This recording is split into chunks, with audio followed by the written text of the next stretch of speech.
Chapter 1 Mountain King. Behind them, the fifth-class tyrant, Mountain King, might be in hot pursuit, but even so, the group was forced to stop. They had originally planned to follow the mountain path all the way to the pass, and then cross the entire range, distancing themselves as far as possible from that camp. However, there was no way forward. Perhaps at some moment long ago, or maybe just yesterday, a landslide occurred. A massive boulder had fallen, completely severing the path ahead. Plain stood on the edge of the cliff, staring down expressionlessly. What should we do now? The voice of the scholar slave was muffled by the fur cloak collar he had picked up. The scholar was an old man in his 50s, exuding a strong aristocratic air. Whether it was an illusion or not, Plain always sensed a faint dignity about him. Behind the scholar trailed a shifty-looking slave with a dirty appearance. He angrily scanned the surroundings, then his gaze settled on Plain. I'll tell you what we need to do right now. We must get rid of some dead weight. The shiftless slave greedily stared at Plain's finely crafted leather boots, then turned toward the knight. Sir, this boy is too weak. He's slowing us all down. And he's strange. Doesn't he give you the chills? The knight wrinkled his nose in disgust, but the slippery slave wasn't done yet. Look, see how he glares at me. I swear to God, ever since he joined the caravan, everything has been off. Perhaps the old man is right. This boy is cursed by the evil shadow god. Plain had to use great effort to avoid rolling his eyes. Yes, he was unlucky, but it was quite contrary to what the shifty one tried to imply. It wasn't that he brought misfortune to the caravan, but that the caravan was destined to pass through here, thus drawing him into their journey. This was a trial. When Plain first arrived, time had inexplicably reversed, and he saw a caravan of slaves and the bleached bones buried beneath the snow. Then time stopped rewinding, and he found himself unwittingly becoming part of the caravan. That night, a fifth-class tyrant, the Mountain King, attacked the camp, causing blood to flow in torrents. This was why Plain had initially seen those scattered bones. In the end, only 4 survived: the shifty one, the scholar, the knight, and Plain himself. They managed to put a chain around the neck of the Mountain King and push the heavy cart connected to the chains over the cliff. Consequently, the Mountain King was dragged off the cliff as well, allowing them to barely escape with their lives. But the Mountain King couldn't have died from just the fall. Right now, it might still be in hot pursuit. The scholar cleared his throat. Don't spout nonsense, I never said. Stop, stop, stop. Regardless of anything, shouldn't we throw him off, just in case? Besides, he won't last much longer anyway. The shifty one countered with malice.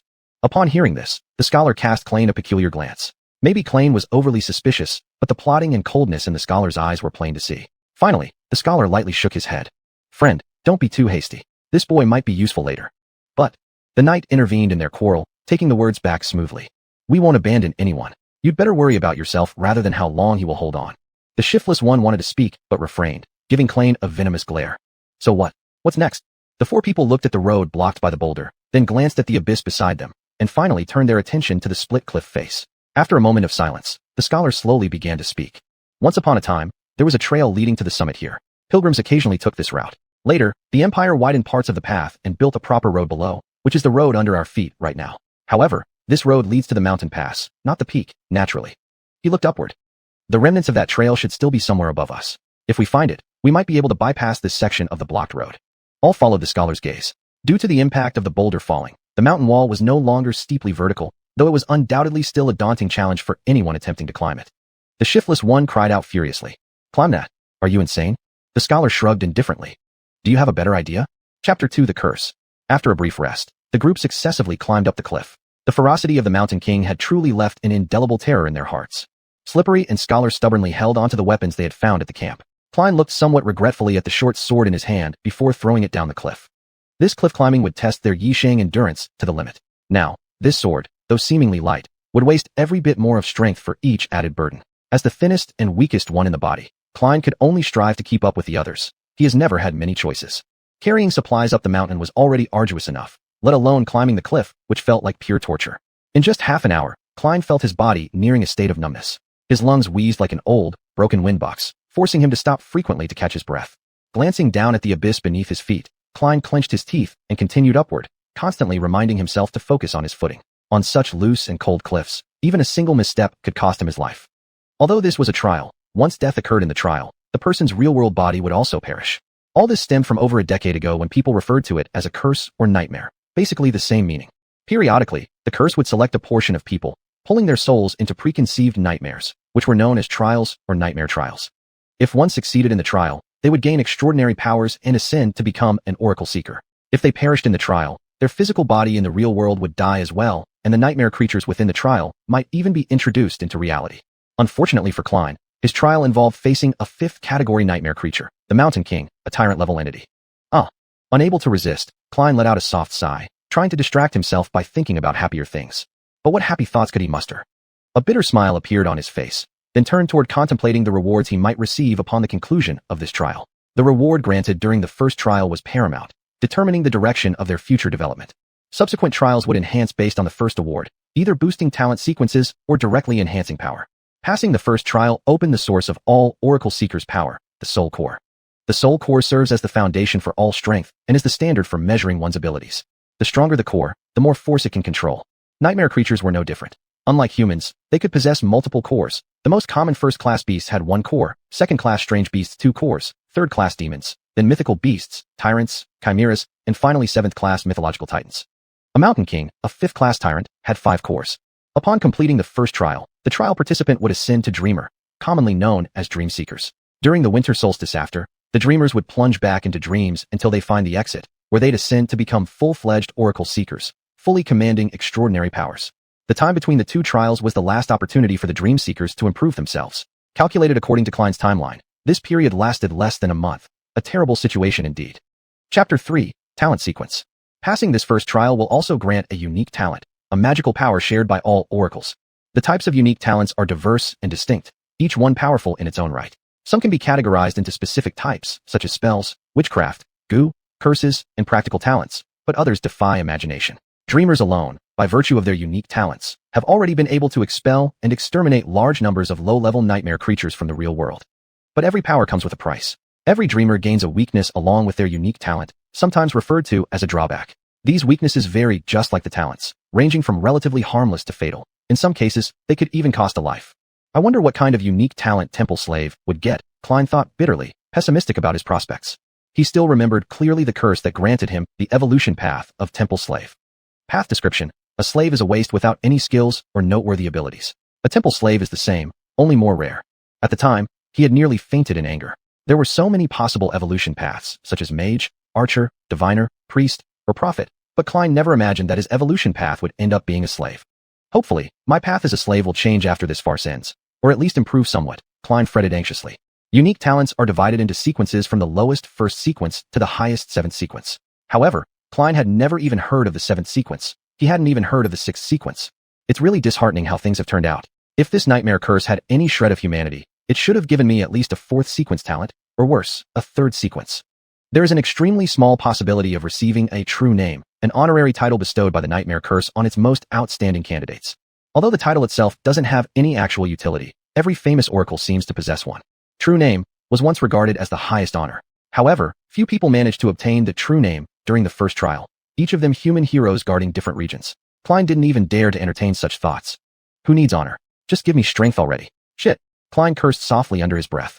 Fantasizing about something like that only made him feel more frustrated and angry. Maybe I'm naturally allergic to dreaming, considering that I'm doomed to spend the rest of my life here if I survive these trials. Klein glanced down at the slippery stones beneath his feet, noticing that the sun was almost disappearing over the horizon. He paused for a moment, sensing that the air around him seemed colder now. Fortunately, there were quite a few caves on the cliff face where they could spend the night. These might have been carved out during the old Empire's road construction for storing materials. The cold night was fast approaching. Chapter 4 Who Am I? Klein only felt golden stars swirling before his eyes. After continuous climbing for several hours, his body was already nearing its limit. And the condition of Huatu was far worse than Klein's. Huato's eyes were dazed, his pupils wandering aimlessly. His breathing was rapid and weak, as if someone had firmly choked his throat. He must have been sick, and seriously so. Klein gave him a casual glance. Just after the knight in front found a suitable cave to spend the night, Huatu collapsed on the ground. All of them had gotten used to Huato's foul-mouthed ranting. Now this sudden silence was slightly unsettling. Huatu lay still, with only the rise and fall of his chest proving he was still alive. It seemed as though he had caught some breath, shakily reaching out to open the water sack, and then gulping down several mouthfuls greedily. Drink sparingly. The knight softly dissuaded him, a trace of concern evident in his voice. As if not hearing, Huatu drank even more, and soon the water sack was completely empty. The scholar's condition wasn't much better than Huato's either. Hours of climbing made him appear like a flickering candle on the verge of going out. Even with the bone-chilling cold wind, he was sweating profusely, bloodshot eyes showing, his frail body trembling nonstop. In contrast, Klein seemed relatively fine. Apart from feeling somewhat drained, his condition was still within manageable limits. Without water, can't we just melt some snow? The scholar anxiously asked. The knight's gaze darkened slightly, responding earnestly. We cannot light a fire. It might attract unnecessary attention. Instantly, everyone fell silent.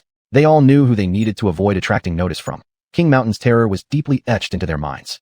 Fortunately, there were some rubble stones and broken wooden planks inside the cave, probably left over from road repairs in the past. Though the wooden boards were eroded beyond usability, they worked perfectly to block the cave entrance, with stone fragments filling up the gaps. With that done, they dared light a small fire, roasting a few slices of beef quietly as they ate. When the sky turned pitch black entirely, both Xuanhuan and the scholar had fallen asleep, their snores completely inaudible. The knight, as usual, took his sword and walked to the edge of a rock. "You go rest too, I'll take the watch." Klein nodded, lying down near the fire. Sleeping while in dreams was a new experience, but surprisingly, there was no sense at all. As soon as Klein's head touched the ground, his consciousness drifted into drowsiness. He was simply too exhausted. It seemed as though he'd only just fallen asleep when someone gently woke him. Blinking a few times groggily, Klein finally became fully awake, finding the knight crouching right before him. "These two don't seem too good. Let them rest properly. Don't let the fire go out. Wake us up when the sun rises, or if it appears." Klein silently got up, switching places with the knight. The knight added a few logs to the fire, falling deeply asleep after just a few breaths. Klein alone guarded by the cave entrance, with faint firelight dimly illuminating the cave. The night sky was as black as ink, with only a sparse scattering of stars, and a thin crescent moon casting weak light. The peaks remained blurred under darkness, the bone-chilling cold wind sweeping past his face, making him exceptionally alert. Klein couldn't quite articulate his thoughts at this moment. He just wanted to survive. As for why, he didn't know. This world held an indescribable sense of estrangement for him. He always felt like an orphan of this realm. Who am I exactly? Klein thought silently. He had spent his entire life struggling just for food, never enjoying such tranquility as he did now. Reviewing his ruined and lonely past, he could not think of any reason. It seemed there wasn't anything significant to accomplish. Perhaps what kept him going until this point was merely some confusion in his heart. Unbeknownst to him since when, it was as if he had become a different person, yet somehow still the same. Only the vague additional musings in his heart indicated something unfamiliar about himself. When the symptoms of the nightmare first appeared, he had despaired so intensely that he went berserk. At 17 years old, with life entering countdown mode, all he could do then was huddle in stiff and cold covers, silently sobbing. He wandered aimlessly around everywhere, retracing every place he had ever been. In the end, he sat for a while by the graves of his parents. Not really graves either. Unable to afford tombstones, he had merely carved 2 marks on an old tree to serve as a makeshift epitaph. "Mom." Klein mumbled as he dozed off. Upon waking up, "Black son?" Klein? Even he couldn't tell. It seemed he had forgotten too many important things, and unconsciously, he always felt a disconnect between himself and the world. He only knew he seemed not to belong to this era. As for other specifics, trying to recall would make his head hurt terribly. After the headache eased significantly, a name, Black Sun, emerged in his mind, followed again by intense pain. When he woke up again, he called himself Black Sunday. Disliking this name, he then renamed himself Klein. As for who he was, Klein or Black Sun, he couldn't tell anymore, perhaps both. Since then, he had secretly resolved that no matter what, he must survive. If sacrifices were necessary along the way, they'd best not be his own. As for the secrets surrounding him, seeming to have thought of something, a radiant smile appeared on Klein's thin face. The day he could ascend to the 6th rank, or even 7th, all mysteries would be unraveled. Power was the sole path to uncovering the truth. Chapter 5: The First to Fall. Klein sat quietly, gazing at the way he had come. In the distance, the campsite was still faintly visible, and the scattered dots on the rocks were those who had perished the previous night. As Klein remained lost in thought, staring at the camp, a shadow began to slowly crawl up from the edge of the cliff. After standing motionless for a moment, the shadow started moving towards the camp. For claw-like bone appendages hung limply by its massive body. As it walked, it picked up corpses from the ground and shoved them into a gaping mouth filled with jagged teeth. Amidst the howling wind, there were sounds of bones being crushed, making Klein shiver involuntarily. But inadvertently, he kicked a piece of gravel off the cliff. The stone rolled down the precipice, triggering more stones to tumble, creating a loud splash sound that echoed like thunder in the quiet night. From a distant camp far below, Mountain King abruptly turned his head toward Klein's direction. Klein froze instantly, his breathing halted. Mountain King stared straight at him without any movement. Cold sweat drenched his back, and every second felt unbearably long and torturous. Klein didn't know how much time passed, but Mountain King calmly turned around and resumed eating the bodies, as if it hadn't seen Klein at all. Could it be blind? Klein suddenly realized something. He took a deep breath, squinted, and carefully observed Mountain King's every move. It was exactly as he suspected, the beast was blind. Recalling everything that happened yesterday, Klein became even more confident about his assumption. Mountain King's 5 milky white fish-like eyes couldn't see anything. He had never witnessed Mountain King turn its eyes. Only when the heavy cart scraped against the rock and produced a grinding sound had Mountain King reacted. That monster shouldn't have been so dull. If it is blind, then everything makes sense. At dawn, Klein woke everyone up. The knight had hoped the night's rest would improve their condition somewhat, but for some unknown reason, these 2 unfortunate slaves looked even weaker than before. Slippery's condition was extremely worrying. His face was deathly pale, his whole body shaking. He was half conscious, with an expression of confusion on his face. "What's wrong with him?" the knight asked, pointing at Slippery. The scholar wasn't in good shape himself, but after glancing at Slippery, he helplessly shook his head. It could be altitude sickness. It varies from person to person. His voice was hoarse and weak. "I'm fine. Don't bother me, you bastards. Slippery managed to speak through great effort, insisting he was fine. The knight furrowed his brow, then took Slippery's share of supplies and added them to his own load. After hesitating for a moment, he gave some to Klein as well. Did anything happen while we were sleeping? Klein, lowering his gaze, replied. The monster ate the corpses. The knight's expression turned serious. How do you know? I heard the crunching sound of it chewing on the bones. The knight approached the cave entrance, leaned out to look down, trying to see the distant camp. After a while, he returned, tightly pressing his lips. This was the first time he appeared hesitant. We must hurry then. If that monster finishes eating the corpses, the next ones will be us. We have to find the old path before nightfall today. After hesitating for a moment, the group set off again, continuing to climb along the same cliff they had ascended yesterday. Klein could feel that he wouldn't last much longer. Carrying Slippery's extra load made the situation worse. Fortunately, Slippery and the scholar had already drunk most of their water, which slightly alleviated his burden. This damn waste of space, Klein muttered under his breath as he looked down at Slippery below. As they climbed higher and higher, the sun chased behind them, gradually approaching noon. There was no conversation or laughter among the group, only rapid gasps for breath. Each person focused intently on their footing. Slippery had fallen far behind. It seemed he was almost finished. Not long after, a desperate scream pierced through the air. Klein bent his head down and just caught sight of a face distorted beyond recognition in terror. Slippery tumbled backward, his body smashing hard against the cliff wall. His flailing arms sought desperately for something to grab onto. The group silently stopped. They were powerless to intervene, watching helplessly as Slippery's body tumbled repeatedly down the cliff, leaving ghastly streaks of blood on the rocks. Slippery no longer resembled a human. Rather, he was more like a rag doll. Before too long, his body finally came to a stop, colliding against a jagged chunk of broken rock, becoming a mangled and bloody corpse. Chapter 6: The Slipping Mask. The three stood motionless on the cliffside, gazing down at the uneasy silence below. A foreboding sensation hovered over their hearts as they looked at Huato's broken body, and no one knew if they might be next. After a long while, the scholar shook his head and sighed. Fortunately, you had most of his supplies with you. While it may seem a bit cruel, that's how it should be. Klein responded offhandedly, giving the scholar a deep look. The scholar's face showed some unease as he realized the mask of his great benevolence had slipped for a moment. He quickly tried to cover up by adding solemnly, "May you rest in peace in heaven, my friend." What a hypocritical old man. Klein didn't believe a word of his nonsense.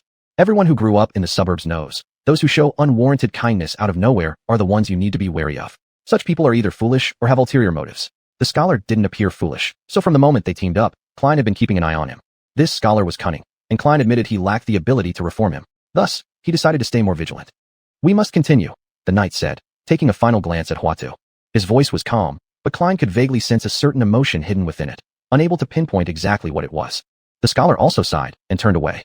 Klein's gaze lingered on the bloodstained rocks for a little longer. Why do I feel a tinge of guilt? He thought, perplexed by this inexplicable sense of remorse, yet knowing Huatu had deserved his fate. Shaking his head to clear his scattered thoughts, Klein followed the other two and continued climbing. And so, Huatu lay there quietly, as the three moved forward. At this altitude, climbing became increasingly dangerous. The roaring winds tore fiercely around them. Every step felt like gambling. The oxygen grew thinner, and Klein gradually started feeling dizzy and nauseous. It was like a slow suffocation. Altitude sickness wasn't something that could be overcome simply by effort. Some people adapted quickly after mild symptoms. Others would have to lie in bed for days suffering various complications, or worse, it could even be fatal. At such altitudes, the weather was becoming bitterly cold. For clothing was no longer sufficient to keep out the chill. Klein felt both cold and feverish, incredibly uncomfortable. This mountain was never meant for human beings to climb. Yet they had no choice but to push forward. Below them lay Huato's body. Behind them loomed the Mountain King, ready to feast on their flesh and drink their blood. Unbeknownst to Wen, the sun had already dipped toward the west. The three were still struggling upwards. The path the scholar mentioned should be getting closer, at least that's what Klein hoped. As the sky around them darkened, Klein began to doubt whether the path truly existed. Perhaps the scholar had lied from the beginning. Perhaps the path had been eroded by time beyond recognition, or maybe they had missed it without noticing. Looking around, there were no caves or stone ledges to spend the night. If they couldn't find the path before dark, all three would die. Pushing through in despair and physical limits, Klein was almost breaking down. Finally, the knight was the first to spot the trail. This trail was heavily eroded by wind, narrow enough to barely accommodate two people walking side by side. There were no stone slabs laid down. Instead, the road seemed carved out of black rock using some unknown tools or magic, winding upward like the tail of a sleeping giant dragon. A thick layer of snow covered the entire surface, but most importantly, it was level. Klein had never been so happy in his entire life. Chapter 7: The Crossroads. As soon as the scholar climbed onto the road, he dropped the bundle from his back and collapsed, sitting down with his legs spread wide. His face was ashen, and he panted with a mouth open like a beached fish, his face bearing a smile of survival after a close call. I was right, wasn't I?" The knight nodded, looked around briefly, and then turned to the scholar after a moment. "Get up quickly, now is not the time for rest." The scholar appeared shocked, then begged the knight with an imploring look. Just give me a few minutes. Before the knight could say anything, Klain placed his hand on the knight's shoulder. The knight turned to look at Klain. What's wrong? He's gone. Who's gone? Klain pointed towards the direction they had come from. Swager's body is gone. The knight stared at Klain with some confusion in his eyes, clearly not understanding what Klain meant. Oh right, I forgot to tell you. Klain was just about to explain when both the scholar and the knight suddenly realized. They hurriedly walked to the edge of the narrow path and peered down. There were faint splatters of blood visible on the sharp rocks, but Swager's corpse had vanished without a trace. The scholar staggered several steps back and fell heavily onto the ground. The knight instinctively stepped back, his hand gripping tightly onto the hilt of the sword. All three exchanged nervous glances. They all understood what the disappearance of the body implied. It's the monster, said the scholar, his face even whiter than before. It's been following us closely. The knight clenched his teeth. You're right. If it's this close, we'll meet it very soon. Meeting the tyrant would be akin to meeting death itself, and both Klain and the scholar understood this point. Unexpectedly, this time the old slave didn't seem overwhelmed by panic. Instead, he bowed his head and said calmly, not necessarily. Both the knight and Klain turned their heads, and the knight stared curiously at the scholar. Explain yourself. It caught up with us within a day. There are only two possibilities. Either it's smart enough to know which route we're taking, or it has a keen sense of smell that allows it to distinguish weak traces of blood from the gale. The knight nodded in agreement with the scholar's words. The old slave gave a slight smile and continued. In either case, we can shake it off temporarily and buy ourselves some time. How? The knight's tone carried an urgency, but the scholar wore a troubled expression and muttered inaudibly. What are you saying? Spit it out. With a long sigh, the old slave slowly began, speaking in a reluctant tone.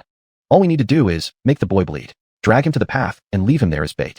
Then, we go in the opposite direction and can shake off the monster temporarily. His sacrifice will save our lives. That's exactly what Klain thought. Klain recalled the scholar's earlier remark. When Swager had wanted to kill Klain, the scholar had said, Friend, don't rush things. This boy might come in handy later. Clearly, this old man was quite calculating.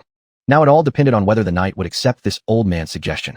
The knight raised an eyebrow, looking astonished at the scholar. What does making him bleed mean? The scholar shook his head. It's actually simple. If that monster knows where we're going, we have to abandon the plan to go to the pass and turn to head for the mountaintop instead. No other option. If it's tracking blood, then we must use someone as bait to mislead it. At this, the scholar paused. We'll only have a chance to survive if we leave one bleeding person behind and take a different path. The knight's expression immediately darkened, his gaze shifting between the scholar and Klain. After a brief silence, he barked angrily. How could you suggest such a wicked idea? The old slave instantly put on a look of sorrow and seriousness. I'm heartbroken too. But if we don't do this, we'll all die in the end. Rather than that, his death can at least save 2 lives. His sacrifice will be praised by the gods. The knight wanted to speak, but shut his mouth again, his eyes uncertain. Klain silently watched the 2 men, the scholar nearly on his last breath, easily killed with just a pinch. However, the knight wouldn't be as easy to deal with. Chapter 8 The Incident. The knight kept his head down, seemingly deliberately avoiding Klain's gaze. His hand rested on the hilt of his sword, just like usual. Klain couldn't quite figure out what was going through his mind. After a long while, the knight finally spoke. I'll only ask one question. Klain and the scholar both held their breath, anxiously staring at the knight. What question? You said that we must sacrifice one person to save the other 2. Why him? Given the situation now, you should be the better one to stay behind. Klain turned to look at the old slave, but the scholar obviously already had his words ready. Before the monster attacked the camp, he had already been whipped by your captain. During the monster's rampage through the camp, his body was soaked with the blood from the person in front of him. His cloak too was drenched in blood. One could say this boy is entirely covered in blood. If he followed us, he would eventually lead the monster to us. That's why he is the most suitable choice. Klain's frozen smile revealed how the days of fatigue made him overlook this detail. The scholar's words were watertight, each sentence clear and logical. As the knight listened, his face grew darker.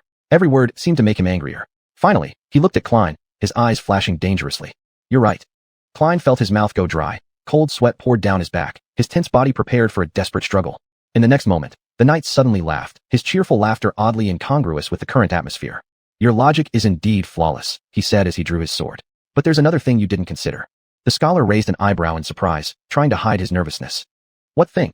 The knight turned around, his shadowed eyes fixated intently upon him. Somewhere along the way, the smile had disappeared from his face. Now, the knight radiated a tangible aura of killing intent, making even the surrounding cold wind seem colder. I know who you are, your majesty. Next. He emphasized each syllable of your majesty, enunciating them particularly heavily. And I also know what you've done and how you became a slave. Just one of your nauseating crimes alone is enough for me to want to kill you. So if someone among us should stay, it has to be you, your majesty. Hearing the title, your majesty, the scholar's complexion changed drastically. Panic flickered across his eyes as he struggled to persist. But the smell of blood. No need for your concern. Rest assured, I'll make sure your blood will flow abundantly enough to cover up any lingering blood scent on the boy. All this happened so quickly that Klein hadn't yet fully comprehended the shift. Before the scholar could react, the knight charged forward in a flash. The scholar let out a painful groan as he fell to the ground, his leg cleanly severed by the knight. The knight didn't give the scholar a chance to resist, then stepped on his other leg, and Klein clearly heard the sound of breaking bones. The agonized screams soon turned into unconscious wails, weakening more and more until they vanished into the howling wind. Chapter 9 Heaviness. The cruelty of the knight before him was starkly different from the elegance he usually displayed. Watching all of this, Klein felt a chill run straight up his spine. This was terrifying. With an expression as calm as ever, the knight spoke to Klein.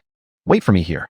Then, he grabbed the old slave and the broken leg, dragging them down the road behind him. Before long, he disappeared behind a towering rock. A few minutes later, faint screams could be heard in the wind.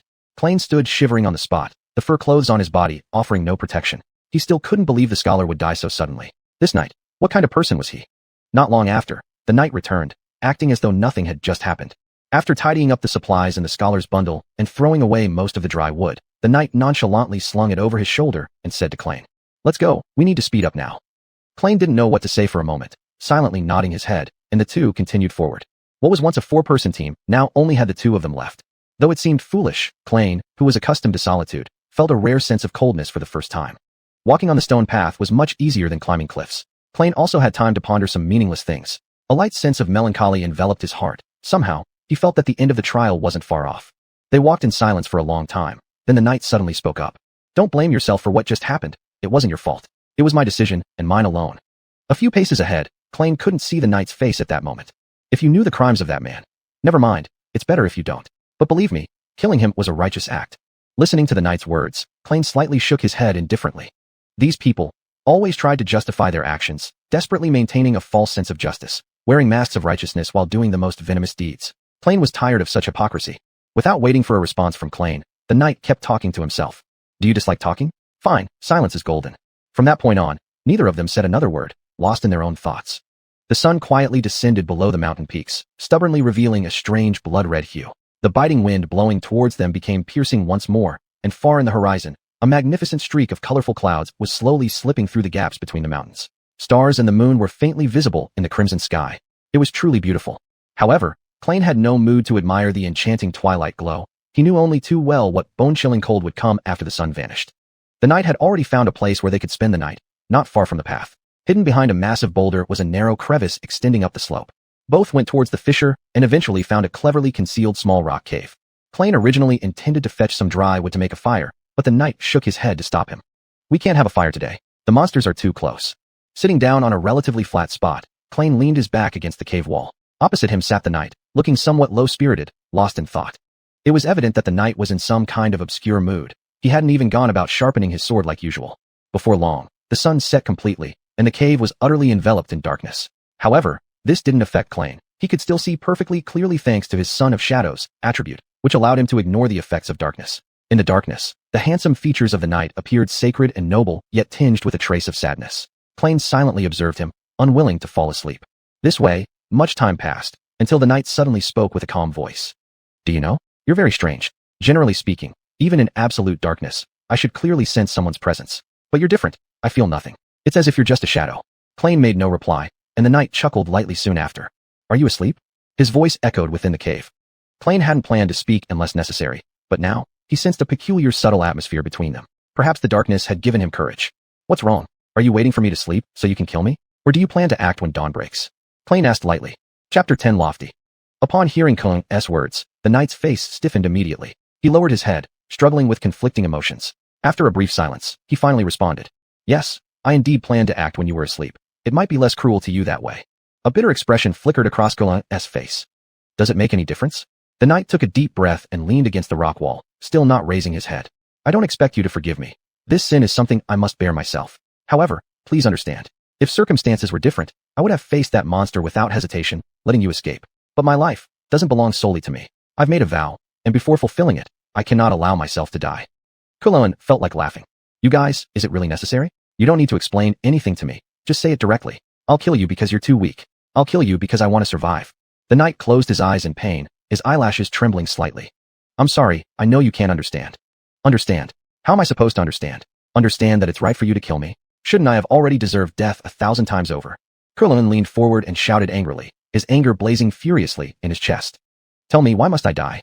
The knight finally raised his head, turning his face towards him, even though they were surrounded by darkness. That person is a complete bastard, but he has a point. The scent of blood on you is too strong. It will attract the monster. You could let me go, we part ways, and after that whether the beast captures me or not is none of your concern. The knight shook his head. Dying in the jaws of the monster is too cruel. I'd rather do it myself since it's ultimately my responsibility. You're truly lofty. Xuanhuan leaned back, dejected. After a moment, he murmured, do you know, when I came here, I was ready to die. In this world, or I should say, in all three worlds, no one has ever cared whether I lived or died. If I died, no one would be sad, or even remember that I existed. Sadness spread across his face, but the next moment, it transformed into a smile. But I changed my mind. On the way here, I decided to live. At all costs, I must survive. The knight looked at him thoughtfully. To live a life worth being remembered. Xuanhuan grinned, his eyes gleaming fiercely. That's only part of it. To take revenge on all of you. You? The young knight fell silent for a long time, then nodded, accepting the answer, as he stood up. Don't worry, I won't make you suffer. Do you think you're too confident? What makes you think you can definitely kill me? Maybe I'll kill you first. The knight shook his head. That's unlikely. As soon as he spoke, he staggered, kneeling on one knee and supporting himself on the ground. His face turned ashen white, and he groaned in pain. Ah! A mouthful of blood suddenly spewed out. Xuanhuan watched his suffering form and smiled in satisfaction. It seems to be working well. The knight knelt there, staring at his hand in shock, not yet understanding what had happened. What's happening? He widened his eyes and looked toward Xuanhuan, full of confusion. Did you place the curse of Shadow God on us? Xuanhuan sneered. If only I had the ability to place curses, alas, I do not. Truth be told, I actually know nothing. So how? Xuanhuan shrugged. That's why I poisoned you. Chapter 11 Sorrow. Poison. The knight flinched, taking quite a while to understand what Xuanhuan had said. When the monster first attacked the camp and you sent me to fetch water, I squeezed a little blood poison berry into each of the water skins I collected from the dead soldiers. The scholar once told me that it is highly toxic and common along the slave trade routes. Though the amount was small, it was enough to make you all slowly poisoned without noticing. The knight gritted his teeth, enduring the pain, and gazed at Xuanhuan with a bewildered look as if he'd never known Xuanhuan before. So, those two turned out like that because of the poison. Xuanhuan nodded. Because Swag drank the most, his condition deteriorated fastest. As for the scholar, his death was inevitable anyway, and you ended him quickly to prevent the poison from fully manifesting. Pausing for a moment, Xuanhuan continued. As for you, it seemed like the blood poison had no effect on you at all. That's when I really started to worry. The knight's expression darkened. I see. He thought for a moment, then looked at Xuanhuan in astonishment. But back then, you didn't know that we would betray you. Xuanhuan just smiled faintly. It was obvious. A man like Swag would kill for a pair of wool boots. And the scholar? Despite appearing harmless and kind, I always suspected he wasn't genuine. Who knows what someone like that might do when their life is on the line? Ugh. The knight spat another mouthful of blood. What about me? Me? Xuanhuan looked at him with disdain. You're the worst of them all. Perplexed, he asked, why? Xuanhuan stared at him intently, leaning slightly forward and replied, though I have little experience and haven't learned much useful knowledge, there's one thing I've figured out. His tone lost its earlier mockery. It's like how commoners watch an execution, entertained by the beheading. You are exactly this kind of person. Cold disdain spread across Xuanhuan's face. This world has nothing more pitiful than a slave master who trusts their own slave. Upon hearing this, the knight bowed his head. I understand. He relaxed and even smiled. So, you're not any good either, are you? Xuanhuan rolled his eyes. You don't need to be so rude. The knight acted as if he hadn't heard. Fine. This is fine. My resolve will be stronger now. Impatiently sighing, Xuanhuan said. What nonsense are you muttering? Just die already. The knight burst into laughter. When his laughter subsided, an intimidating gaze pierced through Xuanhuan, making him seem less frail than before. If I were just an ordinary person, your plan might have succeeded. But my soul core has awakened. I've killed countless enemies and absorbed their powers. Although the blood poison affected me somewhat, it wasn't nearly severe enough. Miscalculation. Hearing these words, Xuanhuan felt a jolt in his heart. With no time to think further, he bolted away but was struck hard from behind. Losing balance, he crashed into the rock wall. His left cheek almost numb, Xuanhuan endured the pain and tumbled out of the cave, struggling to rise and trying to escape the narrow rock fissure. Falteringly, the night sky with twinkling stars and a pale moon finally came into view. But that was all. Stop or die. When the cold voice rang behind him, Xuanhuan stopped decisively. If the knight truly awakened his soul core, whether running or fighting would give him no chance at all. Turn around. Xuanhuan obeyed, raising his hands. He looked at the knight who was unhappily wiping the blood off his face with his palm. They sized each other up, locked in a tense standoff in the bone-chilling cold. Is it worth it? No matter what, I'll keep my promise and end this soon. The knight drew his long sword, the ringing sound piercing the silence unnervingly. Do you have any last words? Xuanhuan remained silent, and suddenly, a small silver bell appeared in his hand. The knight narrowed his eyes. Where did you hide that thing? Xuanhuan shook the bell. The crisp melodious chime resonated throughout the valley, swirling enchanting notes in the night air. What are you doing? Stop. Xuanhuan stopped. Back there. Under the knight's puzzled gaze, the silver bell vanished into thin air again. Staring fiercely at Xuanhuan, the knight's face changed unpredictably. Tell me, what did you just do? Klain kept silent. Since fleeing the cave, he hadn't spoken a single word. Now, he even held his breath. The knight continued to demand loudly. Tell me immediately, or I'll make you regret it. Furrowing his brows, the knight questioned again. Why aren't you talking? Klain merely ignored him completely, unperturbed by anything. No, he was gazing at the darkness behind the knight. What?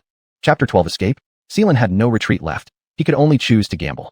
Engaging directly with the knight, he had no chance of winning, at least not without an absolute advantage. Blood poison was ineffective against him. While being able to ignore the darkness had helped Seelan considerably, for some inexplicable reason, the knight could also perceive his surroundings despite there being no light. Seelan didn't know whether it was due to enhanced hearing or some other innate ability, but that didn't matter now. They had already left the cavern and stood under the pale moonlight beneath the night sky. Now, Seelan had only one advantage. He knew that the Mountain King was blind, while the knight did not. So he remained silent, suddenly shaking the silver bell. The silver bell had been taken from a dying veteran when Seelan was searching for water. That veteran had previously struck Seelan with a whip, tearing not only his skin but also what remained of his long robe. Naturally, Seelan hadn't shown mercy in return. He sent the veteran on his way, even stripping the man's clothes to wear himself. And the curse's reward to him was this very silver bell. It was said that the sound could be heard miles away, naturally drawing the attention of the Mountain King. Now all Seelan needed to do was wait quietly for the Mountain King's arrival. The knight, however, was growing impatient. One last time, tell me immediately. Otherwise, I assure you, your death will be ugly. Seelan held his breath, horrified as the familiar colossal silhouette appeared behind the knight. At the last moment, a flicker of realization passed through the knight's eyes. He turned abruptly, a flash of sword light streaking across the scene. But it was too late. A claw full of barbed spikes emerged from the darkness, its spine scraping against leather armor with a harsh shriek. The Mountain King dragged the knight back into the shadows, completely ignoring the sword embedded in his wrist. Viscous saliva dripped from his enormous mouth onto the snow below, hissing as it hit the surface. Cold sweat soaked through Seelan's back. Slowly, he turned around, facing away from the Mountain King, and stepped onto the ancient winding path. Once he was a safe distance away, he immediately broke into a sprint, refusing to stop for even a second. Behind him, a desperate roar tore through the quiet night sky, followed by the Mountain King's enraged howl. Even though the outcome was inevitable, the knight wasn't willing to give up easily. But Seelan didn't care. He ran faster and faster. Sorry, noble Sir Knight, Seelan thought silently. I told you I'd watch you die, but as you rightly said, I'm not a good person. So, forgive me if I have to send you off this way. A solitary black peak stood tall amidst the howling wind. Majestic and steady, it was steeper than any of the other peaks on the mountain range. Its sharp edges sliced through the night sky, bathed in the pale glow of the moon. An exhausted young man climbed to the summit. His coarse linen robe and fur shoulder wrap were torn, covered in bloodstains. Bruises, whip marks, and unhealed wounds marred his body, with traces of blood still around his mouth. Bent over, he clutched at his left chest tightly, staggering with every step as if he might collapse at any moment. His teeth gritted together, his breathing labored. Every part of his body felt torn apart, but worst of all was the cold, so unbearably cold that it numbed his senses. How tempting it was to just lie down and sleep in the snow. But his steps never stopped because Seelan believed that once he reached the summit, the trial would end. Step by step. In the fierce gale, he forced himself to open his eyes. Amidst his blurred vision, he seemed to succeed. He saw a temple. At the top of the mountain lay a miraculous stone pedestal, covered in snow. On it, under the pale moonlight, stood an immense temple. Several black stone columns intricately carved with patterns stood nearby, and the walls and pillars bore lifelike and exquisite bas-reliefs. It was both beautiful and awe-inspiring, resembling the sanctuary of a dark deity. Or rather, it had once been magnificent. Now, the temple was reduced to ruins. Cracks adorned the black stone columns. Parts of the dome had collapsed, allowing snow and ice to invade. The once sacred gates were shattered, leaving behind only rubble to bear witness to their former grandeur. Seelan smiled dumbly. I found you, he rasped in a hoarse voice. Summoning the last bit of strength he had left, this trembling slave slowly moved toward the ruins. His mind was a chaotic blur. Look at this, he thought, forgetting entirely that the knight was already dead. I've done it. You are powerful, cold, and strong, whereas I am weak, incapable, and cowardly. But now you're nothing more than the Mountain King's meal, and I am still alive. Isn't all of this quite ironic? Chapter 13, The God is Dead. He stumbled forward, his mouth constantly spilling with blood, and it felt as though the broken ribs had pierced into his lungs. Just moments ago in the cave, the knight's strike shattered several of his ribs. Not at all. Do you guys even understand what cold-bloodedness means? In my world, people have treated cruelty as an art for thousands of years. As for those victims of cruelty, throughout the development of the world over thousands of years, people have simply become better at hiding themselves, thickening the masks on their faces. How could you possibly understand such a world? He was getting closer to the temple. To be honest, you didn't even stand a chance. Wait, what am I thinking? He forgot again. All that remained before him was his dying body, the blurry image of the temple ahead, and an overwhelming drowsiness he couldn't resist. Klain staggered up the stone steps of the Black Temple. Instinctively, he climbed without noticing the piles of old bones around him. These bones once belonged to both humans and monsters, all killed by the guardians around the temple. As Klain climbed the steps, a guardian moved toward him. It was about to extinguish the faint yet peculiar flame, the fire of life. on the intruder's chest when it stopped, detecting a sacred and unforgettable aroma that touched the very soul. Sadness etched its stance as it stood behind Klain, allowing him to climb toward the temple. Shakily, Klain stepped inside. Once in, an inexplicable sense of peace washed over him. The moonlight poured down through the collapsed dome like waterfalls. On the ground where light and shadow intertwined, he faintly foresaw his death but no longer cared. All he wanted now was a good sleep. The altar was broad, flat, and clean with subtle warmth radiating from it. Klain struggled to climb onto it and lay down. Am I going to die? It doesn't matter anymore. Just as he was about to close his eyes, a strange sound came from the entrance of the temple. Klain had no curiosity left. Only numbness filled his heart. What was that? He thought aimlessly, a chill racing up his spine. The Mountain King stood there like a towering little mountain, its 5 milky white dead fish eyes showing no emotion. Large masses of flesh beneath its skin writhed restlessly as it sniffed the air forcefully, saliva dripping continuously. Subsequently, it opened its tooth-filled mouth and slowly approached Klain, step by step toward the altar. What a disgusting thing, Klain thought. Suddenly, he tightly embraced his chest, then coughed violently with pain. Blood froth sprayed out from his mouth, splashing onto the altar before disappearing without a trace. The Mountain King's claw covered with bone spurs stretched toward him slowly. Looks like it's really the end. Klain resigned himself, surprisingly feeling no fear at all. Scattered scenes from his life flickered by vaguely. Klain closed his eyes slowly, while an indifferent voice suddenly resounded thunderously in the dark temple. You offered yourself as a sacrifice to the god. The god has died and cannot answer your call. Your soul carries the mark of the god. You are merely a slave to the temple. The shadow god awakens from his long slumber. In his tomb, he bestows upon you his blessing. Child of shadows, accept your blessing. Under Klain's stunned gaze, the shadows within the temple surged suddenly, as if they had come alive. Tentacles formed by condensed shadows rushed forth, crawling onto the enormous body of the Mountain King. The immensely powerful tyrant resisted fiercely, trying to escape from these tentacles. Its body swelled abruptly, harboring a horrifying force that made Klain's soul tremble. At this moment, the indifferent voice echoed again. The will of the god shall not be resisted. Dark tentacles lifted the Mountain King off the ground, pulling it in different directions.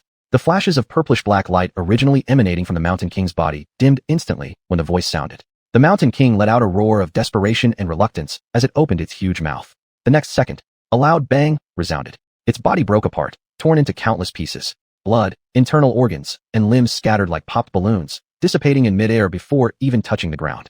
Within a few breaths, the powerful monster that had almost suffocated Klain disappeared completely, annihilated under the dark tentacles. Klain gazed blankly at this miraculous scene in front of him, unable to return to reality for a long time. Once again, he was alone in the ruins of the destroyed temple. The hall was dim and silent. The indifferent voice whispered in his ear. You have defeated a 5th category tyrant in metamorphosis phase, the Mountain King. Wake up, trialist. Your trial is over. Preparation for evaluation. Chapter 14, The Puppet's Shroud. Preparing for evaluation. Klain found himself standing at the intersection of dreams and reality, a black void dotted with countless stars. Amidst this endless expanse of stars, countless silver lights intertwined to form a beautiful and ethereal scene, creating all sorts of unimaginable star systems, breathtakingly splendid. Klain had an intuition that he was glimpsing into the essence of the nightmare spell. He couldn't help but think of the vast neural network like celestial bodies. If that were the case, then is the spell alive? This question had troubled people for decades, with no one able to provide a definitive answer. The spell was neither living nor dead, neither sentient nor senseless. It was more like a tool rather than a living being. Klain smirked slightly. He didn't feel like pondering over these philosophical questions. Having just escaped from that hellish nightmare trial, all he wanted now was his well-deserved reward. The spell was evaluating his performance. You have obtained a memory, the Puppet's Shroud. Good stuff. Klain secretly praised. A memory could be anything, from ordinary objects to enchanted items. This was a special rule of the nightmare. Memory equates to possession, and the memory of any object can directly manifest into the actual item. Any memory gained from trials could later be brought back to the real world. Even in the real world, it can still manifest as an actual item. Klain's expression flickered slightly. This memory came from when he killed Mountain King, so it was at least 2nd rank. Recalling the hardships of the journey thus far, there was finally some reward. Everything within the spell was divided into 7 ranks, from the lowest 1st rank to the highest 7th rank. To become an Oracle Seeker, one must at least awaken their soul core, meaning achieving the 2nd rank. Beyond that are 3rd rank Evolutionists, 4th rank Transcendents, 5th rank Saints, 6th rank Divine Messengers, and 7th rank. Currently, the strongest Oracle Seekers among humans have only reached the 4th rank. What exactly constitutes the 7th rank remains unknown, but based on the description provided by the spell, it seems to already belong to the domain of gods. From the perspective of the spell, Klain hadn't even opened his soul core, making him just an ordinary mortal. But the memory he obtained was at least 2nd rank, which was undoubtedly a nice card up Klain's sleeve. Klain wanted to see more about the description of the shroud, but the spell had already completed its assessment. In this indescribable space, its voice no longer seemed indifferent and mysterious. It instead felt like the spell itself was speaking directly. Klain held his breath and waited quietly. Congratulations. The trial has ended. A light screen appeared before his eyes, showing a nameless slave climbing a dark mountain, knights and monsters falling beneath his hands. Unscathed, he entered the ruins of a forgotten god's temple, spilling his blood upon the sacred altar. The gods may be dead, yet they continue to listen. You have defeated a Class 1 beast, youngling of Mountain King. You have defeated 3 ordinary humans, names unknown. You have defeated a second-rank swordsman, name Alok. You have defeated an evolving 5th-class tyrant, Mountain King. You have received the blessing of Shadow God. You have accomplished an incomprehensible task. Final evaluation, glory. Your betrayal truly knows no bounds. Klein automatically ignored the last sentence, but still felt quite satisfied with the spell's commendation. He believed his trait talents might be even as high as the 4th sequence. However, overall power still depended on the rank of the soul core, though there was currently no way to directly improve it. Nevertheless, the sequence determined by innate talents would directly decide his future achievement ceiling. If the talent was high enough, there wouldn't be any bottleneck to advancing the soul core rank. Trial Walker dreaming through, accept your reward. I am no longer an ordinary person. Klein grinned widely, a rare brilliant smile crossing his face. You have obtained a true name, lost in light. Chapter 15 Talent. Klein was momentarily stunned. A true name. It's actually a true name. How is this possible? Klein could not have dreamt that he had achieved such a feat, and this was his first trial, not to mention the vast majority of renowned oracles who were not even qualified to receive such an honor. Now he was already one of the most promising elites among the oracles. He really couldn't possibly be an ordinary person anymore. Do you really favor me, O fate? Klein couldn't help muttering to himself. The rewards came in quick succession. Your evolution path. Do you choose to evolve? What does this mean? Can temple slaves evolve? With his hands folded, Klein replied, yes. Evolution path, temple slave, is evolving. Acquired new characteristic talent. Talent rank, 6th sequence. Sigh. Klein took a sharp intake of breath and slapped himself hard. Damn, it hurts. Talent name, shadow slave. 6th, it's the 6th sequence. It says 6th. He lifted his trembling hand to rub his eyes, confirming that he wasn't dreaming. It's the 6th sequence. Could this be the blessing of the shadow god? Confused by these terms, Klein silently summoned the runes to find the description of his characteristic talent. Characteristic talent, shadow slave. Talent rank, 6th sequence. Talent description, you are the miraculous shadow left behind by a dead god. As the shadow of a deity, you will possess many abilities beyond your imagination. However, your existence is illusory and lonely, mourning for your master while yearning to find a new one. Companion ability, shadow god covenant. Ability description, find a worthy master and let him know your true name. Once he speaks it aloud, you will be bound under his absolute will, unable to defy any of his commands. As a shadow, even as the shadow of a deity, wandering around aimlessly is clearly inappropriate, let alone without a master. After quite a while, Klein finally digested the vast amount of information. He hadn't heard wrong. All the pain and hardships experienced during this trial ultimately paid off. He obtained the 6th sequence characteristic talent.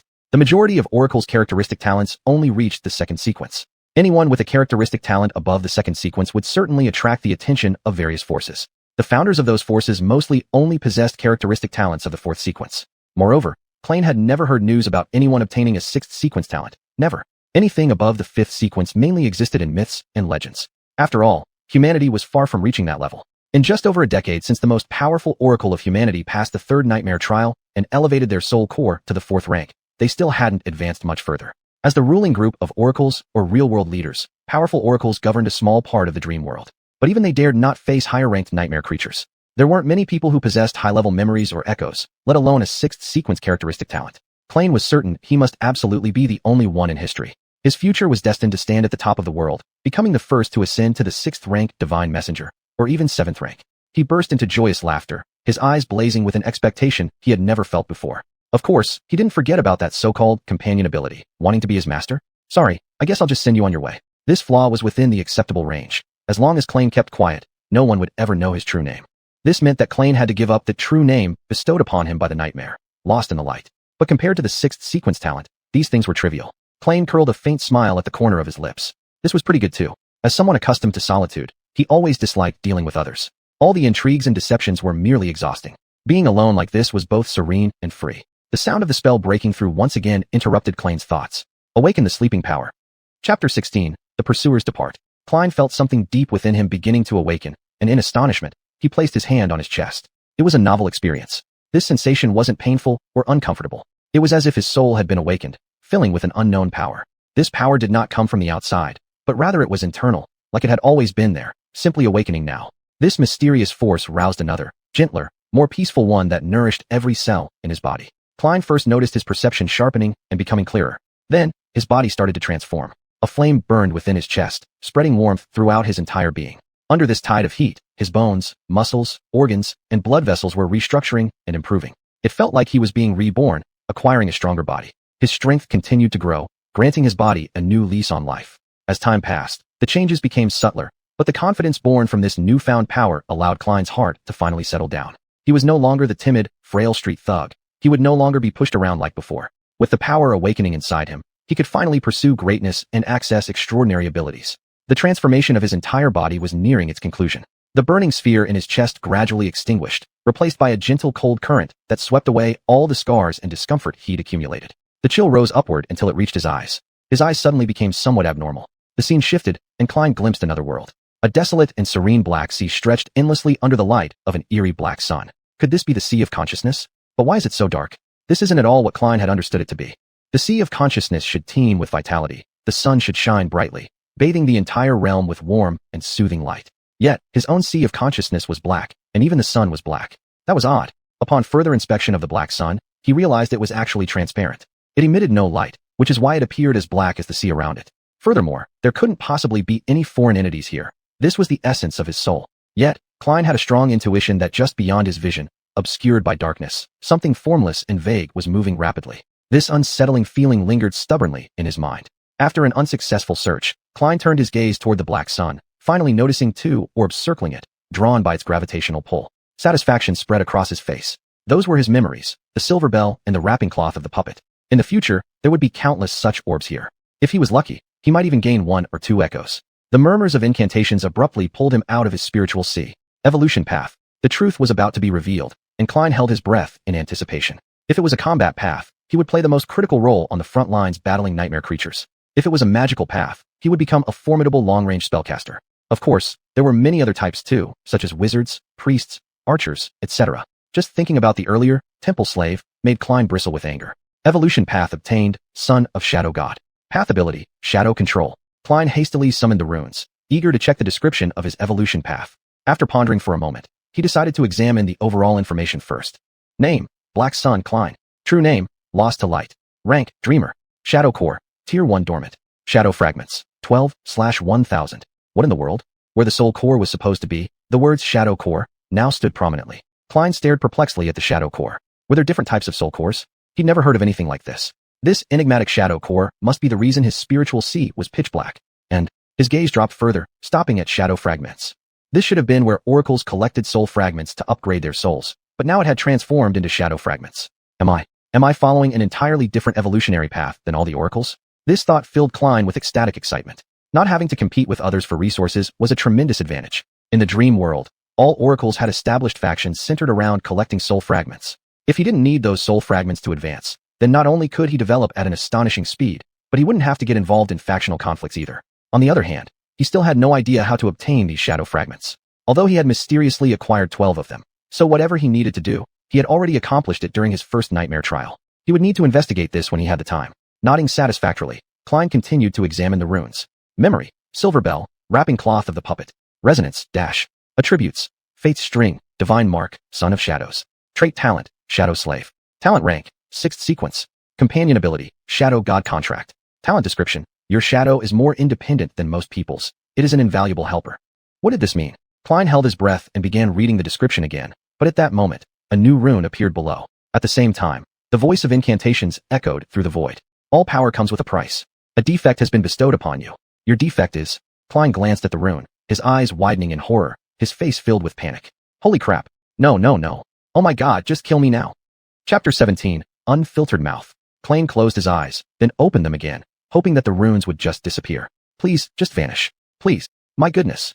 The runes were still faintly shimmering, as if mocking his ignorance. Flaw, Unfiltered Mouth. Flaw description, you cannot tell lies. Klein stared at these 5 simple words, feeling as if everything went dark before his eyes, and there was a bottomless abyss beneath his feet swallowing him. This spell, which liked to play with descriptions, was unusually straightforward this time, leaving only 5 brief words without giving him any room for maneuver. Cannot lie? I can't lie? Me? If I can't lie, how am I supposed to live? Lies had helped Klein a great deal. Even the curse once praised his craftiness, and now he could not tell lies anymore. Not to mention, his heart suddenly sank. If I can only tell the truth, how am I going to keep my true name hidden? As long as someone asks a couple of harmless questions, am I destined to become a puppet for anyone to control? Hiss. Just as Klein was about to curse this damned spell, a voice sounded again. Awaken, lost soul. The darkness swirled into a vortex and twisted away. Klein opened his eyes. In the basement of the police station, A layer of silver-white armored plates hung high on the ceiling. No one would say these things were beautiful, but only now did Klain realize how much he missed this reality. Safe and familiar. There are no monsters or slave traders, and no whips. At least not openly. At least, he wouldn't face the threat of death every moment. So he took a long sigh of relief. This was his home. Now, Klain felt that his physical condition was quite good.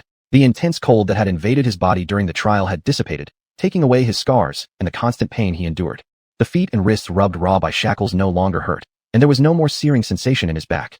He could breathe freely without choking from his ribs pressing into his lungs. The sudden disappearance of the pain and the recovery of his physical condition created such a vast disparity that Klain wanted to burst into tears. I'm really still alive. I've actually survived. Klain slowly turned his head and then froze. By his hospital bed, there was a cheap plastic chair, and seated on it was a beautiful woman he had never seen before. She had a cascade of flowing long hair and ice blue clear eyes. Her skin was fine, smooth, and warm like jade. This was the first time Klain had ever seen someone as pale as himself. However, the pallor of this beautiful stranger was entirely different from his malnourished appearance. She looked to be in her 20s, dressed in a navy blue uniform with a silver badge on her shoulder and black boots on her feet. The buttons on her uniform were loosely fastened, revealing a black vest underneath. At that moment, she was lazily stretching, causing her black vest to tighten and accentuating her ample bosom. Klain, who was completely dumbfounded, didn't even notice the shoulder insignia on her left sleeve, which featured 3 stars. 3 stars, Klain absent-mindedly thought. 3 stars mean an evolver of rank 3. Yes. Wait, rank 3. Klain was lost in thought when he realized that the beautiful woman was also looking at him. What are you looking at? She asked, her tone harsh and cold. Klain blinked a few times, slightly embarrassed, and quickly thought up an excuse. Then he replied, your breasts. The next instant, his eyes were full of horror, because he hadn't intended to tell the truth. His mouth had spoken on its own. A wave of cold dread surged through Klain's heart. The beautiful woman dangerously narrowed her eyes. Before Klain could attempt to defend himself, she directly slapped him across the face. For a moment, his mind went blank. If it weren't for the restraints binding him to the bed, he might have been flung off. For a while, Klain even saw his grandmother waving to him. Thankfully, he was still alive. A rank 3 evolver. She was actually rank 3. She could have torn his head off with just one finger. Truly, he had lost his mind to say such a crude thing to her. Klain gratefully celebrated his survival after dodging this close call. Chapter 18, Nowhere to Appeal. She cleared her throat and crossed her arms over her chest. Are you awake now? Klain, touching his swollen cheek, nodded fearfully. Good. Let me give you a piece of advice. Don't blurt out whatever comes into your mind, especially not to women. Haven't you ever seen a woman before? Klain felt like crying. Those words weren't his. He was wronged. His lips moved involuntarily as he said, in fact, I've met quite a few, but no one is more beautiful than you. Then he suddenly recoiled in embarrassment, his cheeks flushed red. She stared at Klain for a long while before finally chuckling softly. It seems you haven't encountered many strong people yet. Actually, by the standards of oracles, I'm too ordinary looking. Klain looked at her with confusion. The beautiful woman shook her head. As your soul core advances in rank, your body will gradually lose its imperfections and become increasingly perfect. Therefore, it's hard to find an unattractive oracle, especially among the powerful ones. If you live long enough, you'll also become an attractive young man. Then she examined Klain briefly and added, maybe. Anyway, since you're awake, welcome back to the real world. Congratulations on passing your first nightmare trial, Dreamer. Dreamer. That was the title people now used for him, at least until the winter solstice. After that, he would either ascend to become an oracle and return alive from dreams, or remain there forever. It felt strange to have a title before his name. In the past, Klain was rarely called by his name directly. People mostly referred to him as boy, street kid, little rascal, or hey you. But now he even had a title. A dreamer, huh? Actually, the proper title should be dreamer. However, people have their own standards for naming those infected by the nightmare curse. Those who just completed their first nightmare trial are called dreamers because they have certain effects on nightmares. Once a dreamer's soul enters the dream, their physical body falls into a deep sleep. The sleep might last days, weeks, or even months, however long it takes to escape the dream world. That's why they're called dreamers. If they successfully escape, they ascend to become oracles. They lead normal lives during the day, but return to the dream world when asleep at night. Should they choose to enter the second nightmare trial and survive, they ascend once again to become third-rank evolvers, the elite group combating nightmare creatures. They can freely move in and out of the dream world physically, not just spiritually. Above the third-rank evolvers, there are fourth-rank paragons, those who have conquered the third nightmare trial and survived. They're power rivals that of demigods, and they are even rarer. Not only can they travel between the real world and the dream world, but they can also bring others with them. But speaking of third rank, the beautiful woman stood up and walked toward the reinforced medical bed, deftly untying the straps binding Klain. I am Tina, a third-rank evolver. You can call me Tina. I've been on night duty these 3 days because of your condition. Yes, before I fell asleep, an old man told me that the oracles would arrive in a few hours to monitor my situation. And if I die unfortunately, they need to suppress the emergence of nightmare creatures. Klain really didn't want to speak, fearing the truths might burst out all at once. But he indeed had some questions that needed clarification. Tina, I have a question. Go ahead. Why were you assigned night duty? Isn't this obviously beneath your rank? Tina's expression became slightly serious. You're smarter than you look. There have been a lot of nightmare creatures appearing in this area recently. Most of the oracles here are either injured, busy cleaning up the aftermath, or already dead. This always happens around the winter solstice. She continued as she undid the last strap and took a step back. Besides, there aren't many of us who work directly for the government. Working for the government is definitely the least profitable and most arduous choice among us. Would you abandon wealth and status, work under harsh conditions, simply out of kindness and a sense of responsibility? Klein had originally intended to flatter her a bit, but unexpectedly, he smiled as he looked straight into Tina's eyes. Of course not. Why would I be such a fool? This damn flaw. Curse your guts. She stared emotionlessly at Klein, making Klein shrink his neck, thinking he was about to get hit again. Unexpectedly, Tina just smiled. See? You really are smart. Chapter 19 Shadow. While taking a hot shower and having a brief conversation with Tina, she told Klein to go tidy up first. In Tina's words, he was covered in the smell of nightmares. Even though he was in reality, the bloody and desperate feelings still lingered in Klein's heart. Soaking in the hot water, his long-tightened nerves finally relaxed. Reluctantly turning off the showerhead, Klein happened to see a refreshed version of himself in the mirror. The changes in his body were evident. His originally pale skin now had a luster. His figure gradually approached perfect balance, no longer resembling his previously gaunt and weak self. His eyes sparkled with vitality. The only thing unchanged was his short stature. Handsome guy, Klein thought bitterly. Suddenly, he caught sight of something incredible out of the corner of his eye. When he looked at himself in the mirror, the shadow behind him seemed to move, as if the shadow lowered its head and quietly patted its own face. Klein suddenly turned around, nervously staring at the shadow. However, the shadow appeared normal. The shadow was doing what it should be doing, mimicking every one of Klein's movements. I clearly saw you move. Klein felt strange. Didn't you just move on your own? The shadow vigorously shook its head. What nonsense. You were patting your own face, just now. Do you think I'm stupid? The shadow seemed to think for a while, then shrugged its shoulders. Klein stood stunned in place. Your shadow is more independent than most people's. It can be an invaluable helper. Klein mumbled quietly. That's right. This was the shadow talent described in that spell. But what exactly could this shadow do? Klein decided to conduct a small experiment. Hey, you. Yes, you. Tell me what you can do. The shadow remained silent without any response. All right, I guess you can't talk. But what was the point of this? The shadow didn't have muscles, yet it could move autonomously. Can you show me something? Still no response. Apparently, this shadow was dedicated to pretending to be an ordinary, intangible normal shadow. Klein sighed. I'm going about this the wrong way. Regardless of whether it existed independently or not, the shadow was still a part of Klein's body, representing a portion of his innate ability. Instead of asking the shadow, he should ask himself, can't you talk? Still no reaction. Seeing this, Klein closed his eyes and extended his perception inward. This was the first time he had internally examined himself since returning to the real world. He felt the beating of his heart, the rise and fall of his chest, the faint coolness on his skin, the sound of water droplets falling on the tiles. And at the edge of his perception, there were some new sensations. An unknown substance. Focusing his attention, a completely new world opened before him, an indescribably novel feeling between reality and fantasy. It was as if he could communicate with the shadows surrounding him, understanding their existence in the surrounding space, the impressions they gave him representing different meanings respectively. Like an instinct, Klein instantly understood all of this. Among these shadow forms, one wasn't the largest, but it had the deepest presence. It felt neither tangible nor ethereal, rather like a part of his soul. When Klein comprehended this sensation, he could perceive the shadow just as he perceived his own body. The only difference was that his body was composed of matter, whereas this shadow was made of the absence of light. Klein opened his eyes and looked at this shadow. Now, he needed only a thought to make it lift a hand. The shadow raised its hand. Klein also discovered that this shadow could absolutely execute his orders and change shape, first forming a circle, then a line, then a monster, and finally returning to being his own shadow. This shadow could freely transform, with only its size remaining constant. Haha, I am so smart and handsome. The shadow pouted, reluctantly giving a thumbs up. But what are you good for? Then, can you only do these things? Klein clearly remembered in the temple how the shadow tentacles tore apart the powerful tyrant. The fantasies in his mind cruelly shattered. It seemed he wouldn't be able to compete with the shadow god anytime soon. A bit disappointed, the shadow looked disdainfully at Klein, then shrugged its shoulders, completely unmoving, evidently sulking silently. Klein shook his head amusedly and grabbed a towel from the rack. All right, I'll study you further when I have time. Chapter 20. To stay or to go. A few minutes later, Klein, wearing a clean set of casual clothes, headed towards the dining room. Tina was already waiting for him at an empty table, where 2 steaming plates of synthetic food were placed. Help yourself. Klein glanced at them, and they seemed no better than the cheap congee he often ate in the suburbs. He had thought his first meal after becoming the Sleeping Beauty would be more lavish, but this beauty turned out to be so stingy. He definitely needed to eat. Klein sat down, picked up the large bowl, and despite the heat, began gulping it down. He was indeed starved. With food in his mouth, Klein's thoughts began to wander. He first cast a glance at Tina, then indulged in fantasies. The spell told him to find a master, and in the next second, a woman claiming to be master appeared before him. Klein tried to imagine himself as a loyal slave to a queen like her. Strange ideas started to form in his mind. What are you thinking about? Klein almost choked on the congee. Realizing his mouth had opened again, he struggled to refrain from speaking. Finally, he said nothing. Then a heavy pressure descended on his mind, quickly turning into suffocating oppression. Clenching his teeth, Klein endured for a moment before decisively giving up. I was thinking that this moment was perfect for you to ask me what I'm thinking, he finally said. Tina looked at him in surprise.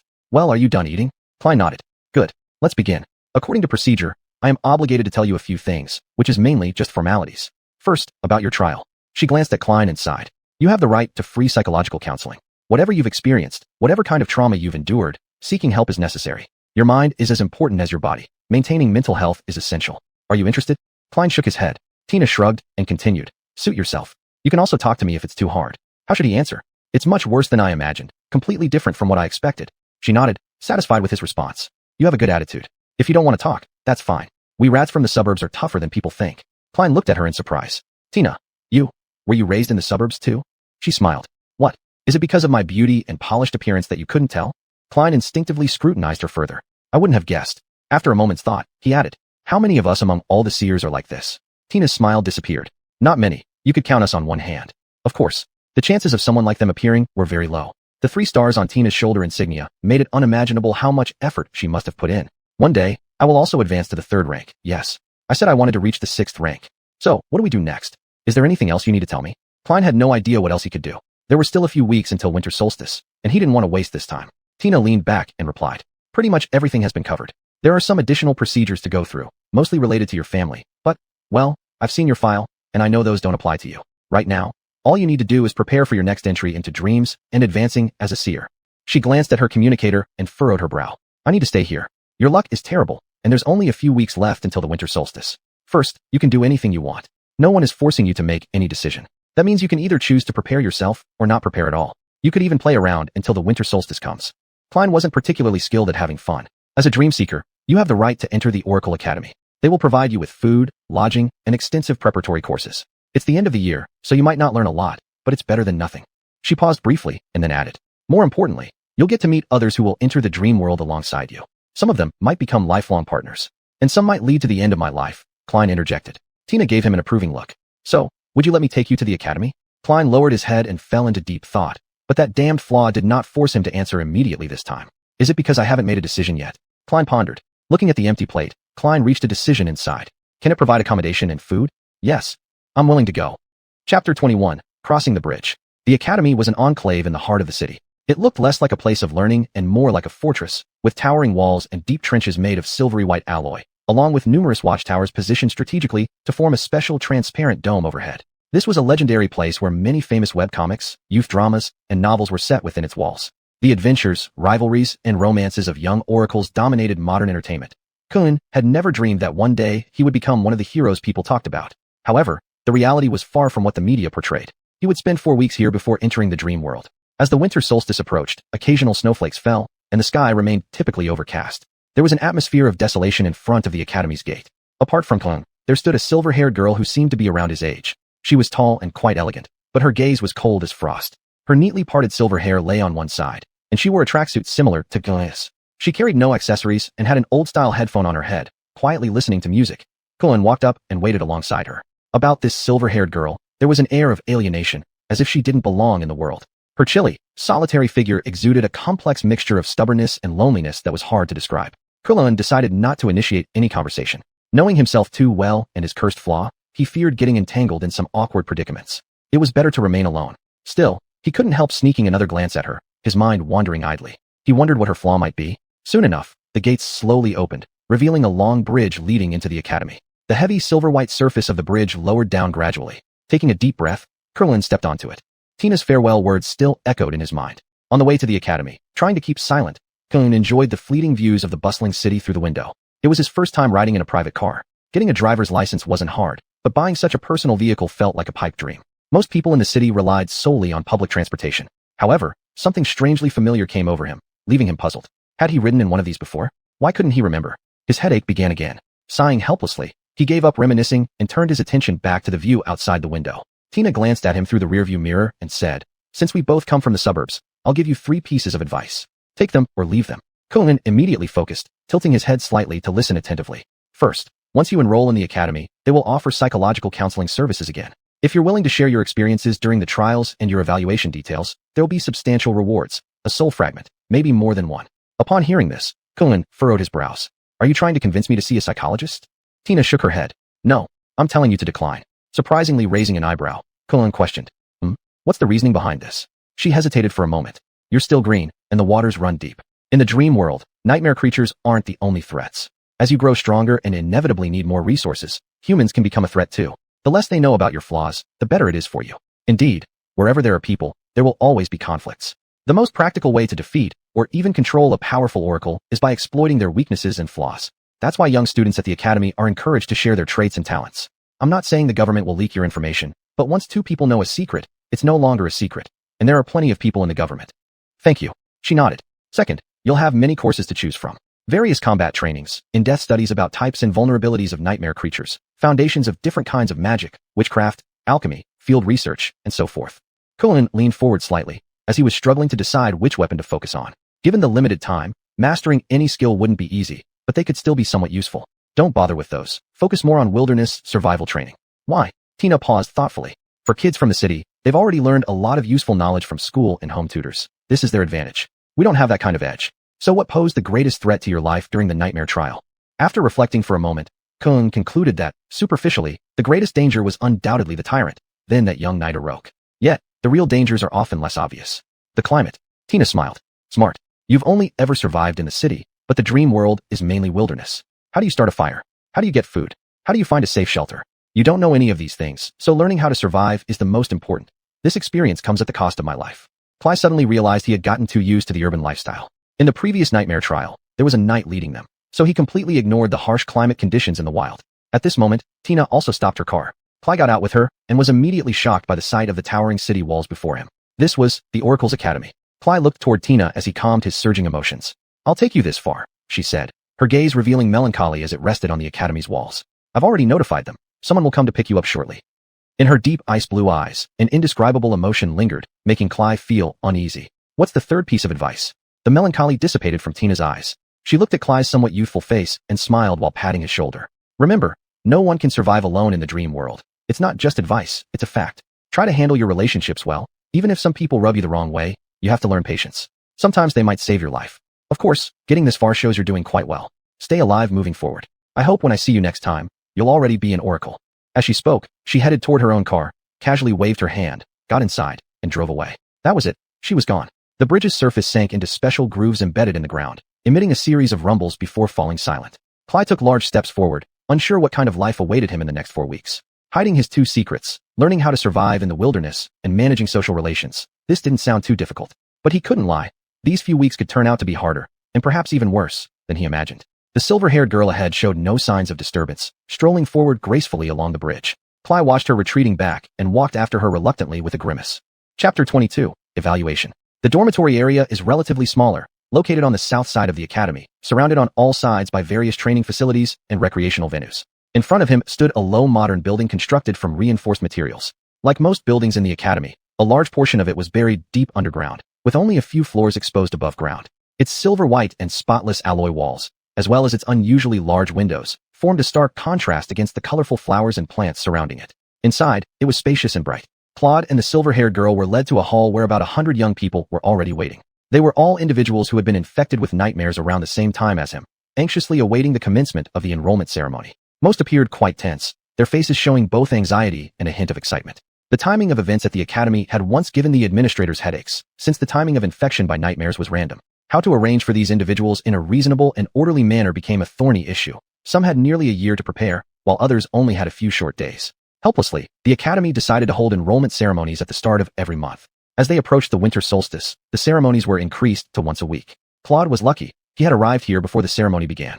If he missed this one, he would have to wait another week, time he simply couldn't afford to waste. Upon stepping into the hall, Claude immediately grasped two things. Firstly, everyone here was dressed in fine attire, dragging suitcases, carrying handbags, or at least wearing backpacks full of personal items. It was evident they had prepared themselves thoroughly, possibly sent off specially by their families. Thus, as soon as Claude and the silver-haired girl entered, they drew the majority of the attention. They had nothing, wearing plain, cheap clothes issued by the police department. Their appearance clearly stood out as unusual. Secondly, Tina had mentioned that, judged by the standards of an oracle, her looks were rather ordinary. These young people, despite just beginning their extraordinary journey, All without exception had exceptionally striking appearances. Nothing but handsome men and beautiful women. Claude swallowed hard. I still think they don't compare to Tina. She might not have a particularly perfect figure, but there's something about her presence that can't be ignored. When she walked into the room earlier, the air temperature seemed to drop a bit. Is this the difference between a first-rank dreamer and a third-rank power? A trace of bitterness crept into Claude's heart. These chaotic thoughts did nothing to resolve his immediate difficulties. Because he couldn't lie, these young people were bound to pepper him with endless questions regarding his appearance and his clothing. Without doubt, anomalies always incite the strongest curiosity. Everyone longed to share their own stories, thereby satisfying their inner vanity. Claude took a deep breath. He'd managed to survive under Black Mountain and the Tyrant, facing knights, villains, monsters, and even deities directly. The present situation wasn't enough to make him retreat. Half an hour later, everyone in the hall wanted to rip him apart limb by limb. After several brief exchanges, Claude had been labeled as annoying, disgusting, and rude, a pervert. This label quickly stuck, and he endured several slaps, and even got punched.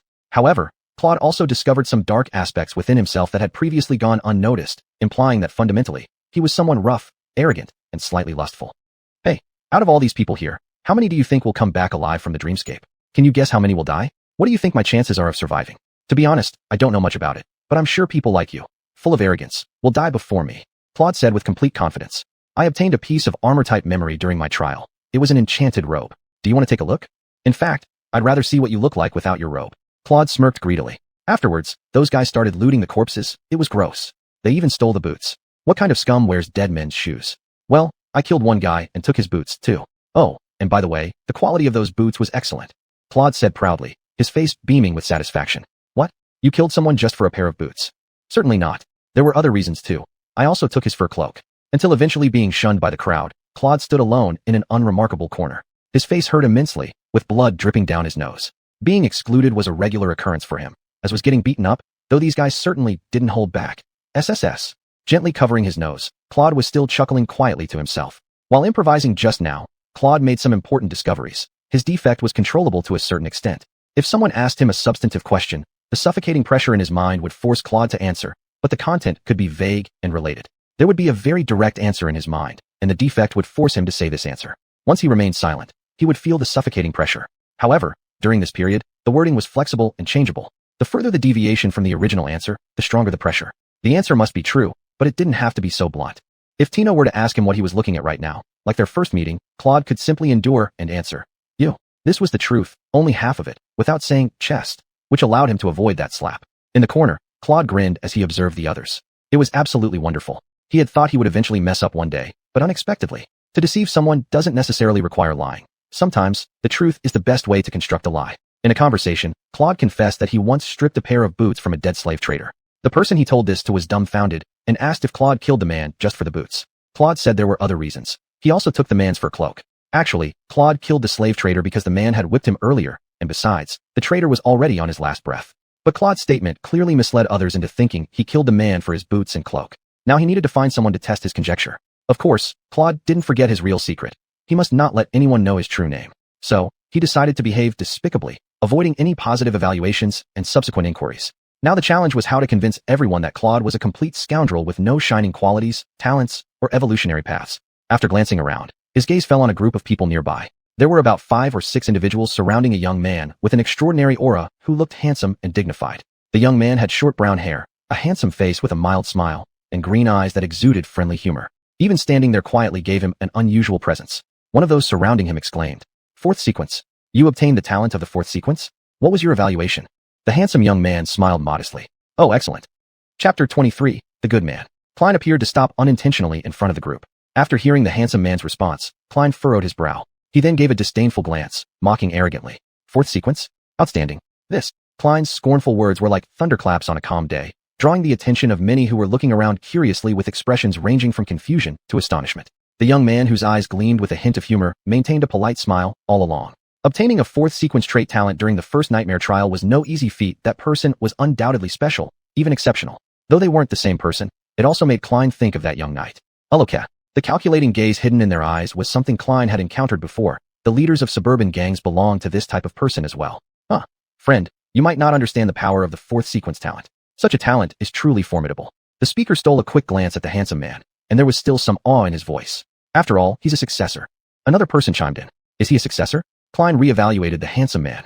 It was said that successors began training from the moment they could walk. For them, Being infected by nightmares was almost inevitable. They were an exceptionally talented few, destined to become powerful figures in the future. Are you joking? This is considered incredibly impressive. Klein continued to shout. Instantly, the few people surrounding the handsome man's gaze gradually shifted from confusion to hostility. Listen, kid, if you think the fourth sequence talent is nothing much, then why don't you show us your own talent? What would your evaluation be? The handsome man himself remained silent with a faint smile, while those surrounding him grew increasingly impatient. This suited Klein perfectly as he sneered. You'd better listen carefully. My evaluation, is glory. That's right, glory. I obtained the sixth sequence talent. All of them stared at Klein like he was a fool. No one had ever heard of anyone obtaining a sixth sequence talent before, so everyone thought Klein was crazy. Still, no one dared to outright dismiss the possibility. Could this madman be a successor from some family? Was he an unprecedented genius? Could his evaluation actually be glory? But they quickly discarded that remaining shred of doubt.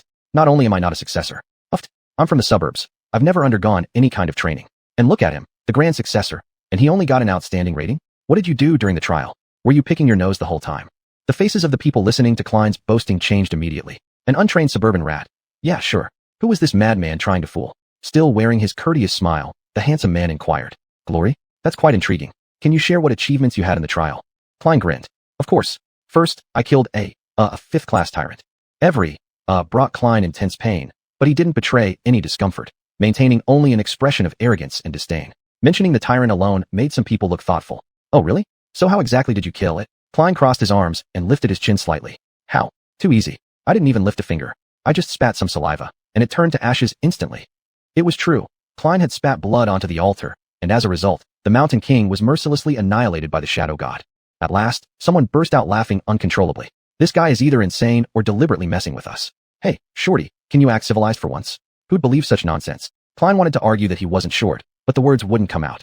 Because it was a lie, damn it. For a long moment, Klein's face turned beet red as anger surged through him, and he shouted loudly. It's all true. Another round of merciless laughter followed. Hey, shorty, do you really believe you killed a tyrant? A tyrant. And you only used a little bit of spit. Klein's expression was grave as he frowned. It's the truth. Everyone laughed aloud. Crazy. He actually believes his own lies. Crazy. He's absolutely crazy. At this point, the gentle voice of the handsome man cut through the noise. Quiet, everyone. After the laughter subsided, he asked again. What other achievements do you have? Klein rested his cheek on his hand and tilted his head slightly. Let me think. Oh, I also killed a second-rank swordsman.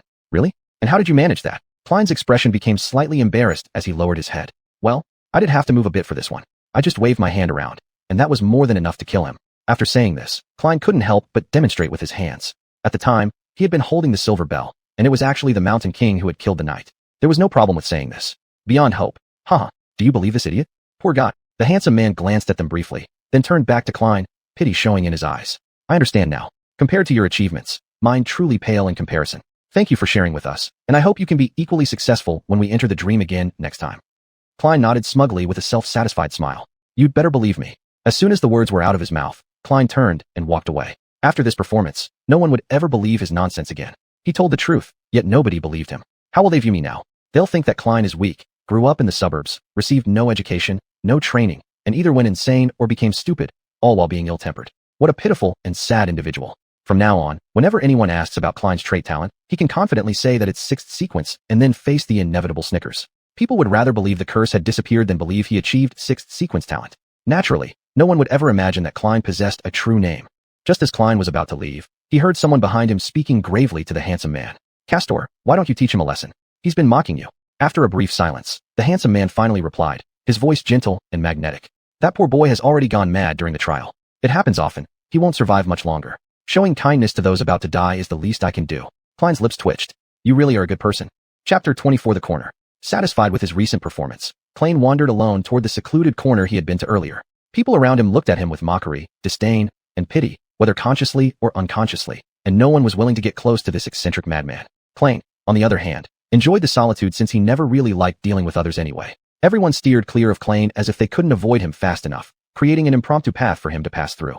Without incident, he left the crowd behind and arrived at the corner. There, a girl sat quietly on a bench. For some reason, people were just as reluctant to approach her, so Klein couldn't help but give her a second glance. She sat there calmly, her clothes neat and clean. Though not overly expensive, the outfit suited her perfectly and looked natural on her.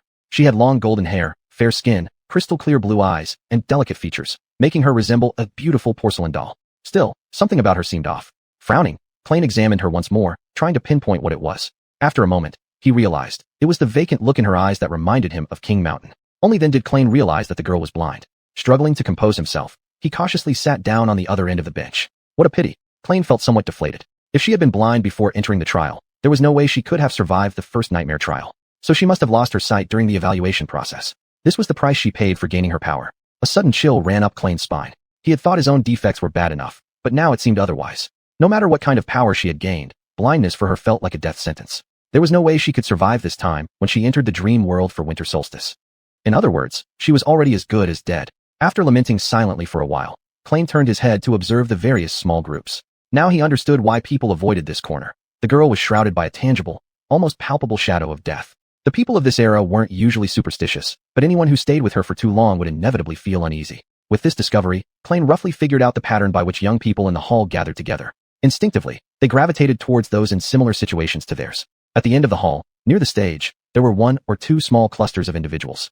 These stood out easily from everyone else. They exuded unshakable confidence and composure, their faces adorned with amiable smiles. They were elites from major families, indoctrinated from birth. To them, both the trials and the dream world came across as relatively easier and simpler.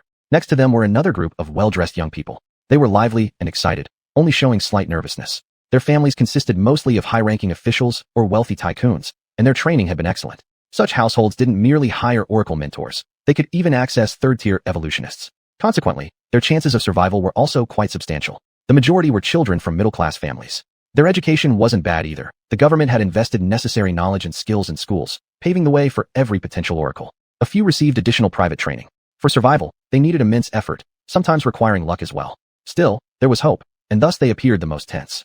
Finally, there were Klain and the blind girl. Death's shadow loomed heavily over both of them. From the perspective of everyone else in the hall, their chances of survival were virtually zero. This was how the young people in the hall had subconsciously grouped themselves, except for the silver-haired girl. She stood alone, distant from everyone. She seemed indifferent to the tension and oppression in the air, lazily leaning against the wall with her old-fashioned headphones on, her eyes closed. Regardless of which group you belonged to, everyone was growing impatient after waiting for so long. When is that damn ceremony going to start? Klain wondered irritably. As if answering his thoughts, a tall man in a deep blue uniform appeared on the stage. He was incredibly tall, almost gigantic. Klain even entertained a fleeting suspicion that his mother may have sinned with a bear. Of course, it was just a thought. Bears had gone extinct before curses began appearing. However, he'd seen some pictures in books once, and they looked similar to this man, a nightmare beast resembling a bear.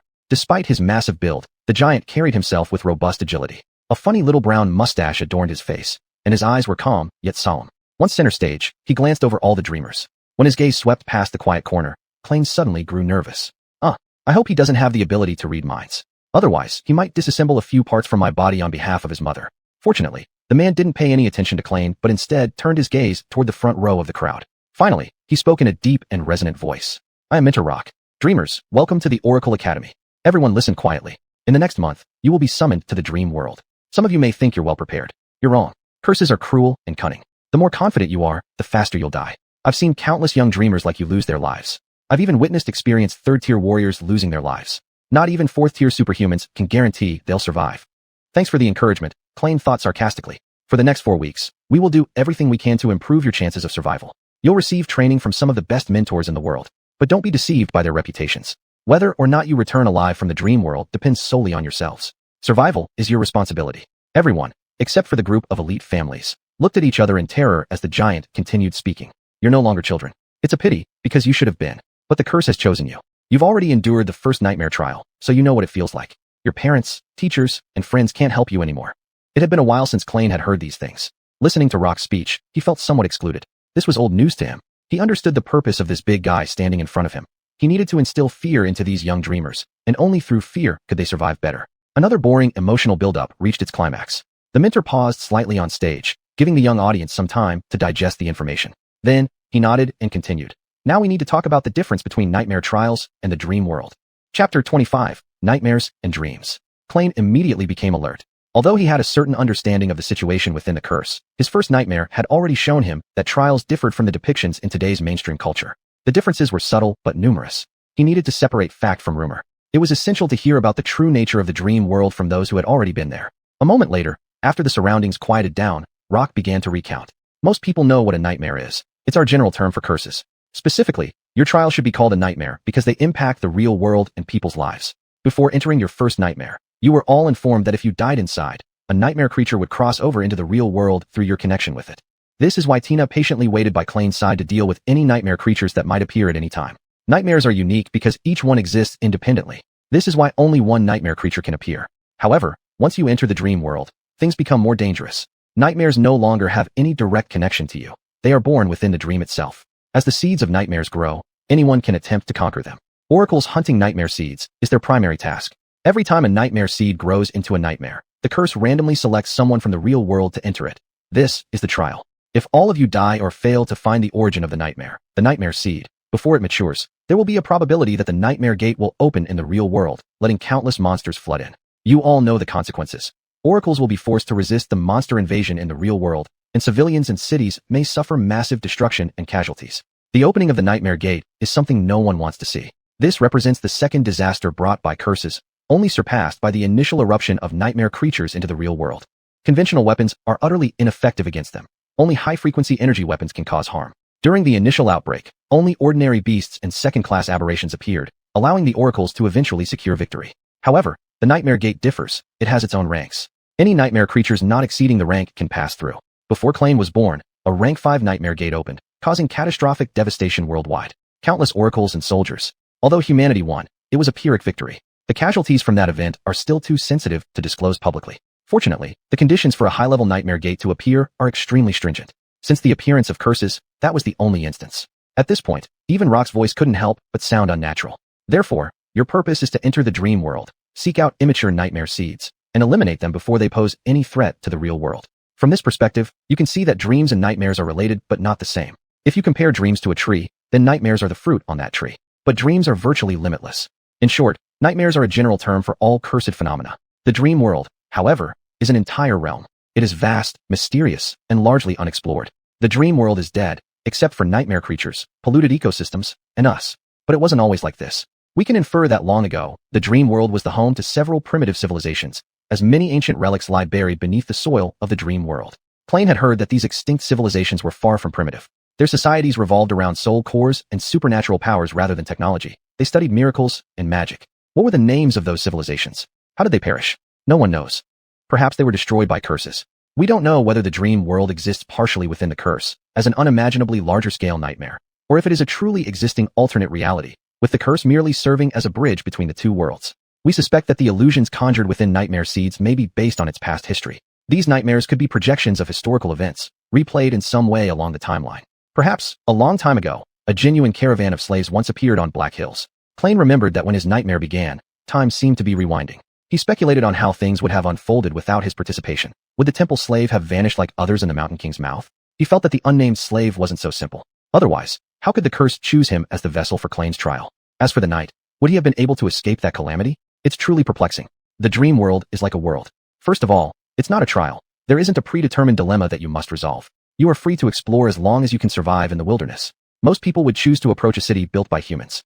That was decent advice, thought Klane, though he didn't fully trust it. While the dream world doesn't impose specific problems, someone with a fate string attribute like him was likely to run into trouble. So, the freedom to explore mentioned by Rock was relative for Klane. Rock added from the podium.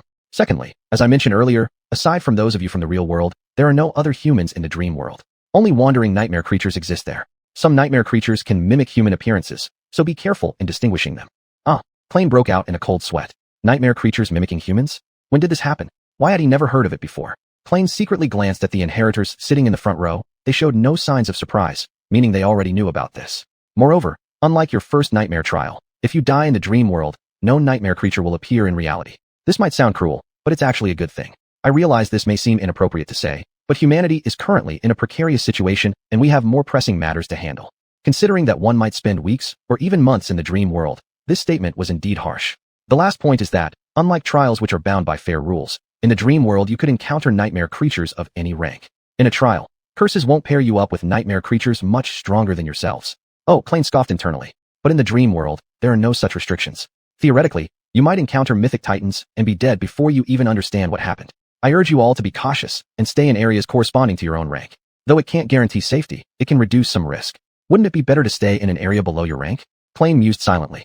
Rock paused briefly, observing the faces of these young people before him. After a long pause, he continued. When the winter solstice arrives, you will be teleported to the dream world. Your appearance location is random, but generally within the same region. Please unite and head to the nearest human city. Each city is built around a gateway. Once you reach there, you can safely return to the real world. A gateway is a portal connecting to reality and serves as an exit from the dream world. Once dreamwalkers arrive at the portal, they can escape back to reality, ascending to become second-rank oracles. Their soul cores will advance to the second rank, and they'll gain a second pathway ability. From then on, every time they sleep, they will return to the dream world. If you cannot find or reach the nearest city, search for unoccupied gateways. They are usually located at prominent landmarks in the area. Work together to defeat the guardian of the gateway and come back alive. Rock's face turned bitter as he gazed at the vibrant group of young people before him. That concludes today's briefing.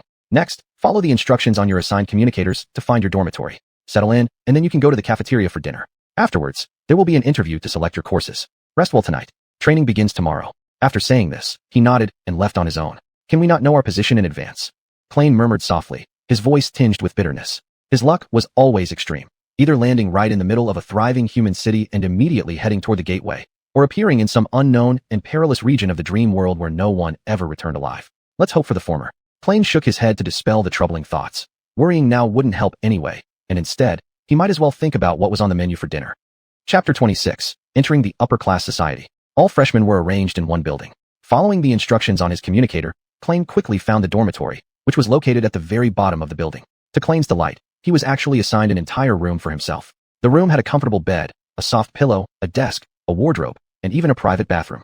The room was new, looked beautiful, smelled fresh and pleasant, and the environment was clean and tidy. It was warm, and there was a hidden screen on the wall that could seamlessly simulate a large window. When the screen was turned on, it showed a poetic and picturesque snow garden outside.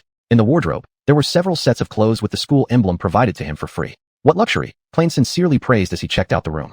Of course, he was well aware that such a room was actually quite ordinary. However, for someone who grew up in the suburbs, this room shone like a palace, and Klein scratched his head. Looks like I've made it. He glanced around, then grinned mischievously at his own shadow. I guess we're entering high society, right? Old Dunt. The shadow didn't respond, clearly indifferent to all these.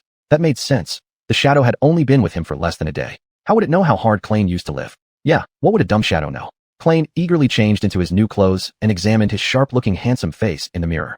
He seemed to remember something, then summoned the runes. He finally had time to study the newly obtained memory, the Puppet's Shroud. Memory, Puppet's Shroud. Memory rank, second rank, can advance with the host to higher ranks.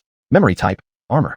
Memory description. Once, a suspicious worm entered the heart of the king. Over time, the king was consumed from within and turned into its puppet. After decades, the worm escaped from the king's corpse, leaving behind a black cocoon. No one knows where it went. However, once anyone dared to approach that silent castle, they would find among piles of gnawed bones this silk under armor. Klein snorted. It's not that scary after all. Recalling back then, the first nightmare creature he killed was called Mountain King's larva. If Mountain King was a thing controlled by worms, and had already been upgraded to the 5th level tyrant. Wait. I remember the curse mentioning that Mountain King was in its transformation phase. Could it be? No wonder the 5th level tyrant was so weak, and there was a terrifying wave before its last struggle. Then, wouldn't it ascend to become a Chime after breaking out of the cocoon? A 6th class Chime. Better not to think about it. Just the word Chime was enough to send chills down Klein's spine. He sighed, summoning the Puppet's Shroud. Immediately, black threads surrounded his body, forming armor around him. It was made of a dark gray, flexible material. The black leather formed arm guards and shoulder pads, while other parts were covered by the black threads.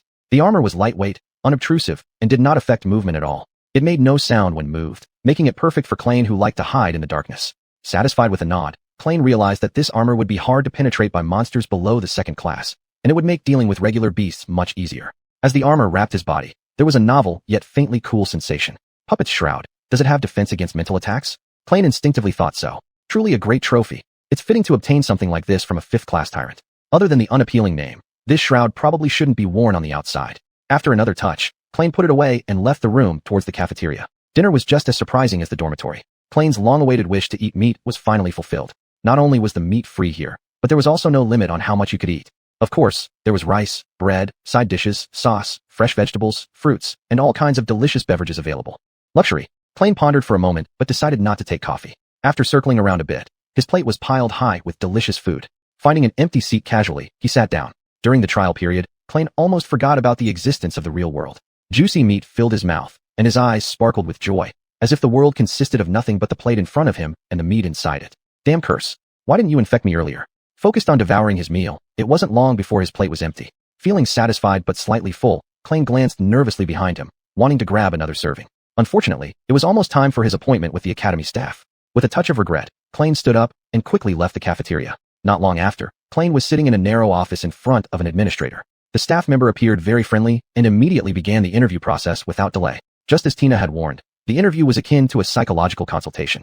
Since Klein had previously declined psychological counseling, the interview questions promptly shifted to asking about his traits and talents. Even though he didn't want to reveal his abilities, Klein knew he had to tell the staff something. Fortunately, most of the questions were polite openers like, "Would you care to tell me?" or "If you would like to share," giving Klein room to maneuver. "Would you mind telling me what type of talent you've acquired? For example, combat, magic, or practical talents?" Klein minded this indeed.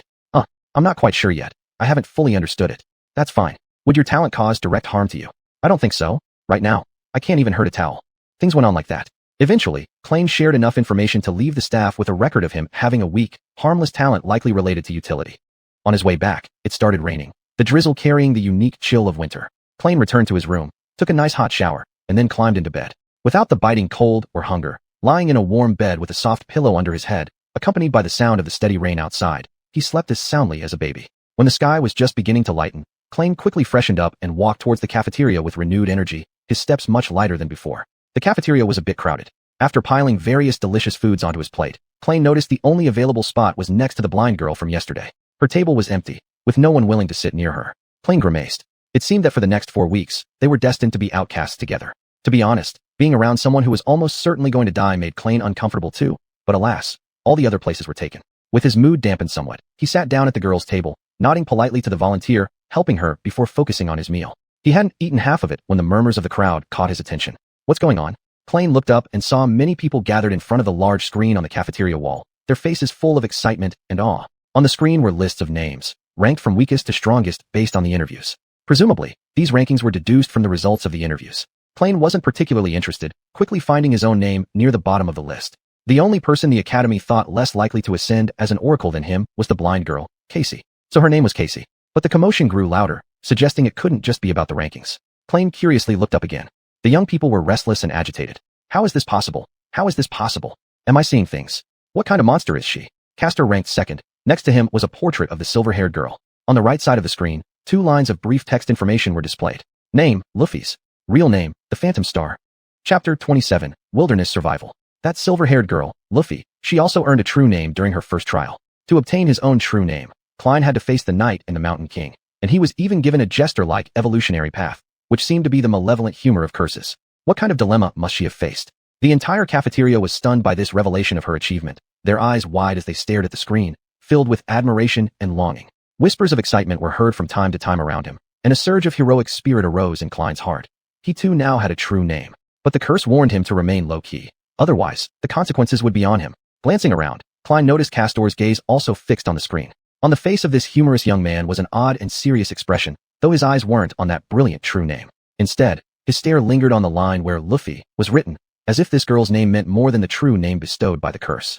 Interesting, do they know each other? How could a noble elite possibly know someone who came to the academy in a free police uniform? And Luffy, where is she? Klein looked around the cafeteria and saw that the silver-haired girl sat alone in a corner, holding a cup of coffee. She paid little attention to the noise around her, seemingly lost in her own thoughts, her gray eyes calm and profound. A dreamer with a true name? Impossible. Theoretically it is possible. I think the extraordinary angel of pure light also obtained her true name during her first trial. But I'm still skeptical about it. What if she lied during the interview? Are you an idiot? If interviews could be so easily faked, yesterday's crazy psycho would have been ranked first. Klein's face twitched. All right, why don't we just ask her? In an instant, the cafeteria fell silent. After hearing this suggestion, everyone turned silently, staring at Luffy. For a long time, no one dared to approach her. Seeming to sense something, she looked up, her eyes puzzled as she gazed at the crowd. Huh? What? Even blind Casey turned her head toward the direction of the sound. At that moment, Castor took a step forward and bowed politely first. "Miss Luffy, I am Castor from the Hanley family. Your trial seems to have gone pretty well." "Miss." Why did he call her that? And introduced himself too. So they didn't know each other? That makes it even more interesting. Luffy seemed troubled by this question. After pondering for a moment, she smiled brightly and shrugged. "It's all right." Castor gave a somewhat awkward accompanying smile. "I see. I'm very glad to see you return unscathed. I never doubted your abilities." Luffy lightly nodded. "Thank you."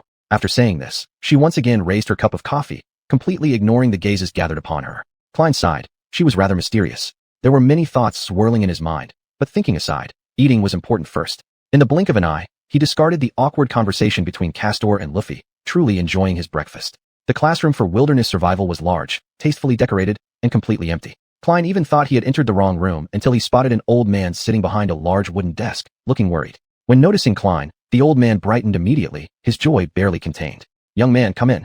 He was an energetic old man, with messy hair and slightly unfocused eyes, and his eyebrows seemed animated.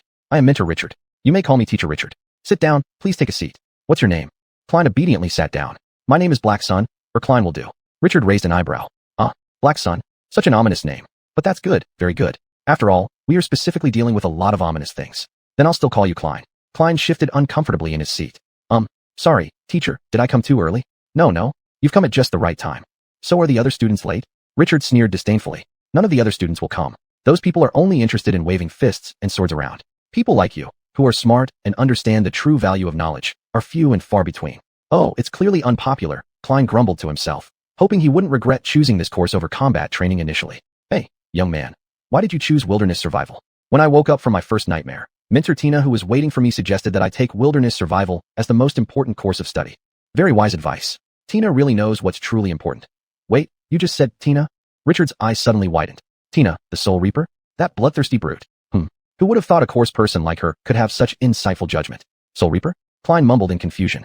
Teacher, do you know Tina? Richard cautiously glanced behind him before lowering his voice. Who doesn't know the Soul Reaper? She might not be the strongest oracle, but she is definitely one of the most terrifying. This is because her natural talent can bypass physical defenses and directly attack the soul core, meaning no armor, damage reduction, or corporeal strength can withstand her assault. Richard leaned closer. The only relief is, she's still young. It's unlikely she'll reach rank for extraordinary within a short period, perhaps even never. Her chances of advancing to extraordinary status are extremely low. Klein curiously pressed further. Why? Richard looked at him with a strange expression, seemingly unable to figure out why Klein was so slow on the uptake. Need I say more? Of course it's because of her flawed personality. Who would assist a cold-blooded killer to become extraordinary? To conquer the third nightmare, a top-notch team united by common goals is required. The Soul Reaper? Which team would dare take her? Wait. Suddenly, Richard furrowed his brow and leaned back. How am I discussing someone else behind their back with you? You're too young to understand these things. And besides, this isn't normally how I behave. I don't like criticizing others behind their backs. You've already said plenty, Klein silently complained, but he kept quiet. Perhaps choosing wilderness survival was the right decision, Klein consoled himself. So what other courses do you have planned next?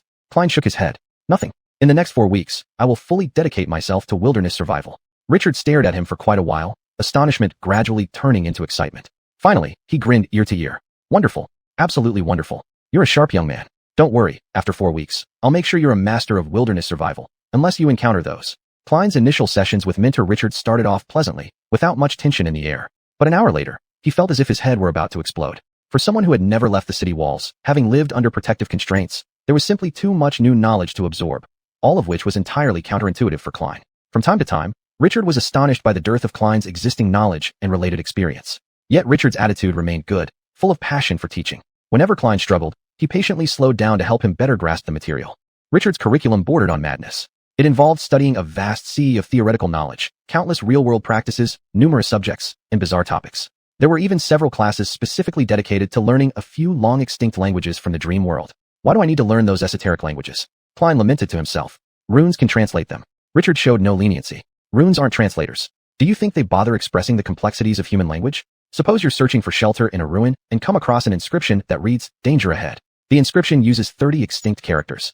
If you recognize those runes, you'll instantly know what danger lies ahead.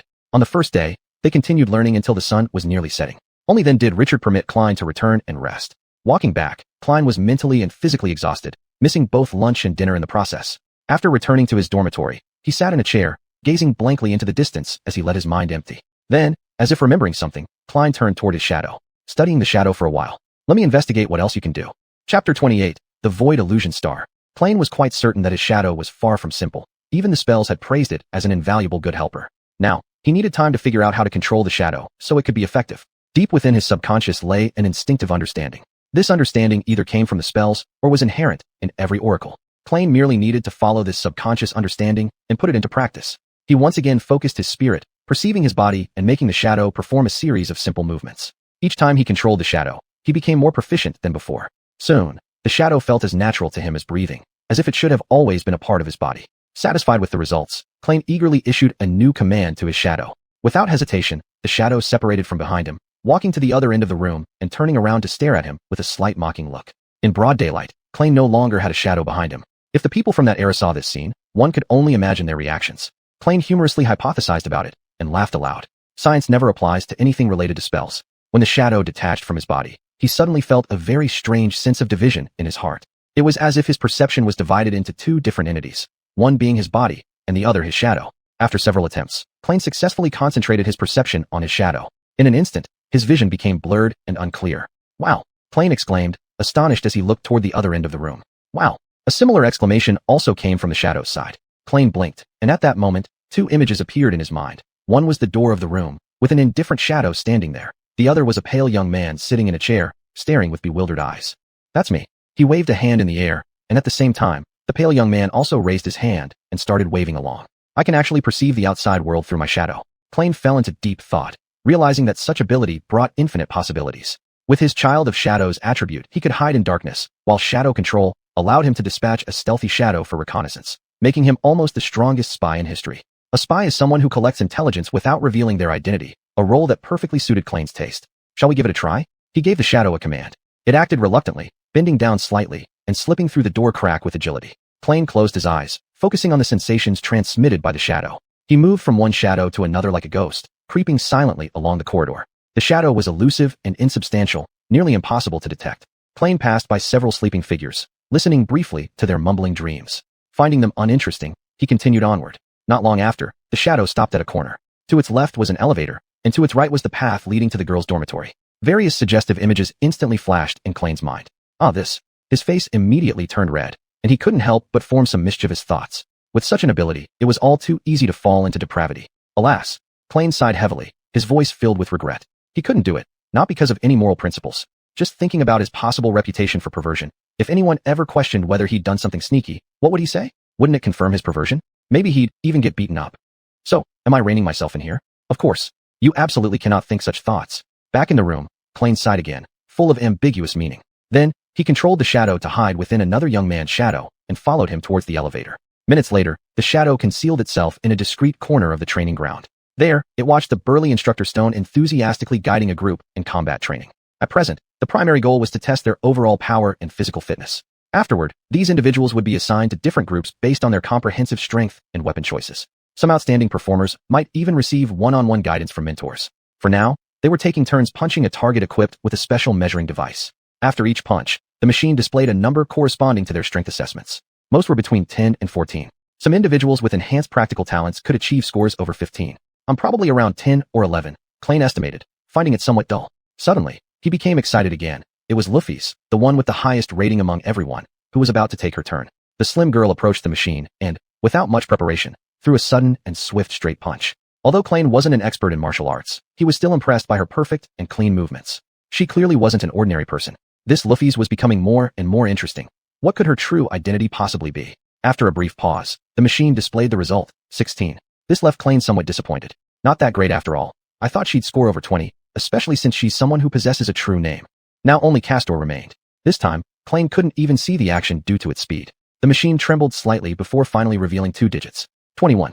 Everyone stared blankly at the display. Many people cast admiring glances toward Castor, who merely gave a slight bow and stepped back. Good job, Stone said with a smile. Now we'll move on to sparring to assess your combat abilities. I need 2 volunteers to start. Luffy stepped forward immediately, walking to the center of the training ground. After hesitating for a moment, a muscular man joined her, standing a few steps away. The rules are simple.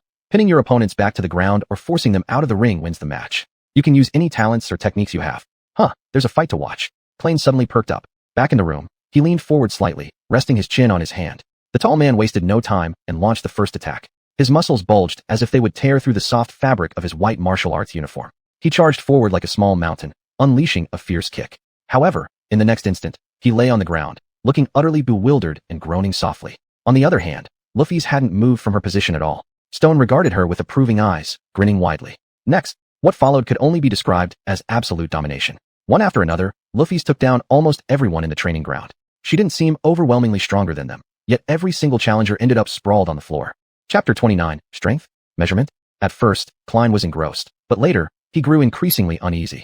Luffy's timing was simply terrifying. She always managed to evade any opponent's attacks at the right moment and strike swiftly and directly to the point of vulnerability. No matter who her opponent was, the result remained the same. Someone would end up suffering in a matter of seconds. Throughout the entire process, she maintained an unwavering calmness and composure on her face, devoid of any emotion, like a cold machine. Could it be that she used to be a killer? Klein felt some confusion and uneasiness within. If this star of illusion became his enemy, it would be too terrifying. It would be better to flee immediately or try not to provoke her. Light brings illumination, but shadows cannot coexist with light. In the end, only Castor remained in the arena. However, unlike all others who were left feeling disheartened after their crushing defeats, he appeared unaffected. A faint smile graced the corner of his lips as he strolled leisurely toward Luvis. Standing several steps away from each other, they faced off, their eyes meeting in the air. Once again, Castor slightly bowed. Miss Luvis, I apologize in advance for my actions. What is he going to do? The next instant, Klein squinted. Castor vanished into thin air. It was merely an illusion. He moved so fast that the eyes couldn't keep up with him. Were it not for the Shadow Eye's special abilities, Klein wouldn't have been able to see even his motion trajectory. Even the Shadow Eye could only barely capture his fleeting and blurred figure. In the blink of an eye, Castor had already approached Luvis closely, swinging a powerful punch suddenly. Despite his stunning speed, she still responded in time, leaning her body sideways to avoid Castor's attack as much as possible. However, it wasn't enough. Though Luvis dodged the critical areas, Castor's punch still hit her shoulder, causing her to stagger backward for several steps before regaining her balance. Without giving her a chance to catch her breath, Castor disappeared once more. The next second, he reappeared behind the unprepared Luvis, ready to end the battle. Just as he thought, she seemed unable to react quickly enough. Just as his fist was about to land near her back, Luvis suddenly leaned sideways sharply, and with swift force, an elbow struck straight towards Castor's abdomen. Castor was somewhat surprised, but at this point, there was no time to retreat. He narrowly avoided the blow thanks to his overwhelming speed advantage. Subsequently, the two collided violently, and Castor tripped Luvis over while simultaneously pushing her gently, ensuring that she didn't fall embarrassingly as she hit the ground. Lying on the ground, the girl blinked a few times, looking up at him. The entire encounter between them had lasted no more than 2 or 3 seconds. Inside the room, Klein sighed deeply in amazement. Her soul core must have definitely reached the second stage. Is this considered cheating? A dreamer's speed shouldn't be that fast. Their abilities should still be developing, but is this what being a descendant really means? Who knows how many soul fragments he had absorbed before entering the academy? In the training area, Minter Rock murmured something, then nodded slightly. Luvis slowly stood up. The rest of them looked at Castor with awe, whispering amongst themselves. Castor's performance had indeed left an indelible impression on them. Yet Castor himself didn't seem happy. His expression was complex as he stared at Luvis.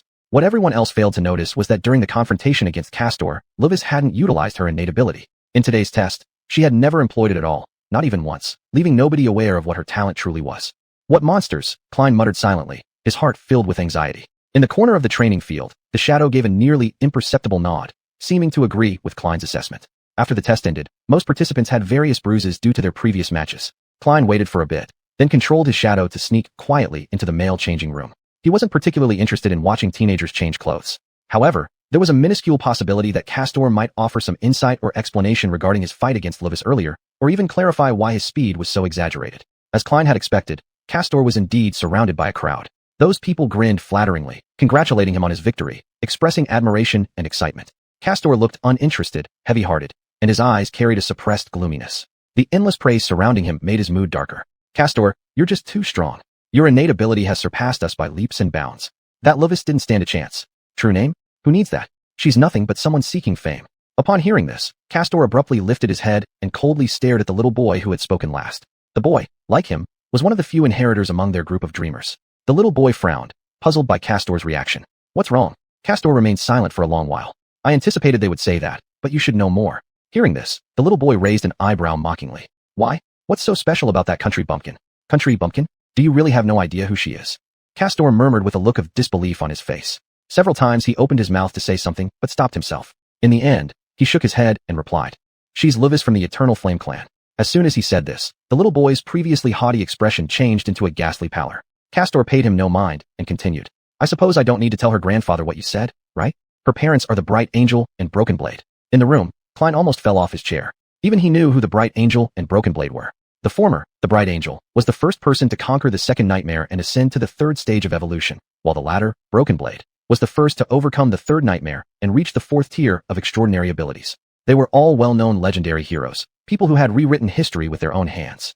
If what Castor said was true, then Luvis' background wasn't just noble, it was practically royal. No wonder he bowed and called her Mississippi. Why didn't he just call her princess? There must be some hidden circumstances, thought Klein. The pale-faced little boy asked in a trembling voice. Then why does she? Castor let out a soft sigh and responded solemnly. Because they're all dead. The Eternal Flame clan disappeared from history long ago. For a moment, the dressing room was as quiet as a tomb. Castor also lowered his head silently. She is the only one left alive. Chapter 30, Time Montage. In the dead of night, while everyone was asleep, Klein secretly slipped into the training ground. Looking around and confirming that no one was present, he curiously approached the circular arena where Roofies and others had previously dueled. Standing in the center of the circle, he remained still for a moment, his mind continuously replaying how she had dealt with her challengers until ultimately losing to Castor. "They're both monsters," he muttered quietly, feeling both frustrated and disheartened inside. Shaking his head, Klein stepped away from the circle and then stared at his shadow blankly. "Do you agree?" The shadow hesitated for a moment, then straightened up with arms crossed over its chest, trying hard to appear nonchalant, but clearly lacking confidence. "Yeah, you're right. So what if they're powerful?" Rufy's grandfather, the immortal Flame, and her father, the Broken Blade, were both renowned for their extraordinary strength. But so what? Isn't Rufy's in her current predicament? Ultimately, power doesn't represent everything. Even royal family members find it hard to escape the cruelty of this world. With heavy steps, Klein moved towards the measurement machine. He clenched his fist tightly and struck it forcefully. The machine hummed and displayed a number. 9. This is too pathetic. At least I should pass. In anger, Klein threw another punch, nearly injuring his fingers. Bang! The result was the same. Klein, irritated, shook his hand as he tried to calm his anger. His physical condition was simply too weak. His height had reached its limit. There wouldn't be much change in the future. No matter how hard Klein trained, he would always remain small. How could this be? With a troubled expression, Klein fiercely punched the target again, pouring all his frustrations into the single blow. A strange intuition suddenly flashed through his mind. Following that instinct, Klein manipulated his shadow to cling onto himself, wrapping around his hand like a pair of black gloves.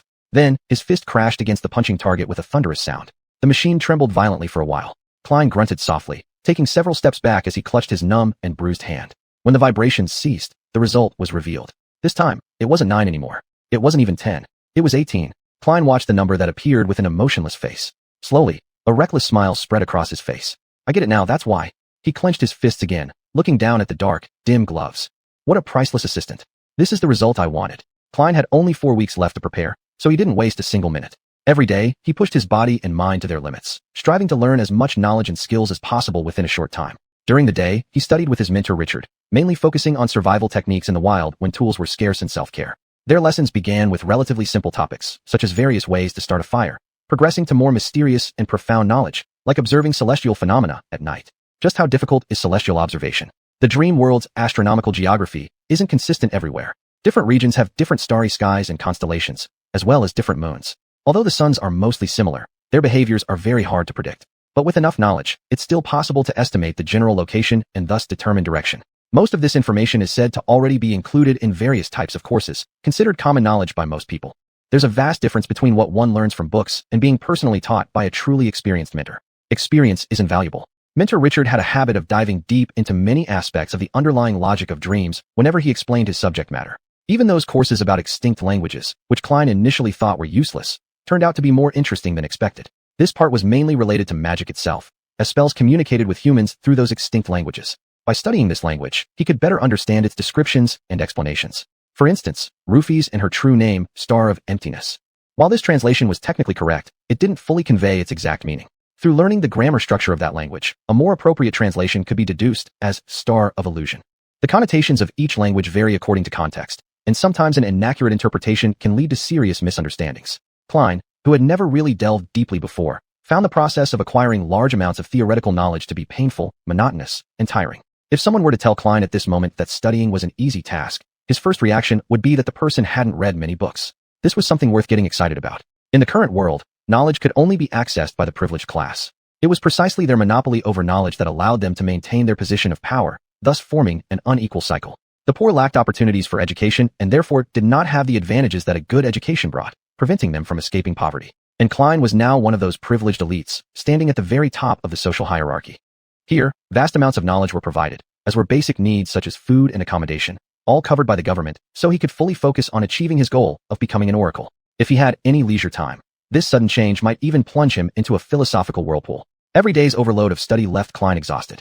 Perhaps because of the abundance of food in the cafeteria, despite not deliberately training, Klein felt his reconstructed body was undergoing transformation, with his strength, endurance, and agility rapidly improving. Yet it was still far from enough. Klein secretly gathered information on other dreamers and practiced fine control over his shadow every night. His shadow could exist independently and perform reconnaissance missions without direct control from him. It would quietly go here and there, listening and recording others' revealed talents and interactions. Then, when Klein returned to the dormitory after dinner, it would share all the information it had heard and seen during the day. The only trouble was that although it liked mocking its master outwardly, this shadow was actually quite naive. It didn't understand how the human world worked, and often couldn't distinguish between useful information and trivial chatter. Therefore, most of the time, Klein obtained neither valuable nor interesting secrets, but rather endless trivial conversations. Thus, he noticed a pervasive tension in everyone's hearts. The looming threat of death hung over their heads, leading many to lament the brevity of life. It was time to make the most of each day under the shadow of impending doom, boosting morale. Of course, Klein's situation hadn't improved at all. He already saw himself as an unwelcome madman. Furthermore, aside from classes and training, he didn't have much time for anything else. Klein primarily worried about getting too close to anyone, which could lead him into difficulties where he'd have to reveal his true name. In addition to gathering information, gradually understanding the scope and limitations of various talents, he also tried to control the shadow to enhance strength. The effect was pretty good. The shadow not only augmented his body, but also enhanced other objects. If it was wrapped around a weapon, the weapon's attack power would significantly increase. If applied to armor, the armor's defense became much stronger, making it hard to breach. The enhancement was quite remarkable, roughly doubling the initial value. In short, if used properly, this ability could make Klein one of the top dreamers among all dreamers. Everyone's talent had limitations. No characteristic talent was as comprehensive as Shadow Slave. Plus, considering the uniqueness of the shadow, it was simply perfect, truly worthy of being a sixth sequence talent. Day by day, time flowed like water. Before Klein realized it, winter solstice had quietly arrived. Chapter 31, The Last Day. Snow and ice came in overwhelming waves. It had been a long time since the first arrival, and there was no more cold drizzle like before. Unwittingly, the world was wrapped up in white. On this day of winter solstice, when Klein woke up, he felt somewhat tired. No matter how hard he tried to get rid of the lethargic feeling, it just wouldn't go away. In the end, he just lay there in bed, tightly tucked himself inside the quilt. He had already become accustomed to this endless and captivating drowsiness. It was similar to the days when he first got infected by nightmares. It also reminded him of the sensation when he gradually froze stiff in the severe cold on that steep hillside in Black Mountain. Thinking about the impending threat of death, Klein couldn't help but feel a touch of fear. This was his last day on Earth, at least for now. By nightfall, the spell would once again take him away, this time to challenge a vaster world of dreams. What kind of decaying magical world would he face this time? Would luck favor him again? Or will he fall into the same desperate situation as before? He then let go of the worry, knowing that he had done everything possible to prepare for this journey into dreams. He had studied hard, trained tirelessly, and kept a close guard on the secrets of his true name. Whatever might happen in the future, he has already given it his best shot, even if. Klein exhaled softly, shook his head slightly to dispel some of the drowsiness, and only then did he struggle to climb out of bed. If this was going to be the last time he enjoyed hot water, he intended to savor it fully. If this was the last breakfast. Never mind, he really didn't have much appetite anyway. The canteen was filled with silent and orderly dreamers. Each person was downhearted, their eyes wandering aimlessly, as if trying hard to confront the fears within their hearts. Most people had written farewell letters far ahead of time, as they were bound to return as only a few chosen ones. Life is about to be frozen at its most radiant age, a period interwoven with illusions and despair. Klein recalled the last time he prepared to enter the nightmare, and he approached the coffee machine with a bit of trepidation. He had discovered early on in the academy that many people liked to add sugar and milk to their coffee. On this special day, he decided to try it again. A little sense of ceremony wouldn't hurt. Holding the coffee, he sat beside the blind girl, Cassie, as usual. Although they had been sitting next to each other for nearly a month, not a single word of conversation had passed between them, like two strangers forcibly brought together by the environment. Klein thought today would be no exception. However, just as he picked up his coffee, Cassie suddenly turned her head toward him, staring directly at him with her beautiful but lifeless blue eyes. Klein's heart jolted as he quickly glanced around to see if anyone else had caught her attention. After confirming that there was no one nearby, he asked anxiously, "What's wrong?" Cassie hesitated for a moment, as if debating whether or not to speak, and then finally summoned up the courage to say to Klein, "Happy birthday." "What?" Klein frowned slightly, not quite understanding what she meant. "Birthday?" His face instantly revealed a flash of surprise. Oh, right, today was his birthday. He had completely forgotten about it, but unfortunately, he couldn't even manage the simplest celebration today. Wait, how did she know his birthday? Klein warily scrutinized the blind girl, opening and closing his mouth several times before falling silent. Eventually, he remained quiet, realizing she had some unusual secrets. "Thank you." Klein nodded slightly, and Cassie turned her head away as well, seemingly just there to say those words. That was fine too. Klein picked up his coffee and took a small sip. This time, it tasted quite nice. Originally, this was how coffee should be consumed, but he clearly hadn't drank it this way before. Why did this taste so familiar? After finishing the cup of coffee, Klein felt a little more awake. 18 years old. If someone had told him a year ago that he would be drinking real coffee with sugar and milk alongside a beautiful girl at 18, he would have beaten that person's face bloody. But now, all of this was like a beam of light penetrating straight into reality, dazzling to the point where he couldn't look at it directly. Klein involuntarily remembered those who had celebrated his birthdays with him in the past. It had been a very long time ago. Before his mood could sour, Klein resolutely dismissed these thoughts and forced himself not to think about those painful memories. That's all there was to it. He consoled himself. There'd always be another chance to drink coffee next year. After finishing his coffee, he quickly rose from his seat and left the canteen. There were no classes today, but Klein still went to the outdoor survival classroom to bid farewell to Mr. Richard. The old man was incredibly emotional upon seeing him off. He gave him final advice over and over again, and even promised to apply for a research assistant position for him after Klein advanced to become an oracle. Klein was deeply grateful for the time and effort Mr. Richard had put into him. Richard was a teacher worthy of his respect. Afterward, there was nothing else left to do. He aimlessly wandered around the academy, taking a seat on a bench whenever he grew tired. The sky was perpetually overcast, cold winds occasionally brushing against his face. He ascended to a tower, leaning casually on the railing. In the distance lay sprawling skyscrapers, and even further away stretched rows of low-lying houses. At the edge of his vision, Klein could vaguely make out curling wisps of smoke, the place where he had lived not long ago. As the sun began its descent toward the horizon, Instructor Rock gathered them together. In the snow-covered garden, other mentors were leading their groups one by one to the Academy's medical center. The medical center looked more like a temple than a hospital. It housed not only the most advanced technology, but also the most accomplished healers among the oracles.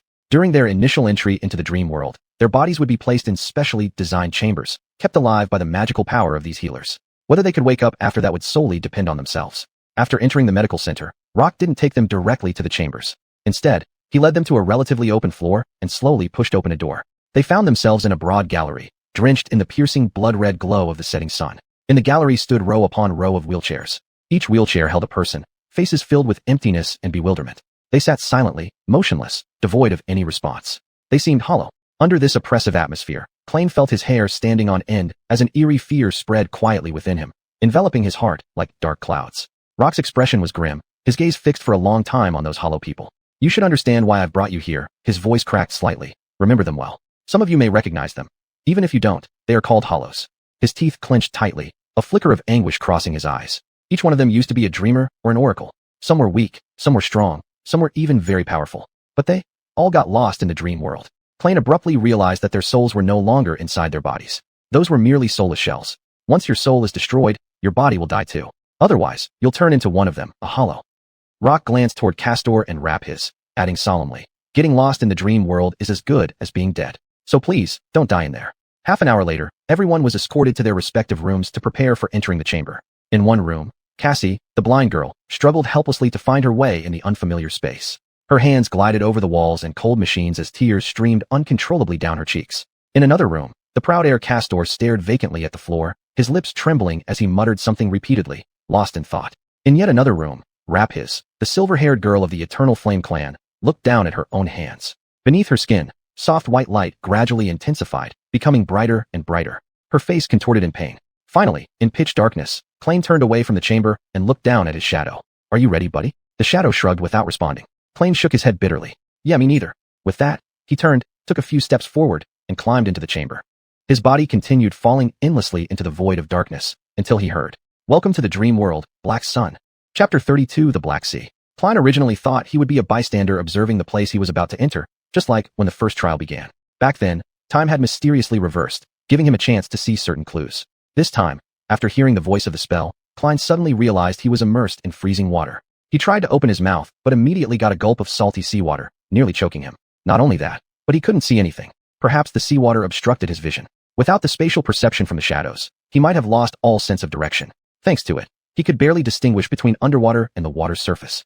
Fortunately, swimming was included in Mr. Richard's lessons. Klein felt extremely lucky for having listened to Tina's advice. He silently vowed that if he ever returned, he would properly thank the old man and Tina. Klein forced himself to calm down and started to fiercely swim towards the surface. After an unknown amount of time, with a growing sensation of suffocation, his head finally broke through the surface. Klein opened his mouth greedily, inhaling air. Once his breathing calmed, he cautiously swam around, carefully observing his surroundings. All within sight was an endless, tumultuous black sea. Above, the sky was as dark as ink. No moon, no stars, nothing but absolute darkness. Klein momentarily froze in astonishment as a chilling fear immediately gripped his heart. Is this the sea? An entire ocean? Am I stranded right in the middle? No, that can't be. There must be land nearby. Just as Klein panicked, a distant and blurry sound instantly drew his attention. Klein quickly turned around, seeing a triangular dorsal fin racing toward him. Luckily, it was still at least several miles away. Something was off. How could I possibly see so clearly from such a distance? Submerged in the water, Klein felt as if his body was falling into an ice pit. Roughly estimating, that dorsal fin was at least 5 meters high and closing fast. It was becoming larger with each passing moment. Damn spell. Is this fate's strings messing with me again? Klein didn't have time to curse the spell. His eyes darted around frantically as he desperately searched for anything that could save him. In the not-so-far distance, he noticed a black object poking slightly out of the water. Without wasting any time contemplating, he swam furiously toward that direction. Yet, no matter how fast he swam, the mysterious creature kept advancing on him at an even greater speed. Despite the overwhelming terror threatening to consume him, a small part of Klein's mind struggled to remain clear-headed. Determined to survive, he hastily wrapped his body with shadows. Instantly, his speed increased twofold. As the enormous creature was about to swallow him whole, Klein finally managed to grab onto the edge of the black object. With a burst of strength, he pulled himself out of the water and rolled away as far from the water as possible. In the process, his skin was scratched by the rough rocks. Thud! A loud and heavy impact echoed as the boulder beneath him trembled violently, seemingly struck by something massive. Klein wanted to retreat further, but a colossal, shadowy mouth suddenly emerged from the water before him, filled with ferocious fangs, each as large as a human being. Klein's eyelids twitched, realizing that the rocky platform he had climbed onto wasn't large enough to truly protect him. Why does it insist on eating me? I'm too tiny, barely enough to fit in its teeth gaps. Suddenly, an unexpected event occurred. Before the monster could fully leap out of the water, a monstrously huge tentacle swish pierced through the surface, rising like a towering structure piercing the clouds. Next, the tentacle came crashing down and tightly coiled around the monstrous mouth, dragging the creature back down into the deep depths of the sea in the blink of an eye. Trembling, Klein half of his body went numb. Collapsing onto the ground, he still couldn't stop shaking. After some splashing waves, the pitch-black sea returned to its tranquil state as if nothing had ever happened. The rising tide swayed under the profound dark skies. So, it wasn't trying to eat me, Klein thought, still shaken. It wanted to escape. Waiting a while longer to confirm there was no impending danger, Klein carefully examined the rock he had scrambled onto.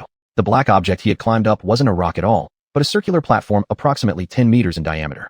Most of its surface was flat, with many grooves. It felt dry and rough overall. The edges, however, were very regular. It looked more like something man-made than natural. In the dream world, it's actually hard to confirm if some man-made things are truly made by humans rather than something else. It's best not to think about this. This stone platform served as a lone island amidst the Black Sea. As far as Klein's eyes could see, there was nothing on the water surface. Then he realized another problem. He was soaked to the bone, feeling a little cold, and had no clothes to wear. Just moments ago, clothing wasn't Klein's first priority, especially since there was no one around. It wasn't that big of a deal, but it was a bit chilly. Klein summoned the shroud, watching as black-gray clothes slowly covered his body, complete with high-cut, comfortable leather boots. Wearing this armor brought him some peace of mind and dispelled the chill from the sea breeze. He sat in the middle of the stone platform, trying to stay as far away from the seawater as possible, attempting to recall the unique characteristics of every explored area in the dream world. After pondering for quite a long time, no place seemed to match this dark, silent Black Sea. Of course not, thought Klein, filled with slight resentment. Even with all the bad luck, I can't possibly be as unlucky as this. Fortunately, he didn't yet need to leave the platform to try and search for land. Klein decided to observe for a while longer. Maybe as time passed, the Black Sea would change somehow. He let out a dejected sigh and then began searching for his shadow. In such extreme darkness, even Klein himself couldn't see it, only barely sensing its presence. To you, this must definitely feel like heaven, right? So dark, without a single star. The shadow remained characteristically silent. All right, you've done your best. Klein yawned and lay down, using his hands as a pillow. He didn't think too much, just staring blankly at the pitch-black sky. The sound of the ebbing waves was actually quite relaxing. This was the first time he had seen the sea. Losing track of time, his eyes grew a bit dry, so he simply closed them and rested quietly. As he drowsily drifted off, Klein vaguely noticed a subtle change in the rhythm of the sea waves, as if something was moving quietly. He abruptly opened his eyes and saw a corner of the sky slowly turning gray. Before long, the horizon subtly shimmered with an enchanting glow. With the sun gradually rising, the Black Sea suddenly became turbulent. Chapter 33, Ebbing Tide. The seawater suddenly began to churn violently, like a giant beast desperately trying to escape the light. As the sun slowly rose, Klein gradually stood up, hesitated for a moment, and then cautiously walked to the edge of the stone platform. He leaned his head down to look, his face full of confusion, then squatted down to examine carefully, confirming that everything he was seeing wasn't an illusion. The seawater seemed to be ebbing. At first, it receded slowly, then faster and faster. The speed at which the water level dropped was truly astonishing. The stone platform where he stood had barely protruded above the sea, but now there were several meters of wet rocks between him and the churning seawater. As the sun continued to rise, this horrifying ebbing tide persisted. Soon, Klein realized that he was standing at the edge of a cliff, more than 100 meters away from the churning waters below. The stone platform under his feet had fully revealed itself, though viewed from his height, it was hard to discern its exact shape. At this point, sharp, blood-red objects began to pierce through the black water surface. As the water level further declined, a blood-red forest bizarrely emerged from the black abyss. This forest was made up of coral-like things that grew intricately intertwined, reaching skyward in a complex tangle. These coral-like forms varied greatly in size and irregularly interwove together, creating a terrifying sight with black and red blending beneath Klein's feet. This strange coral forest extended endlessly to the horizon, interspersed with towering cliffs, abrupt deep valleys, and vast stretches of landscape features. Half an hour later, Klein was utterly stunned as the Black Sea had vanished completely. Were it not for the few black seaweeds hanging on the wet rocks and clusters of bloody corals growing underwater, he would have doubted whether he'd ever truly seen the ocean. The former circular island had now turned into a peculiar mountain peak, with a round stone platform at its top. Looking down, Klein felt dizzy. The night had entirely faded away, replaced by a serene morning with a gentle breeze. Am I hallucinating? Klein muttered quietly to himself. What exactly was that mysterious power? Even though the black seascape and those creatures lurking beneath the water had disappeared, Klein didn't rush to leave the stone platform. If the sea could vanish, it must also be able to return, and perhaps at any time. Moreover, he didn't know what dangers lay hidden within the coral forest, which might be even more terrifying than the massive tentacled monster. However, he could explore in another way. Walking back to the center of the stone platform, Klein sat cross-legged and commanded his shadow to detach from behind him. Then, the shadow approached the edge of the stone platform and slid off toward the coral forest like smoke. While the shadow busied itself climbing down, Klein yawned out of boredom. Hey, don't you think you should have a name? Although the shadow was too far away to hear him, their connection did not rely on words. The shadow definitely knew what Klein had said. It just maintained its usual aloofness.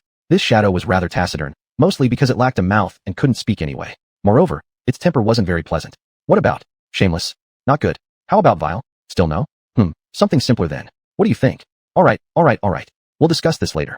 Just as Klein wisely stopped talking, the shadow had already reached the coral forest. Its control range was limited, but it sufficed to explore the nearby environment. Once inside the labyrinthine coral forest, Klein realized how complicated the situation was here.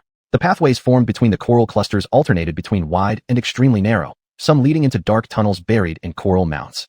All around, the coral walls were densely packed, leaving no room for escape. The shadow wandered around for quite a while, but remained confused. Helplessly, Klein ordered it to climb onto these corals and jump directly from one cluster to another.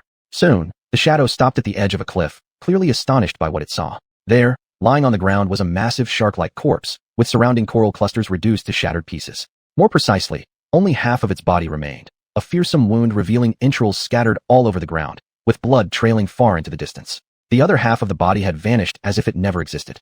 Around the corpse, hundreds or even thousands of monsters scrambled around, ceaselessly tearing small chunks of flesh from it. These monsters were roughly 2 meters tall, resembling bizarre fusions of crabs and centaurs.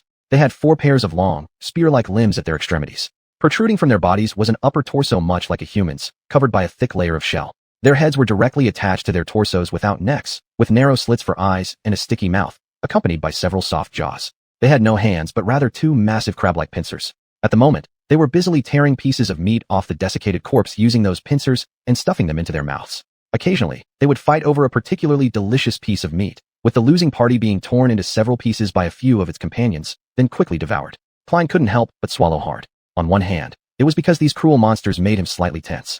On the other hand, watching them eat heartily also made him feel hungry. These creatures weren't normal, and there were far too many of them. His luck was truly as bad as ever. No wonder I always felt this forest was too empty. All the original inhabitants were busy coming here for the buffet. After confirming that these monsters posed no threat, Klein commanded his shadow to turn around and observe the stone platform where he was hiding. Something always made him inexplicably uneasy. The shadow turned and skillfully wandered along the peculiar peak. A few minutes later, it finally managed to get a general view of the entire peak. Was that a finger, a hand, or a sword? Klein was filled with doubt and uncertainty. It turned out that this so-called peak was actually a statue. Yes, the stone platform was man-made, part of a giant statue at least 200 meters tall. From the shadow's perspective, the statue depicted a knight in elaborate armor, with 7 stars shining brightly on his chest plate. In his hand was a huge sword, its tip pointing diagonally toward the ground. What baffled Klein most was that this colossal knight statue had no head. The circular stone platform where he stood was the statue's neck, as if someone or something had yanked the statue's head off a very long time ago. Klein walked around the stone platform, his gaze sweeping over the coral forest, still finding no trace of the missing head. What kind of bizarre place was this? After fruitless exploration, he returned with the shadow to the giant's neck, quietly gazing at the sun gradually sinking westward. Those monsters in the coral forest were still gnawing on the shark carcass. Some large exposed skeletons could be faintly seen there. He sat still like this until the sun was about to set, not moving an inch. Just as Klein expected, when the sun touched the horizon, a deafening roar arose from the seabed. At the sound, those creatures scattered like startled rabbits, some hiding in the coral while others buried themselves in the soft mud. A moment later, a streak of black water appeared in the forest. It expanded rapidly, soon transforming into overwhelming waves that wildly consumed everything around it. The Black Sea began to return as night fell. Klein blankly watched this unimaginable spectacle before him, filled only with indescribable awe. An hour later, the stone platform became the sole island still above the water's surface. Chapter 34, Choice. With an empty stomach and scattered thoughts, Klein returned to the stone platform in the middle and sat down again. Before long, drowsiness crept over him. He said to his shadow, "Call me if anything happens." After that, he closed his eyes and prepared to sleep. His consciousness quickly slipped into a haze. After all, he hadn't slept for 2 whole days. At midnight, a sudden thought jolted him awake from his slumber. Klein leapt up with a start, his hazy eyes filled with tension and anxiety. He feared that the tentacle monster from last night would come back to settle accounts with him, or that other terrifying beings from the deep sea had sensed him and decided to enjoy a meal of human flesh. But the sea was calm and windless. After listening carefully for a while, Klein didn't detect any abnormalities. "What's going on?" he asked doubtfully. The shadow silently pointed in one direction. Klein quickly turned his head and looked, squinting slightly. A few miles away, a small orange glow flickered under the dark night sky, appearing and disappearing as it rose and fell with the waves. Since it was too far to see clearly, Klein only stared for a moment before the glow disappeared. Was it someone else? A natural phenomenon? Or some monster cleverly setting a trap? Images of nightmare-like creatures lurking deep in the black sea instantly flashed through Klein's mind. He vividly remembered the two monsters he encountered yesterday. Shaking his head, Klein lay down again, trying to get a little more sleep. But this time, no matter what, he couldn't fall asleep. The hunger in his stomach wasn't so unbearable, but the feeling of thirst was intense, making him toss and turn. His body urgently needed water. Suffering physically and mentally, Klein endured until the sun once again rose, driving away the oppressive darkness of the Black Sea. As soon as it was light, those crab monsters crawled out of their hiding spots and rushed toward the massive corpse, continuing the feast they started yesterday. Klein observed them for a while, then walked to the other side of the stone platform, looking toward the direction where the orange glow appeared last night. It was quite far, the land naturally rising like a hill. On that small hillock stood a giant coral tree, towering into the clouds. Judging by its height, the crown of the coral tree exactly protruded above the water during the night. Various thoughts surged in Klein's mind, but at present, there were only two questions he needed to figure out. Could he find the path leading there during the day and successfully arrive? And did he need to attempt this journey? There were no signs indicating the source of the mysterious glow was safe. Rather, it could be a deadly danger. Due to the lack of sufficient clues to make a decision, Klein decided to observe first and map out at least a feasible route to that hill. Although the headless statue beneath his feet was secure, it wasn't a place he could stay for long. Replenishing water was now an urgent necessity. If he chose to descend, the problems of food and fresh water would easily be resolved. Richardson had taught him how to desalinate seawater using everyday objects. He could also set traps to hunt a crab monster for eating. Based on their large size, one would suffice to feed Klein for several weeks. He could hunt during the day and return to the statue at night. This was undoubtedly the safest option. This might allow Klein to survive, but offered him no hope. If he was destined to spend the rest of his life on this headless statue, hunting by day and fearing larger monsters by night, well, Klein preferred to jump straight down and end it. "It seems I have no choice but to take a risk," Klein muttered while glancing at the distant coral tree. Since he'd made the decision, he had to act before the crab monsters finished devouring the corpse.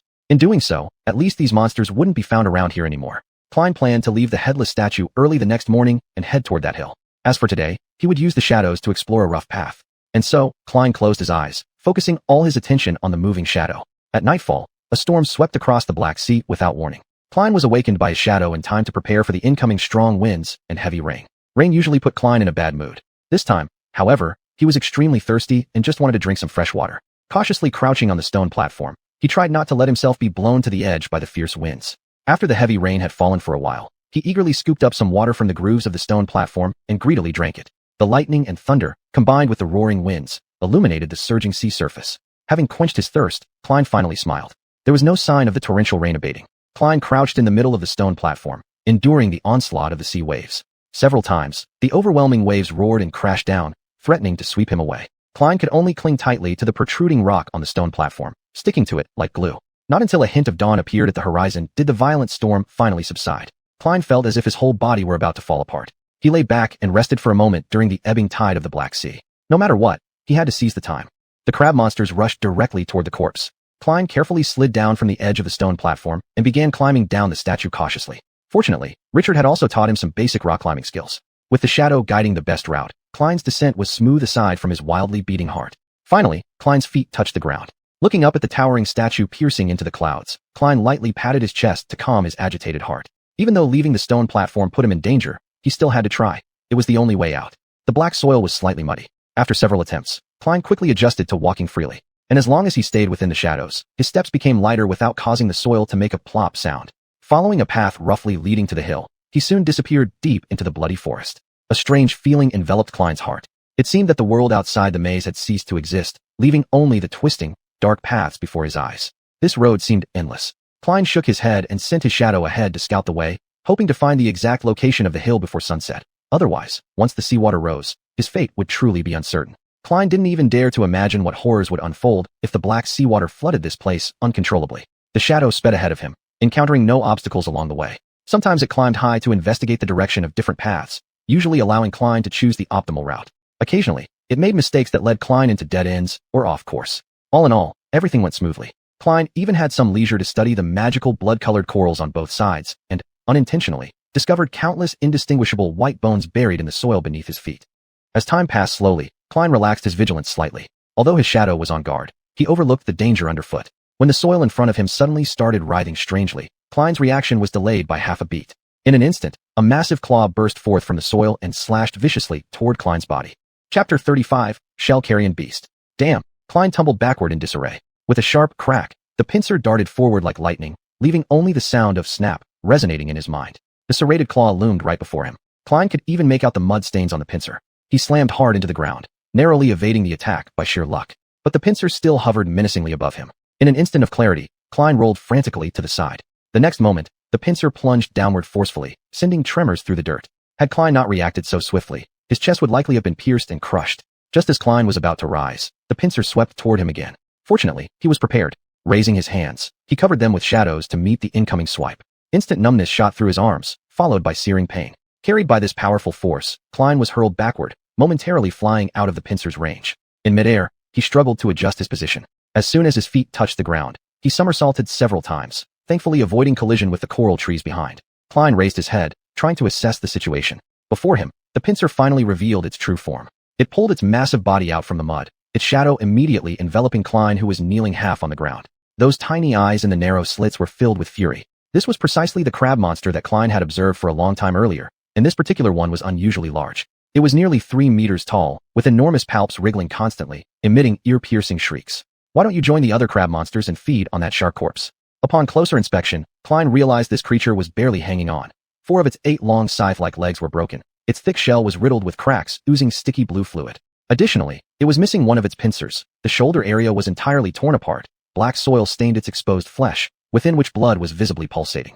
If not for its pitiful condition, this behemoth wouldn't need to hide in the sand, waiting for prey to fall into its trap. Unfortunately, Klein had blundered right into its ambush. Since shadows aren't physical, the crab monster didn't react when the shadow passed, leading Klein to falsely believe the area was safe. Thankfully, due to the creature's grievous wounds, there was no way Klein could have avoided the sudden assault otherwise. Whether or not he was fortunate can be debated later. Right now, Klein had a more pressing matter: surviving. Clearly, this monster wasn't the type to easily give up its prey. Return. Klein commanded his shadow, while simultaneously leaping aside. In an instant, the spot where he stood was shredded by the crab monster's pincers. Its heavy pincer struck against a coral tree, splintering it into bloody fragments. Regaining his balance, Klein continued to change positions, expecting the beast to move sluggishly due to its injuries. Surprisingly, it proved surprisingly agile. Its scythe-like legs dug deep into the soil, raising its pincer once more into the air, ready to strike at any moment. Ducking low, Klein dodged the pincer's sweep and finally caught his breath. He looked around anxiously, seeking anything usable as a weapon. At the same time, he noticed a long, sharp bone partially protruding from the mud, left behind by some unknown creature. Without hesitation, Klein bent down and pulled out the bone with all his might. The bone was over a meter long, tapering off to a sharp point, clearly a makeshift spear. But the problem remained. Even with this hastily obtained bone spear, Klein was still at a disadvantage. Moreover, whether this spear could pierce the creature's shell was still uncertain. Thus, he'd have to aim for the cracks on the monster's body and get close. Yet, Klein dared not approach since the creature's weight alone could crush him to death. A reckless idea flickered across Klein's mind. He hesitated momentarily, unsure whether this was a desperate gamble or walking straight into the jaws of death, but quickly discarded the thought. Right then, the pincer swung again. Despite his best efforts to dodge, Klein was still grazed by the edge of the pincer's sharp teeth. The mortuary cloth wrapped around his body cushioned most of the blow, preventing severe injuries, but the impact still flung him forcefully to the ground. There was no time to hesitate any longer. Cold determination flashed in Klein's eyes as he realized he had to take a calculated risk. He stopped evading and allowed the monster's pincer to clamp down on his body. Immediately after, a terrifying force acted upon his ribs. The bones in his body groaned under the unbearable strain, and the mortuary cloth helped to withstand the crushing power. Klein tensed his body as much as he could, hoping to hold out just a little longer. Fortunately, in the next second, a shadow came rushing over. It was Klein's own shadow, which instantly attached itself to the mortuary cloth. The sudden increase in strength of the mortuary cloth took on more of the force acting upon Klein, allowing him to catch a brief breath. For now, it seemed that both he and the monster had reached a deadlock. He couldn't escape the beast's pincer, yet the monster couldn't simply tear him in half with only one claw. They glared at each other. Then, the monster appeared angered. It opened its soft palate wide, lifting Klein high into the air, carrying him toward its mouth, obviously intending to bite off his head. Why does every monster want to eat me? Am I so delicious? When the monster lifted Klein high up, he surprisingly did not struggle, knowing he would have only one chance. The moment the monster's massive mouth drew close, Klein removed the shadow from his mortuary cloth, reattaching it swiftly to the bone spear clutched tightly in his hands. Then, Klein gathered all his strength and thrust the spear forward with all his might. Led by the shadow, the bone spear plunged straight into the tiny eye of the monster, piercing deep within. In pain, the monster squeezed shut its other eye. Klein gritted his teeth against the sudden surge of force coursing through his body. He violently twisted the spear back and forth, trying his best to inflict fatal damage to the monster's brain. A few seconds later, Klein felt the pressure on his body gradually lessen. The pincer loosened, and Klein fell out from between it, crashing onto the ground.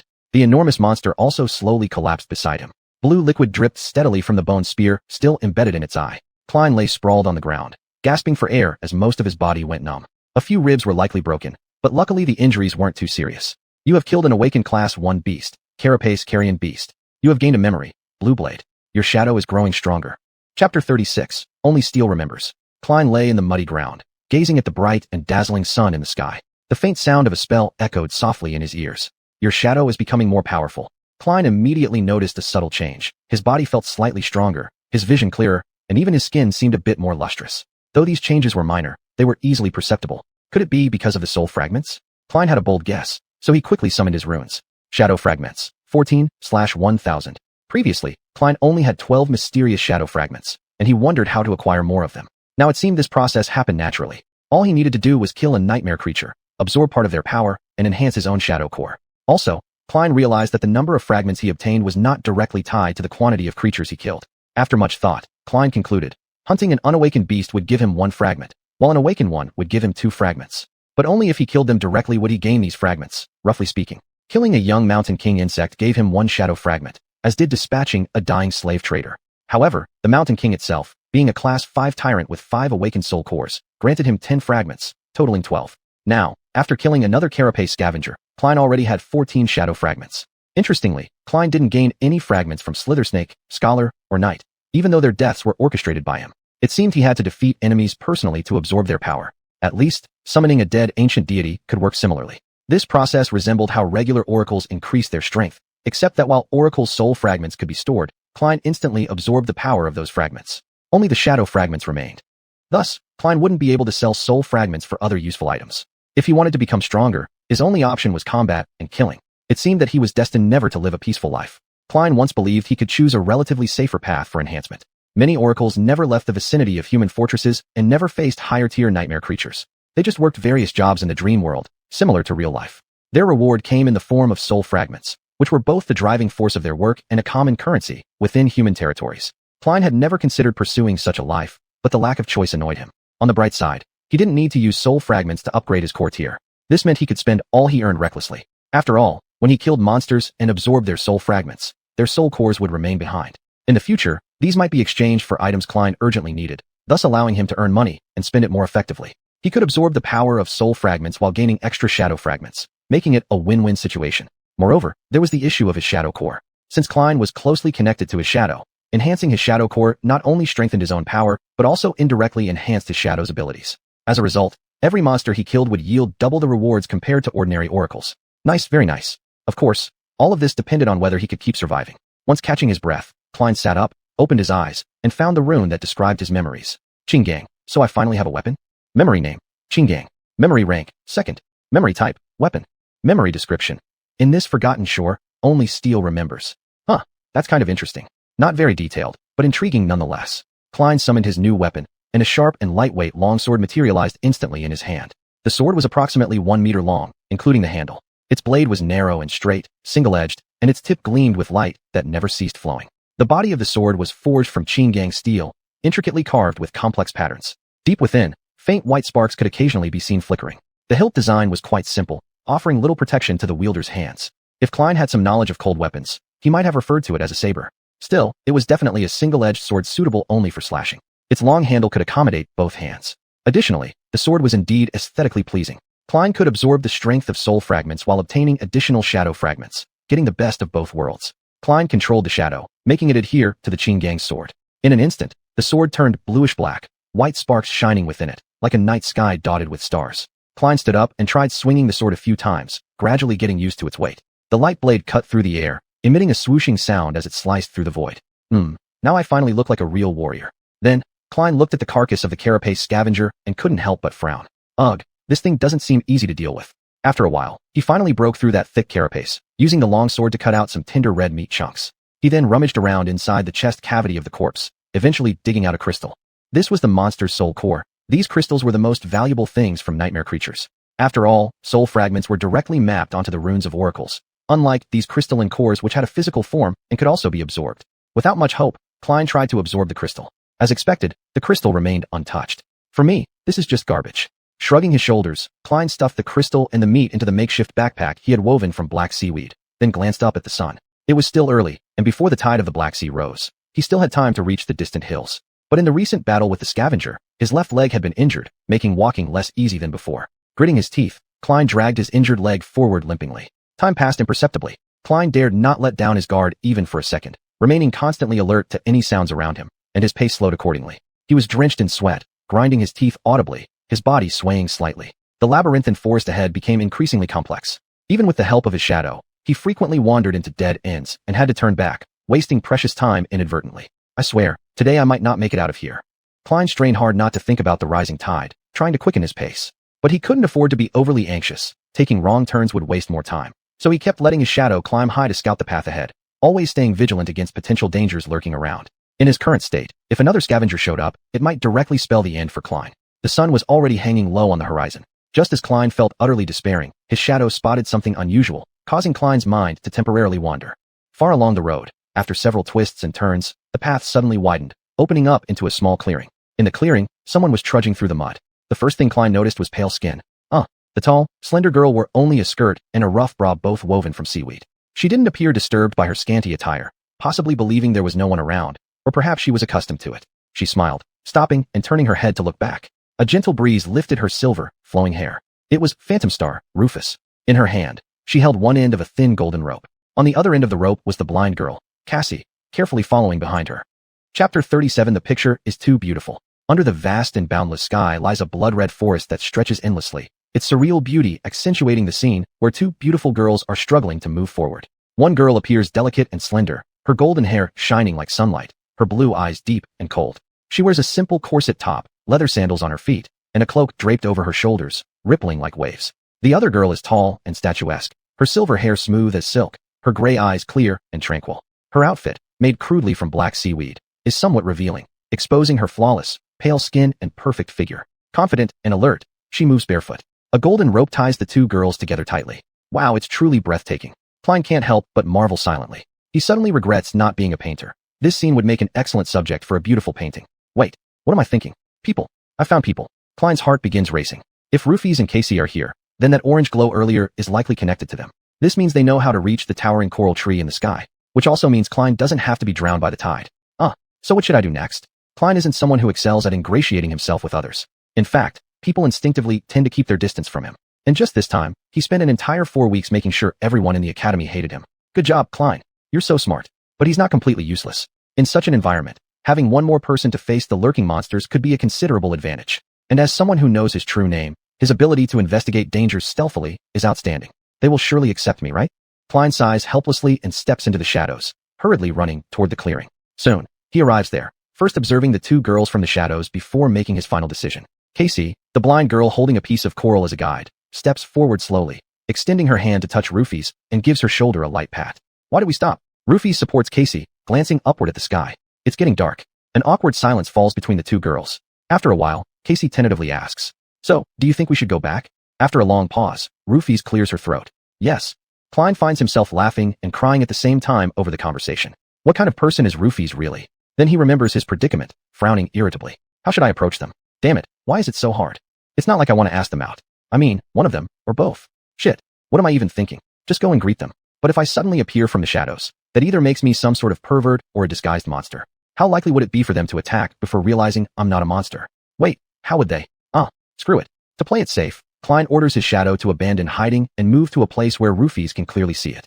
Klein sharply notices that his shadow actually rolls its eyes when executing the command. As soon as the shadow detaches itself from the darkness, Rufus quickly swings her arm, and a long sword instantly materializes in her hand, pointing diagonally towards the shadow. The shadow stops after taking only a few steps, caught in the gray gaze of Caitlin's ethereal star eyes.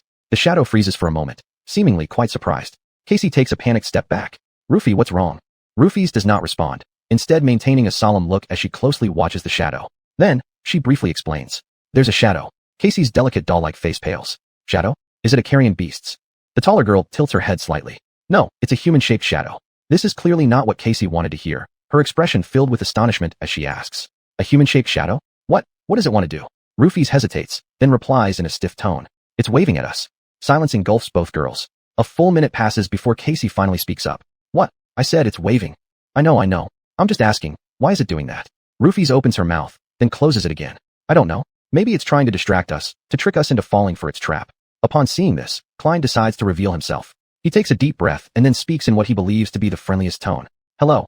I just let my shadow go ahead to make sure you won't stab me with your sword before realizing I'm human. Rufus abruptly turns her head toward where Klein is hiding, the sword in her hand shifting direction to point at him. If you're human, why were you lurking in the shadows like a monster? Damn it. I'm not a monster. Klein is left speechless by her accusation. His fatal flaw is that he must give an answer, and it must be truthful. I mean, you're Rufus of the Void Star. To be honest, I was a little scared to show up suddenly.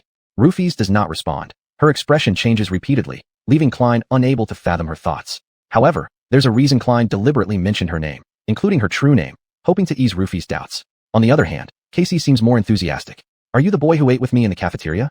Klein responds with a smile. Meanwhile, Rufus glances back at Casey. Do you know him? Casey nods. I recognized his voice. His name is Klein, the one ranked ahead of me on the leaderboard. The tall girl furrows her brows, as if trying hard to recall something. Then she asks, that weirdo? The smile on Klein's face vanishes, replaced by anger. Hey, stop slandering me like that. Casey hesitates, but remains silent. Hey, Casey, I'm not a weirdo. You know that. I just, exchanged a few words with some girls. It was all a misunderstanding. Rufus lowers her head, pondering for a moment before finally lowering her sword. All right, you can come over. Klein limps out of the shadows, simultaneously summoning back his shadow. It flows back to his feet and reattaches itself, trembling uncontrollably, clearly mocking him. Stopping several meters away from Rufus, Klein raises both hands to show he has no intention of harming them. Rufus gives him a curious look. What happened to you? She's referring to Klein's limping, bruising, and countless wounds covering his body. Klein throws up his hands. Shell carrion beasts. At this, Rufus raises an eyebrow. Huh? And you survived? Of course I survived. Klein instinctively straightens his back. Not only did I not run, I killed it. To prove he's telling the truth, Klein points at his backpack, filled with fresh meat chunks. Seeing this, Rufus reassesses Klein, reevaluating her opinion of him. Now, there's a hint of acknowledgement in her eyes. Though shell carrion beasts are ordinary wild animals, their powerful physiques and hard shells make them difficult prey for any oracle to kill, let alone Klein, who ranks at the bottom of the list. Upon closer reflection, his performance seems almost too outstanding. Noticing the lingering doubt in Rufus' eyes, Klein awkwardly lowers his head. Actually, it was already injured. Rufus shrugs. If you killed it, then you're actually pretty decent. After saying this, she falls silent again, seemingly uninterested in continuing the conversation. Klein scratches his head, unsure how to proceed, making the atmosphere slightly awkward. Fortunately, Casey picks up the topic nearby. Are your injuries serious? Klein shakes his head. Just broken ribs and a leg. I'll recover in a day or two. My armor is very durable. Klein isn't worried about the two people in front of him coveting the burial cloth. Memory is a strange thing. It suffers irreversible damage at the moment of its owner's death, so it can only be voluntarily gifted by the owner. Well, unless extracted under torture or extortion. Klein suspects the possibility of these two girls, especially Rufus, being extorted is quite high. Clearing his throat, Klein says, before encountering the carrion beast, I was preparing to head to that towering coral tree. But along the way, I was ambushed by the carrion beast, and now I'm worried I won't have enough time. Do you know the way there? Hearing this, Casey smiles pleasantly. We've spent these few days on the coral tree. We were just about to return. Rufus remains silent, casually glancing at the sky. Excitedly, Klein licks his lips. Can I go back with you? They can't possibly cruelly reject me, right? Casey turns to Rufus, looking somewhat flustered. Rufus turned her head and looked at Klein for a while, then said slowly, no. What? Klein's eyes widened in surprise. It's nothing. She hesitated for a moment and added, what's wrong with you, princess? Can't you just speak up? Klein was so anxious that he hopped from one foot to another. All right then. Chapter 38, Bonfire. The remaining journey did not take up too much time. Rufus led the way, and with her markers along the path, there was no need for the group to explore alternative routes. Moreover, there were no wandering monsters around. If it weren't for Casey, their speed would have been much faster. Though aided by her coral staff, Casey still moved quite slowly. Guided by the golden rope, she carefully probed the ground in front of her, each step taken with exceptional caution. The uneven terrain of the blood forest made her progress especially difficult. Klein remained silent throughout the journey, occasionally glancing at this unusual pair. No matter how he looked at it, Casey was nothing but a burden. Although it might seem cold-blooded to say so, in the harsh realities of the dream world, excessive kindness was undoubtedly the fastest route to one's doom. Before meeting these two girls, Klein had still harbored some hope that Casey might possess some unexpected powerful talent. However, as they continued onward, Klein soon realized that this was far from the truth. She could barely walk properly. How much of any hidden strength could possibly be utilized? Now it seemed clear that Casey couldn't even take care of herself. In the event of danger, she would only drag everyone down. Only fools or those indifferent to life would choose Casey as a teammate. So, was Luffy's a fool or someone seeking death? Klein didn't think either applied. Then why was she doing this? By the time the trio reached the hill, the sun hadn't yet set. Climbing up close to the great coral tree whose shade blocked out the sky, Luffy's retracted the rope before summoning it once again. This rope was indeed a memory. Klein stared intently at the rope, curious about its special qualities. His curiosity was soon satisfied. Under his astonished gaze, the rope continuously stretched and lengthened, quickly becoming several times longer than before. With ease, Luffy skillfully tied the ends of the rope into loops, then threw one end into the air, accurately hooking it on the branches at the top of the coral tree. After pulling on the rope twice to ensure it was secure, she swiftly climbed up, gesturing for Klein to follow as she waved from above. Klein hesitated slightly, walking over to the rope and grabbing hold of the thin cord. He couldn't help but think this was the perfect opportunity to kill someone. As he hung from the rope, Luffy stood atop the coral tree, his mind instantly filled with vivid scenarios. Stop daydreaming. Klein shook his head, trying to regain composure. He didn't think Luffy's had particularly noble moral qualities, otherwise she wouldn't have passed the first trial. Of course, Klein also knew that if Luffy's really wanted to kill him, she wouldn't need to wait for an opportunity. She could act anytime, leaving him with little room for resistance. After a brief internal struggle, Klein nimbly ascended the rope, soon joining Luffy's on top of the coral tree. Turning around to look down, Klein wondered how Casey would manage to climb up. Casey retrieved her coral staff, approached the rope, and began feeling along it with her hands, placing her foot in the loop at the end of the rope. Once done, Luffy's began pulling the rope up bit by bit. Seeing this, Klein rushed to lend a hand. The top of the coral tree was far larger than the neck of the knight statue, almost resembling a small island. In the center of this island, concealed behind some pieces of coral, the girls had set up a small campsite. There were piles of seaweed arranged for sleeping, fresh meat like the kind Klein had procured, and a tiny fire pit. Pointing at the fire pit, Klein said, "About 2 days ago, I saw an orange glow from afar." Casey's face immediately darkened. "Yes, that was our first attempt at starting a fire, but it turned out to be a terrible decision." Luffy's also averted her gaze. Klein raised an eyebrow in surprise and asked curiously, "Why?" Casey began rubbing her blonde hair and glanced at Luffy's. "Any light at night will attract monsters. We were attacked by red-haired beasts first." And her complexion turned pale white, unable to continue. But Klein understood what she meant. The image of the tentacle monster in his mind still lingered clearly. Fortunately, he had encountered these too. Otherwise, Klein would certainly be cooking barbecue tonight. I get it." Luffy's looked up at the sky and cleared her throat, saying, "We can start a fire now. It's still not dark, we have enough time." With that, she started preparing the fire, while Casey sat idly among a pile of algae, unsure what to do. Klein casually plopped down onto the ground, allowing his weary body a brief rest. After a moment, Klein asked, "I've got some fresh meat in my backpack. Do you have water?" Casey smiled and replied, "Yes." As she spoke, she stretched out her hand, and a colorfully painted blue glass bottle appeared in it. "This is one of my memories, and it's always full." Klein eagerly took the glass bottle, eyeing it enviously. "Having an endless supply of water is great. It's much better than my noisy broken bell." "Thank you." Klein guzzled down several mouthfuls of water. Indeed, no matter how much he drank, the water in the bottle seemed to not diminish at all. Does it really never run out? Casey once again rubbed her hair and replied, Not quite. If you place the bottle upside down to let the water flow out, it will empty in about half an hour, but then it will quickly fill up again." By this time, Luffy's had already lit the fire, and without looking up, she casually picked up Klein's backpack. As soon as she opened it, a crystal core rolled out. The tall girl looked at it, then at Klein, before putting the core back into the bag, taking a few pieces of meat out as well. Klein tensely thought of a vague excuse, but Luffy's didn't ask him anything. So Klein also pretended that nothing had happened and continued chatting idly with Casey. "This memory of yours is amazing. It's not easy to get some drinkable fresh water around here." After hearing this, Casey nodded with a smile on her face. Before long, the special aroma of roasted meat wafted through the air. At this point, the sun was close to the horizon. The distant rumbling sounds never ceased, and the first streams of black water began to seep out from the black ground of the forest. Klein glanced eastward, where the sky had already grown dark, making him shift uncomfortably. "Will those carrion beasts climb all the way up here?" Luffy's flipped the meat over, casually replying, "Of course, but only at night. During the day, they seem to disappear." Klein chuckled knowingly, understanding now why there wouldn't be many monsters in the forest during the day. "It's because they gather near where I stayed. You should see it, a cliff to the west from here." "Well, it's actually a statue." Casey's small mouth gaped open. "A statue. Then for you to survive, it must. Right. It's a roughly 200-meter tall knight statue. His head is missing, so I hit on his neck. By the way, when we were sent here, there were 2 sea creatures fighting near that statue. After the water receded, I saw a huge corpse lying there, with hundreds of carrion beasts feasting on it." Luffy's nodded in understanding. "I see. That's why we don't see those monsters in the forest during the day. How long?" Klein tilted his head toward Luffy's. "How long what? How much longer? Until they finish eating that corpse." "Oh, another day, at most 2 days." Upon hearing this, Luffy said no more. She instead took the meat out of the fire and extinguished the flames. Under the dimming glow of the sunset, the three began eating the roasted meat. The meat was tender and juicy, leaving Klain with oil dripping down his chin. It was tastier than anything he'd ever eaten in the academy canteen. Or maybe it was just the hunger-causing illusions, but regardless, it was very tasty. The glass bottle was passed around among the three. After finishing the roasted meat, the treetop once again became an isolated island. As night fell, everything around was cloaked in darkness. Of course, Klain could still clearly see Luffy's and Casey. Under the cover of the night, Luffy's barely changed.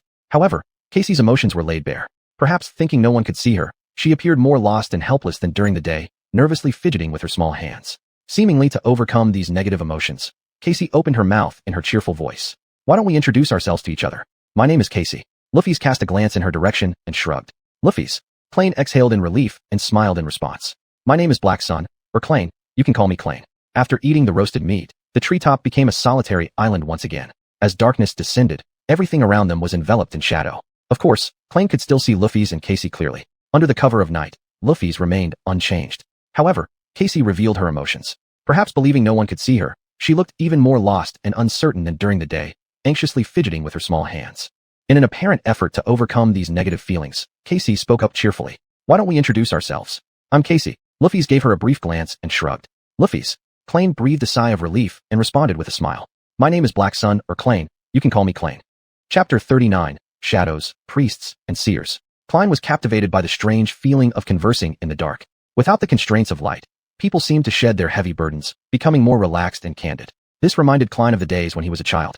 Back then, the city would often experience power outages, leaving his family huddled together, doing nothing but chatting about trivial household matters. Now, those past memories have become his most cherished treasures, shining brightly despite the passage of time. Indeed, memories could truly be golden. Klain paused for a moment before suggesting, since we are supposed to rely on each other, shouldn't we get to know about each other's abilities and memories? As soon as the words left his mouth, Klain noticed that Rufus was staring at him with caution. Fortunately, she couldn't see Klein's face clearly in the dark. I'll go first, Klain began, both to demonstrate his sincerity and to reveal information about himself in a controlled way. My attributes involve an affinity for shadows. I also possess a certain fondness for deities, and finally, I tend to find myself in unexpected predicaments. Casey listened attentively, then looked down, appearing somewhat embarrassed. What he said is true. We don't doubt your honesty. Alas, why didn't they trust him? He had worked hard to shake off his reputation for constantly lying. Klain cleared his throat to cover his nervousness. Really? That's great. But how can you be so sure I'm telling the truth? Casey shifted her position slightly. Oh, that's my talent. I can see a person's attributes. Sometimes I also see some visions. They may pertain to the future or the past. What I mean is, these are just my own interpretations, and it has only happened a few times. Klain let out a quiet sigh of relief before relaxing. So, she was something like a seer. Fortunately, her insight was limited to attributes. Otherwise, he would really be in trouble. Still, he needed to be careful around her in the future. At this moment, Klain finally understood how Casey knew his birthday. The question was, did she see into the past or the future? If it was the future, did it mean that Klain would live at least until he turned 19, long enough to celebrate another birthday? The ability to see the future seemed too incredible. If someone relaxed because they saw the future and died due to carelessness, could what they saw still be called the future? Or if someone saw the threat of death in the future and deliberately avoided it, could they survive by changing what was supposed to happen? Klain felt dizzy. He decided to temporarily put this issue aside. Concealing his inner unease, he replied, your talent is indeed extraordinary. Speaking of talents, you already know mine. My shadow can exist independently and explore the environment. It cannot affect the material world, but it shares perceptions with me. This allows me to avoid many dangers in advance. Shadow is a being between illusion and reality. It can go anywhere and is almost impossible to notice. Oh, and I am not affected by darkness. Klain smiled, expecting praise for his talent from the two people in front of him. However, their reactions were somewhat peculiar. Rufus slowly turned her head in his direction, while Casey's expression became strangely uncomfortable, and she raised her hand to cover her chest. What's wrong? Klain asked, confused. Rufus furrowed her brow and asked calmly, have you used your abilities in the academy? Klain scratched his head. At the academy? Of course, I've used them. Why ask? Oh no, they must think I'm a pervert. Shit. Before they could speak, Klain hastily raised his hand and blurted out. But I've never used it for anything inappropriate. You have to believe me. Thankfully, this was the truth, but evidently, these words alone were insufficient to dispel the suspicion in Rufus and Casey's eyes. Klain sighed helplessly and continued explaining. I have many more important things to do. Much more important than what you might imagine. I practically spend all my time studying. Rufus raised an eyebrow. I've never seen you in class, not once. Klain chuckled unconcernedly. Of course not. While you were practicing combat, I was learning wilderness survival. Now it was Rufus's turn to look confused, blinking her eyes. Wilderness survival? Is there such a class? Casey also looked equally baffled. There is. For most people, it might be an insignificant matter. But for someone like me from the suburbs, learning wilderness survival is the difference between life and death. Otherwise, I would have drowned the moment I was sent to the dream world.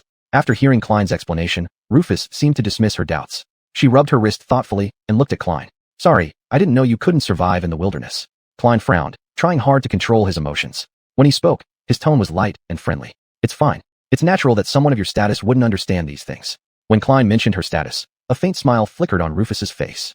Then she fell silent without responding. Klein continued. This is my ability. As for memories, I have 3, a piece of armor, a sword, and a very loud bell. Now it was their turn to share. After a quiet moment, Rufus spoke softly. My attributes give me an affinity with light and fire, and I have a strong sense of belonging to deities. As for memories, I have 2, a rope. At this point, Klein had been closely watching Casey, trying to read her expression. From what Klein could see, Rufus was telling the truth, but not all of it. The effort Casey made to hide her surprise suggested that Rufus's hidden secrets about her attributes were significant. Interesting. And a sword. The rope is extremely sturdy and can change its length. The sword can protect its wielder to some extent, weakening certain soul-based attacks. My ability can be used for healing. Klein keenly noticed Rufus's hesitation at the end. Can be used for healing. Which meant healing wasn't her main ability, and perhaps this was her ace up her sleeve, just as Klein himself had concealed some uses of his shadow. Besides, abilities of the healing type were quite rare. Having an ability that could heal but wasn't limited to it implied her characteristic talent was likely of an extraordinary sequence. Still, to be fair, she was the Phantom Star, a title earned during the first Nightmare trial, which itself was a legendary achievement. Klein considered his own talent for a moment and realized it might also belong to an uncommonly high sequence. He wondered how high hers must rank. On the surface, Klein put on a very excited look. You're a healer?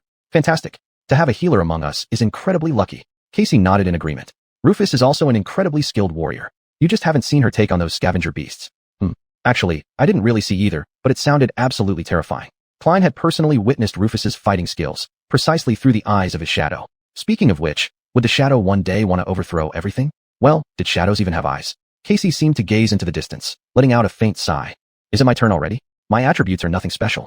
I have a certain affinity with prophecy and destiny. My ability is similar to what I told you before. It's not particularly practical. I have 3 memories, the flask, the coral staff, and this set of clothes I'm wearing. The flask, you already know about. The coral staff creates wind. This outfit is actually complete armor, given to me by Rufus when we first met.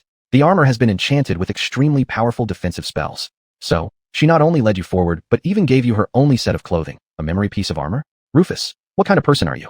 Why do I feel such an intricate familiarity with you? Casey paused for a moment and added, I used to be a fairly good swordsman. Now, I really can't fight anymore. Her shortcomings were obvious, and both Klein and Rufus chose, tacitly, to keep them confidential. Sharing weaknesses in Klein's view was practically impossible. Who would be foolish enough to reveal their vulnerabilities? Moreover, they had no trust in each other. Even if there were some trust, Klein certainly wouldn't disclose his weaknesses to anyone. Rufus also harbored many secrets. The 3 lapsed into an unspoken silence. Klein began to feel a bit sleepy and proposed. I think it's time we get some rest. In the dark, Rufus tilted her head slightly, her gaze distant and deep. All right, I'll keep watch. Not necessary, my shadow doesn't need to rest. If anything happens, it can wake us up anytime. Rufus forced a stiff smile. I will keep watch. Feeling a slight chill in her words, Klein waved his hand. As you wish. Chapter 40 Odysseus. For a while, Klein sat quietly in the darkness, listening to the sound of the waves. In this rare moment of respite, the experiences of the past few days flooded his mind. His body was too tired for him to bother thinking about anything. Not thirsty or hungry, and relatively safe. That was enough. Not long after, Casey's breathing became steady. She had fallen asleep. Ruiz still sat there motionless, her face, as usual, cold. Her silver hair and pale skin made her look like a statue. Klein glanced at her, hesitated for a moment, then spoke softly. Can I ask you a question? Ruiz glanced at him and shrugged. Sure. Would asking this be stepping over the line? Klein hesitated for a moment. I thought when legatees enter the dream world, they carry with them a whole set of legate memories. I mean, memory should be your main advantage. Why do you only have 3? Ruiz fell silent for a while. I only have 2. The rope belongs to Casey. Klein frowned slightly. Realizing how perfunctory this answer was, Ruiz paused for a moment before adding. When my father passed away, we lost most of our legacy of memories. The remaining ones were sold off over the years to support the family. The sword and armor come from my first nightmare. I see. Klein vaguely guessed that the fall of the Eternal Flame family might have been more complete than he imagined, but some aspects still confused him. With your family's reputation and status, there should have been other ways to make money. Ruiz gave no response, merely explaining briefly. There are other reasons. She then turned to look in Klein's direction. Can I ask you a question in return? Klein forced himself to remain calm and said, Of course, go ahead. Ruiz tilted her head slightly, then asked slowly, How did you know I was a legatee? Oh, it's this, Klein sighed in relief. I heard Castor mention it. He warned others to show you respect. She nodded and turned away again. Klein stared at her silhouette absent-mindedly, unable to see through her. What kind of person lay behind her gray eyes? After confirming that Casey was fast asleep, Klein finally lowered his voice and asked the real question on his mind. May I ask one more question? Before Ruiz could respond, he continued speaking. Why are you bringing her along? A faint smile played on the corner of Phantom Star's lips. Why? Wouldn't you do the same? Klein tightly pressed his lips together, unwillingly spitting out the answer forced by his accursed defect. No. To be honest, he hoped the last thing he'd hear would be yes, but reality was cruel. It wasn't that Klein didn't feel pity for Casey or want to help her. He simply couldn't take care of himself, let alone drag around dead weight across the dream world. If he truly did so, his bones would surely be left behind in this lost magical world. Yet, Ruiz showed no sign of blaming him. Her usually cold face betrayed no reaction, and she simply stated, because I want to. Because she wanted to? This wasn't the answer Klein expected. He originally assumed she would either reprimand him or that some seemingly useless ability in Casey would somehow benefit her. Neither of those. Klein whispered quietly, almost imperceptibly. Ruiz's simple answer inexplicably made Klein believe that she willingly put herself in danger, even giving up her armor, all just because she wanted to do it. How absurd. At first, Klein didn't take her word seriously, thinking it was just rhetoric. But the more he thought about it, the less it seemed right. Perhaps the truth really is as she says? Compelled by necessity, Klein had never truly done something just because he wanted to. Most of the time, he had no choice, either survive or starve and freeze to death. For him, survival was the entirety of life. And yet, deep down inside, he understood this kind of behavior. Damn, Klein sometimes really suspected he had dissociative identity disorder, one familiar self and one unfamiliar self. Most of the time, the familiar self dominated, but occasionally the unfamiliar one would surface. Just like before, Klein thought Ruiz's explanation was absurd, but the strange personality inside him could actually understand it. Damn it, what's wrong with me? After a long silence, Klein came back to his senses. Is this really just because she wants to do it? Or is it just a matter of perspective? Ruiz did indeed have certain advantages growing up, but they were far from what Klein had imagined. She neither possessed wealth nor a complete set of inherited memories to boost herself. Yet, she held a mindset entirely different from Klein's. She might boldly ignore necessities and pursue intangible things, doing what someone like Klein would never do. Because she wanted to, so she brought Casey along despite the dangers. Perhaps this mindset was the most precious wealth. Perhaps this was how people should be, not like Klein being swept along by the tide of the times, just grains of sand. Before Klein could sort through his thoughts, Ruiz spoke again. It's my turn. Is she going to ask me another question? Ruiz turned to Klein again. After a long silence, she softly asked, do you know the legend of Odysseus? Odysseus who? Klein shook his head in confusion, then remembered that she couldn't see him, so he added, I haven't heard of it. Ruiz let out a light sigh and turned away. After a while, her voice came. Odysseus was a hero in ancient wars. According to the legends, many humans back then possessed powers similar to seers. Achilles was immortal, Ares even feared Omides, and Ajax's strength rivaled that of giants. Odysseus wasn't the strongest, nor the bravest, but he was the wiliest. Klein was a little surprised and looked up at the silver-haired girl before him. Why had she suddenly become so talkative? Ruiz continued. Eventually, Odysseus's cunning ended the war, and he prepared to sail home. But the gods cursed him to drift endlessly on the sea, never able to return to his homeland. In the following years, he endured trial after trial until he lost all his companions. After one shipwreck, he found himself on an island, where Calypso, the daughter of the sea god, lived. Ruiz's gentle voice echoed softly in the darkness, creating an atmosphere tinged with romance. Calypso fell in love with Odysseus and invited him to her palace. For many years, they lived in harmony. This island was like paradise, full of miracles and everything beautiful. With Calypso's company, Odysseus was even immortal. But, the longer he stayed on the island, the more time he spent sitting by the sea, looking out with a dim gaze. Ruiz's face carried a slight smile. Finally, Odysseus built a crude boat, left the island, abandoned all the beauty, Calypso who loved him, even the temptation of immortality. So my question is, why did he choose to leave? Was this some kind of mind game? Klein thought Ruiz was mocking him, but the serious look in her eyes showed she truly cared about his answer. After pondering for a moment, Klein uncertainly said, maybe because he was too far from home? A faint smile crossed Ruiz's face. Too far from home. Okay. After saying this, she turned around, lowered her head, and once again resembled a statue. Their conversation seemed to have ended. Klein muttered to himself as he lay down to sleep, but the melancholy image of Odysseus lingered in his mind. Helpless, he opened his mouth again. Did he get back home? Ruiz responded quickly. Of course. He returned to his wife and child, and they lived happily ever after. Klein turned over contentedly. As he drifted between wakefulness and sleep, he heard Ruiz murmuring aimlessly. Odysseus was the first human to defy the will of the gods.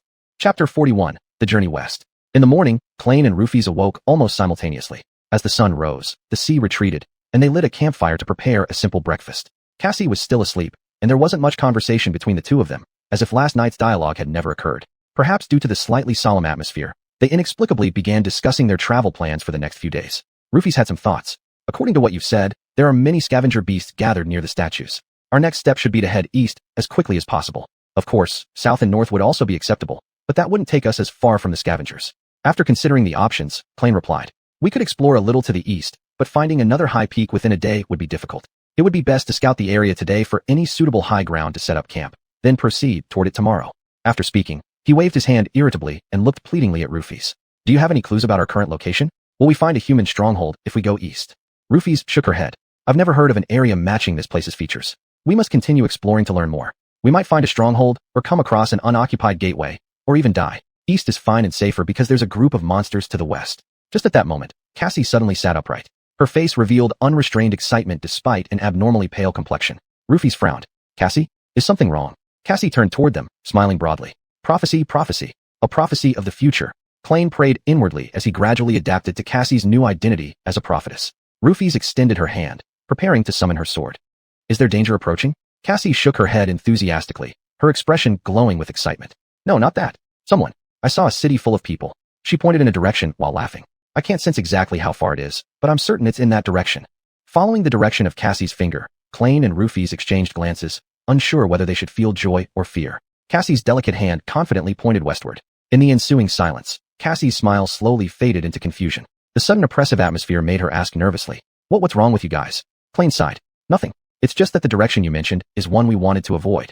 After some thought, he added, That's where I went yesterday. There are many scavenger beasts there.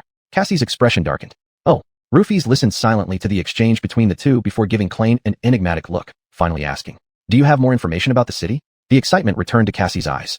She nodded seriously and began describing her vision. In my dream, I saw an extensive ruined city made of weathered stone. Around it were impregnable tall walls. Various monsters wandered through the narrow streets. In the center of the city, there was a small hill topped by a magnificent fortress. She paused and smiled before continuing. But there were no monsters inside the fortress. It was crowded with people. I think. No, I'm sure they're all prophets. Some guarded the walls. Others lived peacefully without worries. There was food, safety, and laughter there. That sounds good. If this city really exists, all our problems will be solved. Eagerly, Klain asked, Did you see anything else? Furrowing her brow, Cassie tried to recall more details. Then, she exclaimed happily. Yes, I saw Klain leading me through the gates of the fortress. This means we'll succeed. Her doll-like face burst into a radiant smile, causing Klain to unconsciously raise the corners of his lips. But deep down, Klain was troubled by a detail in Cassie's vision. She had only mentioned the two of them. So what about Rufus? Klain slightly turned his head and secretly glanced at Rufus. Her usual calm demeanor remained as she thoughtfully nodded after a moment of deliberation. All right, let's head west then. As the Black Sea receded during low tide, the three ate breakfast while casually planning their journey. This gave Klain more opportunities to understand these two girls. After some careful observation, Klain made a startling discovery about Rufus. When they first met at the academy gate, Klain had formed a stereotypical impression of her, confident and aloof. Later, her behavior and her brief exchange with Castor in the cafeteria only reinforced this impression. Rufus seemed somewhat out of place in the world, just like Klain himself. She was mysterious, cold, yet not without kindness. She was a woman of few words, and her strange way of speaking often made those who conversed with her feel uneasy, subconsciously prompting them to talk more. The less she spoke, the more it seemed like she knew. This silent, icy confidence was alluring but at times also suffocating. This stereotype was completely wrong. It actually had nothing to do with aloofness. After observing her interaction with Cassie for a while, Klain found himself utterly speechless when he realized that she was simply not very good at communicating with people. Every time she tried to express something, she either used the wrong words or got stuck halfway through and fell silent, always conveying her emotions with a tone that was flat and stiff. Like many introverted people, Rufus wasn't accustomed to expressing her feelings. This didn't mean she lacked emotion. Rather, she was simply bad at articulating it. As a result, her face always looked cold and neutral. So most of the time, she either talked as little as possible or didn't speak at all. All these factors combined, paired with her peculiar personality, led Klain to mistakenly perceive her as a mysterious and unapproachable ice princess. She was just too shy and had no idea how to communicate with others. After realizing this, Klain struggled to stop himself from glancing at Rufus again. What was going on? In Klain's mind, Rufus was undoubtedly the main character in other people's eyes, confident, powerful, just like Castor, always attracting attention. And in contrast, people like him and Cassie could only be relegated to the background. But this wasn't right either. As the true holder of the name of Phantasma Star, her inability to communicate well didn't mean she wasn't strong. On the contrary, her accomplishments were still dazzling. They were merely achieved with greater difficulty. At this moment, Rufus finally noticed that Klain was staring at her intently. Meeting his gaze head-on, after a long silence, she asked in a cold tone, "What is it?" Klain touched his nose, shaking off the tumultuous thoughts in his mind before feigning casualness and saying, "Nothing. I was just wondering when we're leaving." Rufus paused, pondering for a moment, then replied indifferently, "Soon. Are you that easily embarrassed?" Klain gave her a deep look, hiding his thoughts before smiling and nodding. All right. Under the grayish sky of the early morning, the three gathered their useful belongings and departed from the towering coral tree, heading westward along the way. Following the path explored yesterday, the team's pace quickened considerably. Rufus walked at the front, her sword tightly gripped and ready to strike at any moment. Behind her was Klain, this time leading Cassie forward with the golden rope. Of course, his shadow was still probing ahead. It scouted the area, constantly watching for signs of danger. The blood forest stretched endlessly as usual, like a maze covering the entire sea. Red coral sprouted from the black soil, forming an expansive, tangled forest. Yet today, the maze had a different feeling. Before long, the shadow spotted a large group of scavenger beasts with blood-red eyes. Chapter 42 Weakness. Stop, Klein exclaimed in a low voice. His shadow had detected a group of carrion beasts ahead. Hardly had he finished speaking when Lu Faisai swiftly drew her sword. She glanced warily around and then turned to him, her eyes filled with some curiosity. Kathy stayed where she was, hesitatingly raising her staff. Klein quickly counted the monsters. 1, 2, 3, 5. The situation is not good. That group of large beasts resembled lost dogs, similar to the one that Klein had killed before, except that the wounds on their bodies were not as evident or terrifying. However, there were 6 of them. There are 6 carrion beasts ahead. They seem to be moving closer to us. Upon hearing this, Lu Faisai looked forward, an expression of deep thought appearing on her face. Are they full already? Klein closed his eyes for a moment to sense something, and then shook his head. It doesn't seem so. Probably, there wasn't enough meat to go around, so these loners were driven out. Lu Faisai pointed at a nearby winding path after pondering for a moment. What about bypassing them? That's doable. The 3 people immediately turned toward that narrow road, creating some distance from the group of monsters.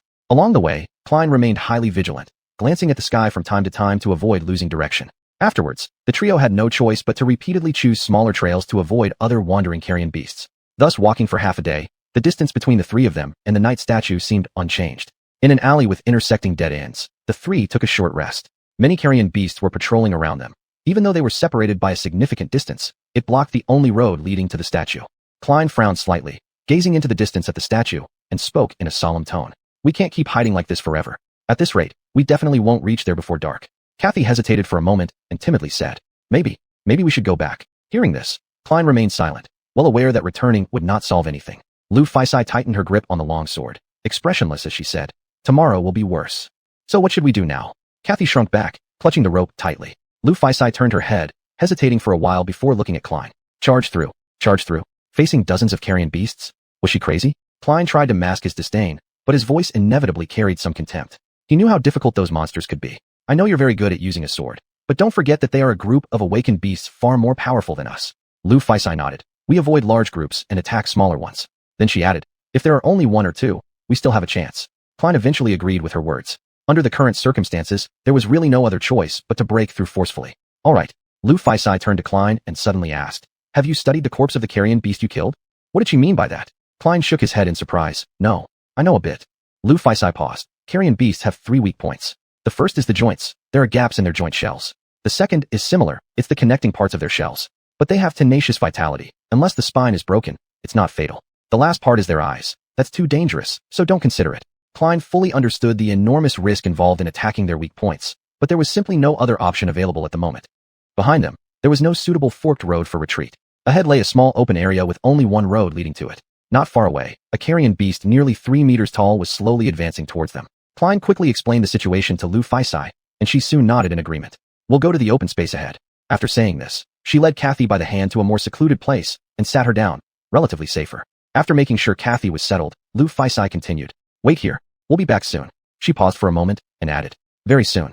As Lu Faisai prepared to leave, Kathy grabbed her hand tightly. The porcelain doll face of Kathy, usually so delicate, now appeared pale and anxious. Lu Feiyu, be careful. Lu Faisai blinked and tilted her head in thought. Then, she smiled faintly. Of course. After that, she and Klein hurried toward the open area. Once the two left, Kathy began calling out their names softly but received no response. She clasped her hands together and began to silently pray. When the two reached the open area, the figure of the carrion beast had become faintly visible. Klein's shadow flew back from afar and reattached to his feet. Without any communication, Klein quickly concealed himself in the shadows, waiting for the opportune moment. Meanwhile, Lu Faisai strolled with a leisurely pace to the center of the open space and stood there quietly. Though her posture appeared relaxed, she was coiled and ready. In her hand, she held a beautiful long sword, its tip tilted toward the direction of the carrion beast. With nothing else to do, Klein silently observed her, muttering under his breath the words Casey had spoken earlier, "Don't die." After a rustling sound, the creature finally emerged from the coral clusters. The instant its tiny squinted eyes spotted Lu Faisai, a glimmer of excitement flashed within them. Without hesitation, it roared and charged forward. 2 huge pincers swung wildly, tearing through the air before it. Lu Faisai nimbly dodged the pincers by sidestepping, then leapt to one side. The sword in her hand gleamed with light as she smoothly slashed at the monster's front leg joint. A splash of azure blood hit the ground. But such a minor wound meant almost nothing to the carrion beast. Its attacks remained ferocious, its pair of pincers thrusting violently toward Lu Faisai. As Lu Faisai just regained her balance, she had no choice but to use her sword as a shield when one of the giant pincers collided forcefully with her delicate longsword. Though the longsword dissipated most of the force, the remaining strength still knocked Lu Faisai off balance. At that moment, the other pincer followed swiftly. Rather than trying to steady herself, Lu Faisai rolled twice on the ground in quick succession, narrowly avoiding that pincer.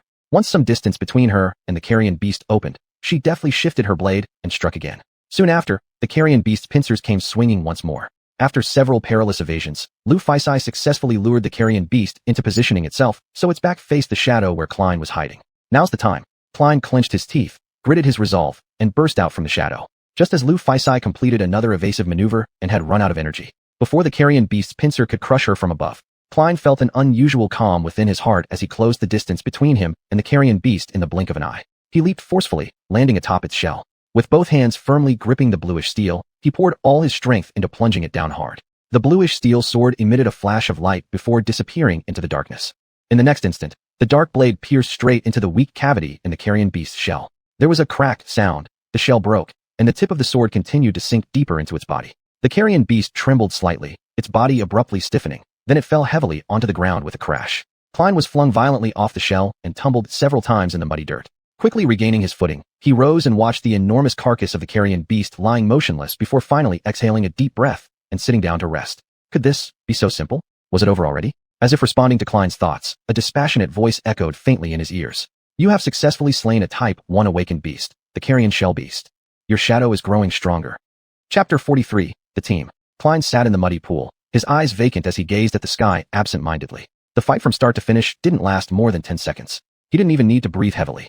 No wounds, no bruises. This time it was surprisingly easy. He turned his head for a glance at the corpse of the scavenger beast, reconfirming 3 times that it was truly dead.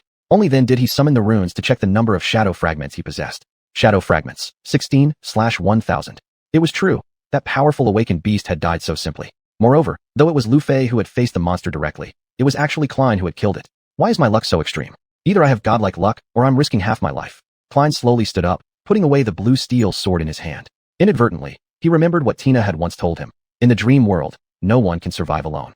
At the time, he just quietly memorized these words, but didn't take them too seriously. He had always been striving hard just to survive. He wouldn't allow himself to rely on anyone. In Klein's view, going forward alone was the essence of strength. However, at this moment, he couldn't help but question himself slightly, but immediately shook his head again. Need for others' help only showed that one wasn't strong enough yet. If one day he ascended to become a 6th-stage divine messenger, then the vastness of the world would be within his reach. Well, in terms of the current situation, he was indeed wrong. Otherwise, that scavenger beast earlier would have given him quite a headache. Though Lu Fei's combat skills far surpassed Klein's, letting her face the carapace beast alone certainly wouldn't be easy either. Together, they easily eliminated an awakened beast. Having a reliable team wasn't necessarily a sign of weakness. Teamwork could also be considered part of personal power.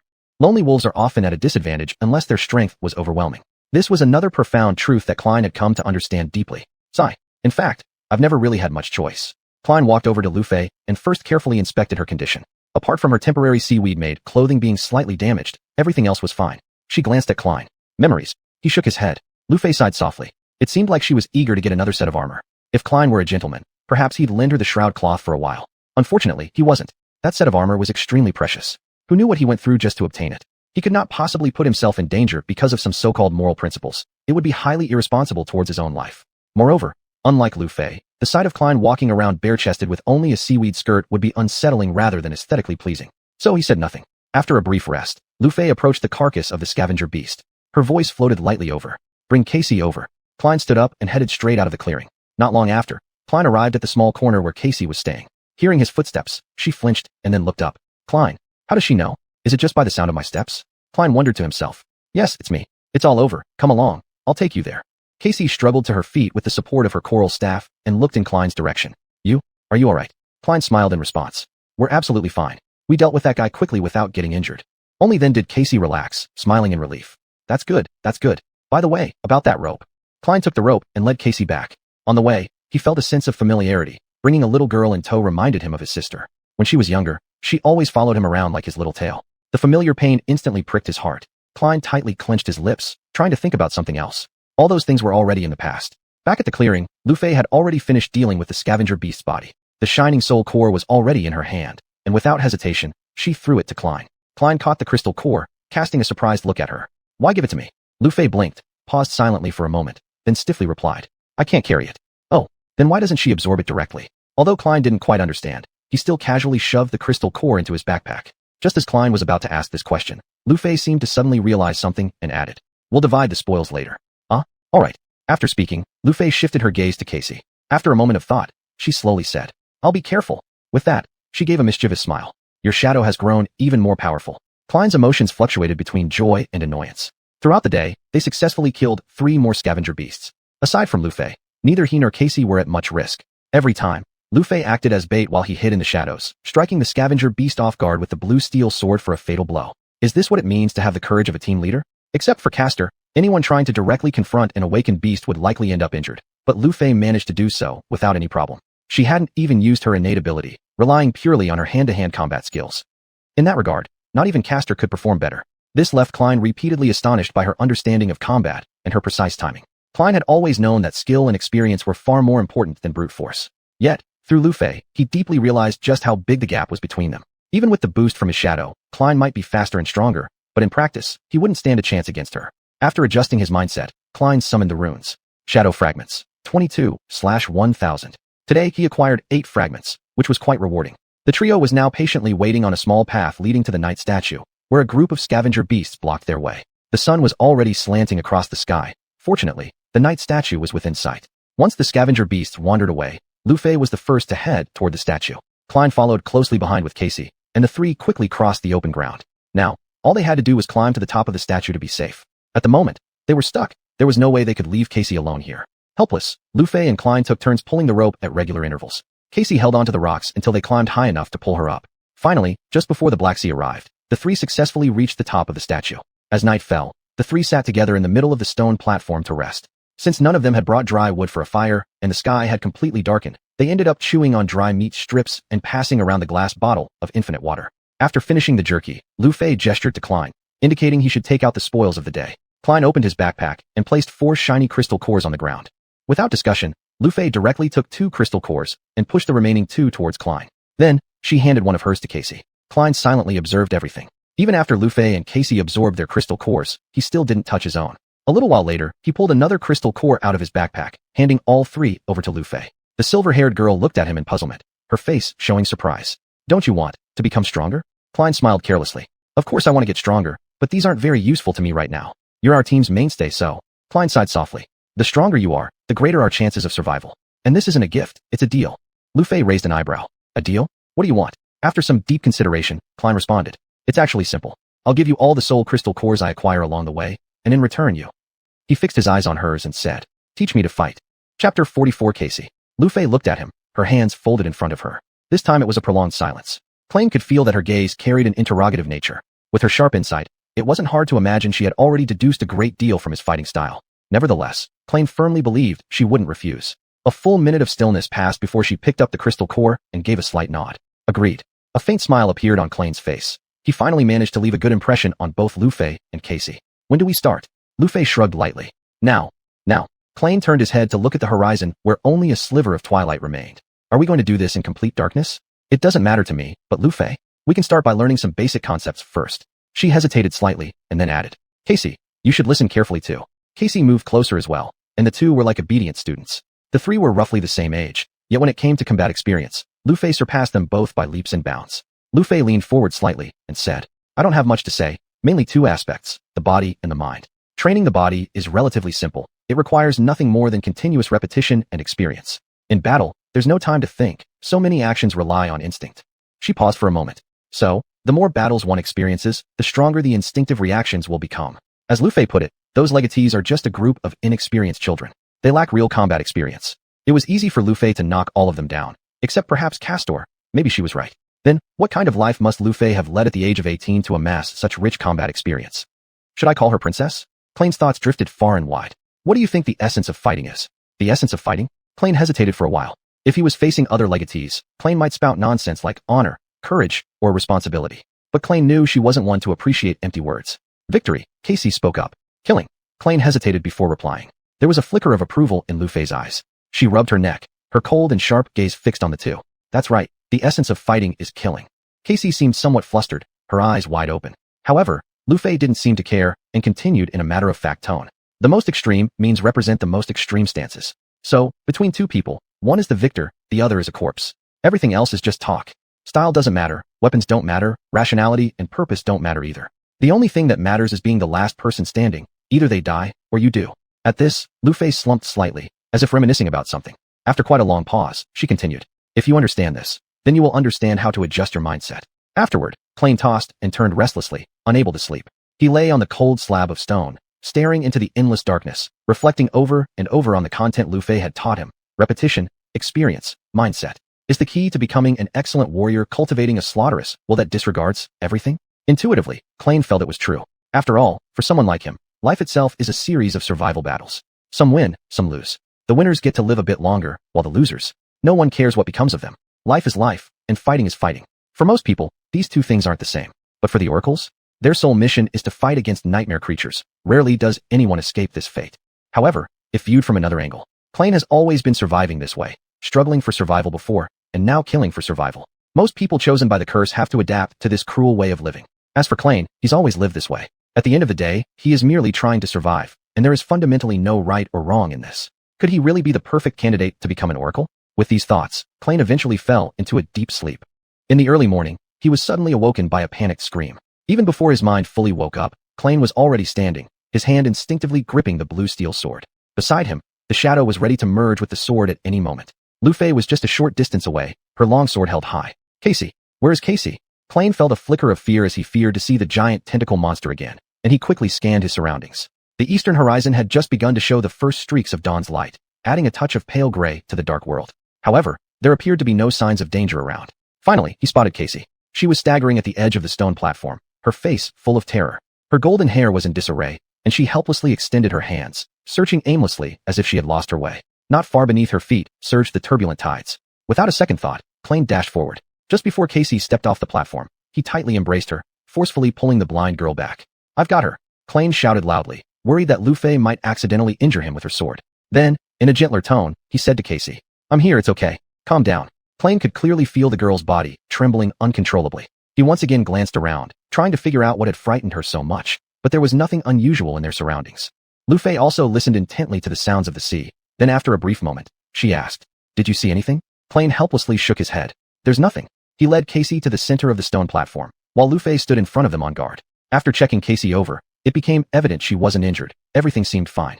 There's no injury on her. Lu Fei lowered her head, and although her face remained cold, it was clear she was slightly flustered. Then, she asked in a composed voice, Casey, what happened? Upon hearing Lu Fei's voice, Casey seemed to calm down a bit, at least enough to force out some words.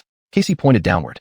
That thing. I saw. Oh my god. Klein furrowed his brows, exchanging a glance with Lu Fei. Is she seeing hallucinations? Something from the past? The tall girl fell silent for a moment. I don't know. She has never mentioned anything like this. Both stared at Casey, momentarily at a loss about what to do. Seeing no obvious danger around, they alternated between consoling the terrified girl. However, after that exclamation, Casey remained quiet, unwilling to speak any further. Realizing Casey wasn't willing to talk, Lu Fei said, We'll leave her be for now. Perhaps she needs time.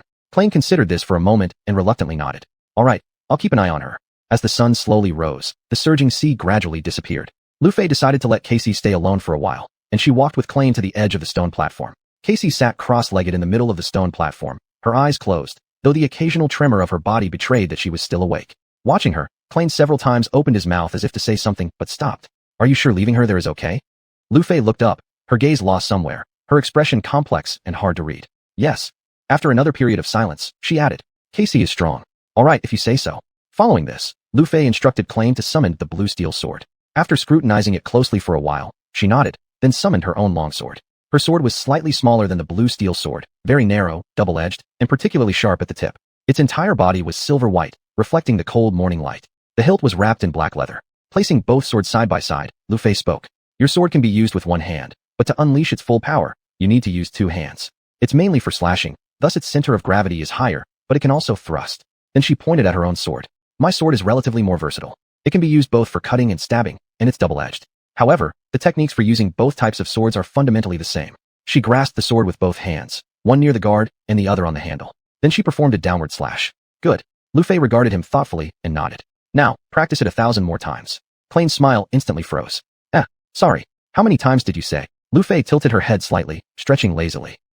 Time is limited today. So, yes, only 1,000. Klein's lips twitched, struggling greatly to suppress the muttering in his heart. I understand. With that, he turned away from Klein without another word, walking directly over to sit beside Casey. Klein sighed deeply, facing the cliff, and continued practicing over and over. The longsword was repeatedly raised, swung downward, until in the end, all that remained in his mind was repetition, experience, mindset, repetition. When Klein numbly completed his 1,000 slashes, Casey finally seemed ready to speak. Chapter 45, Casey's Prophecy. Every muscle aching, Klein walked up to the two people, utterly exhausted, and plopped down on the ground. He gasped for breath as his eyes observed Casey's condition. Casey, are you feeling any better? Klein asked. Only now did the blind girl timidly nod her head. Klein shifted his body forward, speechless for a moment. Casey still looked uncomfortable. Her complexion remained deathly pale, and her eyes were empty and lost. Thankfully, her body had stopped trembling. Klein had always been awkward around strangers, and especially bad at comforting others. For a while, he truly didn't know what to say. He glanced at Rufus and sighed deeply in his heart. Who would have thought that one day he would become an expert in socializing? It was indeed ironic. Do you want some water? Klein asked somewhat uneasily. Casey looked up, furrowing her brows, seemingly confused. After a moment, she finally reacted. Oh, sorry, yes, of course. She summoned her water bottle and handed it to Klein, who drank greedily with a smile before passing it to Rufus. In the end, the water bottle returned to Casey. You should drink some too. After finishing drinking, Klein clumsily patted the shoulder of the blind girl. Everything seems fine for now. Did you have another dream? If you feel like it, you can share it with us. Upon hearing this, Casey shrank back again. A long pause followed before she whispered softly. I don't know, maybe it was just a nightmare. Klein and Rufus exchanged a glance. Both of them suspected that Casey had seen more than just an ordinary nightmare, since people in dreams generally don't experience other dreams. Then Casey continued. I really don't remember much, just fragmented pieces. Klein carefully weighed his words so as not to put too much pressure on Casey. Just tell us whatever you remember. Perhaps we can try to understand together. Casey frowned and hesitantly nodded. After a long silence, she finally mustered the courage to speak. At first, I saw something immense churning in boundless darkness behind the 7 seals. I had a premonition that if I looked at it directly, I would go insane. As I stared at it, the 7 seals broke one by one until only the last seal remained. Then, even that final seal crumbled. She began to tremble slightly. Afterward, I don't know. It felt like my mind shattered into thousands of pieces, each reflecting my own image. Most were dark and terrifying. Some I've already forgotten, the rest. Casey fell silent, lost in memory. I saw human cities again, but this time it was at night. In the light of a solitary star burning in the darkness, the city suddenly caught fire. Blood flowed like rivers out of the halls. I saw a corpse clad in golden armor sitting on a throne, a woman wielding a bronze spear being overwhelmed by a flood of monsters, an archer trying to pierce the heavens with her arrows. Finally, she raised her head, her face filled with terror. In the end, I saw a massive, crimson spire exuding boundless fear. At its base, there were 7 heads guarding 7 chains. And at the top of the tower, a dying angel was being consumed by ravenous darkness. The moment I saw the angel bleeding, I suddenly felt something indescribably important slip away from me. Her voice grew quieter. Then I felt a wave of sadness, pain, and anger that nearly drowned me, and the little sanity I had seemed to disappear. That's when I woke up. I think. Neither Rufus nor Klein spoke, both trying to comprehend everything Casey had told them. Rufus appeared to know something, but she kept her lips tightly sealed as though unwilling to open them. Klein, however, was completely clueless. He couldn't decipher the deeper meaning hidden behind these visions, assuming they were even illusions at all. Before, Casey's vision of the human city was quite direct. Not only could she see the specific appearance of the city, but the directions were also clear and precise. But this time, her dream was fragmented, filled with strange symbols and vague, uncertain elements, more like the ramblings of a fortune teller than a prophecy acquired through innate ability. Having spent much time thinking without finding any answers, Klein decided to give up. Maybe it was just a nightmare.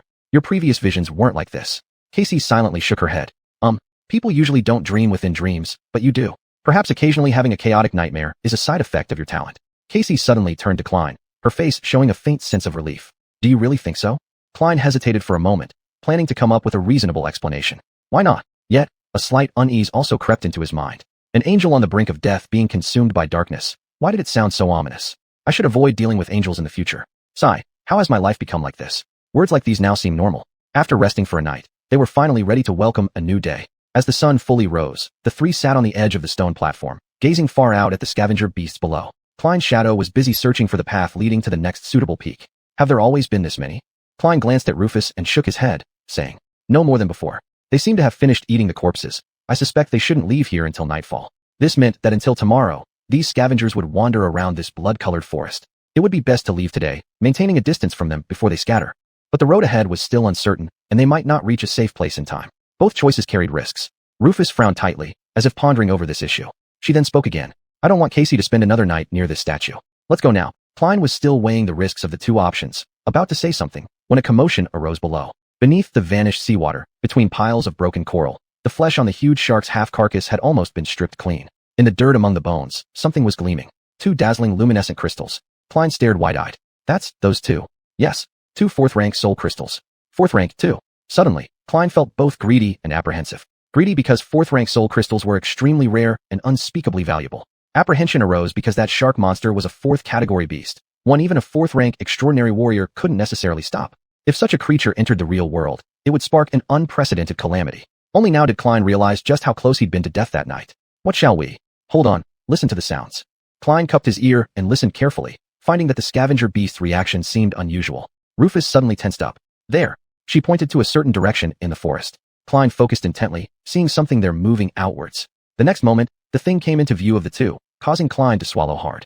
Damn, that creature somewhat resembled a scavenger beast, but it was different. They were much larger, towering over 5 meters high. Their shells appeared thicker, colored in deep black and bright red, resembling ancient armor soaked in blood. The shells bristled with terrifying spines, adding more oppression to their every move. Additionally, their upper limbs weren't enormous pincers, but rather long, curved, bony scythes. Klein felt a chill running down his back. What is that thing? Rufus tilted her head slightly. A Binyid beast. Nightmare creatures with only one soul core are called beasts. Although dangerous, they act purely on instinct. If they evolve to gain a second soul core, they become mutation beasts. Mutation beasts are larger, more destructive, and possess some minor intelligence. They belong to the second evolutionary tier of nightmare creatures. These two monsters looked much larger than those shell-covered scavenger beasts, and were far more ferocious and perilous. The two lay prone at the edge of the stone platform, silently observing the two mutants approach the group of scavenger beasts. The scavenger beasts clearly feared them, hurriedly making way. Those who moved too slowly either got tossed aside or sliced open by the bone scythe. Patches of blue blood splattered onto the soil. What are they doing? Are they here to absorb soul fragments too? Klein kept pondering in his heart. Soon, the two mutants arrived at the skeleton and each grabbed a crystal core. However, instead of absorbing them immediately, they turned around and took the precious cores away. The scavenger beasts automatically opened a path, glaring with their tiny eyes fixed on the crystal cores. Klein gave Rufus a nudge on the side and teased, "Shall we go now?" Rufus frowned as she watched the two mutant beasts wander off, then shook her head. "No, we'll leave tomorrow." Her gaze remained fixed on the direction where the two monsters had disappeared. Have your shadow follow those two mutants. Chapter 46. Laughter. In recent days, having absorbed several soul fragments, Claude's shadow control range had increased slightly. However, compared to the vastness of this forest, it was still far from enough. He only got a rough direction for those two monsters. They were heading west. After informing Lu Faisai about the news, Claude pretty much had nothing left to do. During his idle time, Claude still planned to take a good rest. After all, tomorrow's journey would be even more difficult and dangerous. Only by restoring his body to its best condition could he better deal with those flesh-eating beasts. Under the dim sky, Claude lay on his back, while Casey sat beside him, sometimes frowning tightly, sometimes relaxing. Lu Faisai was sitting in meditation not far from the two of them. At least that's how it looked. It was unclear whether she was really asleep or not. At some point, Casey turned her head. "Claude," he replied absent-mindedly, his eyes still staring at the sky idly as he spaced out. The girl hesitated. Do you think we can go back? What kind of question is this?" Claude furrowed his brow, and after a few seconds, relaxed again, continuing to zone out. "Of course." Casey happily laughed. "Do you really think so? What? This girl has indeed been scared stiff. But could I tell her that I just made it up?" He bitterly smiled, saying frankly, "Because of her." He pointed towards the girl meditating there, knowing that Casey couldn't see her, but there was no one else on the stone platform. It was clearly Lu Faisai that Claude referred to. "I'm not the kind who gives up easily either. If anyone can survive, it will definitely be us. I've never thought about the possibility of not going back, so we certainly can go back. First and foremost, we ourselves must firmly believe this." Casey suddenly giggled. "Are you overconfident? You ranked second last before." Claude neither confirmed nor denied it. "That's only because someone told me to stay low-key. Otherwise, my ranking would have been much higher." Then he smirked, adding, "Much higher. At least third from the bottom." This couldn't help but make Casey laugh uncontrollably, and her cheerful laughter relaxed Claude's tense nerves somewhat. Since coming here, he hadn't heard such a carefree and happy laugh again. Even in this hellish place, Casey could still keep a little joy. She was indeed, as Lu Faisai said, a very strong girl. Come to think of it, this was the first time Claude had ever heard Casey burst out laughing. In the academy, she always appeared gloomy and cold. After the laughter subsided, Casey's expression gradually became thoughtful. Several seconds later, she couldn't help asking again, "What do you most want to do when you're at home?" Home. Claude tried thinking about it, but he couldn't come up with anything. He wasn't sure if he still had a home in the real world. The small room he stayed in before was merely a temporary shelter. As for life in the real world, it wasn't particularly enjoyable. His expression darkened somewhat, and ultimately, he answered casually, "There's nothing I want to do." Casey looked puzzled. Aren't you homesick?" "I don't have a family." I suppose I might have a younger sister somewhere." but it's been many years, and we haven't seen each other since. Oh, Casey fell silent for a moment. Not long afterward, she softly voiced, I miss home. Her soft voice was filled with yearning to return home and confusion about the future. Claude opened his mouth, but after a long pause, it merely turned into a low sigh. My mom and dad must be worrying a lot about me now. No, actually they're not just worried, their hearts are broken. They must think I'm dead already.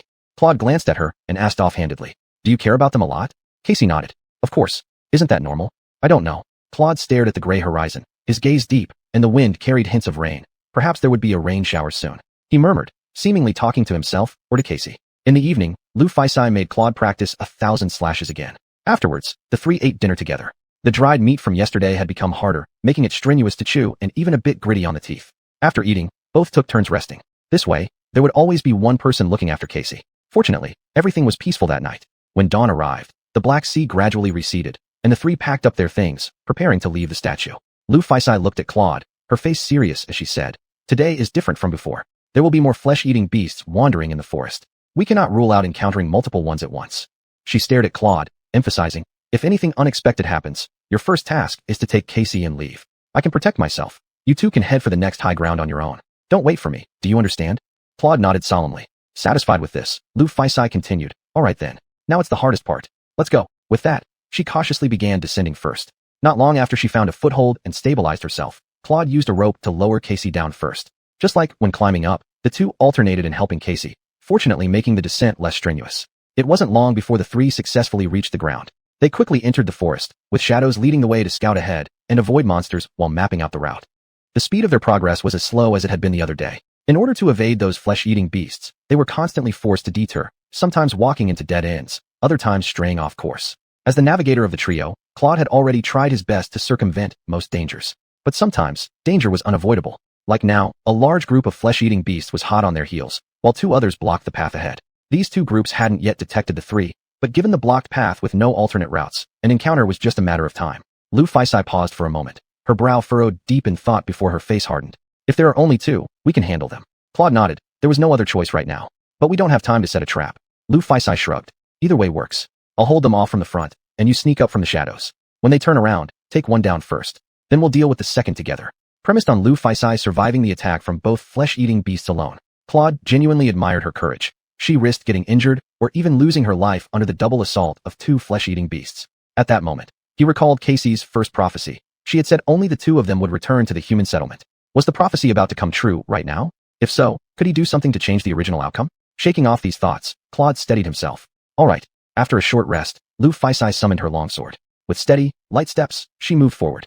Chapter 47 Experience. After settling Kai in a dense cluster of coral, Klein quietly slipped into the shadows and pursued Lu Fei. In the distance, two enormous outlines could be seen faintly. Lu Fei frowned and said, follow. Then, she crouched and took a deep breath, rushing towards the positions of the two carrion-eating beasts. Don't die. Klein dove headlong into a labyrinth-like shadow, tightly chasing after Lu Fei, yet the distance between them continued to grow. Lu Fei's speed was so fast that it left lingering shadows, and Klein estimated that she must have activated her talent. Such speed was practically on par with Castor. The two carrion-eating beasts hesitated for a moment before they realized what was happening, and by then she had already closed in on them.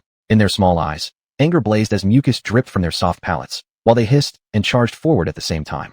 Lu Fei showed no signs of slowing down. It seemed like she intended to face off directly with the carrion-eating beasts. Watching from behind, Klein felt an overwhelming sense of trepidation. In an instant, her pincers flew out. Lu Fei lunged forward, rolling a few times as she slid beneath the carrion-eating beasts. Then she swiftly raised her hand and thrust the sword into the mud, stopping herself. If she had been even slightly slower, the sharp legs of the carrion-eating beasts would have pierced her through. This woman was insane. When Lu Fei stood up again, one carrion-eating beast had already turned its body around. Klein couldn't see what had happened because the enormous frame of the carrion-eating beast completely blocked his view, and all he could hear was the metallic clang of the carapace colliding against the longsword. Without time to think more, Klein was frantically rushing here. Just as the second carrion-eating beast began to turn around, Klein finally reached the creature's side. While muttering curse words under his breath, Klein quickly climbed up the coral tree, aiming for the weak spot on the carrion-eating beast's shell. His shadow had already entwined with the azure steel sword. Before he knew it, the carrion-eating beast unexpectedly swiveled its body. The sword tip failed to pierce through the connecting joints of its shell, instead plunging directly onto a plate of armor, causing the azure steel sword to slide powerless aside. Shit! This strike not only failed to fatally wound the monster, but also caused Klein to land on the carrion-eating beast, almost tightly hugging it. In the next instant, the carrion-eating beast violently shook its body, flinging Klein harshly away. Klein flew sideways, slamming hard against the coral wall. He instantly felt dizzy, gasping for breath, his consciousness momentarily going blank. Powerless, his body rolled and landed in the muddy ground. No good. His remaining instinct drove him to roll aside. Something flew past beside him, crashing against the wall, scattering fragments of coral everywhere. Following this came a sensation of weightlessness as Klain was lifted high and hurled backward. It wasn't until this point that Klain regained his senses. As his body flipped several times in the air, he managed to steady himself, landing smoothly on his feet before rolling a few times. He held the azure steel in front of him with both hands as Lu Fei had taught him. The carrion-eating beast was now charging toward him, its eyes blazing with fervent and mad flames. Repetition, experience, mindset. The shadow flowing from the azure steel quickly covered his body, stabilizing his stance, ready to attack. To survive, he definitely needed some luck added to his efforts. A pincer flew toward each side, leaving no escape possible. Klain's expression grew cold. He suddenly darted forward, rapidly closing the gap between himself and the charging carrion-eating beast. Behind him, the two pincers clashed with a snap. The range of his sword was much shorter than the carrion-eating beast's, hence he could only win by engaging in close combat. Taking advantage of the monster's hesitation, Klain reacted instinctively and leapt up. The motion was fluid. Raising the sword above his head, he brought it down sharply. The azure steel tore through the air with a piercing whistle, cutting severely at the joint of the monster's front leg. One slash cleanly severed half the leg, spraying blue blood everywhere. The carrion-eating beast seemed to cry out in pain, losing balance and rolling to the side as its other front leg slipped into the mud pit, causing it to fall harder. Klain seized the opportunity. Stepping forward, he jabbed the azure steel forcefully inward. As he watched the carrion-eating beast collapse, its lower jaw smashing on the ground, embedding the azure steel along with its handle deep inside, the massive body twitched several times before stilling. Finally, it died. Klain slowly exhaled a breath, feeling pain surge from his chest and back of his head at this point. He reached up to touch the back of his head, furrowing his brow when he saw blood coating his hands upon inspection.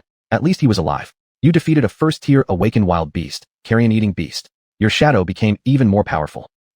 No time to dwell on those. Klain forcefully yanked the sword from the monster's mouth and hurriedly ran over to help Lu Fei. However, the scene in front of him made him stop in his tracks. The other carrion-eating beast lay in the mud, obviously in a half-dead state. Its limbs were still twitching, indicating it had just suffered a fatal injury. A sword handle still protruded from its abdomen, suggesting that Lu Fei must have severed its spine with her long sword from beneath. He couldn't see the silver-haired girl behind the carrion-eating beast. When Klain moved closer, heavy and hurried breathing reached his ears. In the dead silence, a trembling voice came from behind the massive corpse. Don't come closer. Lu Fei's voice sounded strange and repressed. Klain felt a pang of anxiety and gathered his courage again, stepping forward a few more paces. Lu Fei stood before the carcass of the carrion-eating beast, attempting to steady her breathing after the intense fight. There was a bloody wound on her shoulder, but it didn't seem life-threatening. But Klain's attention was quickly drawn elsewhere. During the struggle, the tall girl's makeshift seaweed headdress had been damaged, leaving her almost bare from the waist up. She covered her chest with one arm, behind which were. Klain took several hasty steps back as if stung, his face turning bright red. Even his shadow unconsciously avoided looking. Then there followed an awkward silence. Klain forced himself to speak through his discomfort. Are you all right? Lu Fei answered slowly. I'm fine. That's good. I'm going to I'll go find Kai. All right. Klain left like his tail was on fire, walking stiffly at first, then quickening his pace until he nearly broke into a run. It's your fault. You should have explained the situation clearly. Klain thought about the embarrassing scene as he rushed towards Kai's location. When he returned with Kai, Lu Fei had already mended her top and acted as if nothing had happened. However, Klain still noticed something different in the way she looked at him. Forget about it. After checking the wound on his head, Lu Fei said indifferently, it's just a bleed point, nothing serious. If you experience dizziness, nausea, or headaches, remember to tell me. Klain nodded awkwardly, suppressing the uneasiness inside him. Lu Fei sighed, looking down at her seaweed garment. What about the memories? Klain opened his mouth to say none, but fell silent again. After killing that carrion-eating beast, the enchantment had indeed told him more after informing him of the absorbed power. He had been too preoccupied to listen. Let me check. Klain summoned the runes and glanced first at the rune representing memories. Memory, silver bell, puppet's shroud, blue blade. Nothing new here. So what did the spell say? Suddenly, he noticed a set of new runes had appeared below the memory rune. Klain pinched his thigh hard. Ouch. Echo. Carrion-eating beast shell. Chapter 48. Echo. Echo. It's actually an echo. Klain muttered blankly. You see, an echo is a reward that drops with some probability after an oracle kills a nightmare creature. But this probability is rather low. In the real world, an echo can be sold for an astronomical price that defies belief because it is far more precious and rare than memories. Without much hesitation, Klain plunged into the sea of his soul consciousness. There was almost no change. The lonely black sun still hung high over the vast, calm water surface. Around the black sun, orbs of light representing memories orbited it, and this time, there were 3 such orbs. As before, Klain couldn't shake off the feeling of being watched. Something absolutely was moving silently on the edge of his vision. Klain didn't bother to pay attention. Right now he just wanted to see his own echo. A larger orb represented the echo, suspended in a deeper part of the soul consciousness sea. It would drop at the mere thought. The orb descended slowly and touched the black water. As Klein approached, walking across the surface of the ocean, its glow faded gradually, revealing what lay within. A colossal, fearsome carapace carrion beast hung silently before him. There was no madness in its eyes, or emptiness and stillness. After all, it wasn't a real living thing, it was just an echo. Around the carrion beast, some brilliant runes began to appear. Echo, carapace carrion beast. Echo type, first class beast. Echo core, awakened. Echo attributes, enhanced armor. Echo description, deeply cursed soldiers of the fallen legion. Before Klein could fully comprehend its meaning, a radiant smile spontaneously lit up his face. This carrion beast now belonged to him. It could be summoned to deal with danger, carry heavy objects, or perform other tasks, and it could also be used for reconnaissance. Moreover, its soul core was awakened, meaning its power was one level higher than Klein's. Having this echo around would make many things much easier. On impulse, Klein raised his hand and lightly touched the cold, hard shell of this carapace carrion beast. He merely wanted to feel out this novel item. However, as his palm touched the carrion beast, a sudden transformation occurred, and his soul consciousness rippled, displaying a new set of runes. Convert the echo into a shadow. Klein was startled, hastily pulling back his hand. What is going on? He had never heard that echoes could be transformed into other things, let alone this unheard of shadow. Furthermore, he had never heard of shadow cores and shadow fragments before. It seems I have some big secrets hidden inside me. Could this also be a part of the shadow god's blessing? Klein contemplated silently to himself. He licked his lips, hesitated for a moment, then said cautiously, yes. Everything remained normal, nothing happened. Then the runes changed. Insufficient shadow fragments to convert. Shadow fragments required, 24/100. Klein pursed his lips, slightly disappointed. Ah, so shadow fragments have another use. They can not only be used to enhance one's core, but also to convert echoes. Speaking of which, I've never tried either method and don't know which is more cost-effective. Besides, the echo itself is already very practical. Klein felt that enhancing one's own strength should be the top priority. As for this shadow, it might be worth trying once I'm better off later. With that thought, he left the sea of his soul consciousness. Because he had been lost in thought for quite some time, when Klein snapped back to reality, he saw that Rufus was staring at him silently. Klein grinned. I got an echo. Her pupils contracted sharply, her expression flashing briefly with astonishment. Casey's reaction was even more direct. Echo? You really got an echo? Of course. The large group of carrion beasts behind them were only a few minutes away, so Klein didn't waste time. With a wave of his hand, he summoned the echo. The immense carrion beast appeared instantly in front of him, seemingly formed from countless tiny points of light that quickly solidified into a distinct form. Under Klein's command, it moved slightly, raising its pair of enormous pincers. Rufus looked at the echo without emotion, but her lips curved slightly upwards unnoticed. Good. Klein flashed her a reassuring smile. We can let Casey ride it. Carrying people is no problem aside from battles. Casey's mouth opened slightly. To carry me? Like a mount.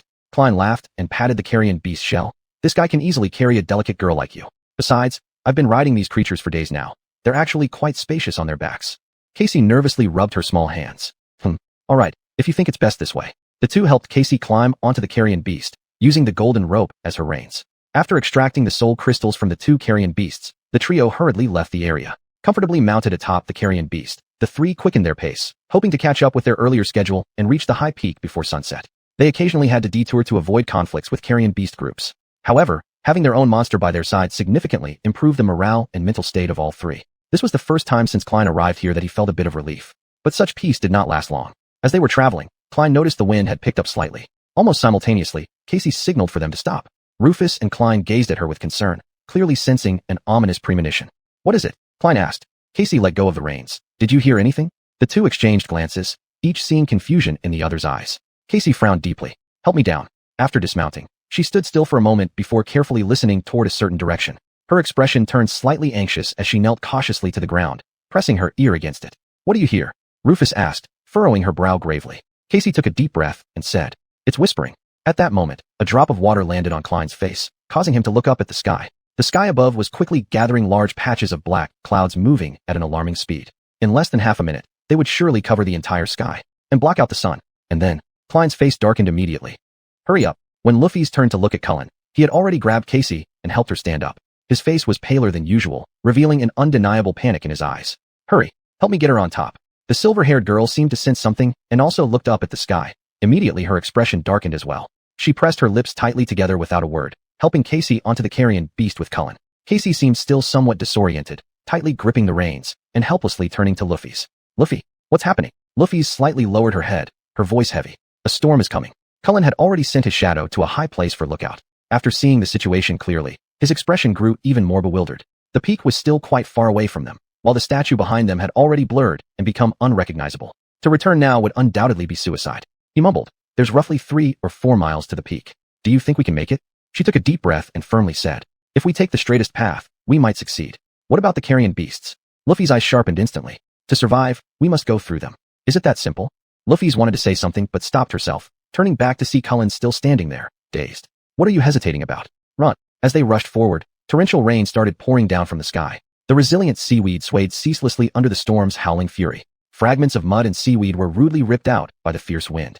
The clouds in the air thickened layer by layer, the skies gradually growing darker, as the profound and cold rainy night like a giant curtain completely enveloped this boundless forest. Cullen ran desperately, as if his life depended on it. And indeed, this was the fact. With the help of his shadows, he took a shortcut leading both of them toward that peak. Luffy's followed closely behind him, while the carrion beast carrying Casey swiftly crawled across the muddy ground. On the way, they didn't bother avoiding those monsters. The crimson coral along the road flashed past them like wind. Now was not the time to conserve energy. If they couldn't reach the peak before the tide of the Black Sea surged, they were destined to remain here forever. Cullen originally thought they'd encounter cruel battles along the way, but unexpectedly, those carrion beasts did not choose to trouble them. They also seemed to share their panic, those creatures busy burrowing into the coral soil or digging furiously into the ground to hide. Occasionally, there were some who wanted to create problems, but were scared off by threatening clicks resonating behind them, thus changing their minds. Despite all their frantic efforts to run, the storm was faster than them. Torrential rains quickly turned into a curtain blurring their vision, the wind becoming increasingly rampant, making their steps weak and powerless. The heavens became ever darker, and even the road beneath their feet was difficult to see. In a flash, a glaring streak of white light split the night sky, and soon after, endless thunder roars rolled in. At that very instant, the ground beneath Cullen's feet trembled violently, causing him to lose his footing and roll into the mud. Just when he wanted to stand up, the slippery mud made him fall again. Fortunately, someone timely grabbed his shoulder and pulled him out of the quagmire. Amidst the darkness mixed with rolling thunder, Cullen saw Luffy's face. She opened her mouth wide and shouted, "Don't stop! Run!" The deafening thunder accompanied by howling winds almost completely swallowed her voice. Cullen began to run frantically again as the pitch-black seawater had risen to ankle level. Clenching his teeth, he felt an inexplicable shudder. The Black Sea was returning. He couldn't ascertain where the water source came from, but with time passing, the water level kept rising sharply. First, it rose to his knees, then to his waist. Already struggling ahead in knee-deep water, their speed had no choice but to slow down. Another brilliant streak of white light illuminated the sky, momentarily splitting the night open, revealing a large black rock suddenly looming before them. They had finally arrived at the base of the peak. Without allowing joy to show on their faces, a deafening roar from deep within the forest reached them. Cullen turned around just in time to see a sky-obscuring, earth-covering black flood rushing out from the depths of the blood-colored forest. In the distance, a sluggish carrion beast was swept away by the floodwaters and crashed directly into a coral tree. The formidable nightmare creature's shell cracked open like an egg. "There's no time. Climb quickly," Cullen yelled. Luffy's grabbed his arm. "Retract your echoes." Cullen was unsure if the carrion beast could climb a cliff, and even if it could, Casey wouldn't be able to hold on. He first helped Casey down, then retracted the massive carrion beast back into his soul's conscious sea. Luffy squatted down to let Casey climb onto her back. The golden rope tied them firmly together. The roaring waves behind them were drawing closer, and she gritted her teeth, leaping onto the rock face to start climbing with all her might. Cullen dared not waste any time either. The immediate task at hand was to climb as high as possible before the giant waves arrived. Suddenly, Cullen roared loudly, "Hold on tight."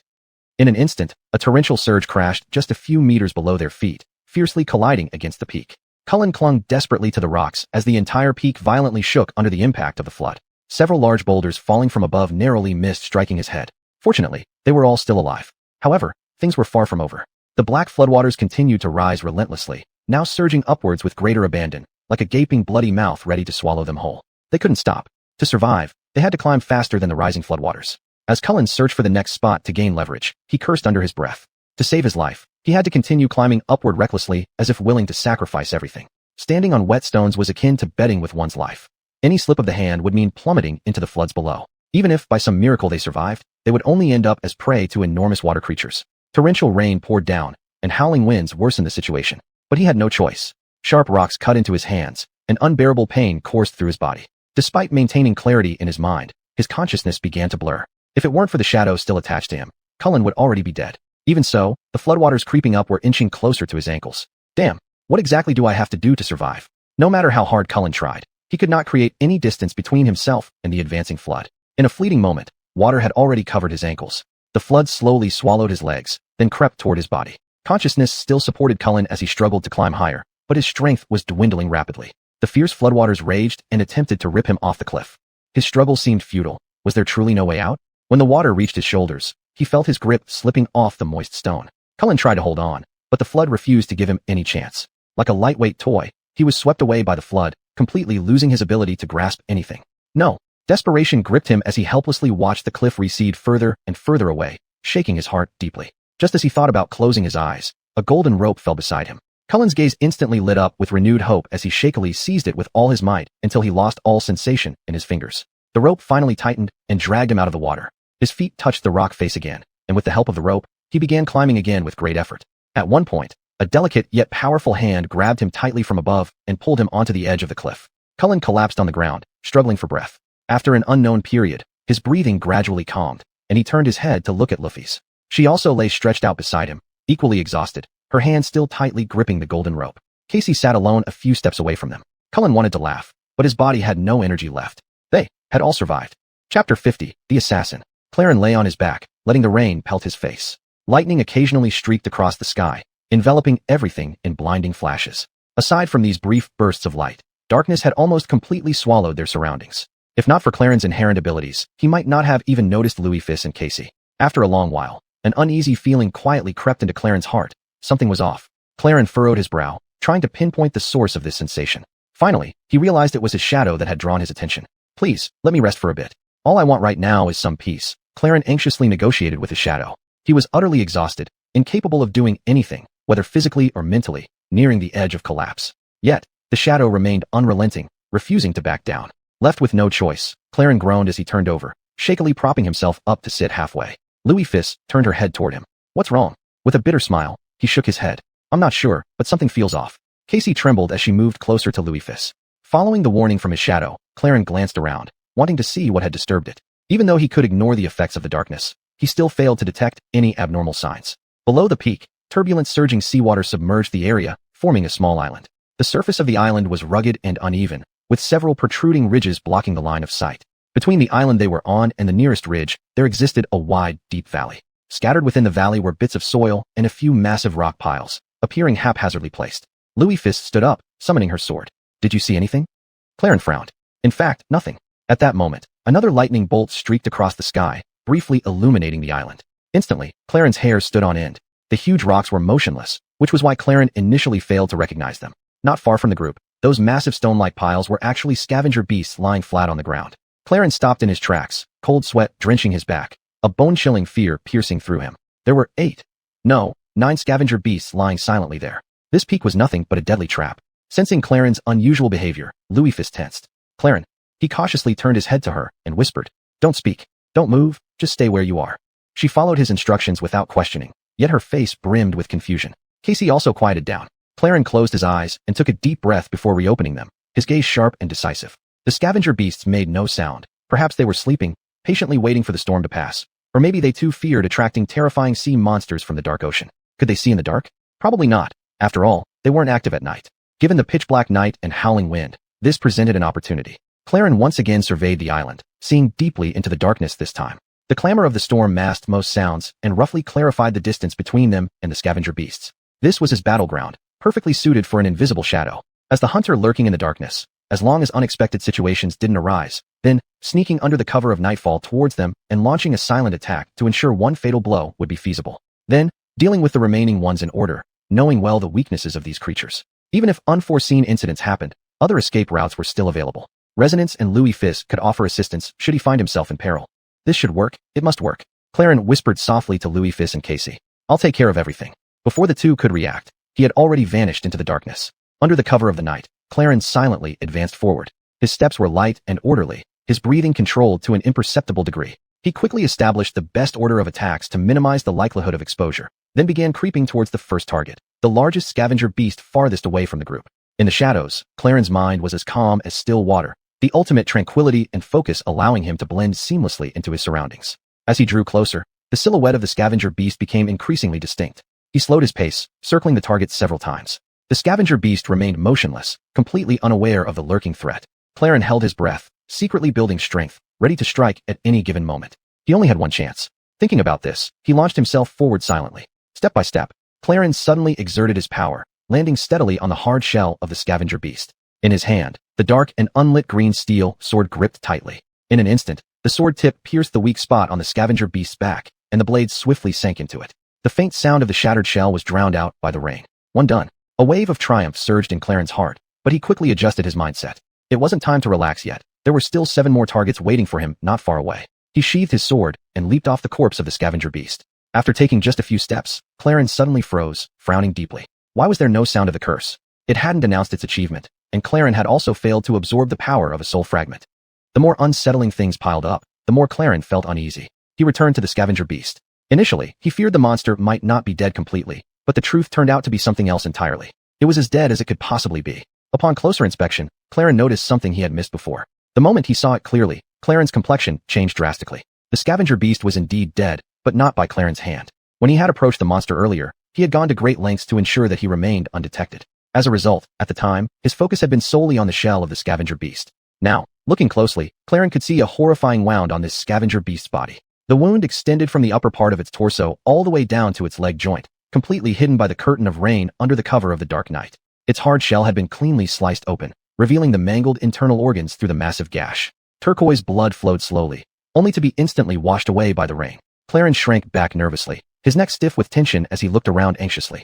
After hesitating for a moment, he summoned his green steel sword and then hastily hid himself in the shadows. On the small island, nothing could be heard except for the chilling howl of the wind. All was deathly silent. The rain continued to fall, countless curtains of water obscuring every sound, making even places slightly farther seem blurred and indistinct. Occasionally, a bolt of lightning would split the sky, momentarily casting the desolate world in a ghastly white light. The thunderous roar that followed shook the earth violently. Chapter 51. Choice. A chilling fear suddenly gripped Claren's heart, and he walked towards another carrion beast without daring to take a deep breath. Even before reaching it, he could already tell that it was dead as well, but Claren still wanted to get closer to confirm. His judgment was correct. This carrion beast had been almost cut in half by an unknown entity. Its sticky innards were spilling haphazardly on the ground, making Claren's scalp prickle. The darkness no longer brought Claren comfort. It had instead become a source of terror and oppression, causing him to shiver uncontrollably. Claren approached each of the carrion beasts one by one, and without exception, they were all dead. Claren felt waves of nausea immediately after. When he first realized that those black rock mounds were carrion beasts, he thought things were bad enough, but now it was even worse. Standing next to the last carrion beast, Claren was on high alert while considering whether to retrace his steps. However, shortly thereafter, he dismissed this thought. He possessed the fate attribute, and hoping for things to get better would just be deceiving himself. In other words, no matter what, he couldn't avoid that unknown fatal threat. After adjusting his state, Claren gritted his teeth and cautiously approached the ridges blocking his view. Once at the base of the ridge, he began climbing quietly. The ridge wasn't very high, and it didn't take long for him to climb up. Clinging tightly to the rocks, Claren slowly raised his head to look. This glance made him tremble violently, nearly losing his grip and falling down. Just ahead, only dozens of meters away from him, the silhouette of a shadowy figure faintly appeared. Its size far exceeded that of the carrion beasts. Its heavy shell was covered with horrifying backward-facing spikes. Its carapace a mix of black and red, like an ancient armor splattered with blood. Its forelimbs weren't pincers, but long bone scythes, resembling the Grim Reaper's scythe.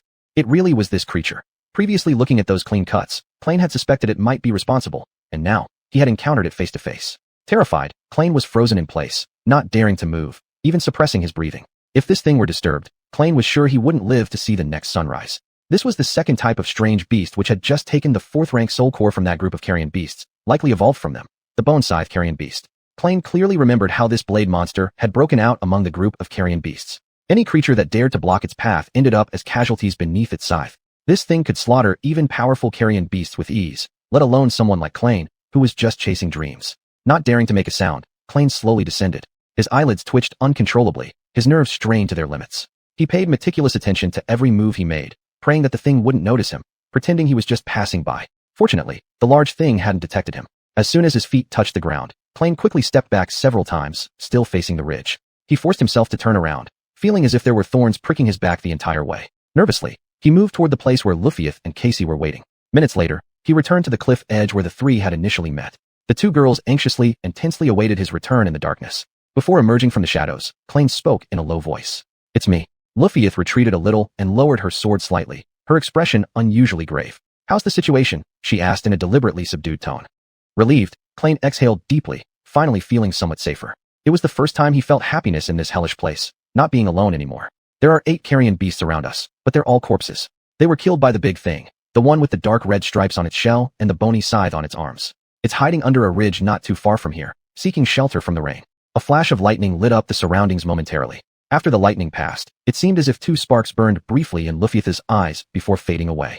Her gaze grew dim and inscrutable once again. She tilted her head slightly, muttering to herself. An awakened strange beast, huh? Plain drew his neck in. So yeah, what do we do now? Lufieth pondered for a moment, leaning on her sword, and looked at him intently before saying, Kill it. Plain shivered, momentarily at a loss for words. Finally, he gathered his thoughts and blurted out the first sentence from his heart. You're serious? Realizing his words might have sounded a bit impolite, he cleared his throat and added, I mean, have you carefully considered this? How on earth can we possibly kill that thing? Lufieth took a deep breath and raised her sword. We're going to kill it. Plain found the idea absurd. While he had no better plan, he really didn't want to confront that monstrous thing directly. His instincts told him it was equivalent to walking straight into death. This isn't something to be overly cautious about. We don't have any other choice. She glanced at Casey, whose face was pale, and explained, We can't leave the cliff before dawn, and neither can that monster. But once the sun rises, it will easily spot us. By then, our chances of survival would be almost zero. If confrontation is inevitable, we at least still have the advantage of surprise on our side now. Lufieth scanned the surroundings and added, It's not fully dark yet, so I can still see well enough. Once night falls, things will change completely. Therefore, we need to strike first, and we need to do it soon. Plain shook his head. This doesn't mean we'll win. That beast tore apart 8 carrion beasts without giving them a chance to resist. We're no match for it, and we don't even know its weakness. Lufieth frowned. After a brief silence, she said, It's just an awakened strange beast. Plain was momentarily speechless. We're dreamers. We can't even hold our ground against ordinary strange beasts, let alone an awakened one. It's already strange enough that we could handle awakened carrion beasts together. She looked at him calmly and sincerely replied, But we're abnormal too. Plain stood there with his mouth agape, unsure how to respond. Lufieth sighed. Neither of us is an ordinary dreamer, right? Don't try to deny it. Ordinary people couldn't survive in this place at all. Plain frowned, dissatisfied with her logic. Meanwhile, Lufieth continued. You, me, plus your echo, along with the element of surprise. We're not saying it'll be easy. We might die, but we also stand a chance to live. She lowered her gaze to the silver hilt of her sword and spoke slowly. No matter what, we don't have another option. Plain's expression darkened as he wanted to find a more secure way out. However, everything Lufieth had said was true. They had nowhere else to go. Amidst the ensuing silence, Casey remained quiet, but suddenly interjected. You've forgotten our main advantage over that thing. At her words, both turned their heads to look at her. Casey turned away slightly, tilting her head back as she said, We possess intelligence, and that monster does not. Her voice reverberated in the darkness, quickly swallowed by the curtain of rain. Things had reached this point, and Plain let out a soft sigh. Lufieth was right. Fighting that bone scythe carrion beast was unavoidable. Plain had known from the start. A while later, Plain hid himself in the dark shadows, keeping a close eye on the terrifying creature ahead. His expression was unusually conflicted, a rare display since he'd never actually engaged in battle with such monsters, not even the Mountain King. Clutching the blue steel tightly, Plain tried hard to steady his mindset. The uneasiness lingering in his heart hadn't disappeared. It had become even stronger than before. I don't like this. He exhaled, then raised his hand. Chapter 52. Bone Scythe Carrion Beasts. Indeed, the spirit beasts possessed a modicum of intelligence, but not much, far less than humans. This reassured Kellen slightly. If they coordinated properly, there might truly be a chance to kill it. After finalizing the plan, the three discussed possible contingencies and their corresponding countermeasures. Taking advantage of a brief interlude, Kellen went out again, this time retrieving the crystal cores from the 8 carrion beast corpses.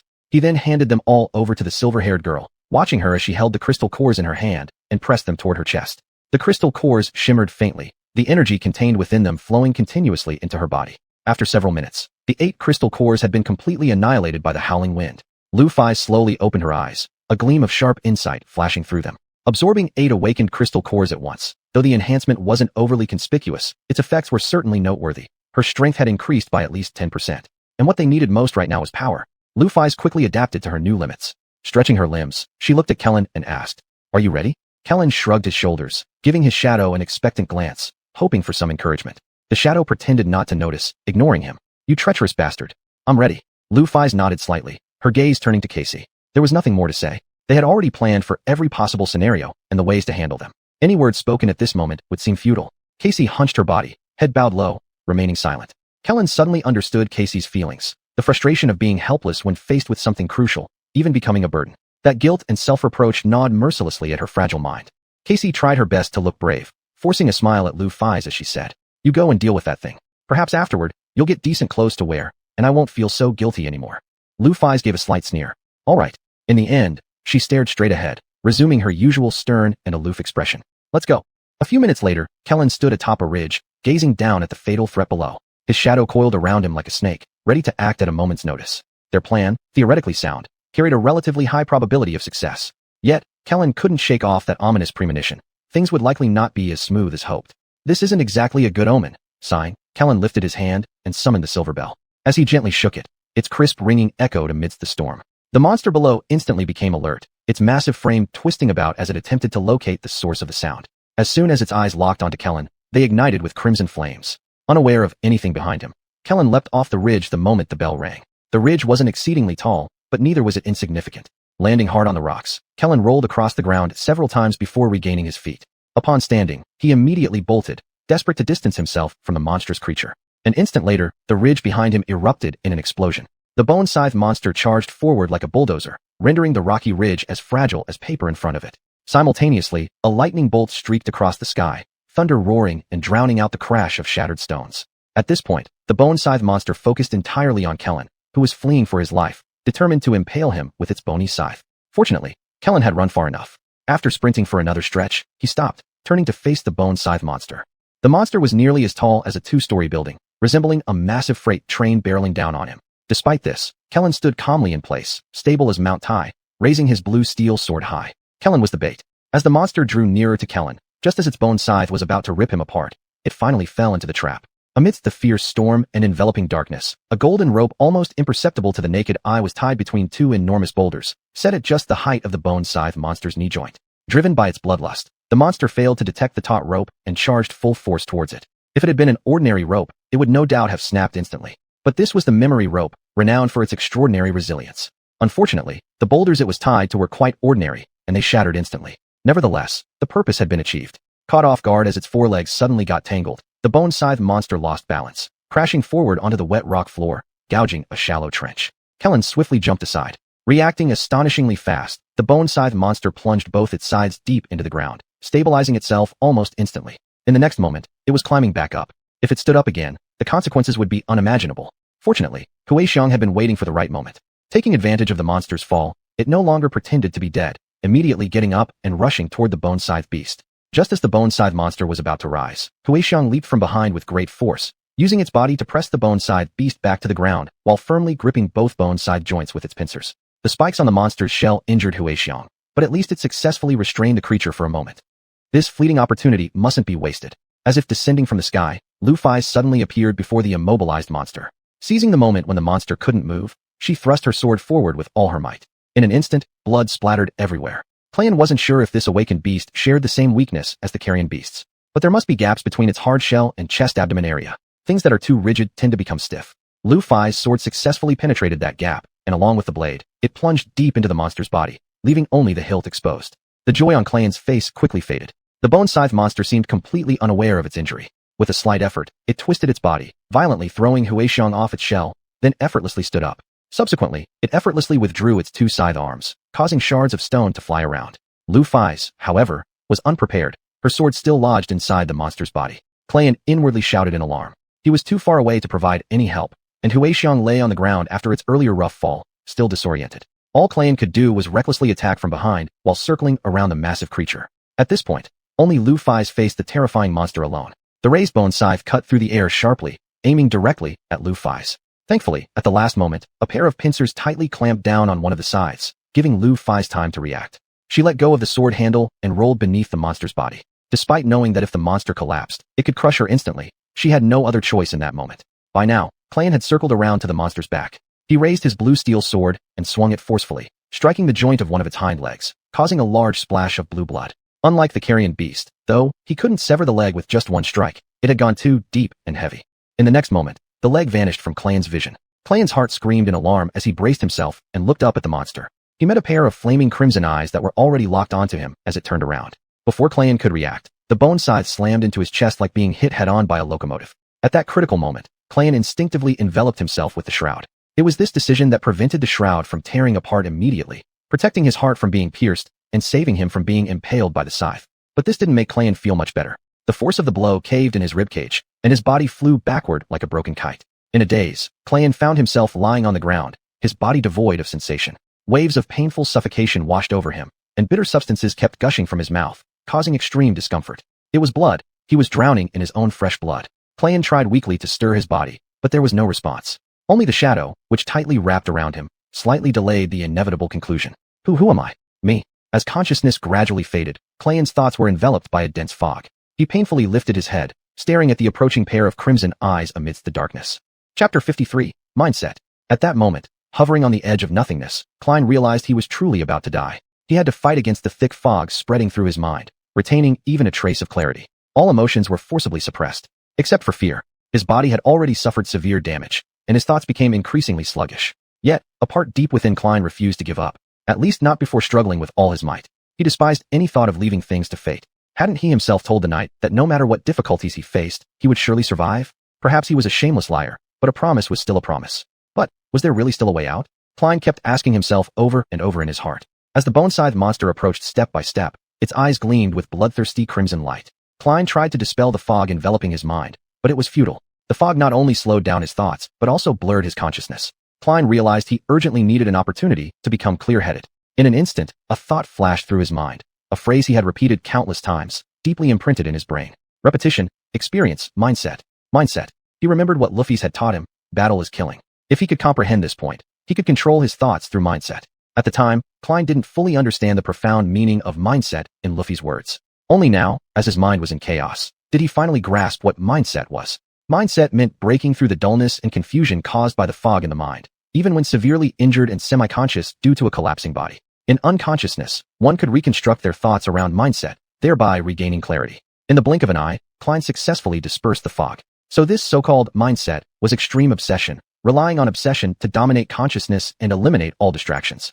For a moment, his thoughts became crystal clear, and his heart remained calm like still water. Klein looked up at the approaching monster, calmly weighing his options. His body was almost paralyzed, his hands and feet unable to move. His shadow still obeyed his commands, but it was busy doing something more important, preventing him from dying instantly. Even with his shadow forcibly prolonging his life, Klein knew he wouldn't last long. These thoughts were meaningless, and there was nothing he could do about them. There was no need to think about them further.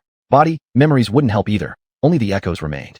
The chitin-eating carrion beast was currently the only thing useful. The monster was slowly crawling toward Klein, its mandibles constantly opening and closing, exuding sticky liquid that pulled thin threads in the air. In a flash, he could clearly see every spine, every scratch, and every wound on the monster's shell. Luffy's sword hilt still protruded, soaked in blue blood. What a hideous bastard! Klein cursed inwardly. The black shell of the monster bore bright red stripes, and its two raised bone scythes induced a chilling fear. It could be said to be majestic. Klein watched as the monster closed the distance between them and stopped in front of his severely wounded body. Its bone scythe rose high, ready to end Klein's life. Staring into the monster's crimson eyes, Klein angrily cursed. Die! The bone scythe swung down hard. Just in the nick of time, a savage creature charged in from the side and knocked the monster off balance. It was Klein's echo. With no holds barred, the echo engaged the monster in a frenzied battle. The clashing sounds of bone scythes and claws intertwined in disarray, and they rolled around on the ground wrestling furiously. Although the echo wasn't a match for the bone scythe monster, its reckless attacks posed quite a bit of trouble for the creature.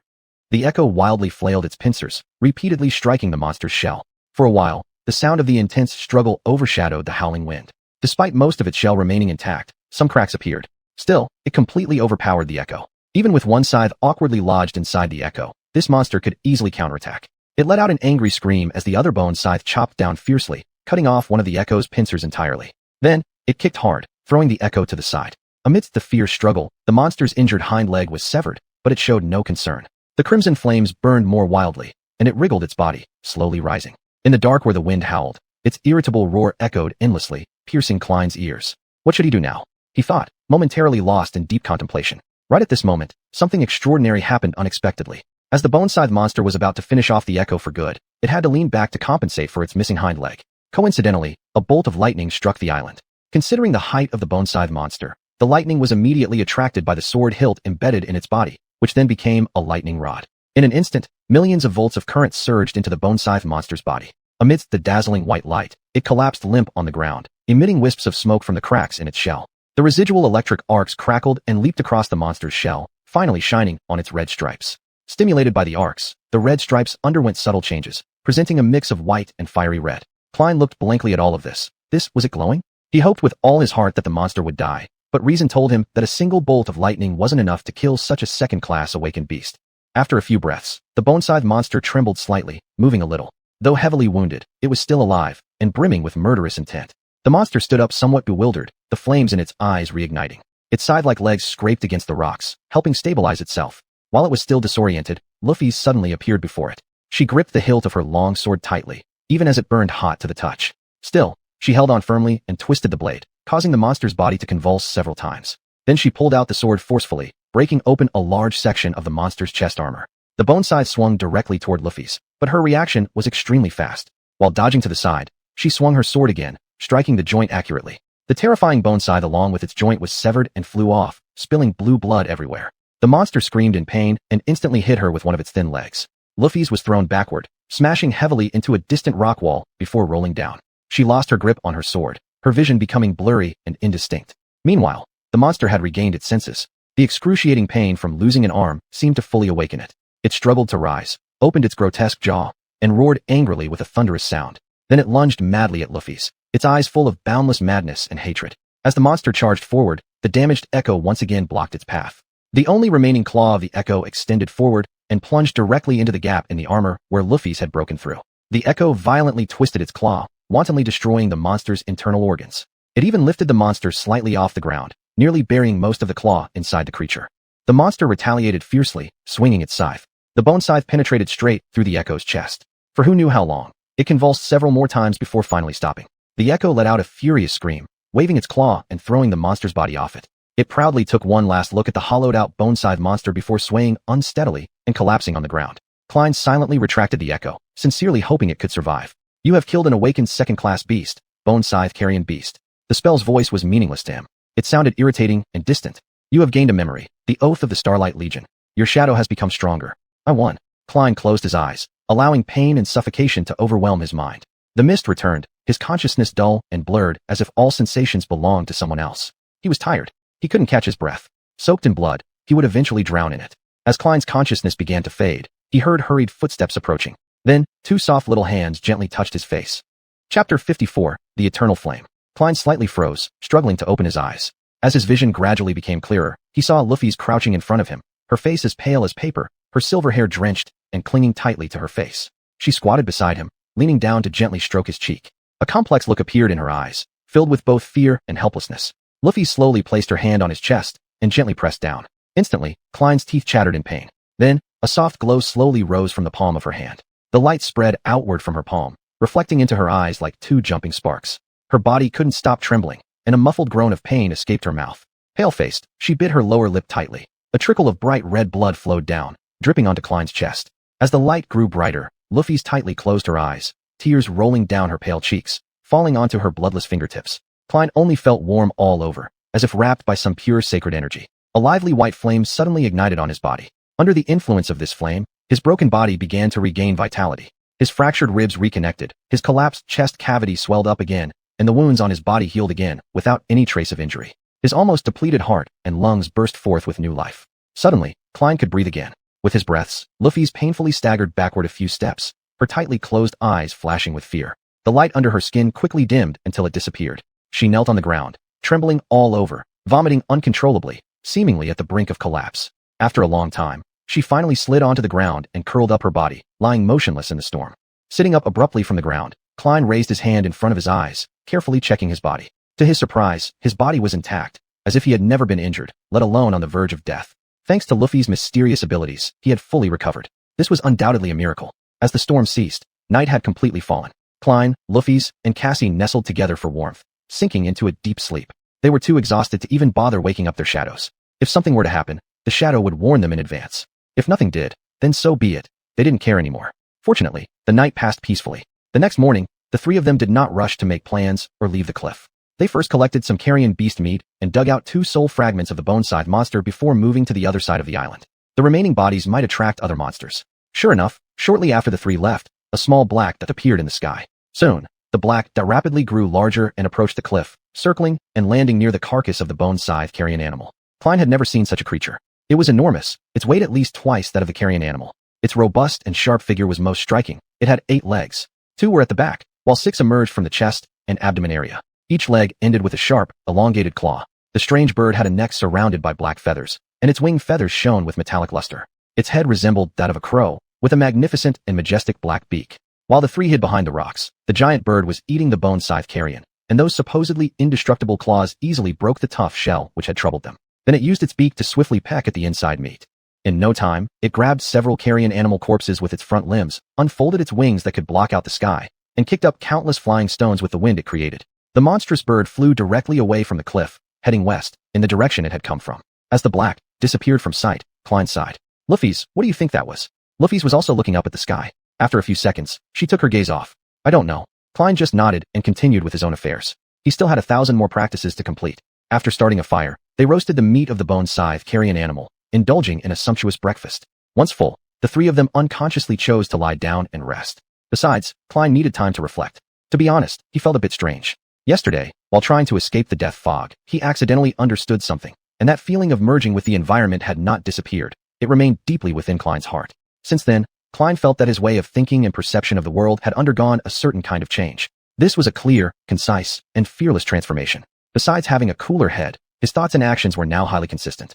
Many things that seemed vague or dangerous before suddenly became acceptable, and thus overcomable. This feeling was as if he had discovered a previously non-existent underlying order in the world. This inner breakthrough gave him an indescribable advantage. In a sense, this change was more profound than the physical changes he experienced when the first nightmare ended. Whether it was his understanding of combat or his overall strength, he had achieved a great leap forward. This had nothing to do with his talent or shadow, but rather the confidence that came from his mindset.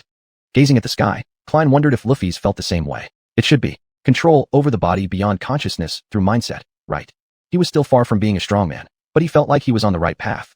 After a while, Klein walked toward the west side of the cliff. Luffy sat there, her feet dangling off the edge of the cliff, gazing into the west, lost in thought. He sat down beside the silver-haired girl and followed her gaze, trying to guess what she was thinking about. As always, he failed. Luffy's was always difficult to understand. Klein shifted his position, and for a moment, an awkward atmosphere spread. Finally, he mustered up the courage to say, "You saved me twice yesterday." Luffy's glanced at him, and then turned her head away. "Yes." Klein hesitated, trying to find the right words. In the end, he said nothing else, only managing to say, "Thank you." This time, she looked at Klein a little longer. Her expression was calm and cold. "You don't need to thank me. Without you and your shadow, we would have drowned before reaching the cliff, or been torn apart by many carrion beasts in the maze." After finishing this unusual long monologue, she fell silent. After a while, she spoke again. "We are allies." Klein nodded, knowing what she said was true. Even so, Luffy's had done everything she could to save him. Even though Klein himself had fought with all his might, not everyone would make such sacrifices for reciprocation. But Klein did not say more. Most of the time, he could already imagine her answers. She would look straight at him, stay silent for a moment, and then speak in a matter-of-fact tone, saying something like, "I just wanted to," or "That's how it is," and then fall into an awkward silence. Klein smiled faintly and averted his eyes. A few minutes later, he suddenly said, "That's your flaw, isn't it? You suffer pain or backlash when using your innate abilities." Luffy's paused for a moment before replying. Yet, she simply said, "Yes." Klein looked at her. Her figure was calm and distant, the wind ruffling her long hair. "What does it feel like?" She stared off into the distance. "Like being burned alive." Klein sighed deeply, trying to imagine the pain someone would endure when being burned alive. This curse was evil and cruel. "Sorry," he said after a while. Luffy shrugged without turning her head. "It's just pain." Klein looked away, trying to hide his thoughts. "It's just pain." It was the saddest sentence he had ever heard. Chapter 55, The Oath of the Starlight Legion. The two sat silently for a long time. Rufy's gazed at the horizon, pondering something only she knew. H's mind was completely blank.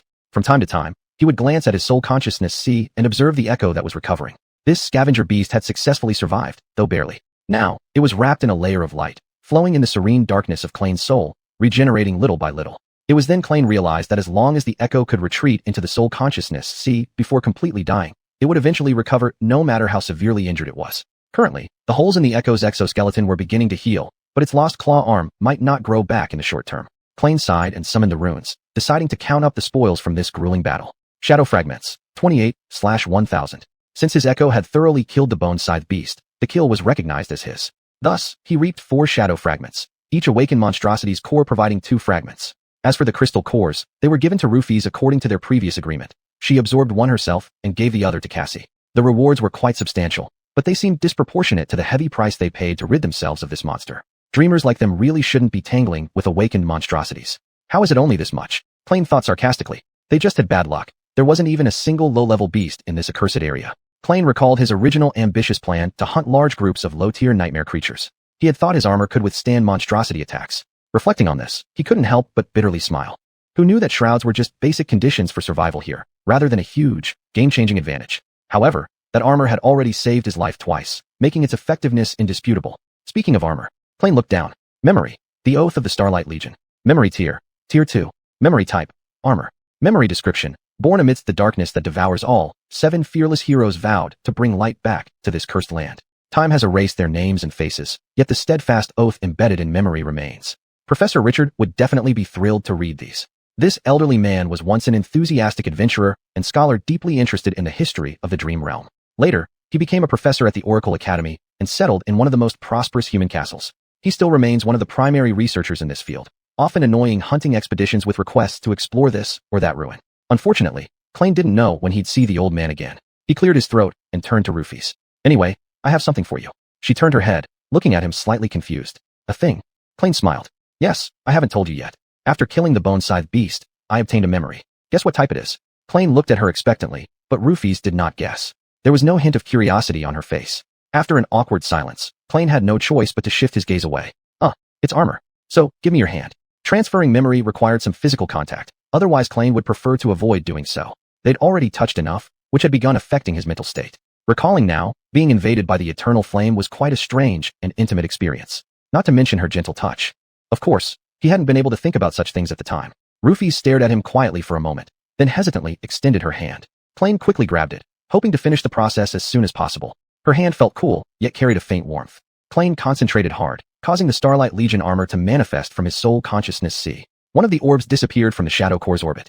Immediately, a sensation like electricity coursed through his entire body, then transmitted into Rufus's body. She blinked and withdrew her hand. Subsequently, Rufus stood up, walked a few steps away from the cliff edge, and invoked this memory. Instantly, flashes of light emerged around her, swiftly enveloping her tall figure. It transformed into a black one-piece suit made of unknown material, resembling the soft algae scattered around them. Soon after, exquisite white plate armor components began to appear on the black one-piece suit. The knee guards and arm protectors first, followed by the thick skirt armor and shoulder swallows, wrist guards, and shin guards. Finally, a breastplate that covered Rufus's chest appeared, engraved with 7 twinkling stars, and its size was just right, not hindering her movements at all. Accompanying it was a helmet adorned with white feathers. The 7 stars engraved on the breastplate were identical to those on the armor of the giant knight statue.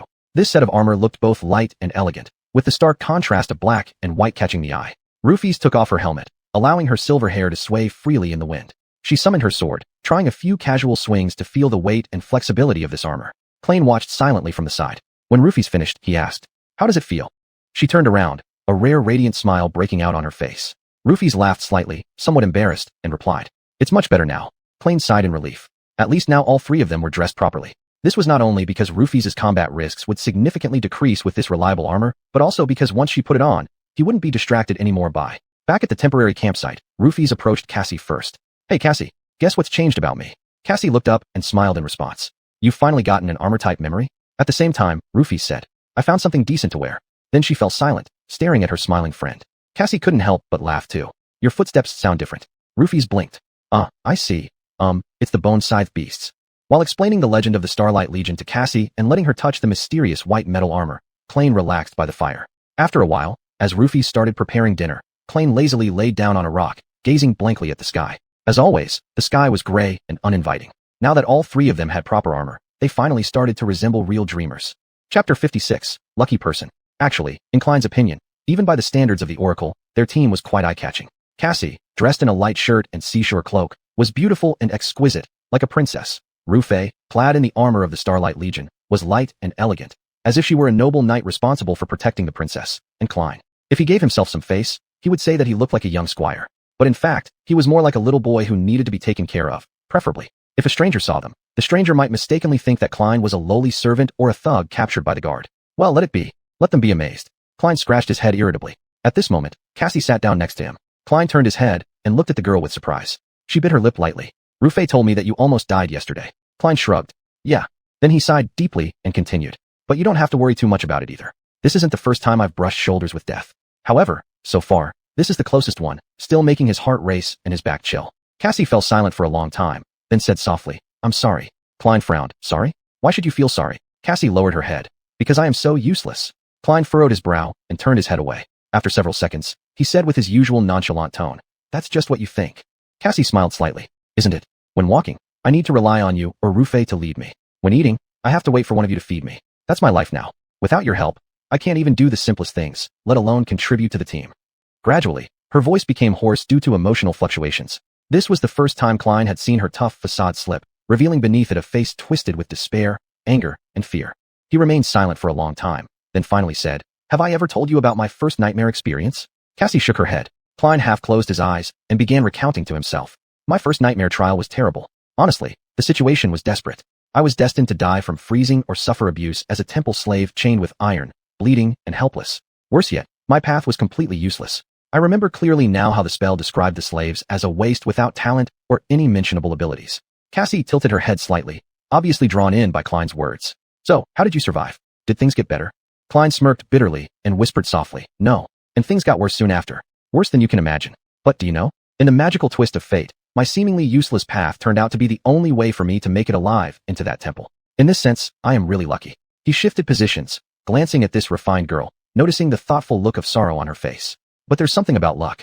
People usually consider it something that just happens to them. Not true. Half of luck comes from destiny, and half depends on whether you can seize it. Luck needs to be created by yourself. To survive, I fought with all my might. That's why I'm still standing here today. With that, Klein couldn't help but recall that cold and dark mountain peak, shivering involuntarily. He shook his head to drive away these uncomfortable memories and continued.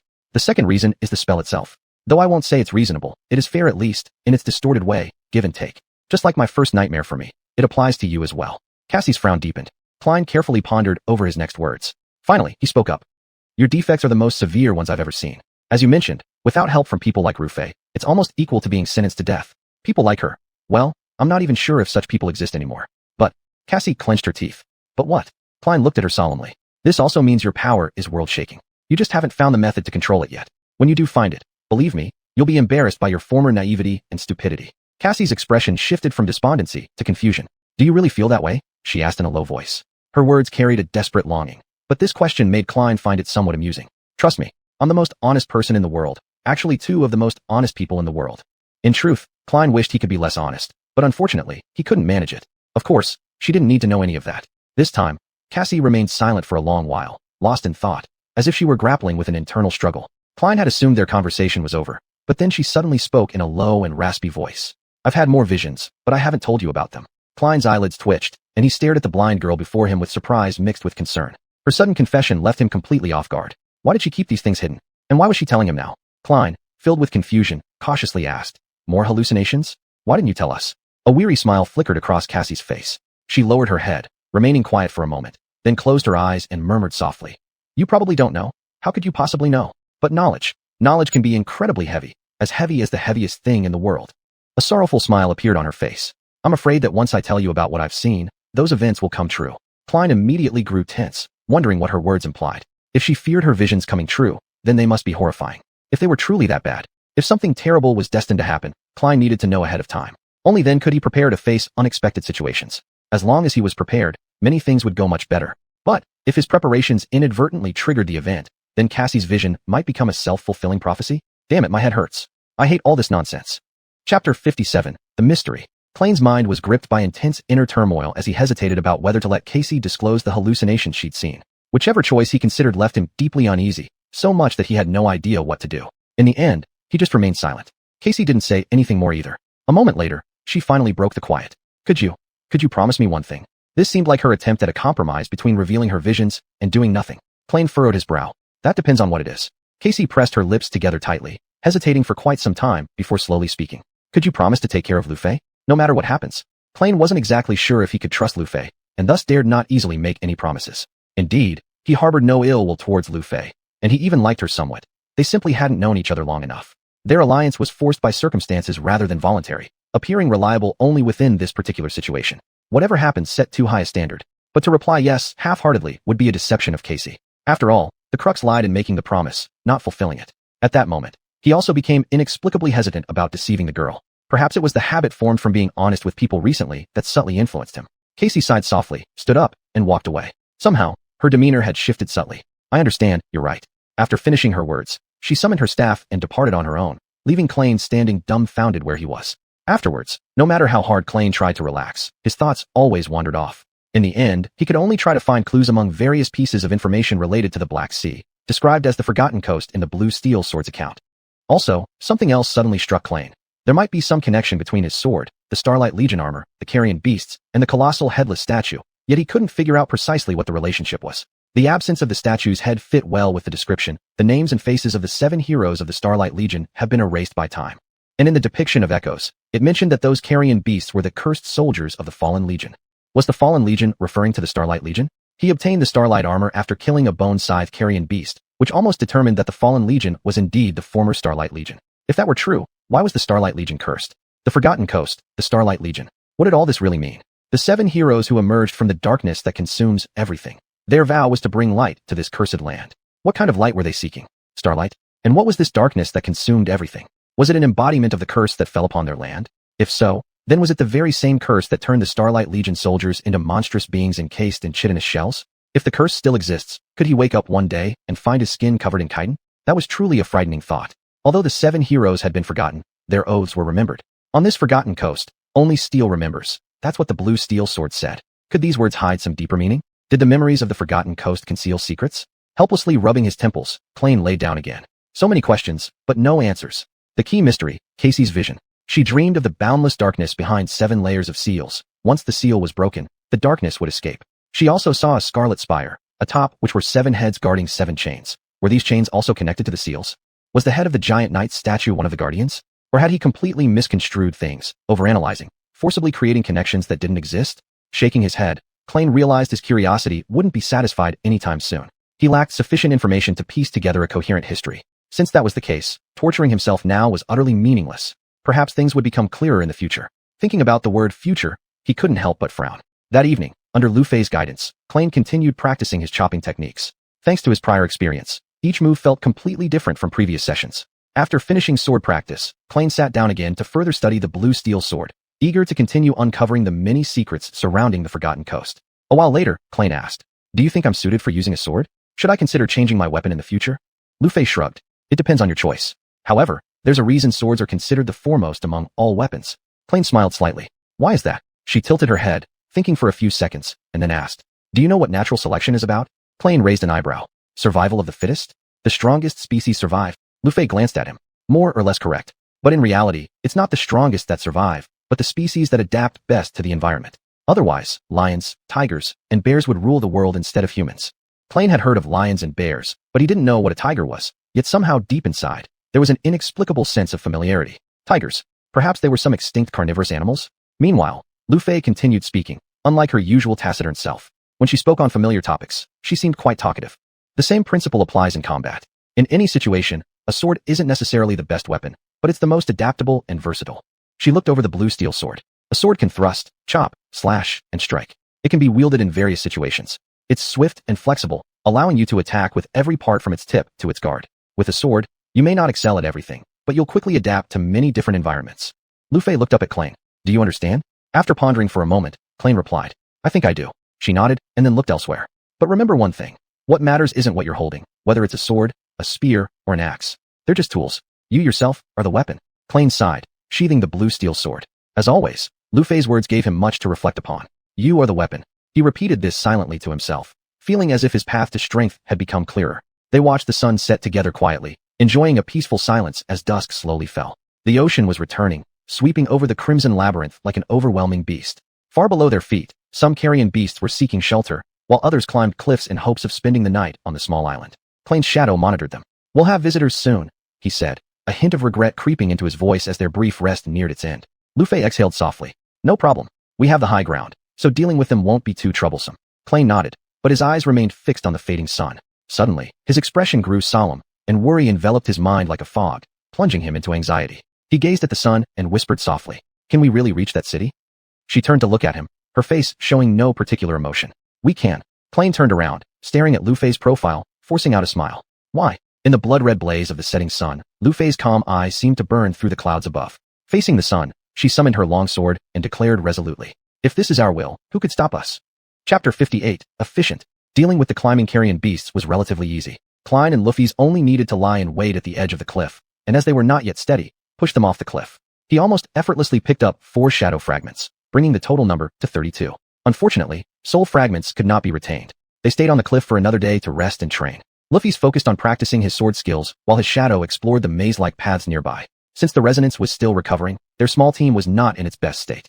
This is why they did not set off immediately. They would move from one highland to another, hoping to reach that mysterious human city. This time, the 3 would not embark without preparation as they had done before. Their previous experience taught them that a sudden storm could descend at any moment, covering the entire world in endless darkness. Because of this, they decided to scout out an exact route before leaving the camp and heading to the next highland. Luffy's meditated all day long with her eyes tightly closed.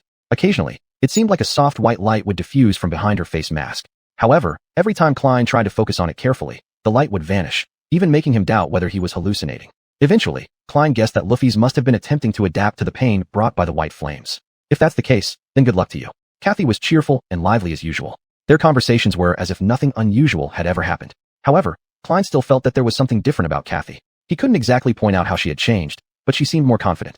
That wasn't a bad thing after all. They spent some time chatting casually, reminiscing about their days at the academy. Klein told her about his classes with Professor Richard and the various strange knowledge he learned from the old man. Her reaction to learning about the extinct languages in the dream world was identical to Klein's initial protests and confusion. Before they knew it, night fell again. This time, no carrion beasts came to try climbing the cliff, allowing Klein and Luffy's to finally get a peaceful night's rest. Nevertheless, they still took turns sleeping, staying vigilant in case of any accidents. The next morning, they finished the last of the carrion beast jerky and prepared to descend into the maze. It was time to continue their journey. Several days later, Klein sat on a dead carrion beast, calmly wiping the residual blue blood from his face. Your shadow is getting stronger. His sword was still embedded between the exoskeletons of the carrion beast, trembling gently as the monster's body twitched. Somewhere behind him, the sound of shattered shells indicated that Luffy's was extracting crystal cores from the carcasses. After dozens of such battles, both of them had become efficient. Klein turned around and looked over the scene. The road between two red walls was littered with corpses in disarray. At first, they only planned to lure the bone scythe carrion beast, which had been tracking them for several days, into this narrow passage in order to deal with other carrion beasts. However, things soon took a turn. Drawn by the sounds of battle, carrion beasts and bizarre centipede-like creatures from this area joined the fray. In the ensuing chaos, Klein and Luffy's capitalized on the hostility between the two types of monsters and became the only victors. Not far ahead of him, the Resonance was tearing apart the corpse of the bone scythe monster. Its lost pincer arm had already grown back. Now, the Resonance used its new clawed limb angrily to rip off chunks of meat from the monster, swallowing them with malice. In theory, a Resonance shouldn't feel hunger. But this Resonance seemed to harbor a deep hatred for the bone scythe carrion beasts, stemming from a deadly fight on a stormy night.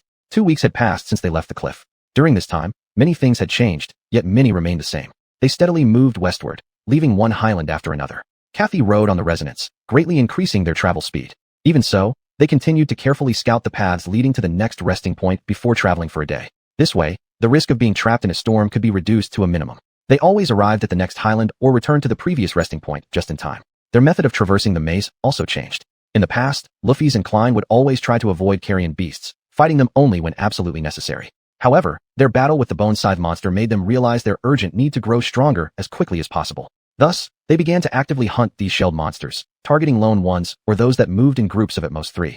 It was absurd for 2 dreamers to actively hunt nightmare creatures of the awakened level, yet they managed to pull it off. As Luffy's had said, neither of them were ordinary dreamers. Luffy's, clad in the armor of the Starlight Legion, had always been an accomplished warrior. With her starlight armor, she could now display her strength without reservation. Every time the tall figure in white armor appeared, blue blood would surely flow. Moreover, each time Luffy's consumed a soul crystal core, her power would increase slightly. Though the increments were small, after dozens of accumulations, the effects had become quite noticeable. She was slowly approaching the physical limits of human form and touching the threshold of extraordinary strength. The same applied to Klein, except his progress was based on the gradual strengthening of his shadow. In the harsh environment of the dream world, his physical condition had greatly improved, though he still had a long way to go before reaching the limit. Klein steadily enhanced himself by instantly absorbing soul fragments while efficiently collecting shadow fragments. Of course, he couldn't succeed every time, so the number of shadow fragments collected was less than the absorbed soul fragments. However, he didn't need to share with Kathy. This was something Luffy's continued to help him with. Therefore, their rates of progress were roughly equal. Nevertheless, the slow increase in strength was not the only factor driving the rapid escalation of their combat prowess. Klein's technical skills and battle awareness were also rapidly improving. Under the guidance of sword goddess Luffy's, he was quickly grasping the essence and key principles of swordsmanship.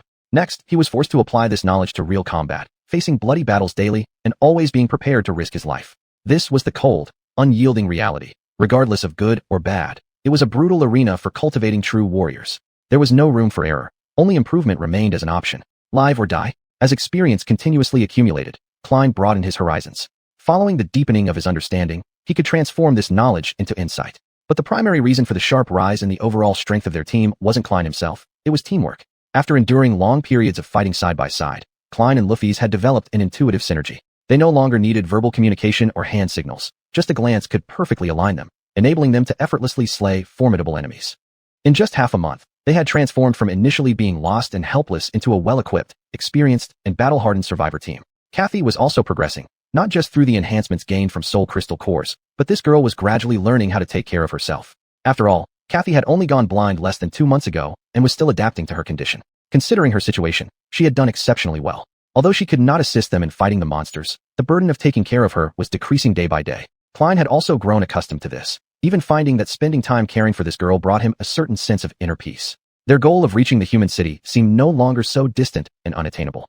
Chapter 59 Crimson Shadow. Jumping off the dead scavenger beast, Klein drew his sword and whistled to signal that it was safe for Cassie to come out. Not long after, she slowly climbed out of a narrow opening in the coral wall, carefully placing her feet on the ground. With the support of her cane, she struggled to stand up and tilted her head slightly to listen to his light footfalls. Klein walked over to Cassie, took her hand, and lightly rested it on his shoulder. Then, he carefully avoided the blood-soaked puddles, leading Cassie toward resonance. As they walked, they chatted. Did those centipedes appear? During their exploration of what seemed like a labyrinth, they found out that scavenger beasts were not the only creatures here. The blood-red forest harbored various types of different monsters that lurked within the reefs, staying dormant at night and coming out to hunt during the day. For example, in the pitch-black mud, there lived a group of large insects resembling centipedes. They loved initiating ambushes from underground. Carnivorous flowers would strangle prey with vines that could suck blood. They had also witnessed a strange, semi-transparent tentacle drag a violently struggling scavenger beast into a dark crack. They still had no idea what exactly that monster was, and Klein hoped he would never need to know. This labyrinth was filled with all sorts of terrifying things, each at least first-class awakened level. They were all scavengers, surviving on the occasional remains of sea monsters left over from the dark sea area. If given the chance, they'd gladly turn on each other, let alone face 3 tasty humans. Fortunately, the shell scavenger beasts possessed a very strong territorial sense and seemed to dominate this maze formed by blood-red coral. Although the hard shells, enormous size, and terrifying strength of the scavenger beasts made them a formidable threat, dealing with one kind of monster was far better than continuously facing unknown dangers. The centipede-like monsters were new enemies that the shell scavenger beasts encountered recently in their area. Among these monsters, some were over 3 meters long, possessing shiny red shells, and hundreds if not thousands of tiny legs that allowed them to move quickly. They were extremely difficult to handle, both fast and agile, able to freely weave through the mud. They could even climb coral walls and rapidly shoot down from above to attack unsuspecting prey. Additionally, their bodies secreted a black, oily substance with corrosive properties. This substance could corrode the shell of scavenger beasts in just a few seconds. However, the only weakness of these centipede-like monsters was that their red shells weren't sturdy and could be easily pierced by a sword. Without turning around, Klein said, "Yes, 6 in total. There were also a few scavenger beasts. We let them fight among themselves and cleaned up the remainder." Cassie swallowed hard and asked, "Are you injured?" "My armor handled it. What about the bone-scythe beast?" He glanced at his torso bitten in half and chuckled. "It won't bother us again." This was the second awakened anomaly they had hunted since entering the dream world. Compared to the first encounter, this battle went much smoother, except for Rufus, who sustained slight injuries. Resonance even managed to keep both its pincers intact. "How many soul cores did we get?" Klein turned his head, counted silently, and answered, "There should be 11. Cassie immediately smiled. "This is our most profitable run so far." "Yeah.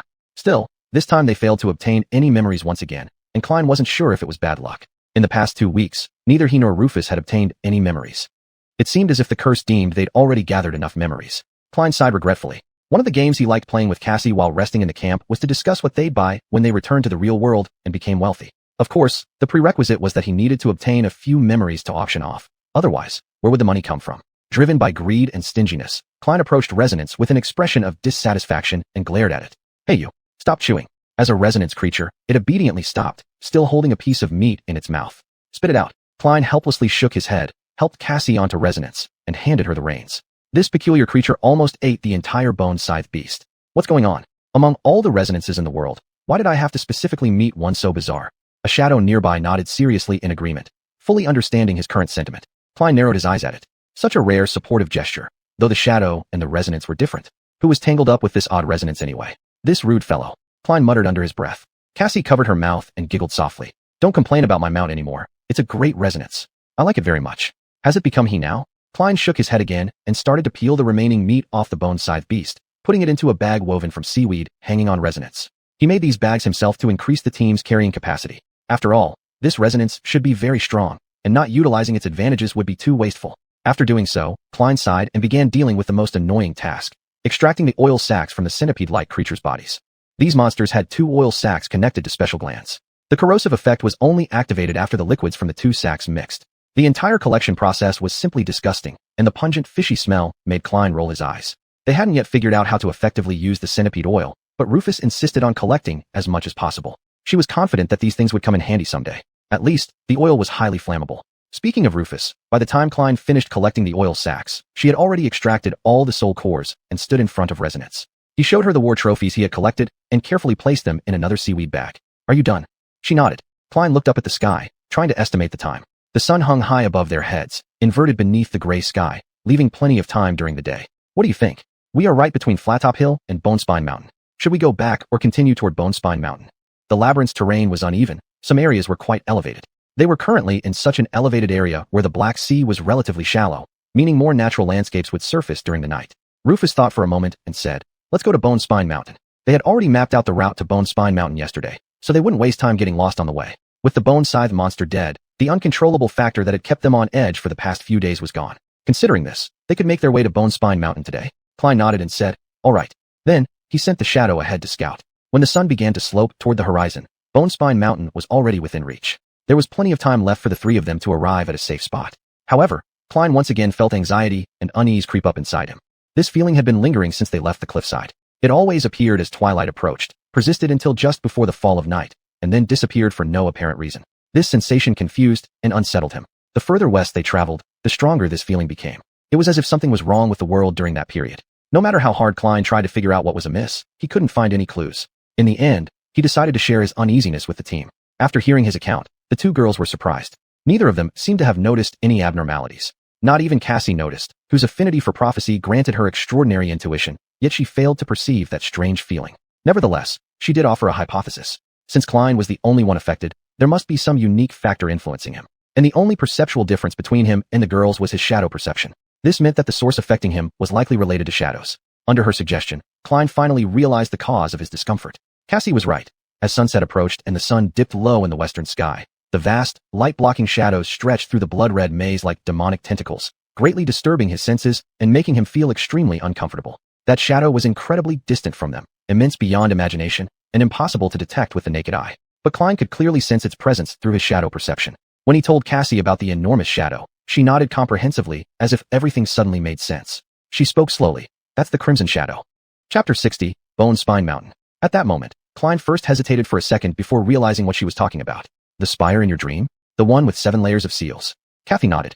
Yes, in the dream, it was as tall as a mountain. I could even see it from the city wall of the human stronghold, like a blood-red spear piercing through the sky, towering high in the distance. When the sun set, the enormous shadow of the spire covered the castle and extended towards the east until the end of sight.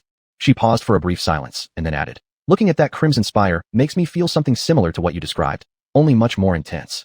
Klein furrowed his brow and made an effort to recall the scenes Kathy had described regarding her dreams. 7 heads guarding 7 chains, a dying angel devoured by the hungry darkness, overwhelming feelings of fear and despair. What exactly was going on with that spire? Is it because the labyrinth and the spire are made of the same material that it appears blood-red? The scarlet coral surrounding them wasn't actually real coral. This strange substance's true essence still remained a mystery. Kathy hesitated a bit. Perhaps it's better said the other way around. It's possible that the labyrinth is made of the same material as the spire. In other words, that blood-red spire might be the source of all this madness. Of course, this was merely speculation since they lacked enough information to confirm it. But Klein felt deeply that, to some extent, that spire was the core of everything they'd encountered. He only prayed that it wouldn't become their final destination. Understanding the reason for his own emotional agitation, Klein visibly relaxed. He even discovered that simply perceiving the shadow of the spire allowed him to determine the direction of the human settlement, which happened to lie between them and the source of the shadow. The crimson spire served as his compass, just right. Prepare yourselves, we're almost there. Lu Fai's words pulled Klein back from his musings. He dispersed the thoughts swirling in his mind and focused on the task at hand. They were about to reach Bonespine Mountain. As soon as they caught sight of this towering peak piercing into the clouds, the name, Bonespine Mountain, instantly came to their minds. From afar, it stood out clearly against the blood-red coral and ashen-gray sky, looking abnormally white. The whole Bonespine Mountain was composed entirely of bones. A massive skeleton of a sea beast lay sprawled across a chaotic growth of coral. Its arched spine rose abruptly, standing starkly on the ground. It was difficult to imagine what this terrifying creature must have looked like during its lifetime, but one thing was certain. It was undoubtedly colossal even by the standards of the Dark Sea. Throughout their journey, this wasn't the first gigantic skeleton they'd come across on their path. Giant beasts' bones were scattered everywhere in the labyrinth, their vast skeletons forming natural arches and palaces. These bones were highly noticeable because nearby coral often grew unusually tall and dense, seemingly trying to bury any trace of white beneath a sea of red. However, Klein had an intuition. To him, it seemed as though the coral sprouted directly from the bones, spreading in all directions and gradually swallowing up the entire world. When he saw red mounds encircling the massive skeletal remains, he would instinctively interpret them as ancient rivers of congealed blood. If they dug deep into the black soil to search for the roots of the coral, they would find nothing but endless layers of bones. That was a truly chilling thought. Regardless of what Klein thought about the nature of the labyrinth, the size of this sea beast forming Bone Spine Mountain was unimaginably enormous. Speaking of which, could this be the xuanhuan mentioned by Professor Richard? Isn't xuanhuan supposed to be legendary? Precisely because its skeleton was so large that it could remain exposed above water even at night, they chose it as their stopover for today's journey. As the night approached, they needed to quickly find a safe place while ensuring no other monsters were hiding within its remains. Even if there were other creatures lurking inside, they could only fight a desperate battle with their backs to the sea. Time didn't allow them to seek another spot. The last part of the journey was always the most perilous. Reaching the base of the coral mound, they circled around the skeleton, looking for an easy-to-climb path. Finally, the three arrived at the broken and distorted skull of this giant beast. Its lower jaw was missing, or perhaps buried in the dirt, leaving only the upper jaw to form a huge cave entrance. Klein shrank back a little, letting his shadow pass first through the teeth, each resembling a lighthouse, entering the cave. Under the guidance of the shadow, they went to the back of the skull and successfully climbed into the spine of the giant beast. Inside the spine, the bones beneath their feet were wide like a road, resembling a highway running through a long tunnel. Naked beams hung down between the massive vertebrae. The tunnel curved upward, with most of it hidden by the distant ceiling. When the echo also squeezed into the spine, its chitinous legs striking the bones emitted loud echoes. Luffy squinted her eyes slightly. Is there anything ahead? Klein dispatched his shadow to scout around, and then shook his head after a while. Luffy summoned her sword and nodded lightly. We will continue. Even though the shadow had not detected any danger, they still remained on high alert. This was no longer the first time they suffered an attack because of their carelessness. On the way, apart from the three of them and the echo, no traces of any monsters were discovered. They reached the highest point of the spine without major incidents and did not need to face an unknown number of monsters. By the time they found a suitable place to set up camp, the sun had already set. The dark sea was returning, the sound of surging waves echoing continuously inside the giant beast's spine. Klein unloaded the seaweed bag from the echo and dismissed it, making their campsite roomier at once. All three urgently needed a bath. Taking advantage of the girls bathing separately, Klein walked to the seaside and sat down, allowing his tired body to relax a little. His shadow returned to the lower half of the spine, keeping an eye on the pitch-black seawater rising slowly, gradually devouring the ivory-like snow-white dead bones. He must ensure that no creature would emerge from the water at the last moment. While his thoughts paid attention to the steadily rising tide, he let his mind wander aimlessly as well. Klein summoned the runes and checked the amount of shadow fragments he possessed. Shadow fragments, 96/1000. Not bad. When all this started, he only had 12. In just a month, it had multiplied several times, and now he was certainly a qualified hunter with some experience. Nevertheless, even with the enhancement of his shadow, he still fell far short in sheer power compared to the weakest nightmare creatures of the Forgotten Coast. Luffy's strength now probably couldn't match the monster's head on either. Sigh. It might not be possible before becoming an oracle. Klein sighed. Accepting the bottle of endless water from Kathy, he went behind a rib, taking off the winding sheet wrapped around him. A cold wind brushed over his pale skin, making Klein shiver involuntarily. He looked down at the accumulated dirt, sweat, and dried blood stains covering his body.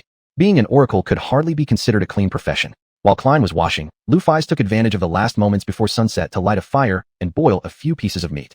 These days, they even season them with salt. At first, the idea of using the sea salt left by the dark sea wasn't appealing, but after some time, they gradually got used to it. At least, the salt made these half-cooked pieces of meat somewhat edible. Silently eating, hunger and fatigue rendered them completely unable to engage in any conversation. After dinner, the sky was entirely dark.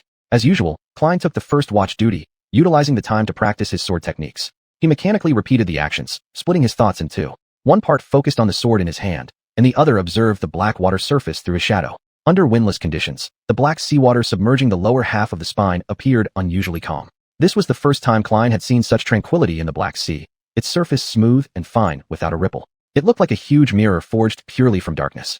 This was too abnormal, almost captivating. Suddenly, a strong impulse surged within Klein's heart, urging him to approach and take a look at his reflection. However, Klein did not move. He feared what he might see. Chapter 61, The Sea of Sand. In the early morning, Klein awoke leisurely, yet his mood was inexplicably low, with an overwhelming sense of unease. The image from that demon mirror last night lingered in his mind, making him feel as though any shadow was teeming with threats and sinister overtones. He frowned deeply, wearing an expression of annoyance. Damn, I'm the son of shadows, so why am I afraid of my own territory?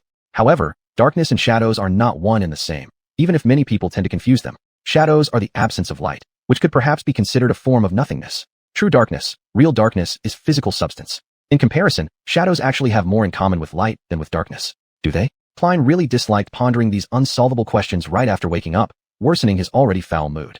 He took a deep breath, sat up, stretched his arms, and let out a pleasant yawn. Good morning. His voice was almost drowned out by the surging sound of water. As the sun rose, the Black Sea retreated hastily, finally allowing Klein some measure of relief. Rufus had been on guard duty during the late hours of the night, so she was already awake, or possibly hadn't slept at all. As usual, her eyes were closed while meditating.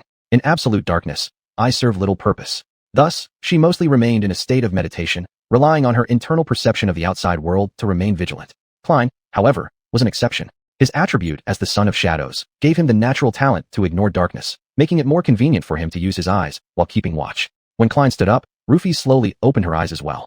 The soft glow left behind by the flickering white flames could still be glimpsed in her pupils, but soon enough, it was overshadowed by the dawn's reflection in her eyes.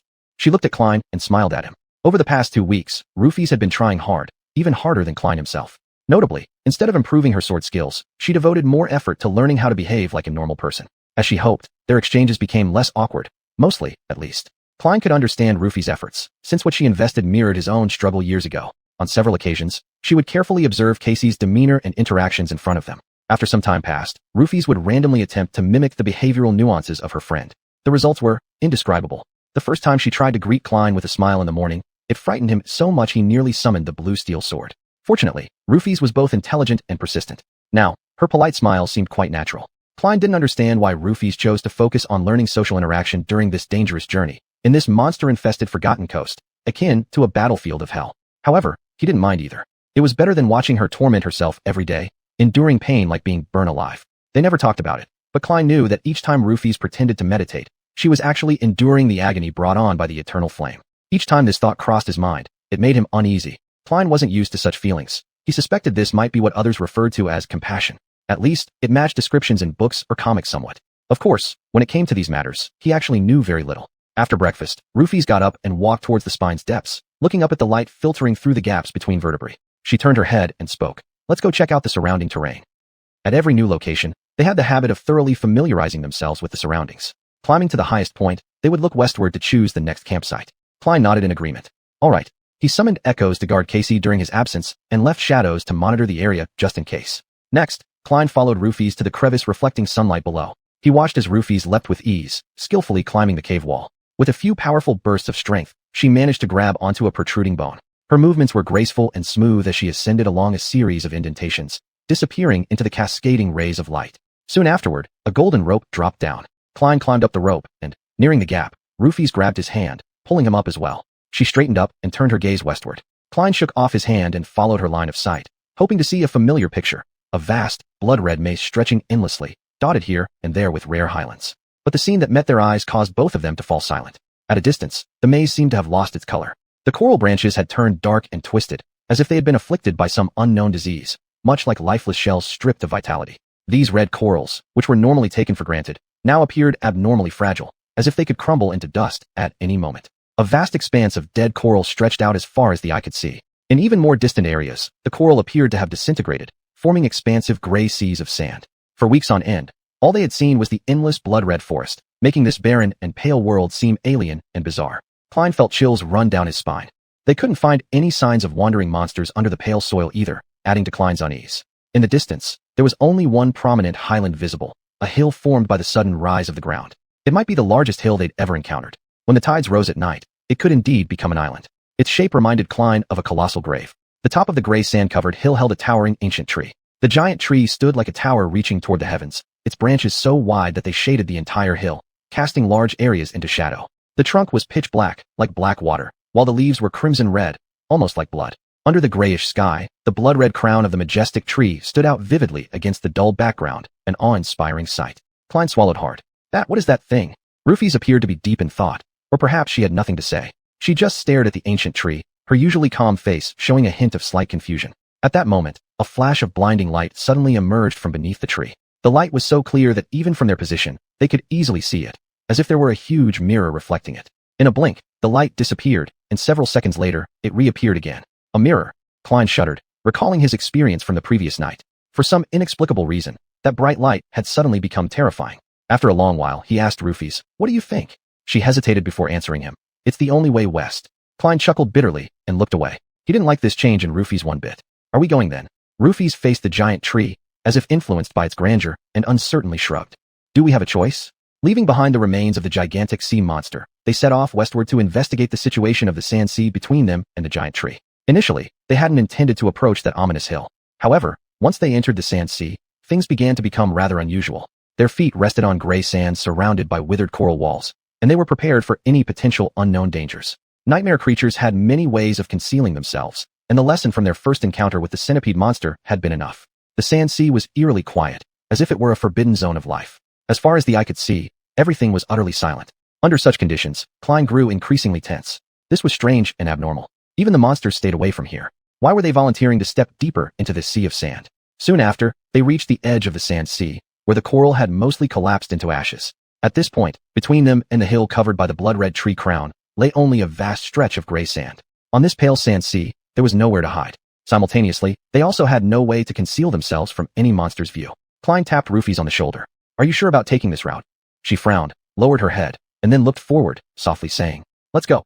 Chapter 62. Hide and Seek. The moment they left the familiar boundary of the labyrinth and stepped into the vast expanse of the sandy sea, Klein felt inexplicably uneasy. It was as if, after bidding farewell to the complex red maze, he had unconsciously become a bit apprehensive. He was accustomed to being surrounded by coral walls, with endless, intricate paths extending in all directions, reaching as far as his sight would allow. Though the labyrinth harbored many dangers, it also offered a peculiar sense of security, at least it did for Klein. Now, there was nothing but gray sand around him. The feeling of exposure in such an open expanse made Klein feel a sense of helplessness. "Stay calm, there's nothing here."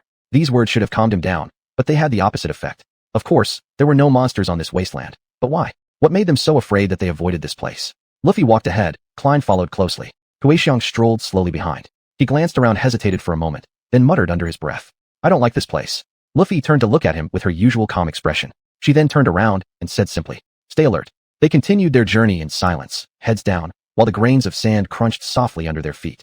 After about 10 minutes, Luffy raised her hand, signaling Klein to stop. She looked seriously at Klein and asked, "Did your shadow notice anything?" He shook his head.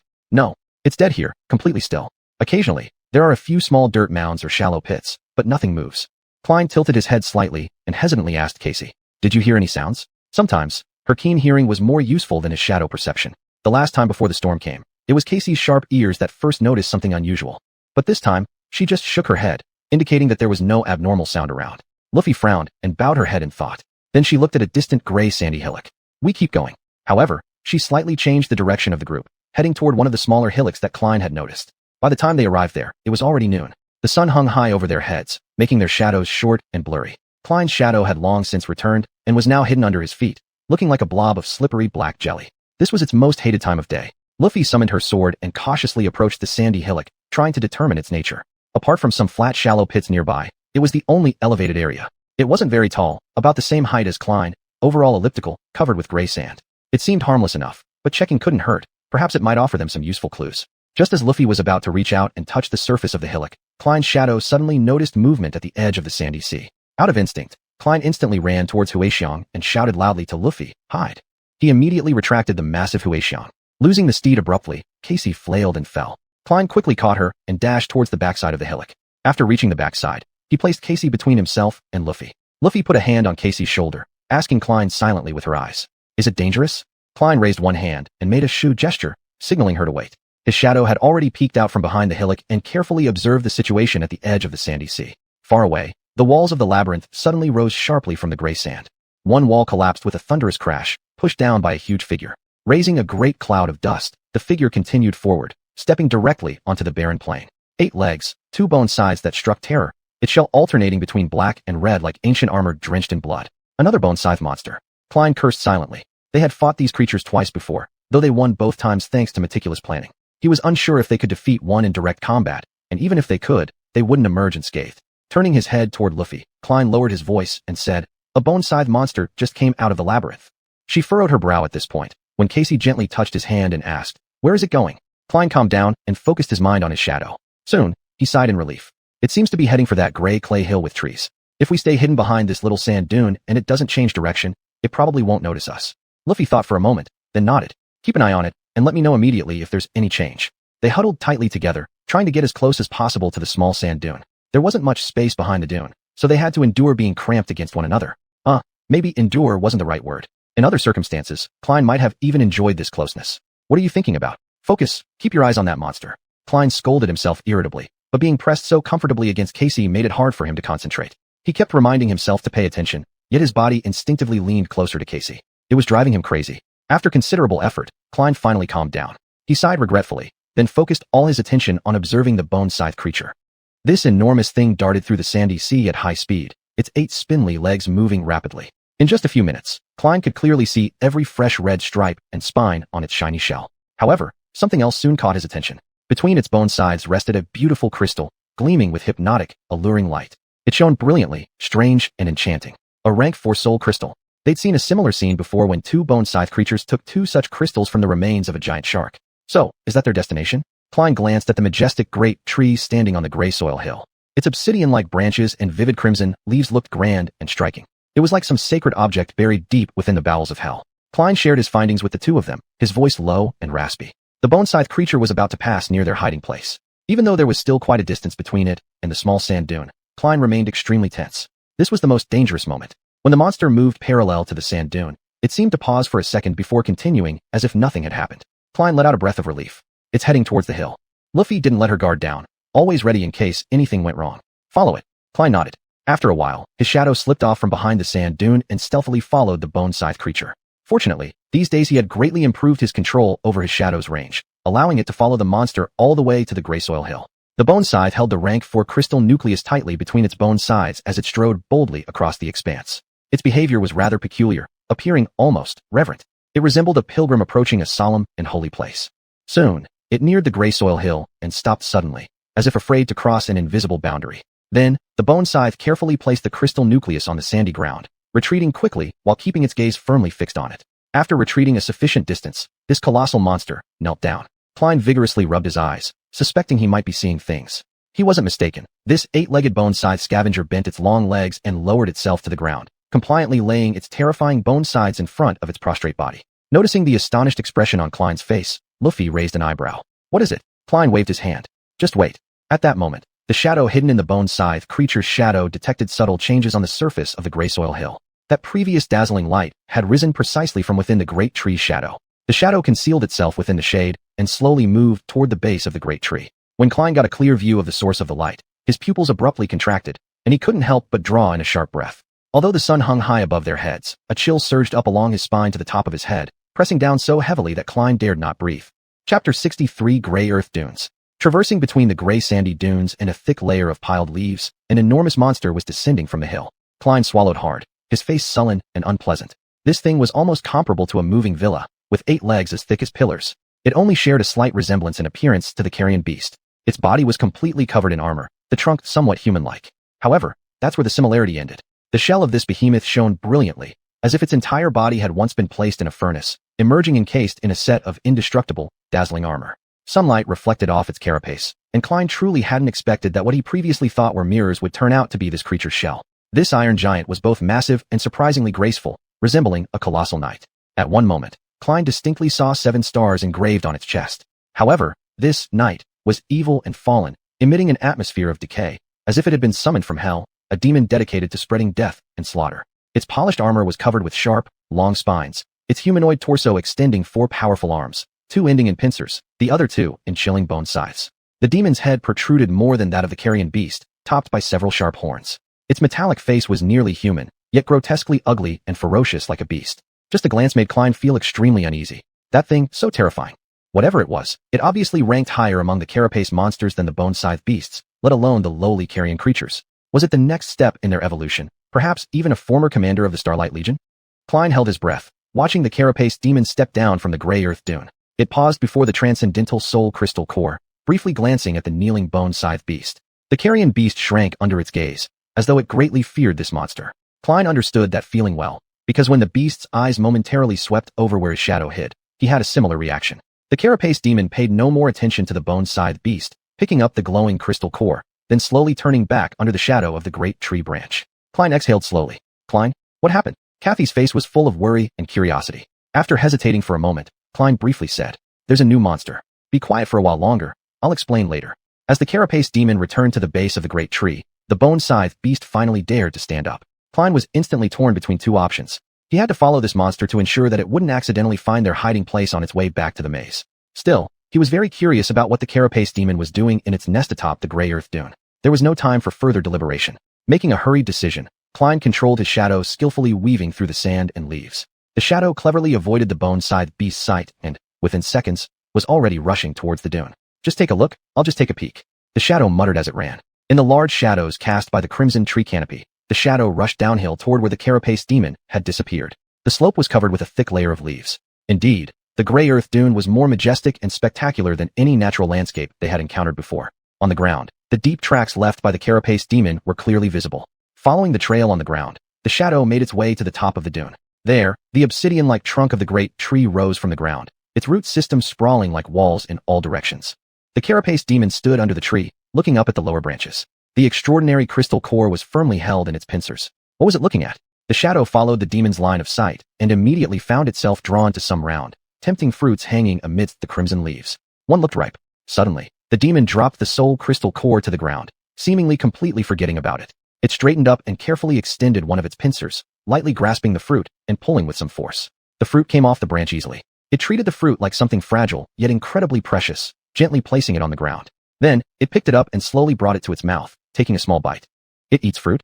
Is this monster a vegetarian? What kind of fruit is it that makes it treasure it so much? Klein took one last deep look at the remaining fruits on the tree, then prepared to leave, controlling the shadow. The bone-scythe beast was fast, and it could be troublesome if he couldn't catch up soon. The shadow slid through the leaves, descending from the gray earth dune, chasing after the direction of the bone-scythe beast.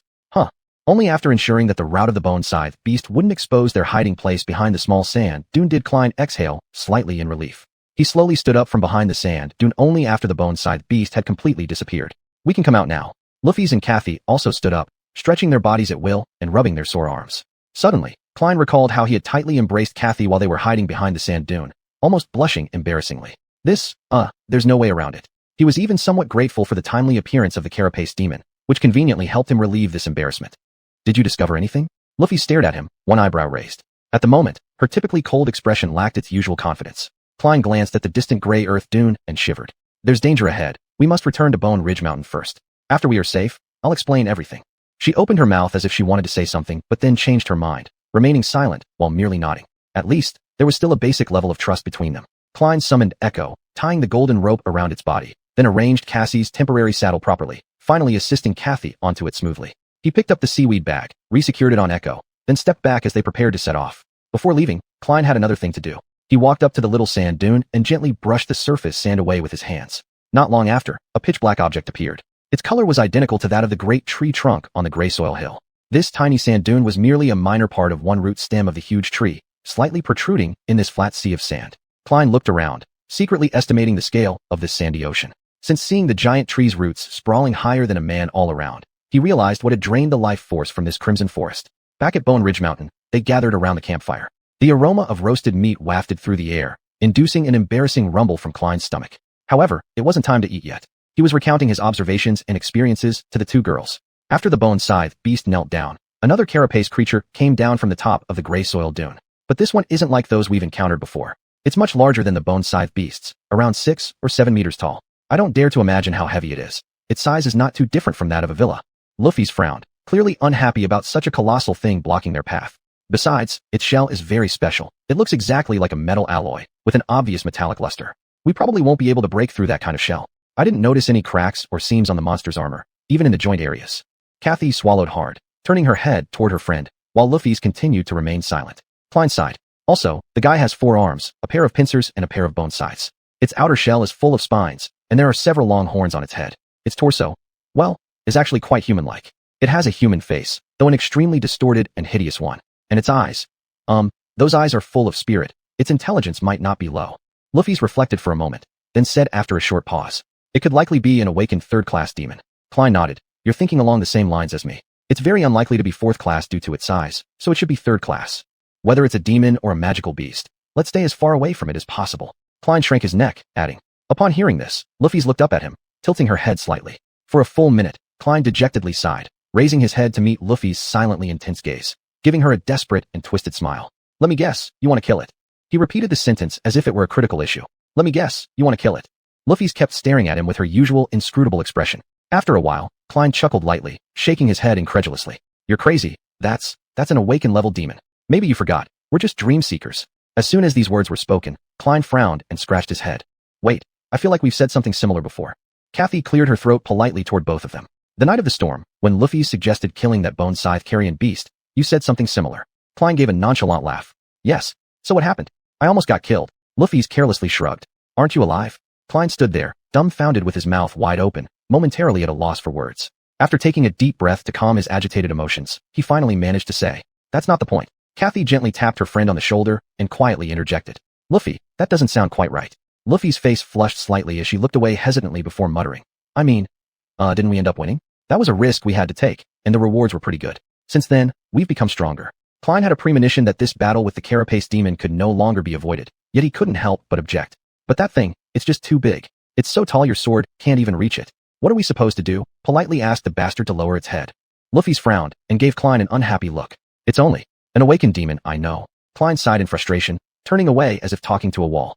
Chapter 64. A glimmer of light in the darkness. To Klein, Luffy's thoughts were always a mystery. He had long realized that beneath her seemingly limitless aura lay an abyss that no one could touch. No one would go so far, willingly endure so much, and journey so far unless they were tormented by their own inner demons. Luffy's was ahead of everyone else by leaps and bounds. From this perspective, her personal demon must be especially terrifying, at least more fearsome than that horrifying carapace demon. Though Klein knew what she was fleeing from, he couldn't understand what purpose she was so desperately striving to achieve. Why was she so determined to find that cursed human city, even more so than Klein himself? Of course, he wanted to return to reality, reclaim everything this world owed him. It was his Klein's obsession.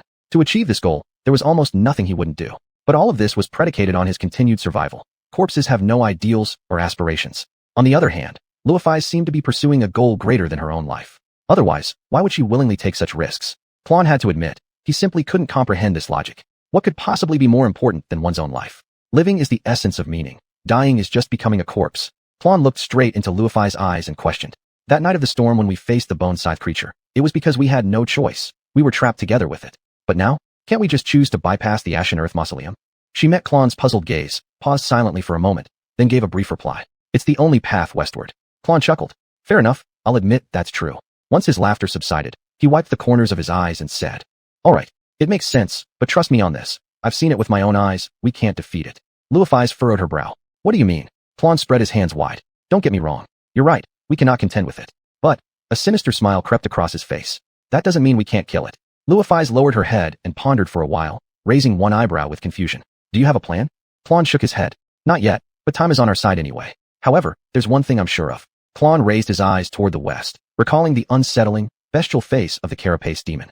In the subsequent silence, Casey tilted her head up curiously and asked, "What is it?" Klein gazed into the distance and whispered softly, "It's actually quite simple. Unlike those carrion eaters and bone-scythe creatures, that thing seems quite intelligent. This means it can be deceived." They spent another quiet night among the vertebrae bones of the dead colossal beast.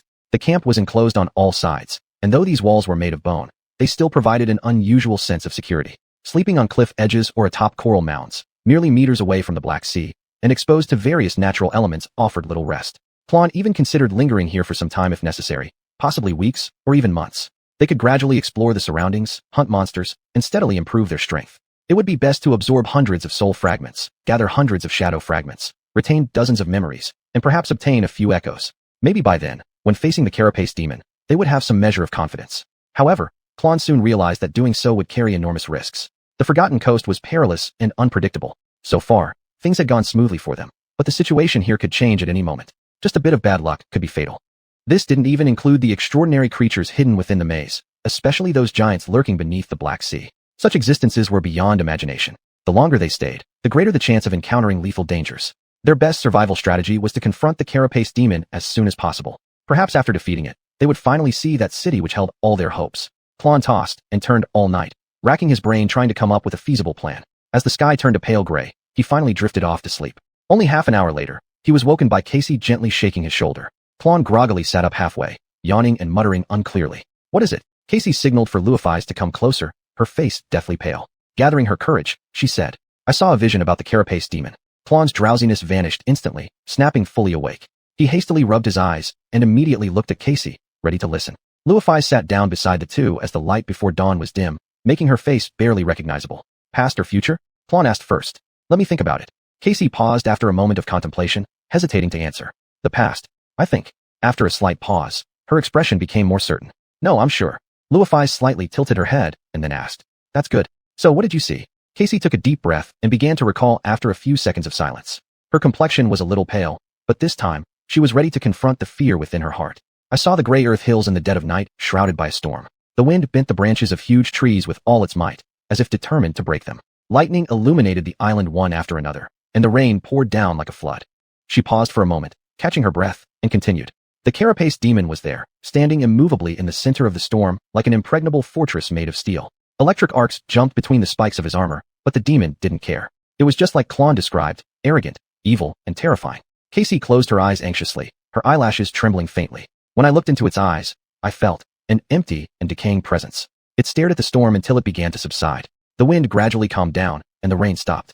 The enormous tree remained intact, as magnificent as before. But then, the last bolt of lightning fell from the sky, hitting the ground beside it. Klon listened attentively, eagerly hoping to catch any useful information from her narrative. So, that monster is not afraid of lightning. What a pity about its metal-like shell. I almost considered luring it out from under the tree during the storm. Clearly, that wouldn't work. Meanwhile, Casey prepared to continue her story. That lightning couldn't harm the carapace demon at all, let alone that magical tree. However, when it hit the ground, it ignited the fallen leaves covering the surface of the gray earth hills. Soon, a large part of the island was engulfed by flames. In the endless darkness of the night, it shone like a lighthouse. This reminded Klon of their first encounter in the dream world with the three of them. Casey had once mentioned that the light he saw from the giant knight statue the previous nights was indeed created by them. However, starting a fire ended up being a grave mistake. At night, any source of light served as bait for the monsters on the Forgotten Coast. Even the terrifying beasts lurking beneath the black sea could be attracted. That's why, ever since then, they quickly extinguished their campfires after sunset, preferring to endure the darkness rather than inviting unknown horrors from beneath the waves. Guessing what would happen next in Casey's vision, Klon waited quietly for her to continue. Her voice trembled slightly. Before the flames were extinguished, the dark sea surged fiercely, and something came out of it. Its body nearly covered the entire slope of the gray earth hill.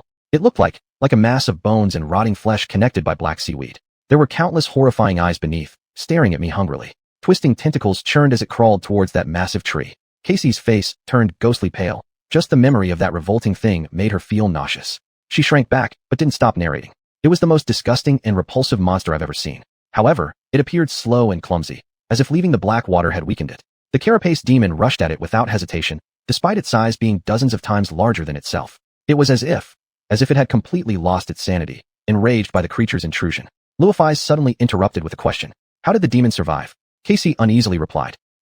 I don't know. I didn't see the process of the fight, only the beginning and the end. At dawn, the carapace demon crawled back under the great tree. It was heavily injured, several of its legs were missing, and its bone scythe was covered with spiderweb-like cracks. The fire had been extinguished, and there was no trace of the ocean beast anywhere. She paused, whispering softly. The worst injuries were on its chest. The demon's steel armor had split open, revealing its beating heart inside. Blue blood gushed out of the wound, mixing with sand like dust. The demon crawled under the tree, curling its broken body among the roots. Casey lamented. The last thing I saw was the passage of time. I don't know how long it lasted, but eventually, the carapace demon recovered from its injuries. Its bone scythe was restored, its legs regrew, and the wound on its chest was the last to heal, though it never fully mended. There is still a hidden flaw in its steel armor where the eyes cannot see. Klon and Luafai's remained silent for a long time, lost in thought. Luafai's broke the silence first. So it isn't completely flawless after all. Then she turned to Klon and asked, how is your plan coming along? Klon gathered his thoughts and freed himself from his disordered musings. There was an indeterminate gleam in his eyes. Rather well. I already have a rough idea of what we should do, but Casey's vision has given me more inspiration. Luafai's raised an eyebrow. Is that so? He nodded confidently. Yes. It's a crazy idea, but it might just work. Maybe. Anyway, it will be risky, and we'll need to make some preparations. Casey and Luafai's both looked at him expectantly. Casey timidly inquired. So what is your plan? How are we going to deceive that demon? Klon crossed his arms. It's simple. I got the inspiration from that old man Luafai's likes talking about. We're going to build. He paused deliberately before revealing with a mysterious smile. A Trojan horse. However, their reaction wasn't the delighted surprise Klon had expected. Both blinked blankly, including Casey, who wore an expression of utter bewilderment. Eh, what? Casey furrowed her brows and asked. Klon scratched the back of his head, somewhat embarrassed, cleared his throat, and said, did I get it wrong? I thought that guy named Odysseus built a wooden animal. Donkey. Luafai's lifted a hand to her forehead and closed her eyes. Was she getting a headache? Klon looked utterly puzzled. Are you alright? She looked up at Klon directly, speechless for a long moment. After taking a deep breath, she responded in a monotone voice. A horse. It was a horse. The next day, they retraced their steps to where the carapace army had battled the centipede monster. A few days ago, they lured one of the bone-scythed beasts here for an ambush, which ultimately led to a large-scale chaos battle between these two nightmare creatures. Some of the monsters' remains still lay there, partially buried in the mud. Of course, there wasn't a scrap of flesh left on their skeletons. After all, most of the creatures in the labyrinth fed on carrion. Neither the three of them were interested in meat. They had come for something else. They stopped in front of one of the gnawed-clean bone-scythe shells, and Klon surveyed the black and red interwoven carapace with satisfaction. Luofi's approached, standing beside him with an inscrutable expression on her face. So this is what you wanted? Pluan smiled faintly. Exactly. I knew nothing would be insane enough to chew on this carapace, but in a place like this, you can never be certain. I wasn't sure about its condition before now. Now it appeared that the carapace was preserved extremely well, almost perfect. Chapter 65, Fearless. As evening approached, the sun wearily sank slowly toward the horizon, and an unusual creature strolled out of the colorless maze ruins. The creature dragged its legs across the sand, but for some unknown reason, though its legs didn't seem to move, its body floated forward. It looked like a bone scythe carrion beast, or at least something similar. All the necessary parts were there. Its black carapace stained with ominous deep red stripes, a humanoid torso, 8 segmented legs, and 2 arms that ended in frightening bone scythes. And yet, no matter how you looked at it, this thing emanated an indescribable strangeness, as if it had been clumsily cobbled together by an amateur sculptor. It moved around like someone drunk on alcohol, swaying unsteadily. Its carapace tilted to one side, scraping against the sand from time to time. Its torso swung erratically, without any clear rhythm. The pair of bone scythes hung awkwardly on its back, crossed in an odd manner. While walking, one of the bone scythe arms simply fell to the ground. The bone scythe creature stopped, frozen in place, looking completely bewildered. After a moment, it abandoned the fallen arm and continued moving forward as if nothing had happened. Under what should have been the creature's shadow, another figure emerged briefly when the bone scythe arm fell. This figure covered its face, shaking its head in disdain. The entire scene was absurd and comical, fortunately unnoticed by anyone nearby. Without any obstruction, it crossed the vast sandy sea, heading toward the direction of the gray earthen hills. Soon, it reached the foot of one such hill. The sun was about to set behind the western horizon. The bone scythe creature plopped down at the base of the gray earthen hill, ceasing all movement. Its posture was both clumsy and askew, resembling a grotesque parody of its more elegant kindred who knelt here several days ago. Besides, it hadn't brought any offerings, nor were there signs of extraordinary soul crystals nearby. Together with its disrespectful stance, these actions were enough to enrage even the carapace demon. Perhaps it was seeking its own demise. Atop the hill, the carapace demon stirred. It stood up from the sandy earth, its shining steel armor gleaming under the sunset. Dressed in brilliant metallic plates and crowned with horns, it appeared both hideous and wicked. It gazed intently down at the base of the hill, its gaze lingering. Then, 2 clusters of dark red flames ignited within its eye sockets. The demon dragged its massive body, descending slowly from the hill to confront the peculiar bone scythe creature. The ground trembled as it approached, but the bone scythe creature remained eerily still. The carapace demon halted a distance away from the bone scythe creature. Its crimson eyes scrutinized it curiously. Deep within its mind, it suspected that this decrepit shell might be a trap. The labyrinth was filled with unimaginable dangers, and as an intelligent demon, it wouldn't recklessly approach an unknown enemy. At least, that was what Claren and his group thought. But they were wrong. In an instant, the carapace demon lunged forward ferociously. Its bone scythe sliced through the air, severing the torso of the bone scythe creature. The supposedly indestructible carapace crumbled like butter. A half-shell flew off, revealing the hollow inside. On the other side of the gray earthen hill, Claren cursed silently to himself as he climbed the slope with all his strength. This was too fast. He had initially thought they would have plenty of time. Who could have predicted that the carapace demon would be so rash, attacking with full force without hesitation? Cathy lay sprawled on his back. Claren pressed his lips tightly together and quickened his steps further. There was no other choice. Moments later, the remaining half-shell of the bone scythe creature shattered completely, releasing the echo beneath. Echo used its powerful pincers to push away the remnants of the shell and charged fearlessly toward the towering demon. Its aim was to burrow beneath the demon and hope to find a chance to injure the monster's legs. Claren's plan had been relatively simple in its first part. They intended to disguise the echo using the remains of a dead bone scythe creature. Since the echo was much smaller and could easily be concealed as part of the carapace demon's army, they would send it to the bottom of the gray earthen hill to lure the demon away. Meanwhile, the 3 of them would encircle the hill and bury themselves under the gray sand in advance, rushing toward the giant tree once the demon left. The echo was supposed to buy them sufficient time to climb the enormous tree and hide among its branches. Then, Claren would retrieve the echo, completing the first phase of the plan. He had never planned to actually involve this carrion beast in a direct confrontation with the terrifying demon. But, the carapace demon's unexpectedly decisive strike disrupted their schedule entirely. The bait had been destroyed, and they hadn't even made it halfway. In this situation, there was nothing else they could do but order the echo to attack, hoping it could delay the demon momentarily. This was undoubtedly sending Echo to its death, but Claren had no other options. As the group neared the summit, Echo was trying to hide beneath the carapace demon. It mimicked Rufus's method of battling carapace carrion beasts, exploiting the enemy's large and less agile physique to restrain it. However, the demon understood this tactic as well. Moving with lightning speed, it twisted its body and extended a claw to intercept. Echo was swatted away like an irritating insect, tumbling through the air before crashing heavily onto the ground, its carapace nearly shattering. Running towards the giant tree, Claren furrowed his brow. He wanted to recall Echo, but knew it was too early. They needed more time. Ahead of him, Rufus had approached the massive black trunk. She swiftly retrieved the seaweed backpack from her back, setting it gently on the ground. then grasped the obsidian-like bark cracks and leaped upward. Meanwhile, Echo staggered upright once again. Its eyes burned with obstinate fire as it let out a loud scream, clicking its pincers in the air and charging toward the demon for the second time. "Take it down, buddy," Claren roared inwardly, knowing this might be Echo's final time helping him. Echo fearlessly charged at the steel behemoth, swinging its pincers to attack. Behind it trailed two shadows, one its own, and the other human-shaped. Claren was also steadily closing the distance to the great tree. At the foot of the hill, the carapaced demon calmly strode toward the oncoming enemy, its four arms moving in perfect unison. Suddenly, Echo's pincer arm snapped off, its body clamped between two huge claws and hoisted into the air. Claren didn't even have time to react. In the blink of an eye, the demon applied a little force, tearing Echo in half, ripping its torso from the carapace, and crushing it into a pulpy mass of blood and flesh. On the mountaintop, Claren stumbled. A familiar sound rang in his ears, resonating like a bell, lingering endlessly. "Your Echo has been destroyed." Chapter 66. Racing against the demon. "Your Echo has been destroyed." Klein stumbled, nearly falling. Casey quickly grabbed his shoulder tightly, leaning slightly backward to help him maintain balance. With the autumn leaves swirling beneath their feet, Klein finally managed to steady himself in time. Fury and regret filled his mind. Even though he had anticipated this outcome, it was still hard to accept such a cruel reality. His faithful carrion beast was dead, chopped into pieces, torn in half, and crushed into meat paste by that bastard. That crust demon wiped out this poor yet brave carrion beast with ease and cruelty. If it weren't for how terrifying the demon was, its actions would be a gross insult. In one breath, everything was over. The Echo was gone. Not only did Klein witness its tragic end through shadows, but he also felt the subtle bond between them breaking. In his soul's ocean of consciousness, a light orb flickered once before vanishing completely. The already dim water grew darker again, and thus, he lost his most capable assistant. Klein's pain wasn't just because how useful the Echo was, or how much wealth it could bring him in the real world. In fact, he had grown to like this brainless carrion beast. It was diligent, loyal, and reliable. It even possessed a stubborn tenacity, identical to Klein's own stubbornness, which was sometimes rather irritating. But now it was dead. Klein gritted his teeth and ran madly forward like a maniac.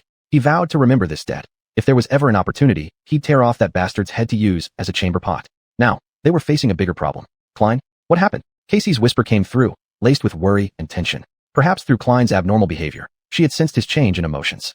Klein didn't have time to respond, running at full speed uphill while carrying someone on his back. No matter how petite and light she was, without the boost from shadows, it was already a tough task for him. There was still quite a distance to the giant tree. Klein took a deep breath to calm his erratic breathing, his voice hoarse and low. It killed the Echo. And then, he had no more time to speak. The situation was worsening. At the foot of the mountain, the crust demon stood proudly atop the mangled carcass of the carrion beast, looking down on them with contempt. Its four arms were smeared with bright blue blood, dripping steadily to the ground. Suddenly, the Echo's corpse emitted a gentle glow, flickering before dissolving into countless glowing specks that scattered into the air like dandelions, gently falling to the ground and disappearing without a trace. There remained no sign of its previous existence. Even the bloodstains left on the demon's scythe and pincers dissolved away. An Echo was merely the visible form of a dream beast killed, a being summoned from the intangible realm, now returning to the intangible. However, the crust demon showed no interest in these unexpected displays of light. Instead, its malicious gaze was fixed on a dark shadow on the ground. There, a solitary humanoid shadow stood frozen in confusion, unsure what to do. With the Echo gone, the shadow was suddenly exposed with no place to hide. Damn! The demon tilted its head and swiftly swung its bone scythe with lightning speed. A hiss sounded as the scythe instantly pierced through the shadow, kicking up a few fallen leaves. Klein's body twitched violently, preparing to endure the blinding pain. But he felt nothing. The terrified shadow, hands raised high, looked down at the large bone scythe protruding from its chest and scratched its head awkwardly. It was unharmed. Naturally. Fortunately, it was just a shadow. It needed physical form to take such attacks. "You scared me there. I thought something serious would happen." The demon's crimson eyes stared intensely at the seemingly unconcerned shadow before it, the threatening dark red flames in its eyes burning even brighter. Supported by adrenaline, Klein was getting closer to the tree trunk. Otherwise, he might have fainted long ago due to the immense pressure. Just a little more, almost there. They definitely had a chance to succeed, provided the shadow could divert that bastard's attention for just a bit longer. But today, luck didn't seem to be on his side. At the foot of the mountain, the demon withdrew its bone scythe but didn't attack the humanoid shadow again. Instead, it abruptly turned around, casting a dark glance toward the top of the gray soil hill where the enormous and beautiful tree stood. That damn thing was ultimately smart after all. Damn it. That great beast completely forgot about the shadow and charged madly up the hill at an incredible speed, covering dozens of meters in a single breath. "Come back quickly." As Klein approached the tree trunk, he anxiously shouted towards his shadow. He set Casey down from his back and immediately grabbed the backpack Lufei had left behind, handing it to her. "Be careful." Casey nodded, taking the backpack and cautiously slinging it over her shoulder. At this moment, Lufei had already reached the lowest branch of the giant tree. She quickly moved to a position above her companions, swiftly summoning the golden rope and throwing down one end of it. Klein firmly caught the rope and quickly made a loop, handing it over to Casey. You go first. Casey hesitated for a moment, then quickly took the rope. Just as she was about to step into the rope loop, Klein suddenly stopped her. Wait, summon your staff. The coral staff Casey used for exploration was actually a memory item capable of summoning strong winds. They might not need it under normal circumstances, but now it was perfect for their current situation. Though she didn't fully understand why, Casey complied, and the coral staff instantly appeared in her hand. Klein embraced Casey from behind, guiding her to hold the staff in the right direction, then said, Now summon the wind. In an instant, a fierce wind raged around them, whipping up fallen leaves and gray sand into a swirling dance. In the blink of an eye, a large area on the mountaintop was swept bare. More sand was exposed. At this point, the shadow was racing against the crust demon, which had already climbed halfway up the hill, moving at the speed of a speeding train. The nimble shadow was even faster, having overtaken the massive beast, and was now urgently sprinting forward, eager to return to its master's side. All right, let's go. Klein helped Casey place her foot in the rope loop, then stepped back a few paces, watching as Lu Fei pulled the rope upwards. Judging by human physical capabilities, she was already astonishingly fast. But would it be enough? Sweating profusely, Klein counted the seconds as he waited anxiously. His life now depended on whether the rope could be retrieved before the demon arrived. Each second felt like an eternity. He could even hear the frantic stomping of the crust demon's 8 pillar-like legs approaching through the sand from a distance. Finally, Casey reached the cover of the giant tree's canopy, where Lu Fei helped her out of the rope harness and steadied her on the broad tree branch before quickly tossing the rope back down. The demon was drawing closer to the base of the tree. The low-lying canopy temporarily blocked its view. The shadow swiftly slid to Klein's feet and instantly enveloped his body. Gripping the rope, Klein powerfully pushed off with both feet, almost flying off the ground. Bursting with potential energy, he skillfully leaped and soared several times with the help of the rope, finally landing securely on the tree branch beneath the girls. He immediately turned around, wanting to pull the rope up so that the monster wouldn't notice it, otherwise, everything would be ruined. The demon's pillar-like legs were already in sight. No, Klein's eyelids twitched wildly, and his heart nearly stopped. But then Lu Fei directly recalled the memory, causing the golden rope to vanish without a trace. The three immediately crouched down, curling up tightly. To avoid being discovered, they suppressed their breathing to almost imperceptible levels. The next instant, that anger-filled, spiky body appeared beneath them. The crust demon suddenly stopped, using its pair of eyes burning with dark red flames to scan the surroundings. Its pincers clicked noisily, as if yearning to tear apart flesh. The terrifying scythe hung high in the air, ready at any moment to strike and kill. But there was nothing beneath the great tree to be killed. The demon paced back and forth, its scarlet eyes constantly scanning around. Then, it raised its head to look up, but fortunately, the branches where the three hid were extraordinarily broad, completely concealing their figures. The three remained motionless, holding their breaths, afraid of making even the slightest sound. It seemed like an eternity passed before the giant creature finally lowered its gaze, carefully inspecting the ground, attempting to find any trace of the intruders. However, the ground was bare. All traces of their passage had been perfectly erased with the help of Casey's staff. Finding nothing, the crust demon let out a roar of frustration and departed, going off to search other parts of the hill. Klein let out a sigh of relief. Not far away, the demon reached the edge affected by the magical wind. There, it finally found 2 sets of footprints, one belonging to Lu Fei and the other to Klein. With an angry roar, a sound akin to the grating of metal, the beast rushed down the slope of the gray earth hill, following the footprints toward the sandy sea below. Yet, this gray desert was desolate and empty, showing no signs of any living beings. The setting sun dyed it with a blood-red veil, as if mourning the silence of this dead world. At this time, the ground trembled slightly, and a thunderous rumble echoed through the maze, accompanied by bone-chilling winds and the scent of seawater. The Black Sea was returning. The crust demon cast one last hateful glance at the sandy sea before slowly retreating back to the top of its hill. Chapter 67 Lighthouse. Klein, Roofies, and Casey sat huddled on a thick branch of a large tree, quietly waiting for the sunset. This branch was broad enough to seat 2 people side by side. Despite this, they remained silent, constantly vigilant against the giant monsters that occasionally appeared below them. The heavy footsteps sent tremors through their already tense bodies. Ever since stepping into the Forgotten Coast, Klein had never yearned so much for nightfall. However, everything happens for the first time. Only when the curtain of night descended could they proceed with the next step of their plan. For now, there was nothing to do but wait silently. Klein sat leaning back against Roofies and Casey, gazing intently at the horizon, striving to empty his mind. Dwelling endlessly on past mistakes and future risks would only erode what little determination he had left. The plan started with an immediate setback, which greatly threw Klein off balance. He hadn't yet recovered from the sudden loss of resonance. True, he'd always known many things might go awry. For this very reason, he had even warned both of them.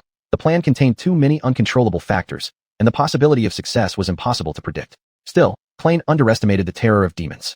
Just a moment's encounter caused them to lose their most powerful team member during what was supposed to be the safest phase of the plan. Everything ahead would become more perilous. Through the lush treetop, Klein could barely see the sky gradually darkening, while the sound of surging waves echoed in his ears. In the dim twilight, Casey slightly shifted her small body before gently taking his hand. Her cool little hand made Klain nervous momentarily, but he soon realized that Casey was merely trying to offer him some comfort, which helped him relax again.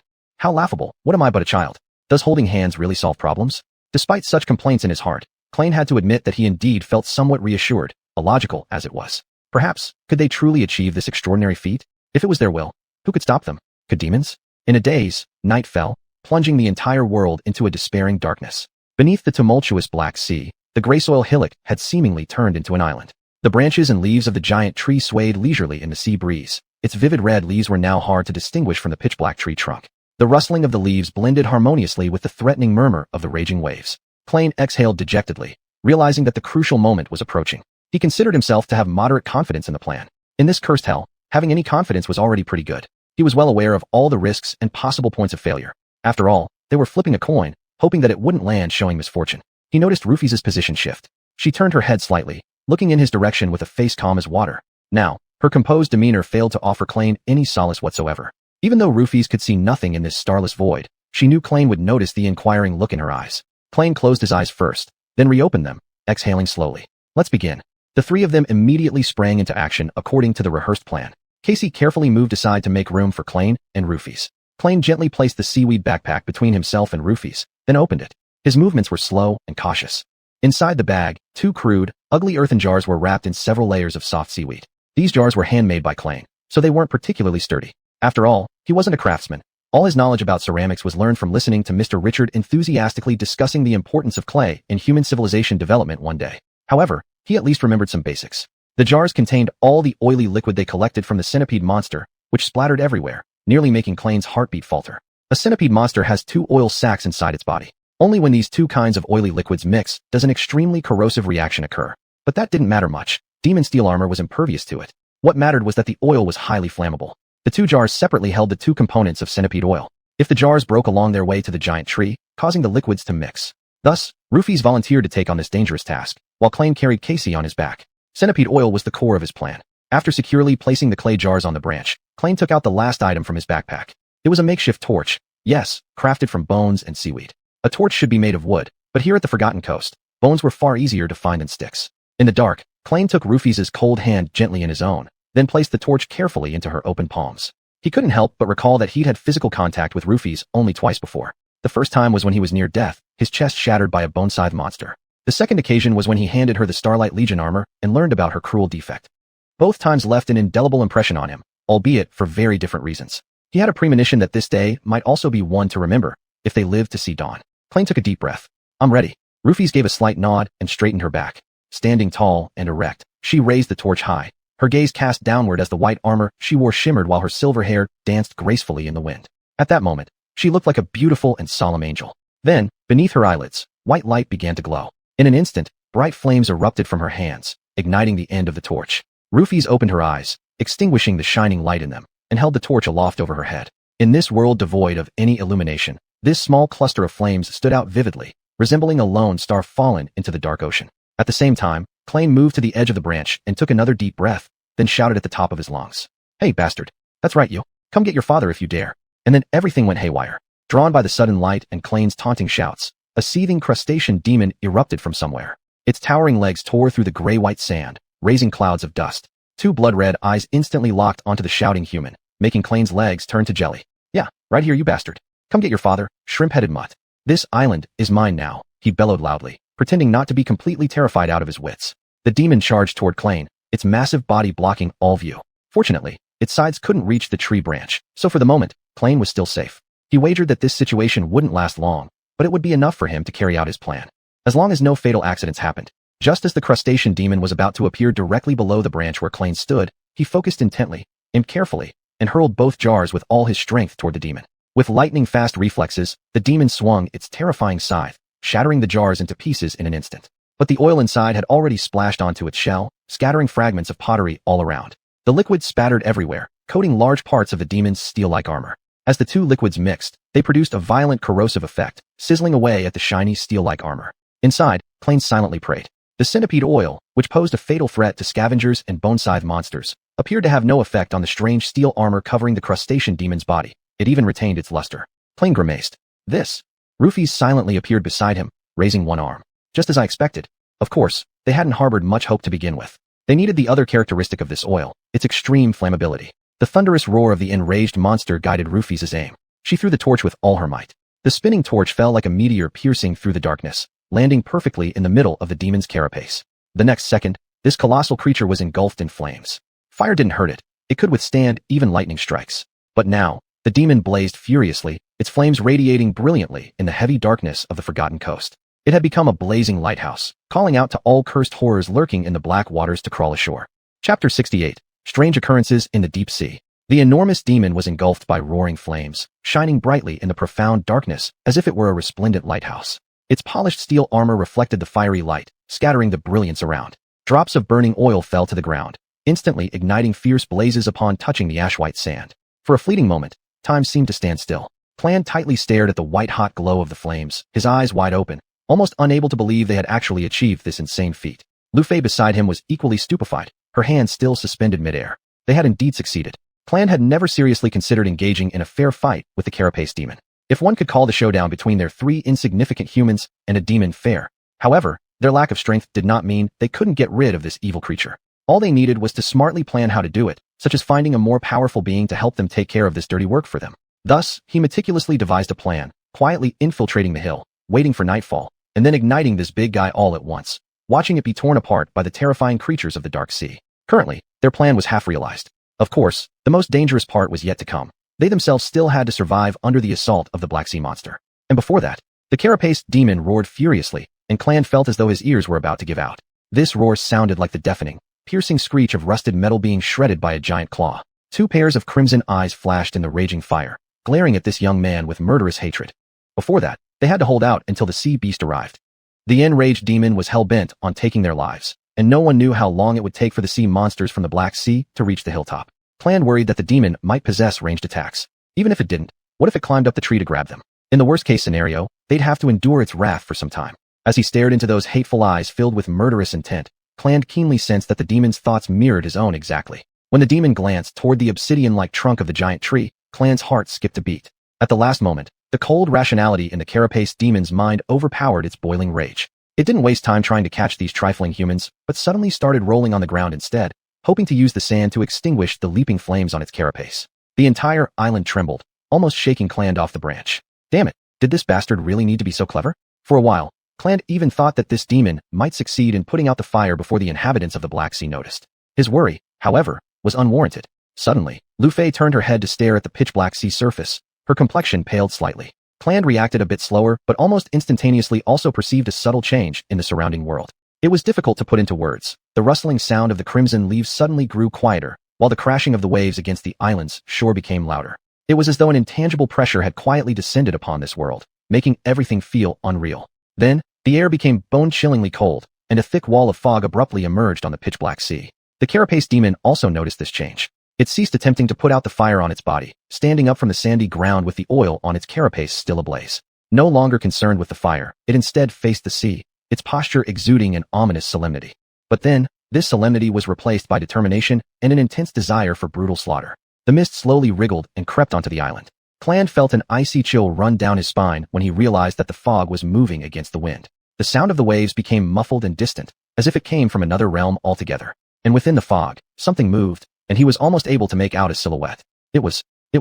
Suddenly, Casey's little hand covered his eyes, her voice trembling with fear as she softly said, "Don't look. Whatever happens, don't open your eyes." Clan froze immediately, compliantly closing his eyes as a wave of icy terror enveloped his heart. He had never heard Casey's voice like this before, not even when she recounted those terrible hallucinations. Casey slowly took her hand away. With his eyes tightly shut, he could only rely on his hearing. At least, that was what he originally thought, until the cold mist touched his skin. In that instant, his thoughts and consciousness seemed to be completely cut off. Then, in this suffocating silence, he heard Casey's voice again. Only this time, the voice was quite strange, and it wasn't coming from Casey's direction.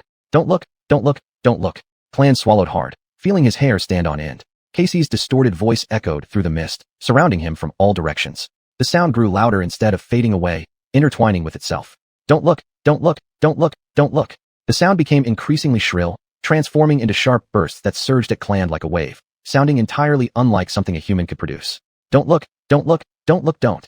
Stunned in place, Clan was overwhelmed by the inhuman screech. All he could do was struggle not to collapse to his knees. Just as he thought he couldn't endure any longer, everything suddenly stopped, leaving the world cloaked in an abrupt stillness, offering him a brief sense of relief, as if it were finally over. A few seconds later, Casey softly whispered in his ear, "Open your eyes." Hearing her clear voice, Clan was about to follow her instruction. Just as his eyelids began to lift, a fatal sense of danger suddenly flooded his mind. Her voice no longer sounded terrifying or distorted. It was sweet and melodious, just like before. Even the direction from which the sound came felt correct. But something was wrong. Why was it so calm? Why, when she leaned close to whisper into his ear, did he feel no warmth from her breath? And how could she get so close when he was standing? Clan's scalp tingled, his breathing frozen. Casey's familiar and clear voice repeated again. "Open your eyes, open them." As the voice grew closer, almost reaching his face, it suddenly erupted into a chilling, malicious threat. "Open your eyes." But he didn't. Time passed second by second, each one feeling like an unbearable torment. Shaking, Clan almost felt as if his body would crumble. That voice returned once more, but this time, it sounded further away, gradually fading out. It's all right, it's all right. Soon, he could hear the rustling of leaves and the waves again. He also heard Casey and Lu Fei's heavy breathing beside him, suggesting they too had been tempted by the horrifying replica. And, from somewhere beneath their feet, the roar and slashing sound of the carapace demon abruptly rang out. Under the giant tree, the forceful collision of steel reverberated outward in palpable ripples. This ripple seemed to drive away the eerie fog, creating a vast space of clarity. Clan still kept his eyes tightly shut. Then, when the demon clashed with the unknown horror hidden in the mist, the entire island violently trembled. Something shattered with a deafening boom, causing the ground to quake once more, even making the branches of the giant tree sway.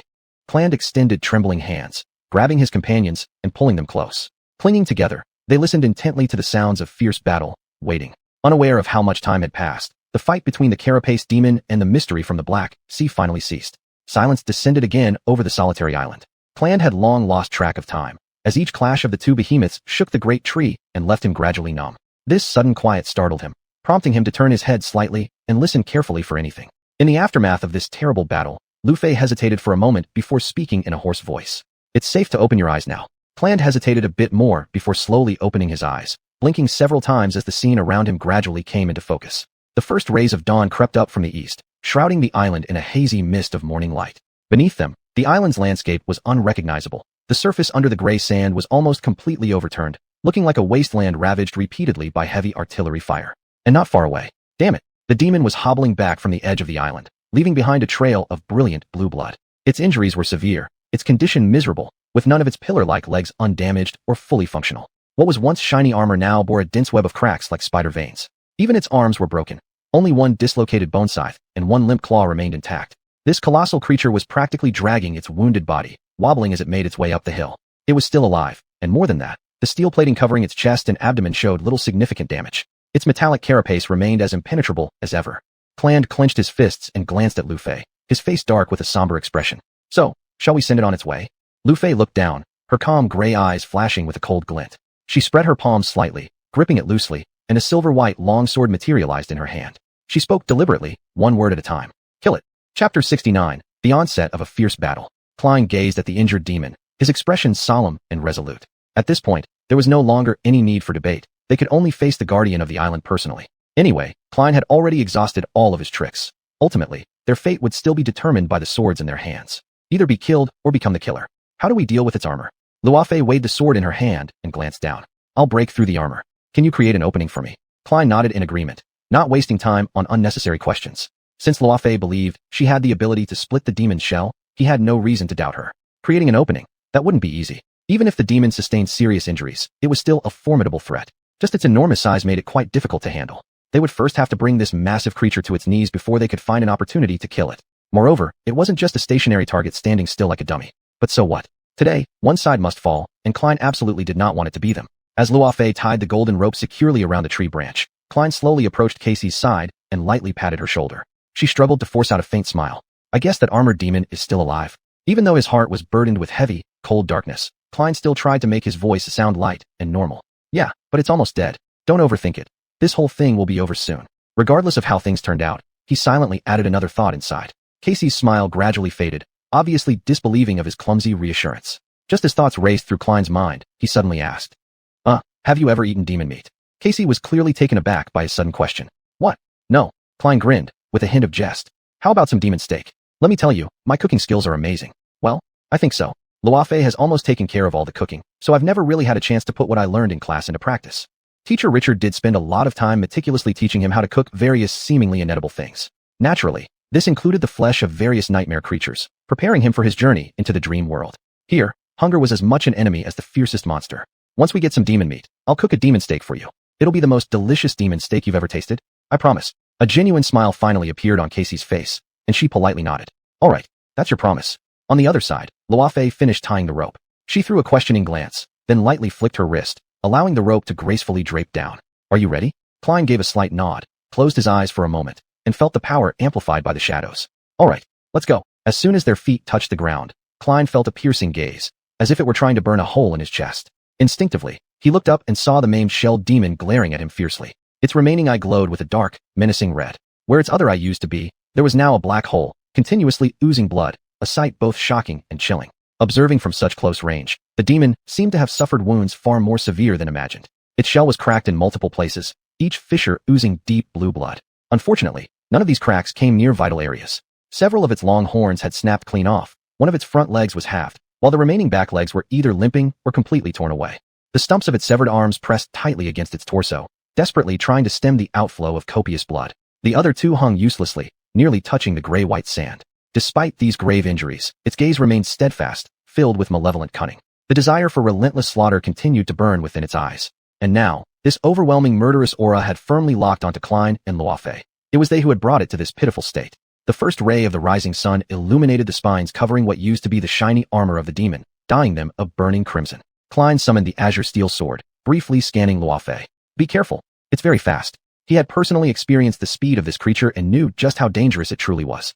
Luafei slightly nodded, her gaze never leaving the demon. Her figure moved gracefully forward as she took a soft step ahead. The two of them gradually approached the crouching armored demon. Klein slightly moved ahead, planning to circle around the monster from the right, the side where the demon still had its last bone sickle and remaining eye. Luafei hung back by a step or two, ready to flank the monster from the left, the side where its crab-like claw was slowly rising into the air. In this fight, Klein's role was to withstand the demon's frontal attacks, creating an opening for Luafei to deliver a fatal blow at the opportune moment. Through Gachi cultivated during dozens of life and death battles, they didn't need words to coordinate their moves seamlessly, as if operating in perfect unison. This was their key advantage. As they steadily approached the demon, Klein keenly sensed a subtle shift in its posture. He immediately understood that a fierce battle was about to erupt. He had already warned Luafei about the enemy's speed, but he also needed to stay cautious himself. Klein was fully aware that his own speed was significantly slower compared to the demon's, yet he had to figure out how to evade its razor-sharp sickle blade. If struck by it, even Luafei might not be able to save him. The situation wasn't entirely bleak. In combat, speed did not decide everything. Castor's speed was at least 10 times faster than Luafei's, yet he barely won. Luafei had nearly managed to hit his face with an unexpected elbow strike. Her ability to surprise Castor didn't stem from quick reflexes. Given their significant difference in speed, no reflex could have possibly kept up. Instead, she could predict her opponent's movements accurately and skillfully exploit their offensive trajectory. By the time her enemies realized they were within range of her elbow, she had already acted preemptively. She dictated the rhythm of the battle. Now, as they faced the ancient demon of the Forgotten Coast, they had to recreate such a feat. Fortunately, the speed advantage of this demon paled in comparison to Castor's shocking level. Almost simultaneously, Klein and Luafei darted forward like arrows released from a bow, flanking the demon from both sides. The demon also moved, preparing to tear them apart. Its crab claw and bone sickle were raised high into the air. Under the enhancement of the shadows, Klein quickly closed the distance between himself and the demon. His azure steel sword extended behind him while a calm, resolute determination burned deep within his heart. He was prepared to carve out a path with the sword in his hand. But in the next instant, his foot seemed to slip in the sand, causing Klein's eyes to widen in alarm as his body swayed abruptly. Naturally, the armored demon would not miss this opportunity and immediately launched a ferocious attack. The massive bone sickle sliced through the air with a howling sound, moving as fast as lightning, attempting to cut this helpless human into two pieces. Yet all it struck was flying sand. Klein had deliberately feigned losing his balance to lure the demon into attacking. At the last possible second, he forcefully twisted his body, easily evading the fatal slash. He was far from being able to predict every attack trajectory like Luafei could. Gambling on prediction felt too risky to him. Instead, deliberately exposing weaknesses to bait the enemy into striking was much simpler. Deception and exploitation were always what he excelled at. Temporarily escaping the threat of the sickle, Klein charged toward the demon's rear leg. On the other side, Luafei successfully dodged the crab claw and was now advancing toward him. One coming from the left, the other from the right. Klein gripped the azure steel sword tightly and swung it fiercely, only for the blade to bounce off the shiny steel armor without leaving even a single scratch. His hands tingled with numbness, and the blade hummed continuously. On the opposite side of the demon's massive body, Luafei had achieved significant success. She aimed at the demon's already injured front leg, slicing deep into its flesh along the wide crack in the shell. This front leg, heavily injured, could no longer support the weight of the monstrous creature, causing it to buckle instantly and throwing the demon off balance. In this situation, had it been a scavenger beast or a bone sickle fiend, it likely would have lost its balance and fallen to the ground. However, this armored demon was extremely intelligent and experienced. It shifted its body weight to one side, embedding its bone sickle into the ground to maintain stability and compensate for the loss of its front leg. Damn it, Klein genuinely hoped this bastard would fall flat on its face. If that happened, he wouldn't need to resort to the foolishness he was about to do. There was nothing else for it now. He'd just have to grit his teeth and push forward. Cursing angrily in his mind, Klein seized the brief lull to glance up at the mountainous bulk of the demon's body. Goodness knows how heavy this thing was. Then, holding his breath, he swiftly slipped under the demon's belly. Chapter 70, The Final Mission. The crust demon was supporting its weight with its lethal sickle, so for the moment, Klein did not need to worry about the threat of the bone sickle. Of course, this thing had other means of attack.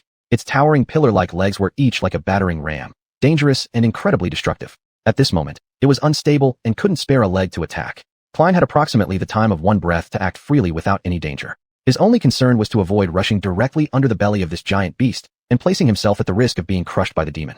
Unfortunately, this was precisely what he had to do next. Damn! Klein abruptly looked up at the enormous armored creature before cursing and charging inside. In an instant, he had already plunged beneath the carapace of the crust demon, engulfed by its heavy shadow. Instantly, cold sweat poured down Klein's forehead. Above his head was nothing but polished metal exuding deadly killing intent. This monster just had to lean slightly against the sand, and it would turn this puny human into a puddle of blood. Not even an intact shred of flesh would remain. Only a thin layer of bloody residue spread on the ground. This was no favorable situation. With his nerves almost snapped, Klein swung his azure steel sword as he lunged forward with all his might. His eyes were fixed tightly on the joints of the demon's legs, fully focused, missing not even the slightest movement, waiting while holding his breath. There could be no room for error. Klein banished all unnecessary thoughts and emotions deep into the recesses of his mind, refusing to let fear, anxiety, or negative feelings slow him down by even half a second. Time flowed painfully slowly, every second feeling like an eternity. Klein had just made it to the second pair of the monster's rear legs. It was then that he finally noticed the nearly imperceptible change in the demon's posture. A slight shift in force at its joints meant that this beast was about to take action. This was both the signal Klein awaited and feared. Now, his survival hinged entirely on whether he was fast enough. The moment his eyes caught the subtle change in this creature's posture, Klein pivoted on one leg and dashed to the side, attempting to escape from underneath the demon. His abrupt turn stirred up a small cloud of dust. However, the demon obviously had no intention of letting Klein go. It suddenly pressed down hard, determined to flatten this troublesome human like an insect. Under the pull of inertia, Klein's speed slowed involuntarily. Even before reaching the safety zone, he could feel the metal shell pressing toward him. Death approached at a revolting pace. One step, two steps. Could he escape? Klein had no time to think. At this moment, there was nothing in his eyes but the ground beneath him. The crust demon thunderously collapsed, sending sand swirling everywhere. The impact was so fierce that the entire hill trembled.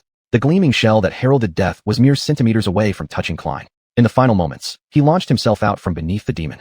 Klein slammed onto the sandy ground and immediately rolled several times before jumping to his feet. The powerful shockwave from the demon's fall left him dizzy. I actually survived. Sometimes, life is indeed filled with unexpected joys. Alright, jokes aside, actually, he wasn't really surprised. Though this move might cost him his life, it was carefully considered and meticulously calculated. He never risked his life easily without some degree of certainty. Every one of his actions also carried purpose, aimed towards a specific goal. In this case, the goal was to knock the crust demon to the ground. Only by forcing this colossal beast to fall, enabling their swords to reach it, could they have any chance of slaying it. From this perspective, this perilous gamble had achieved remarkable success. The damn thing was now sprawled on the ground, its carapace and humanoid torso, essentially all its vital points, within Ruisi's range of attack. Now all Klein had to do was create an opportunity for her to deliver the fatal blow to this monster. Although he still didn't know how she intended to break through the demon's impenetrable steel armor. Nevertheless, creating such an opportunity was far from easy. Although the demon's agility had significantly decreased, the distance between it and them had also shortened, making dodging its attacks increasingly difficult. Klein was about to personally experience this difficulty. He had just stood up when the terrifying sickle sliced through the air with a glacial gleam, threatening to split his body in half. Klein was unaware how Ruisi dealt with the pincers on the other side of the beast's massive body, but this sickle had almost exceeded what he could handle. The demon's fiery single eye, ablaze with fury, watched his every move, further exacerbating an already dire situation. There was no time to think. Klein executed the only move he could conjure. He leaped high into the air, curling his legs tightly towards his chest and executing a clumsy front flip. Thanks to the enhanced physical abilities from absorbing countless soul fragments, by human standards, this jump was extraordinarily impressive. The side's blade whooshed past mere millimeters from Klein's scalp, so close that he could feel the sharp wind rushing against his face. After landing, he wasted no time bolting forward. Klein knew another attack from the scythe would follow soon, but he had 1 or 2 seconds to change position and charge toward the colossal beast. He needed to make this monster completely forget about Luofei and focus all its energy on fighting him. Only him. To achieve this, he had to step right into the range of the scythe and pincers. What a wonderful mission. Feeling his time rapidly dwindling, Klein instantly spun around and raised the azure steel sword. As he had expected, the crust demon swung the scythe again, this time delivering a vicious horizontal slash. The blade whirled through the air, aimed directly at his chest. However, he had slightly underestimated the demon's reaction speed. The result was that there was simply no time to dodge. In the Forgotten Coast, the slightest mistake meant the difference between life and death. In a fleeting moment, Klein flashed back to their first encounter with a bone scythe creature. The situation was strikingly similar, an inescapable fate barreling down on him with irresistible force, almost within reach, leaving no room for avoidance. The bone scythe grew larger and larger before his eyes as the sensation of piercing pain surged in his chest like needles pricking through. But Klein was far from the same person he used to be. Since that decisive battle, he trained daily, accumulated experience, and steadily increased his strength. Every step forward in this hell came at the cost of blood. He would never fall into such perilous situations easily again. Surrendering passively was not part of his creed. Instead of slicing into fragile flesh, the scythe collided with the hard steel of the azure sword. Not only did Klein block this devastating blow, but he also subtly adjusted the angle of his blade, redirecting most of the force away instead of absorbing it entirely. With one hand gripping the hilt firmly, and the other pressing against the blade to prevent it from vibrating and cutting off his fingers, he managed to stay intact despite the remaining force. The residual impact was powerful enough to send him hurtling backward like a tidal wave, yet not strong enough to break his arms thanks to the shadow's enhancement of his body's resilience. However, the azure steel sword wasn't as fortunate. A mournful metallic resonance rang out as the sword shattered abruptly, breaking near the crossguard. Beautiful blue shards scattered like falling petals. Klein clenched his teeth tightly, determination filling his eyes. He understood exactly what was about to happen next. An eerie enchantment echoed cruelly, proclaiming the grim end of the sword he once trusted wholeheartedly. Your memory has. He didn't get a chance to hear the rest of the words because, immediately after, his body crashed onto the ground like a meteor. Bouncing several times, Klein struggled with severe chest congestion and rolled uncontrollably for several more rounds before finally coming to a stop. Fortunately, the injuries were merely minor abrasions, nothing serious. Struggling back onto his feet, Klein swayed slightly, but managed to steady himself. Looking around, he realized he wasn't far from the trunk of the giant tree now. About 20 meters away, the crust demon slowly turned its head, attempting to direct all its murderous rage solely onto Luofei. This outcome contradicted everything Klein aimed to accomplish. He needed some way to draw the demon's attention back to himself. But what else could he do? The broken remains of the azure steel sword emitted a gentle glow in his hand, ready to disintegrate into a radiant burst of light, when suddenly, Klein raised his arm and hurled the sword hilt with all his might, not at the demon, but towards the mysterious giant tree, as if intending to harm it. Not far away, the demon froze momentarily, its crimson single eye tracking the shining memory, watching helplessly as it flew toward the tree's black obsidian-like bark. Then, without making any contact, the hilt dissolved abruptly into a spray of white luminescence, flickering a few times before vanishing completely. The azure steel sword had completed its final mission, and it had succeeded in distracting the demon briefly. For Luofei, that brief distraction was more than enough.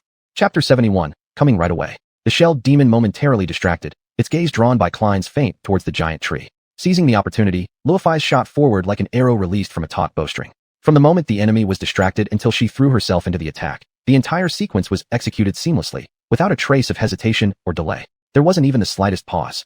Just as Klein had been entirely focused on the demon's movements earlier, she had been waiting patiently since the beginning of the battle for this chance. Opportunities such as these often disappear in the blink of an eye. Klein had nearly risked his life to create this fleeting weakness, and Luofei's would not let such a hard-earned chance slip through her fingers. Her graceful figure soared through the air, almost leaving behind streaks of afterimages. The silver blade of her long sword shone brilliantly, reflecting the light of dawn. Her black and white armor seemed blurred into a shadowy outline.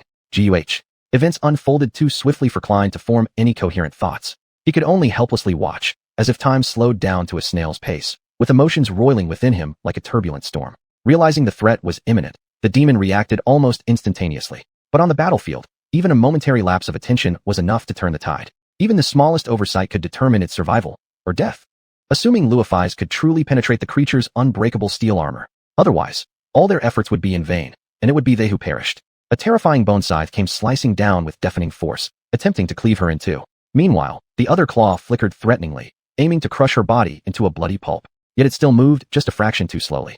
Luofei's had acted that much quicker. In the midst of her sprint, there was a subtle shift in the rhythm of her steps. Klein couldn't see her face hidden behind the visor of her helmet, but if he could, he'd have seen Luofei's pale face twisted in agony. At the next moment, soft white light ignited between her hands, and rather than remaining stationary, it flowed outward like a white flame. The flame quickly enveloped the hilt of her silver sword before spreading along the blade. The long sword instantly transformed into a radiant lightsaber, burning with an incandescent brilliance so intense that Klein instinctively squinted his eyes. This light was no longer gentle or comforting. It seemed capable of reducing everything it touched to ash, sharp enough to cut through anything in existence. Klein recalled Luofei's description of her innate ability. It can be used for healing. At the time, he had suspected her words hinted at more. Such a rare and precious talent left him in awe. He was right. Luofei's miraculous eternal flame could both heal and destroy, somewhat similar to his own shadow-enhanced weapons, at least when applied to arms. Who knows what else it might be capable of? Now, he understood that Luofei's efforts had not been wasted. All those moments when she pretended to meditate while secretly enduring excruciating pain caused by her inherent flaw, they were all for this exact purpose. To become resilient enough to use this ability in combat without succumbing to the unbearable pain. She succeeded. The question remained, would it be enough? Was her sword powerful enough to break through the strange carapace of the awakened demon? After all, regardless of how incredible the eternal flame was, it was driven by the fragile, dormant core of a dreamer. They were about to find out. When just a few paces away from the towering shell demon, Luofei's bent her knee for leverage and leaped high into the air. The sword in her hand lunged straight ahead with such speed that for a moment, it appeared as though a pure ray of white sunlight was piercing the air. Then, it struck the shiny, peculiar shell of the demon, precisely over where its heart lay. When they had hidden inside the hollow spine of the sea beast, Cassie once told them about her vision. In that vision, she saw the shell demon attacked by a fearsome deep-sea creature. After the battle, the demon was gravely injured, barely clinging to life. The worst damage was on its chest, where its steel plating had been shattered, exposing its pulsating heart. Over time, most of its injuries healed, except for the one on its chest. Though the demon's shell seemed restored on the surface, it had never fully recovered. In this area, the new growth lacked the resilience of the original shell, and Luofei's strike hit this exact spot dead on. It no longer mattered whether her luminous blade could pierce the supposedly impenetrable steel armor of the awakened being, because she targeted its only vulnerability, the place where its shell had broken before. Accompanied by a flash of white light, the incandescent sword pierced the demon's shell in an instant, disappearing into its body and releasing a violent burst of flames shortly thereafter. The monster seemed to be suddenly ignited from within, its light bursting out from the cracks in its shell. For a moment, this surreal scene was deeply etched into Klein's mind. Then, the long sword touched the demon's heart, burning everything around it to ashes, boiling and evaporating even its azure blood. Klein stood rooted to the spot for a long time before ungracefully falling back onto the ground. Did we succeed? The demon staggered, its arms slowly lifting as if wanting to embrace Luofei's in its final moment. But then, with a spasm through its body, the bone scythe fell helplessly to the ground. Luofei's landed on the sandy ground, quickly leaping backward before standing up again, ready to block. But there was no need. The proud guardian of the gray soil hill was stepping into death. The remaining crimson light in its sole surviving eye was gradually fading, the intelligence still lingering in it like a dying ember that slowly extinguished. The demon collapsed with a thunderous crash, all strength seeming to have been drained from its massive body. It laboriously turned its head one last time, gazing at the towering tree. Then, its gaze fixed upon Klein. There was no longer anger in its eyes, nor madness, only calm, unreadable emotions. It almost seemed like relief. Before Klein could fully understand its gaze, the last glimmer of light in the shell demon's eyes went out completely. Its head slumped forward heavily. They had won. In front of the enormous corpse, Luofei's removed her helmet. Beneath it, her face was ghastly pale, exhausted, her sweat-drenched hair stuck messily to her face. The afterglow of the white light had long faded, leaving her eyes dull once more. Luofei's knelt down, then fell backward onto the ground, too tired to move a single finger. The entire battle lasted less than a minute, yet it drained every ounce of energy from both of them. Klein lay on the ground like Luofei's, striving to steady the turbulent chi coursing through his body, the earlier fall having truly left him sore. But at least the outcome was good. I want to sleep for a whole week. Thinking of Cassie waiting anxiously atop the giant tree, not knowing whether either of them lived or died, Klein sighed helplessly. A moment later, he took a deep breath. Then, he cupped his hands around his mouth and shouted as loudly as he could. In the serene morning air, atop the dusty hill dotted with gray sand, beneath a magnificent tree on some branch, an unusual shout rang out. A demon steak, coming right away. Chapter 72, Eating People? A few minutes later, Cullen heard a noise from somewhere above. Looking up, he saw Casey standing at the edge of a broad branch, tightly gripping a golden rope. Before he could react, Casey had already begun sliding down the rope. She was being extremely cautious, and for someone who was completely blind, her movements were quite agile. Clan involuntarily opened his mouth slightly. What is she doing? It's too dangerous. However, his worry was unnecessary. Casey soon landed safely on the ground, released the rope, and emerged unscathed. Immediately afterward, she summoned her staff and took a careful step forward, trying hard to recall the direction from which his voice had called out. Clan once again called out to guide Casey in his direction. I'm over here. Casey turned toward the sound of his voice and slowly advanced, carefully probing the ground ahead with her staff. The fierce battle between the demon and the deep-sea monster had left the island's surface uneven, so it took her much longer than usual to reach him. Just as she was about to walk past him, Clan called out again. Hey, Casey. Casey stopped immediately, looking down with surprise etched across her face. After a moment, she asked hesitantly, Why are you lying on the ground? He grinned leisurely. Well, it's pretty comfortable here. Suddenly, Casey furrowed her brows, looking worried as she asked, "Are you injured?" Clayton shook his head, then smirked, his humor seemingly always going unnoticed. "Just a bit bruised, nothing serious. I'm just too tired." That struggle earlier was quite intense. Seeing Casey still frowning in concern, he paused thoughtfully before adding, "Rufus is fine. She's resting a little further away." Finally, the small, delicate girl in front of him relaxed a little. Her expression softened somewhat, and she gave him a hesitant, faint smile. "Did you two really kill that demon?" Clayton turned his head briefly to glance at the enormous corpse before closing his eyes. "Yeah, it's thoroughly dead." For a while, the two fell silent. Just as Clayton was almost asleep, Casey hesitated and asked, "So, do you plan to stay lying here all day?" He opened his eyes, blinking laboriously as he tried to remember what had happened. "Oh right, it's already morning, and there's still stuff to do. Now wasn't the time for rest. At least, they needed to take some basic precautions." Struggling against his exhaustion, Clayton stood up and offered Casey his shoulder to lean on. With her hand placed upon it, he walked toward the crustacean demon's corpse, stopping only when he reached Rufus' side. She glanced at them wearily and gave a tired greeting. "Good morning." Out of habit, Rufus forced a polite smile, but today it looked utterly unconvincing. Soon, the three of them sat in a circle, passing around a glass bottle filled with cool, cold water. Clayton recounted vividly their fierce battle with the crustacean demon. So it got distracted for a second. Right then, Rufus decisively launched an attack. Her eternal flame ignited her sword, piercing the weak spot on the demon's chest armor that you mentioned earlier. That area definitely wasn't as sturdy as the other shells on its body, so the blade pierced through and burned the bastard's heart. Clayton noticed sharply that Casey didn't seem surprised when he mentioned Rufus' new special move. Either Rufus had told her beforehand, or she had glimpsed something during one of her visions. In any case, he decided not to dwell on this issue. The demon was already severely injured from the intense battle with the sea creature, so this strike was enough to finish it off. A few seconds later, it was stone cold dead. Casey shook her head in amazement repeatedly. "This is just unbelievable. 2 dream seekers killing an awakened demon. I thought this kind of thing only happened in webcomics." Rufus corrected her. 3 dream seekers. Without your visions and advice, we couldn't have done anything." Casey lowered her head, slightly embarrassed. "Whether it's 2 or 3, the difference doesn't matter much, does it?" Clayton glanced at one girl, then the other, finally focusing on Casey. "This is an unprecedented achievement, something people wouldn't expect. But, I promised to cook you some demon steak after everything was done, right? Are you ready to witness my magnificent culinary skills?" Smiling, he seemed to already taste the succulent, juicy demon ribs in his mouth.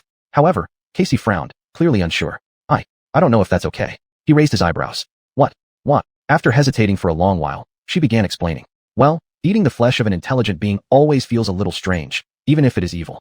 I haven't thought about this before, but now, I feel like it might not be proper." Clayton furrowed his brow. He had never considered this issue either. Upon reflection, the idea of turning a creature with intelligence on par with them into steak did seem inappropriate, even though it was a bloodthirsty demon that would have swallowed them whole without hesitation. In the dream world, monsters consume humans, and humans eat monsters. This is the cycle of life, or the loop of death. Is this what's called ecological balance? The crustacean demon wasn't just smart, it also had its own thoughts and personality. While nightmare creatures were generally insane, obsessed with killing and destruction, it was no exception, but this steel-clad creature also had other qualities. It was proud and fearless, even heroic in a way. During its fierce battle with the terrible monster in the Black Sea, it resolutely defended its territory, unwilling to retreat even an inch. Cooking and eating the meat of such a creature was indeed somewhat, very strange. Why didn't teacher Richard teach me about ethical issues similar to cannibalism? What a significant oversight. Casey seemed to misunderstand Clayton's silence. Her face flushed as she said, "I'm sorry. I know it sounds ridiculous, but that's how I feel. You and Rufus don't have to be like me." Clayton shook his head.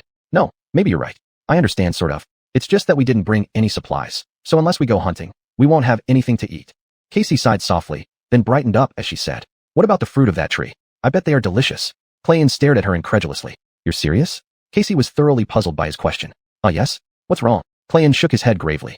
"That tree is majestic and beautiful, but it's also bizarre and suspicious. How come nothing else can grow here, yet it thrives? I'm sure it's responsible for all the coral around the hill dying. Have you ever seen anything else damage the maze itself?" Clayton glanced at Rufus to emphasize how seriously he took the matter. "It's too strange. I think we shouldn't eat those fruits. Who knows what effects they'll have on us?" Casey chuckled lightly. "You're being overly paranoid, don't you think? A tree is just a tree. In my view, this is exactly a brilliant example of how life survives in extreme environments, even in this horrible place. I guarantee its fruits will cause no problems." Clayton stared dumbfounded at Casey. How could she ignore his entirely logical concerns so completely? It wasn't like her. Clayton looked to Rufus again, hoping for support. After a moment of careful deliberation, Rufus spoke slowly. "Clayton is right. There are too many strange aspects about that tree, and eating its fruits would be too risky." Finally, there was a voice of reason. He let out a long sigh of relief. Still, unease inexplicably lingered in his heart. Disappointed, Casey turned away, while Rufus asked Clayton, "Was the echo destroyed?" Clayton's expression darkened instantly. Losing his loyal helper still caused him pain. Yeah, the demon moved faster than I expected. Before I could react, it killed it. Rufus frowned involuntarily. This isn't good at all. Our speed will decrease significantly. You heartless woman. At least pretend to look a little sad. My poor echo is gone. Even the shadow underfoot shook its head, astonished by its master's childishness. Clan himself was surprised by his reaction, since his first thought after the echo's death wasn't sadness, but that he couldn't make money selling it. Ah, this is, regrettable. Rufus nodded to him and asked, is your sword also ruined? Clan shrugged and sighed. It blocked the demon's scythe for me and broke afterward. This hurt him more than losing Echo did. The blue blade was his first sword, his companion in battles and training. It had become an integral part of him, and now it has dissipated. Rufus raised a hand. You're lucky. After I killed the crustacean demon, I gained a piece of its memory, which was about a weapon. Chapter 73, Remnant of the Night. Klein's heartbeat slowed by half a beat. For a moment, it seemed that the blue steel sword was not so heartbreaking after all. Indeed, that sword did have a certain emotional value. But who cares about emotional value? It came from an awakened grade kite and scavenger beast, which is already quite good for Klein's current level. Few dreamers can use awakened weapons. But this new memory came from a third-class demon, an awakened grade demon. There are 7 levels in total, corresponding to the 7 types of nightmare creatures from first-class beasts to 7th-class mythological titans. And the new memory belonged to the 3rd rank of awakened memories, 2 ranks higher than the blue steel sword. A higher rank does not always mean stronger memories, but generally speaking, the higher the rank of the monster, the more unique and powerful its memories often are. This is the reason why the shroud is so precious. It comes from a 5th-class tyrant at the awakened stage, thus considered as a 5th-rank awakened armor. Of course, the characteristic of the shroud lies in its growth potential. After all, the power displayed by that tyrant at the time was far from the terrifying level it should possess at true 5th rank. Unfortunately, for items of this rank, Klein had no power to activate them, making it appear rather ordinary. This was something he only learned later. But this is 3rd rank. It must be amazing. Klein tried hard not to show the excitement on his face, pretending to be calm while maintaining a steady tone. Really? That's great. Lufius held his hand, shattering all of Klein's efforts to feign composure, then closed her eyes. Klein masked the surprise on his face as he felt a stream of energy pass from her hand into him. It was just like the time he transferred the Starlight Legion armor to her, only this time it went the other way around. You have obtained a memory, fragment of the Remnant Knight. Quite a cool name.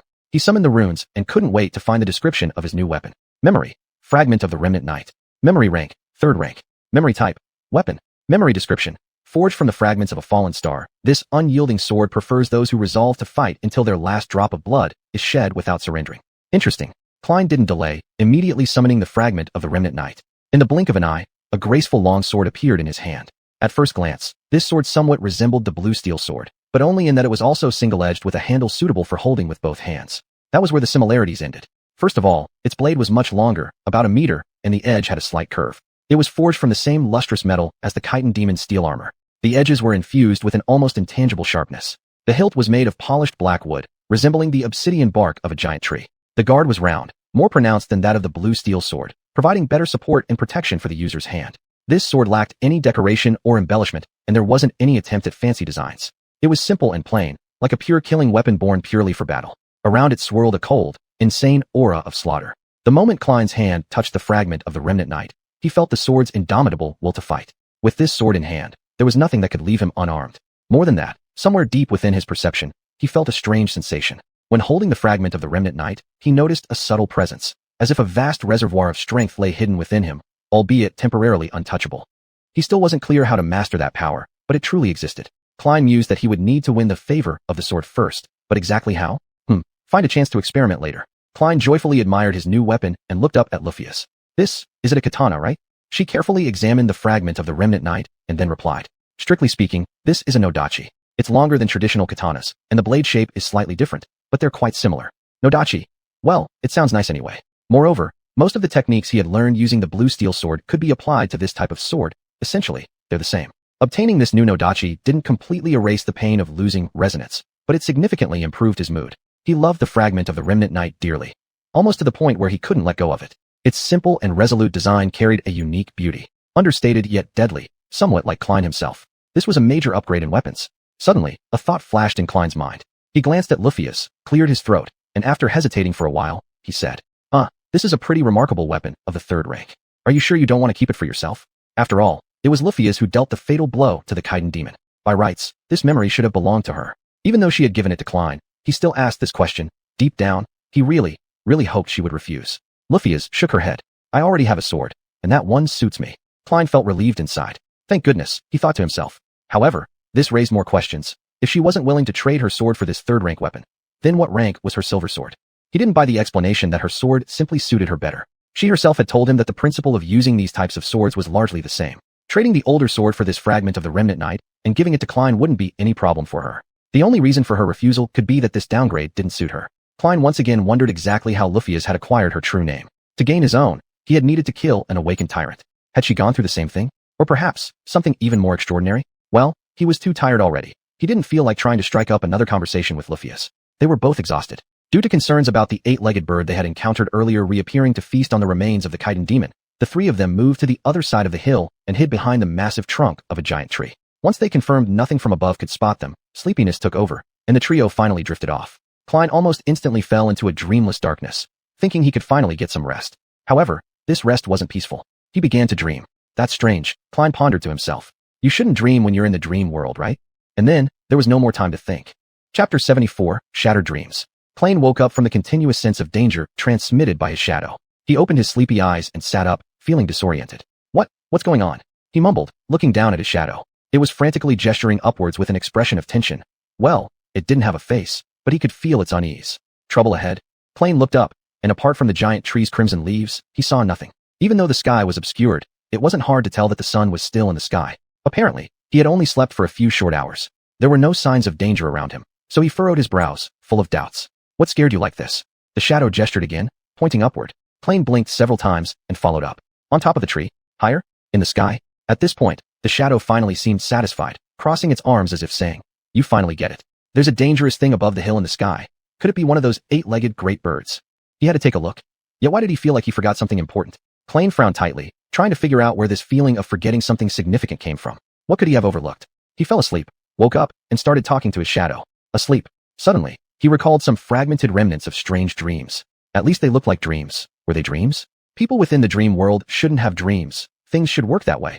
As far as he knew, only Casey seemed to be an exception to this common knowledge. He remembered very little of this supposed dream, even the fleeting images gradually fading away from his memory. There was a woman gripping his shoulders tightly, her face filled with panic and confusion. She was saying something, but he couldn't hear it clearly.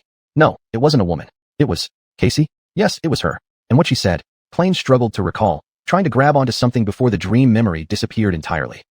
I think she was saying, Suddenly, he heard Casey's voice clearly, filled with fear and panic. She urged him urgently to remember something, repeating the same words over and over again in a pleading tone. You must remember, Klein. 5. It's 5. Remember. You must remember. 5. This dream is really strange. Klein glanced at Casey sleeping quietly beside Luffy's, shaking his head in confusion.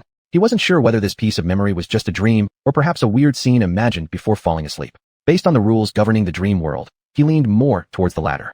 However, it would probably be best to let them know when the time comes. His train of thought was interrupted by the shadow waving impatiently by his side. Oh right, there's also a thread in the sky. In an instant, Klein completely forgot about the idea of sharing this strange memory with Luffy's and Casey. He utterly ignored how unusual this event was.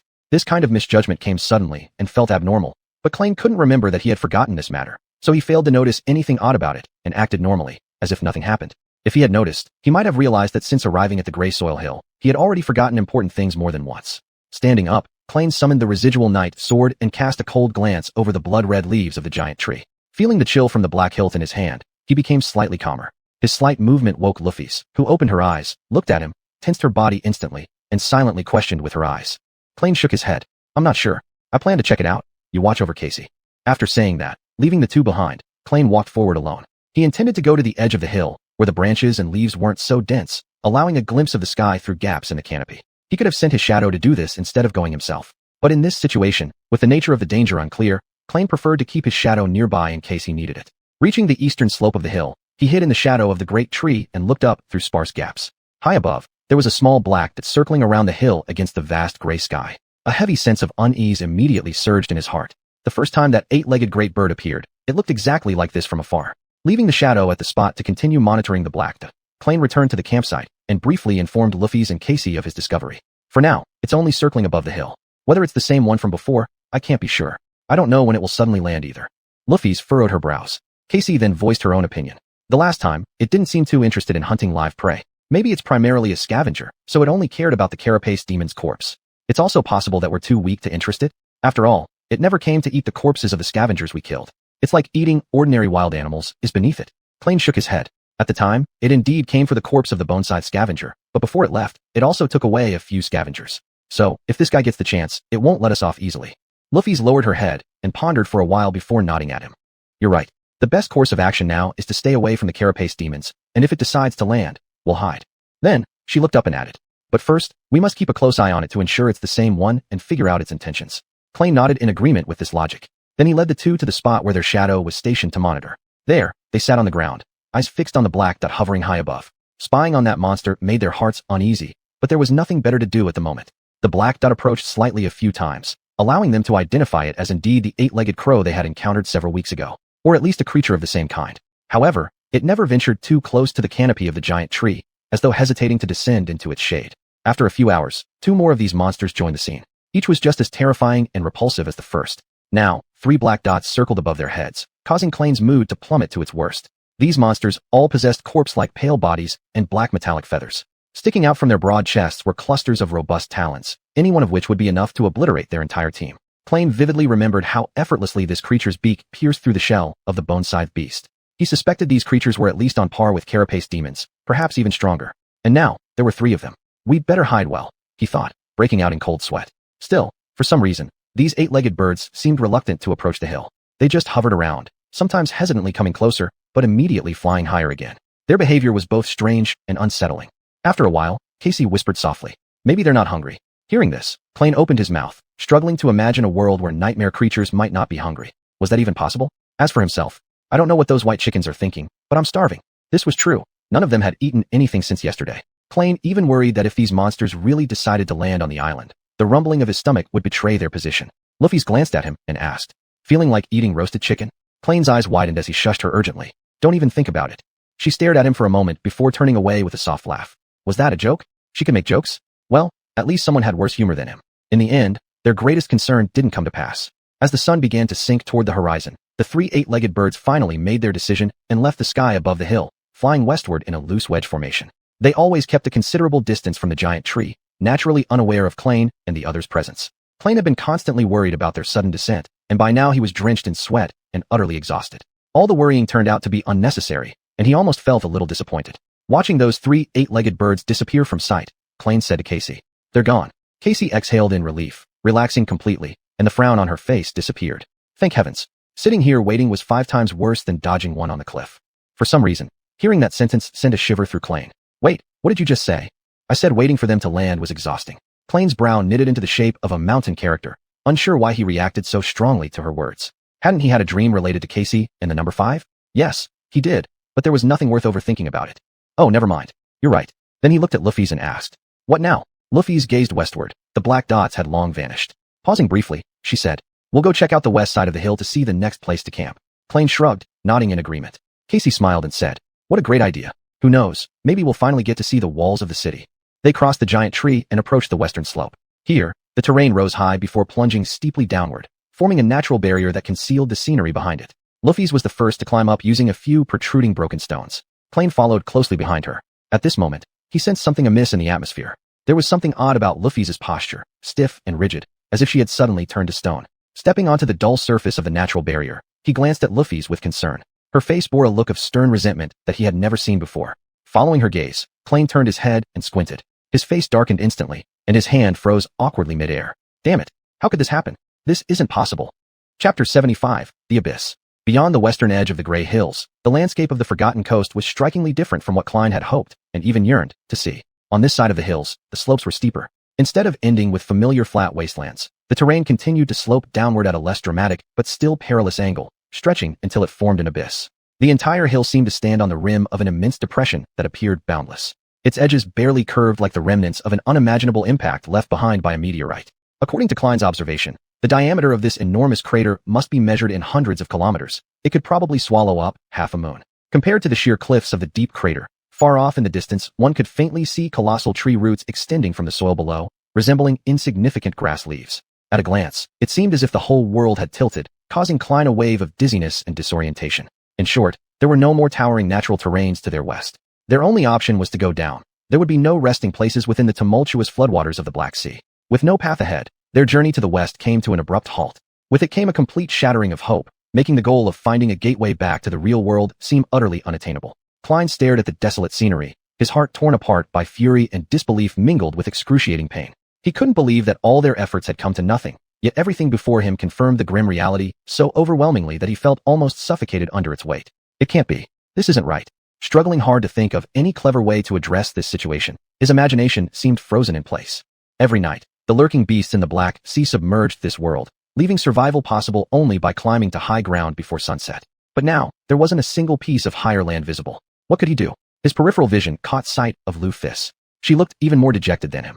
Her face became an icy mask, her eyes full of shadow, brimming with both pain and resentment. Dazed, his mouth opened slightly, trying to say something but coming up empty. Finally, the two fell silent together, staring at each other wordlessly, until the distant rumble announced the return of the Black Sea. At the end of the great pit, dark waves surged from beyond the horizon, rapidly filling the abyss. Klein watched, somewhat stupefied, as the water level rose dramatically, transforming the endless abyss into an ocean. Subsequently, the seawater began to overflow, rampaging over the wilderness, cascading across the gray hills and rushing toward the mainland, crashing into the bright red coral maze. In no time, the entire world was entirely engulfed by the turbulent black waters. Licking his cracked lips, Klein turned to Lu Fis. After a pause, he spoke hoarsely.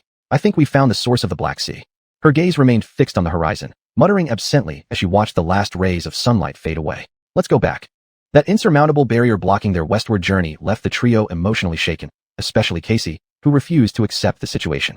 This doesn't make sense. It simply doesn't make sense. On the way back to camp, she kept murmuring to herself. How could this happen? Clutching Klein's shoulders tightly, she hastened her steps to ask anxiously. Are you sure there's absolutely nowhere above sea level there? Are you really certain?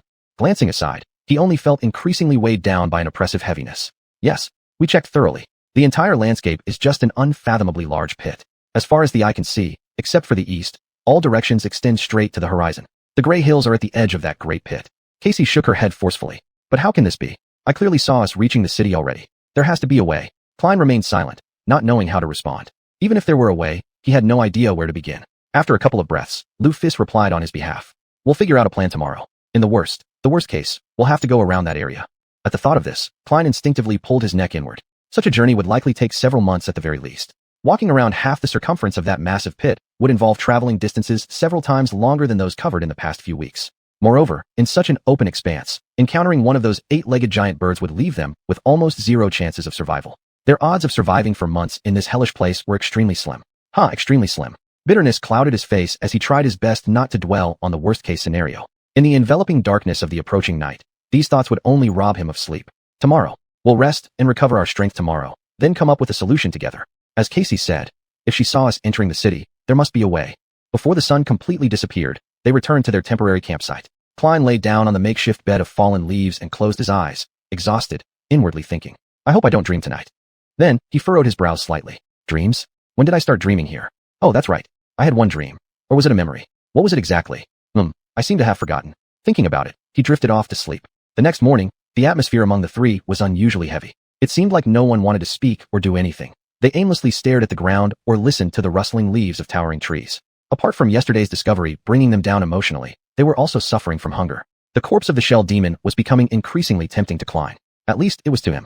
However, he wasn't close to starving yet. If he really got desperate, he would have to break his promise to Casey. After a long silence, Lu Fis broke it. She stood up and, looking determined, said, I'm going to climb to the top of this tree and take a look around. Maybe from up there I can spot something we missed. Klein looked up at the towering tree above him and felt utterly insignificant.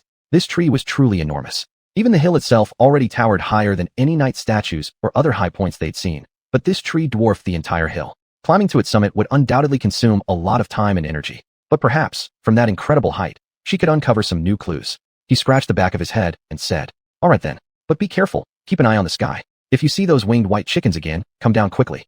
Lu Fis nodded at him before walking toward the trunk of the tree. Without turning back, she said calmly and softly, Take care of Casey while I'm gone. It shouldn't take more than a few hours. Klein waved as he watched her leave. Then, he tried to find something to do. In normal days, he would have started his morning practice by now. But today was different. He was so hungry he felt his ribs against his spine. Planning to lie down and conserve energy, he sighed deeply upon considering the challenges that awaited them ahead, forcing himself unwillingly to stand up. For nearly an hour, he enjoyed wielding the Nightfall sword for its agility and dependability. This cool katana was indeed likable, lightweight, strong, and flexible. As the blade sliced through the air, producing a whistling sound, Klein became more accustomed to it, his movements growing smoother and more natural. Once his practice ended, his gaze settled on the demon's corpse. Walking directly toward the corpse, Klein spent some time extracting the soul crystals embedded inside it. Finally, After considerable effort, he managed to extract all 3 crystals and tuck them into the seaweed backpack. What to do next? After pondering seriously for a moment, he suddenly remembered a place. A specific spot where the shell demon threw the 3rd stage soul crystal into the sand. That crystal, brought by the bone-scythe beast to the Grey Dirt Hill, would be an actual grand gift for either Luffy or Casey. He quickly pinpointed the location. However, despite his meticulous search, there was still no trace of the enticing crystal. He wasted hours coming and going, searching thoroughly, but in vain. Strange. It's so big. How could it vanish? He intended to continue looking, but at that moment, the shadow he left behind near Casey sensed movement in the branches above the giant tree. Luffy was back. Klein headed toward the campsite, wondering if she found something significant. Was there still hope? Or only more bad news? When he reached the campsite, he saw Luffy and Casey sitting on the ground with surprisingly relaxed expressions. What did she see? Klein thought optimistically, immediately feeling excited. In just an instant, his eyes widened drastically. Both girls held something in their hands. Their lips dyed bright red. They were eating. What they were eating was the fruit of the giant tree. Chapter 76, Miracle. Clarence staggered, his eyes wide with shock as he stared at the 2 people. Luffy and Casey each held a large, round fruit of excellent quality. The skin of the fruit was smooth and glossy, black and lustrous like carnelian, while the inside was fresh, juicy, and looked incredibly tempting. Their fingers, chins, and corners of their mouths were smeared with bright red juice, making it seem as if they were indulging in sweet blood. The air was filled with the intoxicating fragrance of sweetness. Clarence instinctively took a step back, but his stomach betrayed him with an involuntary growl, reminding him how hungry he was. Luffy glanced at Clarence and smiled easily, uttering just one word. Hey. Clarence locked eyes on her, momentarily speechless. After a long pause, he finally came to, blurting out incredulously. What do you mean by hey? What exactly are you doing? His voice was sharp, brimming with bewilderment and anger.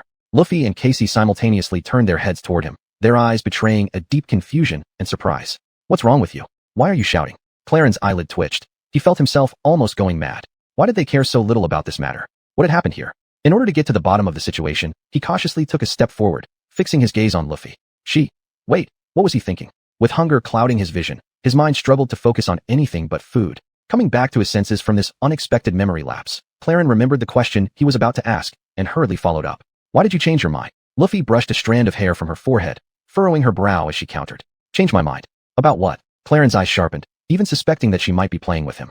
About these fruits. I thought we'd already agreed not to eat them. Luffy blinked, her face flashing briefly with puzzlement. Was there such an agreement? Why can't we eat them? Clarence opened his mouth to answer, but froze. Why couldn't they eat those fruits again? I don't quite remember. But he firmly believed there was a reason not to eat these fruits. Only his memory was completely blank. They must have had such an agreement, right? There definitely was one, at least until a few minutes ago. But now, could all this have been his imagination? Is there really no good reason not to eat these enticing fruits, especially when they were all starving to the point of hallucinations? No, wait, something's off. Clarence looked panicked as he shouted, stopping both women mid-action. Luffy gazed at him with concern, gently asking, Clarence, what's wrong with you? He was suddenly alarmed, confusion and disorientation overwhelming him. What were they talking about before? Some kind of agreement? What agreement? He stood frozen in place, his eyes wandering aimlessly as he mumbled under his breath. This is too embarrassing. Was I completely zoning out when she was talking? Clarence muttered inwardly. Just then, Casey broke the awkward silence, always skilled at handling such delicate situations. Are you upset because we started eating without waiting for you? He glanced at her, his eyes falling on the big, inviting fruit in her hand. At that moment, his stomach gave another appropriate gurgle. Maybe I'm just too hungry, Clarence said helplessly. Casey grinned and pointed at a fallen leaf on the ground where another dark fruit lay. Don't worry. Luffy picked 3, one for each of us.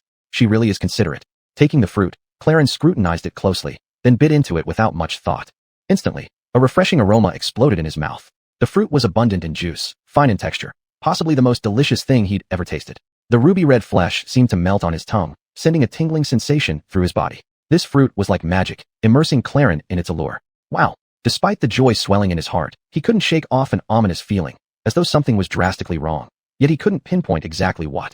Taking another bite, Clarence frowned deeply, striving hard to find the source of this anxiety. The delicious fruit made it difficult to concentrate, but he forced himself to focus. The soul tree? Since when? Wait, don't get distracted.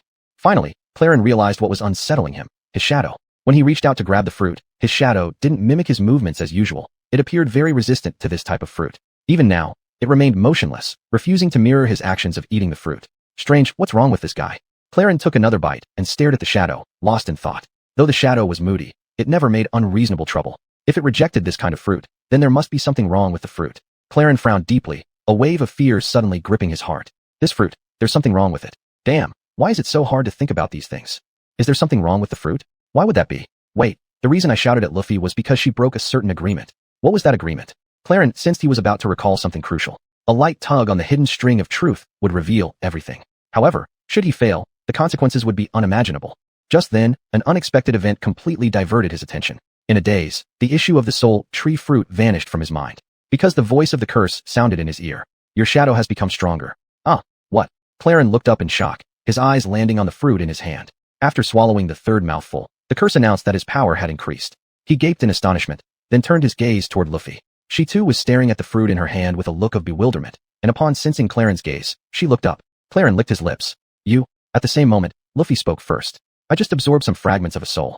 Both fell silent, their gazes shifting to Casey. Casey was enjoying the fruit immensely. Red juice trickled down her chin and dripped onto the ground. She paused her actions, wiping her mouth with her sleeve, and grinned. I experienced the same.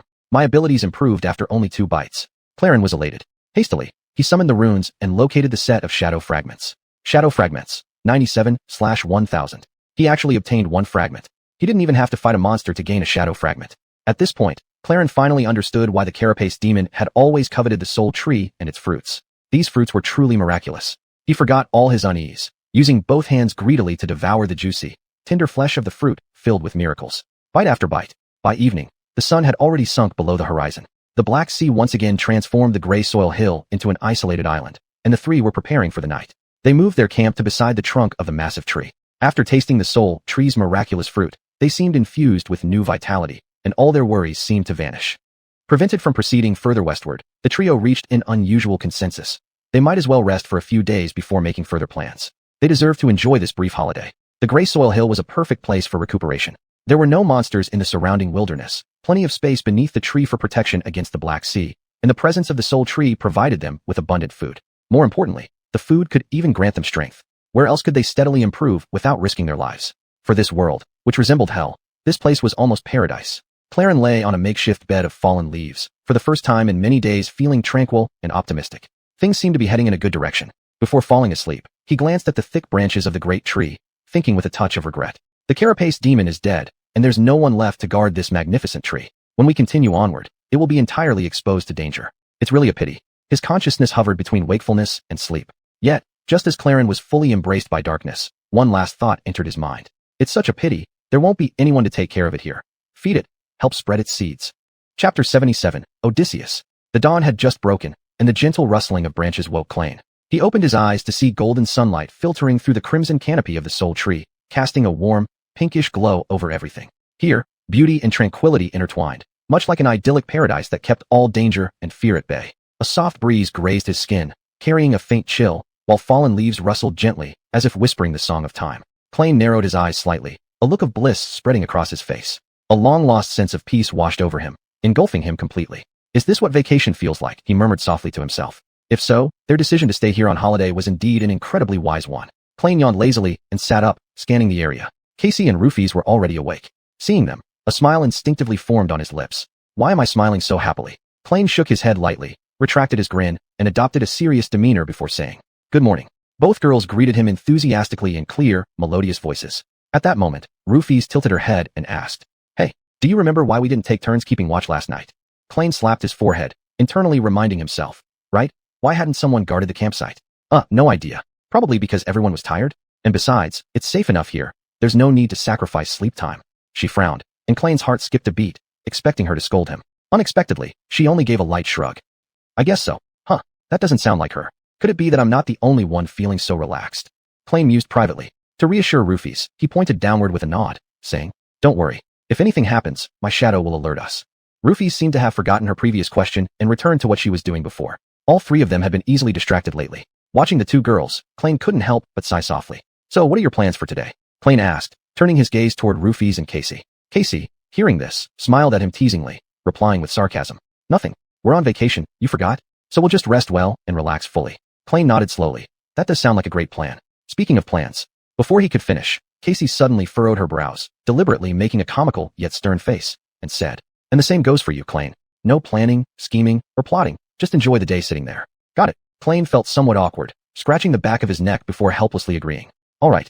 Still, he felt as though he might have forgotten something important. What is it again? He thought hard, but remained clueless. Claren looked over at Rufus, hesitated for a moment, and then asked, Could you remind me why you climbed the soul tree yesterday? Rufus stared blankly at him for a second, hesitation creeping into her voice as she said, I don't quite recall. Was it to pick fruit? Speaking of those miraculous fruits made Klein break out into a grin again. He nodded slightly. Yes, exactly. It makes sense. Time passed unnoticed like a quiet stream. Klein, Rufus, and Casey found themselves submerged in a serene life where everything outside their little haven ceased to matter. Their weary minds and bodies, like land parched by a long drought, needed this time to recuperate. Each day, they would wake leisurely past mid-morning. They'd savor delicious fruits, chat casually by the campfire, or simply bask in the comfort of each other's company. Sometimes, they'd indulge in games or other forms of entertainment. On other occasions, they'd mutually choose solitude, cherishing the personal space they almost abandoned previously. For most of his life, Klein had traveled alone, but over the last few weeks, he had been constantly with others without even a single minute of solitude. It was draining. So, these moments of privacy were greatly cherished by him. Occasionally, he'd also use this time to reflect on minor matters. Fortunately, the island was vast, allowing for plenty of personal space when any of them wished to be alone. However, such times weren't frequent. At first, Klein believed wandering aimlessly around the island would grow tiresome rather quickly. Contrary to expectations, it never did. He discovered that just lying down anywhere, staring at the swaying branches of the soul tree, and indulging in pleasant reverie was more than enough. At moments like these, he would lose all track of time, often only snapping back to reality when the sun had already dipped westward, casting its warm afterglow on him and making him suddenly realize several hours had slipped by. The concept of time grew increasingly vague on this little island. Klein wasn't sure how many days they had spent on this tranquil island haven. What he could confirm was that it hadn't been a full week yet, though the exact number of days eluded him. Forgetting seemed to have become routine, their thoughts growing more scattered and memories increasingly blurred. From time to time, Klein would fall deep into thought, struggling to recall some details from his past or to focus on the oddities in their behavior. But within less than a minute, these worries dissipated, replaced by trivial notions or petty concerns. His consciousness gradually became hazy. The one clear memory in Klein's mind was just how sweet and invigorating those miraculous fruits were, how pleasant and relaxing this secluded paradise was, and how magnificent and grand this tree stood. This tree was undoubtedly a wonder. It shielded them from the curse of the Crimson Labyrinth, made monsters keep their distance, and ceaselessly nurtured their bodies and souls. Klein was increasingly convinced that finding this majestic soul tree was an extraordinary stroke of luck for them. Just the thought of giving up this comfort to return to the horrifying outside world seemed unappealing. What reason was there to leave since they were living so happily here? Well, at least 2 out of the 3 of them were. At first, Rufus had been as carefree and peaceful as Klein and Casey. But as time passed, she grew increasingly despondent and melancholic. She seemed to revert back to her old self, cold, distant, and unwilling to interact with others. Rufus no longer chatted with them or relaxed. Most of her time was spent sitting alone on the western end of the island, gazing off into the distance with a somber expression. Klein was utterly baffled, completely unable to figure her out. He was deeply concerned about her, and even the frequent and forceful bouts of forgetfulness couldn't erase his worry for Rufus. One evening, Klein trudged heavily toward the western slope of the island, feeling as if his head might split open with pain. For some reason, he couldn't remember the purpose of his trip the entire way. However, a stubborn determination propelled him forward. In the recesses of his mind, an image flickered, a silhouette of Rufus, who always sat alone on the western slope. He wanted to see her. As usual, she sat quietly atop the ridge of the western slope, like a lonely statue. Her gaze was wistful and distant, conveying a kind of indescribable heaviness and sorrow. With great effort, Klein climbed the ridge and sat down beside her.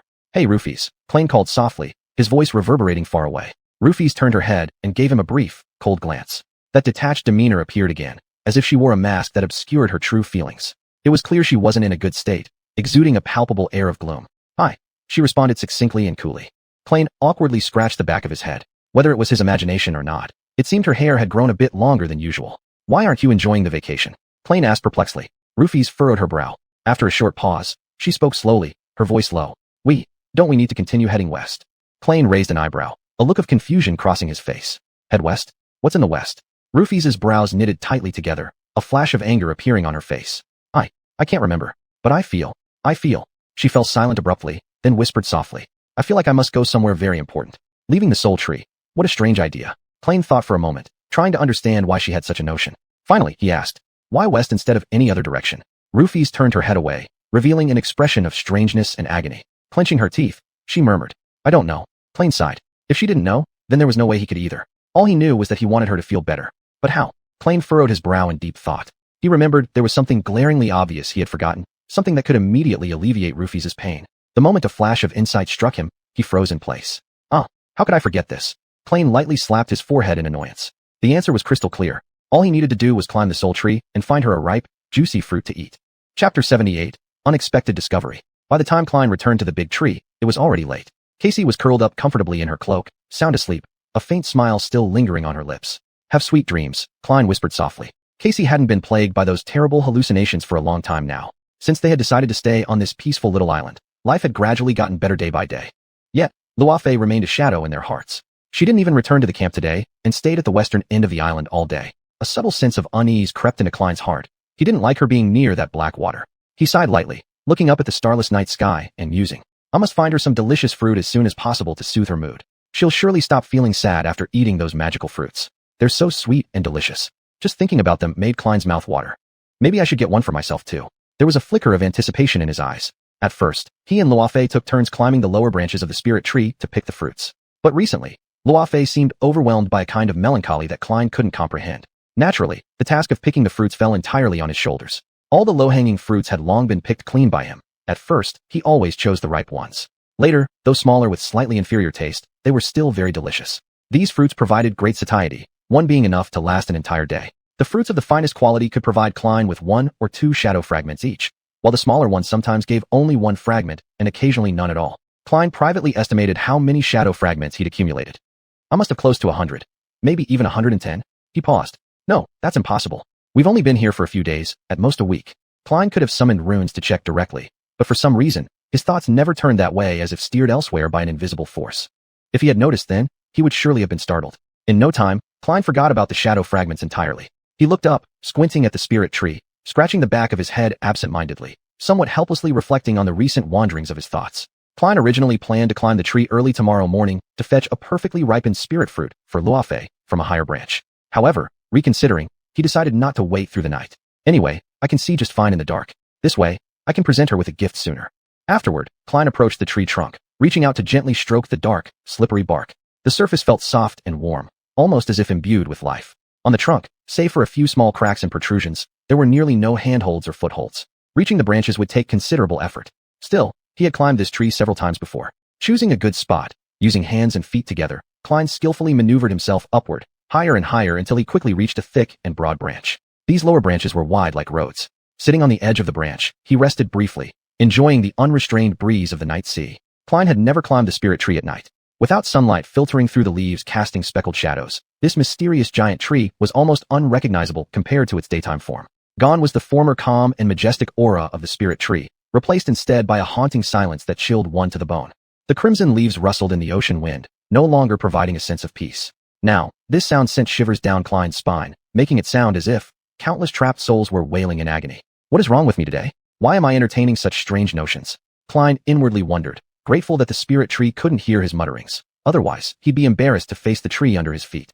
Forgive me, spirit tree. He shook his head lightly, then stood up again, continuing to climb upward. For a long time, the spirit tree had selflessly given them boundless hope and beauty, yet he was foolish enough to question its kindness, its greatness. Even worse, harboring greedy desires that shouldn't exist. It was forever hungry, forever growing. Hungry, longing. Always so. Why did I start thinking? What exactly was I thinking about? Klein furrowed his brows, but he couldn't recall his previous thoughts. Ugh, whatever. I came here to find Luafei a perfectly ripe fruit, not to practice my mind wandering. Sighing softly, he pushed away these random thoughts. Continuing his ascent, Klein soon distanced himself from the area they had previously explored. The thick branches extended haphazardly, interweaving in a crisscross pattern. The lush leaves layered upon one another like a green curtain, making the process of searching for fruit both difficult and time-consuming. Despite this, Klein's resolve never wavered. He reasoned that if he climbed higher, where sunlight was abundant, the fruits would be riper. They had never tasted the fruits from the upper reaches of the spirit tree. If he could find a truly astonishing fruit, Luafei might change her mind about leaving the island. After all, these fruits carried magical properties. Perhaps, she would even break into a radiant smile. With a clear goal in mind, Klein took a moment to steady his breath before resolutely continuing his climb upward. Time passed quietly. After what seemed an eternity, Klein felt he had climbed high enough. Although unsure of exactly how long he had been climbing, the soreness in his muscles and the noticeable thinning of the branches led him to estimate that he must be in the upper half of the spirit tree. He carefully stepped onto a branch, walking slowly and keeping a vigilant lookout. Searching for spirit fruits wasn't an easy task. It demanded sharp eyesight and immense patience. And, of course, exceptional balance. A fall from this height would not be pleasant at all. Even with the dense foliage acting as a cushion, the landing would still be agonizing. Klein surveyed his surroundings, gradually moving further away from the trunk. The branches swayed gently beneath him. On several occasions, he jumped from one branch to another, startling the leaves into rustling loudly. Along the way, he spotted a few soul fruits hanging on the boughs. These fruits looked ripe, gleaming invitingly. But none of them were particularly remarkable, and Klein's determination drove him to seek a flawless specimen. Venturing deeper into the tree, the branches grew progressively thinner and weaker, barely able to support his weight. A single misstep could cause a branch to snap. Yet still, he had not found a suitable gift for Luofei. Frustrated, Klein glanced around again, disappointment clouding his expression. He had believed he would succeed. Suddenly, his gaze froze on something. Above the branch he stood on, there was another branch that bent downward as if under heavy pressure.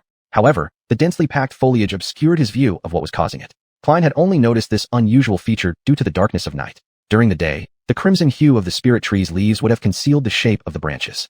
But now, under his unique perception, colors softened and transformed into varying shades of gray. Interesting. Klein leapt up, grabbing hold of a nearby branch and pulling himself upward. He cautiously advanced, inching closer to the leafy barrier until he finally forced his way through. At times, he had to rely on shadows to amplify his strength and agility. Otherwise, he would have either returned the way he came or fallen to certain injury. Finally, breaking free from the last cluster of leaves, he took a step forward. Then Klein paused, his eyes widening in astonishment. Before him, nestled within a secluded nook formed by gnarled branches and crimson leaves, was a large and exquisite bird's nest. It appeared secluded and detached, untouched by the clamor of the outside world.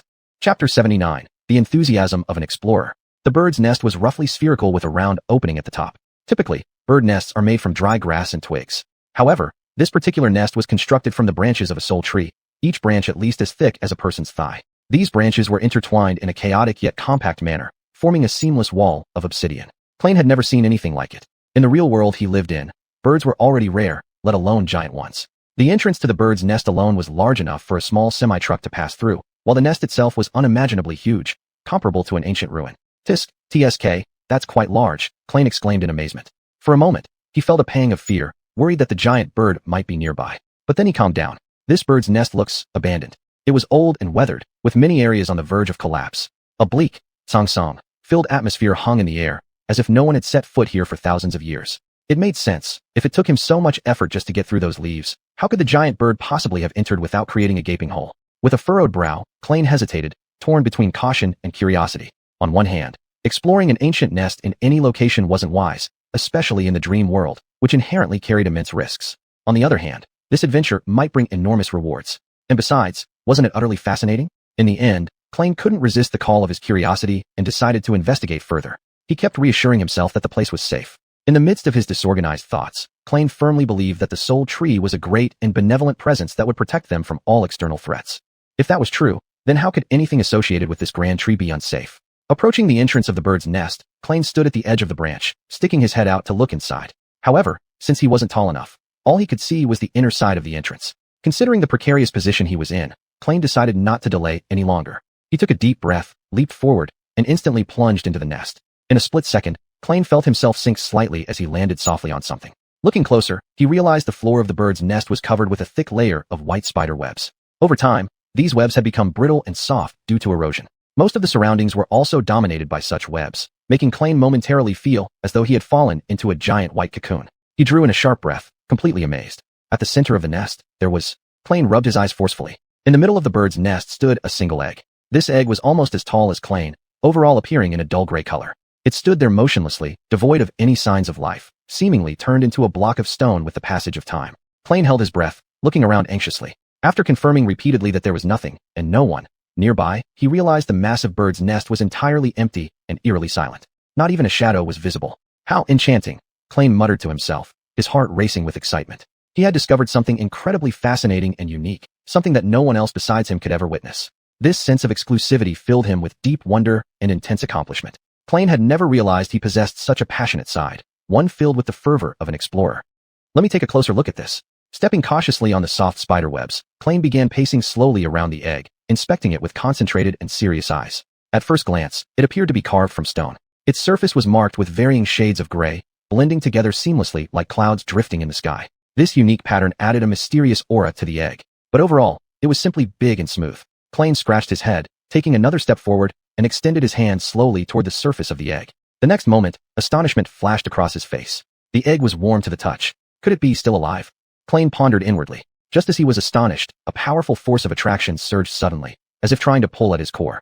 It was as if the egg was attempting to absorb his vitality. Klein jerked his hand back as if electrocuted, glaring darkly at the egg. The damn thing was not only alive but also capable of siphoning off vitality from anything it came into contact with. There was only one reason it hadn't managed to consume Klein's vitality. As far as Klein knew, he was the only being in both worlds who didn't possess a true soul core. What he had instead was a one-of-a-kind shadow core, which was exactly why the egg's sinister methods had no effect on him at all.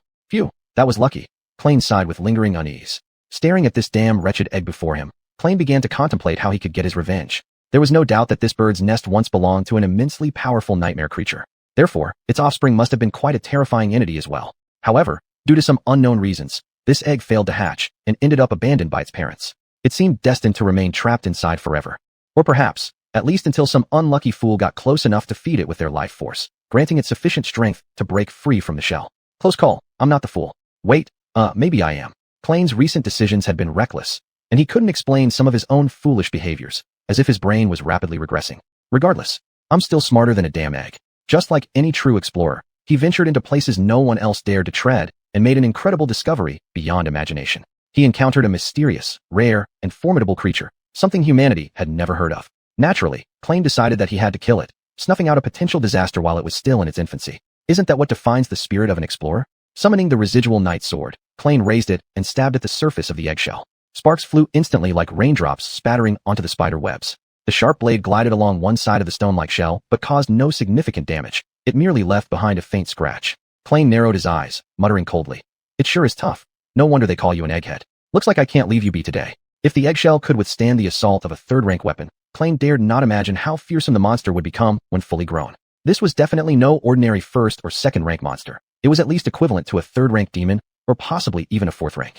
But Klein wasn't just any ordinary dreamer either. Shadows flowed from his hand into the residual night sword, turning its originally glossy edge pitch black. Instantly, a piercing, icy aura escaped from the sword, sharp enough to seemingly cut through the surrounding air itself. Klein tightened his focus, stepped forward, gripped the residual night sword with both hands, and brought it down hard above his head in a fatal blow. With the enhancement of shadows, the ebony blade plunged straight into the stone egg. As the residual night sword pierced through the egg, cracks spread rapidly. A streak of blood-red light flashed briefly through the fissures before vanishing into darkness, leaving only sticky black liquid oozing out and dripping slowly onto the white spider web along the cracks. In the ensuing silence, Klein heard the enchanting voice of the spell. You have slain a fourth-rank magical beast, the offspring of the evil thief bird. Your shadow has become stronger. You have acquired a memory. Chapter 80. The Blood of a Weaving Dreamer. Klein's figure paused for a moment, and he froze. You've obtained a fragment of memory, a drop of divine blood. Hey, wait, he called out in an urgent tone, his voice filled with astonishment. A rank 4 dream fiend. Klein swallowed hard. In the netherworld creatures, beings with 4 soul cores are classified as dream fiends. Their level only one tier below tyrants, which symbolize disasters. Judging solely from this fact, the creature inside that egg potentially held more power than the shell demon.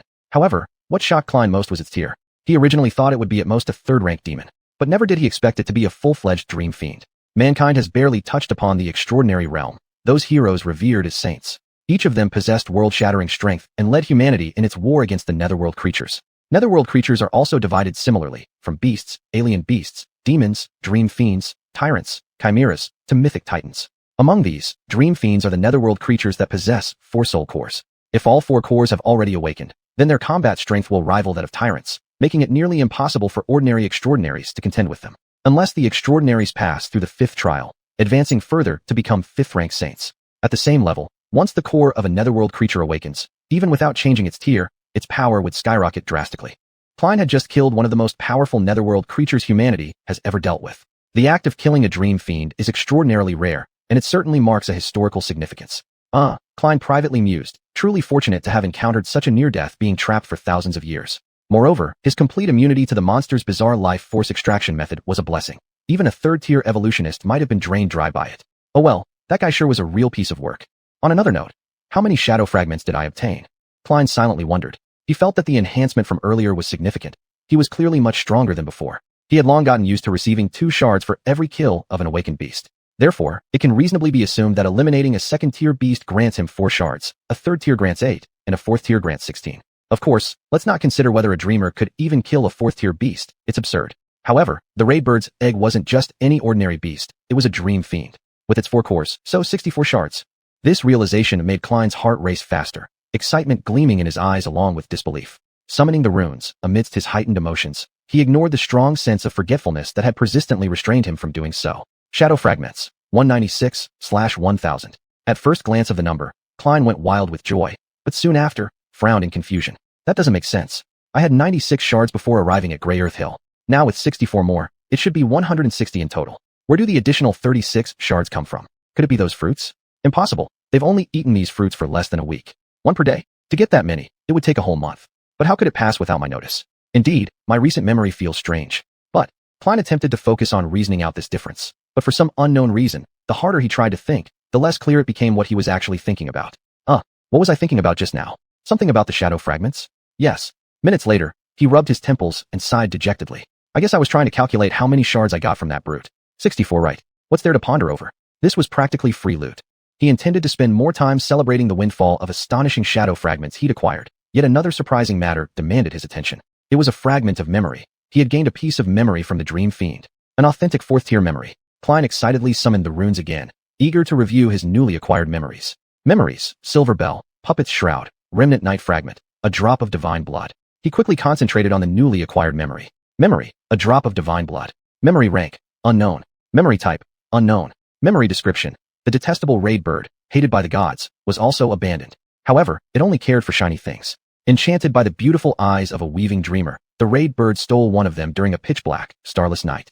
Overcome with eagerness to examine its prize, it couldn't wait until it landed and checked mid-flight. But when it saw the forever frozen reflection in the weaving dreamer's pupils, the evil creature screeched wildly, dropping the eye towards the mortal world. All that remained clutched within its greedy beak was a single drop of pure, golden divine blood. Klein frowned, his gaze darting around. What on earth is this thing? He had never heard of memory fragments with unknown rank and type. How could this be? Did the spell truly not know, or did it not want him to know? And why would it choose to do so?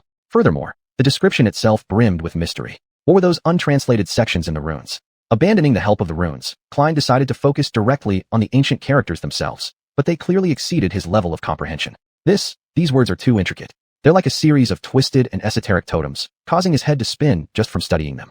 This is all very peculiar. After hesitating for quite some time, Klein eventually made the decision to summon this mysterious memory. Instantly, golden light appeared in front of him, coalescing into a spherical droplet of radiant, luminous golden liquid. What should I do with? Before he could finish his mental grumble, the enchantment sounded again. Its voice seemed a bit unusual. It was almost excited. You've obtained a drop of divine blood. Do you wish to consume it?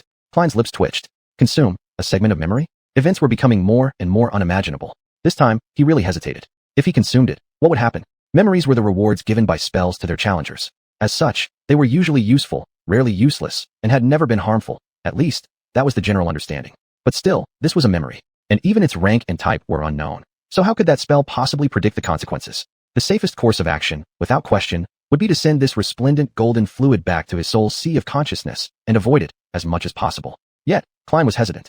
This was a memory extracted from a fiendish beast. It was likely an object of incalculable value, something he might never possess again, not even in his dreams. He didn't want to miss this once-in-a-lifetime opportunity. Forcing himself to calm down, Klein licked his dry lips and slowly said, "All right, I want to consume it. As you wish." The golden divine blood split into two streams, intertwining in the air, creating visible ripples. These twin streams dissipated the darkness as they gently swirled closer to Klein's face. He distinctly felt a soft touch caressing his cheeks. Then, the golden liquid halted near his eyes. Before Klein could react, the two streams had already flowed into his pupils and rushed toward the sea of his soul. In the blink of an eye, the divine blood, which made space itself seem heavy with its presence, vanished without a trace. Frozen in place, Klein had no idea what would happen next. Time passed second by second. Trembling, he lifted his hand, reaching towards his face, and finally sensed something different. The next moment, veins bulged prominently on Klein's forehead as he threw back his head and let out a piercing scream. Extreme pain flooded through him like tidal waves. The unbearable agony felt like thousands of steel needles piercing every inch of his body. Chapter 81 Ghost. Klein fell into the soft spider web, instantly bursting out with a hoarse scream. His body convulsed and spasmed in the intense pain. It was as if every muscle, every fiber, every molecule of his body were mercilessly torn apart, reassembled, and then torn again. Especially his eyes, which felt as though two blazing red-hot irons had been forcibly inserted into them, making him want to gouge out his eyeballs. Perhaps that divine blood had truly transformed into a fiery iron, relentlessly tormenting his soul. Klein's hands clawed at his face in a frenzied manner as though possessed by a spell, quickly leaving behind startling marks of blood. But soon, those bloody streaks vanished quietly, as if erased by some mysterious, unknown force. Following this, Klein felt as though an invisible giant hand had tightly gripped his throat. No matter how much he struggled, no sound escaped his lips. This was utterly different from the gentle rebirth he had experienced after his first trial. The divine blood now seemed to reshape his body in a way close to brutal torture until it matched its expectations. This shouldn't be like this, Klein cried out despairingly in his mind. However, In the face of this unexpected change, there was nothing he could do but endure the piercing pain. The only thing he could manage was to maintain a thread of clarity and not let himself go insane from the pain. Crimson blood trickled down from the corner of his mouth, drawing streaks on his deathly pale face. Yet this cruel punishment showed no signs of ending. Klain lay on the ground like a lifeless puppet, his eyes vacant and soulless. He didn't know how much time had passed. The searing pain gradually lessened until it finally faded away. A faint gleam of consciousness eventually returned to his eyes. Lying limp on the thick spiderweb, Klain's vitality was severely drained. His heavy breathing broke the oppressive silence. At this moment, the incantation whispered softly near his ear. You have gained a new attribute. One of your attributes is about to evolve. Klain remained lying on the ground for a long while, his thoughts still lost in confusion. The terrible ordeal lingered repeatedly in his mind, causing his body to shiver uncontrollably from time to time. He dared not open his eyes to look at his own body, fearing that the divine blood had transformed him into some dreadful monster. Have I turned into a monster? With a deep sense of dread, Klain clenched his eyes tighter, as if doing so would help him escape the uncertain fate. However, he did not feel like a monster at all. Judging by the sensation in his body, he could find no difference. As far as he could discern, he still had 2 hands, 2 legs, human skin, and even his strength and resilience hadn't changed. As if nothing had ever happened. Well, better check. With a sigh of helplessness, Klain gradually opened his eyes, beginning to scrutinize himself. Everything appeared just as it was before. He adjusted his perspective and examined himself once more through the shadow. Phew, he was still a fully human being. Indeed, there was a kind of change, though he couldn't quite define it. It seemed that his vision had slightly altered compared to before, making the world somewhat more direct in a certain sense. Klain noticed this detail due to the difference between his personal perception and the perception derived from the shadow. Previously, the 2 fields of vision had been somewhat similar. That drop of divine blood came from the eye of the Dreamweaver. Tremblingly, he raised one hand and touched his eyes, sensing no difference. When he lowered his hand, Klain's attention suddenly was drawn to one of his fingers. There was a drop of blood on it, flowing from a small scratch on his cheek. This wound stood out distinctly and did not heal as quickly as the others. Within the depths of the blood, Klain detected a sliver of almost invisible golden light. It seemed that the brilliant golden divine blood he had absorbed was still there, now having become part of his own body, forcefully diluted and integrated into his bloodstream. That flicker of light was extremely weak, nearly missed by him. Klain secretly doubted whether it would be visible under any normal lighting conditions. What foolhardy things have I done? Klain exclaimed lowly, his mind filled with doubts. Inadvertently glancing at the winding cloth, he was struck by sudden insight. Somehow, the memory of it took on an entirely different appearance in his eyes. Stunned, his mouth gaped open, and for a moment, he found himself unable to speak. On the surface of the shroud, embedded within the gray silk, were 5 glowing patterns, 2 of which radiated an ethereal light. Each pattern served as the anchor point for countless threads that extended to various parts of the shroud, together forming a complex, intricate, and enigmatic design. This looked much like the neural network inside a spell, though on a relatively smaller scale. However, Klain was startled to find that he could understand some aspects of these mysterious patterns. An inner sense helped him unravel the seemingly chaotic arrangement of the threads and the underlying operating principles. Each curve seemed to carry a clear purpose. Countless threads intertwined to achieve certain effects, durability, defense, and some even more complicated ones. This understanding came naturally to him, as if it were an innate ability. I want to further study this. With a mixture of trepidation and curiosity, Klain entered the sea of spiritual consciousness. Before his eyes unfolded a familiar dark, tranquil body of water. In the sky hung a shadowy nucleus that flickered in and out of sight, along with luminous orbs representing his memories. Moreover, that strange sensation of being spied upon followed suit.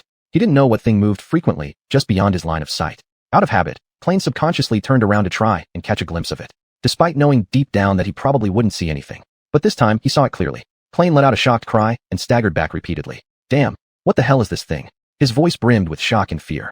At the edge of the sea of spiritual consciousness, under the dim light cast by the radiant memory, stood numerous motionless black silhouettes. Some resembled humans, others monstrous creatures. All of them had been killed by Klain. One shadow strikingly resembled that broad-shouldered slave whose back bled.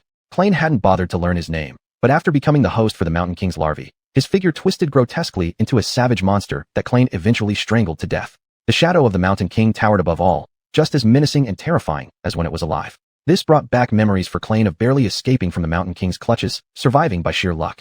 The recollection sent an involuntary shiver through his body. There also stood the silhouette of the slave master who had once whipped him, right beneath the feet of the Mountain King. He was the only human Klain personally took the life of so far. Klain had even stripped the fur boots and clothes off his corpse. By their sides, other shadows lingered quietly. Gigantic crustacean scavengers stood still with their pincers hanging toward the ground. Among them, the horrifying outline of the bone scythe monster could be faintly seen, accompanied by centipede beasts and man-eating flower shadows. Every creature Klain had slain now appeared there in shadow form. More accurately, those whose shadow fragments he had absorbed reappeared in this eerie way. Even without eyes, Klain felt unmistakably that they were all staring at him. An oppressive silence surrounded him, not a single sound breaking it. The shadows remained still, like frozen dark sculptures, yet their gaze fixated relentlessly on Klain. Klain's scalp tingled, and a chill ran up his spine to his crown. He struggled to swallow, hastily getting to his feet, while his legs trembled uncontrollably. At the sight of so many departed shadows appearing in his spiritual sea of consciousness, Klain was overwhelmed by an indescribable dread. Most of these shadow owners met their ends directly due to Klain. Klain never believed in ghosts, yet the scene before him. Could these beings have come to claim his life? Suddenly his eyelid twitched violently, and he drew a deep breath, his voice laced with barely concealed terror and anger. Can I ask again? What the hell is this thing? Chapter 82. Enchantment. The shadows fixed their gaze on Klain, and Klain returned the stare with equal intensity. This unexpected confrontation made the atmosphere awkward for a moment. After a long silence, Klain summoned his courage to break the stalemate. He cleared his throat slightly nervously and cautiously asked, aren't you going to do something? The shadows gave no response, maintaining their original posture as quiet as if they didn't exist at all. Klain couldn't sense even a hint of life from them. They were even more deadened than the echoes he had encountered in his soul sea of consciousness. This realization reduced much of his panic. He began to realize that this place was, after all, his soul sea of consciousness. In this domain, there was almost nothing that could truly threaten him. These shadows couldn't harm him. They seemed more like a special manifestation of his evolutionary path rather than supernatural ghost shadows. Thinking about this, Klain's lips curled upward slightly, understanding clearly that they weren't dangerous. The question was, why had these shadows suddenly appeared? After a brief reflection, Klain deduced that these shadows hadn't truly appeared suddenly. They had been lying in wait all along, but some change in his vision allowed him to see them now. Now he could see these shadows just like he could see the threads on the shroud. Speaking of the shroud, Klain took one last glance at the silent shadows, confirmed multiple times that they wouldn't leap toward him, then turned around with furrowed brows and left full of suspicion. But just as he turned, he instantly felt a sharp pain on his back. Klain maintained his composure while consoling himself. Just consider them as decorations in the soul sea of consciousness. After all, there's no rule saying that the soul sea cannot have some uniquely styled decorations. Feeling a bit better inside, he moved towards the shining globes that represented memories, then summoned the shroud. One of the spheres slowly descended, quickly losing its glow, revealing the armor within. As before, Klain could clearly see 5 glowing nodes and countless lines weaving through the gray fabric, like stars composing a constellation. This piece of armor came from a tyrant, a nightmare creature possessing 5 soul cores. These 5 cores corresponded to the 5th rank of memory, forming the 5 nodes, which made perfect sense. However, the number 5 triggered something in Klain's mind. He furrowed his brow, unsure how this sudden feeling of forgetfulness had come, disturbing his thoughts so. In order to focus on the task at hand, Klain directly summoned the runes describing the Shroud of Puppets. Soon, the familiar description floated around the armor. Memory, Shroud of Puppets. Memory rank, 2nd rank. Memory level, 5. Memory type, armor. Memory description, a trace of doubt.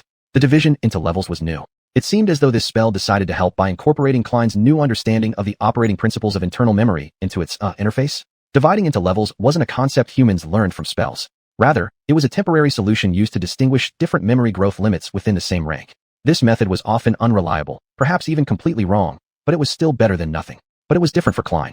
For him, this information was almost certain. By simply counting the core nodes in the memory, he could determine the memory level and even discern part of the memory's purpose. This could be extremely useful for picking up bargains in the black market. Klain was secretly rejoicing when his attention was soon drawn elsewhere. At the very bottom of the description, a set of new runes silently emerged. Memory enchantment. Enhanced durability. Jingwei filling the sea. Klain's lips curved upward slightly in a smile, clearly indicating that everything matched his expectations. Previously, he could only perceive the special use of memories based on intuition, unable to deeply understand their essence or limits, making their practicality in battles limited. But now things had changed. He focused his attention on one of the enchantments. Enchantment. Jingwei filling the sea. Enchantment description. In an ancient legend from the East, Jingwei carries stones to fill the sea with an indomitable will, providing the wearer with resistance to minor mental attacks. Good to know, but who is Jingwei? And what exactly does carrying stones to fill the sea mean? Klain was filled with questions. It could only block small-scale mental attacks, which was probably because the current rank of the shroud wasn't high enough. As for enhanced durability, it was self-explanatory. Klain put away the shroud and instead summoned the silver bell. The little silver bell emitted only a faint glow, far dimmer compared to the brilliant light of the shroud. After carefully studying its runes, Klain didn't discover anything interesting.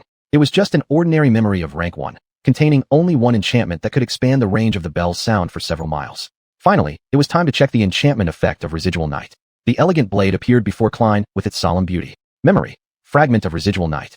Memory rank, 2nd rank. Memory level, 3. Memory description. Forged from the remnants of a fallen star, this brave sword prefers breaking over bending. It favors those who resolve to fight until their last drop of blood rather than bowing down. Memory enchantment. Indestructible. Enchantment description. This blade refuses to be broken, thus its durability is beyond reason. When the holder refuses to surrender even on the verge of death, the blade will bring him back from death, enhancing his strength at all costs. Klein slightly curled his lips, feeling satisfied yet a bit disappointed inside. Now, he knew how to touch the hidden power deep within him when holding the fragment of residual night in his hand. However, the condition was that he had to be at the brink of death and critically endangered to do so. Either it would save him from an absolute desperate situation, or it would create the final opportunity for his bravery. Klein had little interest in the second choice. The first choice was more practical. Even though it only took effect when he got into a life-threatening situation because he botched things up, it still made for a powerful trump card. The enchantment effect of the fragment of residual night was almost useless in regular battles, which greatly disappointed Klein. Unfortunately. But it's not bad to have a trump card that I can use in dire situations. After reviewing his memories, Klein prepared to understand his newly gained attributes. To obtain this damned thing, who knows what kind of torture he had gone through, his expectations for the new attributes were quite high. Klein started to look for the group of runes representing his attributes, fully concentrated on reading their names one by one. There are currently 5 attributes: String of Fate, Mark of God, Son of Shadows, and the newly emerged attribute, Dreamweaver Godblood. Just as Klein was about to summon the description of Dreamweaver Godblood, he suddenly stopped. A strange, ominous sensation abruptly enveloped him, this time stronger than ever before. He struggled to recall the first time this sensation appeared. His thoughts once again became slow and fuzzy. He really wanted to forget this weird feeling and shift his attention to something else. But this time, he didn't do it. It was when I studied the shroud.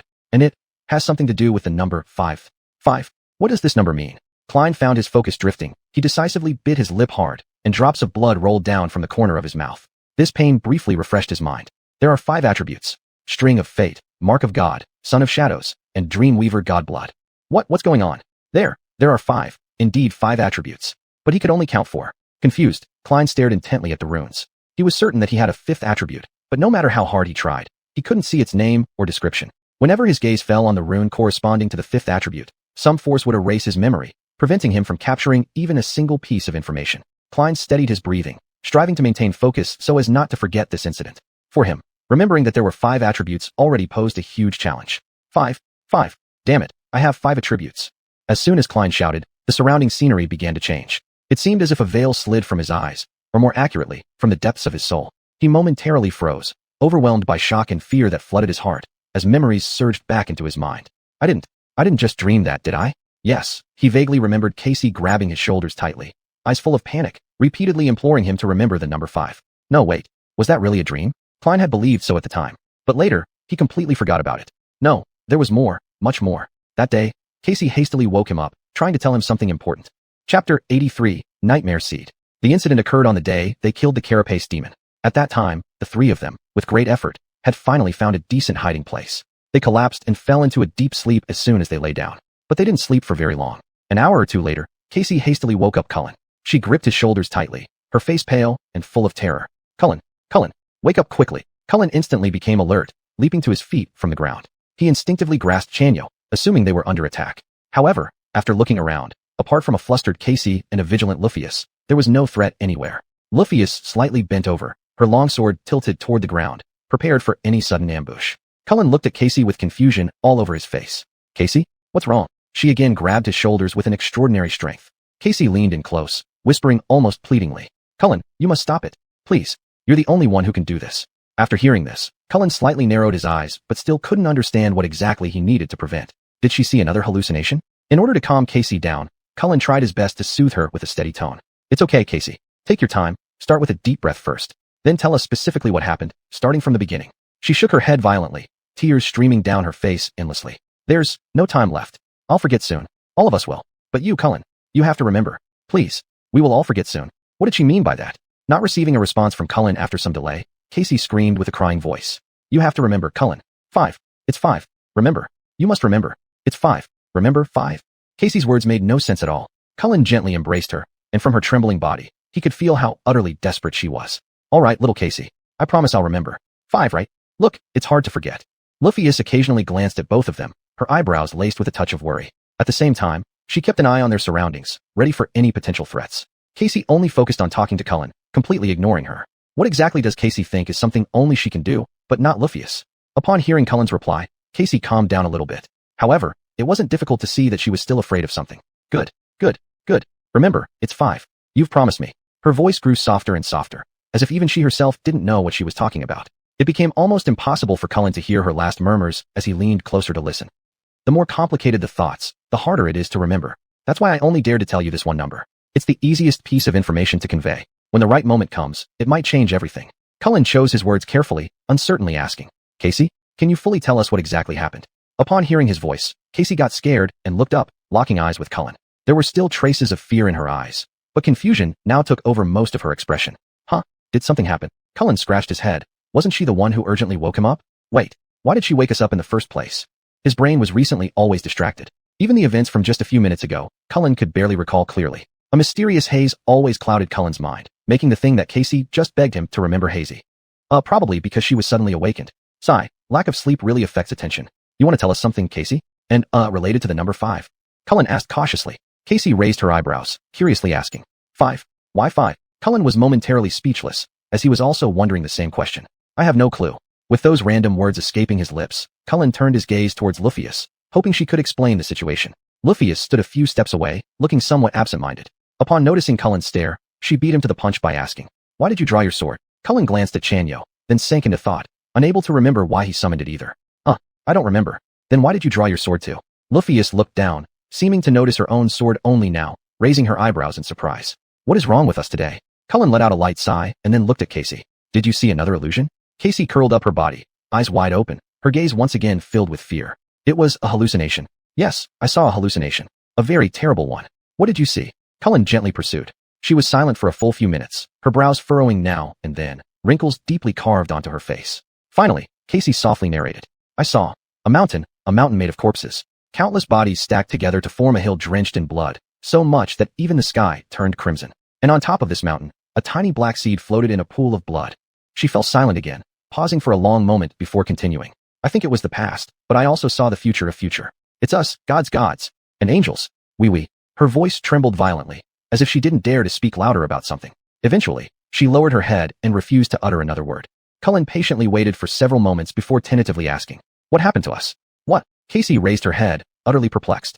Cullen scratched his head, trying hard to recall what they had just been talking about. You were just, telling us about your vision. That's how I thought it was. Casey furrowed her eyebrows.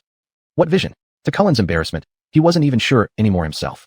He could only remember things related to the number 5 and a seed. He felt that this number must be crucial, though why exactly it mattered eluded him completely. I forgot, Cullen said as he relaxed his furrowed brows. Suddenly, Luffyus, who had been standing nearby all along, pressed her hands downward lazily stretching her back. At some point, she had already put away her long sword, which she had held tightly earlier. With a hint of confusion, she glanced at both of them and asked rather bluntly, Why are you awake? We need a good rest. The demon's corpse might attract some monsters, so we'd better recover as quickly as possible. The distracted Cullen had long forgotten the conversation he'd had with Casey. He blinked several times, shrugged his shoulders, and decided to lie down and continue sleeping. All this was utterly absurd.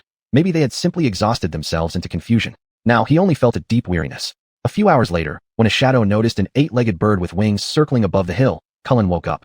By then, any memory of Casey begging him to remember certain things had become fragmented and blurry, everything fading like an eccentric dream. But that seed had already etched itself deep into his subconscious. And now, since the seed had already blossomed, Cullen finally broke through the fog of forgetfulness and remembered it all. Chapter 84, The Soul Tree. Klein sat on a soft spider web, his eyes tightly closed as he clenched his fists. Ever since they arrived at the Ashen Hill, everything had gone haywire. One inexplicable event followed another. It was only now that he recalled Cassie's warning. Obviously, their minds had been influenced by something, and they lived in constant oblivion and distraction. Even though Klein realized this fact, maintaining lucidity still proved to be an arduous task. It was already a struggle for him just to hold on to the fragments of memory he had managed to regain. He couldn't remember even the smallest details of what had happened over the past few days. Only then did he realize that his attention had wandered yet again. In despair, Klein simply closed his eyes. Had they really only been on this island for a few days? Judging by the increase in shadow fragment quantity due to consuming soul fruits, it seemed unlikely. It was entirely possible that from the moment they first ate those fruits until now, an entire month had passed. And with time, the mental corrosion would worsen. Before long, their thoughts, consciousnesses, and souls would vanish completely. In the end, all that would remain would be hollow shells walking around wearing their faces. Klein gripped his fists tightly, veins bulging on his forehead, and a trace of abnormal redness appeared at the corners of his mouth. As an increasingly strong sense of decay drew near, he sensed that his memories were already riddled with holes. He couldn't recall how they ended up in the Ashen Hill or where they were heading. Many trivial matters also eluded his mind. Stay calm. Klein took a deep breath, striving to suppress the panic rising within him. Although his memory was severely impaired, there was still a way to figure out what exactly had happened. The situation wasn't beyond remedy. After all, he could still remember Cassie's warning. This indicated that their memories hadn't disappeared. They were merely blocked by some mysterious force. First, try to resist that sudden sensation of forgetting. It felt as if a fight was taking place inside his head, some power constantly tugging at Klein's nerves, forcing him to let go of all thoughts and forget everything. However, for now, he could endure it for a while longer. When Cassie earnestly implored Klein to remember the number 5, she must have known he would gain a new attribute. As it turned out, Klein indeed noticed the existence of the mysterious 5th attribute.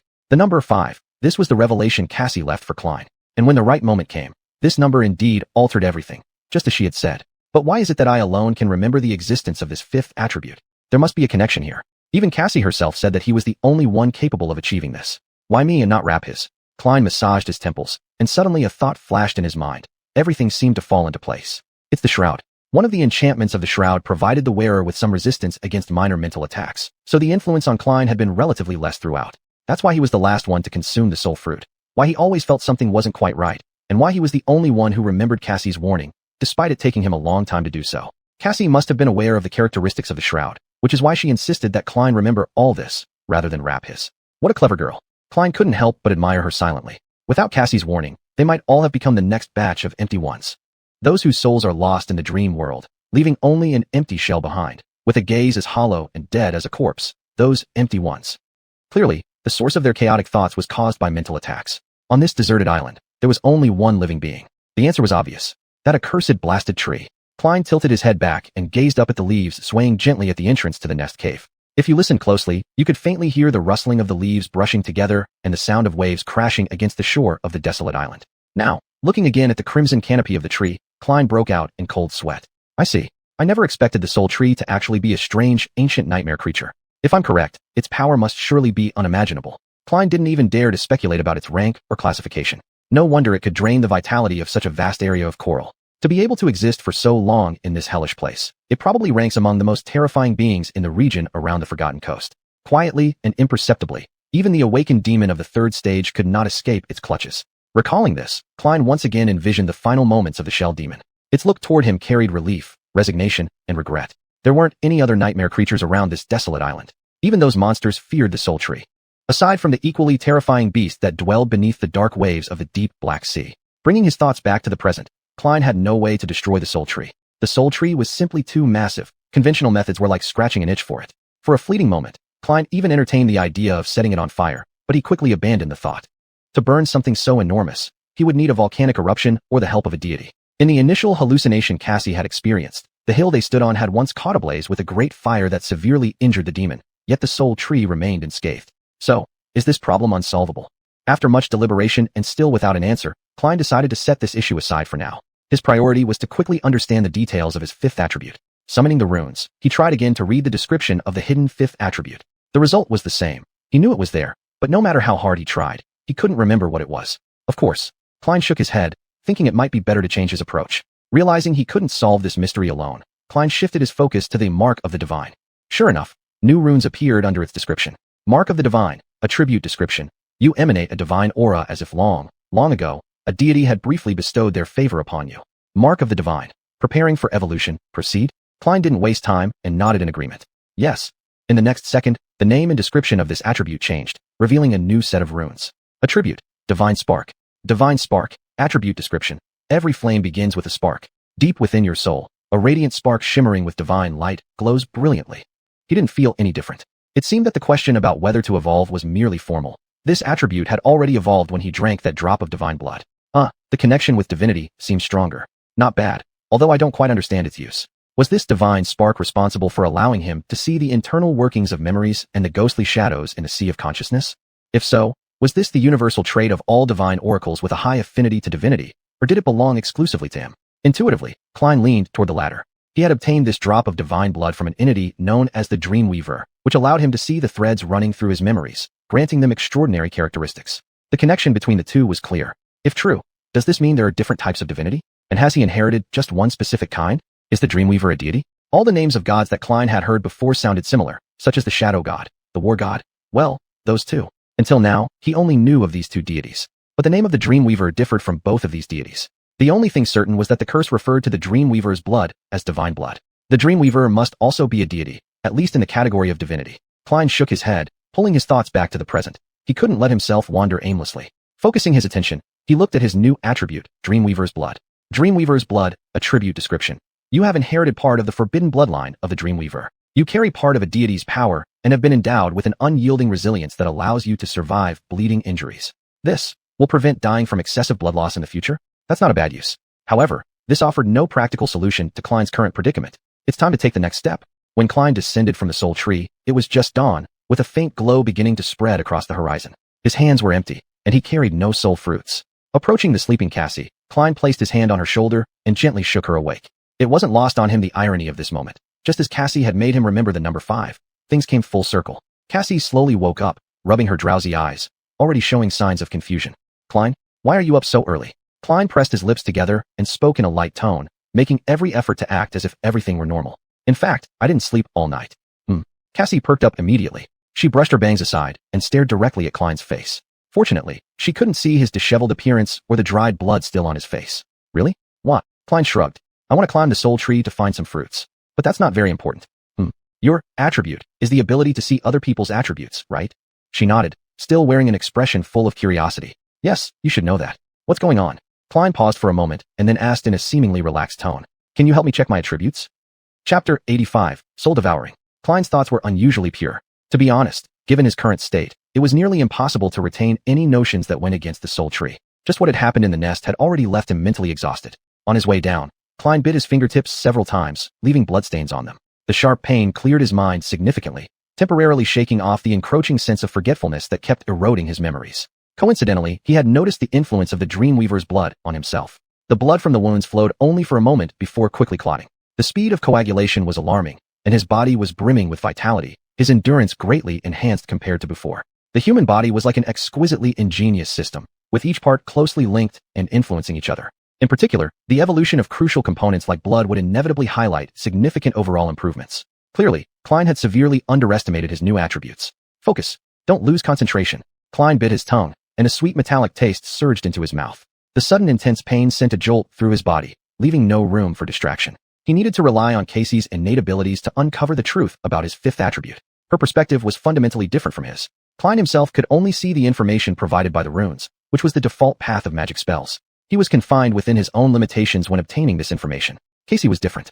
Her perspective stemmed from her innate ability. So even if their thoughts were affected, it shouldn't interfere with her ability to perceive others' attributes. Moreover, Casey also had a considerable affinity for prophecy and destiny. Thus, Casey was very likely to make a breakthrough where Klein encountered setbacks. Damn rotten tree. One day, I will burn it to ashes. Klein cursed inwardly while tightly biting his lips, not daring to let himself get distracted. He hoped to break the current predicament with the help of Casey's innate abilities. The moment his foot touched the ground, Klein hastily woke Casey up. After a brief exchange, he carefully brought up the topic of the attributes. Then, Klein cautiously asked in a measured tone, "Could you help me check my attributes?" Casey obviously found the question confusing. "What? Can't you check yourself?" Klein forced a slight smile and assured her confidently, "I certainly can, but I think you'll be amazed when you see them." Casey shrugged, her movement revealing a touch of indifference. "All right then, but if you wake me up early just out of boredom, I'll be quite unhappy. That's not a good habit of yours." She turned around to face Klein directly, pausing briefly.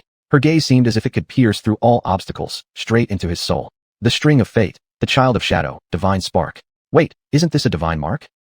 I must have mistaken it. Casey sheepishly covered her mouth with her small hand and lightly yawned. My memory has been terrible lately. Maybe I've rested too much. Where was I again? Oh right, Dreamweaver's blood. Where did that come from?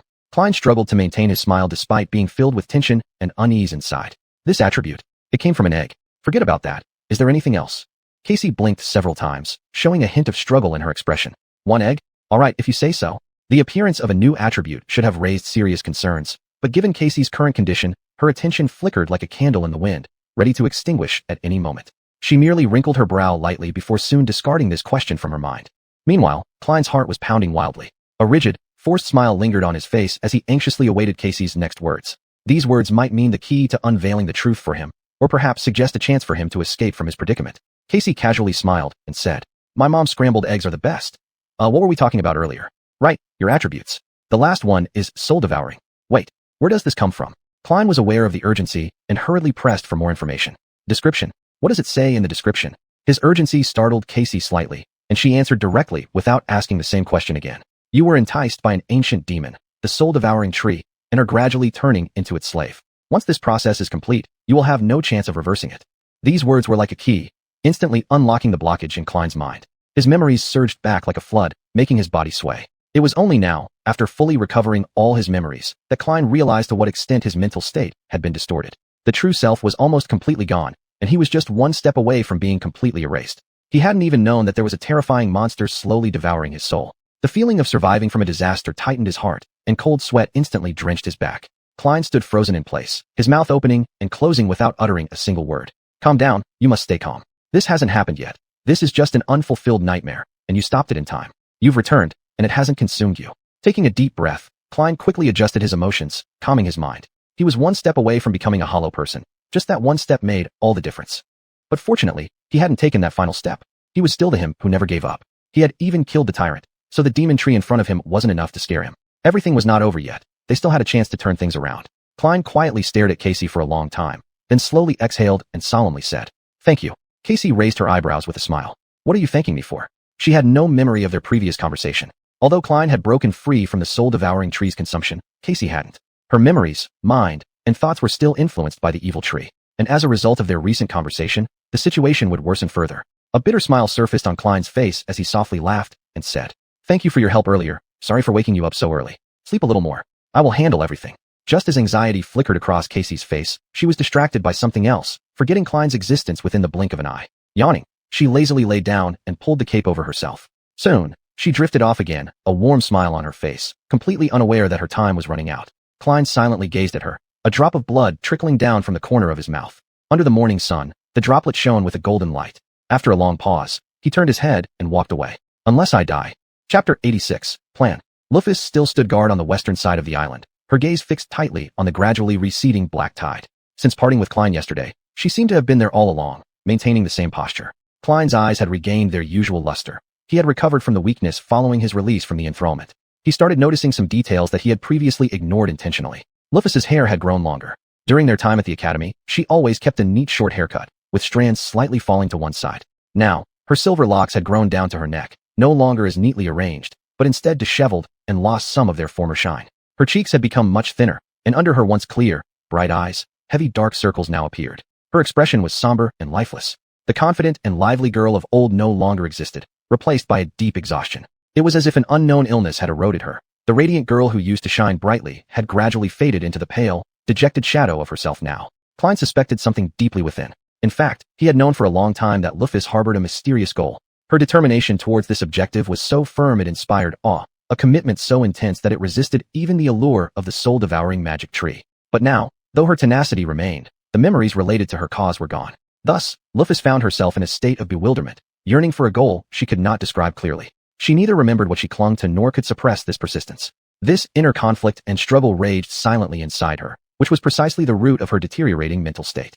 Klein moved closer, sitting tightly next to Lufus, his gaze locked onto her eyes. He hoped to find again in her gray irises the unshakable tenacity she once possessed. "Lufus," he called out softly. She turned her head to look at him, but said nothing. Frowning, Klein felt a surge of unreleased anger within him. "Damn you, demon tree." Then, taking a deep breath, he tried to calm himself. "I have something to tell you."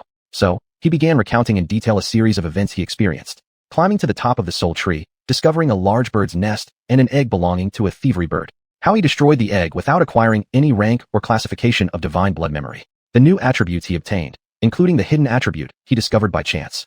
Finally, Klein revealed to her the core content of the hidden attribute, namely, the true nature of the soul-devouring magic tree. After he finished speaking, Lufus's face remained calm like water, showing no ripple. She averted her gaze and replied indifferently, "I know." Upon hearing this, Klein widened his eyes in disbelief. "You know? That's it. That's all you have to say." She glanced sideways at him, a bitter smile curving the corner of her lips. "What kind of reaction did you expect from me?" Klein opened his mouth but quickly clenched his fists unconsciously, his fingertips turning white due to excessive force. "You?" He fell silent. Without any response, she simply turned away. Watching her gaunt profile, Klein felt exhausted and despair creeping into his tone. "We don't have much time left, Lufus. I really don't know what to do next. How can we break free from this predicament?" Lowering her gaze, it was unclear whether she heard his words or not. For a moment, Klein almost thought Lufus had forgotten everything he just told her. But the next second, he sharply noticed the flicker of white sparks in her eyes. She was enduring the agony of burning her soul, using the eternal flame to keep herself awake as long as possible. Finally, she gazed toward the black sea where the waves were gradually retreating and spoke softly. "We need to build a boat." "What?" Klein asked reflexively. Sighing, Lufus turned to face Klein. "We've been stranded on this island for several weeks. The soul tree is gradually erasing our memories, intending to turn us into its slaves. However, this process isn't complete yet." Nodding, Klein attentively followed her reasoning. What ideas has the soul tree implanted in our minds? That it is benevolent and great, and its fruit is something to desire. Also, we should not leave the island, but rather get as close to it as possible. The first two thoughts are somewhat logical, but the third one, it's more complex.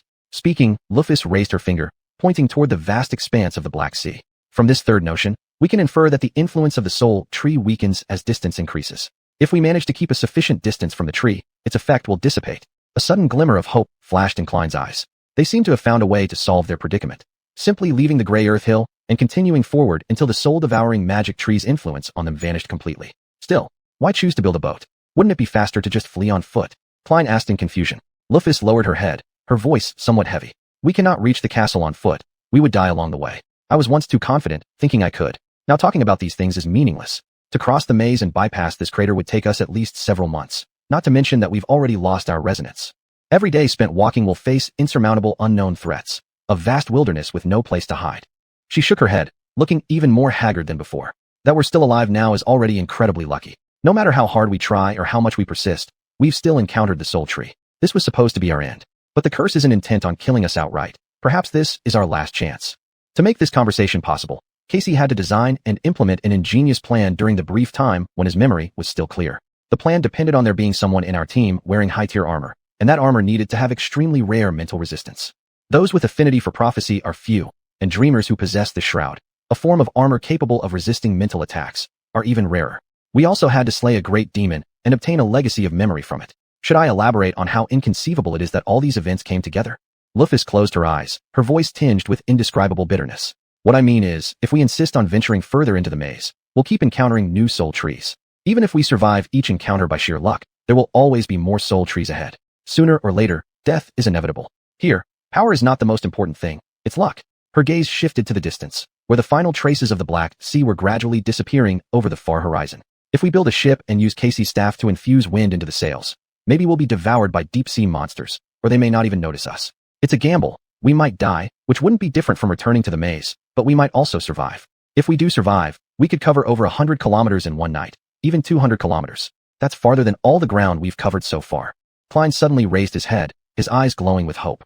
In the weeks leading up to the battle against the carapace demon, they had departed from the statue of the Headless Knight and traveled less than 100 kilometers, barely reaching 150 kilometers at most. This journey had been incredibly arduous, especially within the blood-red maze, where every step carried a lethal risk. To cover such vast distances in a single night, or possibly even farther, while the method was viable, it was undeniably a massive gamble. Facing the beasts of the deep sea, they stood no chance of survival. Chapter 87, Building a Ship. Claren mustered his courage, gazed into the distance, and croaked. You've also witnessed those behemoths lurking beneath the waves. Do you really plan to cross this sea? Luphis fell silent for a few seconds, and only a sigh followed, her voice tinged with helplessness. Claren, no matter the outcome, we cannot escape this calamity. We have nothing left to lose but our lives.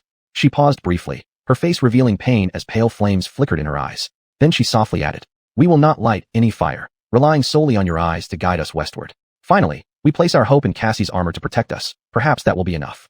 Claren glanced at Luphis, curious and inquiring. What is so special about Cassie's armor? Luphis hesitated slightly, her gaze wavering, and replied, it's a 6th rank armor. It has one characteristic. It makes it less likely for its wearer to attract the attention of enemies. Just as Claren was processing this information, Luphis suddenly began trembling all over. She tightly closed her eyes, clenched her teeth, and spoke through gritted teeth. I've reached my limit. My consciousness is fading. If you have any other questions, best ask quickly. Realizing time was critical, Claren immediately asked the most pressing question. Do you know how to build a ship? Luphis simply nodded to let him know she could. Soon afterward, her expression grew increasingly vacant, and her gaze became blank. Claren raced against time to ponder another crucial issue. If your memory fades, how can I convince you to leave this island? Luphis shifted her gaze toward him, striving to retain her final shred of lucidity. In that fleeting moment, her eyes regained clarity, and white flames roared in their depths, illuminating her pale, emaciated face. Purple Song Valley. If I hear these words from you, I'll listen to you. Thereafter, her thoughts spiraled out of control, and she turned her back to Claren. After a brief pause, she supplemented steadily and firmly. If anything happens, flee with Cassie. Don't worry about me. Before she finished, the light in her eyes faded completely. Quickly after, Luphis glanced westward again, and all traces of their conversation vanished from her mind. Claren sat quietly beside her for a long while, patiently waiting. After some time, he shifted slightly and softly called out, Hey, Luphis. She turned around, still bearing the preceding air of dejection and bewilderment. Claren? Oh, when did you come? A while ago. Claren smiled, feigning ease, and questioned, Can I ask you something? Can you build a ship? Luffy's clearly found the query quite perplexing, but eventually agreed to help nonetheless. Claren didn't disclose the true purpose behind building the ship, skillfully bypassing relevant details. Although his flaws made everything more difficult, given Luffy's current state, persuading her wouldn't prove too hard. Manipulating her felt somewhat strange, but re-explaining everything to her would consume a great deal of precious time. Besides, he was uncertain if this method would still work. Time was running out. With every hour passing, their condition deteriorated further. Even Claren himself struggled to stay conscious. Every time he felt his thoughts drifting away, he had to resort to excruciating stimuli to remain momentarily alert. Nevertheless, this wasn't a sustainable strategy. His mind seemed stuck in quicksand, maintaining coherence an immense burden. They had to leave the island as soon as possible. Claren resolved to prepare everything before the Black Sea returned. Claren turned away, unwilling to let Luffy see the pain on his face. Once again, he bit his finger.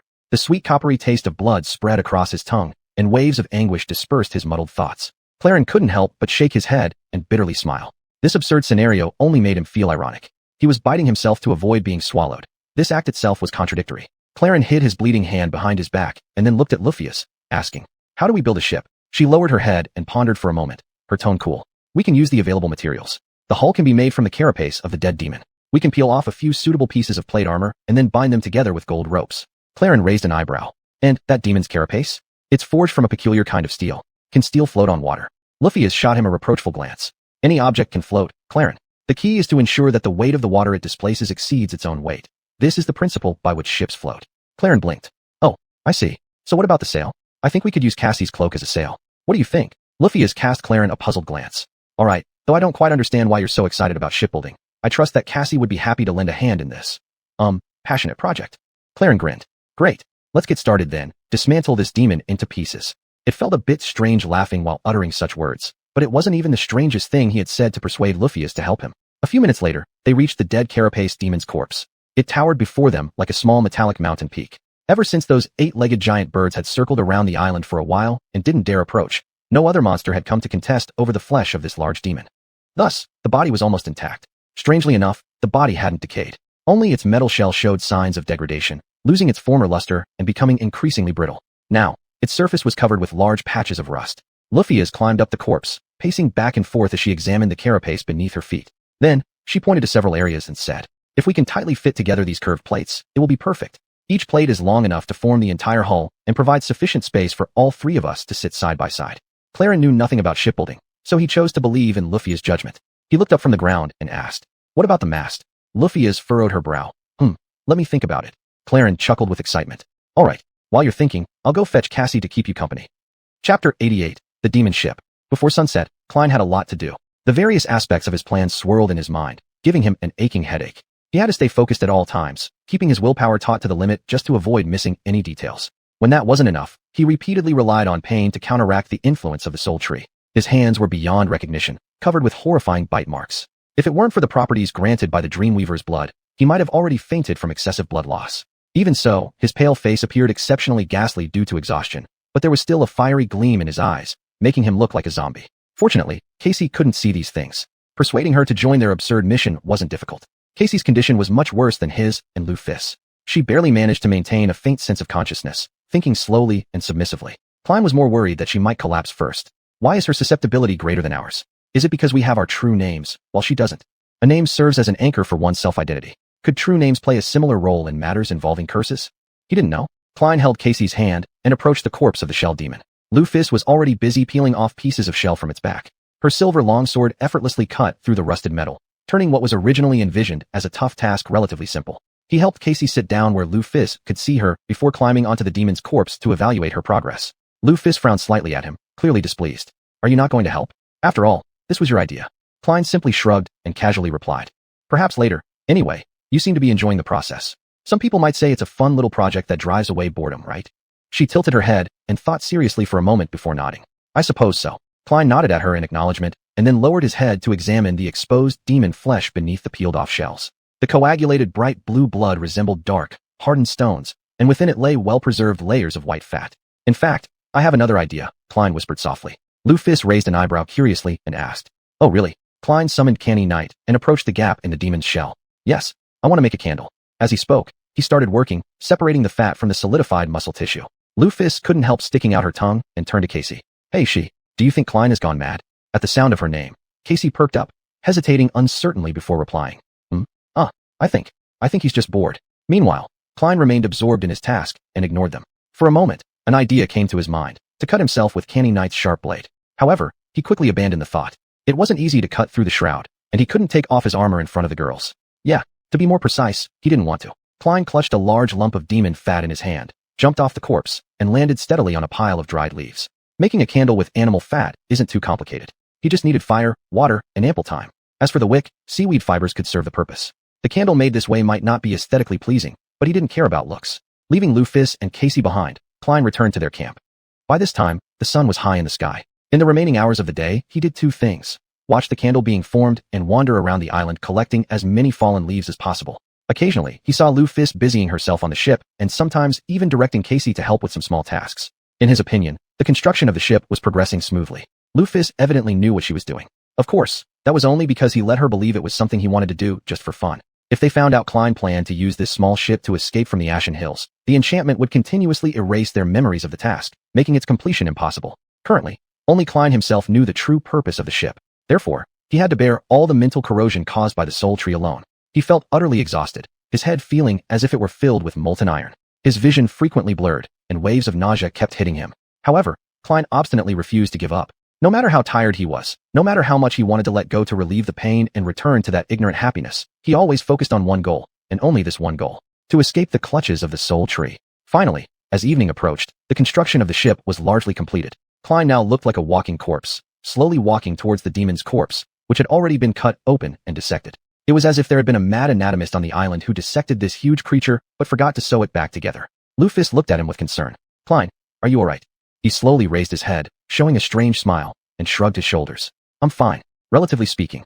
Klein turned his head and looked over the ship with a fanatical sense of satisfaction. This ship was not quite what he had imagined. The hull was made from curved shell metal plates, surrounded by sharp spines. The boards were tightly bound together with golden ropes. Lufis cleverly used mortise and tenon joints, dealing so well with the gaps between different parts of the hull that no water could seep in.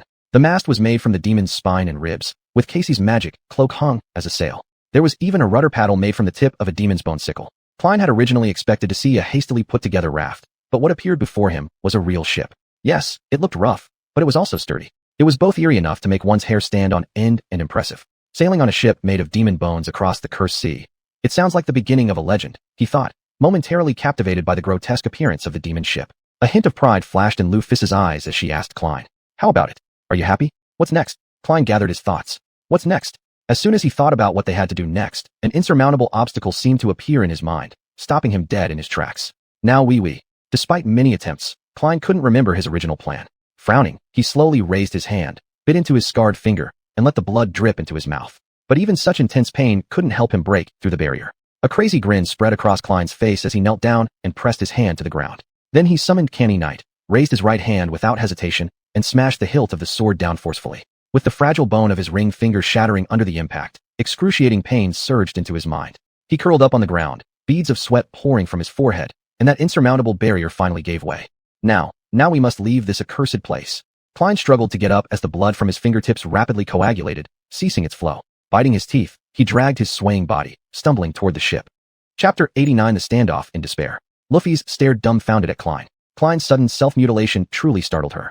He gritted his teeth, incessantly hissing and sucking in cold air, then put away the Canny Knight's sword and struggled to stand up. Damn, this hurts too much. His poor left-hand fingers were now red and swollen, convulsing with excruciating pain. Clearly, it was a serious injury. Klein was full of self-pity, almost crying from the pain. Why am I so unlucky? First, I suffered the torment of divine blood in the nest, and now this again. Why am I the only one suffering while everyone else is fine? He naturally forgot that Lufis had been torturing herself for weeks, and also ignored that Casey often inflicted injuries all over herself due to her blindness. Upon hearing his painful groan just now, Casey quickly turned her head and asked with concern, "Klein, what's wrong?" With a grim face, he managed to force out a little smile. No, nothing big really. I just accidentally hit my hand." Lufis was about to say something when Klein cut her off immediately. "Luffy, can you help me drag your marvelous masterpiece to the edge of the island?" At this moment, asking an inappropriate question might complicate things. Klein did not want to reveal the true purpose of his actions until the very last moment. In this way, if any problems arise, he would have more room to handle them. Lufis carefully scrutinized him for nearly half a minute, then shrugged her shoulders and let her gaze linger on the crimson canopy of the soul tree. "Are you sure you're all right, Klein?" He replied with difficulty, smiling. "I will be fine if you help me." Lufis sighed helplessly, walked to the front of the ship. Klein turned back and said to Casey, "We're leaving, Casey. You may need to wait here for a bit. Don't worry, I'll come back for you soon. Casey tilted her head slightly, seemingly not fully understanding his words, and replied uncertainly. Okay. Klein raised his uninjured hand wanting to pat her shoulder, but stopped midway in the air. A flicker of struggle appeared in his eyes as he turned away with a gloomy expression, limping towards the direction of the ship. He endured the pain strongly and told Casey, "Just hold on a little longer, Casey. It will be over soon, I promise." Nightfall had arrived. Klein and Luffy's, like oxen, arduously dragged the hull across the small island. The grayish-white sand wasn't the hardest terrain to traverse, but the thorns surrounding the demon ship made this task difficult. Fortunately, the ship was lighter than it looked. Klein learned from using the canny knight sword that the metallic carapace of demons was quite light. The sword itself was forged from this special material with a metallic sheen. If he believed what was inscribed on the sword, this peculiar pseudo-metal material originated from fragments of a fallen star. As for whether this omen was good or bad, he had no way of knowing. The entire time, thunderous rumbling sounds reached their ears. These sounds came from the direction of the deep pit, signaling that the Black Sea was awakening. Klein tightened the golden rope in his hands, pulling even harder. Faster, faster. When they finally reached the edge of the island, the sun was about to touch the horizon. Klein collapsed to his knees, releasing the rope and panting heavily as his chest rose and fell dramatically. A deep sense of fatigue swept over him, easily submerging his consciousness and making it hard for him to stay alert. He could only tell himself repeatedly in his heart, "Not yet. I cannot give up now." Luffy's remained silent nearby, frowning as she quietly observed him. This time, Klein was glad she was inherently taciturn. He steadied his resolve, forcing himself to stand and glanced at the sky that was gradually darkening. Time was running out. He turned his head toward Luffy's, hoarsely speaking with a parched throat. "I'll explain everything when Casey arrives. Before I bring her here, please don't go anywhere, alright? I beg you." Luffy stared at him for a while before casually turning her head away without saying a word. "I'll take that as a yes." What else could he do? Klein cursed under his breath, then hurriedly left. Before retrieving Casey, he had one last task to complete. Not long after, he returned to where he left Casey. She was still sitting there, keeping a distance from the demon corpse. Her vacant and bewildered eyes stared at the ground. When she heard Klein's approaching footsteps, she smiled weakly. "Klein." Klein hurried over, although completely exhausted, striving to keep his voice light. "It's me." Casey paused, suddenly asking, "Do you have any fruit?" "I'm hungry." His body trembled slightly. Then he decisively shook his head. "No.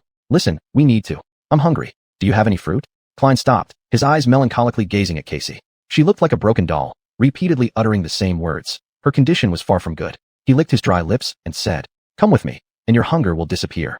This was the best misdirection he could come up with under his own limitations. But this time, it didn't work as expected. Casey smiled and asked, "Really? Are you going to take me to find some fruit?" Exhausted and influenced by the negative effects of charm, Klein momentarily lost focus and failed to maintain control over his defect. Unconsciously, the words slipped out of his mouth. "No." Upon hearing this answer, Casey pouted and buried her head deeply. "That's not good, Klein. Why are you lying to me?" Klein was still immersed in regret for his mistake. He tried to mend things, but ended up making the situation worse. "Because I want to take you away from this cursed island." As soon as the words left his mouth, Klein was stunned, opening his mouth, but unable to say anything. He couldn't believe he had messed things up so badly, but there was no turning back now. Casey's eyebrows formed a frown like the character Xuan, full of displeasure on her face. "Take me away? But I don't want to go. Why should I leave the soul tree?" Klein cursed inwardly, helplessly shouting and completely abandoning all pretenses. "Because that thing is a monster. It's purely a damned nightmare. Hurry up, let's go." He grabbed her hand, wanting to drag the frail girl away, but she resisted with astonishing strength. "Let me go, you bastard." Casey suddenly pulled her hand free, stepped back, and glared at Klein with anger. "I said I don't want to go. You're acting strange, Klein. Please stop." Klein stood there, at a loss. This island is our home. We three, it's great here. Why do you want to leave?" Klein hesitated internally, struggling to do what he knew must be done. In the end, he gritted his teeth and said, "Because there were 5. Don't you remember?" "Sorry, Casey." As soon as he finished speaking, he rushed forward, grabbing Casey's arm and easily suppressing her resistance. "What are you doing? Stop. Help. Someone." "Luffy." Klein hoisted her onto his shoulder, turning to run towards the edge of the island. Casey struggled fiercely, raining punches down on his back. Even though Casey had never participated in battles against nightmare creatures on the Forgotten Coast, she was much stronger than an average person. The soul fragments shared by Luffy's endowed Casey with enough strength to make Klein groan with pain. It wasn't enough to injure him severely, but it hurt like hell. The sound of roaring waves grew closer in his ears, and in his mind, there was only one goal. "Sorry, Casey. I promised to remember 5. Klein's heart was also unsettled. He tried his best to ignore Casey's desperate screams as he charged straight towards the ship, sweat pouring down his forehead. As the last streak of twilight faded quietly from the sky, Klein finally reached the edge of the island. The grotesque demon ship lay stranded on the beach, just a few steps away from the surging sea. Luffy's was leaning against the bow of the ship resting. Hearing the noise, she lifted her head and looked towards the source of the scream. "Luffy's! Help! Klein's gone mad." Luffy's slowly straightened up, her cold expression emitting a bone-chilling aura. She slightly extended her right hand, a seemingly light movement that carried the weight of 1,000 Gene. Klein sensed impending danger. Wait, it's not. Before he could finish his sentence, the familiar silver longsword materialized in midair. The tip of the sword pointed obliquely at the ground, like a venomous snake ready to strike, at least for now. Explain yourself. Luffy's voice was steady and strong, yet Klein could sense the hidden threat within it. The surrounding air seemed to freeze. Somehow, Klein already had Canny Knight's sword in hand. There was no choice now to retreat. This was their last chance. For a moment, he almost forgot about the feeling of helplessness he had in the academy when she beat most of their batch of dreamers into bloody pulps. He forgot that she was also a monster, but so what? Chapter 90, Escape. Klein pursed his lips and said anxiously, "The situation is not what you think, Rufys. We've fallen into the Soul Tree's trap. It's not benevolent. It's not protecting us. If we don't leave this island, we will completely become its slaves. And when it finds stronger ones, it will devour us entirely." Rufys tilted her head, with an unfathomable expression on her face. Rufys, think about it. We've already discussed this. This whole thing was your idea from the start. Klein had once thought that his words could bring back her lost memories, but her reply instantly shattered those hopes. Leave the Soul Tree? Klein, you're really insane. Damn. Rufys slightly raised her sword, and her tone was so cold and hard that it made Klein feel uneasy deep down. Release Casey. Now. Klein hesitated for a moment, thinking about the best way to respond. Then he carefully set Casey down on the ground. All right, I've released her. See that? Now listen to me. I have something very important that I must tell you. Before he could finish speaking, Rufys disappeared right before his eyes. Klein immediately sensed the danger approaching. He instinctively swung his knight remnant to the side, but it missed its mark. In just one breath's time, he found himself on the ground with the silver tip of her sword pressing against his throat. Rufys stood over him, looking down at him with her pale light blazing in her eyes. Oops, how embarrassing. Klein had originally believed that, relying on the experience he'd gained from countless battles and the strength he had absorbed, he would be able to hold out for at least a while in combat with Rufys, maybe even stand evenly matched. But in the end, he hadn't lasted even less than one breath. Feeling the icy touch against his skin, Klein tried to stay calm. He believed that Rufys wouldn't be cold-blooded enough to kill him outright, but it was still best not to give her any reason to react violently. Her mental state at this moment wasn't stable. Klein looked up at her cold and severe face, shouting irritably, "Aster Song Ver." Rufys' hand twitched slightly, and a drop of blood slid down from his neck. Her eyes widened, filled with shock and astonishment. Subsequently, her expression grew unusually gloomy. She pressed her sword down slightly, stepping forward as she stared intensely at Klein. Her voice trembled due to her restrained emotions as she asked, "You, why do you know these names? Who exactly are you?" Klein gazed at her dumbfounded, surprised by her reaction. He had originally thought that these strange terms were the key to reviving a particular memory for her, but clearly there was more to it. Aster Song Ver. What did this all mean? That it caused such a disruption in Rufys suggested it would be a very significant clue. He tried to keep his position unchanged, cautiously glancing at the blade as he calmly replied, "I don't even know if they're names. You told me that when you forget what to do next, I should tell you these. You said if I did, you'd follow my orders." Rufys stared at him intently, her eyes briefly flashing with doubt, almost disappearing instantly, replaced instead by firm determination. She tightly clenched her lips, fiercely questioning, "To which realm do you belong?" Klein didn't understand what she wanted him to say, confusedly countering, "What is this realm?" She grinned, a glint of madness flashing in her eyes. This was nothing like her usual calm and composed self. If Klein wasn't familiar with her condition, he might have thought that someone else stood before him, someone far more enigmatic and dangerous. Rufys scoffed coldly. "Don't pretend, don't." Her words cut off abruptly as she staggered, then furrowed her brow. Klein's question seemed to trigger some buried memories within her, leaving her frozen in place. For approximately 2 breaths worth of time, her frown only deepened further. Gradually, the familiar calm and composed look returned to her eyes. Although she hadn't fully recovered her memories, evidently this was sufficient for her to be willing to hear Klein out. This was confirmed when she moved the sword tip away from Klein's throat and even helped him up. She looked at Klein with a strange expression, myriad thoughts flickering in her eyes, asking urgently, "Did I really say those things to you?" Klein gently massaged the slight wound on his neck as he nodded. His blood of God's talent was already busy healing the small wounds on his skin. Rufys lowered her head, closing her eyes. When she opened them again, her eyes revealed unwavering determination. What needs to be done? Klein had originally intended to ask about the meaning of those 3 mysterious names, but he suppressed his curiosity. This wasn't the time to delve into details. Have Casey summon her staff, then get her onto the boat.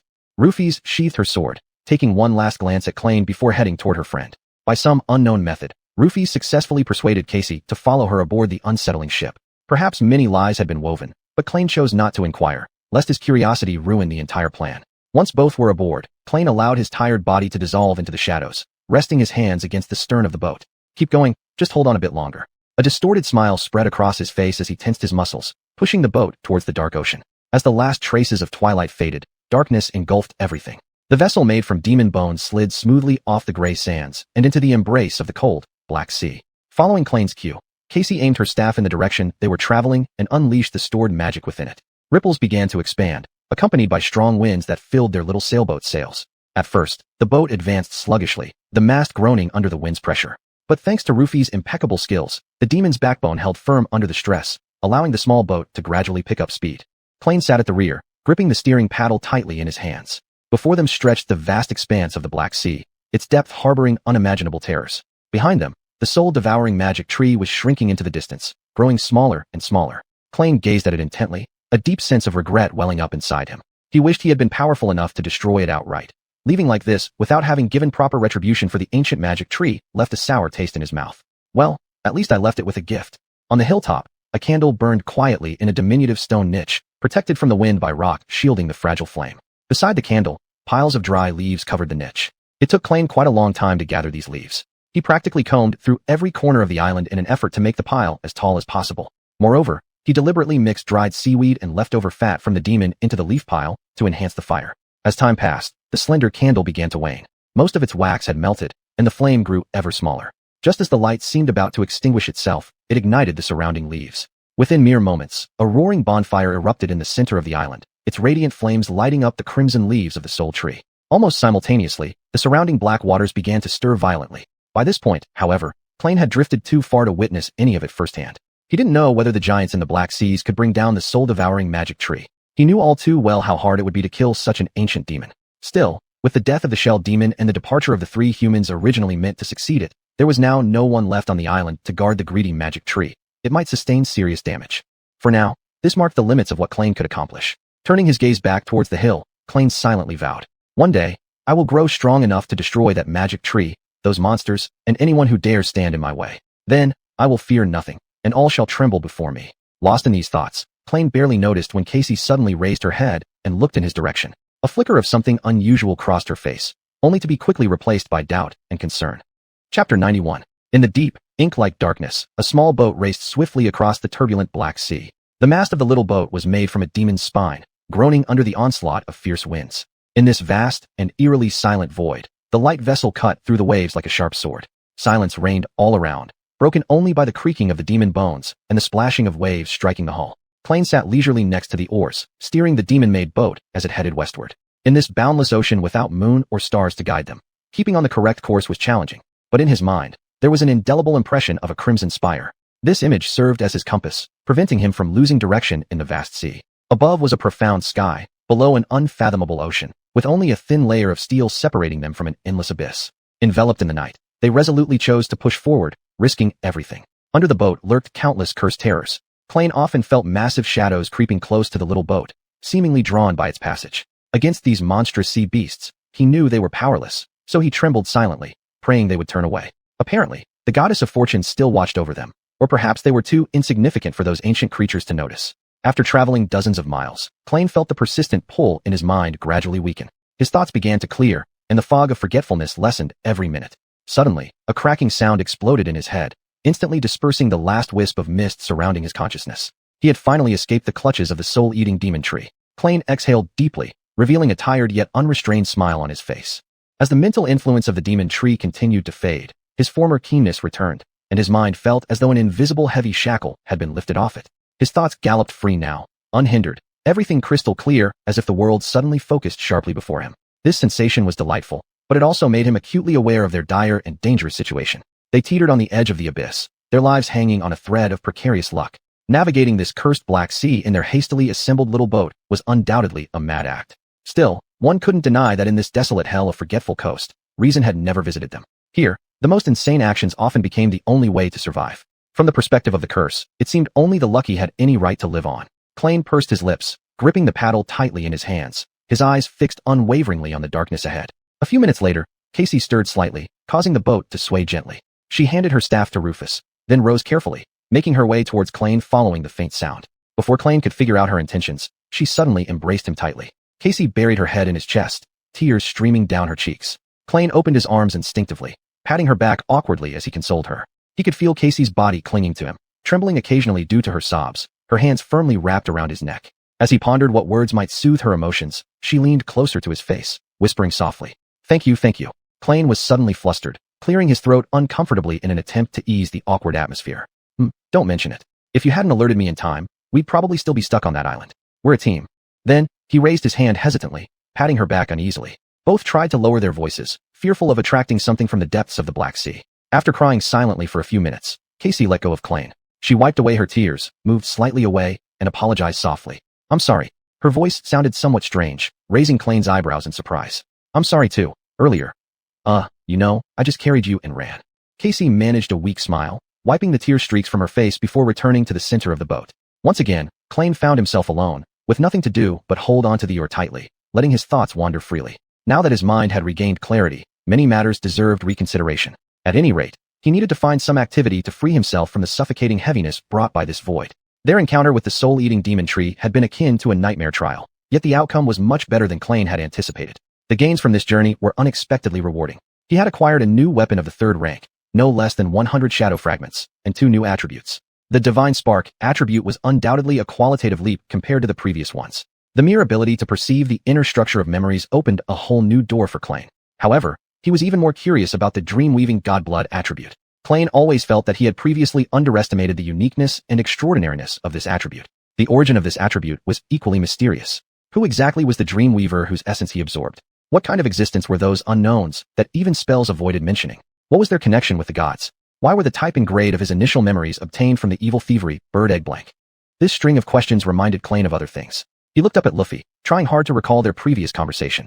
Upon reflection, she had indeed disclosed some information that he had overlooked at the time. Klain knew that Casey's armor was a gift from Luffy, but it turned out to be an awakening memory of the 6th rank. This meant that it originated from a type of nightmare creature, Chimera, that was 1 level higher than the Mountain King he defeated in his first trial. Had the Mountain King successfully broken free from its cocoon, it should have evolved into the 6th category of Chimera as well, but Klain didn't let that happen. At the time, influenced by the magic tree, Klain hadn't found anything particularly astonishing about his 6th rank armor. But now, all he could feel was indescribable awe. 6th rank armor, it was just 1 step away from the domain of the divine, a quasi-divine artifact. Luffy had once mentioned that both the sword and armor were what she obtained in her first trial, along with her true name. Klain fixed his gaze on the armor worn by Casey. There were unmistakably 6 anchor points on it. Layers of interwoven threads converged at the anchor points, and Klain quickly looked away after just a glance. It was a rule operation beyond his comprehension, and the complexity of it made him dizzy just by looking for a moment longer.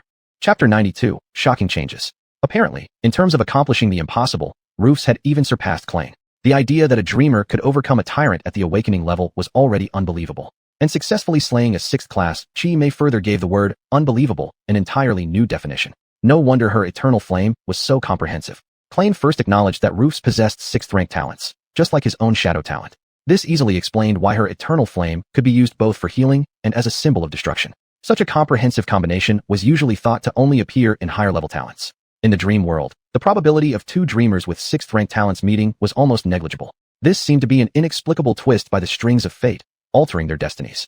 Klain couldn't help but feel a chill run down his spine. His fate attributes could bring either terrible curses or incredible blessings. On the surface, his encounter with Rufus appeared to belong to the latter. However, if this was truly the result of the strings of fate manipulating destiny, then all of it might eventually evolve into an insoluble disaster. Klain knew that another possible meaning of her true name was Star of Destruction. The oppressive sensation he felt just before facing off against Rufus remained vividly clear. Moreover, the occasional pieces of information she unintentionally divulged. Her understanding of the dream-weaving Godblood was clearly far beyond ordinary levels, to the point she referred to it without hesitation as hereditary memory. This undoubtedly indicated that within the upper echelons of prophecy seekers, there might be secrets they were unwilling to let the outside world know. And the 3 mysterious names she revealed might very well be one of those unknown secrets. As for the question she raised last, asking which domain he belonged to, were these domains referring to different factions? So many questions. Klain spent a great deal of time pondering these questions, while also carefully reviewing all the information he had gathered about the Forgotten Coast. The small boat sped forward under the night sky, getting closer and closer to the horizon in the west. The darkness seemed to gradually thin out, and the hopeful light illuminated Klain's heart. However, just when they were about to let out a sigh of relief, Lady Luck seemed to no longer favor them. This calamity came without warning, plunging them suddenly into a chaotic void. This time, Klain did not notice any unusual approach toward the boat. Danger seemed to come out of nowhere, leaving him no time to react. A moment ago, the Black Sea surface was calm. The next moment, the water began bubbling. Creepy tentacles burst from the water, only to collapse limply, yet firmly entwining the boat. Klain wanted to jump off the boat and escape, but at that instant, the small boat tilted suddenly. He fell down, just as metal twisted, and tore with an ear-splitting groan around him. Immediately after, salty seawater rushed into his mouth. When he struggled to stand up, he saw Rufus standing at the bow of the ship, her sword swiftly cleaving towards the approaching tentacle.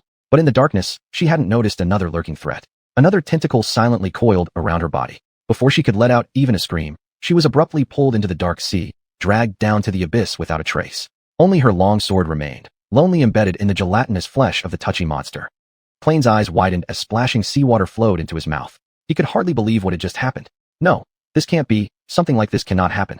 Before he finished speaking, the small boat disintegrated and split apart under immense force, once again throwing Plain into the freezing, pitch-black seawater. The instantaneous bone-chilling cold made him dazed for a moment. Then, he quickly reacted, wrapping himself in shadows. By perceiving the spatial orientation through the shadows, he surfaced rapidly and turned around, searching everywhere for any salvation, anything that could bring a glimmer of hope. All around, there were nothing but rising sea waves and constantly wriggling tentacles. The only exception was, far away, a vague silhouette rose from the water. Plain squinted, carefully identifying its shape. His heart leapt unexpectedly. Hundreds of meters away, a massive stone hand emerged from the water, palm upward, as if intending to prop up the entire dome of the heavens. The lines of the stone hand were exquisitely smooth and finely crafted, making one almost think it was a living, breathing entity. But at this moment, regardless of its origin, the most important thing was that it offered Plain a ray of hope. He tensed his muscles, skillfully avoiding a writhing tentacle, and swam toward the stone hand with all his strength. But suddenly, he stopped moving, turning instead to look back. Behind him floated countless distorted and shattered fragments of metallic shells and bone, what remained of their broken boat, on the surface of the sea. He had witnessed roofs being dragged underwater by the unknown monster's tentacle. And Casey, she was wearing a 6th-rank corset that made her almost undetectable to enemies. She wouldn't die so easily. Plain couldn't bear to leave without at least attempting to find her. Am I really so cold-blooded? A dark thought flashed in his mind. He had always believed that his own survival was the most important thing. Everything else was just fodder for others' gossip. Why don't you think about yourself for once? Are you really willing to risk your life to gamble on the chance that the helpless girl is still alive? He hesitated. Admit it, she's just a burden. You've always known that one day she'll hold you back. Yes, he knew. But what? You'll die? Turn around and run now. This was his perfect opportunity. Perhaps his only one. He must survive. Deep regret surged in his heart, leaving Plain's mind blank as he took a deep breath. Then, with resolute determination, he dove into the water, swimming toward the wreckage of their small boat. He didn't know if he was going crazy. It was very dark around him, but his shadow perception could still play a role. He might sense Casey's presence, as long as she wasn't dead and the tentacles hadn't pulled her down into the abyss below. The voice inside him that had long been silent began screaming madly. You fool! What makes her worth risking your life? Why are you doing this? He furrowed his brow, suppressing the irritating voice. Deep down, there was an answer clear in his heart. Because I want to. For the first time, Plain's heart wasn't consumed by fear and despair. Instead, it was filled with indomitable defiance. He was tired of bowing down under the weight of the world, stealing even the weakest ray of hope to survive. He had always lived in fear, willing to do anything, give up everything, just to live one more day. But now, that wasn't enough anymore. He craved bending the world to his will. At the very least, he wanted to be a real person, not a cold-blooded animal. Chapter 93. The Sun? Dawn.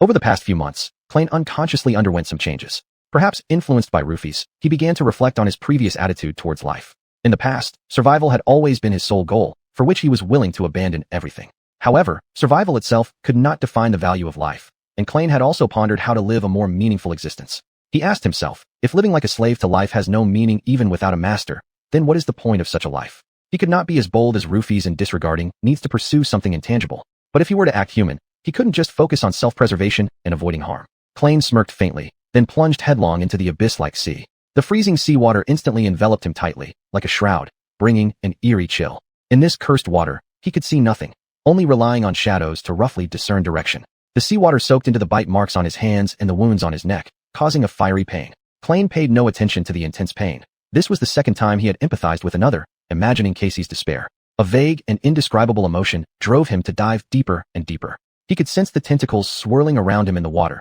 dragging fragments of the small boat toward the gaping maw hidden in the abyss. Several times, he writhed desperately to avoid being ensnared by one of the tentacles. Still, there was no sign of Casey, and his lungs started to burn. Plain continued to descend. At this depth, water pressure made every movement extremely difficult. Even with the added strength from the shadows, his stamina was limited. He couldn't help but marvel at the properties of Dreamweaver's blood. Otherwise, he might have already suffocated. But the situation grew increasingly dire. Plain keenly sensed that he was gradually approaching the main body of the deep-sea monster that destroyed the boat.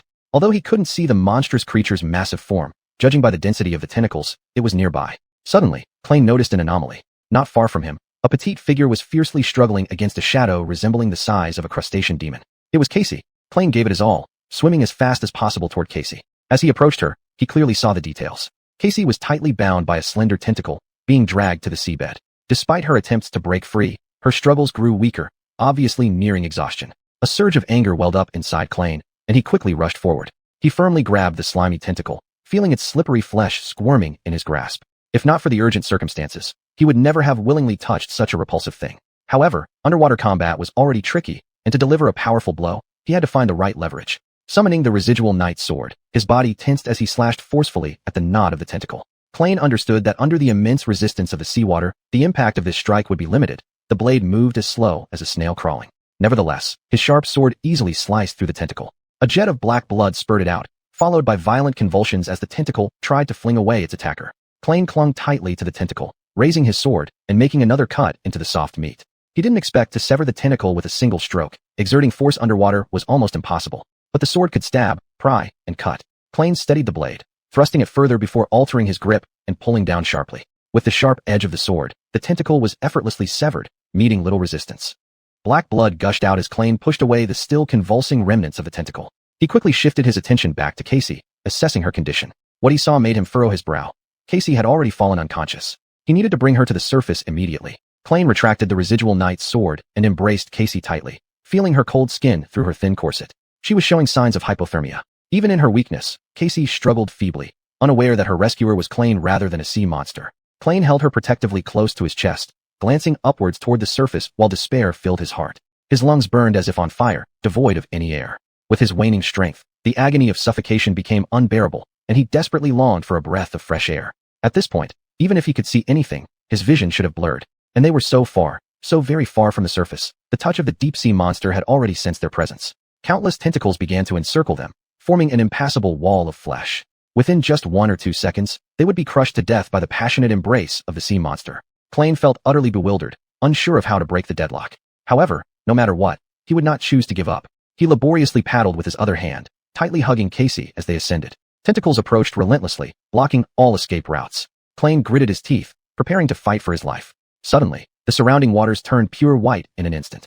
Blinding light pierced through the accursed dark sea. It was so intense that it penetrated Klein's eyelids, stinging his eyes. It was as though a sun had ignited far below, transforming the endless abyss into a pristine white space. The dazzling water surged powerfully, throwing the entire world into chaos. The colossal tentacles writhed and thrashed in agony, their once impenetrable walls of flesh instantly collapsing. Klein would not miss this once-in-a-lifetime opportunity. Struggling against impending suffocation, he swam towards the surface with all his strength, while simultaneously maneuvering to avoid the wildly flailing tentacles. The deep-sea blazing white sun continued to burn furiously, and the outlines of the tentacles were clearly visible in his sight. Klein accelerated, giving everything he had left in a final burst upwards. He knew surfacing too quickly was dangerous, but he could not afford to care at this moment. Time was almost up for both him and Casey. They desperately needed air. As if after an eternity, yet in the blink of an eye, the white light gradually faded. This no longer mattered. Klein had already broken free from the tentacle's blockade. Now his only concern was whether he could make it to the surface before losing consciousness. His awareness was slipping away, his body growing numb and cold. Even knowing there was only seawater around him, he wanted to open his mouth and take a deep breath. His muscles twitched uncontrollably, his body limp and unresponsive. After prolonged oxygen deprivation, his control over his own body was nearly lost. Finally, Klein's head broke through the surface. Under the oppressive feeling of near suffocation, his vision blurred nearly to blindness, and only the sound of his rapid wheezing filled his ears as he began to cough violently. Casey, tightly held in his arms, mirrored his actions. Her chest heaved as she greedily inhaled the sweet air. Klein had never deeply realized just how crucial air truly was. Not even when breathing polluted suburban air that poisoned him did he ever feel this way. But they had made it. Klein tried hard to compose himself, looking around. The white light had long since vanished, as if it had never been there, leaving only a dead silent darkness enveloping them again. Yet on the distant horizon, the first light of dawn was about to rise above the edge of the world. The sky there flowed with serene purity, slightly tinged with blue. Klein smiled faintly as he caught sight of the massive stone hand supporting the sky. Grasping Casey's shoulders firmly, he swam forcefully in that direction. Chapter 94, Dawn. Klein felt that he had reached the end of his rope. In the past few days, he endured too much torture. Now, he couldn't even remember when he last slept. It was probably the day before he climbed up the soul-devouring demon tree to search for soul fruits. After that, he went through the agony of divine blood transformation and then forced himself to resist the influence of the soul tree. To stay alert, he repeatedly bit his own fingers. Under the dark night sky, he guided a small boat across the Black Sea and helplessly watched as it was destroyed by a deep-sea monster. Finally, he struggled with that monster in the cold, deep sea, nearly drowning to death. At this moment, he was completely exhausted, on the brink of mental and physical collapse. His legs felt like they were filled with lead, making it hard to move forward. Nevertheless, Klein obstinately continued swimming, dragging himself and Casey closer to the massive stone hand rising from the water, as if it wanted to support the sky. The waves around him surged wildly, still unsettled from the sudden burst of light earlier. The overwhelming waves threatened to keep these two dreamers here forever, tossing them about like toys. Klein tried his best to stabilize his body carried along by the current. Stubbornly, he refused to give up. Dawn was approaching, but at this moment, there was only coldness, darkness, and danger around them. Something could emerge from the abyss at any time, instantly extinguishing their faint struggle. Fortunately, those tentacles disappeared, perhaps frightened and retreated by that scorching light. Miraculously, Klein still swam to the stone hand. He pushed Casey onto the stone hand first, then followed closely behind. They climbed to the palm area and sat down immediately, panting like stranded fish. For a long time, neither of them spoke a word. Klein lay quietly, maintaining a little bit of consciousness, breathing heavily through his mouth. His mind was blank, but that was fine, because he didn't want to think. Once he thought, he would recall those things that happened. Forget it. Saying anything now was too late. He couldn't change anything. The sound of waves hitting the stone hand reminded him that the night wasn't over yet. Klein slightly opened his eyes, intending to examine their current situation. This stone hand was just slightly above the tumultuous sea surface. The huge base of its thumb almost touched the seawater. The palm part wasn't particularly wide, equivalent to only half the size of the circular platform he saw on the day he was rescued at the Forgotten Coast. Moreover, it was slightly tilted, forming a small slope. The finger parts extended quite high above the sea surface, enough to accommodate 2 or 3 people. However, since the fingers bent towards the sky, lying on them wouldn't be very comfortable. We need to get further away from the water, Klein thought, dragging his exhausted body to stand up and bending over to help Casey. Casey, stand up first. We need to go higher. His voice was hollow and weak. Casey shakily raised her head, her face as pale as paper. Klein. He nodded. Yeah, it's me. Casey was still confused. Klein could see that her consciousness hadn't fully recovered, so he gently supported her. Come on, let's go. It's not far, just a few steps. She appeared hesitant. What happened? I thought I heard a sound. Then something started pulling me down. The corner of Klein's mouth revealed paleness, but he kept his tone as calm as possible. We were attacked by a sea monster. The boat was destroyed. I dove down and found you, then swam here. Here is close to the water surface, so? Casey's body wavered. Then, where's Luffy? Klein immediately cut her off, unwilling to continue this topic. Follow me. We can rest at a higher place. Klein practically dragged Casey, climbing to the base of the giant hand's index finger. This was the highest point they could reach without climbing further along the fingers. Klein sat half-slumped against the cold stones, leaning against the giant phalanx bone and gazed dully at the surging sea surface. His eyes were hollow and indifferent. Casey quietly sat beside him, her pale face distorted, seeming to both want to ask the question and be afraid of hearing the answer. Finally, Casey mustered up her courage and asked tremblingly with an almost inaudible voice. Klein, where's Luffy? Klein remained silent, reluctant to speak the answer. Suddenly, he felt familiar pressure building in his mind, constantly oppressing him and making him feel dizzy. I don't want to say, he silently screamed while remaining silent. I don't want to say. Immediately afterwards, an excruciating pain swept over him. Klein obstinately endured it, longer than he ever had before, until tears rolled down and his body twitched from the intense pain. But in the end, the curse forced out the words he didn't want to say. Her. He didn't finish his sentence as a weak voice caught his attention. The sound came from below, emerging from the turbulent sea waves. Klein's heartbeat suddenly quickened. At the bottom of the giant thumb, almost touching the seawater, a pale arm emerged from the dark water, tightly gripping the rock. Then, the tall figure slowly climbed onto the open palm of the stone hand. Klein's eyes immediately focused on that figure, his pupils contracting violently. He tilted his head up, and tears silently slid down without his awareness. Casey sensed something unusual and turned her head to ask, Klein, what's wrong? Klein wiped his blurred vision and murmured faintly, It's Luffy S. Casey's face showed a delighted smile. Luffy, is she alright? Klein opened his mouth, his fingers tightly clenched together, and a dark red drop of blood fell from the scabbed wound at his fingertips. Luffy's condition was not good. In fact, Klein even didn't know how she could still be alive. The Starlight Legion armor was shattered into pieces, exposing the incomplete flesh underneath. There was a horrifying large gash on her body, and the right side of her torso, along with her abdomen, was missing. Klein saw the broken ribs, blood flowing like a stream from her leg, and the torn internal organs spilling out from the edges of the wound. She tried to cover the wound with her hand, but it did no good. He wanted to close his eyes, unable to bear looking anymore. A large piece of muscle was missing from her thigh, revealing the torn remnants and the white bones beneath. The femur was completely cracked, but barely held together. Her right arm also suffered serious damage, almost torn off, only kept attached by a layer of skin and some tendons, like an abused, broken puppet controlled by strings. Even her face was not spared. One eye was gone, and the socket was severely damaged. The skin on her cheek looked as if it had been rubbed off by sandpaper, exposing the bloody mess, fractured teeth, and mangled state. Despite all this, she was still holding on. Even the Eternal Flame would probably struggle to reverse such injuries. That she was still alive was already a miracle. Klein, why don't you answer me? Klein turned to look at Casey, his lips tightly bitten as he struggled to suppress the response that wanted to burst out. It felt like his heart was pierced by sharp flames, and his sight, voice, thoughts seemed to be drifting away from him.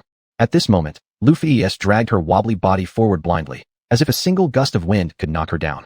Her legs buckled, and she heavily kneeled on the ground, her blood blooming a bleak red flower on the gray-white stone. She sighed softly, and the broken femur finally snapped completely, piercing through her calf. Klein felt as if he were trapped in the most terrifying nightmare. He wanted to scream but couldn't produce a single sound, a deep sense of suffocation driving him nearly insane. He didn't want to stay here. He didn't want to see this. Yet, he couldn't completely avert his gaze. When the two white flames ignited in Luffy's eyes, Klein immediately noticed. Those flames grew stronger, overflowing from her eyes, mouth, and the large wounds on her body. It was as if a burning star was hidden in her heart, and her body was a lantern carrying the flame. The incandescent light filled Luffy's blood, transforming it into flowing white flames. Klein watched everything happen, frozen where he stood, his eyes full of disbelief. The flames began melting and reshaping her body. Gradually, her muscles repaired themselves, organs returned to their rightful places, and bones reassembled from the fragments.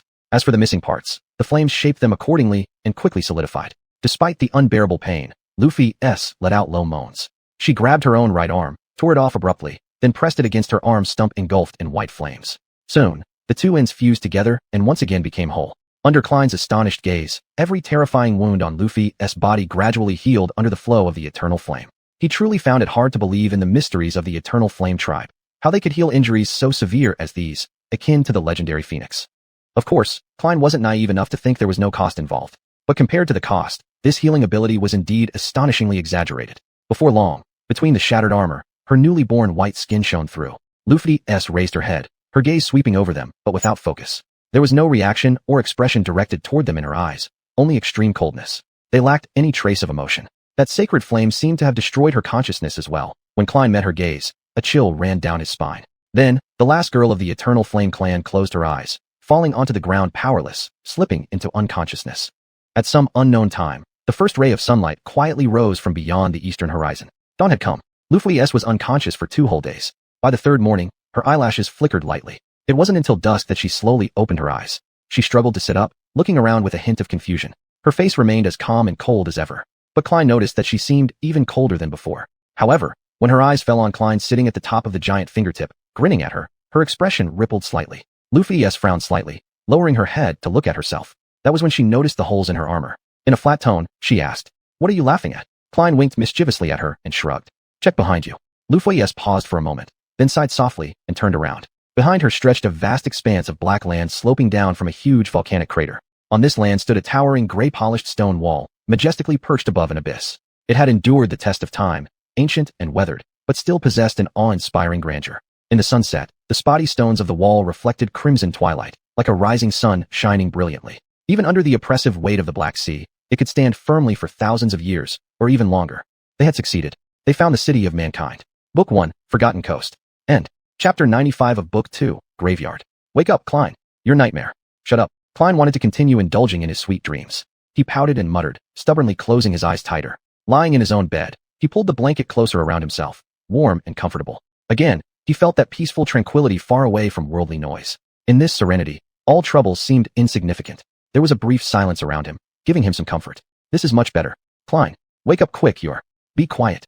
Klein stuck out one bony arm from under the covers. Instantly, a triangular-shaped dagger appeared in his hand, which he hurled toward the source of the sound. A crisp clang echoed as the dagger struck the stone wall and fell to the floor. But then, the voice quieted down, seemingly intimidated by Klein's reaction. Klein buried his head in his hands and sighed dejectedly. He was already awake. In the distance, the sound of waves crashing against the city walls heralded the approach of nightfall, also reminding him that it was time to get up. Klein opened his eyes, sat up, and slowly scanned his surroundings. His room was both beautiful and spacious. The stone walls were carved with delicate patterns, creating a sacred and elegant atmosphere. The furniture inside was made from light-colored polished wood, and there were a few distinctively styled ornaments, things Klein had picked up from various ruins. The room had no windows, but a cleverly arranged light shaft allowed the light to seep in. Unfortunately, the ingenious mirror system that once flooded this hidden chamber with sunlight had long been damaged, leaving only darkness in the room. Klein didn't mind this at all. His fondness for darkness far outweighed his longing for light. Darkness was his best friend.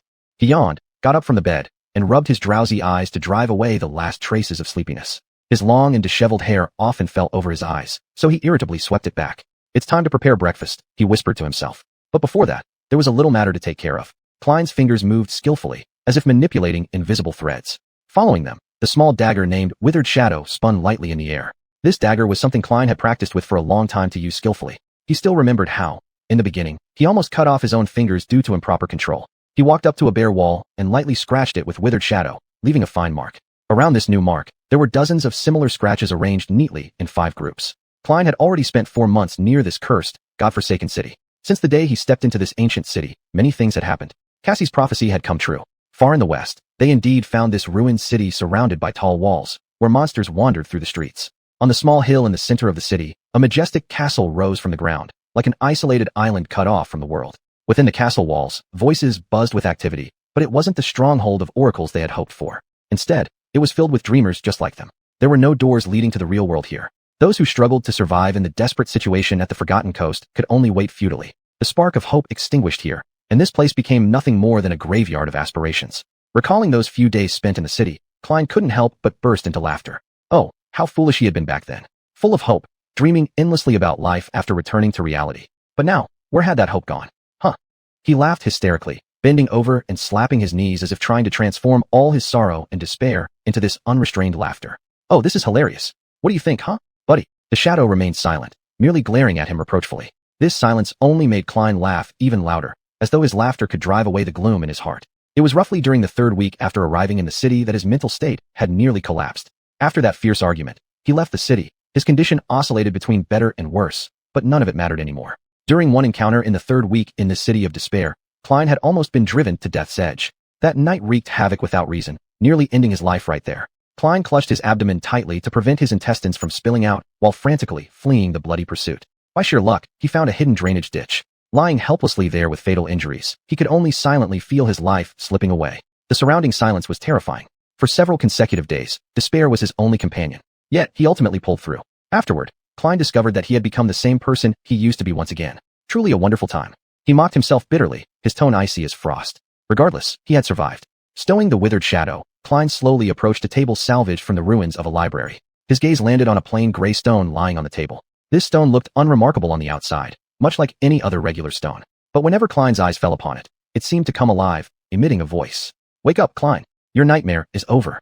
This stone, now one of his most precious treasures, was extraordinary despite its appearance. To someone as cunning as Klein, it was invaluable.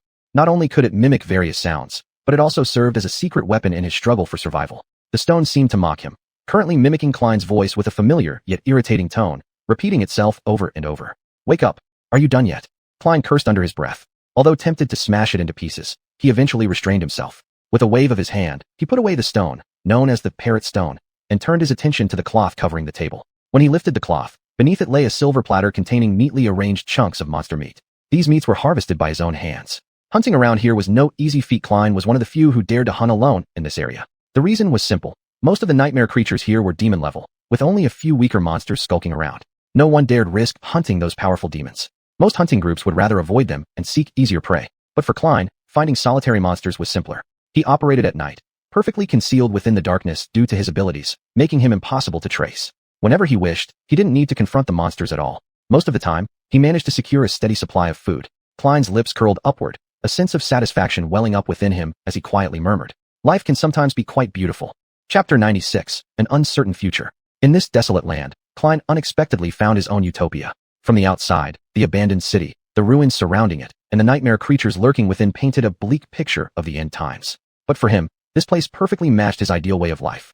He didn't have to shoulder any responsibilities, worry about the future, or struggle in the whirlpool of social interactions. People always made things difficult and complicated. The insincere society where one had to wear a mask at all times had long made Klein feel weary. In this forgotten corner, Klein discovered true freedom. His life, though perhaps filled with danger and uncertainty in the eyes of others, to him, was a rare tranquility and harmony. Here, he could shed all pretenses and be his purest self. In Klein's life, this was the first time he could truly be himself. Whether it was exploring abandoned ruins or battling the lurking monsters, his life was full of excitement and novelty. At least, it was far better than his struggles for survival in the suburbs of the real world. The source of this harmony was very simple, giving up hope. Klein deeply realized that true peace stemmed from severing ties with hope. In this isolated hell, hope was like poison that would corrode the soul. If he still clung to even a hint of desire to return to reality, he might already have been consumed by despair, trapped by anxiety, or destroyed by madness. Just as in his past experiences, he had been repeatedly led astray by hope until he was utterly exhausted. And now, he chose to let go of that unreachable dream and coexist harmoniously with this world. Without the burden of hope, life became simple and pure, and his heart grew lighter. At this moment, he felt content, truly wanting for nothing. Keep telling yourself these lies. Maybe one day, you'll actually believe them. Klein's lips curled into a self-mocking smile. His words were firm. What is there to doubt? This is the truth. Beside him, the shadow silently shook its head. It had long grown accustomed to its master's madness. Lately, Klein often talked to himself, endlessly arguing with himself, sometimes even devolving into frenzied screams, a good way to pass the time. After a while, he came out of his hidden room. Klein's room was located on the upper level of a dilapidated church, the entrance hidden behind a giant statue of an unknown goddess. There was a small balcony at the entrance to the room, where he could stand on the shoulder of the goddess statue and overlook the grand hall of the church. The goddess's stone hair shielded him, preventing the monsters from noticing him. There were no people here, only monsters. The balcony was quite high up. This church was much larger in scale than the shadow shrine Klein had accidentally entered before. Klein discovered this hidden room while tracking the bastard who had gutted him. He entered through a hole in the church roof and landed on a wide beam. As he moved along the beam, he accidentally found this small balcony, which led him to the hidden room. Thus, he and that bastard became neighbors. That bastard was a knight resembling a human, acting as the guardian of this place. He roamed through this magnificent church, and no creature daring to intrude could escape his blade. Klein had witnessed many powerful nightmare creatures fall under his sword, easily split in two. Klein was sure that the bastard possessed at least demon-level strength. Whether he was a nightmare creature or not was still uncertain. Living with such a demon in this grand cathedral was very convenient. Klein could sleep soundly because he knew no monster could reach the inner sanctuary alive. Of course, he also had to be cautious not to be discovered by his ferocious roommate. On the positive side, he could observe the demon carefully and wait patiently for the opportunity to take revenge. Klein had secretly sworn that he would never let him go. That bastard must die. But before that, Klein himself had to grow rapidly so he could decide everything by strength. He crossed the beams of the church, approached the hole in the roof, and then climbed out. Outside, the night enveloped the world like a curtain. The sky was as black as ever, without a single star in sight. It was time to go hunting. A gaunt, hunched figure was slowly wandering down the narrow streets of this cursed city. Its arms were unusually long, ending in sharp claws, its deformed head filled with jagged fangs in an open maw. Even though it was hunched over, this monster still stood over 2 meters tall. It wore a piece of cloth that was once white, but had now turned into a mottled brown from years of exposure and dried blood. This was Klein's prey for the night, a blood demon. One of the most inconspicuous residents in this abandoned city. The blood demon was an awakened second-class beast with low intelligence, relatively easy to hunt. However, nothing here was truly easy to kill. Everyone in this place had emerged as elites from the ranks of ordinary dreamers. The blood demon was similar in rank and category to the bone scythe carrion beast, but in terms of strength and speed, it fell far short of the latter. However, only when they smelled blood would blood demons enter a frenzied state of killing. In that state, these monsters would truly reveal the terror they possessed as beasts. Klein stayed hidden in the shadows following it, a faint sense of disdain welling up inside him as he silently mocked. Truly pitiful. He had hunted this kind of monster more than once, each time leaving him with an immense sense of satisfaction, except one instance where he carelessly injured himself on a sharp rock. That experience was not enjoyable at all. It's your time to die, you ugly thing. Just as the blood demon prepared to turn the corner, an unexpected voice suddenly caught its attention. This monster astonishingly turned around with incredible speed, crouching on all fours as its ears captured even the faintest sounds. Then, it cautiously moved forward a few steps and stopped in one particular spot. In front of it lay what appeared to be an ordinary stone resting on the ground. Suddenly, the stone spoke. "Beware behind you," it said politely. The monster first froze in surprise, then instantly spun around with lightning-fast speed. A piercing streak of cold light slashed through the night, splitting the blood demon's body midair. But the monster refused to stop resisting, flailing its long arms wildly in an attempt to deliver its final counterattack. Still too slow, Klein muttered under his breath. His residual knight sword flashed again, severing one of the monster's arms cleanly at the elbow. He swiftly stepped to the side and thrust his sword with precision, penetrating straight through the monster's skull.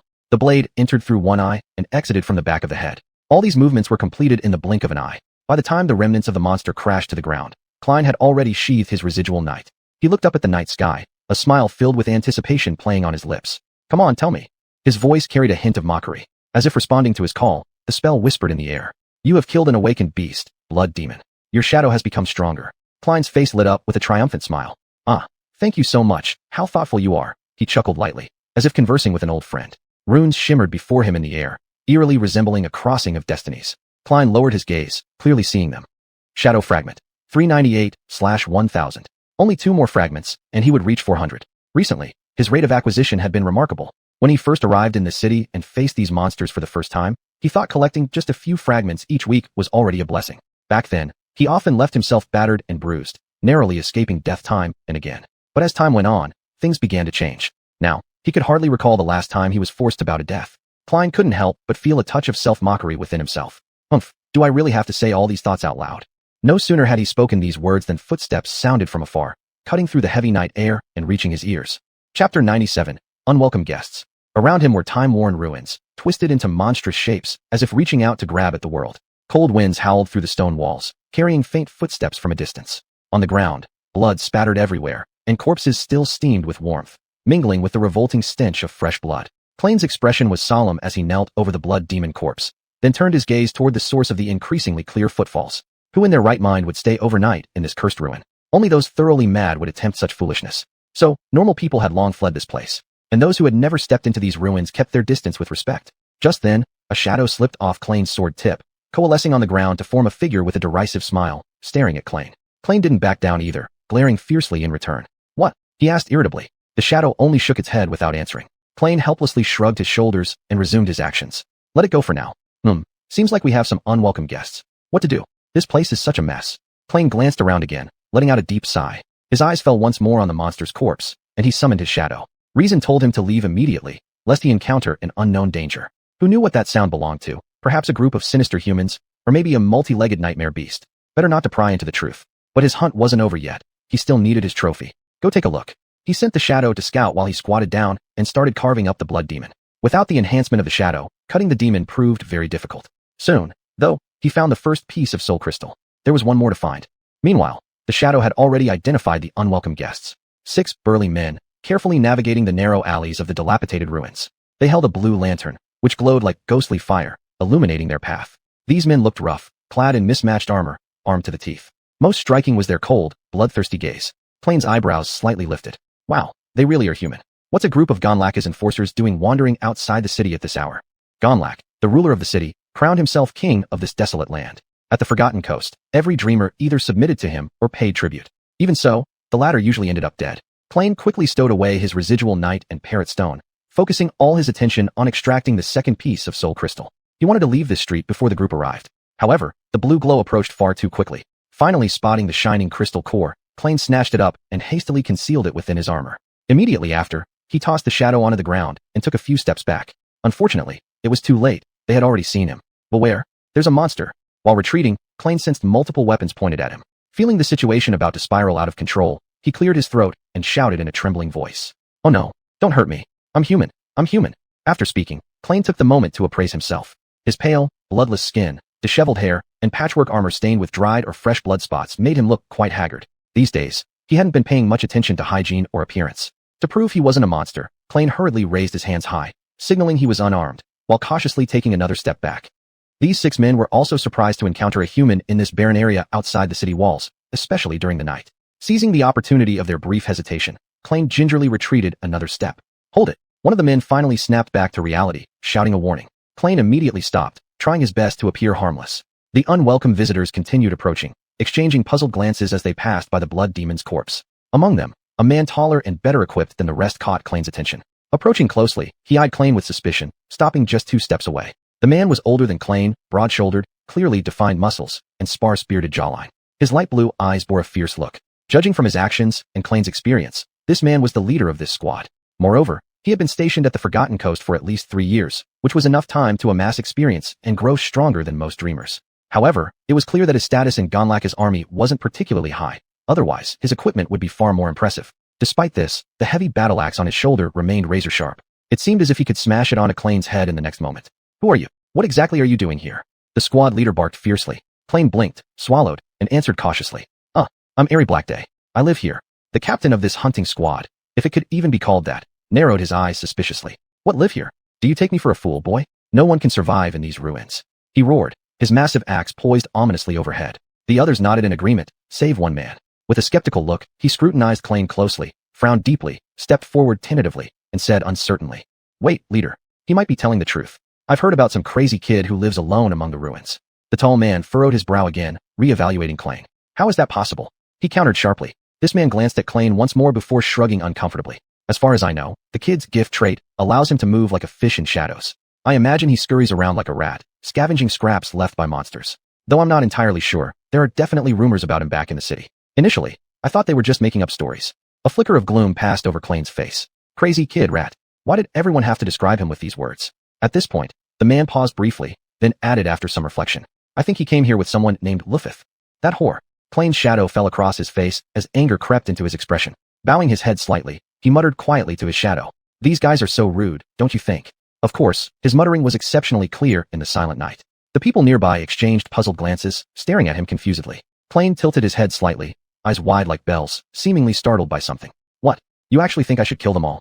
I mean, isn't that a bit excessive? Shouldn't I at least give them a chance to apologize? The squad leader advanced a step closer. His voice was low and menacing, akin to the growl of a wild beast. What are you mumbling about there, little rat? With a trace of disdain and dissatisfaction in his eyes, Klein looked at the man. Hey, I'm just talking to my partner. Could you stop interrupting, please? The tall man flashed a carefree, yet extremely dangerous grin. Annoyed, Klein waved his hand dismissively and turned to address his shadow again. All right, since you insist. Then raising his head, he met the ferocious gaze of the man before him, speaking solemnly. You've insulted my dearest friend, Lufith of the Eternal Flame clan. She and I have an extremely close relationship. So, I'll give you one chance. Call her. Well, you know what she deserves. If you refuse to apologize, prepare to bid farewell to your lives. The older squad captain stared intently at Klein for a long while before throwing back his head in laughter. Oh, isn't this interesting? Did you hear that, boys? This little guy is offering us a chance. How generous. Shouldn't we reciprocate and be equally generous, After all, this fellow seems a bit unstable. The other 5 men lacked his high spirits. One chuckled sinisterly. No, Captain. I think we should just kill him outright. Let's put this poor fool out of his misery, you understand. The person who had earlier corroborated Klein's account now frowned again, looking somewhat uneasy. Wait, guys. This is Lufith's associate, remember? One of those original ones. They survived alone in the labyrinth for 2 whole months. We shouldn't underestimate him. However, the captain cut him off with a derisive scoff. I've heard that Lufith brought 2 useless wastes into the city. That bitch loves to take care of weaklings, doesn't she? For God's sake, her cute little lackey is even blind. I bet this guy's no better either. Having finished speaking, he looked at Klein and grinned arrogantly. Listen, boy, hand over all your memories, and we might consider sparing your life. When it comes to memories, if the owner dies, the memories will shatter and cannot be restored. The only way to obtain them is for the owner to willingly surrender their memories. As for how willingly, whether it's through coercion or torture isn't really important, certainly not to these people. Klein fidgeted nervously with his fingers. So, you're not going to apologize then? The tall man stretched lazily, replying with an air of indifference. I doubt it. Klein let out a soft sigh, as if he had expected nothing less. All right, so you want my memories, do you? I do have some. Let me think. How about this one? As he spoke, Klein held out a palm, summoning the parrot stone. It materialized in his hand just as unremarkable as ever. The captain of the hunting squad furrowed his brow, never taking his eyes off Klein. Despite his rugged appearance, the man was sharp-minded. Years of experience had taught him never to let his guard down easily. A moment later, the stone suddenly spoke. Behind you. It was such a simple trick. The corner of the tall man's mouth curled into a mocking smile, his gaze still locked on Klein. You really think I'd fall for that so easily? Before he could finish, withering shadows crept up from behind and struck without mercy. A blade pierced through the back of the man's skull, silencing him instantly. His pupils dilated in shock before his arm fell limply by his side, his body collapsing like a rag doll. Chapter 98 The Black Knight. Klein had already laid out his plan. He left the withered shadow beside the blood demon corpse beforehand and gradually retreated step by step to create the current situation. As soon as the parrot stone opened its mouth, he immediately controlled the withered shadow to shoot back toward him. That tall bastard wasn't accidentally positioned in the flight path of the withered shadow either. You have slain the captain of this squad, or whoever listened to the advice of that piece of stone, might have had a completely different fate. The shadow grows stronger. The remaining few were still not fully recovered from their shock when Klein had already taken action. Shadows had long been lurking on his body, making his speed fast enough to leave afterimages. He summoned Curse Knight, and his movements flowed like clouds and water. A vicious slash was swung straight at the nearest enemy, and a faint sense of resistance followed, severing the person's arm at the elbow. The blade cut precisely into the gap between the enchanted plate armor's forearm guard and elbow guard. In Klein's eyes, these people moved sluggish and clumsy. Their strength and skills were quite amateurish. After being baptized in the bloody maze, Klein had accumulated rich combat experience. With careful guidance from Rufus, he had also learned many combat techniques. In this cursed ruin where he hunted alone for survival for 3 months, he widened the gap to an insurmountable extent. Even if these several people appeared as lambs waiting to be slaughtered, Klein certainly did not think so. He did not intend to engage in direct confrontation with these 5 individuals. Although humans may not match nightmare creatures in physical strength, their real threat lies in their unknown extraordinary abilities. Each talent trait is unique, which endows humans with various unexpected extraordinary means. Unknown things are often the most fatal. Having lost the element of surprise, Klein immediately decided to temporarily avoid the sharp edge. He turned around and jumped out of the sapphire light circle, running away. In this winding and narrow street, chasing someone who can see in the dark is almost impossible. Therefore, Klein was confident that he could withdraw safely. And at this moment, the withered shadow was still attached to his wrist. It was pulled out from the fallen captain's head, and a crisp ding echoed on the stone slab. Then it bounced several meters again and collided with the stone road, creating more noise. Grab that bastard. He killed the captain. The shouts of the team members mixed with the clangs of metal and stone repeatedly resounded, as they rushed after Klein like fierce beasts, pursuing relentlessly. He sure is a persistent bunch, Klein mused internally. Even the man who lost an arm gritted his teeth and chased closely behind. Either he had a way to stop the bleeding, or he was willing to stake his life to make Klein pay the price. This city ruin was Klein's hunting ground. He was extremely familiar with every corner and every stone of the streets here. Frankly speaking, he didn't understand what intentions these guys really had. If not for the carefully chosen retreat route he selected, these fools would have already disturbed some demon lurking in the shadows, letting it feast heartily. This seemed very unusual. While Ganlug's people might be reckless ruffians, they were also seasoned, highly skilled hunters. They harbored fear towards this ruined city and knew how to act cautiously outside human cities. Otherwise, they would have died countless times already. Klein was quietly puzzled, rarely seeing these people entering the ruins at night. Are these idiots really hunters? If not, what are they up to? Klein had briefly considered leaving one alive for questioning later, but then dismissed the idea. He was not truly curious. Human affairs had long lost their appeal in his eyes. As for himself, he had more important matters to attend to. Finally reaching the destination, Klein paused slightly on the steps, deliberately pretending to be panic-stricken, until those 5 people once again locked onto his figure. That gaunt frame resembled a rat loitering at the entrance of the ruins. His pale face, obscured by filth, clearly exuded fear and panic. It seemed as though he did not know which way to go, dreading running into a dead end. Upon seeing the 5 pursuers approaching, Klein suddenly startled, revealing despair in his eyes before plunging into the ruins. You have no way out now, little rat, the man who lost an arm shrieked furiously. The 5, with boiling murderous intent, followed close behind and rushed together with Klein, who panicked without direction, into the ruined building. The moment they stepped inside the ruins, they found that the panic-stricken rat had vanished without a trace. All that remained before them was that unremarkable stone lying silently on the ground. The one-armed man belatedly sensed something was off. Just at that moment, an ominous whisper emanated from the stone. Farewell to your lives. As soon as the words were uttered, a colossal silhouette emerged from the darkness, like an evil spirit summoned from hell, spreading a terrifying aura. Staring dumbfounded at the Black Knight before him, clad in grotesque black armor, the man's eyes widened to their fullest, yet no sound escaped his mouth as it opened and closed repeatedly. Standing over 2 meters tall, the Black Knight was fully encased in Gothic armor made of an eerie black material. Each intricate engraving on the armor seemed to tell tales of horrific tragedies, causing anyone who dared glance at them to lose their composure. On the knight's helmet rested a pair of curved horn decorations, which might have once been wings.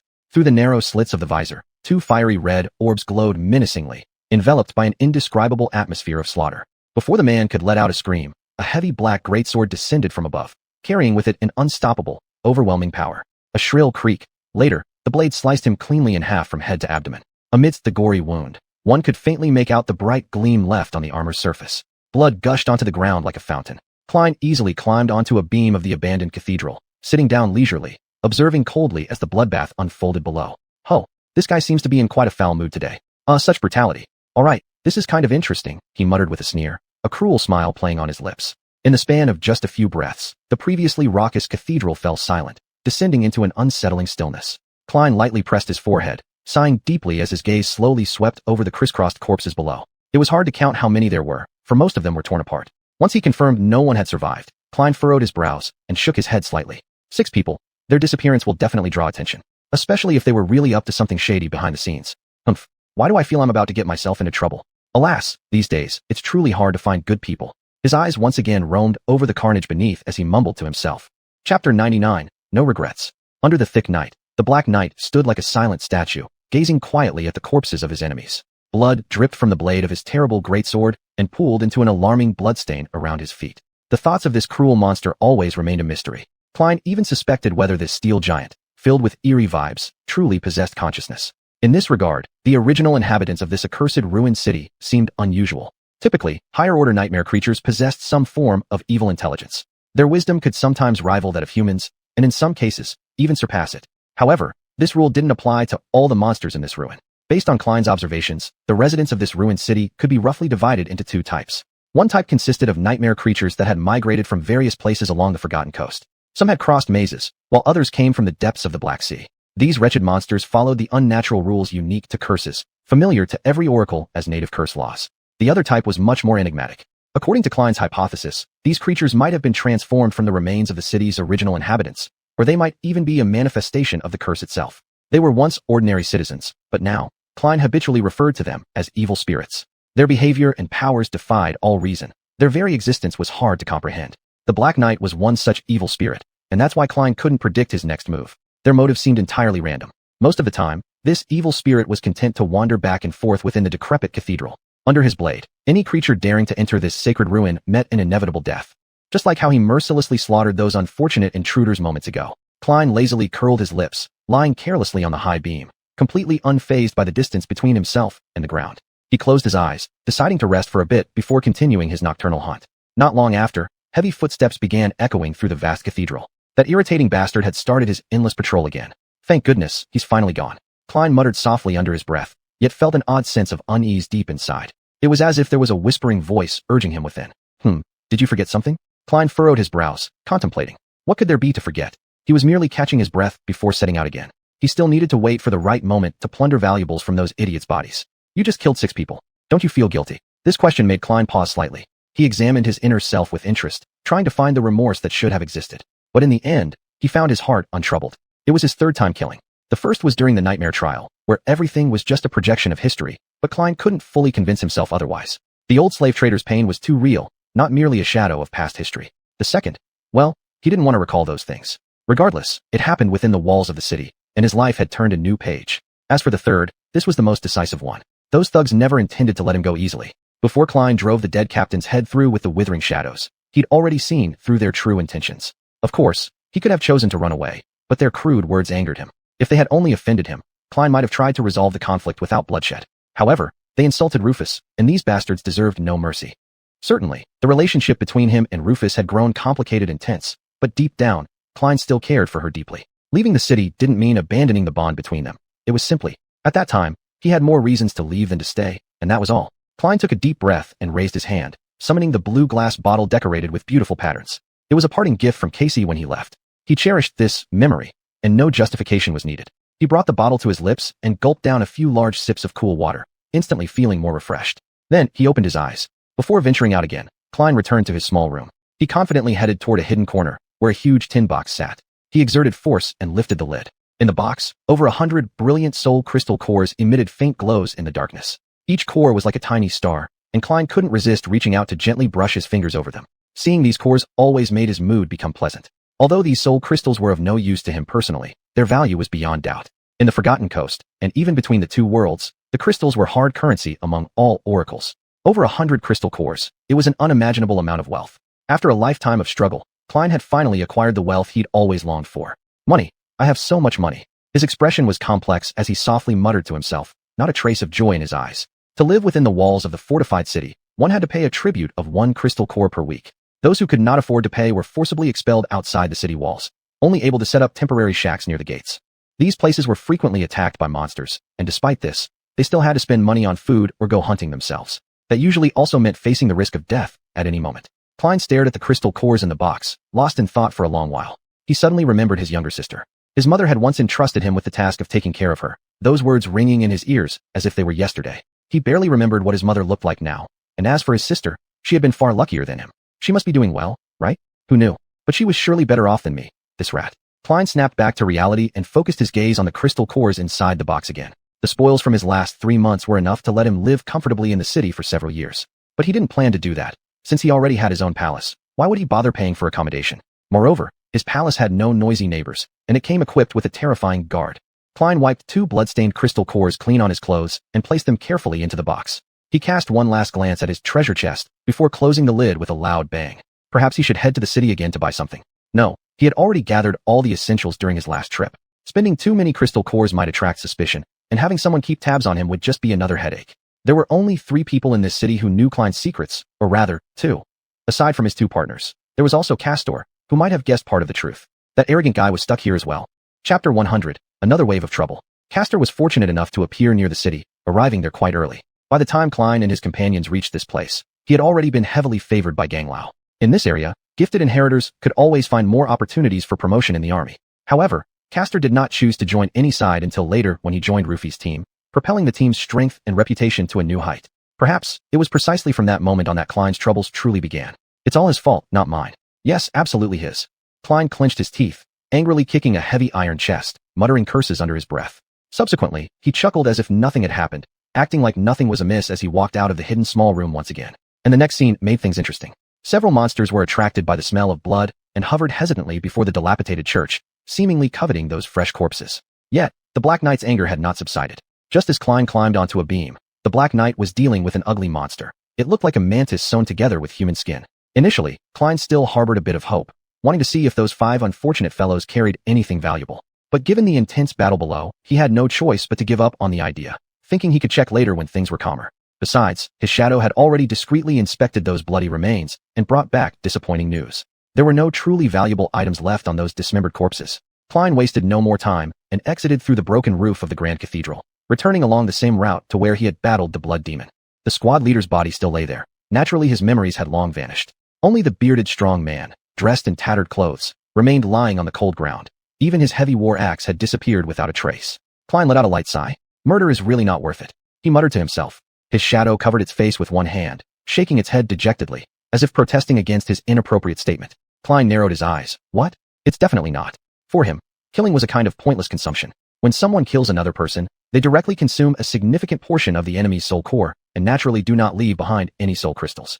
But Klein was different from everyone else. His talent trait was based on directly consuming fragments of the enemy's soul. This also meant that, even if his opponent had absorbed hundreds or thousands of soul crystals, Klein could only gain a corresponding number of shadow fragments according to the level and type of his opponent. Like this squad captain before him, since he was only a dream seeker, he could only obtain 1 shadow fragment. Even if he killed Ganglao, he would still only get 1 shadow fragment. Just 1 more to reach 400. Klein sighed softly, with a touch of dejection in his tone. He had spent half the day, yet ended up empty-handed. Still, deep down inside, a sliver of reason secretly rejoiced. Murder was not always profitable, otherwise, considering his current condition. No, he wouldn't do that, absolutely not. Huh? Won't do what? Klein blinked his eyes, looking forward to a response from the voice within, but the voice unusually fell silent. Klein shrugged, then bent down to begin searching this cold corpse, hoping to find some valuable clues. However, the results greatly disappointed him. There was no bag filled with soul crystals as he had imagined. He merely found an unusual piece of fabric inside the corpse's shirt. On this fabric, a somewhat crude topographic map was drawn in ink. After carefully examining it several times, Klein felt a ripple of thought stir in his heart. Some landmarks on the map seemed strangely familiar. Is this a map? Upon closer inspection, it depicted the landmarks surrounding the ruins of this city. He was familiar with many of these places and had even explored a few of them. Could this be a treasure map? Klein's heart rate accelerated. This thought was like a key, unlocking clarity amidst the tangled mysteries. The sudden appearance of this squad and their lack of experience all seemed to have reasonable explanations now. They weren't hunters at all, but rather fools deceived by some cunning person in the city who dared to seek treasure in the ruins armed with this shoddy map. At least, this was the most plausible explanation so far. But what if the map was real? Master Richard had mentioned treasure maps commonly used in this world, which were said to be made from the leather of certain monsters and could be preserved for a very long time. Klein scratched his head and carefully examined the map again. Only when he touched it did he realize that the material of the map didn't feel like fabric. Instead, it was greasy and sticky. It was overall yellowish with many dark brown spots. It smelled faintly of old leather. Could this really be authentic? Just in terms of age, this map seemed unlikely to be from last week. With the map in hand, Klein's eyes revealed a mix of excitement and hesitation. He couldn't decide whether to follow the map to seek treasures or discard it as soon as possible. At that moment, his thoughts were abruptly interrupted by a thunderous explosion. About 100 meters away, a building collapsed as if struck by a giant hammer, dust and debris flying everywhere. A massive black shadow rushed by like a cannonball, smashing heavily into a wall and creating more wreckage. The monster seemed to be trying to stand up, but only twitched slightly before falling still. Large pools of putrid blood spread on the street, announcing its death. Klein quickly tucked the map away and his figure immediately blended into the surrounding darkness. In the distance, angry roars and the clashing sounds of metal grew louder and closer. But there was no human voice around. Of course not. How could dream seekers create such a commotion? That could only mean a battle between monsters, Klein thought as his gaze flickered, drawing closer to the fierce fight. Actually, this kind of occurrence wasn't uncommon. But what puzzled him was that very few monsters dared to challenge the two overlords of this street and the adjacent square. Although these two weren't the strongest in this ruin, due to their unique traits, Klein had always tried his best to avoid them. He had personally witnessed several monsters, including demons, being brutally slaughtered in that square. Not one could provoke such violent tremors as this. From the after effects of the battle emanating from over there, this was unprecedented at least. Klein first arrived at a high wall of an ancient building, then climbed onto the roof. As he walked forward carefully watching his footing, he eventually reached the edge of the roof. From there, he caught sight of the stunning scene in the square. In the center of the square, a magic rune statue emitted overwhelming black chi, fighting fiercely against several colossal dark shadows, whose ranks were unclear. Chapter 101, The Stone Saints. On a once expansive square surrounded by countless buildings, a chaotic battle was about to come to an end. Klein sucked in a sharp breath in shock. He found it hard to believe. They actually lost. He was genuinely astonished. The group of magical rune statues that once occupied this square were extremely powerful beings. Compared to the nightmare creatures inhabiting this ruin, they might be inferior in size and strength, but their strange body structures were extraordinarily resilient, able to withstand devastating blows without a scratch. These things were essentially knights turned into stone, and since they bore intricate runes on their surfaces, Klein referred to them as rune statues, while the incantations simply called them stone saints.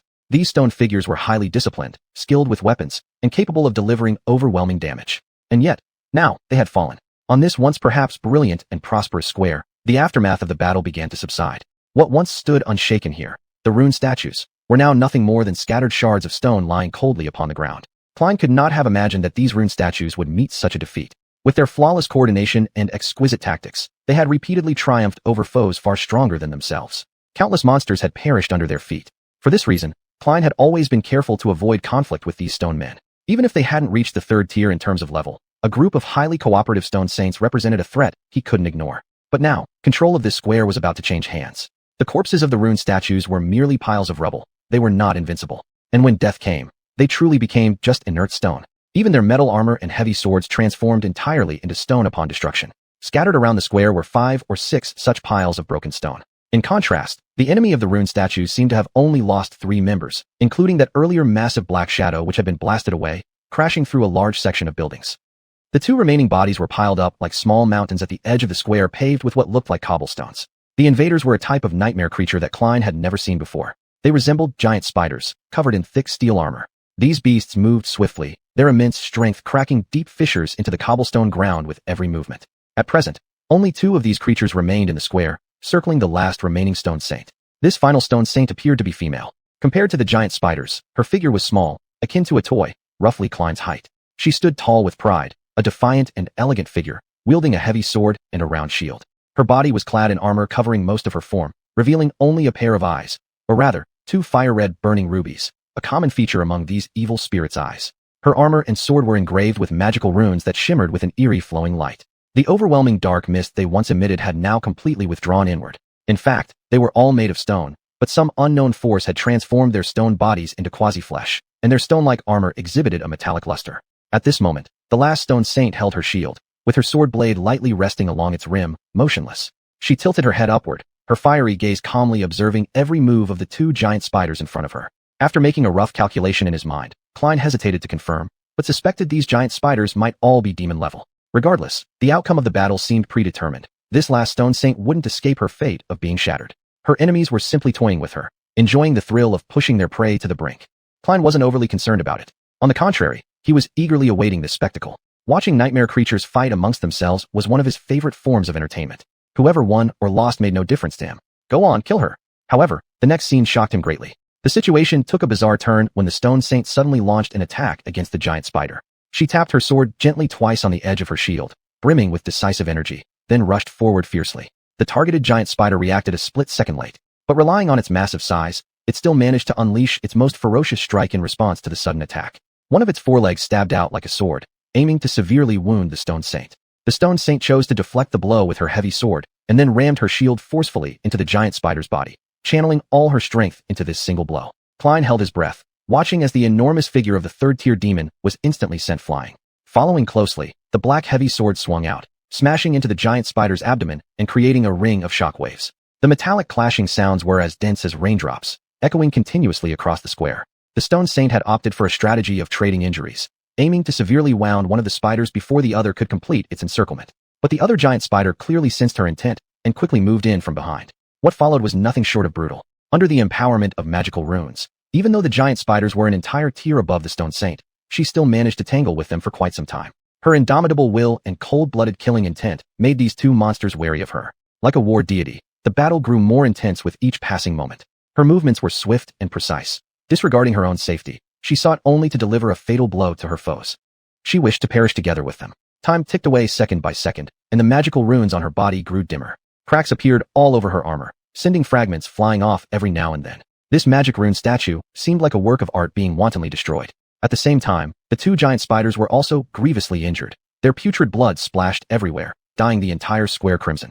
Broken limbs and scattered iron pieces lay intermingled with shattered remnants of the fallen stone saint.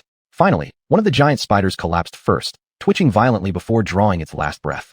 The remaining one glared ferociously, emitting a shrill scream, and lunged at the wobbling stone saint. Her half-destroyed black round shield was raised for the final time, but instantly torn from her grasp, along with her right arm. Yet, her blade managed to pierce the head of the giant spider just as she herself crumbled into shards, successfully ending the life of her enemy before meeting the same fate. Klein shook his head in disbelief. What an awe-inspiring scene. A second-tier awakened evil spirit actually managed to kill 2 third-tier demons. Residual Knight would surely admire this relentless battle to the end amidst such brutality. Upon reflection, it was simply inconceivable. However, this elegant stone saint paid the ultimate price of her life for this bloody miracle. Staggering forward a few steps, she kneeled down, yet slowly raised her head to gaze at the night sky. With a crash, she disintegrated like a tower of blocks, losing its support, scattering into another pile of rubble on the square. The battle had come to an end, but there was no victor. Chapter 102, Fatal Blow. When the dust finally settled, Clan appeared from the rooftop of a tower building at the edge of the square and leapt down. He deftly avoided the foul-smelling pools of blood water and moved between the sprawled corpses, his eyes locking onto the barely alive stone saint. The stone saint stumbled a few steps before collapsing to one knee, slowly raising her head to gaze towards the night sky. Her body was already covered in wounds. As Clan approached, he could clearly see her transformation. Her black armor was gradually petrifying, losing its former sheen. Cracks in the armor revealed her deep gray, smooth skin that resembled polished granite. Strands of fresh red powder flowed from her grotesque wounds, dripping to the ground only to quickly solidify into ashen white stones. Perhaps it was her blood. Her eyes, 2 fiery red gemstones, slowly turned their focus toward Clan. There was no particular emotion in those red eyes, only weariness and stillness. The flame that once burned within them was slowly extinguishing. This statue-like creature silently stared at Clan. He couldn't help but wonder if she was still able to speak. During their recent battle, she had maintained an eerie silence. He sighed lightly. Life is unfair, isn't it? There was an unusual touch of helplessness in Clan's voice. After these words, he summoned the Remnant Knight's sword. With a flash of sword light, he thrust it into the faceplate of the dying stone saint. Despite her impending death, her stone body remained resilient. Clan poured all his strength into this strike, even using the augmentation of shadows. He didn't want this brave knight to endure any unnecessary suffering. With a crash, she collapsed like a stack of unstable blocks, scattering into another pile of broken stones on the square. Clan couldn't help but feel a mix of satisfaction after slaying a nightmare being. However, this stone saint deserved a swift death. To be honest, her fearless final resistance left a deep impression on him. They didn't know what they were messing with, but you've shown them. At that moment, a familiar voice of enchantment came from the darkness. You have slain an awakened aberration, the stone saint. Your shadow has grown stronger. Clan smiled slightly. That makes 4 shadow shards. Beautiful. For 103. In the next moment, Clan nearly forgot his thoughts as the sound of enchantment continued in his ear. It murmured quietly. You have obtained a resonance, stone saint. Clan froze, his eyes bulging wide. He pinched his thigh so hard, he gasped from the pain. Did I hear that wrong? This is real. A resonance? He had finally obtained another resonance. Clan glanced around and whispered to his shadow. Did you hear that? The shadow glared at Clan, pointing to its mouth, then dropping its hand without saying a word. Clan laughed, his excitement evident, his face flushed. Yes, that's exactly what enchantment said. He hummed a tune, pacing back and forth for a while before suddenly tensing up. All right, I need to leave here as soon as possible. Since those stone men are dead, who knows what kind of horrifying thing might try to claim this square. He started to move but hesitated, glancing unhappily at the slaughterhouse scene before him. But should I really not take something first? After all, it wasn't every day one could accidentally stumble upon so many newly deceased nightmare creatures before a large group of monsters feasted on them. This was a rare opportunity. Clan hesitated, weighing which monster to loot first. Those spider beasts were obviously higher ranked. If they were truly third-stage demons, then their soul cores would be invaluable. However, trading anything for a third-stage demon soul core was bound to bring trouble. Moreover, just extracting those cores from their enormous bodies would take significant time. On the other hand, these magic-etched statues, though lower tier, had easily obtainable cores among their shattered remnants, with other surrounding monsters potentially swarming any moment now. Clan sighed regretfully and ran to the nearest pile of rubble, kneeling halfway. His hands kept digging, hoping to quickly spot the faint glow of a core. He had just finished searching through the second set of statue ruins when a sudden noise made him freeze in place. Clan was fully aware that greed could lead one to a fatal end. Suppressing the greed deep in his heart, he gave one last look over the 2 mountainous corpses and quickly got up to flee. On his sprint, he tucked the last crystal core he had painstakingly found into his armor. He summoned the withered shadow and threw it into the air, then pulled an invisible thin string. The dagger wound around a stone pillar several times. As soon as the string tightened around the pillar, Clan leapt up while controlling the shortening of the string, which propelled him into the air. Much like Luffy's golden rope, the invisible string connecting the withered shadow to his wrist was incredibly strong and could be freely adjusted in length. This allowed Clan to use the withered shadow as a grappling hook from time to time. He ascended like Spider-Man in an old animated film, standing atop the stone pillar before soaring to higher ground again, catching onto a crack in the wall of a ruined building and climbing upwards rapidly. By the time he reached the rooftop, the ominous sound emitted by the approaching monster had already left him trembling with unease. What exactly the monster was, Clan did not want to delve into. The sound of its movement made him involuntarily think of a giant python. A python covered in countless enormous mouths, each mouth emitting sounds akin to deafening mantras. Fortunately, he managed to escape the square in time, avoiding any encounter with this mysterious giant python. When Clan returned to the dilapidated Grand Cathedral, the night was almost at its end. A pale gray line appeared on the eastern horizon, and the sound of the waves crashing against the city walls grew more tumultuous and loud. As he crossed the beams above the cathedral's nave, he chanced upon a glimpse of the patrolling Black Knight, prompting him to unconsciously rub his temples. One day, on some glorious day, he would take down that bastard. But not today. Today, he had other things to do. After returning to his secret little room, Clan first placed the crystal core into an iron box, then sat on an intricately adorned purplish-black wooden chair. A smile brimming with excitement spread across his face. Finally, it was time to uncover the differences between common resonances and shade ghost transformations created from shadow shards. Chapter 103, Memory Repository. Without any hesitation, Klein plunged into his soul's sea of consciousness. Even though his mindset had undergone a dramatic change, this place remained as tranquil as ever. The serene and boundless still water stretched endlessly towards the void in the distance, with the shadow core hanging above it like a dark star. A few tiny spheres of light flickered in the air, their reflections rippling on the calm surface of the sea. Those silent shadows still stood guard there, motionless in the peripheral areas. Compared to before, their numbers had significantly increased. Klein slowly passed by these silent sentinels, occasionally casting them a glance, and a complex wave of emotions surged in his heart, both fear of past battles and pride in his achievements. These were all his unique collections. They bore witness to his growth over time. This was his private museum, a dark monument commemorating all his wrongful acts. Wait, wrongful acts? Why wrongful acts? A question surfaced in Klein's mind, causing him to pause in his steps. In the distance, a gaunt figure stood alone amidst many terrifying monsters, its hollow eyes fixed steadfastly on him. That shadow once belonged to a young man about Klein's age. He lived in the chaotic settlement outside the city gate, struggling for survival, just like countless others. Klein forced himself to look away. Don't look at me like that. It's your own fault, fool. You shouldn't have asked me those questions. His voice reverberated through the soul's sea, with an almost imperceptible tremor. Among the 3 people he killed with his own hands, only this one act of killing gave him a different feeling. It wasn't a choice made during fierce combat or revenge driven by personal hatred. This time, it was a cold-blooded slaughter. Later, he chose to leave the city on his own, and this was the main reason. An ember of anger flickered in Klein's eyes. I said it, don't stare at me like that. Just die here quietly, and don't bother me with your nonsense. He angrily snorted and turned away. Soon, he walked past the shadows of the Blood Demon, the captain of the hunting squad, and Stone Saint. Klein's gaze lingered on the statue-like figure of the Stone Saint for a while. Then, the emaciated shadow was pushed out of his mind, replaced by a smug laugh. He had come here just to see her, the echo of the Stone Saint. At the thought of harvesting another echo soon, Klein couldn't help but be excited beyond measure. That loyal yet inexplicably likable carrion beast had been a great help to him. Whether in battle or otherwise, it could take off a lot of pressure from him. The reason lies in the fact that despite having 6-stage talent and unique abilities, Klein's essence was still that of a dreamer, ranking slightly lower than a carrion beast. But the Stone Saint was an awakened beast. Her power equaled those of ferocious bone scythe carrion beasts, far surpassing any strength Klein could reach in this cursed ruin.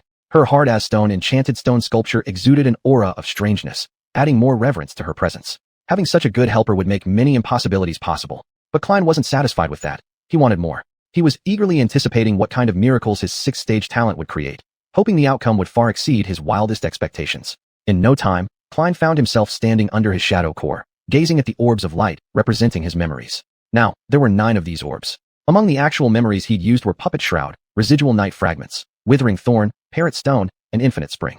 With great anticipation, Klein summoned each of these memories one by one, his eyes scanning the luminous runes swirling around the memories. Once, after defeating a creature resembling a porcupine, he obtained this manipulable Withering Thorn. The porcupine's toothed bone needles, raining down like bullets, pierced several bloody holes into Klein's body, but the reward was indeed bountiful. Memory. Withering Thorn. Memory rank. 2nd class. Memory level. Level 2. Memory type. Weapon. Memory description. This throwable dagger is as unpredictable and capricious as the feelings of a young woman, although it might not be as deadly. Memory enchantment. Treason Rose.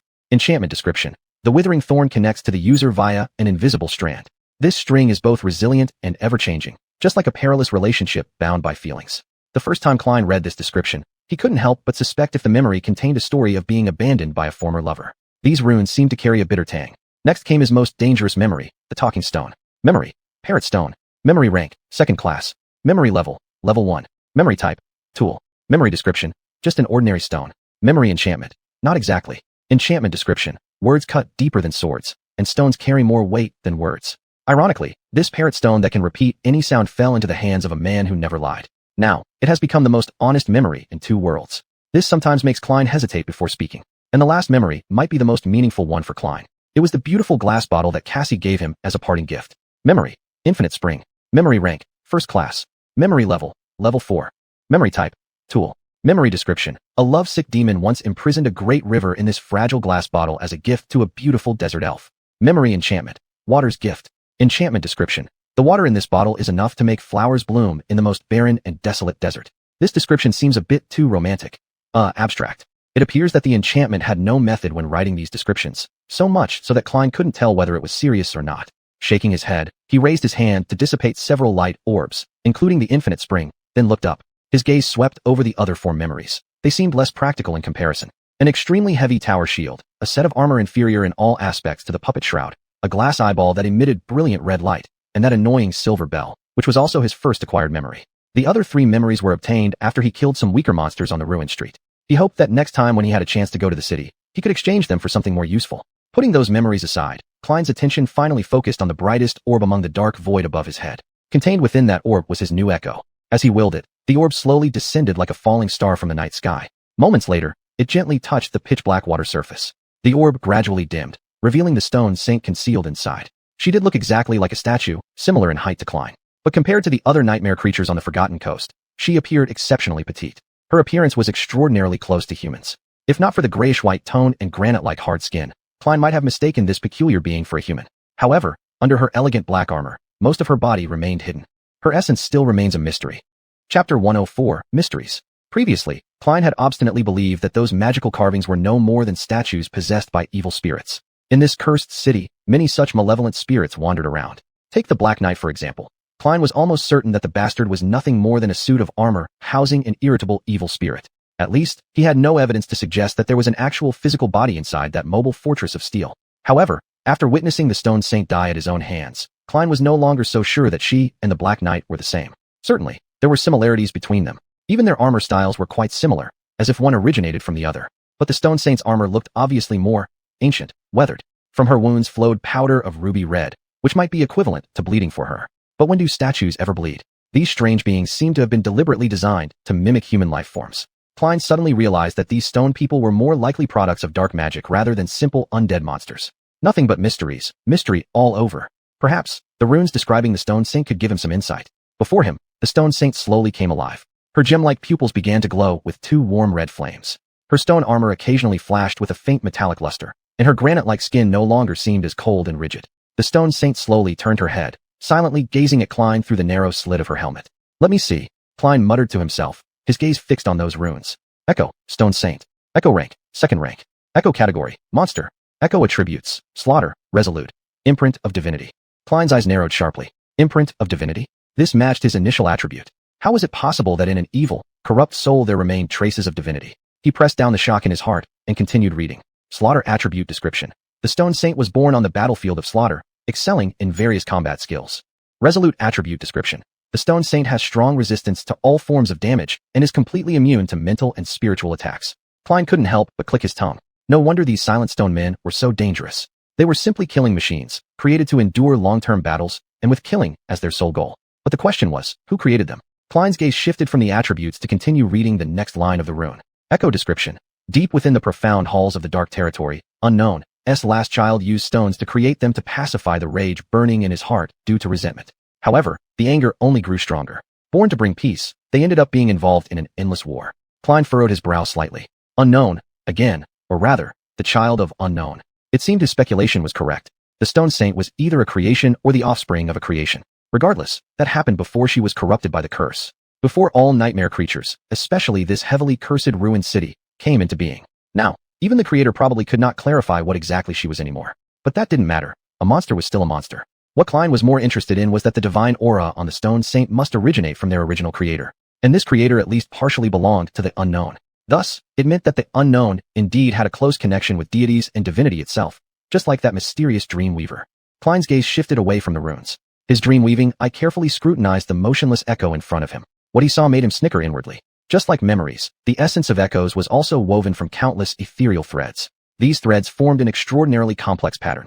But in her case, this pattern was even more intricate and sophisticated, surpassing any pattern Klein had seen before. Even the shroud could not compare. Within the Stone Saint's body, two abstruse, three-dimensional patterns transformed ceaselessly like flames, becoming anchor points for countless threads. One was located at the position of her heart, the other at her abdomen. Klein covered one eye and leaned closer, trying to see more clearly. Behind the flickering ethereal thread patterns, he noticed another set of patterns, more abstruse, yet much simpler. They penetrated the echo's stone body, spread throughout her whole body like the human nervous system. These threads appeared to be composed of energy as well, but were far from being as pure as the ethereal threads. Upon closer inspection, they were fully materialized. Klein, supporting his chin, had a gleam in his eye. It makes sense. This does indeed make sense. Wait, why does it make sense? Memories and echoes were both great masterpieces of magic. They were artificial creations, and the stone saint was no exception. But from a more worldly perspective, she was created by one of Unknown's children, just as Klein's echo was conjured by the spell of enchantments. This implied that the spell used to create the stone saint's echo, along with the understanding of the cosmic principles applied, bore a striking resemblance to the magic wielded by Unknown's child. By comparison, though, the spells of enchantments seemed coarser and more primitive. Could it be that the root of enchantments originated from Unknown? Klein furrowed his brow tightly, unconsciously scratching his hair, nearly pulling out a clump. No, that wasn't right. Although this seemed like a reasonable guess, there was too little information to confirm it, and nobody would likely believe it. It was simply too outrageous. Before revealing the true story behind the tapestry of magic, gods, unknown, and his own nightmares, he needed to discover more, explore more, uncover more secrets. However, this matter could be put aside for now. At hand was another equally intriguing task awaiting him. Klein took a final look at this elegant and silent stone person, swallowing hard with difficulty, licking his lips. Then, with a touch of tension, he hesitantly spoke. So, let's begin. Taking a step forward, after much hesitation, he finally carefully placed his hand on the breastplate of the stone saint's armor, right over the anchor point of her heart. To his surprise, the breastplate wasn't cold, but carried a faint warmth, as if there was a deep crimson flame burning hotly inside this nightmare creature's chest. A flicker of astonishment crossed Klein's face. The moment he touched the echo, a new set of runes instantly appeared before his eyes. Convert the echo into a shadow. He clenched his lips tightly, feeling a wave of apprehension. What if this choice weakened the stone saint, or even rendered her completely useless? What should he do then? Klein tried not to dwell on such possibilities, taking a deep breath to force himself to make a decision. Yes, an indescribable transformation occurred in the sea of his soul consciousness, as if a sudden gust of wind blew from somewhere unknown. The seemingly motionless black sea, while appearing still, surged restlessly. Subsequently, an unexpected pressure emanated from someplace within the void. Klein looked up to see two beams of black light descending from the depths of the shadow core. One beam struck the echo, and the other hit a motionless shadow standing behind him, linking them together as if connecting them. Bathed in the black light, the deceased shadow of the stone saint slowly merged into the echo. Immediately after, the echo began its metamorphosis. Chapter 105, Shadowstone Saint. Klein watched intently as the transformation of the echo unfolded. The light cascading from the shadow core seemed to seep into the body of the stone saint, coating it with a somber sheen. Under the stony armor, shadows leaked out like mist and slowly merged with her. Immediately after, she was consumed by a cluster of black flames imbued with a thick, dreamlike quality that reshaped her form. Every bit of color that had once existed on her body was washed away, leaving only pure darkness. Only the two crimson flames in her eyes remained, their hues slightly altered but now even wilder. Of course, all these changes were merely superficial. If Klein hadn't inherited part of the forbidden bloodline of the Dreamweaver, this would have been the extent of what he could see. To bear the drop of divine blood, his eyes had endured unimaginable pain. With the aid of the Dreamweaver's vision, he could perceive far more than just these transformations. Deeper changes were quietly taking place within the essence of the echo. These changes were far more profound than those visible on her exterior.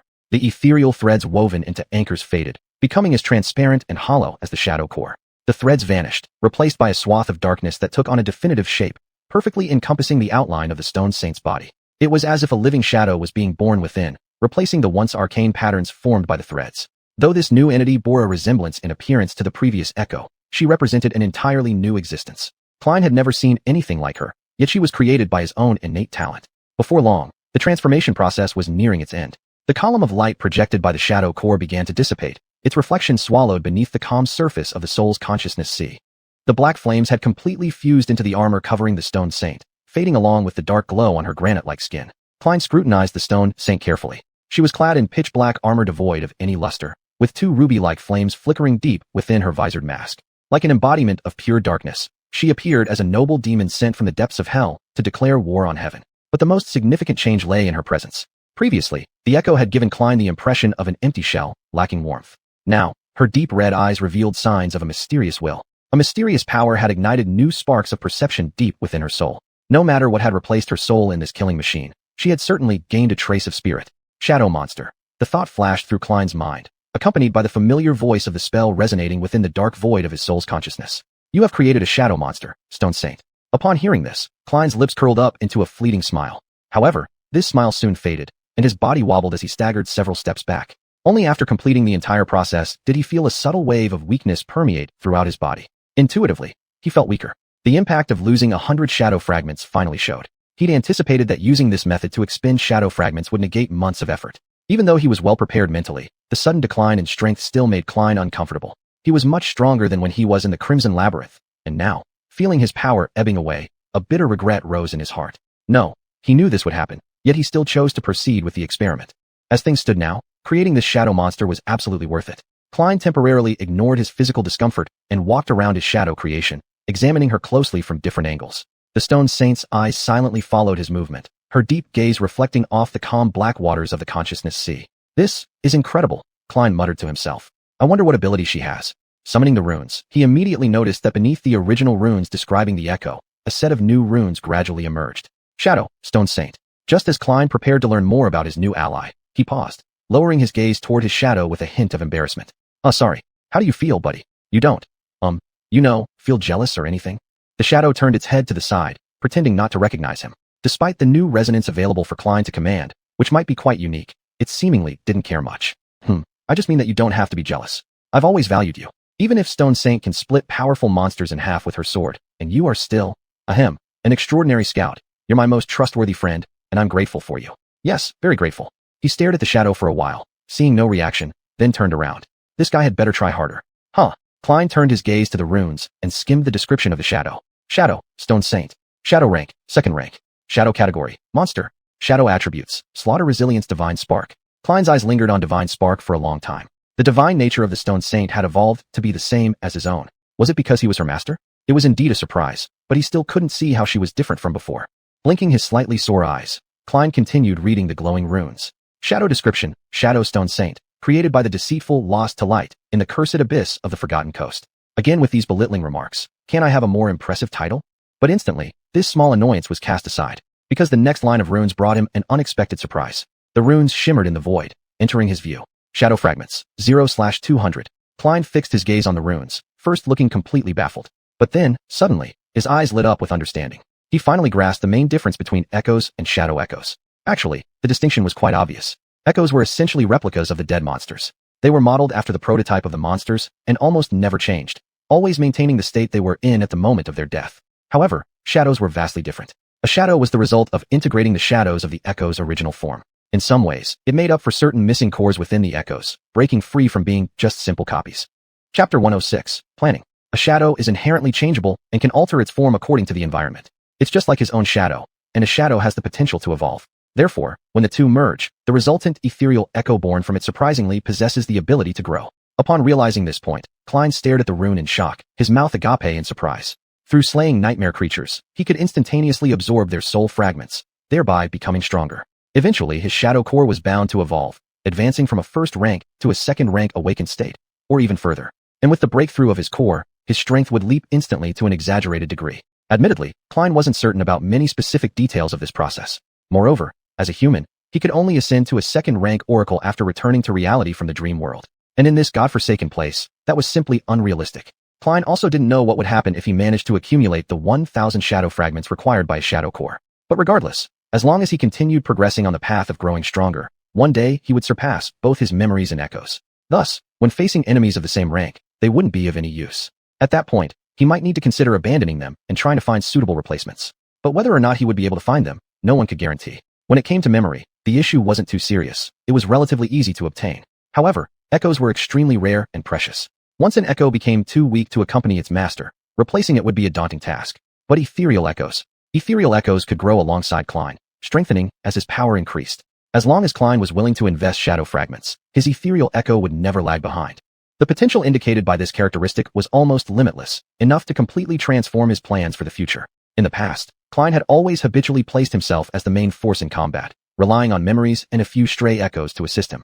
That was because high-rank echoes were far too scarce. Although much rarer than memories, there were plenty of 1st-rank echoes around, and quite a few in the 2nd-rank awakened state as well. Unfortunately, these echoes were primarily divided among 3rd-rank evolved individuals and 4th-rank extraordinary beings, since these people could easily kill such low-rank nightmare creatures. However, battling demons, let alone the terrifying 5th-class tyrants that surpassed devils, was never an easy feat. Thus, after killing these high-rank monsters, the spoils brought back were usually memories of the same rank. Unless someone's strength broke through to the 5th-rank apostle, capable of easily slaying 4th-class devils, it would be impossible to drop 4th-rank echoes. This was true for everyone, except Klein. With the Stone Saint, he could effortlessly slaughter weaker monsters, collect low-rank echoes, then cultivate them into unstoppable killing machines. With the assistance of the Stone Saint, he wouldn't be restricted by the land's probability rules or diminishing opportunity laws. He could gradually build up a powerful ethereal shadow army to fight for him. From a safe distance, he could even sip cocktails while admiring the spectacular scene of them annihilating the enemy en masse. Rich people drink this kind of cocktail, right? There was one more thing. According to what Klein knew, these monsters' advancements were unrestricted. Frankly speaking, he had no idea how nightmare beings evolved their cores. Carapace demons seemed to grow robust just by eating the fruits of soul trees and slowly absorbing large amounts of soul essence. In other words, he had a chance to elevate the ethereal Stone Saint to a stronger realm. Even stronger than the realm he himself might advance to on the Forgotten Coast. Perhaps strong enough to make his life in this ruin bearable. Klein gazed fervently at the Stone Saint, his mouth stretched wide in a grin that wouldn't close. Pal, we're going to do something big together. He laughed. If his shadow still had the capacity to think, it should have been worrying immensely right now. Currently, only one question circled in Klein's mind. How exactly was he going to nourish this ethereal Stone Saint? If he could directly split some of his shadow fragments to her, Klein wouldn't hesitate to do so, even if it further weakened his own power. However, it seemed the curse didn't permit this. Whether it was staring at the runes for a long time, touching this silent statue, or attempting to communicate with the curse, nothing worked. Klein even pleaded for advice from his own shadow, but the creature clearly wasn't in the mood to respond. Ungrateful brute. These 3 contemptuous words seemed etched onto its expressionless shadow face. At the very least, after being given the cold shoulder, Klein understood this meaning from its body language. Sometimes, he got so excited that he inadvertently forgot shadows couldn't speak, thereby neglecting his shadow's feelings. Klein scratched the back of his head, lingering at the edge of his soul's consciousness sea. He racked his brain to devise a reasonable way to shove all the remaining shadow fragments into this quiet stone figure's body. The most obvious method would be letting her go out and hunt nightmare creatures alone. But would that work? When the loyal carrion beast killed monsters earlier, I was the one who obtained the shadow fragments, not him. Wait, him? Has Cassie infected me with her childish habit of anthropomorphizing everything? It's it, not he. It's me who gets the fragments, not it. Yeah, that's right. Ugh, what was I thinking about just now? Klein glanced at the outside world, hesitating. It was daytime now. Usually, by this time he would have been fast asleep. Venturing out during the day was too dangerous. He'd inevitably step out of the shadows, exposing himself to various kinds of demons. He'd managed to survive for so long in this hellish place precisely because he learned early on to always remain vigilant. That's why he usually only hunted at night. To learn these lessons, he paid a heavy price, nearly losing his life multiple times throughout the process. And now, should he take the risk? After deliberating for a while, Klein still couldn't make up his mind and dismissed the Stone Saint. He was curious whether the slumbering, ethereal shadow would transform into a light orb like last time. But she didn't. As soon as he thought about it, her magnificent black armor immediately burst into black flames. Then, a ghostly wind swept through, and she vanished on the spot. Klein concentrated for a moment, and sensed that she had returned to the shadow core that created her. She was currently sleeping deep within the core, bathed in countless nourishing black flames. Klein touched his nose, so it seems the ethereal shadow indeed resided at the very depths of his soul. He wasn't entirely sure how he felt about this, but strangely, it seemed fitting. After all, he himself was the son of shadows. Chapter 107, Being Careless. Klein sighed thoughtfully and emerged from his soul's mind sea, looking around this secret room of his. Sunlight fell outside the ruined cathedral, illuminating this city burdened with a curse. Despite the brightness outside, not a single ray could penetrate into this tranquil chamber. Klein guessed that long ago, this had been the private residence of a respected young priestess, where she conducted sacred rituals within this temple. Among the items left behind in the small wardrobe behind the stone slab were hers. Although millennia had passed since the city was eroded by the curse, these relics remained miraculously preserved. Had it not been for the obvious gender differences, he could have had an entire set of luxurious clothes to wear instead of always waking up wrapped in the dirty, but very practical puppet shroud. Even so, the durability of 5th stage armor was limited. Nonetheless, in a sense, he was fortunate. At least his armor was made of soft cloth. If he had to wear a set of plate armor or rusted chainmail, the situation would have been far worse. Moreover, the young priestess did not enter her private quarters in such an exaggerated manner. Actually, there was a passage leading outside, connecting to a hidden corridor, which ended in a narrow staircase. Over the years, the stairs had collapsed, leaving only a vertical shaft. Should someone or some monster discover Klein's small room, this would be his escape route. Klein rose from the ornate wooden chair, paced for a moment, and then lit the fire under the simple stove to prepare himself a late dinner. The orange flames rarely illuminated the room, and shadows danced on the walls. Oh right, I've never managed to get fresh meat. So much happened that night that he completely forgot his original purpose of hunting outdoors.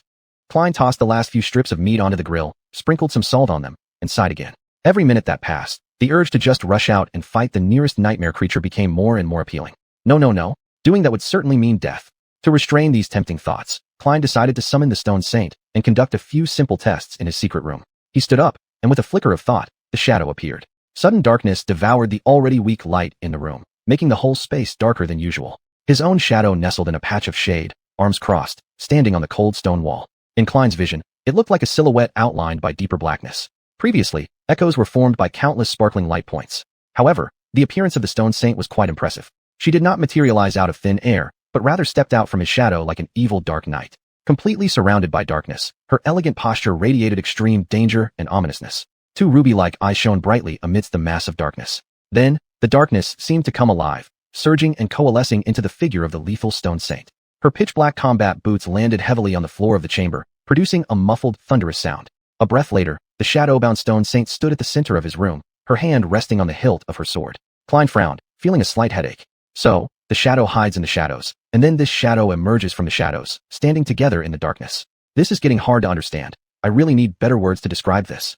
He felt this was an important issue, yet his brain failed to come up with appropriate words immediately. Klein looked at the silent duo, hesitated, and asked, "Any ideas?" Unfortunately, both his shadow and his shadow entity were mute. Even if they wanted to express their opinions, they couldn't. Receiving no response, Klein waved his hand. "All right, I'll think about it later. Now, let me see what you can do." He summoned his shadow, wrapping himself in its comforting embrace. Then he moved to stand before the stone saint, preparing to test her power.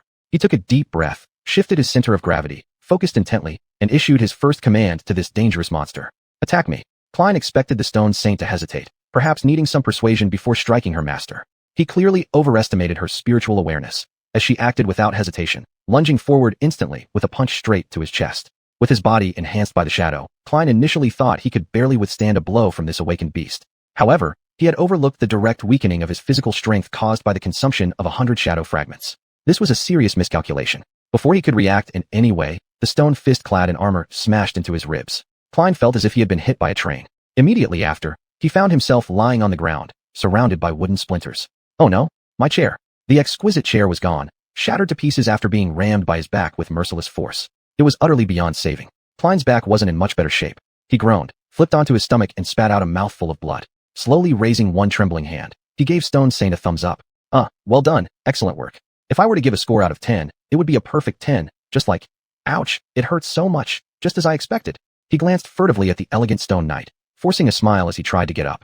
I think I should adjust some details of future experiments. Next, Klein planned to enhance the stone saint with shadows before letting her attack him again. But then another thought crossed his mind. Maybe there was a more straightforward way to test her power. Leaning against the wall for support, he staggered toward the fire pit where the meat needed flipping. He glanced back at the motionless stone saint, spat out another mouthful of blood, and groaned softly.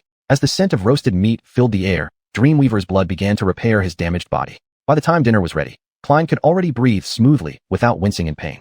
He carefully placed the roasted meat on the luxurious silver platter he cherished and prepared to dig in. In places like the Forgotten Coast, simple everyday items such as plates are rarer than enchanted swords and magical armors. In the entire human settlement, only Gonluge and his 5 lieutenants could dine as elegantly as Klein. Chapter 108, Strutting. Damn it, he couldn't even find a pair of chopsticks in this ghost place, let alone a spoon, an elegant dining utensil. Of course, Klein could try making one himself, but his creation wouldn't be anything like the real thing. Shang was silently watching him with her pair of crimson flame eyes. Under her focused gaze, Klein felt uncomfortable all over. He glanced at his plate, and then looked at this dangerous stone monster. Would you like some? He speared a piece of meat with his fork and held it out to the taciturn stone figure. However, she showed no sign of response. Well, have it your way. Klein used cooing as a fork to begin eating voraciously. The roasted meat juices were overflowing. Feeling that it wasn't enough just eating like this, Klein simply threw away cooing and began grabbing with his hands instead. After all, there was no one around, so he didn't care about table manners. On the contrary, his shadow frowned at the sight behind him. This is life. If his former self saw this luxurious feast, he would certainly be greatly shocked. All of this was genuine meat. Moreover, it was hunted and cooked by himself. Not only that, he almost enjoyed such lavish food every day now. Even though this kind of meat came from a disgusting and terrifying monster, that was just a minor detail. Klein chewed the last piece of meat contentedly, his gaze lost in thought as it turned toward Shang. It was time to continue the test. Previously, he wanted to see if the enhanced effects brought by his shadow could stack. In other words, whether the enhancement provided by the shadow could also take effect on the Shadow Stone Saint. Klein only knew that his shadow could enhance his body and memory items, and also had a certain enhancement effect on various ordinary items, though the effect was somewhat weaker. But it couldn't enhance other people or their respective memory items. Except for Klein himself, it couldn't enhance any living creature either. During his journey with Lu Fei's and Casey, he privately conducted experiments to arrive at this conclusion. Moreover, it couldn't enhance resonance either. But what about the shadow resonance? Klein issued an order in his mind, manipulating his shadow to slide towards Shang. then holding his breath. The shadow wrapped the statue-like creature silently like water into its dark embrace. Then, the shadow seemed to vanish as if absorbed by Shisheng's stone body. Moments later, the ruby eyes of Shisheng emitted a deep red flame. Her smooth granite skin gleamed again with black light. Gray-white mist seeped from under her stone armor like floating clouds, resembling undulating flames. Suddenly, Klein felt the temperature in the room drop sharply. The darkness surrounding Shisheng expanded and grew darker and more turbulent, as if a vast cloak made from endless voids was stitched for her. Shisheng was already graceful, dangerous, and fatal. Now, the suffocating oppression she emanated was absolutely terrifying. Even if Shisheng didn't attack him, Klein could still conclude that this experiment was a tremendous success. Clearly, his shadow and Shisheng were born for each other. Her strength had at least doubled. Klein was a bit frustrated and sighed, lowering his head. Why does she look much cooler than me when she uses my shadow? Shouldn't it be the other way around? I'm the true child of shadows, me. Where's my mysterious cool atmosphere? Klein shook his head, lamenting both the lack of handsome appearance and taking quiet pride in being the master of such a magnificent monster. Deep down, how his shadow looked wasn't important. All that mattered was that they were powerful. Nonetheless, he privately delighted that his first shadow was not only strong, but also a beautiful vision in the dark. Killing monsters was great, but killing them while looking cool was even better. Wait, if she can use my shadow, what else can she use? Klein suddenly became excited and finally swallowed the piece of meat he'd nearly forgotten about before dismissing Shisheng. Then he closed his eyes and entered his soul domain, summoning her again, this time within the soul domain itself. The shadow emerged quietly suspended above the tranquil sea surface in a whirlpool of black flames, her enigmatic ruby eyes peering through the narrow faceplate of her stony helmet. Klein looked up at the 9 light balls rotating around the core of shadows. What would happen if I gave her a real memory equipment? What should I choose? She's extremely strong and skilled in using her round shield, so assuming a tower shield would be more suitable isn't reasonable, right? Coincidentally, he just happened to have a tower shield. Klein summoned a memory from a battle he had on the city streets. It was a massive tower shield almost as tall as a man. This thing was too heavy and clumsy to use in actual combat, at least not for Klein. Besides, he wielded a katana, a type of weapon that could only be used to its full potential when held with both hands. Klein grabbed the heavy shield and approached the shadow, hopefully smiling as he handed the shield over to her. Here, take this. Oh, please. The shadow stared at him for a moment, then looked down at the tower shield. Come on, you can do it. Come on, take it. As the statue-like creature slowly lifted her arms and grasped the memory with her stony palms, his heart skipped a beat. Yes, that's right. Now use it.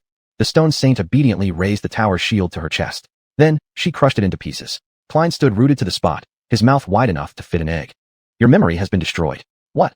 The shattered fragments of memory transformed into a rain of countless tiny points of light, like carrion beasts' echoes and blue blades, dissipating into a shower of light. My tower shield. Klein felt anguish pierce his heart like a sharp dagger.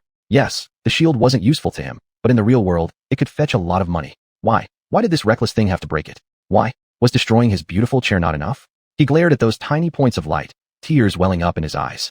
However, just moments later, his eyes widened, because the shower of light didn't disappear. Instead, it swirled around the body of the stone saint, then suddenly split into 2 streams. Next, both streams were absorbed by the black flames burning within her. Klein blinked, almost unable to believe what he had just witnessed. Your stone saint has become stronger. Chapter 109, Commemorative Meaning. Klein stared speechlessly at the shadowy saint. The emotional storm triggered by the destruction of his tower shield was still tearing at his heart, and now, an equally intense emotion slowly rose in his chest. For a moment, he didn't know how to respond. He just blinked a few times, and then said in a nearly indifferent tone, "Ah, so, I take it this understanding is correct." He had handed the shield to his pet monster, hoping she would use it. She indeed did so, kind of, but instead of using that memory, she ate it. Klein remained calm for a moment, wondering if he had finally gone mad. But no, the sound of the spell still echoed over the dark water, whispering the same words again and again. Your shadow has grown stronger. Klein shrugged helplessly, abandoning any further attachment to the tower shield. Then, he summoned the runes to check the description related to his shadow. At the very bottom of the description, the runes showed slight changes. Shadow fragments, 2/200. A flicker of wild joy flashed across his eyes as he fixed his feverish gaze on the changing runes. 2 fragments. He had obtained the tower shield memory after killing a particularly resilient nightmare. This nightmare, despite its frightening appearance, was actually just an awakened beast. After killing it, Klein himself collected 4 shadow fragments. However, because his core was still only at the first stage, he often received double rewards when fighting against high-stage monsters. Awakened beasts usually had 2 soul cores, and each could provide him with 2 fragments. The stone saint herself belonged to the second type of awakened beast, so it was reasonable to assume that she wouldn't receive the same treatment. The tower shield came from a second-stage awakened beast, and she obtained 2 fragments after consuming its memory. This meant Klein's excitement was palpable. Hurriedly, he summoned another memory. As the light of the descending orb faded, an ugly eyeball with terrifying vertical pupils became clearly visible. This eyeball came from a monster resembling a giant python, which Klein killed weeks ago, thus obtaining this item. Back then, for survival, he risked fighting blind. relying solely on his perception of shadows to deftly maneuver through the ruins and avoid the creature's sneak attacks. Finally, on the brink of being torn apart by the monster's claws, he swung his Night Remnant to sever the grotesque head. This experience was excellent practice for him, as he had just mastered a new combat method. Unfortunately, this memory did not come with the monster's ability to ambush unseen. It could only release an ineffective red beam, which at most could be used to create atmosphere. It was quite useless. For someone like Klein who could see in the dark, this feature was truly redundant. He grabbed the revolting eyeball and handed it to the stone saint, allowing her to take it. She obediently took the eyeball, holding it to her chest before crushing it with her armor-encased fist. Once again, the memory disintegrated into countless tiny, sparkling points of light, all of which she absorbed entirely into her body. Your shadow has grown stronger. Klein first gave a slight grin, then threw his head back and burst into laughter. So that was it. Shadows consumed memories. They gained strength by devouring them, similar to how he plundered the shadows of nightmare creatures after killing them. Klein quickly glanced at the runes, catching sight of the numbers he expected to see. Shadow fragments, 3/200. An ordinary memory of the first stage corresponded to 1 fragment. Fair enough. Klein couldn't hide his excitement and eagerly summoned the next memory. A bulky and rusty set of armor emerged from the light orb, quietly hovering in midair. This memory came from his burning down a towering anthill belonging to a large group of ant-like monsters. Lighting a fire on the Forgotten Coast at night always ends in disaster. That was a consensus everyone knew well. He originally thought that wiping out these highly organized ant monsters would easily net him 100 or so shadow fragments. From the scattered white bones around the nest, they were clearly a great calamity. Unfortunately, the entire colony turned out to be a third-stage demon. Klein only managed to obtain 6 fragments and had to flee hastily, even without having the chance to pick up some crystalline nuclei from the smoking ruins of the nest. Several demons attracted by the glaring firelight were closing in on him. This set of armor was practically useless. His own puppet swaddling cloth far surpassed it in every aspect. But now, it had finally found its use. The Stone Saint handled this memory the same way she dealt with the previous 2. Klein silently watched as the armor dispersed into a skyful of light particles, which she swiftly devoured. The spell once again declared that his shadow had grown more powerful, and the runes also changed accordingly. Shadow fragments, 6/200. Every time he saw the changes in these numbers, Klein felt an immense sense of satisfaction arise within him. His formidable stone golem became more terrifying with each passing second. He privately thought that gamblers during rare winning streaks might feel something similar. With nonchalance, he carelessly reached for the last memory. However, his motion suddenly froze mid-air as Klein's eyes fixated unblinkingly on the small silver bell lying quietly in the palm of his hand. The little silver bell, it was his first ever memory, obtained during the depths of his hunger and cold in the initial nightmare trial. This was the weakest among all his memories, but also the most significant one. To acquire it, Klein had committed his first kill, and later used it to commit his second kill. To him, the little silver bell wasn't merely a memory, it carried special meaning unparalleled by any other memory. Klein's gaze turned somber as he read the runes glowing in the furthest corner of his mind. A keepsake from a long-lost hometown, once bringing comfort and joy to its owner. The crisp sound of the bell can be heard for miles. Just moments ago full of extreme excitement, he now felt utterly drained, like all strength had been sucked out of him. Closing his eyes, his eyelashes trembled slightly. After a long while, he let out a faint sigh, then put away the memory, his face heavy with gloom. Glancing at the lifeless shadow nearby, Klein turned and left. That's enough for today? What a long day. I think I need some sleep. Exiting the sea of consciousness, he stood still for several minutes before heading to the bed, laying down upon it. He stored away the puppet swaddling cloth, casually pulling a coarse blanket over himself, and fell into a deep slumber. Indeed, he was somewhat tired. Klein abruptly woke from the oppressive atmosphere enveloping the entire world. At this moment, sunset approached. Accompanying the setting sun was the crimson spire on the horizon casting its profound shadow over the city once again. Chapter 110, Testing the Shadows. No matter where you were in the city, you could see the distant spire. It loomed like an ominous dark omen, overshadowing the entire Forgotten Coast. This towering spire stood so tall it defied imagination. It seemed as though the whole coral sea served as its base, while its peak was lost within a haze of gray clouds.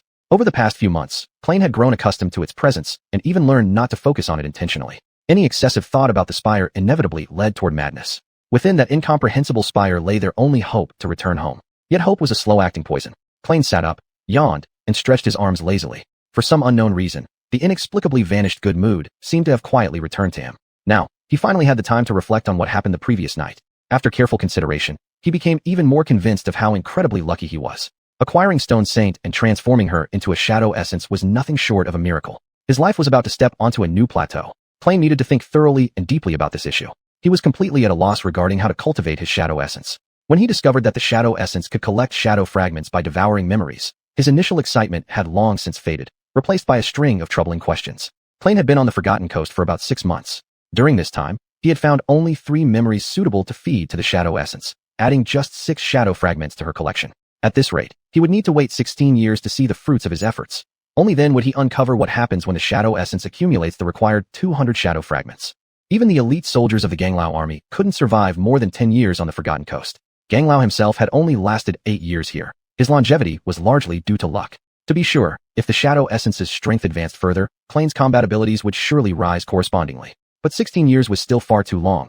He needed to think of other methods. As Klein was lost in thought, his gaze happened to fall upon the tin box containing all of his soul cores, his entire savings. Distracted, he paused for a moment, then instinctively walked over to the box, staring intently at its lid. By the standards of the Forgotten Coast, he was extremely wealthy. His fortune was enough to buy him many things in the city, from relatively common items to increasingly rare treasures almost impossible to find. In that graveyard where hope is buried, soul cores can almost exchange for everything. And there are some trades that he wouldn't even dare to mention. For kindness and wickedness, they are measured solely by soul cores. What truly drew Klein's attention was the possibility of obtaining a large amount of memories. These powerful memories with enchantment attributes weren't cheap. In fact, they were exorbitantly expensive. But he didn't care about the quality of the memories. Since Stone Saint could extract an equal number of shadow fragments from even the most useless memories, what he really needed was simply quantity. If he used all his soul cores to buy memories, her power would increase significantly in a short period. This way, Klein could cultivate the shadow essence at double speed. One half coming from memories obtained directly through hunting nightmare creatures, the other from the memories bought with the cores left behind by slain monsters. This would greatly reduce the time needed to cultivate the shadow essence. However, this plan had a big problem. Once Klein started spending large amounts of soul cores, it would inevitably draw attention from many people. Dealing with those reckless fools who tried to rob him might be unpleasant, but it wasn't the main concern. The real trouble would arise if Ganglao himself took interest in the source of his soul cores. Although Klein wasn't afraid of Ganglao, the man's influence on the Forgotten Coast was unparalleled.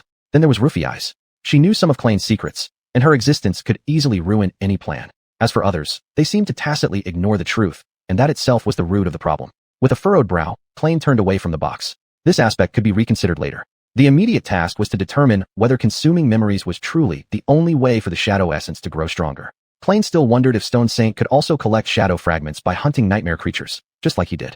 Under the thick blanket of night, Klein cautiously navigated the stone labyrinth among the ruins. He blended seamlessly into the darkness, giving him an advantage over others who dared explore these ruins at night. Still, death was always one misstep away. If he were to draw the attention of the true street fighters here, those demons that had dwelled here since ancient times, it would mean his life was about to come to an end. Klein entertained no illusions or Zhaoxing's about this. The way for humans to survive here was simple. Learn how to avoid demons and hunt weaker monsters instead. In this city, there weren't many low-tier monsters left alive, which meant hunting them always came with high risks. This was Klein's livelihood, and exactly what he was doing right now. Finally, he arrived at a special area he'd scouted out beforehand. Klein knew these types of monsters all too well, because, on more than one occasion, they had nearly cost him his life. Somewhere around this street corner, a solitary bone scythe-carrying beast had made its nest. Climbing atop a stone pillar thick enough for two people to barely encircle, Klein took advantage of the cover of night to quietly lie in wait for his prey. Time ticked by, each second stretching interminably long. An excellent hunter must possess great patience. His dark eyes pierced through the night, calmly observing the entire ruins. From his elevated vantage point, his field of vision was wide open, everything within sight. An hour passed, then another, and Klein continued to wait. After a long while, his patience was finally rewarded. From beneath the collapsed remains of a building, a familiar massive figure slowly emerged, carrying an awe-inspiring and dreadful beauty. The bone scythe-carrying beast stepped onto the slate pavement, its black carapace adorned with vibrant crimson stripes, and its terrifying bone scythe scraped against the rocky ground. Klein's lips curled into a smile. The moment the bone scythe-carrying beast took its first step, deep within the street, two clusters of dark red flames flared up. Not long after, Stone Saint glided elegantly out of the darkness. She raised her shield, positioning her blade along its edge. Wisps of gray-white mist seeped from beneath her armor like cloud vapor, while an eerie black glow emanated from her skin. The surrounding darkness seemed to writhe, as if trying to envelop her like a black cloak. The two monsters, one large and ferocious, the other graceful and steadfast, stared each other down. A fierce battle was imminent. Chapter 111. The times have changed. The two monsters, one large, one small, faced off for what felt like an eternity before Shang initiated the attack. She struck her sword against the edge of her shield twice and surged forward with unwavering determination. Klein couldn't be certain if nightmare creatures also experienced emotions such as fear. The bone scythe-carrying beast reacted with astonishing speed. It raised its pair of bone scythes and lunged toward Shang, its hard carapace and howling saw-toothed bone blades causing chills to run down the spines of onlookers. In contrast to its massive form, Shang appeared frail and delicate. The two monsters collided fiercely in the center of the street, creating a minor shockwave that spread outward from the point of impact, sending dust and shattered stones flying everywhere. Klein's expression was solemn as he focused intently on observing the details of this battle. He roughly sensed that these two monsters were evenly matched in strength. The bone scythe carrion beast, enormous and staggeringly heavy, possessed a shell as unyielding as rock, making it a particularly difficult adversary. Nearly all shelled beasts were naturally endowed with extraordinary toughness and power. With regard to attack range and size, it undeniably held an overwhelming advantage. However, Shang was no pushover either. Her solid stone armor and naturally advantageous body structure bestowed upon her formidable combat prowess. Despite her petite frame, this graceful knight wielded impressive strength. Klein didn't forget to remind himself that she wasn't actually human. As a being made entirely of stone, her weight far exceeded that of a human being. Although not physically superior, her extensive battle experience and superior techniques compensated for this, rendering the outcome of the fight increasingly unpredictable. And this was still under the condition that her own shadow enhancement had yet to come into play. Once bolstered by her shadow, Shang's strength would surge to unimaginable heights. In that state, Klein firmly believed the bone scythe monster stood no chance at all. At this moment, the two creatures below were already locked in fierce struggle. Shang skillfully defended against the bone scythe monster's attacks, deflecting one scythe with her shield and deftly twisting away from the other. With momentum carried from her previous advance, she pressed down with her shield, striking the sharp edge of the shield into the monster's shell with brutal force. This blow was so powerful that the bone scythe creature stumbled, even cracks appearing on the supposedly invincible shell. Seeing this scene, Klein inwardly marveled, secretly grateful that he hadn't personally tested the true might of this shadow. Using the brief opening she had created, Shang pivoted her body, gripping the protrusion of her shield for a reverse strike that once again struck the same spot. The already damaged shell instantly crumbled into pieces, exposing the vulnerable flesh beneath. But her respite was short-lived as the beast launched a ferocious counterattack. One must commend Shang's understanding of combat. Her movements were exceedingly concise, relying on precise judgments of the situation to narrowly avoid each assault. Even though Klein was merely a novice in terms of experience, his knowledge was already sufficient to allow him glimpses into Shang's unique combat style, a style that was both simple and highly effective. Each of her motions was meticulously calculated. She combined aggressive blocking, evasion, and offense with steady footwork and timely counters, crafting a balanced approach between attack and defense. Her defense was impregnable, solid as rock. Her attacks, when unleashed, thundered forth with immense ferocity. This stood in stark contrast to Lu Fei's smoother, more elusive fighting style. As for Klein himself, influenced by Lu Fei, his style bore many similarities to hers. It was only now that Klein realized the basic moves and routines he'd practiced were exceptionally distinct and remarkable. So, which aspect did his fighting style truly originate from? How to refine the current techniques and incorporate new elements would need deep consideration moving forward. However, those could wait until later. For now, his sole focus was on the outcome of the battle. Shang had clearly taken the upper hand, overpowering the bone scythe carrion beast. Several of the creature's legs were broken or fractured, blue blood flowing endlessly from visible wounds. And yet, despite this, it thrashed and resisted fiercely. No matter how enraged it seemed, Shang's composed posture and silent demeanor were far more intimidating. Suddenly, she sidestepped gracefully, evading a charged downward slash of the bone scythe, then skillfully trapped it with her shin guard. Using her own weight, she temporarily pinned the weapon before lifting the edge of her shield and striking with all her might. A crisp snap rang out, and the bone scythe shattered. The bone scythe monster let out a shrill scream, seemingly driven mad by the loss of its weapon. It immediately sought to eviscerate this irritating little mite with its remaining scythe. However, its reactions were ultimately a step too slow. After losing one of its bone scythes, almost all defense on that side of its body was gone. This presented Shang with even more opportunities to attack. She deflected the remaining bone scythe with her shield, then crouched and charged forward, driving her sword upward in one swift motion to sever the bone scythe at the joint. Next, stepping through the downpour of blue blood, she lunged forward and plunged her sword into a crack on the bone scythe carrion beast's carapace that she had created earlier. The stone sword sank deeply into the creature's body, severely injuring its spine. The force behind this blow was immense. The tip of the sword even pierced through the beast's back carapace. With a powerful tug, she withdrew her sword, shaking off the drops of crimson blood from its blade. Then, she stepped back coldly and stood still, appearing once again like a lifeless, pitch-black statue. Only the deep red flame burning in her ruby-like eyes indicated that she was still alive. Klein held his breath, waiting for the incantation to speak. Soon, that familiar voice echoed in his ears. "You have slain an awakened monster, bone scythe carrion beast. Your shadow has grown stronger." Though somewhat disappointed deep inside, he summoned the runes to check the number of shadow fragments he possessed. Shadow fragments, 307/1000. Just 93 more to reach 400, he muttered silently. To confirm his hypothesis, Klein checked Shang's description again. Shadow fragments, 6/200. It was as expected. Much like an echo, the monsters killed by the shadow resonance would be counted toward Klein himself rather than the shadow. So far, it seemed that feeding memories was the only way to nourish Shang. Klein frowned deeply. This does indeed complicate matters. After Shang cleanly dispatched the bone scythe carrion beast and verified Klein's guess, it seemed there wasn't much else left for him to do. Dawn was still far away, but he had already achieved his goal for the night. Chapter 112, Curiosity. Now, he could freely do some things he wanted to do. However, It seemed that there wasn't much to choose from in this city. He could continue hunting and enjoy the newly acquired power. With Shisheng always ready to obey his commands, Klein could make monster blood stain this wasteland red. Although this idea was quite appealing, he vaguely felt a sense of unease in his heart. If one wished to be a hunter in this hellish place, they needed excellent patience and meticulous preparation. The reason Klein had survived until today was largely due to his thorough reconnaissance of potential battlefields beforehand, observing the habits of prey from the shadows, thereby understanding their advantages and weaknesses. He would never act rashly without absolute certainty. Whether or not Shisheng was around, violating these basic principles was a sure path to death. Besides, considering his current mental state, somewhat unstable, Klein couldn't guarantee that after accumulating constant easy victories, he wouldn't become overconfident and lose his habitual caution.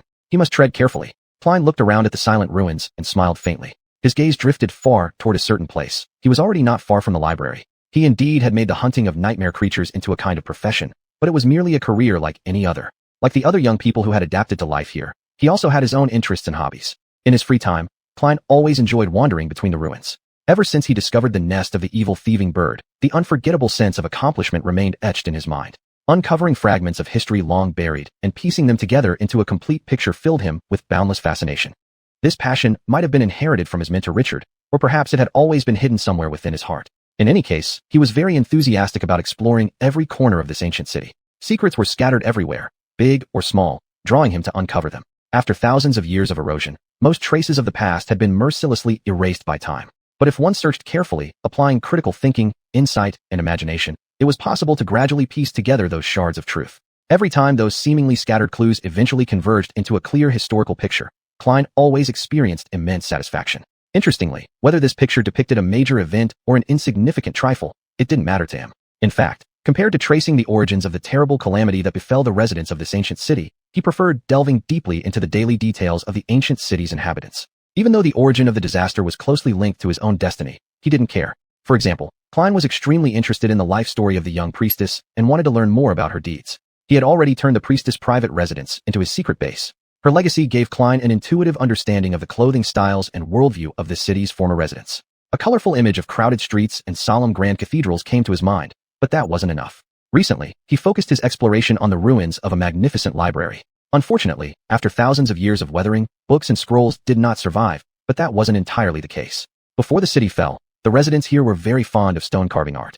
He spent a great deal of time studying the well-preserved wall reliefs and surviving fragments of murals. One mural was particularly grand and enchanting, covering the entire floor of the library's main hall, but this mural was almost completely buried under the rubble. Klein had managed to clear part of it, but most of the stones that fell after the roof collapsed were too heavy, layer upon layer pressing down on the mural. Klein himself certainly couldn't lift them. Perhaps Shisheng would be better suited for the task.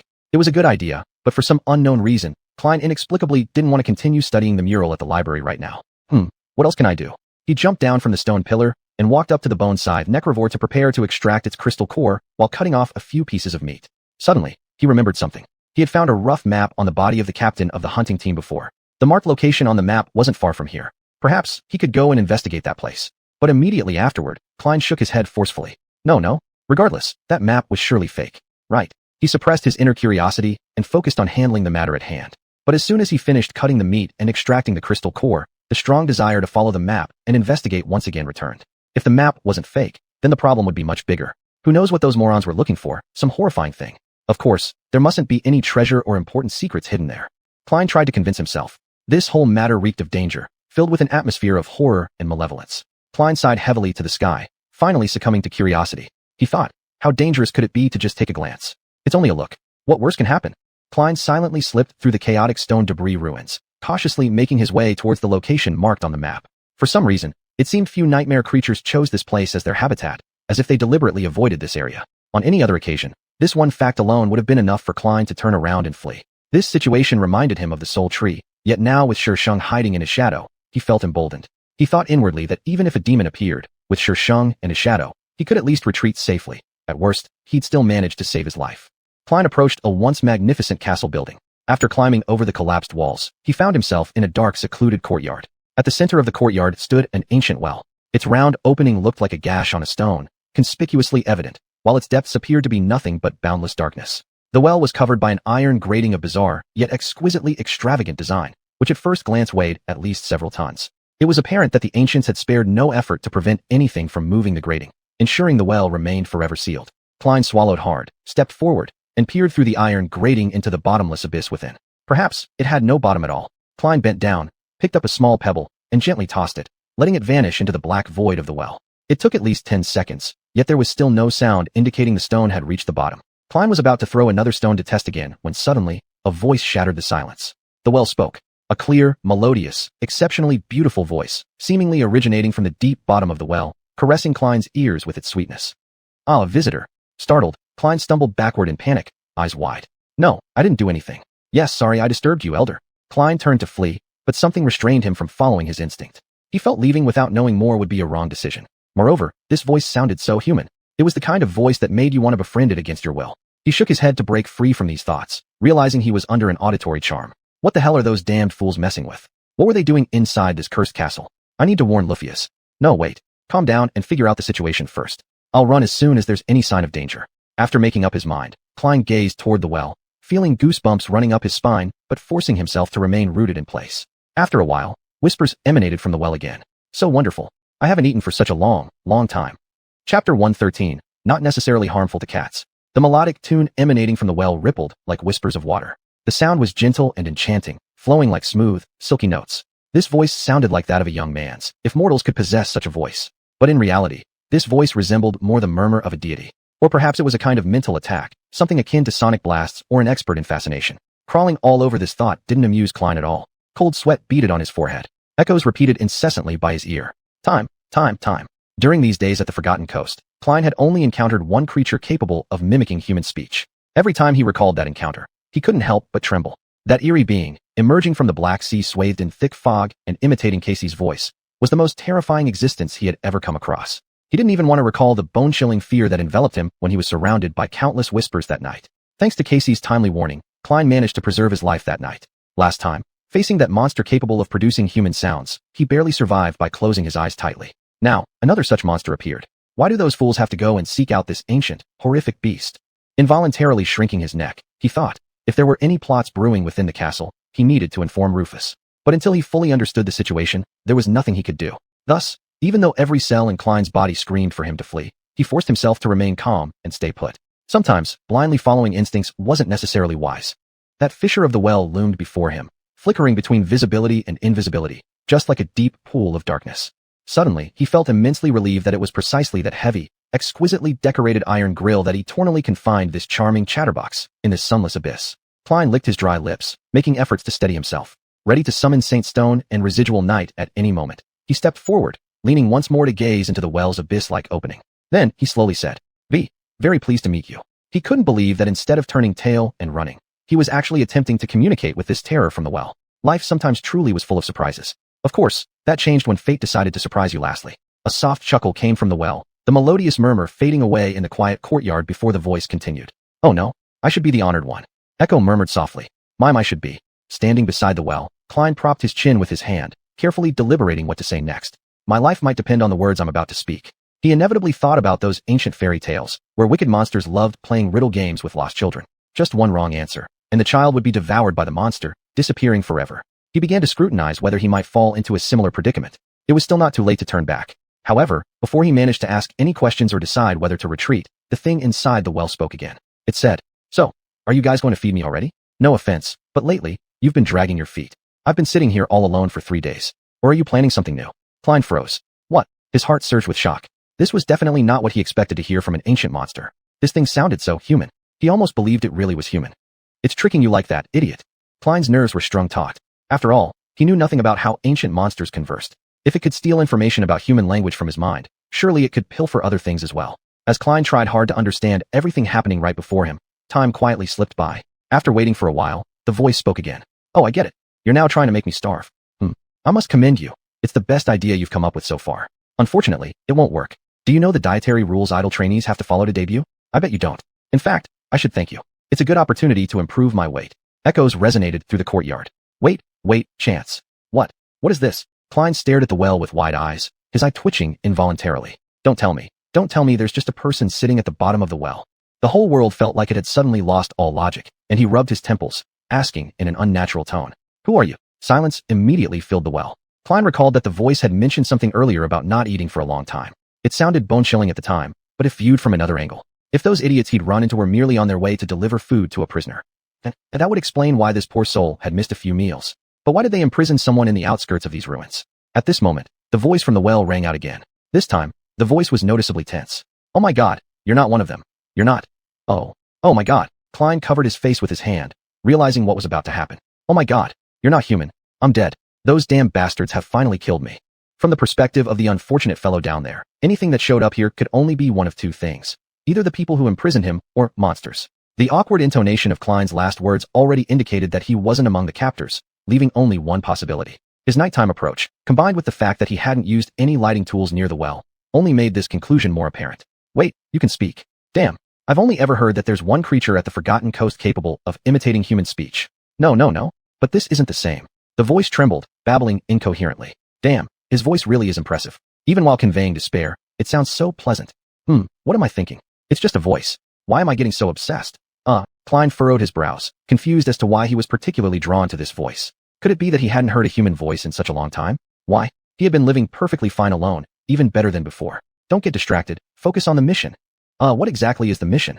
Klein had never imagined that the end of this rough, ancient map would lead to a well. And crucially, there was a person imprisoned inside. What should he do now? I need to first figure out who this person is and how they ended up imprisoned here. Then I can decide what to do with them, or if I should do anything at all. But the problem lies here. First, Klein needed to make the poor fellow in the well believe that he himself was human. He glanced at his shadow, feeling somewhat helpless. The shadow bent over, clutching its stomach, its shoulders trembling.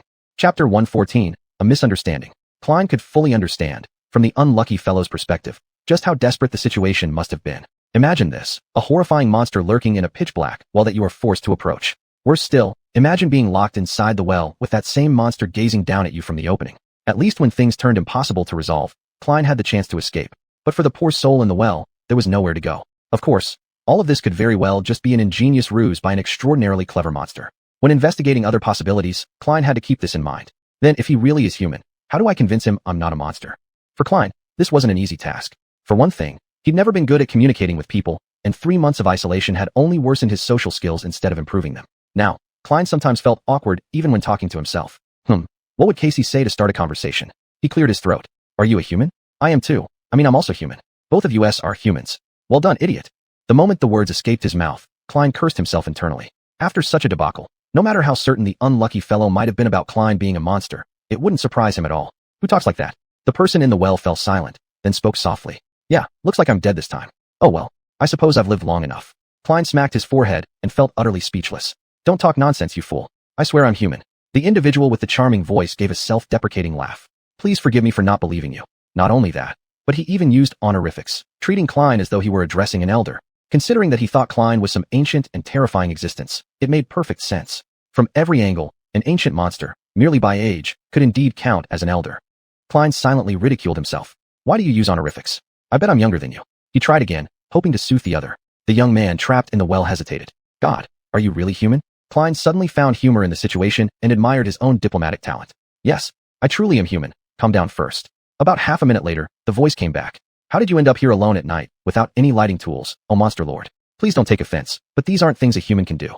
Maybe next time when you deign to come out and devour innocent lives, you should make your tactics a little smoother? Just a friendly suggestion.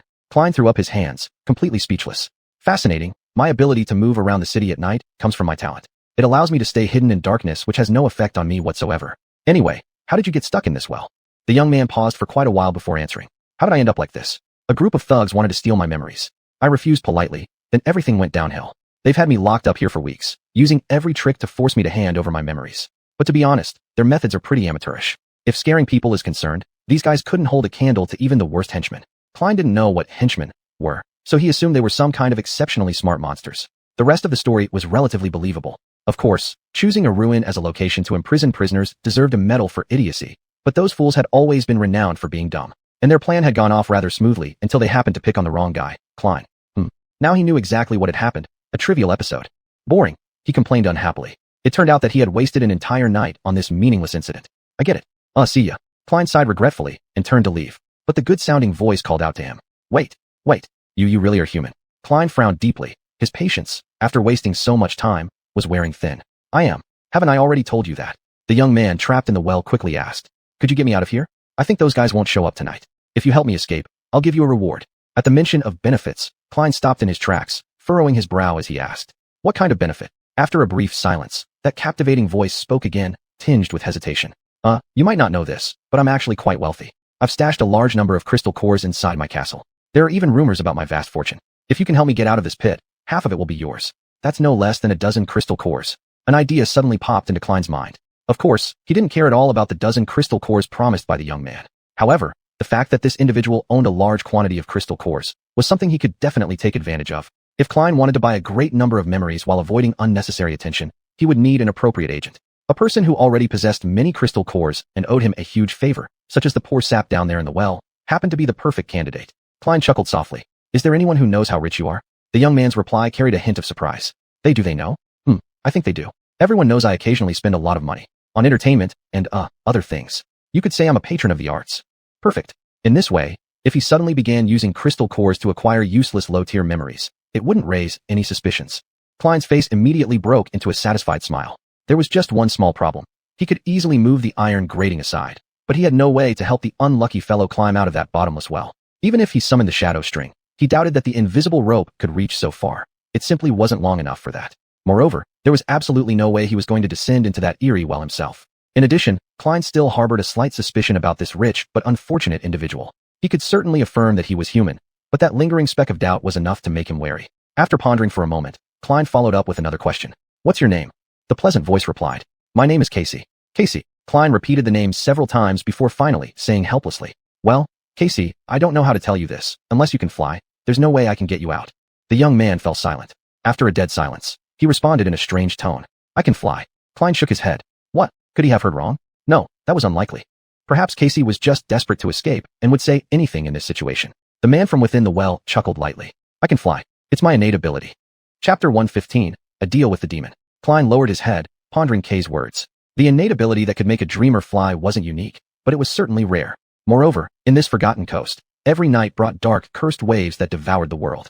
Possessing such an innate ability was almost a blessing. He could even foresee that having someone like Kay around would make traversing the coral maze effortless. In an instant, he finally understood why Kay possessed a large number of soul crystals. It also explained why those fools had used relatively gentle means when trying to extract memories from this young man.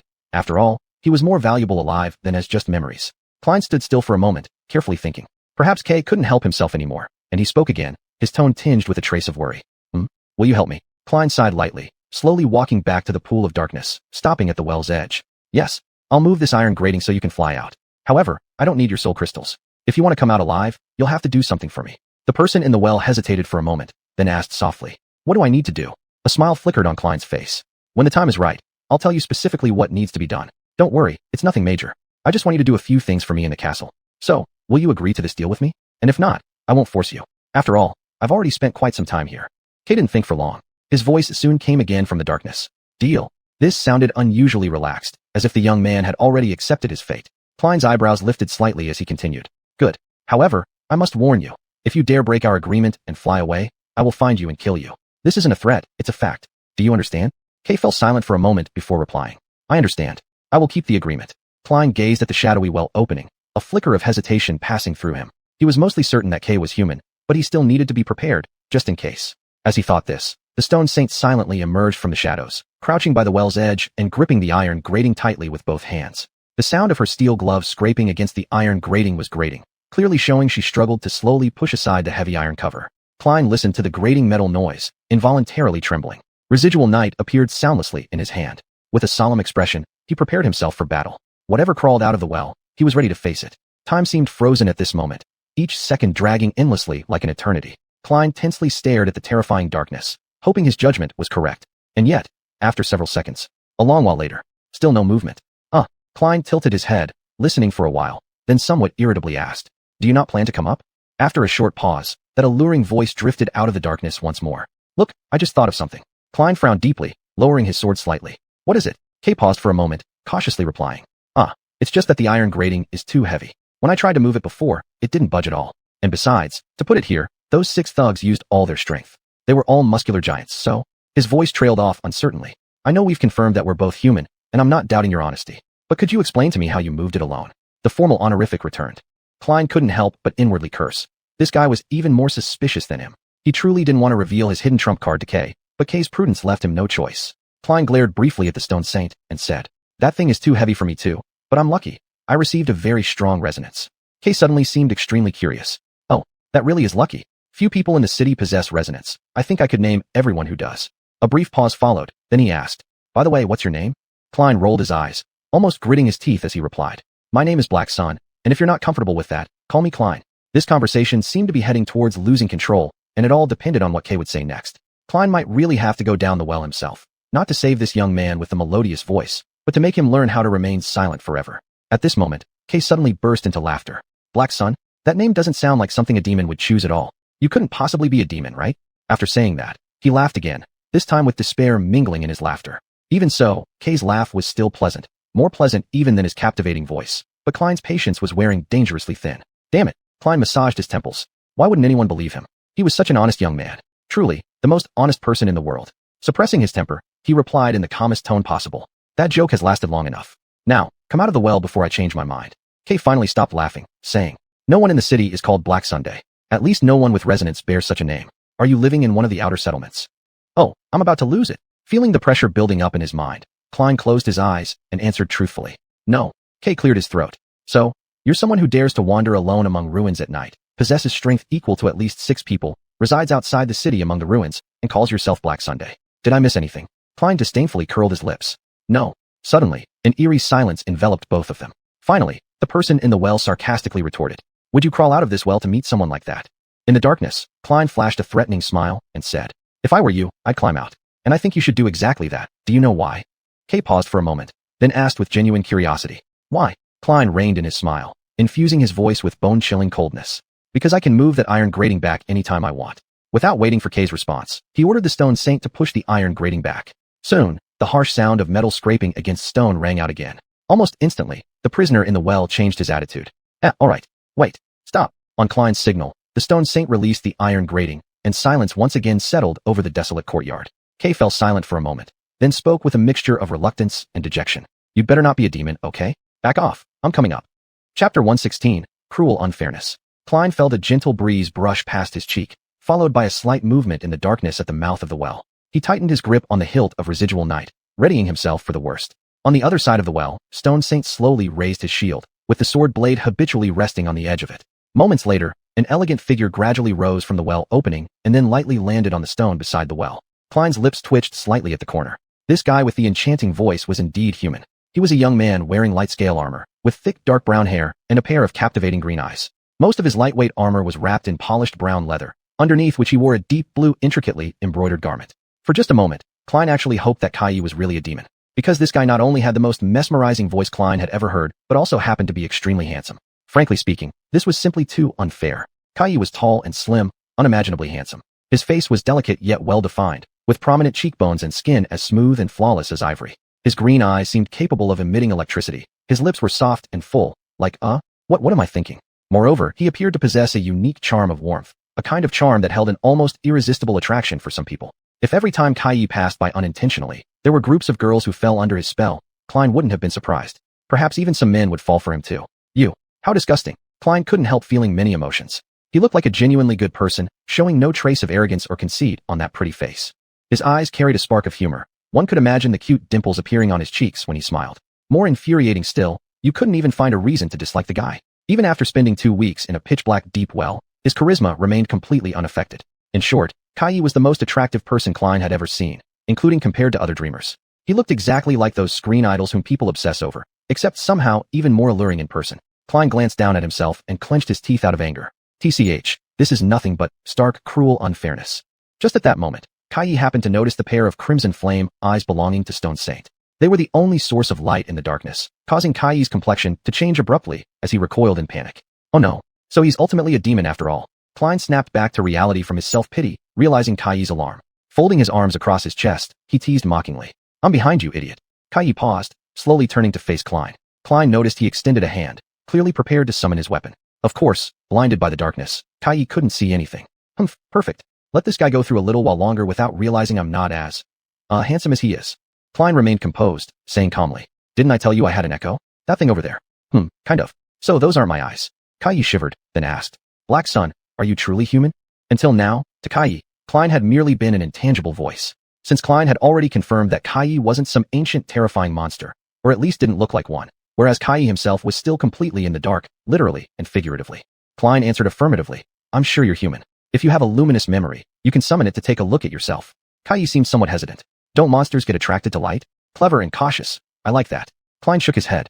Under normal circumstances, they are attracted, but this courtyard is hidden. Moreover, the number of monsters in this area isn't large either. I guess this is why those fools chose this place to imprison you. Kai sighed in relief, summoning a paper lantern emitting a soft yellow glow. Klein gasped sharply. Oh, terrible. He tracked Kai's movements through perception of shadows and instinctively lifted a hand to cover his eyes. Eyes accustomed to the darkness were suddenly ill-suited to the sudden burst of light. Klein had anticipated this scene, intentionally allowing himself temporary blindness, both to give Kai some sense of security and to make him believe further that he was truly human. Oh, sorry about that. Kai apologized. This young and handsome man lowered the lantern slightly and looked up, trying to make out the mysterious rescuer who had saved him. Then, he slightly lowered his head, as if he had discovered something, and a look of surprise appeared on his face.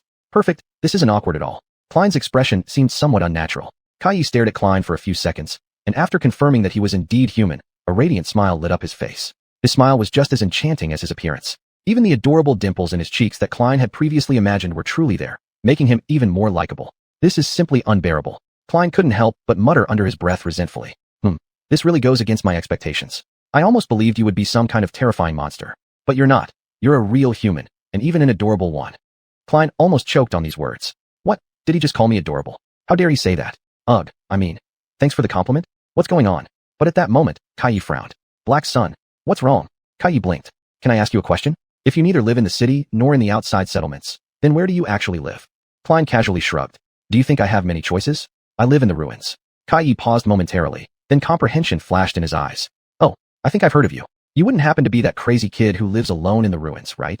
Klein stiffened slightly, and a sharp glint of killing intent flickered in his eyes, but it disappeared instantly. Why does everyone keep calling me a kid? Why does everyone say I'm insane? I'm not crazy. He sighed helplessly and said, Yes, it's me. By the way, you can call me Klein. When you get to know me better, you'll find out I'm not that crazy. Kai looked at Klein with doubt, and Klein caught this gaze, causing a mocking smile to curl at the corner of his lips. He decided to take the opportunity to play a prank on this annoyingly handsome guy. Of course, given his special circumstances, this required some tact. Klein added an excessive amount of enthusiasm to his voice, laced with a hint of arrogance. And I'm not lonely at all. I have plenty of creatures around me. Well, you could even consider them my friends. There's a talking stone, which sometimes gives me orders. Then there's my shadow, always coming up with strange ideas. Klein gazed sincerely at Kai with a heartfelt smile, only to watch his handsome face pale suddenly. At this, Klein burst into laughter. Oh, come on, little buddy, relax. I was just joking with you. Then, he glanced down at his shadow and switched to a somber, irritated tone, adding, They aren't really my friends. To be honest, I can't stand that stone, and I haven't talked to my shadow much lately. Chapter 117, True Flaw. Perhaps playing this joke on Kay was a bit cruel, but what could he do? Kun was simply provoked by his ridiculously handsome looks. Moreover, he hadn't spoken to anyone in so long that his already inadequate communication skills were now even more awkward and rusty. However, since they would soon be heading to the city, Kun had to prepare for the inevitable interactions with strangers. Maximizing his flaw ability could serve as decent practice. He didn't want another, unexpected incident. The memory of that unpleasant event soured his mood significantly. Meanwhile, beside him, Kay was staring at him with an odd expression. To break the silence, Kun deliberately cleared his throat. Just so you know, that was only part of the joke. The handsome young man continued to stare, filled with suspicion. Did I go too far with this poor guy? He's probably terrified out of his wits. He must be completely flustered by now. Who wouldn't panic when encountering someone utterly insane? Yeah, maybe it's not as amusing as I thought. Kay shook his head gravely. It's not like that. I just feel I need to tell you something. Klein's expression became earnest, tilting his ear slightly forward. Oh, about what? Kay thought for a moment, then feigned calmness. It's about my flaw. Sometimes, I can tell when someone is lying to me. So, when you said a rock was commanding you, I instantly knew you were telling the truth. Cullen stared at the handsome youth in disbelief. Inside, he was torn between laughter and tears. Flaw? What kind of flaw is this? This is basically a cheat code. Alright, I'm even more jealous of you now. How could Kay be this lucky? He has an enchanting voice, an excellent figure, and a perfect face. Even his flaw is a tremendous blessing. Coincidentally, this ability perfectly counters the essence of Klein's little tricks. If Kay hadn't informed him beforehand about his strange flaw, Klein would have quickly gotten himself into trouble. But luckily, this handsome young man happened to be extraordinarily honest. You're an angel. As Klein seethed inwardly, Kay said gently. So, Klein, what exactly did that stone make you do? You can at least tell me that, right? Klein's eyes darted around, clearly deep in thought. I need to be very, very cautious around this guy. Careful with every word I say. This isn't much, but you are quite amusing. The talking stone? That's actually a repeating device. Occasionally, I use it as an alarm clock, so its main function is waking me up. As for what I said, my shadow being independent-minded, That's also true. Well, but I assume you've figured it out already. Since my shadow represents my evolution path, it does exhibit some personality. Kay paused to think, then nodded with a smile. Oh, I see. So it really was a joke. Quite clever. Sorry if my flaw unintentionally ruined your fun. Klein frowned deeply. Stop faking concern. He stopped mid-sentence, thinking about something, then abruptly turned angry. Wait a second. If you can tell whether someone's lying or not, why did it take me half an hour to convince you to come out from that well? Kay blinked several times, looking both innocent and slightly wronged. Well, how was I supposed to know if my flaw worked against nightmare creatures? I've never communicated with them before. You understand, when dealing with ancient nightmare beings, one cannot be too cautious. Klein covered his face awkwardly with his hand. Yeah, I get it. Kay, instead, looked concerned at him. Hey Klein, are you okay? Damn fate keeps messing with me. What are the odds of meeting someone whose flaw completely opposes mine? And why does he look so damned good? Isn't that just going against everything I represent? Grr. I'm fine. Since you seem ready, let's start with business. Kay shrugged indifferently. Sure. A promise is a promise. Whatever you intend to do in the city, I'll help you. Shall we go together? Klein shook his head. Not yet. I need to visit a place first. Do you know about the large abandoned church to the south here? Upon hearing this, Kay thought carefully for a while, then nodded. Yes, I know it. I often fly over that area of ruins. The church stands out. It's hard to miss. Are you taking me there? Good question. On one hand, Klein didn't want anyone to know where he was staying. On the other hand, he wasn't quite ready to trust Kay enough to let him go back into the city and wait there. But neither did he intend to wander through the ruins at night with a light source in tow. There had to be a compromise. You with that lantern around, I can't take you anywhere. I've survived by hiding in the dark, remember? So why don't you just fly to the big church first and wait for me on the roof? Kay glanced southward, mentally retracing the location of the abandoned church, and nodded seriously. All right. Klein raised his hand to stop Kay just as he was about to take off. Hold on. Whatever happens, do not go inside the church, okay? I'm serious. A third-stage evil spirit lives in there. If you go in, it'll kill you as quickly as it did with those morons who kidnapped you. Kay's eyes revealed shock. What? They're all dead. Klein shrugged. Do you think how I found you in that well? One of the dead morons had a map on him. I thought the marked spot would lead to some treasure. But the handsome young man chuckled, dimples appearing charmingly. But instead, something far more surprising awaited. Ah, thank you for reminding me. I won't enter the church, don't worry. Klein eyed Kay's smile, but still felt uneasy. Fine, go ahead then. Remember, if you break our deal, I'll find and kill me, yes. Don't worry, Klein. I never break my word. Having said that, Kay looked up and tilted his head toward the sky. A gentle breeze brushed against Klein's skin, followed by a sudden surge of motion as Kay shot upward, disappearing into the air almost instantly. Soon, all that could be seen was his paper lantern shrinking into a tiny, like a lone star moving southwards across the darkened sky. Suddenly, Klein's heart seized with dread. A bone-chilling fear gripped his chest tightly, locking him in its icy clutches. His gaze tracked the small point of light as he muttered under his breath. In the black sky burns a solitary star. Under its glow, the city bursts into flames, rivers of blood flooding its streets. He stood silently in the darkness for a moment. If Klein weren't so sure, he might have thought this part of Casey's prophecy referred to Kay. But deep down he knew better. He had known the truth about the prophecy for quite some time now. Klein lowered his head, licking his lips before addressing his shadow in a raspy voice. Has it already begun? As always, the shadow remained silent. That's such a stupid question. Of course not. It started long ago. From the moment they stepped into this ruined city, it had already begun. Chapter 118, Departure. Under the ghostly glow of the newborn dawn, Klein and Kay walked through this wasteland. The night was gradually fading away. Kay felt a great sense of relief from the long-absent sunlight, while Klein became restless and uneasy as the familiar black curtain disappeared, exposing him to the world. I almost forgot how eerie this place looks when the sun rises, Klein muttered to himself. In the distance, the waves of the Black Sea no longer crashed against the ancient city's stone walls. These walls had endured thousands of years of wind and rain erosion without letting a single drop of black water seep through. Klein believed that they could last at least another 1,000 years. He suddenly felt a bit uncomfortable, turned his head westward, and saw the distant crimson spire appear faintly. The spire seemed an ominous omen, overshadowing the entire forgotten coast, warning those who dared approach it. Disaster was imminent. But maybe not. Who knows? Klein chose a winding route towards the fortress. Kay was unfamiliar with this wasteland, so he followed closely behind. He was alert and composed, with his bow always ready to shoot. They had to bypass areas known to be inhabited by monsters, which made their progress exceedingly slow. Nevertheless, caution makes for a long life. Klein suddenly stopped, raised his hand signaling his companion to halt, his frowning forehead furrowed, eyes sharply focused on what lay ahead. Kay glanced at him and whispered, "What's wrong?"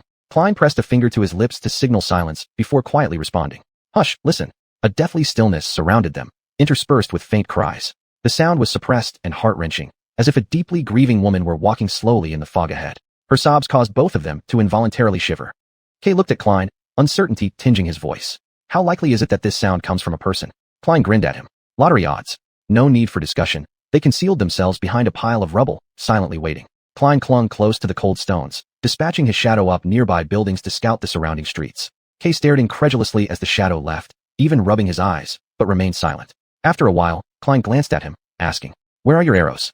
Kay looked around helplessly and answered, "I usually carry a quiver filled with dozens of arrows. One of the best blacksmiths in the city specifically crafted them for me. But those people who threw me down the well, rest in peace, weren't kind enough to let me keep my quiver." Klein eyed him with a slight smirk. "So, your bow is just for show now?" Kay met Klein's gaze before replying. "I do have arrow-shaped memories." "How many?" He touched his nose awkwardly, lowering his head slightly. Only 2. "Will that suffice?" Klein paused for a moment before calmly responding. "I think that's not enough."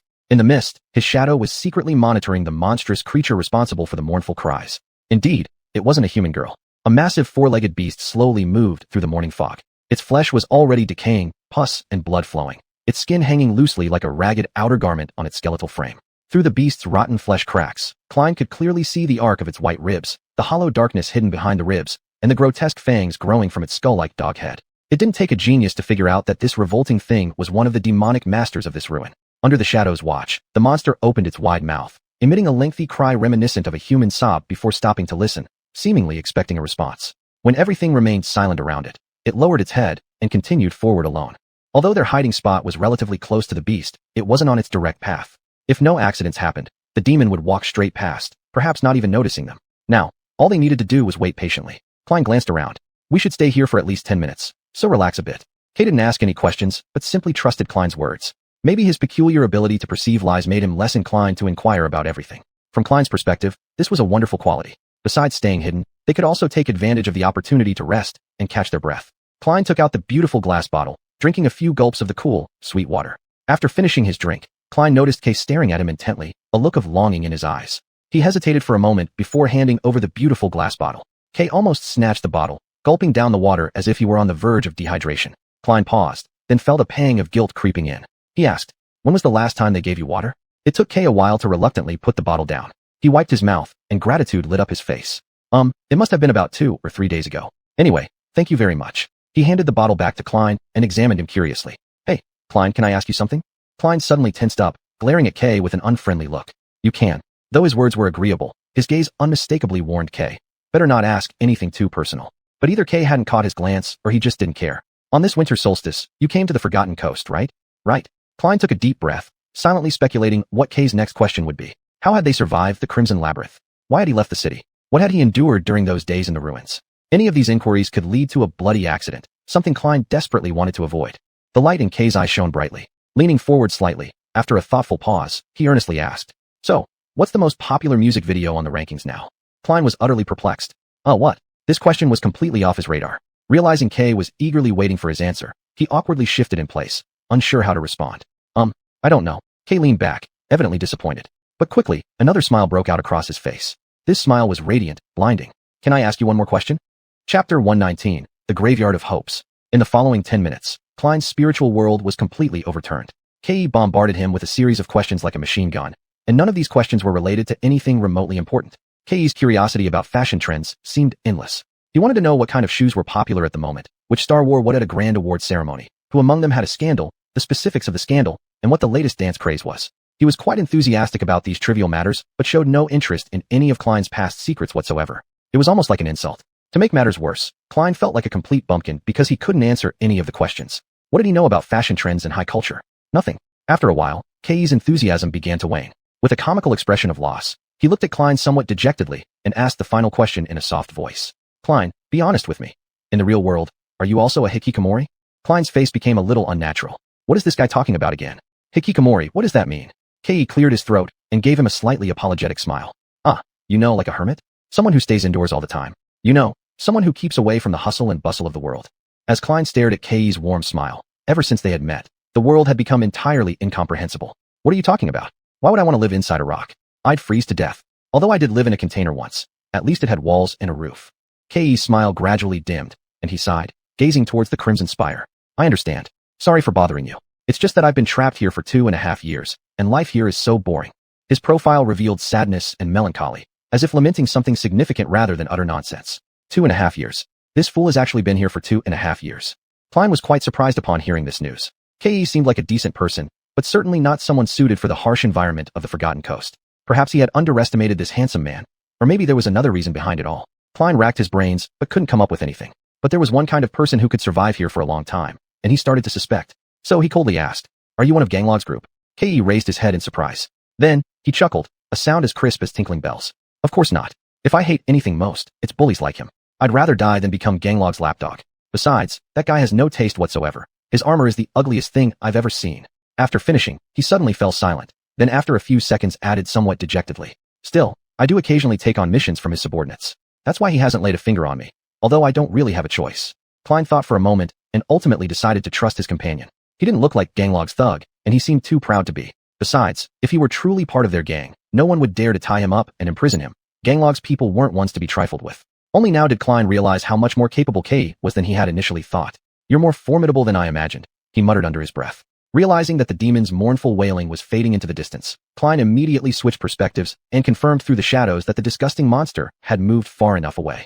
He stood up, picked up the glass bottle, and said, "It's safe now. Let's continue." After tidying up, Klein summoned back the shadow, ready to take a step forward, when he suddenly stopped, his gaze landing on the light-scale armor worn by Ke. "Ke, can I ask you a question?" Ke smiled, his face filled with sincerity and warmth. "Of course." Klein paused silently for a few seconds, his voice tinged with a bit of curiosity. "This scale armor of yours, is it because it's the best armor you could get, or just because it looks good?" Ke seemed perplexed by this question. He arched a delicate eyebrow, responding with some bewilderment. "I don't understand. What difference is there between the two?" Klein closed his eyes, waved his hand dismissively, turned around, and continued moving forward. "Never mind, let's go." As the sun rose above the horizon, they delved deeper into the ruins, gradually approaching the city. The city was perched atop a mountain in the center of the ruins, magnificent and grand. Dozens of towers stood tall, piercing the clouds, each one supported by intricate arches and round pillars. Grotesque gargoyles loomed under the tower eaves, overlooking the entire expanse of ruins. The road leading to the city was equally breathtaking. Narrow and heavily guarded, it wound its way up the hill. The towers rose between the hills, offering an unobstructed view of the route from the ruins to the city. At the end of the road, there was a grand staircase leading directly to the city gates. In front of the staircase once stood a massive stone platform, a place where soldiers would gather to resist enemies who had breached the multiple lines of defense, pushing them back to this last stronghold. Now, this stone platform had turned into a temporary settlement, constructed with stones, wood, and any materials that could be scavenged by the residents of this slum. It was littered with dilapidated small houses, forming a chaotic cluster of buildings and narrow alleys. This place was different from the suburban area where Klein had grown up, but it radiated an equally intense aura of misery, fear, and despair. As the two approached the outer perimeter of the settlement, several friendly people smiled and came over to greet Ke. "Hey Knight, great to see you again. Buddy, where have you been raking it in lately?" Ke gave an awkward smile. You know me. Just wandering around. What about you?" While Ke exchanged pleasantries with his acquaintances, Klein cautiously surveyed his surroundings. Since the last time he was here, the place had subtly changed without him noticing. The slum itself looked almost unchanged. Only a few buildings had undergone slight alterations. But the people here, somehow they seemed more energetic and confident, as if the ever-present dread of death and starvation had loosened its grip. Yet, there was a strange tension in the air. "I guess she's been pretty busy these 3 months too." After finally finishing the conversation, Ke approached him with an apologetic smile. "Sorry about that." Klein furrowed his brow. "Why do they call you Knight?" Ke stared at him, cleared his throat, and said somewhat strangely, "Oh, you really don't know? It's kind of a nickname. Nightingale. That's what I'm called around here." What a dumb nickname, Klein thought, then decided to get their business done as quickly as possible. Chapter 124 months ago. He was eagerly seeking to escape from this suffocating place. "All right, since we've come here, it's time for you to honor your promise." Ke gave him a light nod. "Of course. What do you need me to do?" Klein looked around to ensure no one could eavesdrop on their conversation, then whispered softly, "It's simple. Go into the city and investigate who is selling memories and what their prices are, then come back and tell me." Ke thought he had heard wrong at first, but after meeting Klein's gaze, he shrugged his shoulders. "This isn't a problem. It'll just take some time. Of course, if you want as much detailed information as possible." Klein almost imperceptibly furrowed his brow. "You figure it out. I'll wait for you in that alley." After saying this, he specifically pointed in the direction. Ke gave him a final glance, smiled, and walked away. Now both nervous and anxious, Klein paced to a secluded alley, leaned against the wall for a short rest. He tried curling himself into a small ball, not wanting to attract any attention. In this oppressive environment, he felt like sitting on pins and needles. Perhaps his decision to return was ultimately a mistake, and leaving outright would have been wiser. But he didn't leave. He came back anyway. Deep down, he understood that he must seize this opportunity to gather as many memories as possible so that his shadow could improve as quickly as he wished. Perhaps he might never have such an opportunity again. Time slipped away soundlessly, hour after hour. Ke's pace of gathering information remained unhurried, without urgency. Currently, everything was relatively calm. Klein almost started to believe that his anxiety was unnecessary. But suddenly, his greatest concern turned into reality. A calm, yet familiar voice, which caused him heartache, suddenly sounded from behind him. "Hey Klein." Such a simple greeting froze him in place. making him feel like an animal caught in a trap. Slowly turning around, his expression was a mixture of panic and complexity. Klein managed to force a slight smile, licked his suddenly dry lips, and said, "Hey, Rias. Long time no see." Since their last parting, she had changed a great deal. Her appearance remained unchanged, tall stature, upright posture, emitting a barely noticeable aloofness, seemingly maintaining a delicate distance from the world around her. She still wore the Starlight Legion armor, accentuating her slim and lithe physique with elegant curves. However, now, she added a white cloak over her shoulder that complemented the pure metallic color of her elegant plate armor perfectly. Her silver hair grew longer, almost reaching her shoulders. Gone was the tomboyish short hairstyle. Instead, she appeared unusually mature and full of feminine charm, causing Klein's heartbeat to involuntarily quicken. Her tranquil gray eyes were as captivating as ever. But the true changes were more subtle and less visible on the surface. Perhaps only someone as familiar with her as Klein could perceive them, or perhaps because he was too familiar with her, the cracks in her cold, indifferent mask revealed the genuine emotions inside her.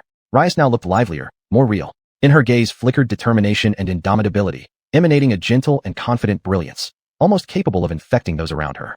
This was her unique strength, the power of belief. Under her stare, Klein felt uneasy. Rias was the person he longed to meet again, yet hoped never to encounter. She was the fundamental reason why he resolutely decided to leave the city.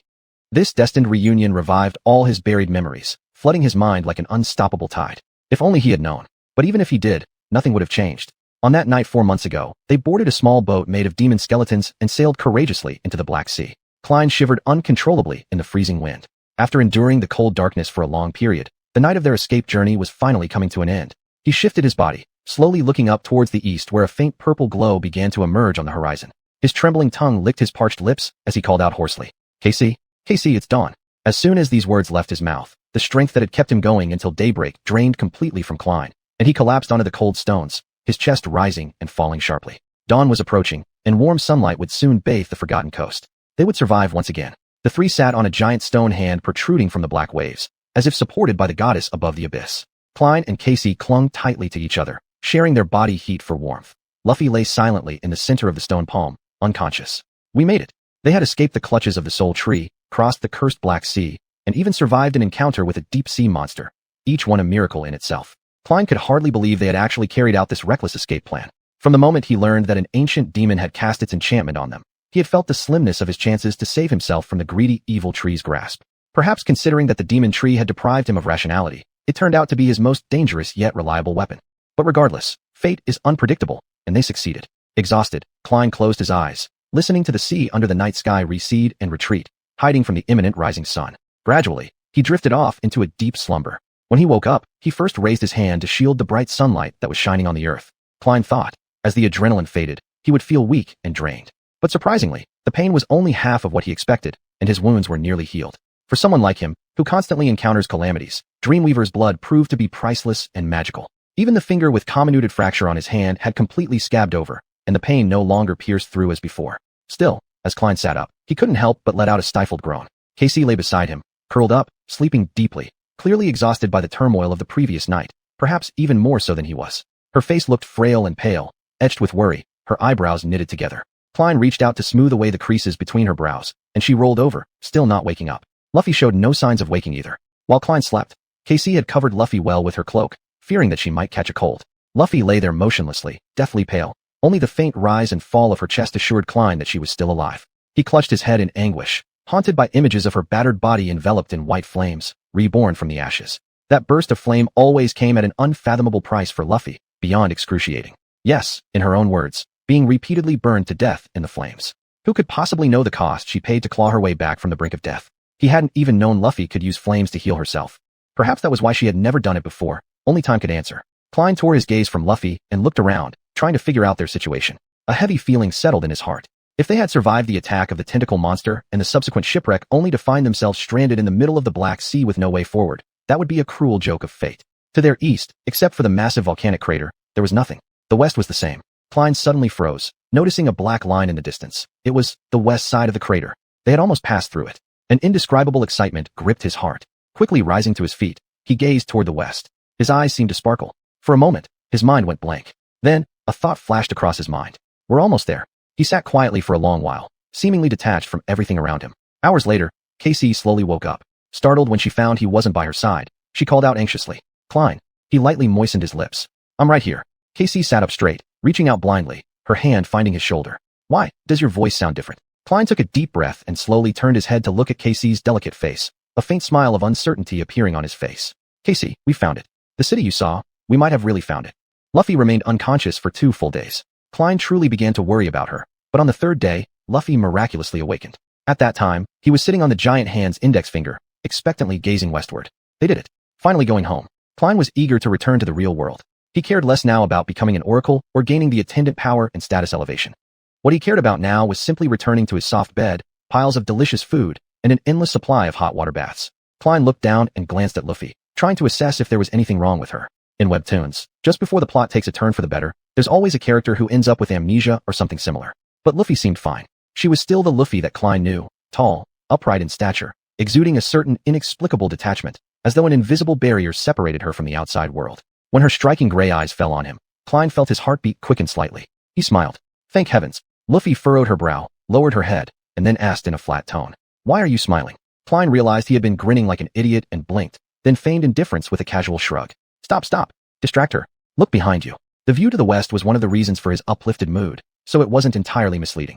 Luffy stared at him for a moment, then sighed and turned around. Behind her, a towering wall made of polished gray stone stood on the slope of the enormous volcanic crater. That wall showed that all their suffering had not been in vain. All their expectations were about to come true. There. It's called Hope. Chapter 121, Headless Statue. Not long after Luffy fully regained consciousness, they began preparing to leave the giant hand. The prelude of dawn had just begun, and they had plenty of time to finish the remaining journey and climb out of this deep and vast crater.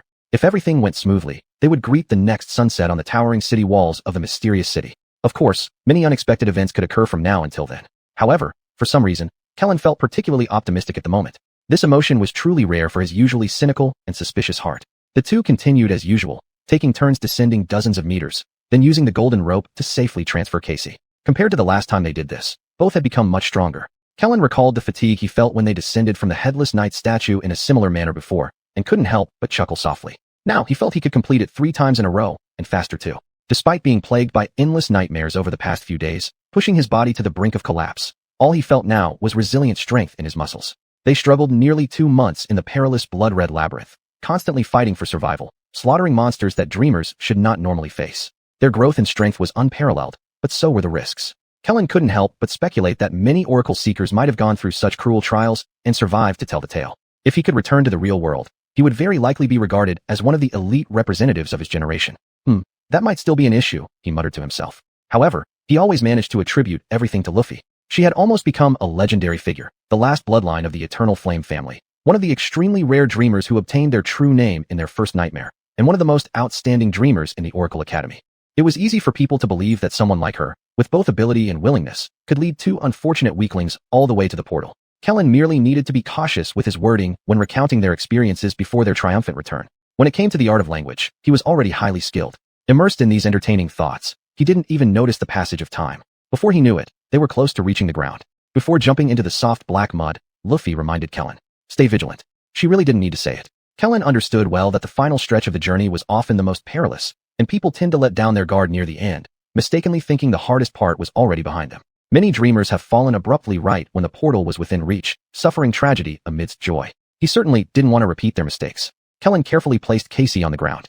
After Luffy helped untie her ropes, he followed by jumping down. He landed lightly, rolled once, and immediately stood up, ready to summon Residual Night at any time. However, there were no signs of danger around them. Kellen and Luffy exchanged a nervous glance, then continued to advance cautiously. As time passed, the distant gray city wall gradually became clearer. After walking for a while, Kellen signaled Luffy to stop. He turned and curiously looked back at the statue. It was its giant hand that had lifted them up from the depths of the Black Sea. On the slope of the crater, there stood a slightly tilted colossal statue of a slender woman dressed in flowing robes. Her posture was elegant and dignified, with her thin waist and delicate arms stretched towards the sky, as if trying to embrace them. At least that had been her posture a long time ago. Now, one of her arms was broken off, leaving only the remnants of her shoulder. But the other arm still extended, lifting them up like a savior during the 3 dreamers' most desperate moments. As Kellen had guessed, embedded on the stone surface of her robes were 7 shimmering stars. What intrigued him even more was that, just like the giant knight, this elegant woman seemed to lack a head. He wondered again, had these stone giants been created without faces from the start, or had some power cut off their heads in some catastrophic fury later? 7 severed heads guarding the 7 layers of seals. He silently reflected, recalling the terrifying illusions that Casey experienced. The mystery behind those illusions tantalized but seemed destined to remain unsolved.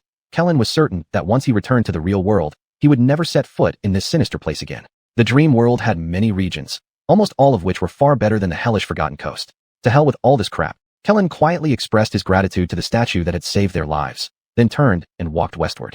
When they approached the nearly vertical slope, danger finally occurred. Just as Kellen was about to step on a stone buried in the mud, the stone suddenly wriggled and rolled to one side. A terrible roar echoed through the vastness of the huge crater, causing him to shiver all over. Worried that something might crawl out from underground, Kellen took a step back and summoned Residual Knight, ready for battle. Beside him, Luffy was equally vigilant, while Casey quickly retreated backward so as not to get in the way. However, there was no movement in the mud. No grotesque monster emerged to consume their flesh, nor were there any eerie spirits reaching out with bony limbs to drag them into its gaping maw. Then, where did that terrifying roar come from? While Kellen was still trying to figure out what had happened, an excruciating pain suddenly pierced through his right leg. He looked down and saw, the accursed stone was biting his calf. That stone, it turned out, was a strange nightmare creature with a mouth full of long and sharp teeth protruding from its surface. It awkwardly rolled toward Kellen, trying to sink its fangs into his tender flesh. It might have bitten off Kellen's leg outright, but fortunately, the boots provided by the puppet funeral shroud were too hard for the stone's mouth to bite through, so it gnawed at the leather, almost as if venting its frustration. The situation was painful, but not at all dangerous. Kellen stared at the stone, then raised his head and looked at Luffy with confusion. Her expression was as cold as ever, but after spending so much time together, he could see that her face clearly displayed a similar mocking amusement. Tensing his muscles, Kellen lifted his trapped leg into the air and shook it a few times, attempting to throw this stupid stone off. Now, this stone deserved to be called Stubborn Stone, for it was incredibly persistent. With another thunderous roar, it doubled its efforts in gnawing at Kellen's calf, until its stone teeth were nearly shattered. What a pitiful thing. Its only hope of killing me would be to annoy me to death. Kellen frowned unhappily, thinking, how can such a nightmare creature even exist? I suppose even among these things, there are losers, right? Is Darwin's theory of evolution applicable here too? Surely not. Kellen shook his head, wrapped the shadow around Residual Knight, and plunged the blade tip towards that ravenous stone with all his strength. Residual Knight met some resistance, but eventually pierced through the stony body of the monster. This stone continued to bite Kellen stubbornly until death. As fragments of the stone fell into the mud, an enchanting whisper murmured, "You have killed an awakened beast, Rolling Stone. Your shadow has become stronger. You have." Noticing the surprised look on Kellen's face, Luffy asked, "What's wrong?" He stared at the stone lost in thought, muttering to himself, I just gained a memory." Luffy arched an eyebrow, speaking calmly, "That's good. What kind of memory is it?" Kellen scratched his head, thought for a while, and slowly replied, It's about a stone? A regular stone." Soon, they stood beneath the impregnable stone walls of the mysterious city. Behind them, the deep canyon of the crater extended far beyond the horizon. Somewhere ahead lay the lone human settlement in this accursed region of the dream world, promising to rescue them from this hell and take them home. Kellen truly couldn't wait for this nightmare to end. The city wall was constructed from massive gray granite slabs. The ancient weathered stones were damp from the cold touch of seawater and appeared almost black. Despite the passage of thousands of years since the builders disappeared, the wall still stood grandiose and invincible. The seams between the giant stone blocks were narrow enough that barely a blade could fit through. Kellen looked up and roughly estimated the height of the wall. It was at least 60 meters high, twice the height of the Academy's defensive barrier, which was built with modern technology and various gifted abilities. Sometimes, he also pondered about the people who built this wall, the city behind it, and those towering statues standing solitary along the desolate coast of this cursed land. Their creations endured the tests of darkness and time, but the creators themselves had vanished without a trace. Who were they? What unspeakable calamity befell the residents of this ruined city? But then, Kellen angrily shook his head. That history had nothing to do with him now. He was going home and would never return here. Whatever had happened in the past didn't matter anymore. Let others unravel these mysteries. After a brief rest, they decided to climb the city wall instead of circling it to look for an entrance. Even if they could find a gate, there was no guarantee that it would be open. Climbing the wet granite was no easy task, but they managed to do it anyway. When there was nothing to hold onto, Kellen and Luffy would stick their swords into the seams between the slabs to gain leverage. After enduring a few unpleasant cuts, they found a proper rhythm and made quick progress.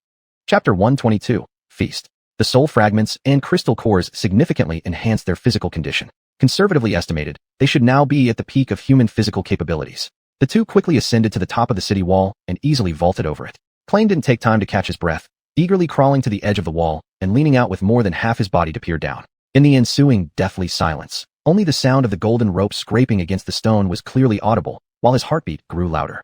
Not long after, Luffy and Casey also arrived beside him.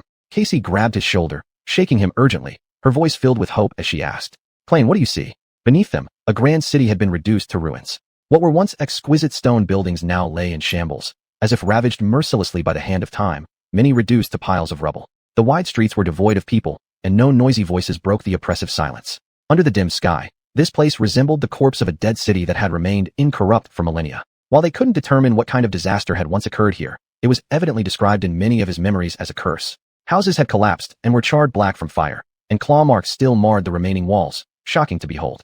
Monster skeletons occasionally protruded from the ground, seeming to narrate the brutal battles that took place here long ago. As Klain stared closely, he couldn't help but suck in a sharp breath, cold sweat instantly soaking his back. It seemed as though something moved among the debris, with more lurking in the shadows. Seeing them, an icy sensation of fear gripped his heart. This desolate city ruin was teeming with monsters. There's a vast ruined city built of weathered stones, and countless monsters wander the streets, just like you said, he described calmly. The wall on which they stood was as wide as a road, extending infinitely to both sides, enclosing the entire ruin in a strange and perfect circle. At intervals along the majestic granite city walls stood towering turrets. However, who would have guessed that this magnificent defense structure, worthy of being called a wonder, wasn't meant to keep the monsters out, but rather to imprison them? Klain's gaze did not linger on the wall, or even on the hidden monsters. Instead, it was fixed on the prominent hill in the center of the ruins, atop which, in the center of the city, there is a small hill, and on that hill stands a magnificent citadel. It looks as if it has stepped straight out of legend. Its walls are constructed of luminous white stones, its towering spires and majestic peaks reaching into the clouds. It stands proudly in the city's center, like a symbol of hope. In this area of the Forgotten Coast, it seems to be the only thing untouched by darkness. And he suddenly paused at this point. A brilliant smile lit up Casey's face. Yes, this is exactly the citadel I saw. Klain wasn't listening to her words. While describing the wondrous citadel to Casey, his eyes involuntarily bypassed it and looked further away. Raising his gaze, he caught sight of the shadowy outline of a tower. It resembled a malevolent spear forged from congealed blood, standing sinisterly between heaven and earth. As soon as Klain's eyes touched it, an indescribable gloom enveloped his heart, refusing to dissipate. It was the Scarlet Spire, and it was close.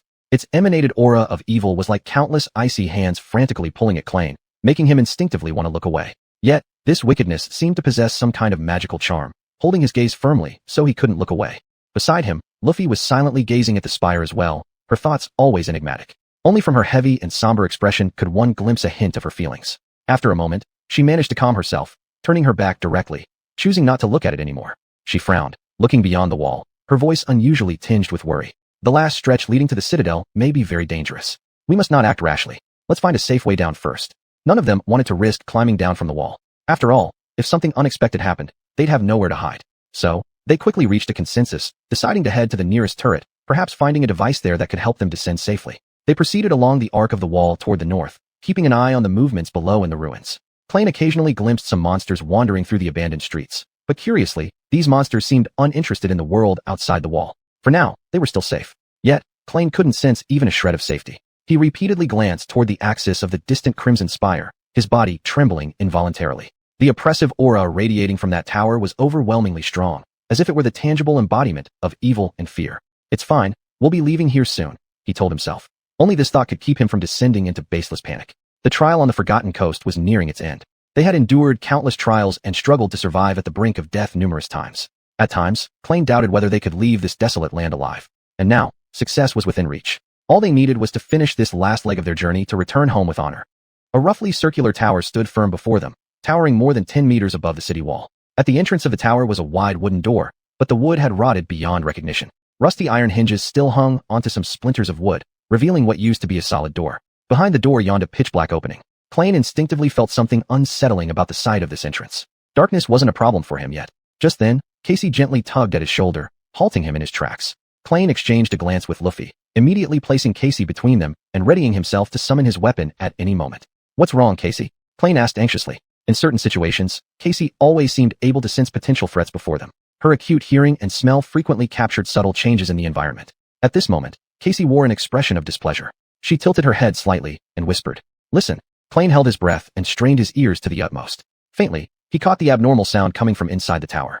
Crunch, crunch, crunch, crunch. This sound was like sharp teeth chewing on bones, accompanied by the chilling tearing and crunching of flesh and bone, causing Klain's eyebrows to furrow involuntarily. The two unspokenly summoned their long swords, glancing around vigilantly. Before acting, Klain habitually sent his shadow to scout for potential enemies. The shadow slid over the stones and zipped into the tower, blending seamlessly into the shadows that filled it. Klain's gaze penetrated the darkness, carefully observing the interior of the tower. First came into view several monster corpses lying in pools of blood, evidence on the stone slabs indicating they'd been dragged here forcefully. Without exception, these monsters had been eviscerated, their insides scooped out as though meticulously processed by a passionate butcher. Further on, he noticed a pile of scattered bones on the stones, some still clinging to bits of torn flesh, while others had been split open, leaving no trace of marrow. Within a circle formed by shattered stones, a bonfire blazed brightly, upon which several skewers of monster meat roasted. Beside the fire sat the figure making the crunching sound, leisurely gnawing on a perfectly cooked rib bone. To everyone's surprise, it turned out to be a human, a young girl, who appeared only slightly older than the three of them. Klein was utterly stunned. This girl had a tall stature, radiating alluring charm. Her pale brown eyes seemed to hide twinkling stars. A simple braid of her brown hair swayed lightly with every movement she made. And, her attire was quite daring. A highly provocative white crop top combined with bronze greaves and bracers, along with a leather-fringed cuirass that accentuated her graceful curves. Luffy had a delicate and lively figure, whereas this strange girl exuded a wild sort of majesty. Her confident and unrestrained movements displayed strength and authority. What puzzled Klein was the sheer relaxation and happiness reflected on her face, a feeling of complete contentment. In the past few months on the Forgotten Coast, there hadn't been a single moment when Klein had fully relaxed, nor had Luffy or Casey.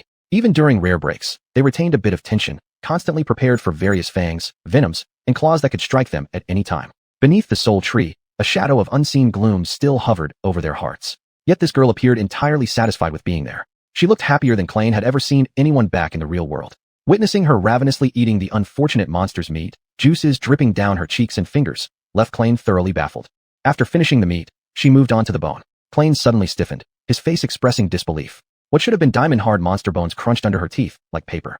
Half-closed eyes gleaming with satisfaction, she sucked out the bone marrow, chewed it for a moment, then swallowed both the marrow and the fragments together.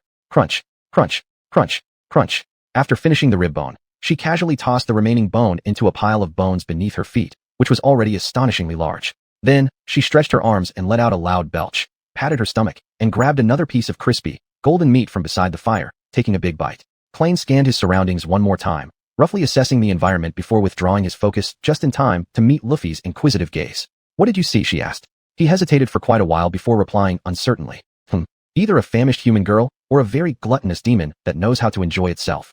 Chapter 123, Ifei. Luffy looked up at the sky and then said to Casey, "Follow us." The three cautiously approached the entrance of the tower, lingering there and hesitating whether to go in for a look. In their view, there were only two possible outcomes. First, if she is indeed the local oracle, all their questions will be answered effortlessly. The consensus in the dream world is that if an oracle encounters a group of dreamers in the wilderness, they usually lead them to the nearest human city. Although there are occasional exceptions, oracles generally take good care of dreamers. On this unfamiliar land, humans need to unite. It's not only a moral obligation but also serves their own greatest interests. Secondly, if she is a nightmare monster, they may face a tough battle. The rank and type of the enemy are unknown, and so are the chances of victory. They could only take the risk. Klein took a deep breath and followed Luffy into the cool darkness of the tower. Immediately, the tempting aroma of roasted meat wafted towards them. His stomach responded with a growl. Damn! As Klein was about to act, a bone whizzed past his scalp and crashed against the wall with such force that it shattered into pieces. He hastily raised the residual knight, getting into a defensive stance. But it seemed too late already. The young one had noticed their presence. She looked up, revealing a wide grin and muttering. "Is someone hiding in the shadows? Why don't you come out and play?" Her voice was very low, rough, and hoarse. But more importantly, she spoke the language of humans. She is a human. Probably.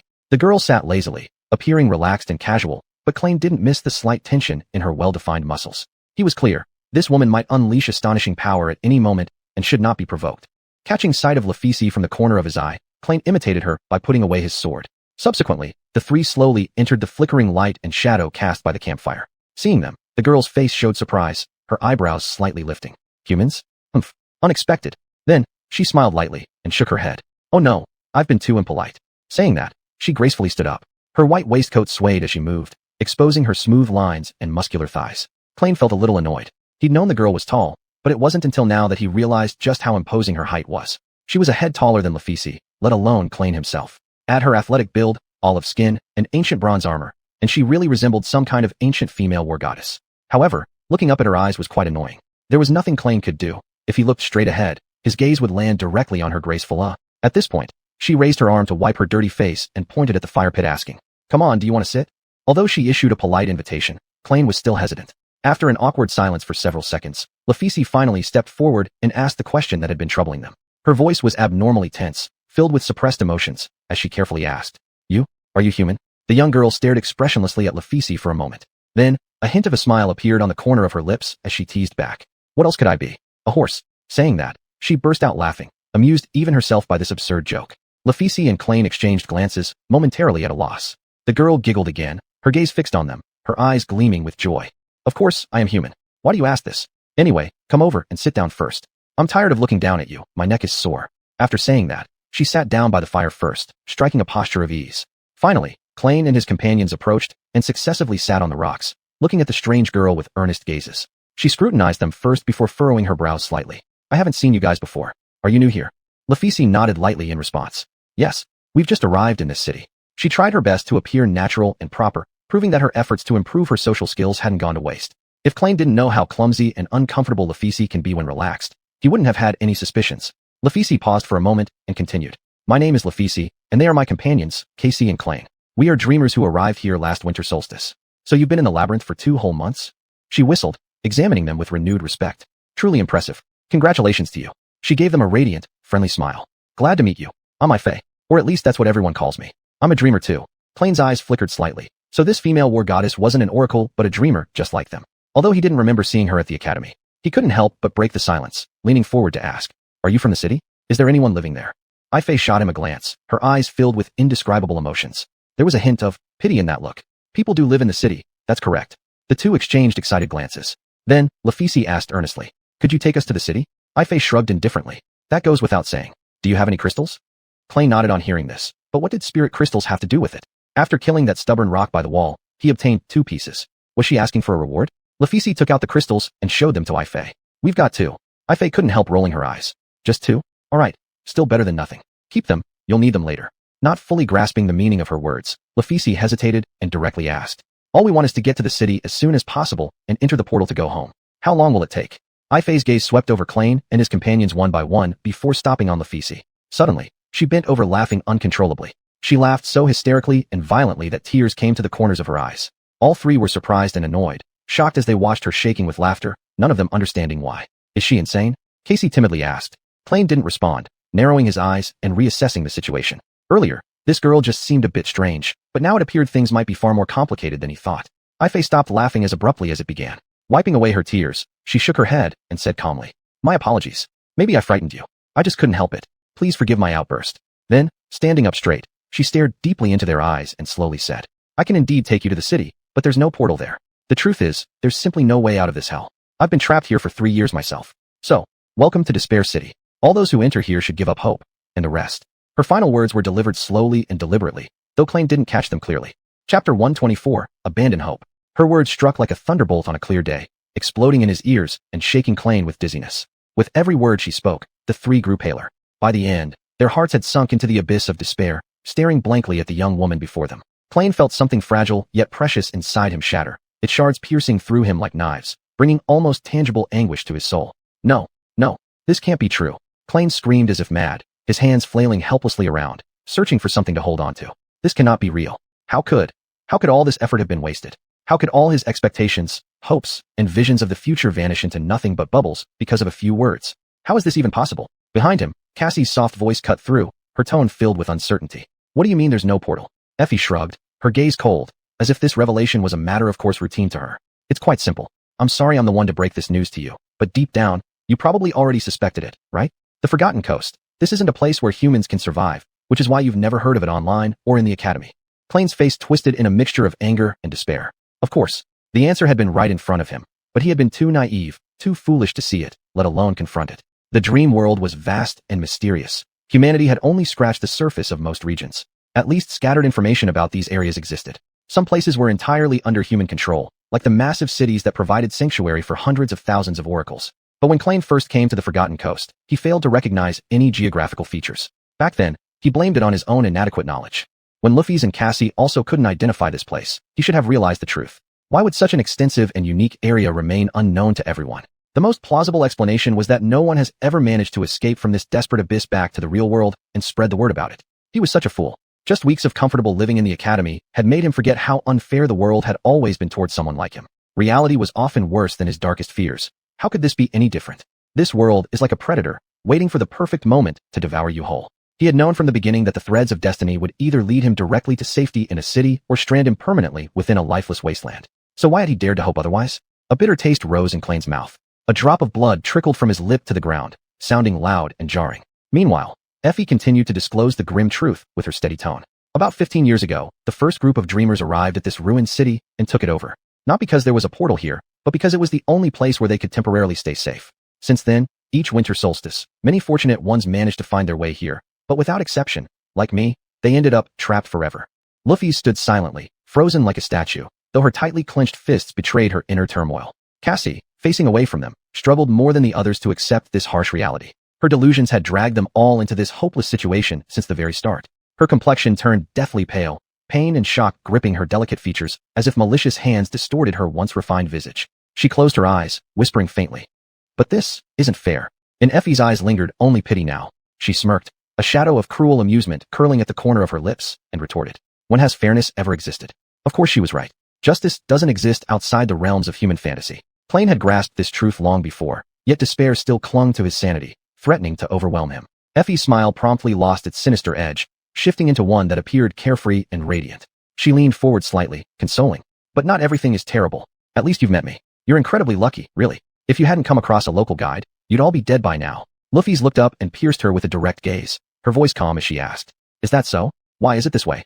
Her clumsy manner of speaking re-emerged fully. Effie grinned wider, setting aside the skewer of meat she had picked up just moments before, and said, "The City of Despair, located on the Forgotten Coast, is both the safest and most dangerous place. It's safe because no sea monsters can cross the city walls, let alone reach the castle. But at the same time, it's much more perilous than a maze, since almost every single nightmare creature here is on par with a demon, or even an awakened demon." Plain's pupils suddenly shrank, and a chill instantly swept through his entire body. Demon level, these creatures were far stronger than oracles, not just by a little bit, but as if there was an insurmountable gap. Dreamers like them weren't even on the same level as demons. As for the awakened demons, their power approached that of fourth-class devils, being so formidable that even humanity's strongest leaders, fourth-rank supernals, would have difficulty dealing with them. An awakened demon, which was one rank higher than a carapace demon, represented virtually unbeatable destructive force. And there were many such entities here. The mere thought of countless shadowy figures wandering through the ruins made Klain able to foresee what lay ahead. Each of those shadowy figures was at least at demon-level strength. How could anyone survive for even a day in this ruined city? They must have been insane to even try. Slowly, the gravity of stepping into this city of despair began to sink into his mind. Seeing the trio's despair, Effie once again offered words of reassurance. "But you happened to meet me right when you arrived here. Otherwise, demons would already be feasting on your flesh and blood. Few people in the city bother to hunt in the ruins, let alone venture this far away from the safety of the city walls. Meeting someone experienced like me is a rare opportunity for you to learn about the grim truth of this place before it's too late." She tilted her head and seriously calculated. "The odds are 1 in 1,000, 10,000, a million? Forget it. In any case, the odds aren't in your favor. Fate must favor at least one of you. So, cheer up. Do you want some meat? Today's hunting results were amazing, so good that I don't even mind sharing." Luffy's didn't even glance at the grilled meat, leaning forward with excitement in her voice as she asked, "If there's no portal here, why don't you try leaving?" Effie froze for a moment, looking at her with complete bewilderment. "Leave? Where to?" As the meat started to char, she leaned closer to the fire, took down the skewers, and replaced them with fresh ones. After finishing her tasks, she sighed deeply and murmured to herself, "You came from the maze, so you know what lies beyond it. Walk in any direction for months, and all you'll find is cursed blood coral and the Black Ocean. You can't travel by foot, not by water, and certainly not by air. Not even the clouds are safe, as they're filled with swarms of 8-legged blackbird monsters. Want to leave? Sure, plenty of people tried, and now they're dead." That's how the first group of settlers here met their end. Plain gritted his teeth hard, forcing out each word between clenched jaws. "So what? Are you content to hide inside the city and wait to die?" Upon hearing this, Effie laughed bitterly, shaking her head. "Of course not, fool." Her expression turned unexpectedly serious, her brown eyes locking onto Klain. "Most of us don't even get the privilege of hiding within the city walls. You understand how kings tax their subjects, right? So we're only fit to die outside the city." Chapter 125 Ganglouch. Klain's eyes widened in astonishment, as he momentarily couldn't decipher the deeper meaning of Effie's words. "What do you mean by that?" Effie shrugged indifferently. "This city is owned by a man named Ganglouch. If you want to enter and survive under the protection of the city walls, enjoying the protection and food provided by his subordinates, you have to pay a crystal core every week as tribute." So it was like this. Klain understood clearly now. Even in the depths of despair, exploitation still existed. What could he expect? Wherever there are people, some will inevitably be sacrificed. He felt a wave of dark emotions rise from the depths of his soul. Most of the time, he would soothe and forget them, but now, the spread of these emotions was unstoppable. A faint smile rose at the corner of his mouth. What happens if one can't offer the tribute? Effie gave him a casual glance, her tone revealing a trace of numbness. "What do you think? You're not allowed near the city gate. There is a small settlement under the city where we unfortunate wretches are relegated. We manage to sustain ourselves with scraps and tremble in fear at night, only hoping that no monster will come out of the darkness to devour us. That's about how it goes." After pondering for a moment, she suddenly asked, So what exactly is needed to obtain soul crystals here? Effie pointed to the bodies of the monsters she had killed. Through hunting, in the ruins of the city, there are still some second-class awakened beasts wandering around. The key is finding and killing them without disturbing more deadly monsters. People of Ganglaoj form groups for hunting expeditions, led by experienced veteran hunters. They bring back food, memories, materials, and crystals. Anyone can do this work, no one stops them. She paused briefly before adding somberly. But in reality, without high-level memories to aid or an accumulation of soul fragments to enhance power, along with a deep understanding of these ruins, most won't survive. Either they die, or they turn to other means of obtaining crystal cores. Truly few who have both survived multiple successful hunts live on. I'm talking about those who are truly still alive. Clayne's gaze swept over the monster corpses, each one being big enough to make his heart tremble with fear. So what about you? How many times have you successfully hunted? Effie smiled faintly. More than a few. Speaking softly, she began counting on her fingers, with a reflective expression on her face. Let me see, 1, 2, 5. After finishing counting on one hand, she scratched her head uncertainly and said, I've lost count, but it should be around 200 times. Clayne's eyes widened in shock. 200 times. If what Effie said was true, then she was undoubtedly an unparalleled top-tier powerhouse that should never be underestimated. Even just having killed one awakened beast warranted respect, and killing hundreds wasn't just admiration. It was possibly miraculous, and somewhat frightening. Especially when considering the demon-filled land she roamed alone without any companionship, entirely relying on herself. This seemingly easygoing girl was far more complex than her appearance suggested. He furrowed his brows. If that's true, then you could easily afford the tribute to stay inside the city walls. Why haven't you done that? Effie shrugged nonchalantly, this topic seemingly arousing little interest in her. To put it simply, I don't like the atmosphere there. Just as Clayne wanted to pursue further, Rough Fist suddenly spoke up, her voice tinged with tension. You mentioned earlier that there are other ways to get soul crystals. What are they? Effie turned toward her, silent for a moment, her eyes betraying a fleeting shadow of gloom that was quickly masked by her habitual lazy smile. There are a few ways. If you possess function-based talents, you can become a craftsman within the city. There aren't many such people, so they are very respected and cared for. Otherwise, there are other chances. Boys can join Ganglaoj's army, and girls can enter his harem, especially beauties like the two of you. Of course, no one forces you into anything. Ruffy's complexion showed a slight ripple, and Clayne could see the white sparks flashing in her eyes. So, you either become his soldier, his servant, his plaything, or else you end up dead. But that's your choice. Of course, no one forces anyone to do anything. Effie grinned broadly. Clever girl. Looks like you've got it. Rough Fist lowered her head, her usually cold expression appearing unusually gloomy now. Her fists were clenched so tightly that her fingertips had lost their blood color. Then why hasn't anyone killed him yet? She asked. Effie threw her head back and laughed. Killed Ganglaoj? Oh, many have tried. Great ones, terrible ones, and those somewhere in between. But you can see all their skulls above the city gate. She shook her head. I like your spirit, girl, but you seem to forget, he's practically immortal. Fact is, he pretty much is. Trust me, no dreamer stands a chance against Ganglaoj, ever. It's pure fantasy. Effie's gaze drifted as if lost in thought, a trace of complexity flickering in her eyes. And anyway, as much as I hate that bastard, he's the only one who keeps this place going. He may be despicable, but without him, we'd all be dead by now. Clayne watched Rough Fist closely for a reaction, but what he saw filled him with unease. Her usually detached and aloof expression had turned cold with the unmistakable glint of deadly intent and resolve, just like before the battles against the Bone Scythe carrion beasts and before the fight with the Carapace demon. Not needing any illusions from Cassie, Clayne could already guess what was crossing her mind. This might be troublesome, Clayne muttered under his breath. Effie seemed to agree. She chuckled bitterly and shook her head. No, seriously, trying to go against Ganglaoj is just throwing your life away. If you're lucky, don't think about it. In Despair City, overthinking won't do your safety any favors. Then, she gestured toward the fire with a smile. Come on, taste my cooking. Life feels better when your belly's full, doesn't it? Let me tell you, this might be the last free meal you'll get around here. Food's a real luxury out here. Can you believe it?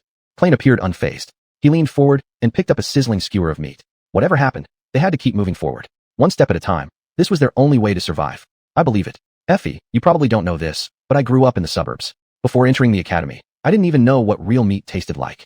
As he spoke, he handed the skewer to Cassie and then took another piece, savoring it contentedly. Rough Fist hesitated initially, but then followed Clayne's example and grabbed a skewer for herself. Effie giggled upon seeing this.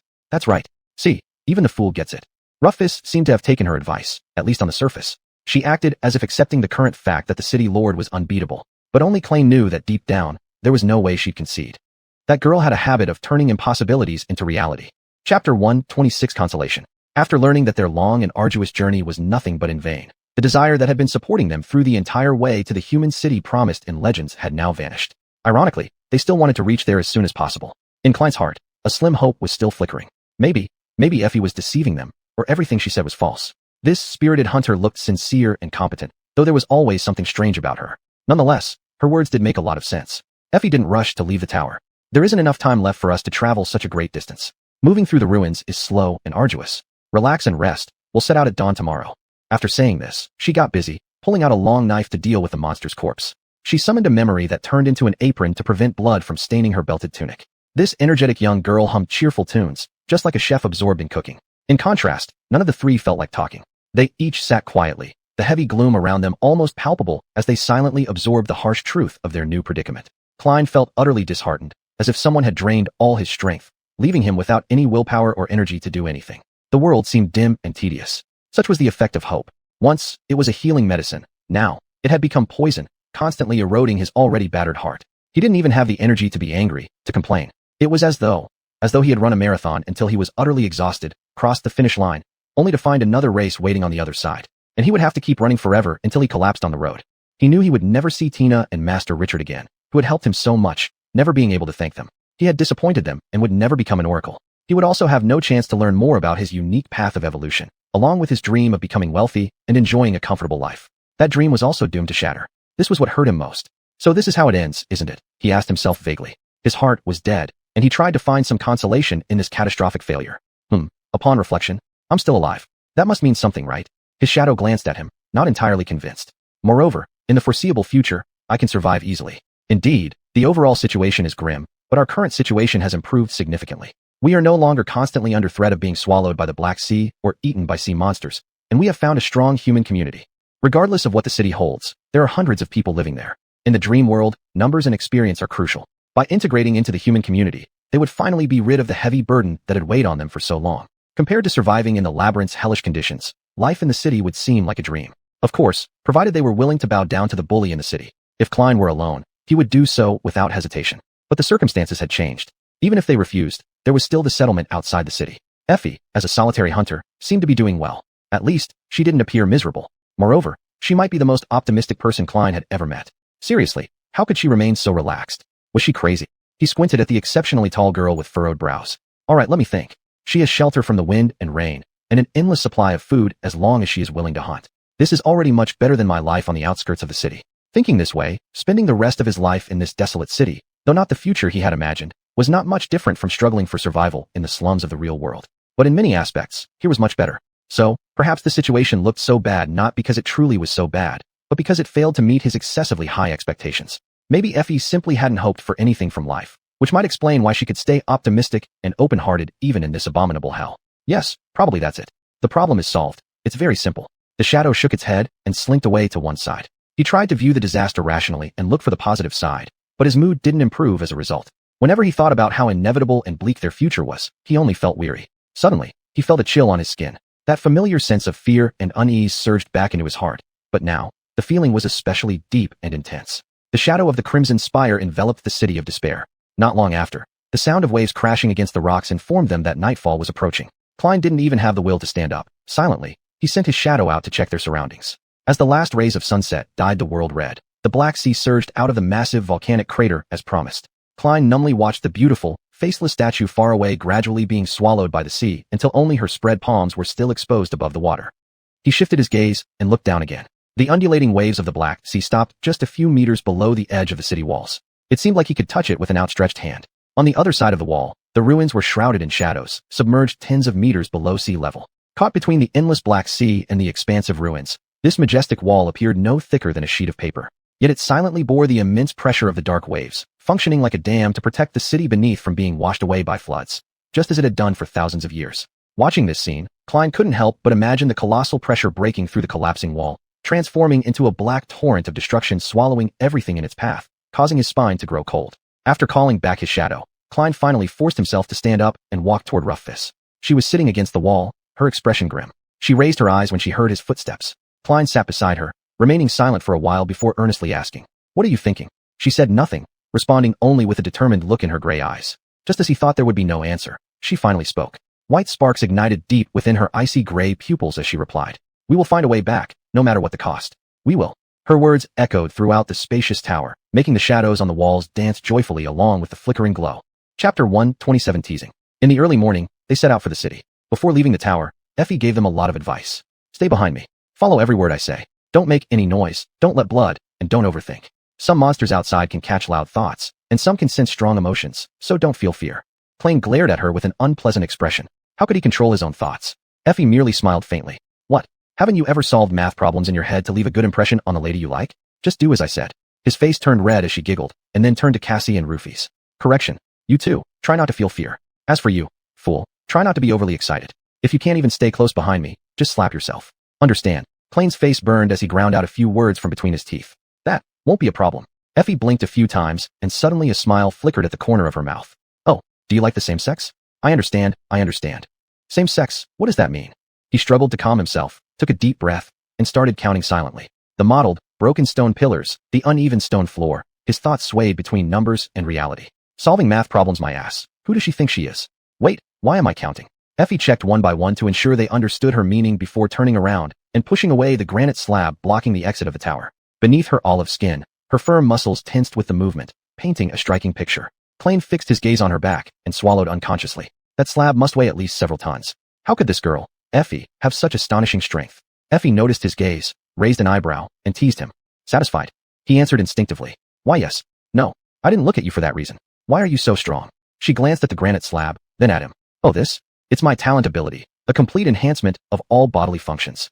It was a rare and powerful talent, though it wasn't as dazzling as some other abilities, but it endowed Effie with the strength of an ultimate warrior. Her strength, speed, flexibility, endurance, and recovery capabilities had all been significantly enhanced. She was like one of those ancient heroes Luffy's occasionally mentioned.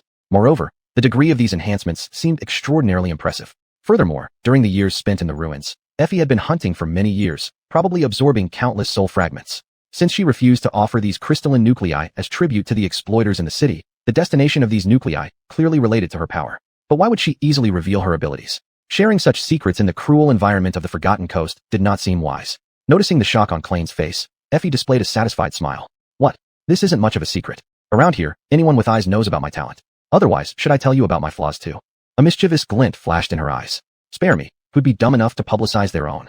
It's actually quite simple, she interrupted him. My talent not only enhances my physical attributes, but also amplifies all bodily needs. Do you think why I eat so much meat, piling up bones like mountains? Just for fun. She chuckled and shook her head. Well, indeed it is interesting. I'm not lying to you.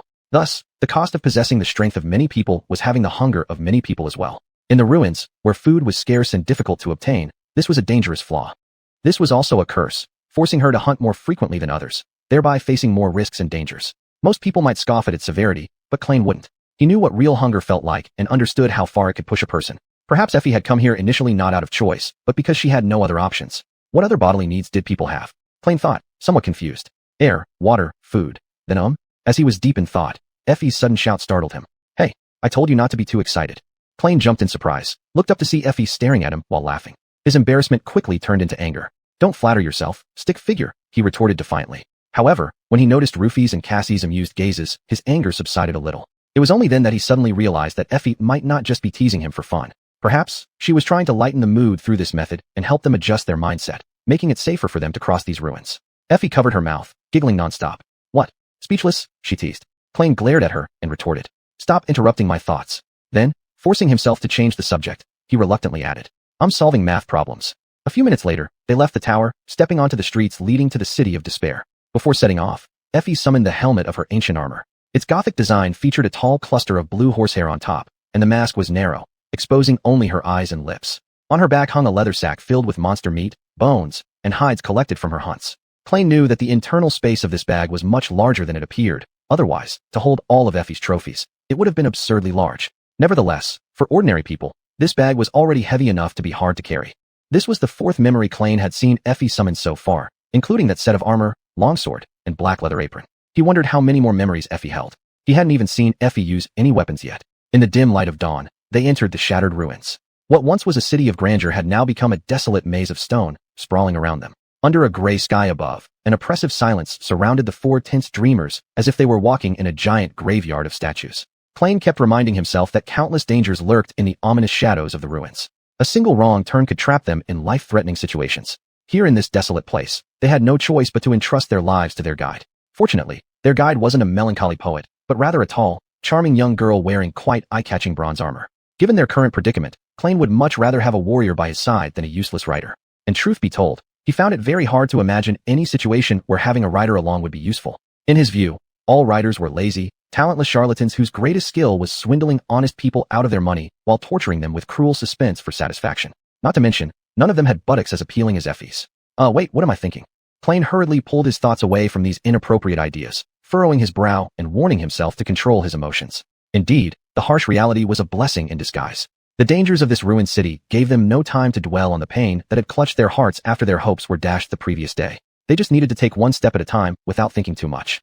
Step by step, this was the way he intended to survive. Plain sighed lightly, glanced around, and continued walking forward with determination. As Effie said, crossing the ruins was a slow and arduous process. She led them along a winding path only she seemed familiar with, threading through a labyrinth of streets of varying widths. They frequently had to stop to hide, waiting for unseen dangers to pass. Sometimes, they walked in the open. Other times, they crawled into precarious buildings, spending hours maneuvering among heaps of debris. Sometimes, Effie would guide them through partially collapsed houses into hidden alleys. Occasionally, they even climbed rooftops, carefully balancing on weathered tiles or exposed beams, navigating vast cracks and maintaining balance on semi-rotten planks placed there by unknown hands to span wide gaps. At such moments, either Roofies or Klain would hold Cassie in their arms to ensure her safety. Klain was surprised to find that the interiors of some buildings were exceptionally well preserved, as if the residents had only left a few days ago, although thousands of years had passed. Because of this, he gained insight into how the inhabitants of this ancient city lived long ago, a bizarre, yet fascinating phenomenon.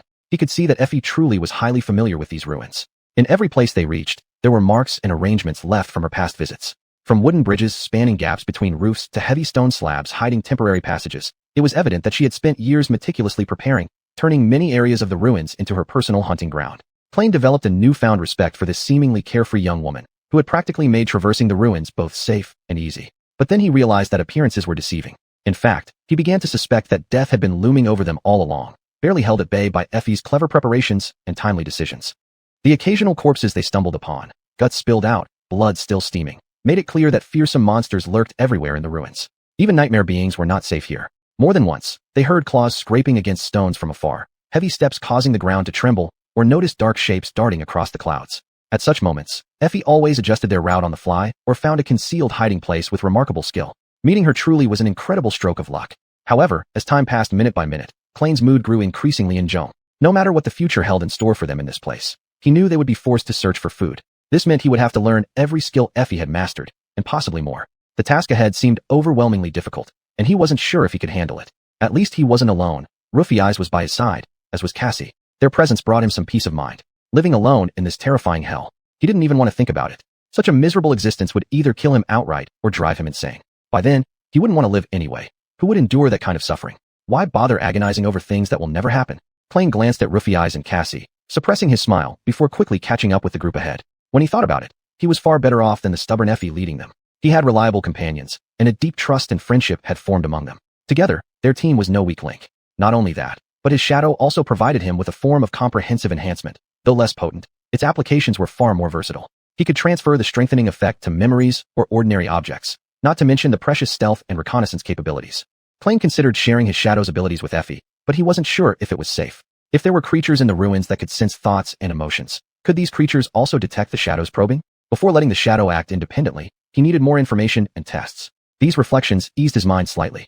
When the sun finally began to dip toward the horizon, they arrived at the foot of the majestic city. Klain tilted his head back, feeling his heart pounding wildly, his mind thick with anxiety. What would happen next could very well change their fates forever, perhaps for the better, or perhaps for the worse. Chapter 128, The Origin. In the center of the ruins, a majestic hill stood tall and proud. At the foot of the hill stood an archway carved entirely out of pure marble. It stood alone amidst the ruins. The archway was intact and spotless, as if some lofty power was protecting it from the erosion by the dark force that devoured everything. Beyond the archway, a road paved with white slabs twisted upward like a giant dragon leading to the summit. As the group passed under the arch, Klain looked up, imagining how in the distant past, a group of people dressed in their finest must have walked this way. Thinking about the prosperity of this ancient city before the calamity struck, now left in ruins, filled him with deep sorrow and heartbreak. Effie didn't look back. Her voice carried a hint of sorrow that was hard to detect. There are places within these ruins that for some reason most monsters avoid, and this city is one of them. I've heard that when the first Dreamseekers came here to settle down, there was only a spire messenger nesting in the king's hall, with not a single other monster around. And those lunatics actually managed to kill it. Lufieth glanced at her slightly before asking, "A spire messenger?" Effie chuckled softly and explained, "Those ugly creatures with black plumes and 8 legs. You must have seen them hunting in the labyrinth. They come from the Crimson Spire." Lufieth hesitated for a moment before asking softly, "What's its rank and category?" Effie shivered slightly. It's an awakened demon. That's why I say those people were a bit crazy, but they were also very strong. After a pause, Effie quietly added, to kill it, they would have had to sacrifice quite a lot. This final statement made the atmosphere heavy for a while, plunging them into solemn silence. They continued moving forward quietly. The stone path spiraled up along the hill, climbing sharply over steep slopes. Along the way, there were long steps and numerous defensive fortifications that exuded both grandeur and a touch of elegance. Strangely, though, there were no guards stationed here, and the entire road lay eerily empty. Klein pointed to one of the stone barriers and asked, why isn't there a single guard here? Effie said indifferently, Gonlog's manpower is barely enough to keep watch on the city walls. However, they do monitor any approach to this hill closely. From the top of the city, they can overlook the entire ruins, and there are many hidden defensive measures here. Besides, they saw us long ago. Klein stiffened slightly, disliking intensely the sensation of being watched by unseen, and possibly dangerous, strangers. After walking along the winding white stone path for a long time, they finally reached the summit, where they could take in the full magnificence of the grand city below them. The city was dazzlingly beautiful. On closer inspection, it appeared even more magnificent. It was constructed from the same pristine marble as the archway at the base of the hill, resembling a snow-white peak built by human hands reaching towards the heavens. At the forefront, a tower was both broad and imposing, flanked by an elaborately decorated, towering city gate and a monumental staircase extending downwards from the tower until it reached a large stone platform at the end of the road. Slightly jutting out from the sides of the frontmost tower were arched sky bridges connecting to the central main tower, with several smaller subsidiary towers dotted around. Behind, the main city soared into the clouds, seemingly challenging the ominous crimson spire far in the distance. Inside the city, there were numerous smaller towers, spires, and wings forming a complex yet harmonious layout. The entire structure was breathtakingly exquisite, inspiring awe and projecting an aura of invincibility, as if it were not built for mortals but for deities themselves. Before this dreamlike city, the only thing disrupting the serenity was the dozens of rusty iron chains hanging above the gates, bearing human skulls. Klein furrowed his brows deeply. This brutal scene snapped him out of his reverie, pulling him abruptly back to reality like the blow of a hammer. His lips twitched continuously, almost breaking into laughter. After being infected by the nightmare, he'd gone through so much and seemed to have returned to the starting point, albeit in circumstances worse than ever before. Wasn't this the ultimate irony?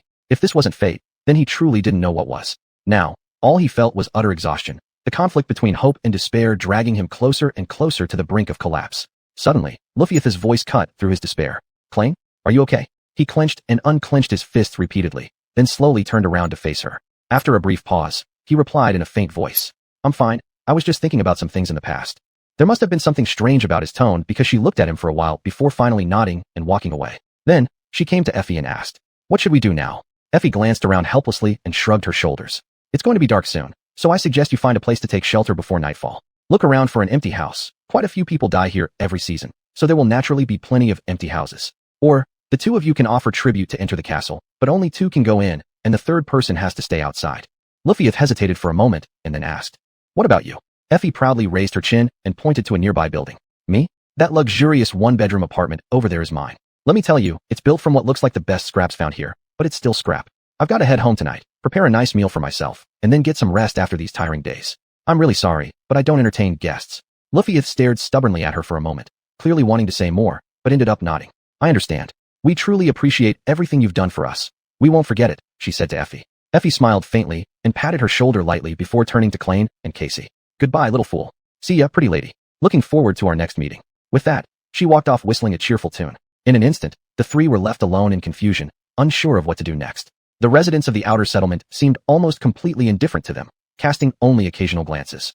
Only Casey's striking beauty drew several fervent and greed-laden stares. After a long pause, Luffy took out the 2 crystal cores they had collected from the rubble of the rolling stones, staring into the glowing crystals in her hand absent-mindedly. Now, they had to make a decision. Chapter 129, She Had Light. Luffy tightly gripped the shining crystal core, her expression solemn. Claude similarly focused on the 2 crystal cores, yet a shadow of gloom had settled over his heart. The crystal cores refracted brilliant colors under the twilight glow, emitting a faint light. Around them, the residents of the settlement hurried back to their shabby little houses.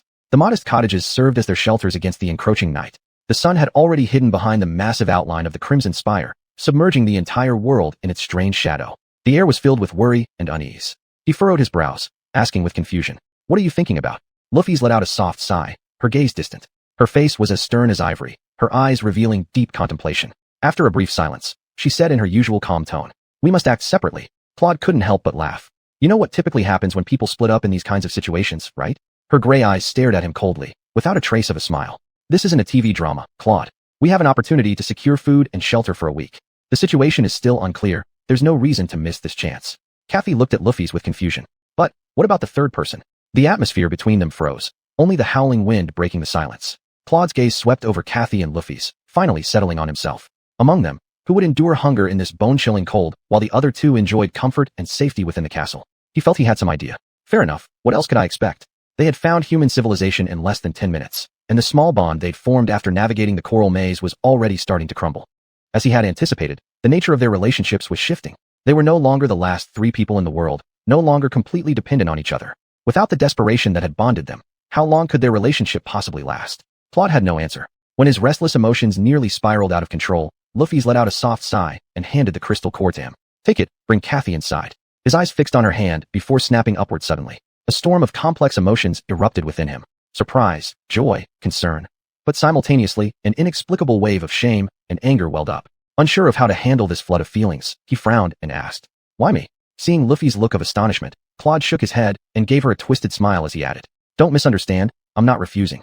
I'm just curious why you're suddenly being so kind. Did it come from some lofty sense of nobility?" Luffy's eyes lingered on him as she replied coldly, "I've never been noble or good." He clenched his lips tightly, resisting the urge to pinch her stern cheek to make sure she was still lucid. Hadn't she met herself yet? If she wasn't noble, then who was? Luffy's averted her gaze and explained seriously, "This is the best choice. What we need most now is information. With the help of your shadow, you can find out more about the castle faster than I can. While you gather intelligence inside, I'll do the same out here. After a week, we'll meet again, share our discoveries, and decide together what to do next." Claude stared into her eyes, noticing her previous attitude. Was she like him, practical instead of emotional? His heart swirled with complicated emotions once more. On one hand, he was relieved by her rationality. On the other hand, he couldn't help but feel a pang of pain. Yet, she simply took it for granted that they would continue cooperating, and for some unknown reason, this small detail warmed Claude's heart. Luffy's continued, "Besides, our deal is over. You promised to give up your part of the loot on the way to the city. Well, we're here. Since the stone creature was killed by you, these two crystal cores naturally belong to you. Deal? What deal?" Claude paused, suddenly recalling that he had made a deal with Luffy's to learn swordsmanship, while keeping his inability to absorb soul crystal core's secret. He'd almost forgotten about it, but she hadn't. Now, Claude realized the deal was over, and he suddenly felt a hint of loss. It was as if one of the few ties between them had been severed. He sighed softly, taking the crystal core from Luffy's and tightly clenching it in his hand. "All right then, I guess I'll see you in a week." He spoke, his voice trembling slightly, almost imperceptibly. Claude opened his mouth as if to say something more, but in the end, he just turned and left. He moved his feet, creating some space for the two girls to say their goodbyes privately. Not long after, Kathy lightly placed her hand on his shoulder. Claude immediately saw the restrained melancholy in her eyes, so he stayed silent. After Kathy composed herself, he softly asked, "Are you ready?" Kathy hesitated for a moment before quietly replying, her voice still tinged with sorrow. "I'm ready." With that, they left, leaving Luffy's behind. She stood alone under the falling night, amidst surging darkness. Claude helped Kathy ascend the broad steps leading to the towering marble castle. The only sounds around were the howling winds and the curtain of encroaching night. The rules here seemed clear. Residents of the slums were not allowed to set up shanties on the stone square in front of the castle. "Watch your step, there are stairs," Claude reminded Kathy, though a chill ran down his spine. He had a premonition that once they climbed these steps, there would be no turning back. Gritting his teeth, he firmly took each step, slowly guiding Kathy toward the castle. Before long, they reached the top of the steps and stood before two guards with unfriendly expressions. These men wore Gothic armor, their weapons waving menacingly as if showing impatience to anyone daring to approach. One of them cast a sharp gaze directly at Claude, not even bothering to conceal his disdain. "What do you want, rat?" the other guard mocked. Claude hesitated for a second before reluctantly taking out the two crystal cores. The guard gave them a quick glance and smirked derisively. "Oh, this little rat knows how to bring us gifts." He snatched the shining crystal cores and examined them closely before waving them away impatiently. "Go inside, someone will receive you there." Claude didn't dare look at these heavily armed guards, fearing he might fail to hide the killing intent in his eyes. Bowing his head, he forced a smile and carefully led Kathy past them. Afterward, he looked up at the dozens of human skulls hanging from rusted iron chains above the two guards' heads, his emotions stirring. Behind him, the two guards laughed openly, uncaring. Claude had no interest in dealing with them and guided Kathy through the castle gates. Chapter 130, The Castle of Light. They passed through the grand gate, and suddenly the scene before their eyes opened up. A dazzling hall came into view. Above them, a rustling sound echoed as Klain looked up to see tall windows adorned with stained glass stretching all the way to the central dome. Had it been daytime, the sunlight would have poured down like waterfalls, filling the entire hall in brilliant radiance. But at that moment, several young women were skillfully weaving between the windows, blocking them one by one with thick, coarse cloth. The creaking sound of simple wooden ladders underfoot resonated throughout the hall, as if playing an unusual melody. These fabrics were secured in a clever manner, fitting perfectly together without a single gap, ensuring not even a sliver of light could escape from the castle during the night. Klain guessed that every window of this marble castle was being covered this way. Just as this thought crossed his mind, a deep, muffled roar sounded from behind. Turning around, he saw the ornately decorated main door slowly closing. Outside, 2 guards were straining to slide a heavy iron bar into its slot. Their faces had turned red from the effort, and it was evident the weight of the iron bar far exceeded both of their combined weights. Now, the castle was completely cut off from the outside world, ready to brace for the oncoming wave of curses. Klain suddenly felt like a wild animal trapped in a cage. He forced himself to calm down and looked around, noticing an elaborate wooden table that stood out awkwardly amidst the brilliance of the hall. This table clearly had been moved here from somewhere else within the castle. Behind it sat a young man, his gaunt face lined with worry, writing furiously on a piece of leather parchment. This odd scene inexplicably reminded him of the front desk of a luxury hotel, or rather, something similar to what Klain imagined it to be. Of course, he'd never actually been to a hotel. After hesitating in place for a while, he finally approached the table and said to the young man, "Hey, someone told us we'd be greeted inside." The young man jumped, raising his head sharply from his parchment, showing a fleeting expression of panic. However, when he realized it was Klain speaking, the panic dramatically transformed into a cautious smile. His emaciated face and pale complexion suggested poor health. He looked more like a destitute individual from the slums than someone who resided in a castle. Nevertheless, his clothes were clean and neatly pressed, showing no signs of wear and tear like those worn by people outside. "Oh, guests. Sorry, you startled me. Welcome to the Castle of Light. Wow, you've arrived just in time. Another few minutes, and the gates would have closed."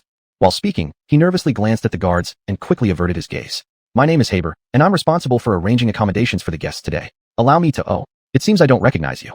Is this your first time coming here to pay tribute?"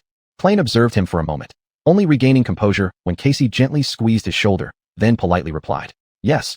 Haber seemed genuinely pleased. "Congratulations. You might not realize this, but a few months ago, I was in the same position as you. But ever since Lord Jinglog bestowed kindness upon me, I've lived a secure and comfortable life here in the castle. I believe you'll enjoy it too." "All right." Klain sneered indifferently. He wasn't sure whether the young man's gratitude toward Jinglog was heartfelt or simply said for the benefit of the guards, and frankly, he didn't care. However, he noticed one detail.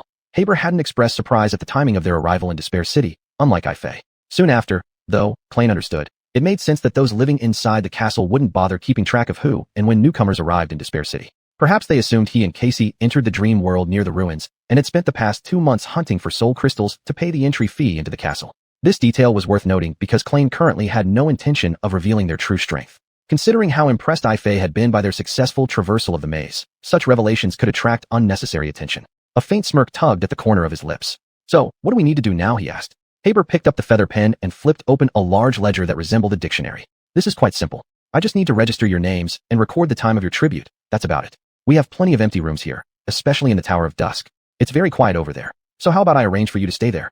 A flicker of tension showed in his eyes. Tower of Dusk. The name probably indicated it was located on the west side of the castle, facing the Crimson Spire, which explained why it was unpopular. For Klain, however, fewer people meant less danger. He decisively nodded at Haber. "Of course, no problem." Haber revealed a relieved smile. "Great. So, your names are..." Klain cut him off, skillfully avoiding potentially dangerous questions. "My name is Blackday, and she's Kasha." The young man quickly jotted down their names and marked the date of their arrival. Klain observed his neat handwriting, his eyes locked onto that small string of numbers. So, it had been exactly 77 days since the night they set foot on the Forgotten Shore. At first, the 3 of them had diligently recorded the days, but after their near-death encounter with the Soul Tree, Klain lost track of the exact number of days. Spring had already begun in the real world, slipping by unnoticed as an entire season passed. It felt like stepping into another life altogether. Haber didn't notice the storm of emotions churning inside Klain. Closing the ledger, he gave them a polite smile. "All settled. Now, let go of your worries and follow me. Here, you'll be absolutely protected. Nothing can harm you." His tone was cheerful, but Klain didn't miss the subtle glance Haber threw toward the 2 silent guards standing menacingly by the tightly shut gates. Haber led them through the hall, explaining some rules and precautions of the castle as they walked. Being talkative and friendly, Haber made it easy for Klain to understand the general gist quickly. In short, the rules were fairly lenient. They could do as they pleased as long as they followed basic communal living principles. Naturally, there were still some small details to keep in mind. For example, most areas of this marble castle were open to everyone, but certain places were restricted to Jinglog's intimates, usually marked with the symbol of a snake coiled around a tower. As they walked, Klain noticed this emblem embroidered roughly on several tapestries. The tapestries had black backgrounds with white outlines of a tall tower, in the center of which lay a golden snake. He guessed these might symbolize Despair City, the Castle of Light, and its master respectively. Beyond that, they just needed to remember when and where to collect food, water, and other necessities, leaving little else to worry about. At the end, Haber reminded them of key points regarding interactions with others in the castle. "People here are quite friendly, but you still need to remain courteous, especially with the guards and hunters. These people protect us and risk their lives for us, so they deserve our respect. If any misunderstanding arises, if anything happens between you and them, try to be understanding of the responsibilities they bear. Yes. Klain cast a cold glance at the gaunt young man, fully grasping his meaning. Don't provoke Jinglog's men, and if they provoke you, just endure it. What a delightful castle indeed, a true irony. By now he finally got a glimpse of how people actually lived inside the castle. But what he saw before his eyes surprised him quite a bit. People did not look as desolate or tormented as he had expected. On the contrary, everyone seemed to be doing pretty well, going about their business with a casual and indifferent attitude. Though anxiety, pressure, and confusion showed on their faces, these were also common sights among people in the real world. Overall, the residents of the castle looked surprisingly ordinary. Humans always seem to adapt. That was the only explanation he could think of. Just as Luffy's taught him, adaptation is the only secret to survival. With even a tiny sign of stability, humans find a way. And the ruler of this ancient castle, despite being a bastard, offered such stability to all those trapped on the forgotten shore. Ifei's words echoed in his mind. This bastard is the only one keeping this place together. Perhaps he really is a necessary bastard? Klain didn't entirely understand this kind of logic. Finally, they arrived at the westernmost tower of the castle. Most of the rooms here were indeed vacant, very quiet. It seemed few were willing to stay here, driven away by the suffocating oppression of the faintly glowing crimson spire far in the distance. But for the two of them, this place was perfect. Casey couldn't see any way, and Klain, highly sensitive to shadows, had long become accustomed to the presence of the spire. Moreover, now all the windows in the tower were tightly shut, blocking the view of the spire. Haber suddenly stopped, looking somewhat embarrassed as he asked, "Oh, I forgot to ask, would you prefer one room or two?" Klain and Casey blurted out almost simultaneously. One room, 2 rooms. As soon as the words left their mouths, both of them froze, exchanging bewildered glances filled with a mix of panic and awkwardness. Casey's cheeks flushed crimson, while Klain's face turned pale. His request for one room hadn't implied anything else. Months of outdoor living had made him accustomed to always being prepared to be by Casey's side, so they constantly stuck together, or rather were practically inseparable. Besides, in this unfamiliar castle, he didn't want Casey out of his sight for even a moment. He didn't trust any of the people here. However, under these particular circumstances, asking for one room seemed to carry some unintended connotation. God is my witness, Klain really hadn't meant it that way. Clearing his throat, Klain said to Haber, "If there are 2 adjacent rooms, we'll take them. If not, then one will do." Haber scratched his head, somewhat surprised, and replied, "Oh, all right. I think I can find you 2 rooms next to each other. Follow me, please." With that, he continued forward. Klain glanced at Casey, shook his head, and followed Haber's steps closely. She shouldn't have misunderstood, right? He inwardly wondered.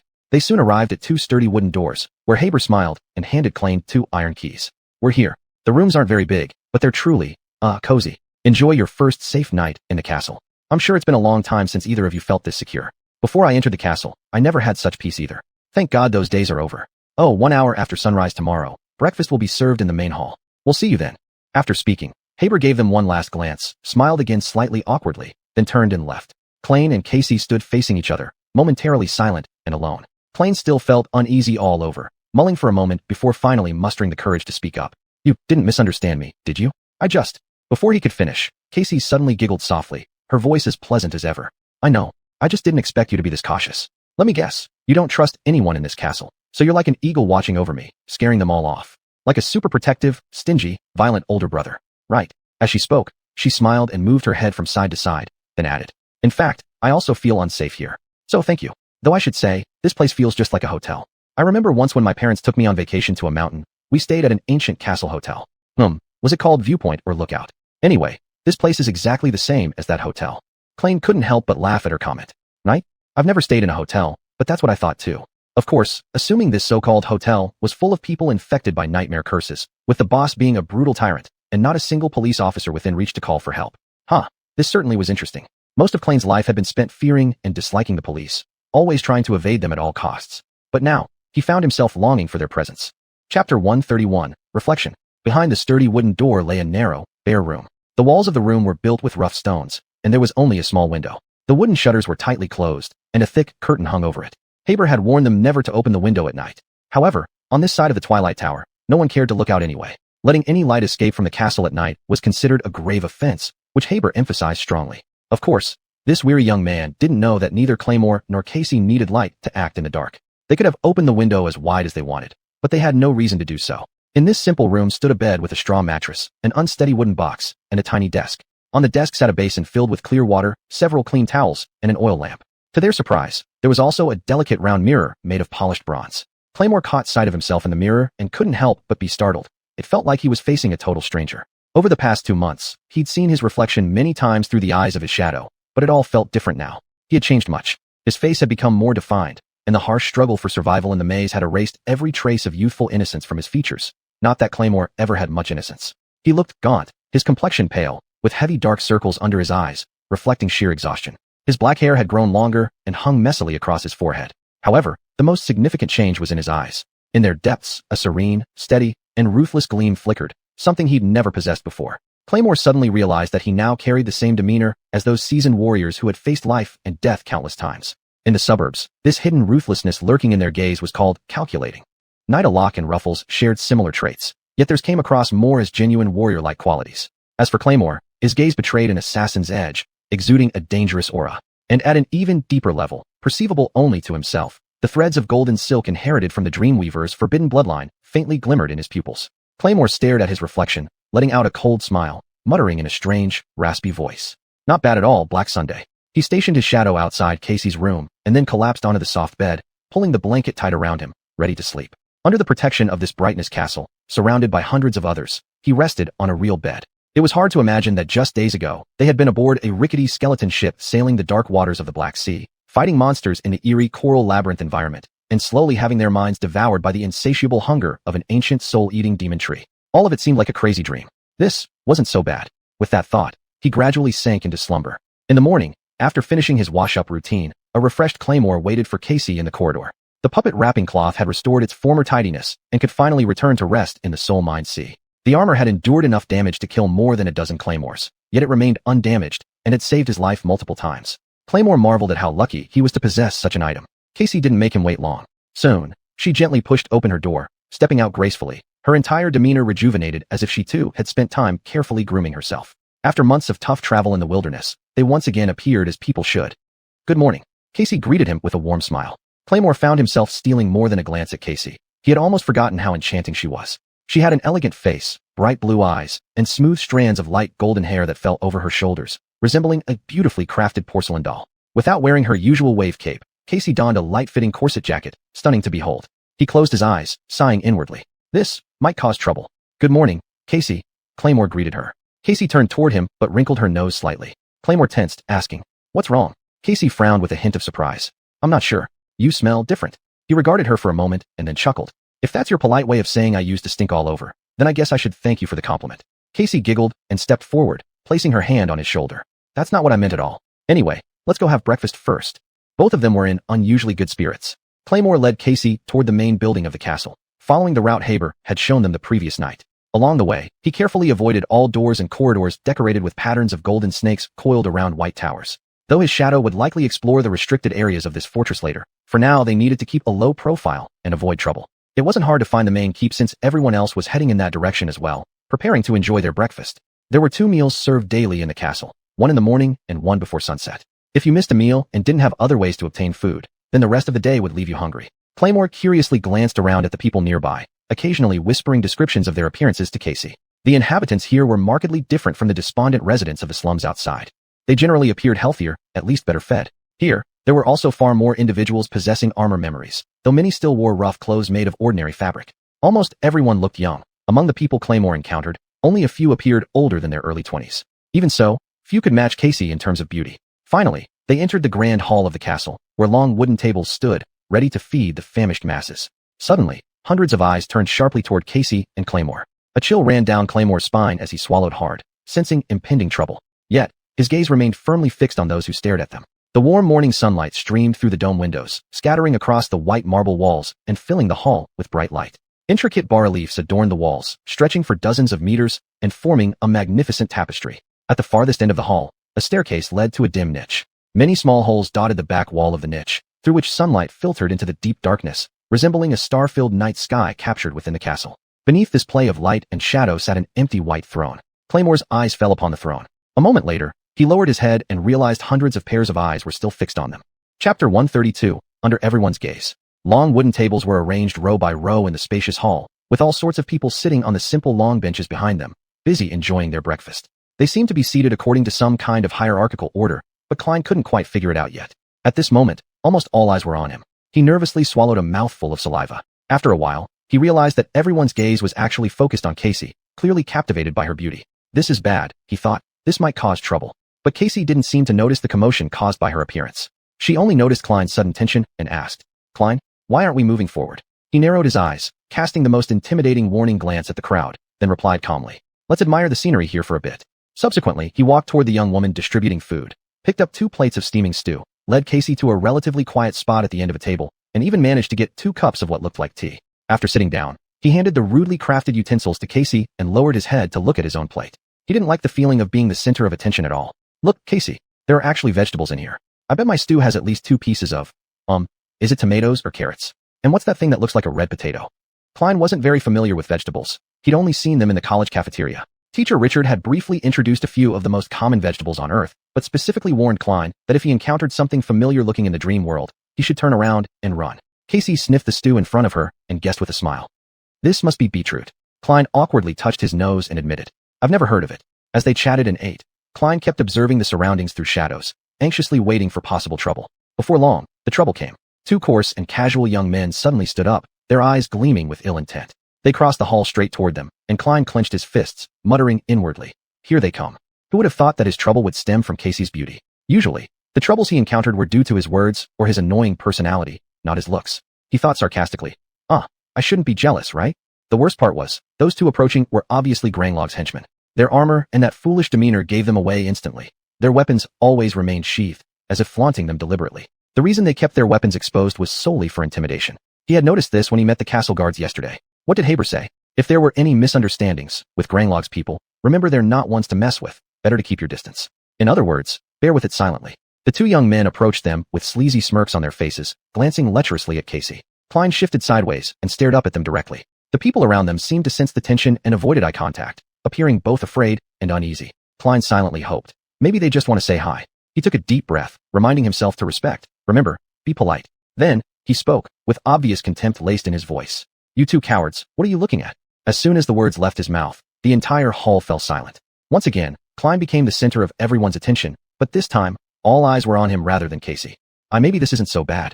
Those who had pretended not to notice earlier now bowed their heads, seemingly trying to hide themselves, wishing they could vanish into the crowd. Klein gave them an uninterested glance and turned his head, looking straight at the 2 overbearing young men. There was a dangerous glint in their eyes. Even he was surprised by this sudden impulse.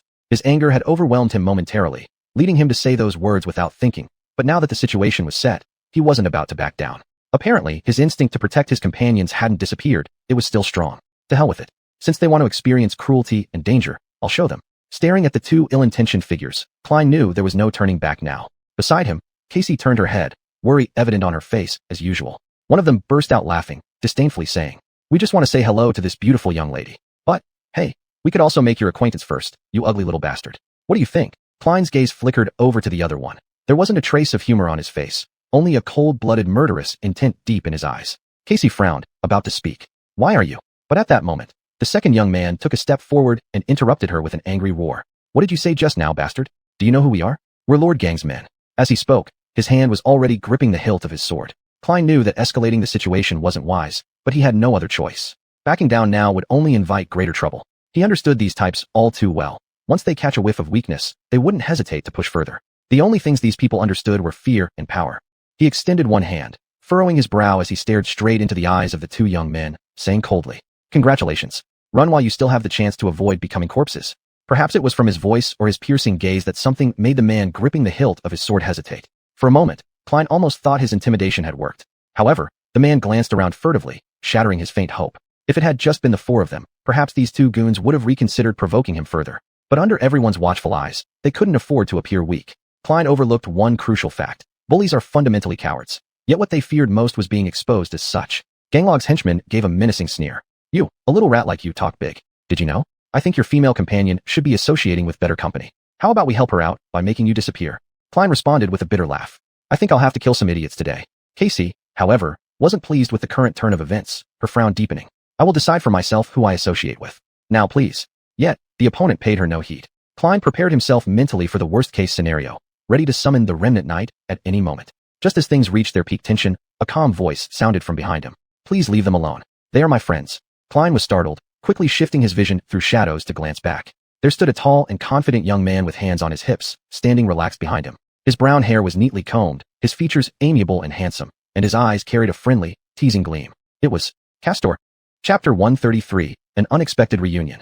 Without a doubt, Castor was the only person Klein had ever seen who could defeat Ruffles in training. At the academy, Castor had been the shining star of his generation among the dreamers. Not only was he handsome and kind, but he was also deeply loved and respected by everyone. Although Klein was reluctant to admit it, the respect Castor received was not solely due to his noble identity as an inheritor. Other inheritors admired him greatly, and some even firmly believed that he was the true champion on the leaderboard, while Ruffles' top position was merely a result of luck. Castor was not only extraordinarily powerful and from a prestigious background, but he also had immense charisma. He was humble and gentle, making it hard for anyone not to like him. His lineage was impeccable, and his future looked incredibly bright. Essentially, he was the complete opposite of Klein. Damn, I knew this voice sounded familiar. Klein suddenly turned around, shocked, and stared at the handsome young man in front of him. How could this guy be here? He wondered inwardly. The two provocateurs who had almost tasted the power of residual night just moments ago now reacted similarly. The excitement on their faces had vanished. Oh, it's you. One of them spoke up first. That line should be mine. The other one awkwardly removed his hand from the sword hilt. Castor smiled calmly, with no obvious hostility in his eyes, yet his presence made Ganlog's subordinates lose the desire to continue causing trouble. They exchanged a glance, and one of them hesitated to ask, Castor, do you know this guy? Castor nodded and replied, yes, we were classmates at the academy. Don't mind his rude behavior. He's like that. He looks a bit rough on the outside, but once you get to know him, you'll find out he's actually a good person. Klein felt inexplicably angry inside and was displeased with what Castor said, but he still restrained himself from speaking. He knew that Castor was trying to ease the situation, and indeed, his arrival couldn't have come at a better time. Of course, Klein was confident that he could handle a few thugs, but he was also aware that this was Ganlog's territory. If things turned physical, the other subordinates would undoubtedly not stand idly by. After all, it was clearly unwise to create conflict with the local dominant force on his very first day here. At this moment, the two ruffians gave up. In order to save face, they glared fiercely at Castor and then sulked back to their seats. As they left, they didn't forget to make a threat. Castor, teach your friend some rules. Next time, we won't be so nice. Afterward, they returned to their seats and cast threatening looks at anyone who dared to stare at them. Soon, the hall regained its previous clamor. Castor watched them leave, then walked up to Klein with a slightly melancholy smile on his face. My friend, that wasn't very wise, he said. Klein snorted disdainfully. Yeah, who said I was smart anyway? Wait, that doesn't sound right. He suddenly realized there was something off about his own words. Sure enough, Castor was staring at him, sighing helplessly. Anyway, it's great to see you both. Both of you, he said casually as he sat down as if it were his seat. To be honest, they did share some connections. Conversing with someone from the same academy could somehow be understood. Still, Klein didn't like it. He shot Casey a cold glare and mocked.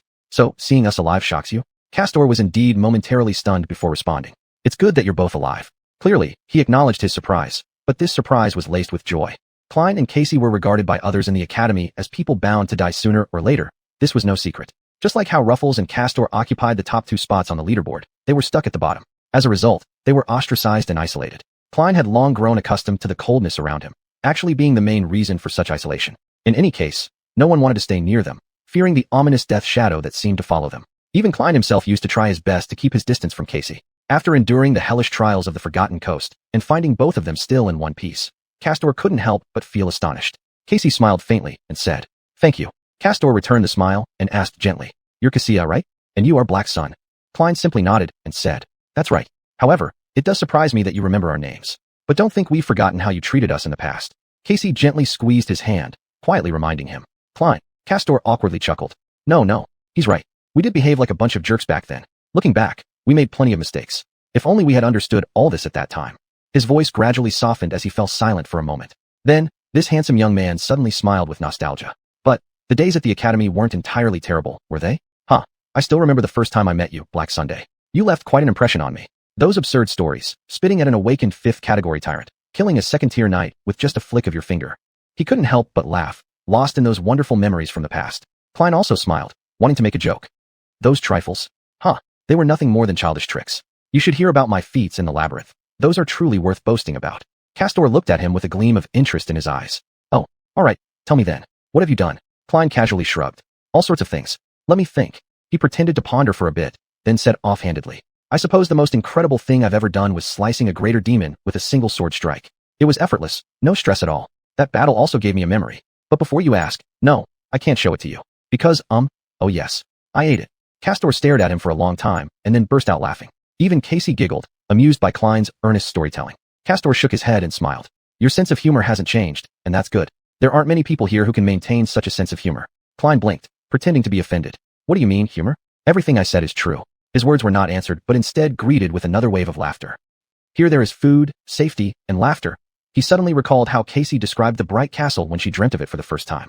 She even dreamed of Klein leading her through the gates of the castle. Were all her prophecies coming true one by one? This made him think of another dream, hallucination, or prophecy she had seen. Klein didn't allow himself to dwell on it further, driving away those ominous premonitions and putting aside his smile. He shrugged and scoffed. Well, if you don't want to believe it, that's fine. Anyway, that's just one of my countless adventures. But let's say other adventures weren't as thrilling. You know, common stuff. Slaying dozens of awakened beasts, being revived from the brink of death by a beautiful princess, summoning ancient strange beings from the depths of the Black Sea, outsmarting ancient demons to escape their clutches, crossing the Black Sea in a boat made of demon bones, battling giant sea monsters underwater, and so on. All pretty mundane things. As Klein spoke, Casey slowly stopped laughing. She turned her head to look at him, a touch of astonishment appearing on her face. It seemed that now, after their arduous journey came to an end, she had only just realized how extraordinary everything was. When you summarize their experiences of fighting for survival, it sounds like a plot from a fairy tale. But they both knew that everything had indeed happened, and it happened to them. Castor stopped laughing and solemnly stated, "Truly impressive. Klein, compared to you, my experiences are a bit lacking. I merely entered the area near the wall, hid from some terrifying creatures for a few days, and then accidentally encountered a hunting team from the castle. That's pretty much it." He sighed and asked, "When did you arrive? I'm sure I haven't seen you before." Klein had no reason to hide and saw no point in lying. He glanced wistfully at the plate of monster stew slowly cooling in front of him, saying helplessly, "We arrived at Despair City 2 days ago and came into the castle yesterday evening." Castor fixed his gaze on him, having difficulty believing it, asking surprisingly, "Wait, you mean you were really in the maze for 2 months?" Klein inwardly thought that this wasn't a good sign, and the moment he'd been worrying about had finally come. He really didn't want anyone to consider him some kind of great figure. Firstly, there was no greater advantage than being underestimated by the enemy. Secondly, he also had to keep a secret. During the initial nightmare trial, it wasn't only Ruffles who gained a true name. Fortunately, he had already prepared a very convincing excuse. When in trouble, blame everything on Ruffles. Klein chuckled to himself inwardly, putting on an expression of lingering fear, and sighed. Yes, I don't even want to recall it. That place, it was simply hell. Seriously, without Ruffles, we would have died countless times. Actually, Ruffles wouldn't have survived either without his help, but Castor didn't need to know that. Klein was confident that just by mentioning Ruffles alongside him and Casey, 2 people considered expendable, anyone would assume Ruffles single-handedly dragged them both to safety. It turned out that his judgment was correct. At the mention of Ruffles, Castor's face immediately took on a complicated look. A flash of unusual light passed through his eyes, and his body instinctively leaned forward slightly as he asked in a tone deliberately kept calm, "Ruffles, is Miss Ruffles still alive? Is she here?" He seemed to completely forget how incredible it was for someone like Klein to have survived the nightmare-like despair of the labyrinth. Klein narrowed his eyes slightly. Castor's reaction was stronger than he had expected, almost too much. But upon reflection, this tall and handsome Castor had apparently harbored an indescribable fascination for Ruffles back at the academy. "You bastard." Klein suddenly felt an inexplicable surge of anger and gritted his teeth before saying, "Yes, she's nearby." Casey turned her head slightly, with a hint of hesitation in her gaze, then added, "We arrived at the castle with only 2 soul crystals, so she's temporarily staying in the external settlement." Castor leaned back a bit, a shadow of disappointment passing over his face as he drew a deep breath and slowly said, "I see." Klein picked up the tea that was already half-cooled, sipped lightly, and asked, "Why are you suddenly so interested in Ruffles?" Castor looked at him in surprise before realizing something. "What? Oh, I'm just glad to hear more people survived." After a pause, he let out a light sigh, shaking his head. "To my knowledge, no more than 7 dreamers were cursed to be sent to the Forgotten Coast this year. Until today, I still thought I was the only one who made it out alive. Now knowing there are others, it's a relief to realize I was wrong." Castor's face then turned solemn. "If Miss Ruffles traveled with you, it's no wonder you managed to reach Bright Castle alive. But what about the other 3? It seems they may not have made it. May their souls rest in peace." Klein and Casey also bowed their heads, silently accepting this news. At the academy, they hadn't been treated warmly by the other dreamers. Yet, learning now that former classmates had perished in the dream world still brought heartbreak. The cruel dream world had claimed its first victims. Who would be next? They didn't need words. Their hearts quietly echoed Castor's statement. No matter what they were like before, now may their souls rest in peace. Chapter 134, Order and Annihilation. A moment of silence passed as time flowed quietly by. They were all lost in thought, pondering what fate awaited them in this place that buried hope. They couldn't see the future or even know where to go. Claren finally snapped out of his reverie and asked, "So you've been here all along? How have you managed to stay in this castle? Don't tell me you joined the Golden Snakes group." Cast waved a hand to indicate denial. "No, I haven't joined. But if I said I haven't entertained the idea, I'd be lying. To be honest, every path here leads to Ganglog and his followers. I think there are very few powerful dreamers who remain independent. Right now, I am one of them." Claren fixed him with a penetrating gaze and pressed further. "So how do you manage to stay independent?" Cast shrugged indifferently. "My innate ability gives me an edge when it comes to evading nightmare creatures, but it's not much help in killing them. I've gone on several hunting expeditions with other independent hunters, but it was a mistake. We barely returned alive. However, That operation did earn me a few soul crystal cores. The rest of my resources came from selling some memories. That's right. Unlike ordinary people, this proud inheritor enters the dream world carrying a complete set of inherited memories prepared by his family. He may have absorbed a considerable number of soul crystal cores, or possibly just a few. Unlike ordinary people who can only take back memories, true soul crystal cores are physical matter. Thus, only third-stage evolutionaries and fourth-stage paragons can retrieve them, because they traverse the various regions of the dream world on a physical level, rather than just through their souls like dreamers and oracles. This also means that even wealthy inheritance families cannot provide many soul crystal cores for their descendants. After all, third-stage evolutionaries are already rare, let alone paragons. Even though he is on the Forgotten Coast, Cast's situation is better than anyone else's. His family's inheritance memories allow him to comfortably settle in the castle for months, or even years. During this time, he can delve deep into the secrets of the City of Despair, become a lone hunter, or rethink his stance before ultimately joining Ganglog's group. Even in this hellish place, his background grants him significant advantages. Lucky guy, Claren muttered under his breath sarcastically. Still, he couldn't understand. Why are those two jerks so reluctant to offend you? As if they're afraid of you. Cast shot him a scornful look and scoffed. Those two guys. Oh right, you're new to the castle. The people who work for Ganglog come in all kinds. Those two jerks you offended are castle guards. They're at the bottom rung and among the weakest, with practically no combat experience. My meager reputation is enough to make them think twice before crossing me. As he spoke, a flash of sharpness flickered in his eyes. Due to Cast's affable personality, people often forget what the word inheritor truly implies. Inheritors are trained from childhood to become warriors and killers. Each one is an extraordinary existence. Claren was well aware that Cast's reputation within the castle was far from trivial. This was the best proving ground for reputations. Besides, Cast was the only person Claren knew who could surpass Rufy's, perhaps even the only person capable of doing so. When it came to personal strength, Rufy's was top tier in Claren's mind. Claren believed that Cast's reputation had been earned through countless bloody battles. He silently prayed in his heart that he would never face this guy on the battlefield. At the thought, he shuddered involuntarily and tried to convince himself that it was merely an absurd assumption. He took a deep breath, attempting to mask his unease as he asked, "So, I don't have to worry about them getting revenge?" Cast nodded and said, "The two guards you humiliated might try something underhanded privately, but Ganglog's group itself won't care much. I think they won't actually retaliate, as long as you don't antagonize them again." Suddenly, Cast's tone grew serious. "But if they are hunters, or worse, members of the Pathfinders, even my name won't protect you. You'd absolutely be done for. So, please watch your words and actions in the future. This castle, in a way, it's just as dangerous as the ruins of the outside cities. Especially for someone with a, personality like yours." What does that mean? Claren wanted to defend himself, but ultimately fell silent. He had to admit, his personality indeed tended to attract trouble, and he was exactly that kind of person. Just as he was reevaluating his life choices, Casey softly raised a question. "Cast, really? There's no way to leave here?" The usually confident and composed Cast stared at her and remained silent for a long time. A rare trace of melancholy appeared on his face, his gaze heavy and dim. After a long while, he let out a light sigh and said, "Casey, we have been searching for a way out, but so far, this place is our destiny. Perhaps in the future, there will be a chance, but now, you just need to take care of yourself and strive to survive." He stood up, glanced at them, and smiled, saying, "I'm really glad I met you. Truly. If you don't mind, I won't disturb your meal anymore. If you need anything in the future, feel free to come find me. I live in Dawn Tower." Residence. Of course that guy has a residence. Claren muttered under his breath. After Cast left, he could finally enjoy his stewed dish, only for it to already be half cold. He was secretly annoyed in his heart, glaring fiercely at Cast's receding back. It's all his fault. Breakfast is completely ruined, all because of him, not my fault. That's right, it must be like that. After a while, Claren lay down on the bed and closed his eyes. Twilight Tower was tranquil and quiet. It was time for his shadow to go stroll around. In the following 5 days, Claren mostly stayed in his room.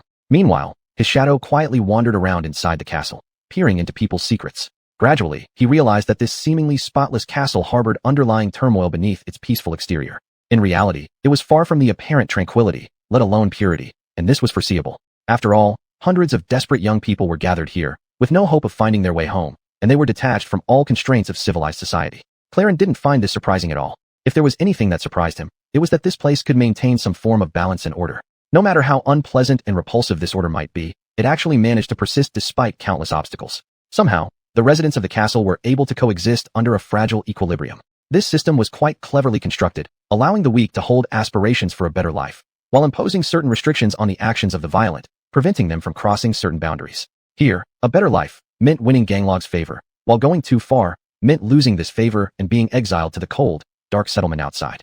Fear and hope, these two emotions, were created and firmly controlled by the master of Brightness Castle. Their mere existence was enough to keep people behaving properly. Claren suspected that a similar mechanism might exist in the slums outside the castle, albeit based on different realities. On the surface, the settlement and the castle seemed like two mutually independent worlds, but in fact, they were both parts of a larger social structure. The people in the settlement yearned to enter the castle, while those inside the castle feared being banished to the settlement. This was because they all believed they might lead a better or worse life. But they overlooked one fact. Regardless of what happened, they were still stuck in the same place. Like a snake biting its own tail, Brightness Castle and the settlement formed a closed cycle of exploitation and abuse. Paradoxically, this cycle allowed everyone in the City of Despair to remain rational and survive. What an ingenious design. Even Claren couldn't help but admire Ganglok. Just as Effie had said, without him, all the people here would inevitably die in madness brought about by despair. Of course, Claren had no intention of getting involved in any of this. He didn't know how many people in the slum were struggling for survival, but there were about 500 dreamers living in this ancient castle. However, these dreamers were not equal in identity and status. There was a complex hierarchy within the castle, dividing people into different classes. Some groups had clearly defined positions within the hierarchy, while others were more ambiguous. As expected, most of the castle's residents served Ganglok.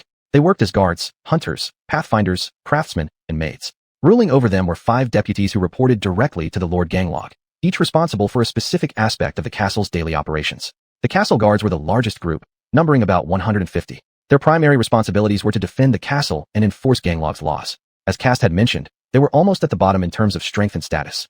Anyone with even slightly useful talents could join the guard corps. Despite their rigorous training, opportunities for real combat were few and far between. This was not to say that the work of the guards wasn't dangerous. Whenever wandering nightmare creatures climbed the hill or attacked from the sky, the guards had to step forward to kill or drive them away. In this City of Despair, there was no such thing as a non-lethal monster. The castle guards were led by a burly man named Iron J. Ties High. He was one of Ganglok's most trusted deputies and possibly the oldest dreamer on the Forgotten Coast. He would be turning 30 in 2 years. Renowned as a brave warrior and wise commander, he managed his subordinates with an iron hand. Above the castle guards were the hunters, Ganglok's elite.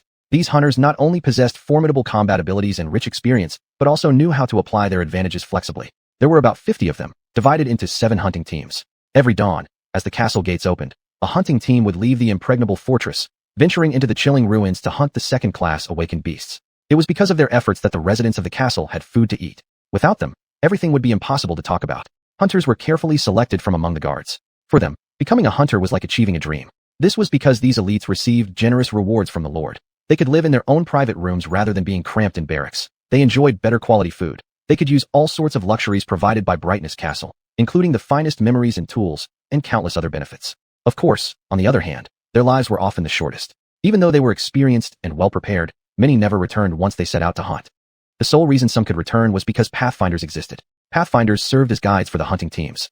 Just as Effie had said, the key to surviving in the City of Despair was finding and killing weaker monsters while avoiding demons. Pathfinders ensured this happened by tracking the second-class monsters while steering clear of leading the hunter teams into the jaws of demons. Their numbers were extremely small, so much so that Claren even doubted whether they could be considered a distinct group. There were fewer than 12 pathfinders in the entire castle. Each one was an experienced veteran who had survived bloody battles in the ruins over the years to secure their positions. That's why they lived long enough to become familiar with most areas of the ruins like the back of their hands. Without question, they were all terrifying warriors who enjoyed a luxurious and sometimes extravagant lifestyle. Both the hunters and pathfinders were led by a charismatic person named Gemma. Gemma arrived in the City of Despair the same year as Ganglok and helped him take control of the castle. Together, the guards, hunters, and pathfinders formed Ganglok's forces, commonly referred to as the Army. Chapter 135, Behind the Scenes. There are 2 more groups that are also under the command of Ganglok. The first group consists of practical support talented dreamers and their assistants. These people, known as artisans, play a crucial role in the operation of the castle. They are responsible for crafting and maintaining all kinds of items, some essential and others making life on the Forgotten Coast less miserable, such as clothing, tools, equipment, utensils, and various implements. Each artisan is supported by a small team of slightly less talented dreamers who assist them in producing the necessary goods. This group totals around 100 people, most of whom are assistants. They are led by a young woman named Chidwa, an exceptionally talented manager with the ability to alter the properties of certain plants. The vegetables in Clayton's stew come from her garden. In the Forgotten Coast, where food is scarce and the variety is limited, this talent of hers is extremely precious. Thus, despite being much younger than the other deputies, she is highly respected due to her unique abilities. At Brightness Castle, the status of the artisans has always been a sensitive issue. The guards believe that, since they face nightmare creatures head-on and take life-threatening risks, their status should be higher than that of non-combatants, the artisans. On the contrary, the artisans argue that their support-oriented talents are equally rare and are indispensable to maintaining living conditions in the castle. Therefore, they feel they should be more respected than the guards, whose ranks can easily swell with almost anyone willing to join. This contradiction has brewed for a long time and shows no signs of resolution in the near future. Interestingly, the hunters who venture out on dangerous expeditions seem uninterested in the disputes over the status of artisans versus guards. However, their leader, Gemma, secretly supports the artisans and their leader, Chidwa, which subtly discourages the guards from being too aggressive in their disputes. The last group under Ganglao's control consists of the maids. They are the young women Clayton saw in the castle quietly performing various chores. For instance, ensuring the windows were closed before nightfall or serving and distributing food during meal times. The maids not only handle the daily maintenance of the castle, but also provide services to high-ranking members of the organization. Their numbers are approximately 100. Given Clayton's understanding of this world, these poor girls should have been the most helpless, disadvantaged group in the ancient castle, doomed to become sacrifices for everyone else. Surprisingly, they were not only spared from mistreatment, but were instead oddly respected and even somewhat feared. The primary reason lies in their leader, a mysterious and stunningly beautiful woman named Xuanhuan.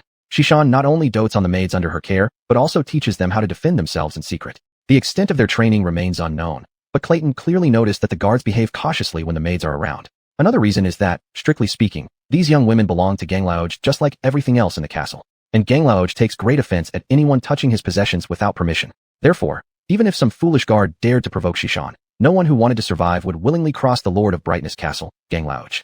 Not to mention, Clayton had already been thoroughly intimidated by Xuanhuan herself. When he first sent his shadow to spy on Xuanhuan and the maid's secrets, the shadow nearly got discovered. It was the first time someone could detect his shadow. At the time, Xuanhuan was calmly issuing orders to one of her subordinates while standing with her back toward the dark corner, hiding his shadow. Suddenly, she turned around and stared straight at the hidden shadow. Startled, Clayton quickly withdrew all perception and shut his eyes. He was sure that no one could directly see his shadow. After all, his innate invisibility enhancement became more prominent when it came to his silent companion. However, talents vary widely. For example, many oracles can sense gazes directed at them.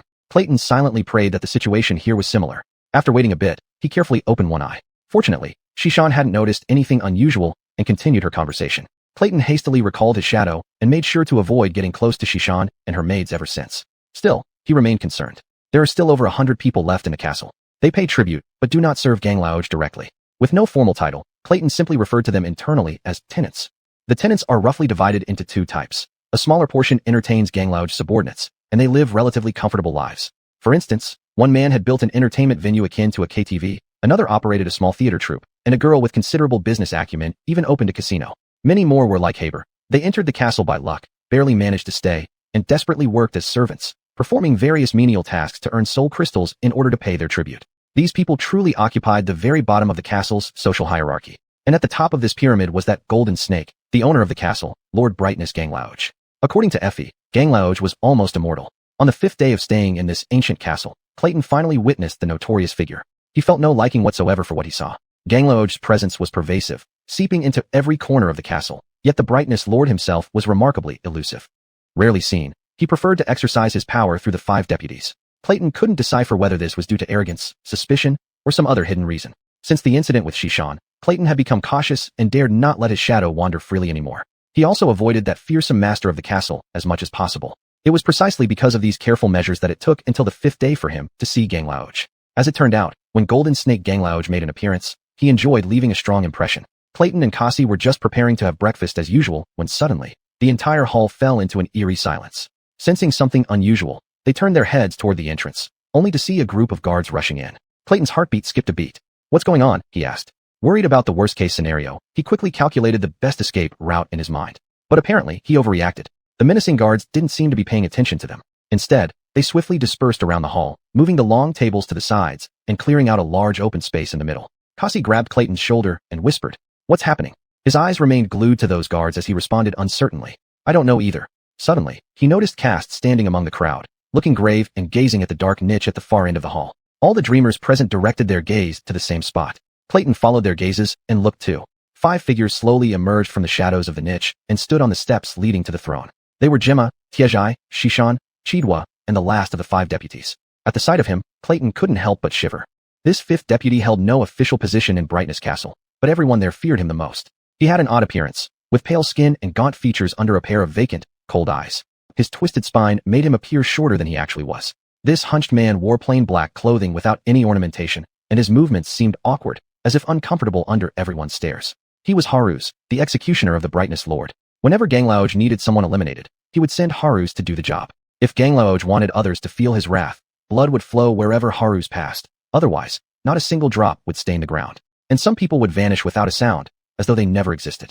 Haru's was like a shadow embodying Ganglao's will to kill. Many residents of the castle had nightmares where they woke up to find his dull, cold eyes staring at them in the darkness. For some, this nightmare became reality. Haru's always willingly, and sometimes eagerly, carried out any of Ganglao's orders, no matter how cruel. However, what unsettled Clayton the most was that looking at Haru's felt like looking into a dark mirror, despite there being hardly any resemblance between them. In this butcher, he involuntarily saw his own face, or rather, what he might become in the future. Impossible. I'm much handsomer than him.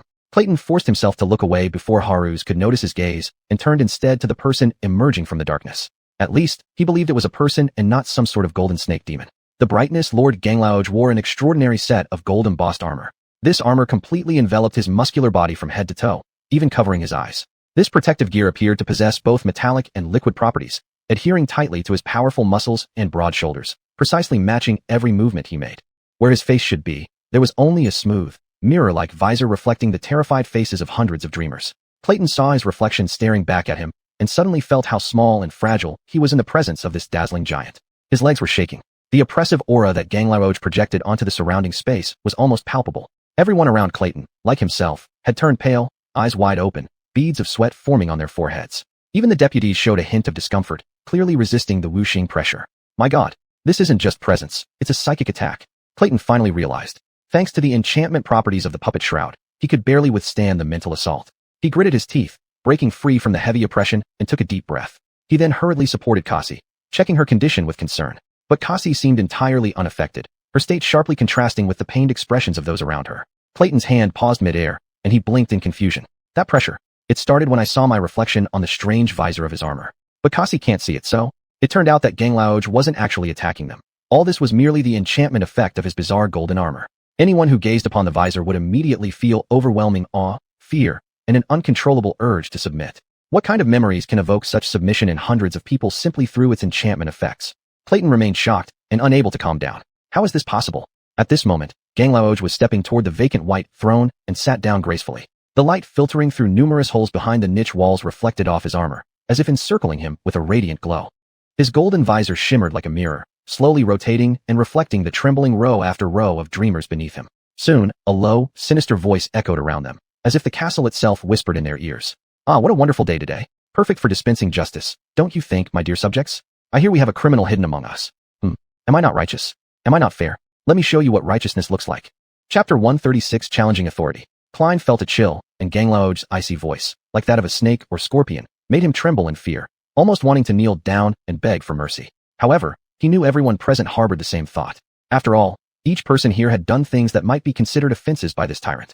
He even thought he would hear confessions of sins from the crowd when suddenly, at the doorway, there was a commotion that drew his attention. 2 guards, fierce as gods of death, dragged a man into the hall and brutally shoved him to the ground. This man was ragged and emaciated, clearly a resident from the outer settlement. Even so, beneath his exposed skin, his muscles were taut like ropes, and his eyes gleamed with anger yet remained fearless, showing both pride and unbridled defiance. He coldly glanced at the guards, slowly stood up, and held his head high. There was no trace of fear on his face, only a deep and intense hatred. Ganglao looked down from his lofty throne and tilted his head slightly. When this outsider saw the reflection of himself on Ganglao's golden mask, a flicker of pain crossed his face. But still, he refused to lower his head. This is purely a display of willpower, Klein thought, leaving a deep impression on him upon their first meeting. At that moment, Lord Bright's voice once again echoed through the hall. My people, today we have a special guest. This man, named Sherwei, hails from the outer settlements. Recently, someone heard him publicly accusing one of my men. As a fair and benevolent ruler, I specifically invited Sherwei here so that he may state the case personally and reveal the real criminal. We must get to the bottom of this. In this darkened world, law is our sole guidance. Although Klein had freed himself from the mental oppression brought by Ganglao's mask, the deep and gentle voice of Lord Bright still sent shivers down his spine, making his flesh crawl.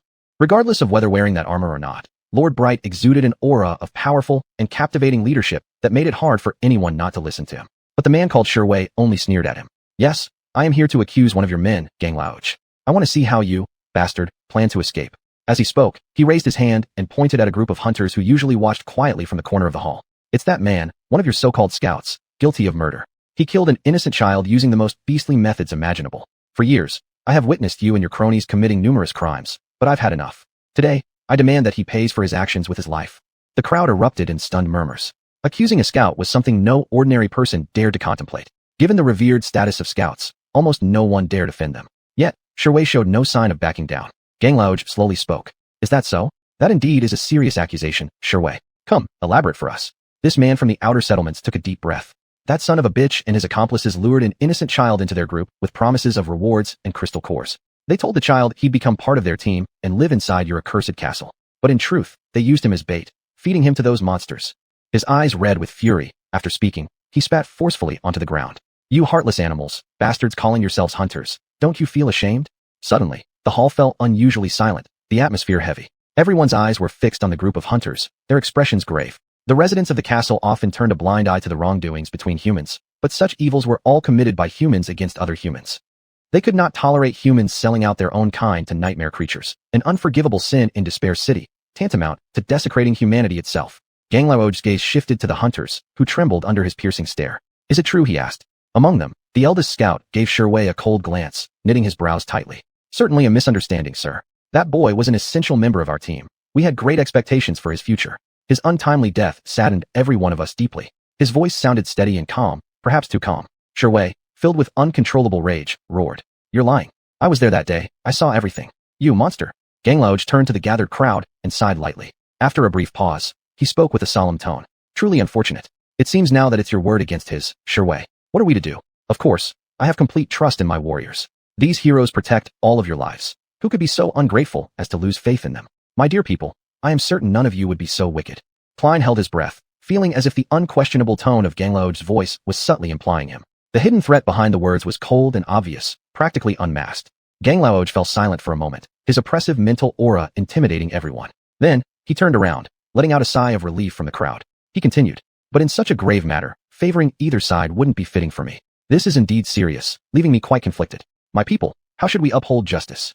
In the ensuing silence, Gemma, the leader of the hunters and pathfinders, suddenly spoke up. My lord, allow me to speak. Isn't there an ancient law perfectly suited to this situation? Since humans settled in this ancient castle, this law has always existed. I'm referring to the right of challenge. He glanced at Sherway and smiled faintly. If this brave hunter has even the slightest hesitation about his accusation, he should back down.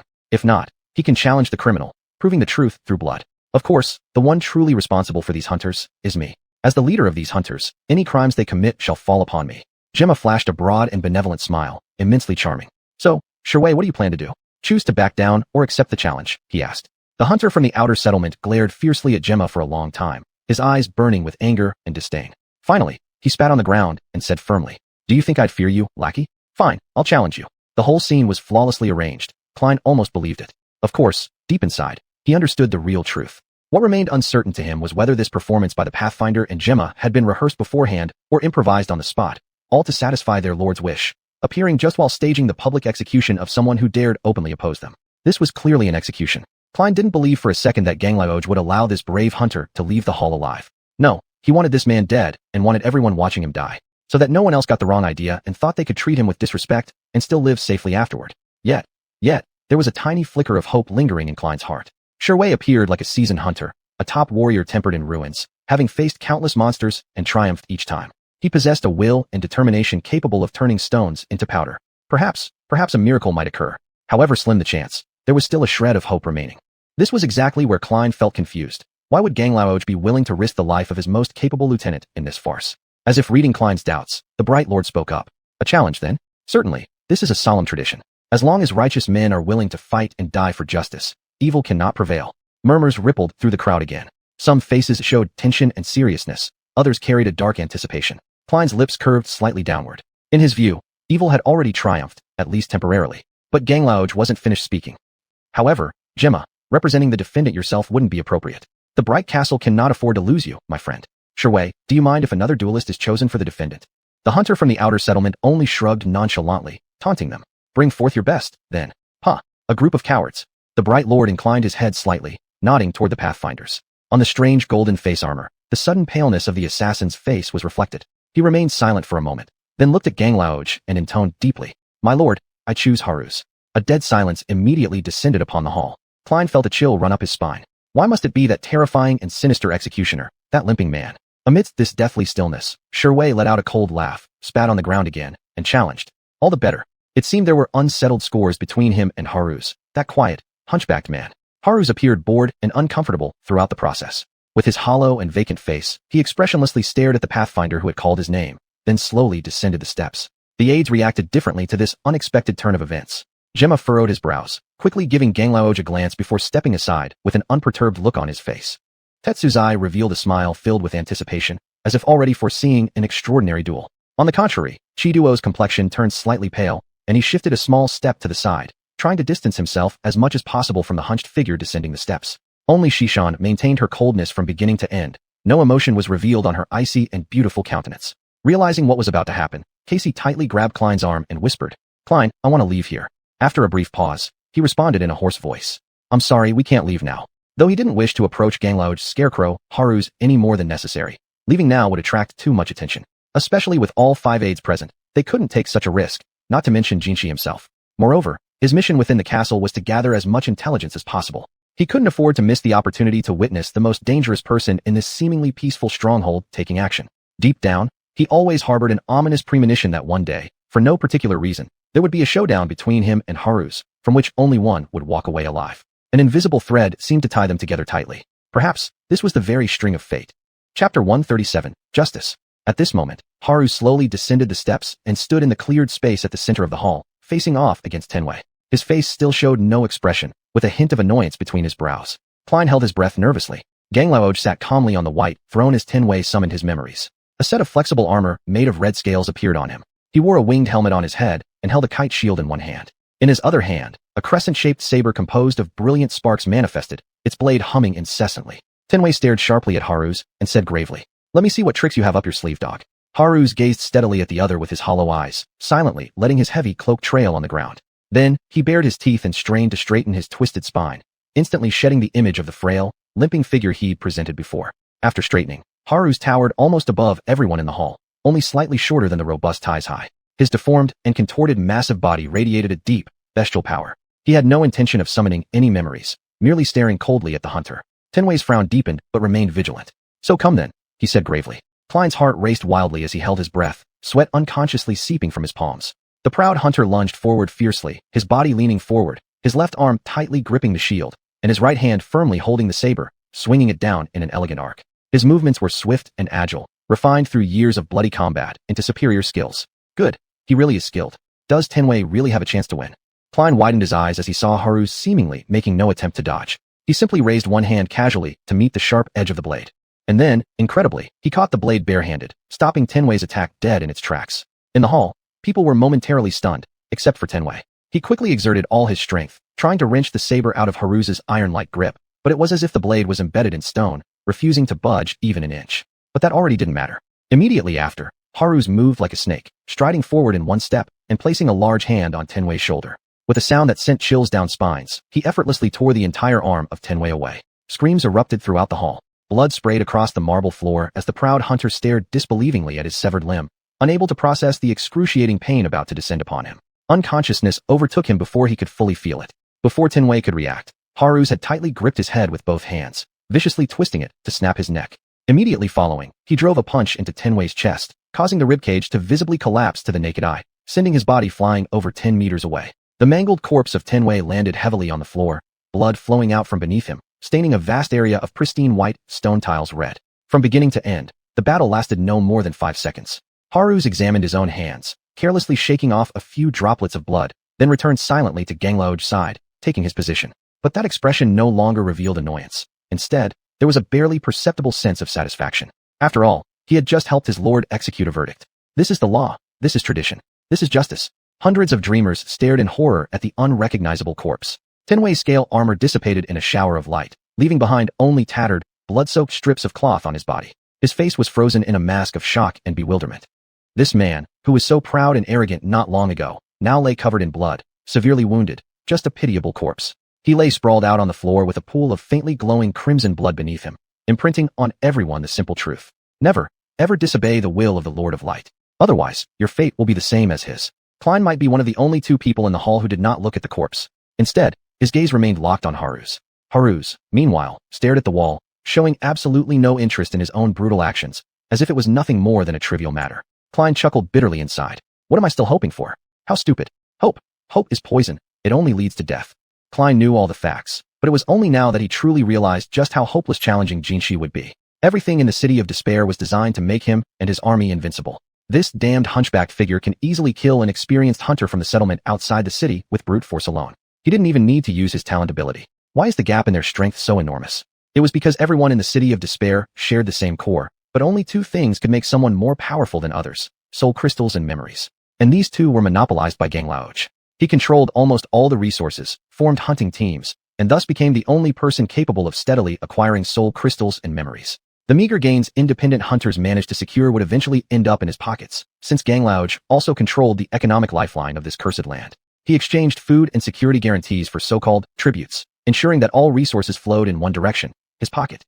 With possession of soul crystals and a large reserve of memories, he continuously strengthened his army, which in turn brought him more soul crystals and memories, further enhancing his forces. This cycle continued on endlessly. This was a simple, perfect, yet unsolvable loop, with every cycle further solidifying his power. By the time Klein, Luffy, and Casey arrived at the City of Despair, the gap between Ganglauge's influence and that of everyone else here had grown so vast it couldn't be bridged. Klein didn't doubt that most of the elite warriors under his command had cores filled to the brim with soul crystals. Dreamers had a limited number of soul crystals they could absorb before reaching their ranks limits. However, very few truly reached this limit. Promoting to Oracle could break through this bottleneck, strengthening oneself according to the saturation level of the core. In cases where promotion wasn't possible, the residents of the City of Despair could only rely on accumulating large numbers of soul crystals to boost their strength. This meant that within the ancient walls of the city, a group of dreamers loyal to Ganglauge constituted the most powerful collection of dreamers in human history. And yet Ganglauge remained Luffy's target for elimination. Klein couldn't help but shiver as Ify's words echoed in his mind. No dreamer can defeat Ganglauge. It's impossible. That's just daydreaming. The image of dozens of heads hanging from the castle gates swaying in the wind flashed in his mind. Damn it. What kind of trouble is she dragging me into this time? I really should persuade her to give up, just this once. My life depends on it. But for some reason, he suspected that Luffy didn't know the meaning of the word give up. At least not when it came to her mysterious goal. She would never quit. What a headache. Klein was lost in these gloomy thoughts, completely ignoring Ganglauge's righteous speech. He could roughly guess the kind of nonsense that bastard was spewing anyway. As Ganglauge's speech concluded, he slowly rose, leaving his white throne behind and disappearing into the darkness behind it. His subordinates quickly followed after, with Haru's bringing up the rear. After they left, Tenway's corpse was dragged away without ceremony, and a group of maids silently cleaned the blood stains off the marble floor. Tables were returned to their original positions, and the dreamers were invited back to continue their breakfast as if nothing had happened. However, Klein's appetite was completely gone. He took Casey and left, glancing at the pile of food on the plate and bitterly muttering to himself. I suppose everything has a first time. Over the next 2 days, Klein busied himself gathering intelligence. Knowing he would soon leave the castle, he became a little bolder in selecting locations to project his shadow. He spent considerable time monitoring the movements of hunters and pathfinders, learning their strategies and secrets. He observed how the guards trained, figuring out which craftsmen were key figures and which were less important. The only class he deliberately avoided was the maids. He even studied the various bas-reliefs and sculptures on the castle walls. Finally, the week of paying tribute came to an end. On the 8th dawn, Klein and Casey returned to the grand hall adorned with exquisite stained glass, catching sight of the castle gates. Even though beyond the city gates was merely a desolate slum, Klein still felt relieved. He was desperate to escape this accursed place. Why would anyone want to live here? Just as this thought crossed Klein's mind, he realized he actually knew nothing about life outside the city gates. Compared to the outside world, this castle might as well be heaven. I wonder, how bad could the outside be? I suspect they've just never lived on the outskirts. Shaking his head with a sigh, Klein stepped towards the main gate. But just then, someone called out to him. Turning around, Klein saw that familiar youthful face. He looked haggard, his eyes revealing evident tension. Today, Haber seemed particularly troubled. His clothes were disheveled, and there were smudges of ink on the parchment he held. Hey Ree and Casey, right? Goodness, how time flies. Where was I? Oh yes. Are you here to deliver next week's tributes? A hint of anticipation gleamed in his eyes. Klein stared at him for a moment before forcing a slight smile and pretending to sound regretful. Not this time. We couldn't, obtain any soul crystals. So we must leave. Perhaps we'll meet again someday. Haber's eyes widened as he stammered. What? Why would I? Oh, I'm sorry. I deeply regret that you can't stay longer, but don't lose hope. Lord Ganglauge is very kind, and who knows what might happen. I believe you'll be back soon. Klein gave him a small nod and then turned to go. Inwardly, he muttered, hopefully not. At least not too soon. And thus, they passed through the gates and left the bright castle. That bastion of hope they had sought with great effort and anticipated with such fervor. All their hopes ended up turning into despair. Once again under the bleak sky of the forgotten coast, Klein and Casey breathed in the cold, refreshing air, both wearing smiles. Casey gently tugged at his sleeve. Klein, what do we do now? She asked. He glanced down at the dilapidated slums beneath them and replied without hesitation. What else? We find Luffy. Chapter 138, Meeting. Casey smiled slightly, her lips curving into an attractive arc, but she soon frowned and asked. But, Klein, where do we look for her? He paused to think for a moment. I'm not sure. Follow the sounds of chaos? This place isn't that big. We'll find her. It will just take some time.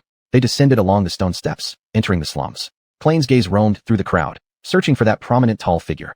There weren't many people in the settlement outside the city who possessed armor-like memories, so he was confident he would spot Luffy's among the crowd. Before long, they were surrounded by makeshift huts and crowds with hollow, dim eyes. Some looked at them sympathetically, realizing these two had just been driven out of the castle, while others openly gloated over their misfortune. Clayne completely ignored their reactions and was once again amazed by the stark contrast between the castle and the outskirts of the settlement. No matter how vile the dark side of the ancient castle might be, it still brimmed with the vibrancy of life. People moved around, busy yet ordinary, their faces mostly bearing the common worries of average individuals. In this slum, however, people struggled to merely survive. One could even say their lives were extremely hard. In their eyes, there lay a more urgent need and a more intense fear. The need to find food to satiate their hunger during the day and to dread the monsters lurking in the darkness at night. Monsters that might pounce on them and swallow them whole. Their faces were as yellowed as autumn leaves, their bodies so thin it seemed a breeze could carry them away, their eyes dull and listless like the living dead. Their only moment of brightness came when their gaze occasionally drifted towards the bright castle. Hope will kill you, idiots. You're better off here than those poor souls in the castle. In short, there wasn't much difference between here and the outskirts, except for the additional fear of nightmare creatures stirring at night. Yet, the real world had its monsters too, just ones wearing human skin. Clayne clearly realized that, apart from lacking education, he was surprisingly well prepared for the trial brought by the nightmare curse, which surprised even himself. They searched throughout the entire settlement, but couldn't find Luffy's anywhere. Eventually, they found her at the very edge of the settlement. At the edge of the stone platform's cliff stood a rickety stone house cobbled together from random stone slabs gathered from the ruins, appearing quite shabby. However, many of the slabs retained intricate carvings left behind by the original residents of Despair City. This modest stone house was closer to the white stone path than any other shelter in the settlement, and therefore seemed sturdier than the other huts. It even had a small addition on top, giving it the appearance of a second floor at first glance. Luffy sat cross-legged on the roof, gazing at the rising sun and the ruins of the city below. Under the pale light of dawn, her ivory skin and silver hair appeared both beautiful and alluring. She had taken off her armor and wore only a simple corseted outer garment with a rope loosely tied around her waist. Sensing their approach, Luffy turned her head and glanced in their direction. Then she stood up and jumped down, landing gracefully on the wide road. Clayne showed a smile he hadn't displayed in a long time and waved, calling out, "Hey, Luffy's. Long time no see." She led them inside the stone house, her new residence. The interior was sparsely decorated, with broken furniture scattered everywhere. Cold winds freely circulated through the large, open living room downstairs. Though spacious with decent craftsmanship, the stone house was unoccupied when she discovered it. People were unwilling to live so close to the edge of the platform or near the entrance of the road because this area had the highest risk of being attacked by nightmare creatures, but Luffy's didn't care. After looking around a bit, Clayne couldn't help but tease. "My goodness, this place really needs some tidying up." Luffy's didn't seem concerned about it, as if it hadn't even crossed her mind. Despite the dilapidation, it was still an improvement compared to the last 2 months when she slept on bones or the ground. With a little cleaning, it could almost look respectable. Clayne couldn't help but feel a slight sense of guilt. He had enjoyed comfort and warmth inside the castle, and even had 2 fresh meals daily. Speaking of food, Casey grinned and handed Luffy's a small package. Concerned for her friend, she had saved dinner from the previous night for her. "Here, Luffy's. I brought you something to eat," Casey said. Luffy smiled faintly before taking the package, then asked afterward, "Thanks. Do you want to have breakfast?" As she spoke, she walked towards a creaky wooden table against the wall and lifted the cloth that covered it. Beneath the cloth lay a large pile of mouth-watering roasted meat, enough to feed 10 or more people for a couple of days. Clayne stared at the meat in surprise as he looked at Luffy's. "Where did you get all this meat? We were worried you'd be starving out here in the settlement outside the city." She gave an awkward stroke to her hair behind her ear. "Oh, a few nights ago, a big monster appeared on the road. A few of us teamed up and managed to kill it. This is my share of the spoils." Casey's eyes widened in disbelief as she remarked, "I always thought resisting nightmare creatures was something Gonlug's subordinates should do." Luffy's expression turned somber as she explained, "If the castle is attacked from the hillside or the air, they'll intervene. But if the monsters come down the road, they'll likely turn a blind eye." Which explained why the nearby shacks were all deserted. Who would willingly live along the route nightmare creatures took when attacking? Clayne sneered with disdain. "And this is what those so-called honorable castle guards are reduced to, sigh." He cut himself short abruptly and glared angrily at Luffy's. "If that's true, then why?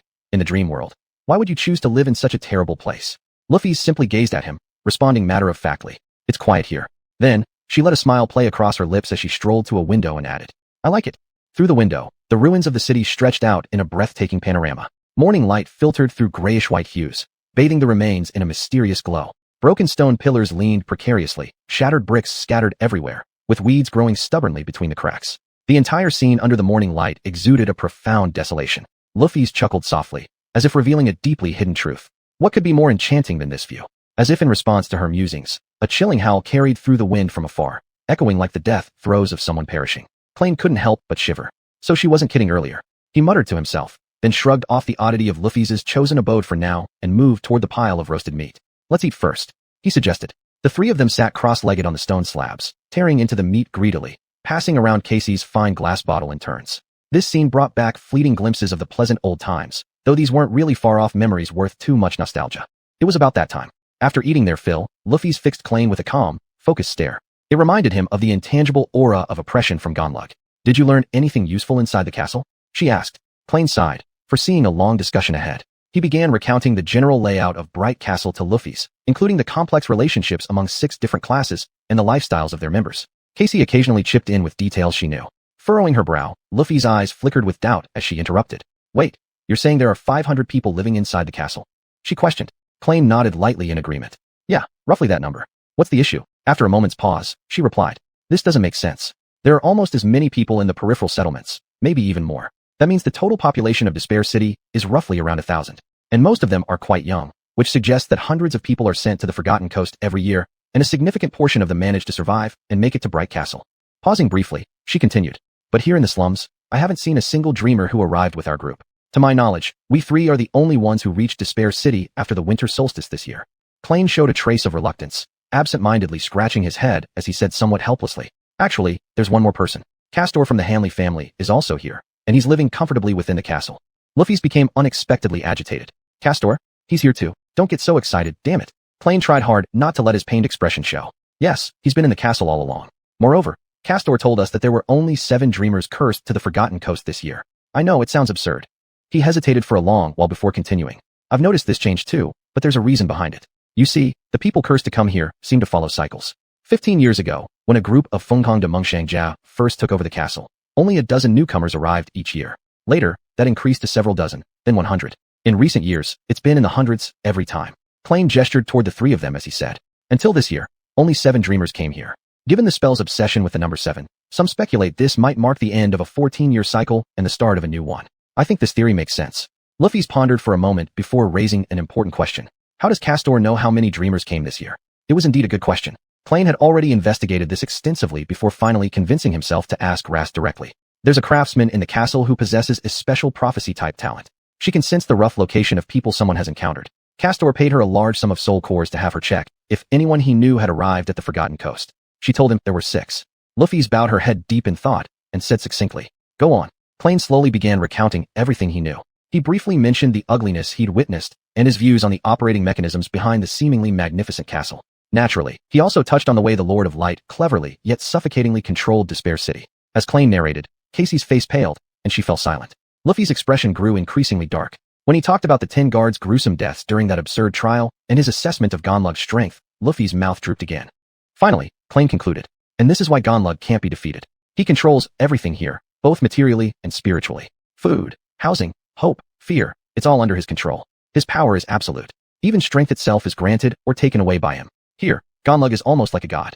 Luffy's lowered her head in deep thought and then softly contradicted. He's not a god. He's just an imposter. Klein chuckled lightly. Does it make any difference here? She shot him an irritated glare and remained silent. After several minutes of silence, Luffy suddenly spoke up. However, this only explains why Gonlug won't fall in a rebellion. Why hasn't anyone killed him while he sleeps? And why hasn't any of his subordinates attempted to seize his position? Throughout history, tyrants often died at the hands of those they trusted most. Klein scoffed. Oh well, that's because I only mentioned his power as a ruler so far, which is enough to make one think twice. But what about his personal strength? He shuddered slightly and hoarsely added, That's far, far more terrifying. Chapter 139, The Golden Armor. Klein looked out the window and sighed. Do you remember when Effie mentioned that Gang Lao was almost immortal? Well, she wasn't wrong. Besides possibly absorbing a large amount of soul cores and accumulating countless experiences from battling nightmare monsters and dreamers on the Forgotten Coast, he has other formidable aspects. Leonis frowned. Is it because his innate ability is exceptionally strong? Klein shook his head. His innate ability allows him to breathe and move at an extremely fast speed underwater. But this is related to what I'm about to tell you. He paused briefly, as if considering how to continue. You should know that Gang Lao came to the City of Despair about 8 years ago. His abilities were useless in the ruins, and soon he became an outcast. As far as I know, the situation inside the castle back then was even more cruel and bloody. Strength above all else. Those without strength weren't even treated as human. Involuntarily, Klein shivered. He could clearly imagine that scene. That was the darkest and bloodiest period in the history of the Brightness Castle. After the last member of the original group who first occupied this ancient castle died, and before Gang Lao took control of the situation, The situation had nearly reached a point of destruction. Regardless of what people think of that bastard Ganglao, at least he prevented the humans here from completely turning into beasts and destroying themselves in despair. Klein continued. But Ganglao, even by the standards of that time, was still considered a madman. He actually began hunting in the Black Sea. Luones raised an eyebrow in surprise. What? Klein nodded affirmatively. Yes. At dusk, he would jump off the city wall into the Black Sea, searching for soul cores on the bodies of labyrinth monsters washed ashore by tsunamis, racing against the colossal beasts approaching from the deep sea. At dawn, he would again leap into the receding seawater, scavenging meat chunks from the remnants left behind by deep-sea behemoths. Luones quietly stared at him. They had encountered the terrifying leviathans lurking beneath the Black Sea twice, each time leaving deep scars on their souls and minds. If they had to do this twice every day, Ganglao was indeed a madman, but he was also a mad genius. Klein slowly exhaled, his thoughts wandering. And this is how he transformed from a desperate outcast into the Bright Lord. One day, Ganglao was swept away by a current, and when the water receded, he accidentally discovered a leviathan creature fatally wounded and barely alive. This monster was still just barely living, but Ganglao knew the corpse-eating monsters from the labyrinth would soon swarm over it for a feast. So, he started using the knife in his hand to carve out chunks of meat from the giant creature's bones. His tone grew deeper, filled with a sense of mystery. Coincidentally, at that moment, the leviathan succumbed to its severe injuries and died. Ganglao's final strike with his knife became the fatal blow credited to him. That kill bestowed upon him a memory, a set of strange golden armor that no human weapon could leave a scratch on. After all, few truly understood the monsters in the depths of the sea, but Klein and Luones had witnessed two bone-scythe necrophages extracting two fourth-tier cores from the carcass of a shark leviathan. This meant that Ganglao's armor memory was at least 3 tiers higher than the soul core of every person on the Forgotten Coast. Their weapons memories were mostly just first or second tier. Even if someone managed to defeat a demon and obtain a third-tier weapon, it might not inflict any damage on a fourth-tier armor. Moreover, the damn armor seemed impenetrable, showing not a single flaw. Thus, Ganglao was practically unbeatable. Klein sighed lightly. With that suit of armor, he returned to the City of Despair, gathered a group of supporters, eliminated all who opposed him, and eventually took control of the castle. Since then, no one has been able to shake his rule. As for those who tried to rebel, their heads were hung outside, chained to the gates of the castle as a warning to others. Luones remained silent for quite some time, her gaze lowered. She seemed somewhat disheartened. Finally, she asked, "What characteristics does that suit of armor have?" He casually shrugged and replied, "Who knows? Those who had the chance to learn the truth didn't survive long enough to tell it." The only widely known fact about this set of golden armor is that it was forged from an extraordinary liquid metal and emanates an unbearable mental oppression aura. But even this may not be entirely accurate. In fact, that oppressive feeling only manifests when looking directly at the reflection on the helmet visor. Casey, for example, wasn't affected at all. Casey raised her eyebrows slightly from the side, and only now did she realize that, apart from herself, everyone else felt extremely oppressed in front of Ganglao. In this situation, her troublesome flaw had instead become an advantage. This discovery was undoubtedly an important clue for Klein, but he didn't have time at the moment to dwell on its significance. The crux of this conversation was fast approaching. He had to persuade Luones to abandon the idea of opposing Ganglao, or else all three of them would be dead. Klein stared at her and asked in as calm a tone as possible, "So what are you thinking now?" Luones did not answer the question directly, but instead said abruptly, "While you were gone, I made some discoveries too." Klein's brow furrowed lightly, and a sudden irritation rose within him. Was she avoiding the question? With concern and doubt, he pressed further. "What discoveries?" However, in the next moment, all his worries were cast aside. Luones stared directly into his eyes and spoke deliberately. "There's a teleportation gate here, and it can take us home." A thunderclap resounded in Klein's mind. What? A teleportation gate? His voice trembled with disbelief. His heart raced, his breathing became labored, and his gaze locked onto Luones with unwavering intensity. How could this be possible? Why hadn't anyone mentioned it before? No, this doesn't make sense. If there really was a teleportation gate, why would people choose to stay in the City of Despair? Why would Effie and Casey both believe there was no way out? A familiar unease spread through his chest, and deep down, he truly didn't want to consider that possibility. Klein struggled to compose himself somewhat before hesitatingly asking, "Well, why hasn't anyone left then? Where is it?" Luones shifted her gaze to the window, falling silent for a brief moment. Then, in a dispassionate voice, she replied, "Where do you think it would be? Of course, it's in the Crimson Spire." Chapter 140, Building a Team. That blood-red, sharply pointed tower had always loomed over him like a shadow, bringing an oppressive, sinister sense of terror. This cyclopean spire, resembling some gargantuan beast, stood at the heart of the labyrinth. Perhaps it was the very origin of the maze itself, exuding an ominous and unsettling aura that made one's skin crawl. This was also the backdrop of Casey's final hallucination, and the damned portal was hidden precisely within this tower. Klein sighed. Though this news was not particularly uplifting, it was as expected. The Academy's rock had once warned them. If they found themselves in the dream world amidst wilderness devoid of human cities, they should look for the most conspicuous landmark to find the portal. The Crimson Spire pierced through the clouds, like a colossal axis standing between heaven and earth on the Forgotten Coast. It was difficult to imagine any more prominent landmark. Since Casey first mentioned this spire, Klein had harbored a vague feeling that they would inevitably end up inside that tower someday. After learning that there was no portal in the Brightness Castle, his suspicions grew stronger. But wait, the rock had told them something else. Defeat the guardian of the portal together. Wasn't that what the rock said? Then who guards the Crimson Spire? He glanced down at the ground, his tone heavy as he asked, what is inside the spire? I suspect it's certainly nothing good. Otherwise, why would over 1,000 people choose to remain in this ruin infested with savage monsters instead of going there? Luffy nodded nonchalantly, her gaze completely unperturbed as she calmly stated, a chimera. Klein felt as if his heart skipped a beat. A wave of coldness washed from the top of his head down to his feet. His complexion instantly paled, his lips began trembling uncontrollably, fear and despair spreading through his eyes. A chimera, he struggled to whisper, his voice shaking with undeniable trepidation, as though these few words weighed 1,000 pounds, smashing his last ray of hope to pieces, dashing any thoughts of returning home. 6th class, higher than a tyrant by a step, possessing 6 cores. And whether it has awakened or not, does that even matter? So, heading there would be suicide. As soon as he voiced this sentence, the atmosphere among the three froze solidly.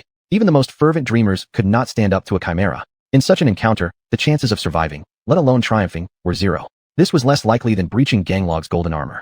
It's impossible, he muttered bitterly with irony. Not only trapped in this hell-like world, every day watching the path to return home just out of reach while knowing he'd never get there. That is simply torment beyond human endurance. Klein thought that this might even be crueler than hell. It was understandable why the Twilight Tower was so unpopular. Living there would drive anyone mad. They truly had to stay here forever. Luffy cast her gaze downward, staring off into the ruins. The first ruler of Brightness Castle led a massive expedition team to search for a way out, but they all perished. The second ruler, the last of the original group, also brought along a band of dreamers to attempt reaching the portal but met the same unfortunate fate. After that, nobody dared try finding an exit again. They fell silent for a long time, their moods somber and gloomy. Now that they had a chance to stay and gather information in the human settlement on the Forgotten Coast, they no longer had excuses to deny it. Everything Effie told them was true. They would spend the rest of their lives here, whatever that remained. Klein sighed, turning his gaze toward Luffy. So, what do you plan to do? Luffy stared out the window at the desolate city outside. Klein believed she must have already carefully considered their future, and he only hoped her plan wasn't too reckless. After a moment, she spoke. We need to form a hunting squad. That's still somewhat acceptable. Though becoming lone hunters involves a long and perilous road, it's at least plausible. They only needed to exercise more cleverness and caution. He scratched his head, chuckling wryly as he reminded her. Blindly entering the ruins is dangerous. Luffy lightly shrugged, meeting his gaze. You're right. So, we need to recruit a pathfinder. Finding an experienced leader to guide them. This would not only accelerate their progress, but also make the entire process safer. It was a sound idea. Do you have someone in mind? She solemnly nodded. Yes, we'll go seek her out shortly. But first, her eyes sharpened once more. Tell me all the details you've learned in the castle. Every name, every talent trait, every ability and defect that you can gather. The grievances of people and every plan they've devised. I need to know all of these things. Klein smiled faintly. Of course, no problem. But let me warn you beforehand, this might take some time. You know, I've been busy prying for information everywhere. Since obtaining his own talent trait, Klein had finally been able to do what he originally planned. To collect intelligence like a true spy without risking his life. After months of bloody battles, this feeling carried an indescribable sense of achievement. Luffy slightly nodded her head and softly said, We're not in a rush. We have time. Hours later, Klein eventually finished his long report, so exhausted from talking that his voice became hoarse. He's the pathfinder accused by the Outer Settlement's Hunter Decade Guard of using a child as bait. What a bastard. But he's also an incredibly capable warrior and very skilled at his job. As for his personal habits, well, this guy is possessed by gambling fever. He lost all his crystal cores at Irene's casino and refused to repay his debts, even resorting to violence against those who dared challenge him. He caught his breath and angrily added. Some even say the reason he did such a deranged thing was because he wanted to hunt a powerful mutant beast to pay off his gambling debts. That animal. Klein paused for thought, scratching his head before speaking. I think I've covered everything worth mentioning. Of course, there are probably still quite a few things I don't know about. Luffy fell into deep contemplation, digesting the large amount of information Klein provided her with. Her expression remained grim and impassive. Casey felt that her friend seemed unlikely to respond further, so she gently patted Klein on the shoulder and said with a smile, You've done wonderfully, Klein. Truly outstanding. Klein slightly opened his mouth, looked away somewhat embarrassed. Yeah, that's natural. Don't forget, my talent trait, Shadow, was designed exactly for this. Honestly, sending me to clear monsters is a misfortune misuse of my talents. Indeed, I'd much rather find a safe place to hide and let the shadows handle all the work. Hurrah! The shadow turned its head slightly and glared fiercely at Klein, clearly seeing nothing funny about it. Klein stopped laughing and redirected his gaze to Luffy. Who's the pathfinder you want to recruit? There shouldn't be many experienced hunters in the Outer Settlement, and they likely all belong to their fixed teams. How do we convince someone to join us? Luffy hesitated for a moment, then responded in a slightly tense tone. That's true. Anyone with real skill has their own team, except for one person. But persuading her to join won't be easy. She tilted her head, pondering for a while before continuing. Actually, you've already met her. It's Effie. Chapter 141, Headhunting Operation. Not long after, they stood before a shabby little hut. The hut was patched together with a mishmash of stones collected from the ruins, and bore a striking resemblance to Rufus's stone house. The various parts of the house had been reinforced with animal hides, making it look sturdier than the other shacks in the outer settlement. Above the door hung an enormous beast skull, its thick forehead split by some kind of sharp weapon. The menacing crack spoke volumes about the fierce battle that had ensued. Rufus glanced over the skull, stepped forward, and knocked on the door. However, all was quiet inside. There was no response at all. Clayton sighed in disappointment. Maybe she's not home, he said. Rufus didn't respond, only furrowed her brow and began pounding on the door with her fist. Initially, the knocks were fairly gentle, but by the last one, the monster skull above the door almost flew off. A voice, laden with both fatigue and anger, soon came from within. I swear, whoever you are, you'd better be a nightmare monster. Moments later, Clayton heard footsteps approach the door. But just before the door opened, Rufus suddenly said, Clayton, turn around. He detected a hint of urgency in her voice. Though puzzled, he obeyed nonetheless. Turn your shadow around as well. Confused, Clayton wondered if trouble was on the way. As he stood with his back to the house, the creaking sound of the wooden door told him that it had been pulled open hard. Which moron? Oh, it's you. He confirmed he had heard Rufus gritting her teeth. After a few seconds, she said in an unusually calm tone. Recall your memories, Effie. Please. What? Why should she? Oh, Clayton started out bewildered but then abruptly realized what was going on. When he was finally allowed to turn around, the final wisp of ethereal light had yet to fade from Effie's provocatively short cheongsam. She wore nothing underneath. All right, that should do it, right? Effie appeared just as spirited and energetic as before, tall and athletic with vibrant energy. She wasn't wearing the bronze cuirass with leather armor pieces, nor any other parts of the armor, revealing more of her dewy, olive-toned skin. It seems like you two have reunited, right? From your fresh, clean appearances, I assume you've had quite a pleasant stay in the castle. Clayton shot Casey a glance, his tone somewhat reserved. Not exactly. As you said, the atmosphere there, well, is the type that requires adjustment. Effie curiously eyed him a few times. Well put. So what do you need me for? Once I'm done, I want to get some more sleep. Rufus pointed at the door and asked, Can we come in? Effie turned her head and casually shrugged. Of course. Why wouldn't we? The interior of the house was both warm and elegant. In a corner lay a pile of furs, which served as Effie's bed. At first glance, this seemed rather simple, but when Clayton realized that every single fur came from the carcasses of nightmare creatures, he quickly changed his opinion. It might very well be the most luxurious bed he had ever seen, and one could only imagine what went on between those furs. Her flaw. Hey, what am I thinking? Focus. The interior decorations were plain, with merely a fireplace, a wooden chair, a table, and 2 sturdy trunks. Other than that, various strange objects Effie had scavenged from the ruins over the years filled up the space. These collections lacked obvious patterns, each piece having once caught her interest for one reason or another. After they sat down, Effie lazily leaned back onto her pile of furs, wrapping herself up with one at hand and asked, What is so urgent that you had to wake me up this early in the morning? Early in the morning? It's already noon. Clayton shot a glance at the sky outside and snorted nonchalantly. Rufus pondered for a moment, then asked, Since we last met, you haven't gone hunting again, have you? Effie yawned and answered carelessly, Yes, I'll hunt in the ruins once my food storage runs out. Should happen in the next day or two. What? How can this be? The meat she harvested from those monsters should have lasted a person nearly 2 months. Is it all gone already? How much can this high-energy Effie consume? Rufus nodded. When you go hunting, come along with us. Be our scout. Clayton didn't expect Rufus to be so straightforward. He had originally thought that the conversation would stretch longer before getting to the point. She really doesn't beat around the bush, he thought. Effie first curiously examined them, her eyes slightly squinting, a teasing smile on the corner of her mouth. Suddenly, she threw her head back and burst into laughter. Haha, that's funny. Are you trying to ask me to be your nanny as well? After laughing enough, she shook her head, speaking in a playful tone. Don't mind me, little ones, you're still too green since arriving in Despair City. The best hunters here have tried to recruit me, but I've turned them all down. Do you know why? Rufus had a serious expression, nodding earnestly. Most hunting groups equally divide their kills. Each hunter takes a portion for themselves, then sells the rest to people in the slums. But your unique situation means you can't do this. You need all the food from your hunts. The more teammates, the less you get. So, you hunt alone and only sell the hides, never the meat. Effie couldn't help but laugh again. It seems someone did their homework. Rufus tilted her head slightly, unfazed by Effie's sarcasm, continuing. We can resolve this. Effie cut her off immediately. Hold on. You guessed right, but you haven't hit the mark. That's not why I turned them all down. Rufus was a bit surprised, blinking her eyes. After a while, she asked with a hint of bewilderment. So what is it?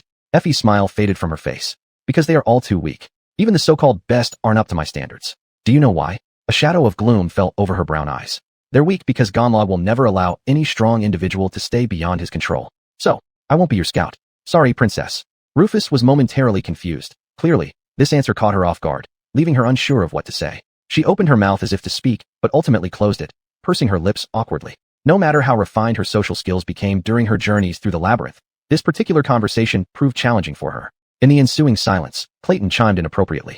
His voice carried an edge of calm challenge. Does he permit your existence? Effie looked at him, raising an eyebrow with a smile, but remained silent. Finally, Rufus managed to compose herself. We may be newcomers, but we're not weak. Clayton and I have already killed dozens of awakened beasts in the labyrinth. Effie waved her hand, cutting her off before she could finish. Even if what you said is true, it happened in the labyrinth. In Despair City, things are very different. The two stared each other down. Effie's lips curved with a loose smile, while Rufus' eyes burned fiercely with stubbornness. I don't like this. Clayton's gaze shifted helplessly between the two, unsure what to do. In the end, Rufus furrowed her brow slightly and asked, if we can prove our strength, would you reconsider? Effie laughed lightly. Haha, easier said than done. Do you know how many people can't even step into the ruins? If you survive here for a few years, maybe then we can talk. Rufus looked at her and flashed a meaningful smile. We'll talk again tonight. By then, you'll have changed your mind. Chapter 142 On the Tip of the Storm. Outside, the sun had already passed its noon zenith, and there wasn't much time left before sunset. Clayton didn't have much confidence in whether Rufus could persuade Effie before dark. However, judging from the determined look on her face, she wasn't speaking lightly. There must be a concrete plan in her mind. After much deliberation, he finally asked, So, what exactly are we supposed to do now? Ruffy's eyes flickered, with white flames dancing deep within her gray irises. Without responding, she turned around and walked toward the castle with long strides. Follow me. Her voice echoed from afar. The castle? Why go there? Uneasiness surged in Clayton's heart as he gently grabbed Casey's arm and hurried after that retreating figure. Once he caught up, Rufus suddenly turned around and asked, Tell me again about the Pathfinder incident. The one who was accused of murder 3 days ago. Clayton furrowed his brows and recounted everything he knew about the person involved. As he neared the end of his recounting, Rufus interrupted him. What was his innate ability? He thought for a moment and replied. He could make any weapon in his hand extraordinarily sharp. Sharp enough to shave through stones, perhaps even metal. It's quite a formidable combat skill. Rufus paused in silence for a moment and then posed another question. And what were his weaknesses? Clayton shrugged and shook his head. I don't know that. You know how people keep their own flaws a tightly guarded secret. Not everyone is like that lunatic Effie, broadcasting their flaws to everyone. Casey seemed unusually supportive of him today, agreeing promptly. Clayton is right, Rufus. We don't even know the flaws of this individual ourselves, do we? Clayton nearly fell over, barely managing to suppress his emotions. Casey's words made him realize, despite Rufus and Casey having shared their personal flaws with him, he himself had never done so. The reason was all too obvious. Yes, well, but can we change the topic? Rufus nodded slightly and fell silent, seemingly lost in thought about something else. Phew, he let out a long sigh. They soon ascended the grand steps leading to the castle, walking toward the gates. Clayton grew increasingly nervous about Ruffy's intentions, sensing a guess that he hoped wouldn't come true. Rufus, what exactly do we need to do? She glanced at the sky and responded in her usual cold tone. You two don't actually need to do much. Just follow me and try to appear, well, dignified and polite enough. Appearing dignified and polite? What does that mean? 2 guards blocked their way at the city gate, their expressions filled with contempt and insinuation. The disdain was directed at Clayton, while other sinister glances targeted the 2 girls. Halt. What business brings you to the castle? Are you here to pay tribute? Or, one of them even sent a flirtatious wink at Rufus. Do you want rewards? You get my drift, don't you? Ha ha. The guards roared with laughter, turning Clayton's face red with rage as he quickly bowed his head to hide his murderous intent. Rufus, on the other hand, remained calm as she addressed the guards. I am coming in, but I will not pay tribute. Their laughter abruptly stopped, and the 2 mockingly sized them up, with eyes revealing intense threats. Are you crazy, girl? If you're not paying tribute, then why are you here? Don't waste our time. Rufus raised her chin slightly, her gaze sweeping past the swaying skulls. Her beautiful ivory complexion showed no disturbance as she calmly said, I'm here to exercise the right of challenge. For several seconds, everyone was silent. Clayton's heart raced wildly, as if it would leap out of his chest. She was always as reckless as ever. His initial suspicions had proven true. She intended to stir up trouble at the castle. Although he often teased Rufus about being crazy behind closed doors, her actions were never really chaotic. He firmly believed that no matter when, she remained calm and rational. That was one of the main reasons why people held her in awe. He could only hope that she had discovered some detail that he missed. At least that's what he wished. At this point, one of the guards frowned and issued a warning. Girl, stop messing around. If you want to live, shut your mouth and walk away. Rufus stood firm, her voice deep and resolute. I'm not joking. The other guard looked at her, his expression shifting from lewdness to surprise as he shook his head. Those rats from the slums are truly insane, huh? I thought that last show would have taught them some manners. Guess I underestimated them. He let out a scornful snort. Listen up, girl. The right of challenge isn't a joke. It's a battle to the death. No one here will go easy on you just because you're pretty. Do you understand? This is your last warning. Rufus remained calm, nodding slightly in acknowledgement.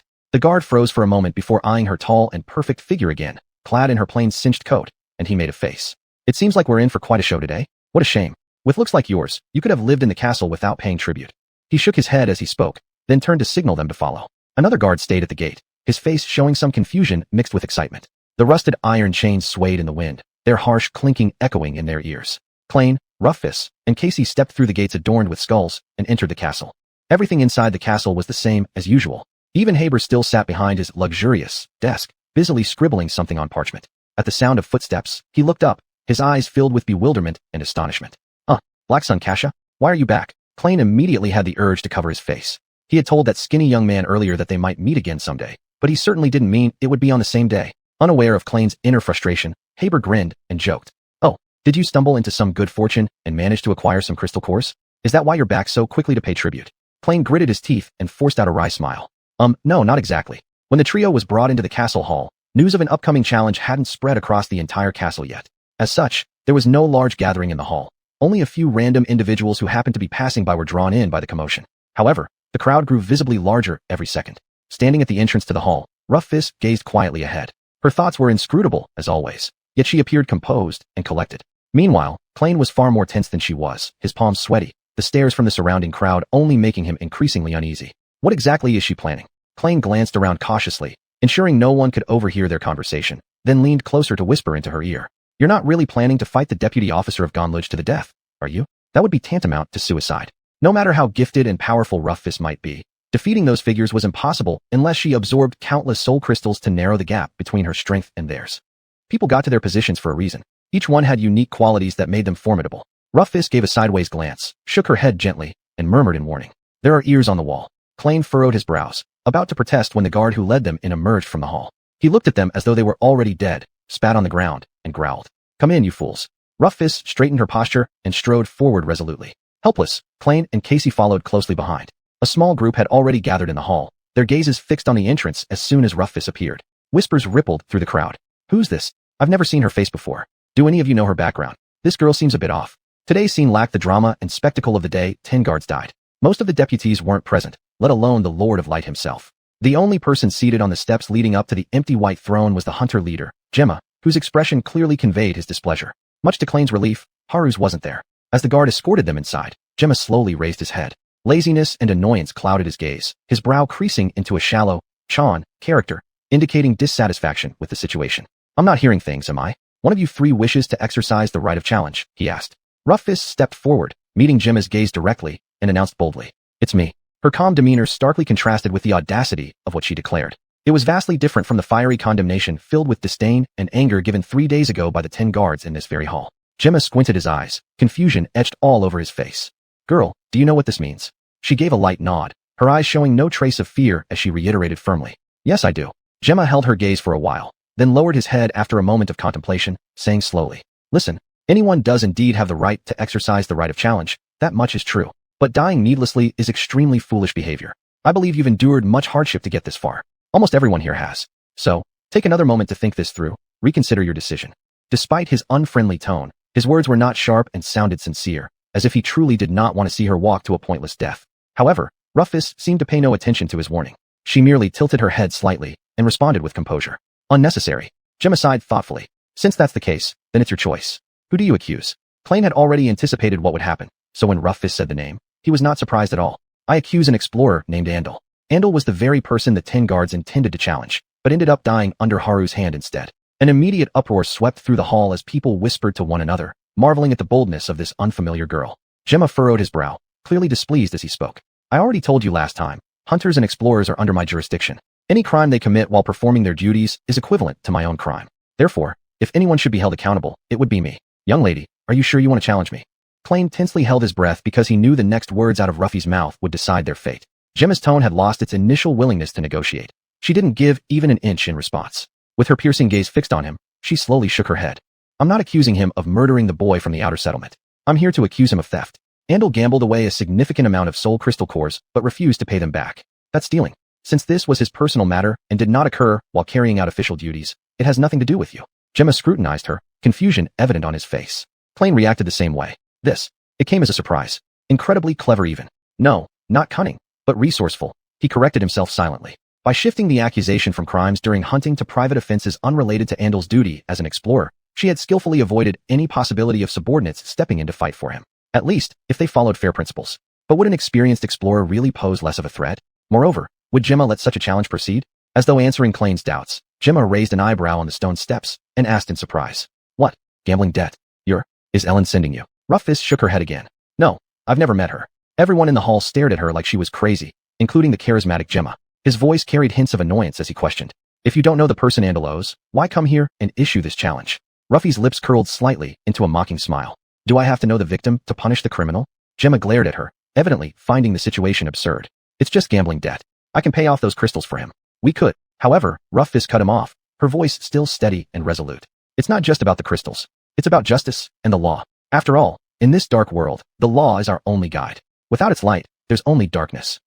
Her words echoed throughout the hall, causing Gemma's expression to darken. She repeated what Gonluj had said days before, leaving him speechless and forcing him to agree to the challenge. Refusing would mean openly defying Lord Gonluj's will. So crafty. Smart. Did she learn this from me? Gemma glanced away regretfully, addressing one of the guards in a rude tone. Bring Andal here. Tell that fool after he's dealt with this stupid girl, I'll have a talk with him about his personal problems. Then, turning his gaze back to Rufus, his tone turned leisurely yet dismissive. And you? Go ahead and say your goodbyes, prepare to fight. Oh, by the way, what's your name? Tell us.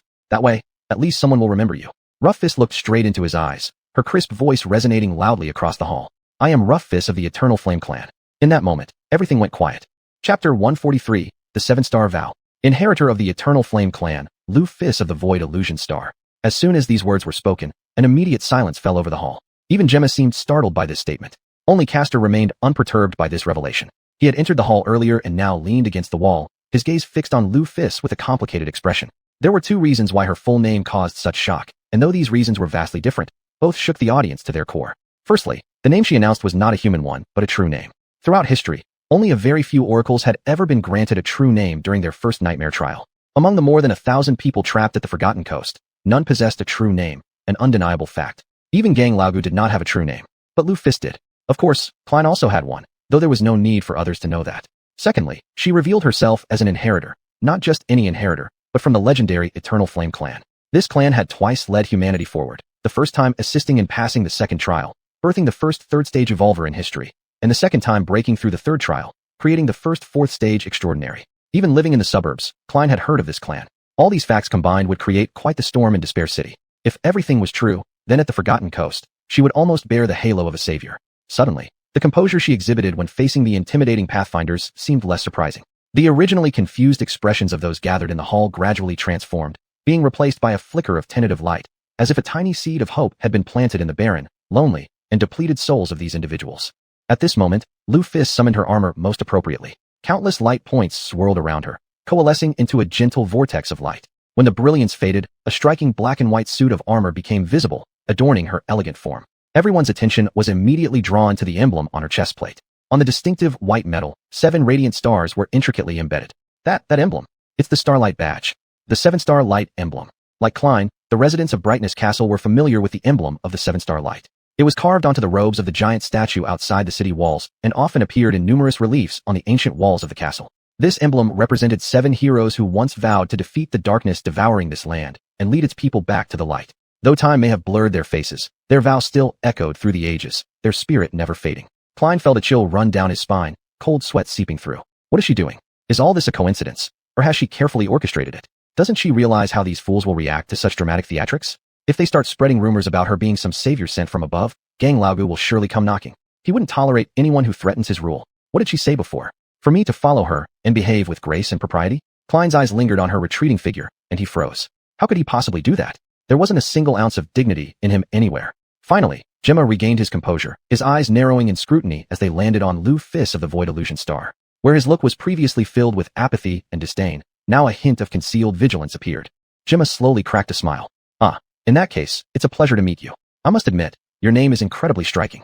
It makes one curious about where exactly you got it. The underlying implication was clear. Gemma was implying that Rufus's name might be fabricated.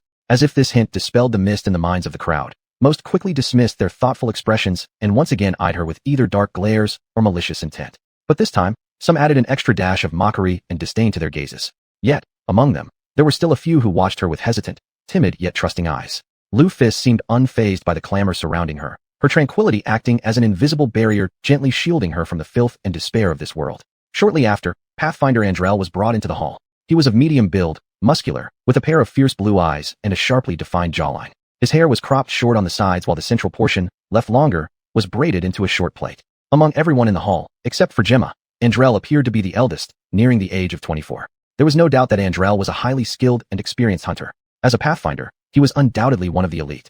Even those who harbored hostility towards him had to acknowledge his authority and strength. Their eyes revealed fear, respect, and even a hint of admiration. Andrel strode into the hall, his gaze cutting like a blade as it passed over Lu Fis, and he stopped at the foot of the steps leading to the White Throne. There, he bowed to show his respect for Gemma, the leader of the hunters. "I'm here," he said briefly. Gemma's face appeared somewhat gloomy, and with a sigh, he asked, "Do you know why I summoned you?" Andrel rolled his eyes dismissively and smirked coldly. "Some woman wants to challenge me? How amusing. Last time Haru's got all the glory, which left me quite annoyed." Murmurs of anger rippled through the crowd, but no one dared to openly express hatred for this man. The corners of Gemma's mouth slightly downturned, and after a moment of silence, his tone conveyed a heavy threat. "Amusing? You find it amusing? Fine, Andrel. If you feel your life lacks excitement, you can just tell me. Here's an idea. Once you've dealt with that girl, I'll show you what truly constitutes amusement." After speaking, he gestured for the guards to start the battle. Andrel furrowed his brow but quickly turned around, a cold smile playing on his lips. Klain and Casey were brought to the side and joined the gathering crowd. At this point, the hall was already packed.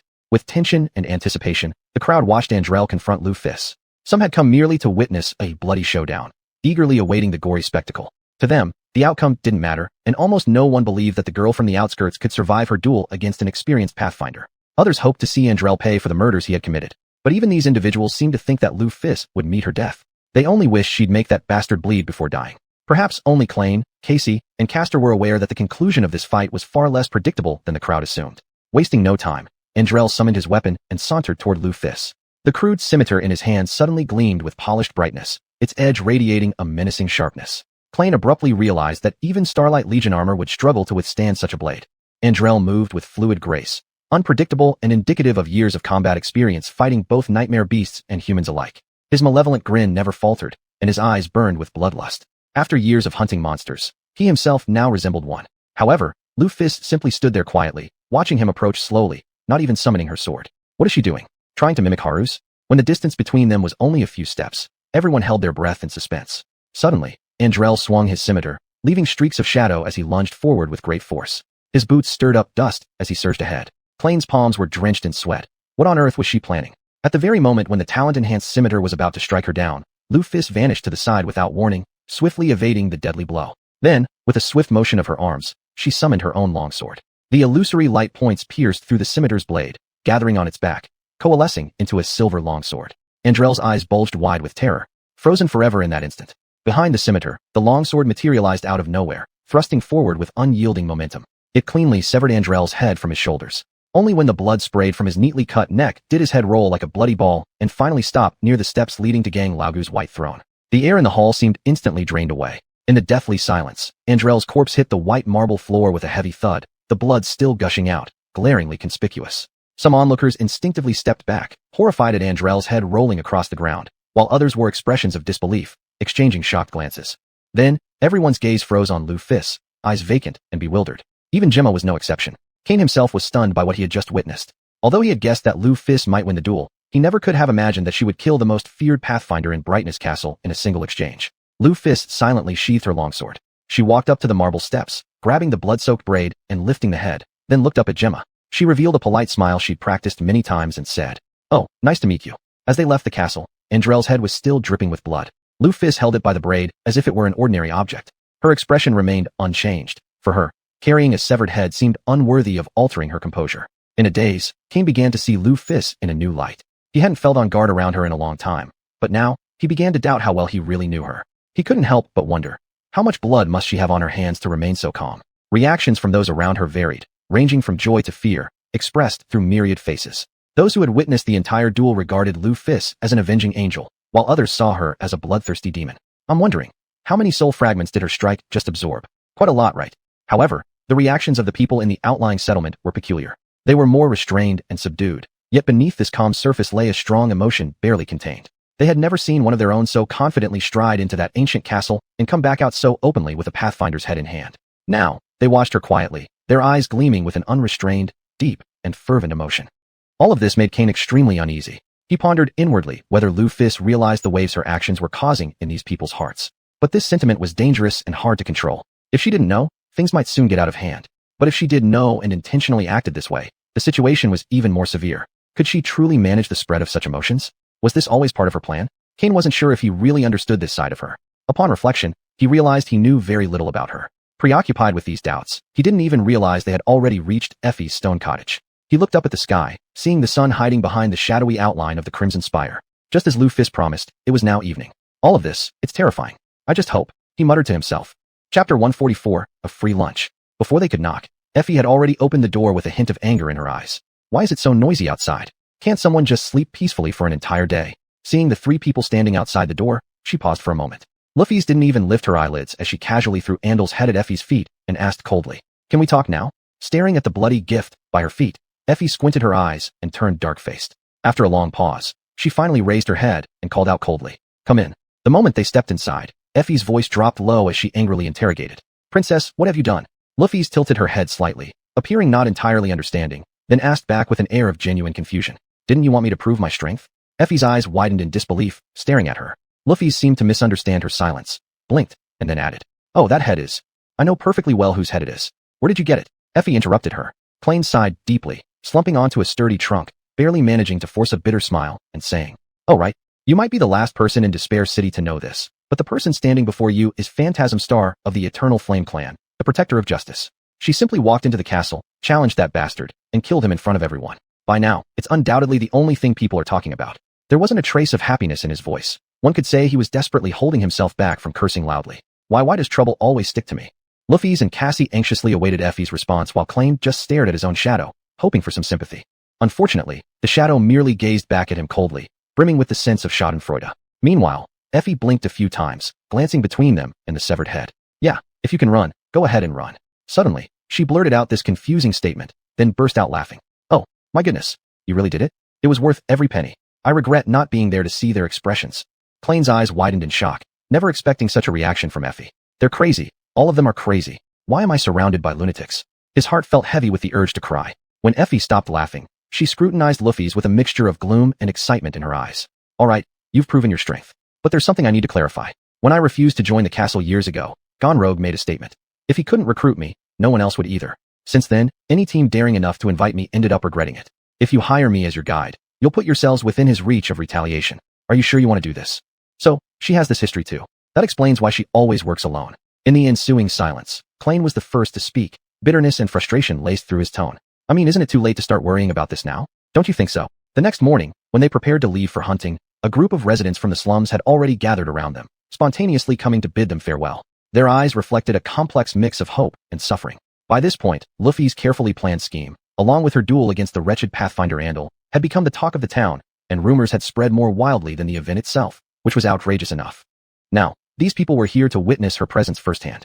Their interest in the Starlight Core armor, especially the 7-star mark engraved on the breastplate, was enormous. Who would have thought that the memory of a bone scythe carrion beast could create such a massive resonance among the residents of Despair City? Klain, however, found absolutely nothing to rejoice about. On the eve of returning to their quarters, he finally managed to find an opportunity to ask Luffy's several lingering questions. Most of his doubts remained unspoken because he couldn't quite find the right way to express how he truly felt. In the end, all he asked was how she managed to kill the far stronger Pathfinder so effortlessly. Luffy's answer was brief and mysterious. She just shrugged indifferently and said, "It's an ancient technique passed down through generations." This sounded like an explanation, but also seemed to explain nothing. Now, they were about to step into the ruins to hunt down the monsters lurking there. Just as the four were about to set off, a sudden clamor arose, causing them all to turn around. The residents of the slums instinctively parted to make way, and a tall young man emerged through the crowd. Klain furrowed his brow, clearly unwelcoming. Seriously, what does he want here? Castor stepped closer, stopping a few meters away from them, before bowing politely. "Miss Luffy's, Hunter Effie, Cassia, and Klain, good morning. I am Castor of the Hanley family, and I would like to join your hunting team. Will you accept me?" For a moment, everyone fell silent. Despite Klain's lack of fondness for this handsome individual, his participation would be an immense boost for their group. An exceptional warrior like Castor was hard to come by anywhere, let alone at the Forgotten Coast, leaving Klain deeply conflicted. Murmurs broke out among the crowd. Seeing a scion from the castle willingly asking to join their hunting team in this peripheral settlement had stunned everyone, especially since he was renowned as such a distinguished warrior. After a brief pause, Luffy's lightly shrugged and casually made a welcoming gesture. "If you wish to join, then come along." And just like that, Castor became the 5th member of their hunting squad.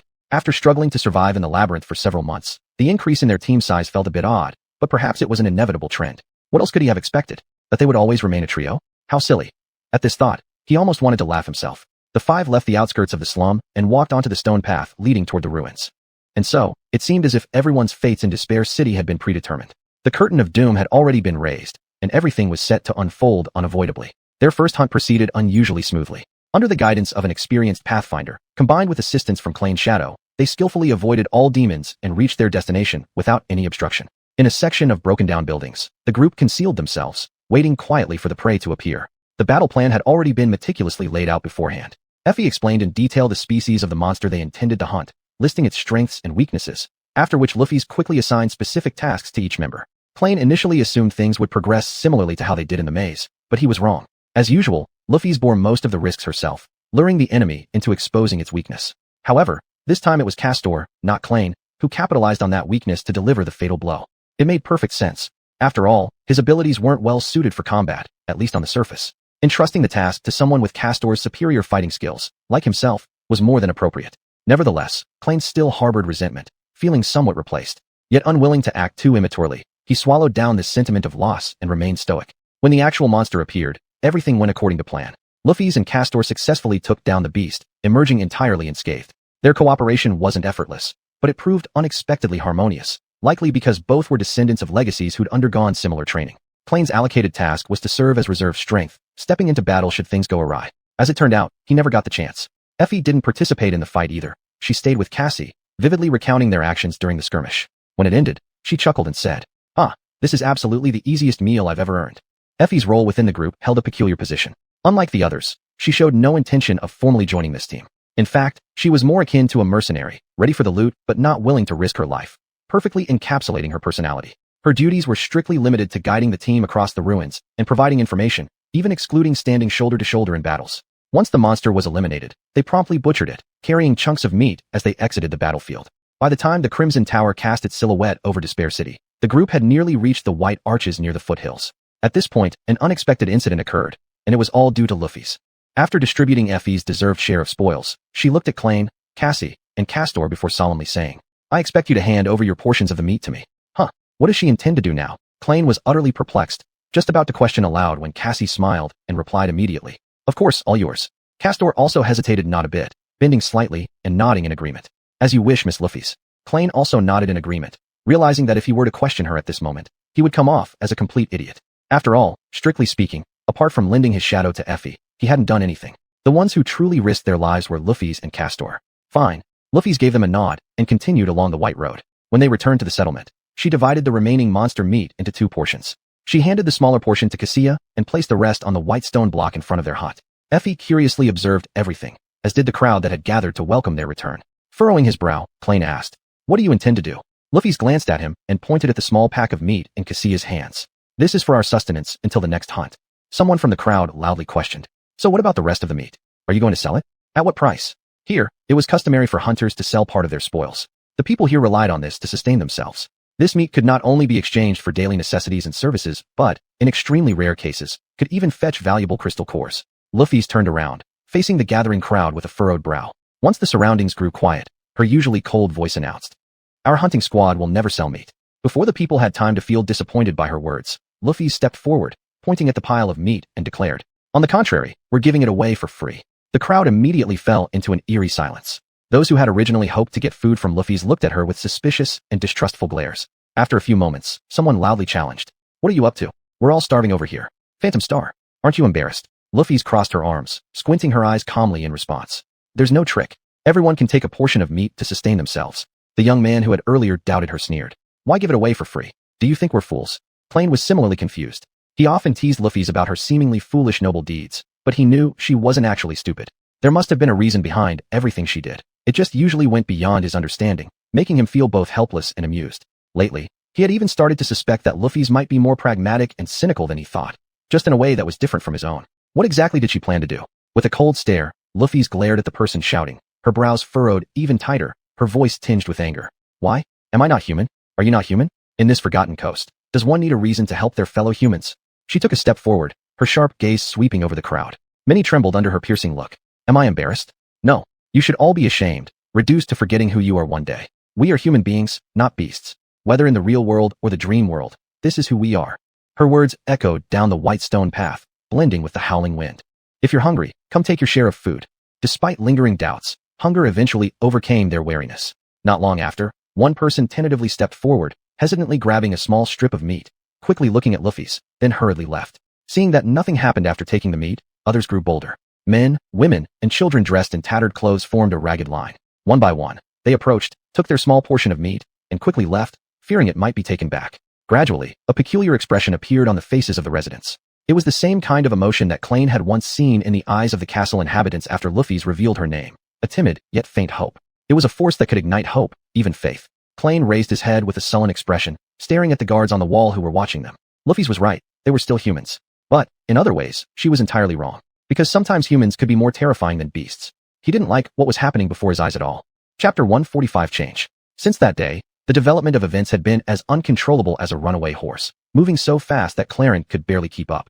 It was as if he were swept forward by a surging torrent, unable to slow down or change direction. Just as he began to adjust to one new change, another would follow, making him feel like he was gradually losing control over the situation.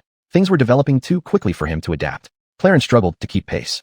His teammates couldn't help but worry that eventually he'd be left behind entirely. During the first hunt, Luffy's decided to give most of the meat to everyone. Afterward, she led the team on several more hunts.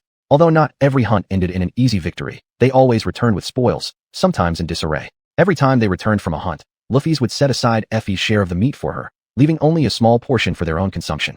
The rest, she gave freely to the residents of the settlement. Because their shares were pitifully small, the team had no choice but to hunt frequently, venturing into the ruins every other day instead of once or twice a month as before. Clarence simply couldn't understand why they took these unnecessary risks. However, he himself didn't face too much danger. Aside from a few intense battles where his support was needed, he mostly spent his time with Effie, acting as a scout while gradually learning about all aspects of Despair City from her. Effie's extensive experience and his ability to hide in shadows ensured that the team never encountered a situation they couldn't handle. This made them far more advantageous than other hunting teams in the settlement, even some under Gonloa's command. Soon, their excellent and highly efficient hunting achievements earned the team renown and prestige. They were no longer newcomers. Instead, people considered them undoubtedly the best hunters in the settlement.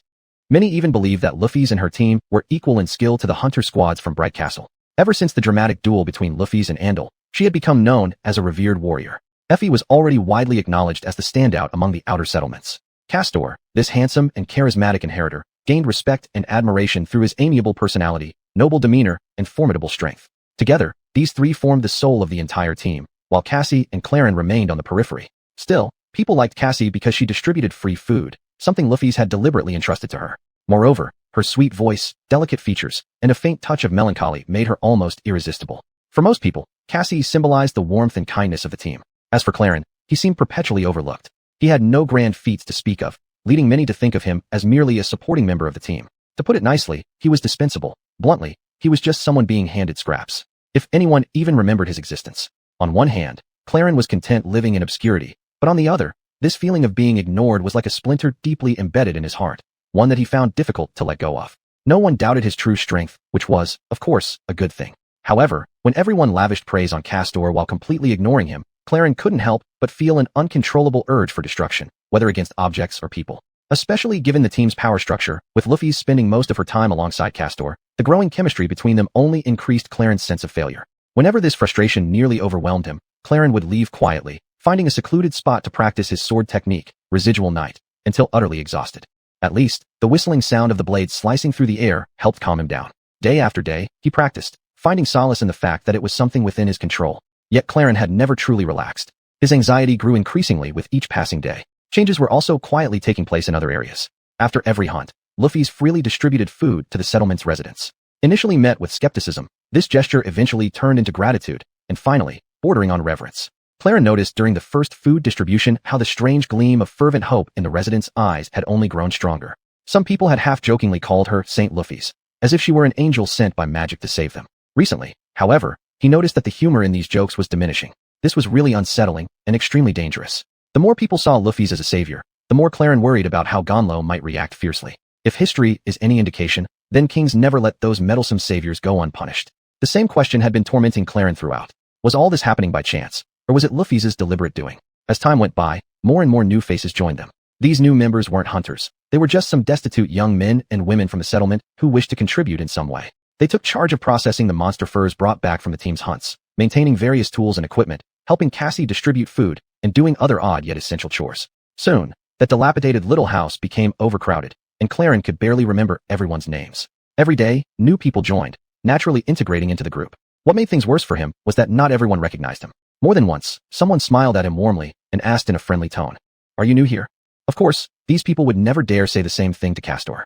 Clarence felt himself becoming more and more like a stranger within this team. This marginalization left him extremely uncomfortable and deeply stirred the unease within his heart. Moreover, these newcomers made him feel very uneasy. He couldn't tell if they were Luffy's assistants or her followers. Were they loyal or devout believers? A few weeks later, one night, Cassie suddenly shook Clarence awake with evident distress. She lowered her voice, her tone brimming with anxiety. "Clarence, wake up quickly." He immediately snapped awake, leaping off the bed ready to summon residual night. The light streaming through from the next room indicated that Luffy's had woken up as well. "What is it? Is Gonlo here?" "No," Cassie replied while shielding the candlelight with her hand, her face full of worry. "I dreamed something was approaching us. A nightmare creature," Clarence murmured softly to himself. He knew what to do, nodding lightly and patting her shoulder firmly to comfort her before heading toward Luffy's. Their small house stood on the edge of the settlement, facing the entrance of the white stone road. With the threat looming closer, they had no choice but to stand their ground and fight. That night, Luffy's, Clarence, and Castor engaged in a fierce battle against a demon that wandered into the mountains, managing to repel it before it reached the outer perimeter of the settlement. At dawn, the terrified residents hesitantly stepped out of their shacks, witnessing the terrifying claw marks left by the demon on the white stone road and the blood trails still steaming in the morning chill, some human, some monstrous. They also saw Luffy's standing exhausted, leaning against her silver sword. Clarence leaned against the wall of the hut, breathing heavily, his gaze resting on her. Back when he had explained to Luffy's why Gonlo was unbeatable, he mentioned how everything here was under Gonlo's control: food, safety, hope, fear, and even power itself. Now, Luffy's not only provided food for these people, but also gave them security by protecting the settlement. She even bestowed upon them hope. And after she effortlessly decapitated the castle scout, fear spread among the castle's inhabitants. Now, only the last piece of the puzzle remained: power. Finally, that nagging question which had long troubled him seemed to have an answer. None of this was coincidental. From choosing the most remote corner of the slums as their base to distributing food without compensation, each step was part of Luffy's meticulous plan, every move carefully orchestrated. She always knew exactly what she was doing. But why was she doing all this? What was her true purpose? Countless doubts swirled in Clarence's mind as he blankly stared at her silhouette, unable to see where the future would lead. After living in the outer settlement for about a month, one morning Clarence woke up overwhelmed by an overwhelming sense of futility, as though this world held nothing worth holding onto anymore. This feeling wasn't unfamiliar to him. It had accompanied him for much of his life, disappearing once only to return again recently. With a soft sigh, he sat up from his narrow bed, summoning his puppet-wrapped bandages. The stone house was already filled with sounds and bustling chatter. The air permeated with the tempting aroma of breakfast. Clarence stepped out of his cramped room, only to see Luffy's helpers busy with various tasks. Some paused their work to greet him, while others continued working silently. Clarence paid them no attention, stepping outside directly. He washed his face, then gazed skyward for a long time. The gray sky over the forgotten coast remained the same as always, with a gentle breeze brushing against his face, bringing a faint coolness. In this maddening hellhole, nothing had truly ever changed. On his way back, Clarence noticed a gaunt figure lingering hesitantly outside the hut door. The ragged young man looked familiar. After a brief moment of thought, Clarence recognized him as the kind but slightly neurotic hall receptionist from the castle. His clothes were no longer neat like before. His face was much thinner. It was obvious that this young man's circumstances had significantly worsened. "What is he doing here?" As Clarence approached, he greeted him. "Hey, Haber, right? What are you doing here?" Haber was startled by the sudden greeting and turned around with an anxious look in his eyes. "Oh, Black Sun. Seeing you, I'm glad." Clarence gave him a once-over, then asked bluntly, "Did they throw you out of the castle?" Haber's expression darkened instantly. He lowered his gaze and was silent for a long time before finally muttering, "I can no longer pay my tribute. So, yes, I guess they kicked me out." Then he raised his eyes, hesitating for a moment, and asked in a weak voice, I heard that one could get some food here." Clarence tried to give him an assuring smile. "Of course. We usually share the meat after we return from hunts. If you're hungry now, I'm sure we can help you out. Look for, a red-haired girl. She should be handling breakfast." Haber also smiled, hope flickering in his eyes. "Really? They'll feed me for free." Clarence shrugged easily. "Why not? We have plenty of food now. Most people choose to stay here and help as a way of showing gratitude. It's like guests who won't leave. Well, never mind. If you feel uncomfortable eating without working, ask them for something to do. This place may not be a castle, but you might find life here still quite decent." Clarence led the emaciated Haber into the house, heading towards the kitchen, but couldn't help sighing inwardly. Even the castle's residents were beginning to come here. At this rate, he'd probably end up sharing a room with strangers. How ironic. Chapter 146, The Future. In the hall, Cohen walked in, and his gaze fell on Luffy's and Castor who were standing by the window, discussing in low voices the new round of hunting operations about to be launched. That morning, several hunters from other hunting teams also gathered around them. This joint hunting operation had been planned for quite a while, and it was scheduled to be carried out today. Could they have started without me? A sense of unease settled over Cohen. He carefully concealed his dissatisfaction and approached the group of hunters with a greeting. Castor greeted him with a smile. while Luffy simply nodded her head slightly, her expression calm. The other hunters took a quick glance at this unfamiliar face, seemingly not paying much attention. Idiots. If only you knew who you're facing. Xuanhuan consoled himself with these childish thoughts as he listened to their discussion. One of the hunters suggested, the south side of the collapsed lighthouse might be a good choice, but the monsters there have extremely acute hearing, so it won't be easy to carry out a large-scale encirclement. In a month's time, their cottage had undergone a dramatic transformation. The once tattered furniture debris had long since vanished, replaced by neatly arranged new furniture. Some of it had been carefully selected from the ruins, carrying the marks of time, yet exuding a new vitality. Others were meticulously crafted by the artisans of the settlement. The walls were adorned with the skins of monsters and various decorations, making the entire space both tidy and aesthetically pleasing. Now, this small cottage had become the vibrant headquarters of an adventurous team, though small in size. A large map of the City of Despair hung on the wall, marked with crucial information using various symbols. At this moment, a hunter pointed at a particular location on the map and said loudly, "This area offers more certainty. Everyone knows the blood demons are active here. They hibernate during the day, so if we can find their nest." Castor was the first to shake his head in denial.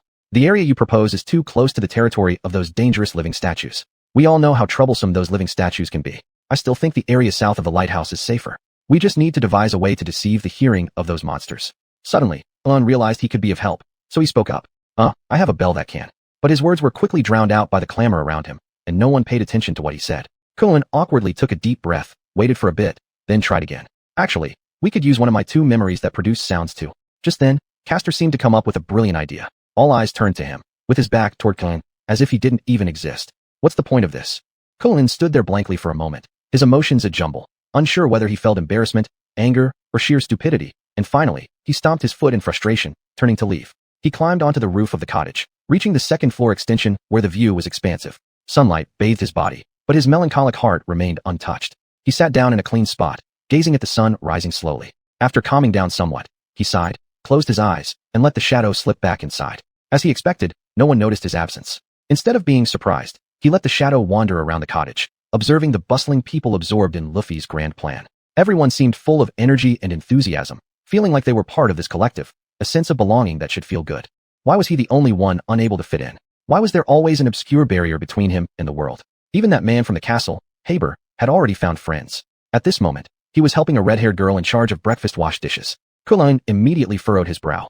Haber, something felt off. He couldn't pinpoint exactly what, but this emaciated young man always seemed a little unusual. Putting aside his own discontent, Xuanhuan began focusing his observation on that timid Haber. Haber behaved just like any other newcomer, helping others, noting each person's name, asking about the operational process of Luffy's team. Clearly, he wanted to stay in this house and become a valuable member. This made sense. However, Xuanhuan just couldn't shake the feeling that something wasn't right about him. More than an hour later, Haber left the cottage and returned to the slums, confirming Xuanhuan's suspicions. When no one was paying attention, Haber hurriedly turned into a secluded alley, and Xuanhuan's shadow quietly followed him. In the deep shadows of the alley, a man was waiting for him.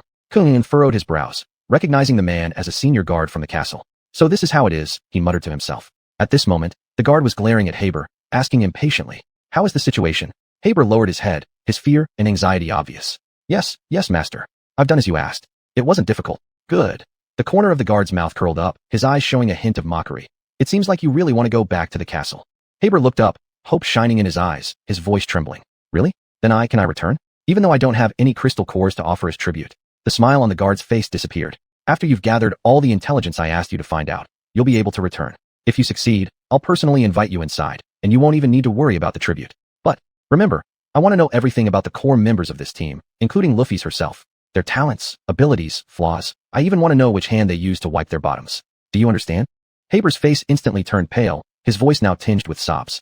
"But, master, those things, there's no chance for someone like me, just an ordinary servant, to find them out." The guard simply turned away. "Didn't you say you had become close to 2 people on the team? The reason I gave you this opportunity in the first place was because of that. Did you lie to me, boy?" Haber involuntarily shrank back. "No, really, I haven't lied. I do know them, and I even chatted with Luffy's scout. He's my friend." A threatening smirk appeared on the guard's face. "That settles it then, doesn't it? Just get that fool to talk. Trust me, someone like him, full of jealousy and self-importance, will spill everything once you give him a little attention. As long as you pretend to respect him, he'll talk non-stop." "All right." Haber nodded, then hesitated. After a brief silence, he timidly asked, "Master, you won't harm them, right? They are good people." The guard stared coldly at him, his tone laced with mockery. "Since you already know the answer, why bother asking?" All the strength seemed to leave Haber. His face sank, and he dared not look directly at the other person. But he didn't argue. "This damn bastard. Just wait. Conan was already figuring out how to teach that traitorous guy a lesson before booting him out of the house. Given their slight acquaintance, he decided against killing Haber. But at this moment, someone called out to him. It was Effie. Hey, idiot. Are you asleep? Hurry down. The hunt is about to begin. Conan was pulled out of the shadow's perspective, giving her a dissatisfied glare as he recalled his shadow and remained silent. I'll deal with him when I get back. But by the time he returned, Un was so exhausted that he had no energy left to handle anything. Though Conan's mind was filled with doubts and unease, he never imagined that this hunting trip would completely change everything. He just acted according to plan. This joint operation was unprecedented in scale, making him a bit nervous, but the company of many hunters somehow made him feel inexplicably reassured. This unusual hunting party left the settlement at noon and headed eastward, aiming for the colossal ruins of a collapsed lighthouse at the edge of the city. There were around 20 of them, carefully navigating the labyrinthine narrow streets. Effie served as the lead scout, while Conan conducted reconnaissance ahead and assisted her. The entire plan was as straightforward and simple as possible. But in the city of despair, nothing was truly safe, and everyone prepared for the worst. Soon enough, their concerns became reality. During the journey to the destination, a sudden sound caused Effie to freeze in place. She raised her fist as a signal to stop, staring into the mist with a heavy expression. Conan sensed something was about to happen and recalled his shadow, moving closer to Casey while preparing to grip the handle of residual night from midair. Suddenly, everything fell into an eerie silence. Then Effie's pupils expanded abruptly. Scatter quickly, she shouted. Before her words faded, experienced hunters had already scattered, leaping apart.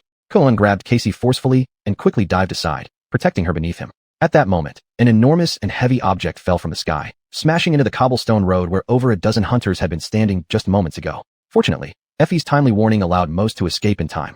However, a few were too slow in their reactions. Their screams were instantly drowned out by the sickening sounds of flesh being torn apart. Klein cursed inwardly, but there was no time for further thought. His shadow was still far away, leaving him no choice but to face the beast head-on despite his fear. He swiftly turned around while summoning residual night, but froze at that exact moment, his face ashen. In the middle of the street stood a massive bird with cracked cobblestones beneath its feet. Its pale body and black feathers were smeared with fresh blood. The metallic sheen of its beak parted slightly, revealing a row of sharp fangs. The characteristic 8 legs. It was a spire messenger. Klein stared at it, rooted to the spot by sheer terror, unable to move. Then, a long red tongue extended from the bird's mouth, licking the blood off its face. Move, he screamed internally, shaking off the paralyzing fear with his will to survive. Clutching residual night tightly, he prepared to fight for both his life and Casey's. Next, everything happened so fast, yet seemed to stretch endlessly like a century. The team faced a choice. Either retreat into the ruins where they might encounter even more terrifying things, or stay put and try to drive this demon back. Without hesitation, everyone chose to hold their ground. No matter how dangerous, familiar enemies were always better than the unknown. The surviving hunters launched all-out attacks on the demon, knowing full well that low-tier abilities couldn't penetrate a demon's feathered defenses. Yet every assault managed to cause some level of disruption. Those gifted with talents capable of inflicting direct harm instantly unleashed their signature skills, hoping for just a brief moment of disorientation in the monster. They threw themselves into battle wholeheartedly. After all, even if a dreamer's power was extraordinary, injuring a demon remained nearly impossible. But should the barrage of attacks grow fierce enough, it could potentially make the messenger retreat to seek easier prey. However, once fully enraged, many among them would likely die. Battling a creature of this caliber felt akin to taking part in a perilous gamble between life and death. In those mere seconds, the outcome remained unclear. The messenger easily defended against attacks raining down like hailstones, then countered with its razor-sharp beak, piercing straight through the chest of a bulky hunter clad in heavy armor in one swift strike. Another hunter barely avoided being shredded into pieces by its claws thanks to Cast's incredible speed, pulling him out of danger at the last second. Klein waited in readiness behind, protecting Casey while praying his shadow would arrive in time to give him a chance to harm the accursed beast. Yet, ultimately, it was Effie who delivered the decisive blow. She swung her weapon and leapt forward. Klein watched as her powerful muscles rippled under her olive skin like taut steel strings. Her body tensed like a bow pulled to its limit, poised to unleash immense strength. Her attack came crashing down irresistibly, carrying enough force to shake mountains. None of them expected her weapon's point to pierce through the messenger's pale chest, spurting out streams of blood. The demon let out a shrill, agonizing scream before retaliating fiercely with its strong talons. Effie quickly summoned a heavy round shield with her left hand. She dug her feet into the ground forcefully, leaned forward, and absorbed the devastating blow with sheer determination. Cracks spread outward in the cobblestones beneath her boots, but she remained standing firm. Puffed, blood dripped from the corner of her mouth, yet she grinned disdainfully before madly twisting her weapon to widen the wound. The demon obviously hadn't anticipated such tenacious resistance from these seemingly insignificant humans, nor had it foreseen itself being injured. It roared again, flapping its wings violently to throw the hunters off balance. It grabbed the corpse of a fallen hunter and soared away into the air. Soon, the creature shrank into a small black dot in the sky. What remained below were bloody traces, scattered rubble, and the pained groans of wounded hunters. Regardless, they had survived at least most of them. Effie straightened up, retracting her shield, and inspected herself. Damn, I think my arm's broken. Blood still trickled from her chin, but she burst into hearty laughter, leaning on her weapon. Clearly, blocking that demon's strike wasn't as easy as she made it look. Klein had intended to commend her astonishing blow, but suddenly, he noticed something amiss. A chill ran down his spine as his gaze settled on Effie's weapon. He'd never witnessed her fight firsthand before, so this was his first time seeing what kind of weapon Effie used. It was a spear, an ancient and exquisite spear cast from bronze.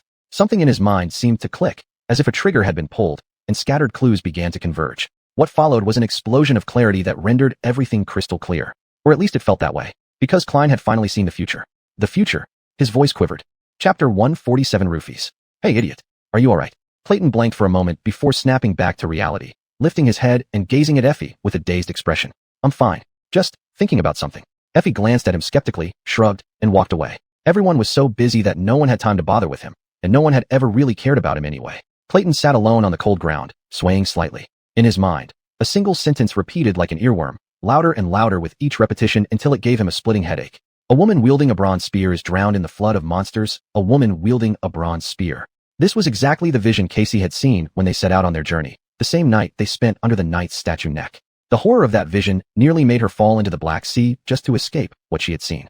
This was the key, connecting every bit of information Clayton knew into a complete picture, revealing the horrifying truth behind that vision. His body trembled slightly as he vividly recalled the scene Casey described during that dark night.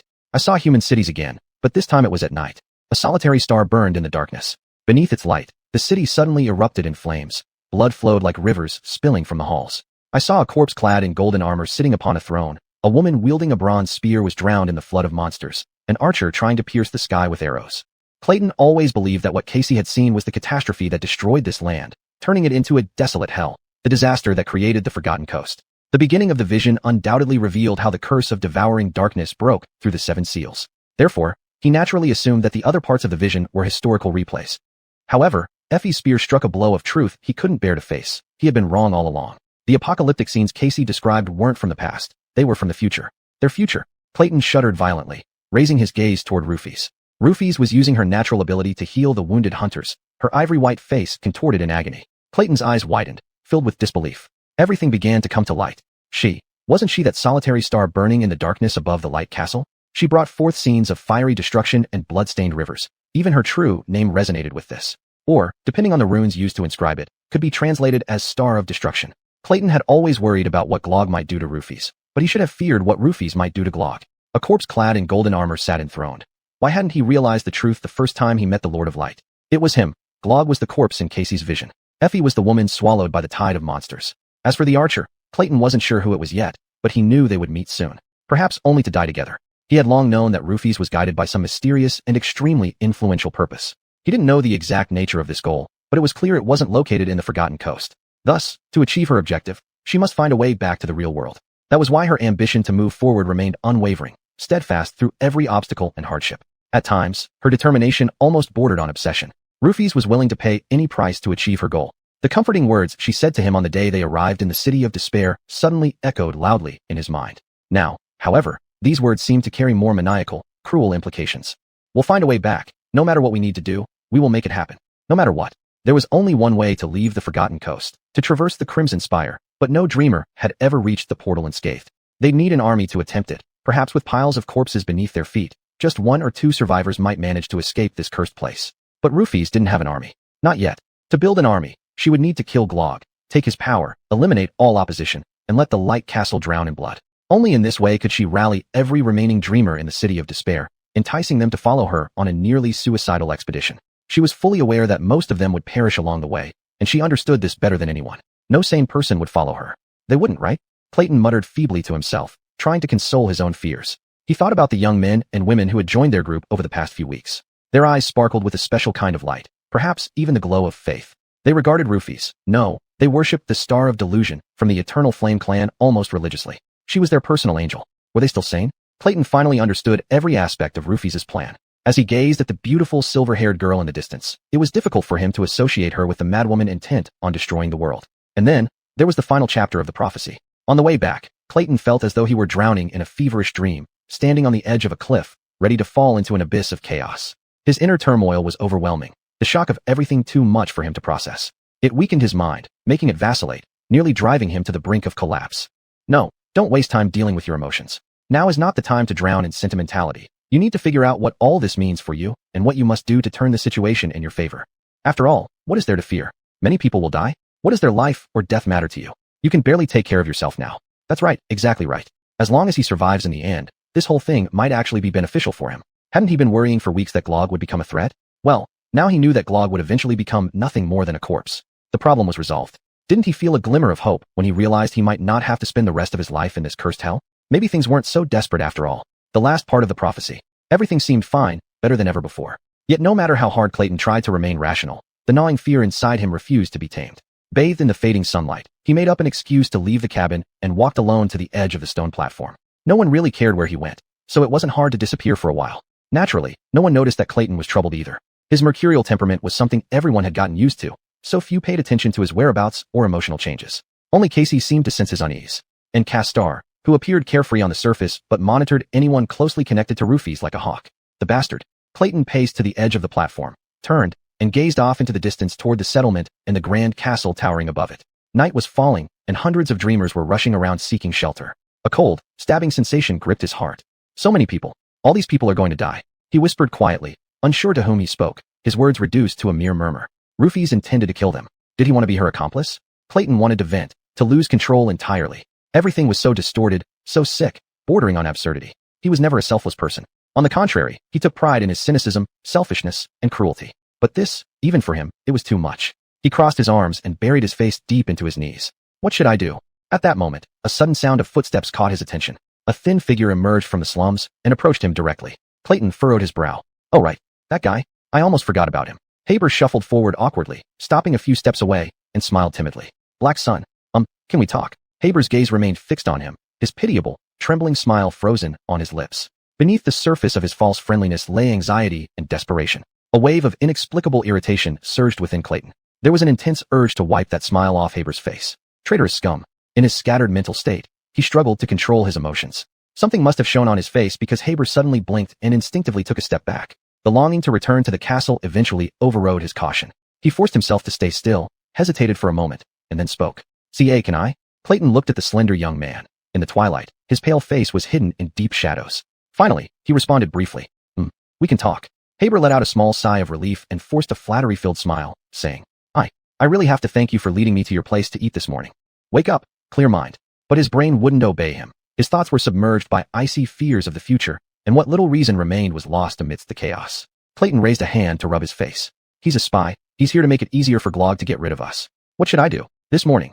Yes, before all this happened, Clayton had witnessed Haber reporting to the guards. He had originally intended to beat up this timid young man and kick him out of the cabin, but doing so obviously wouldn't be worthwhile.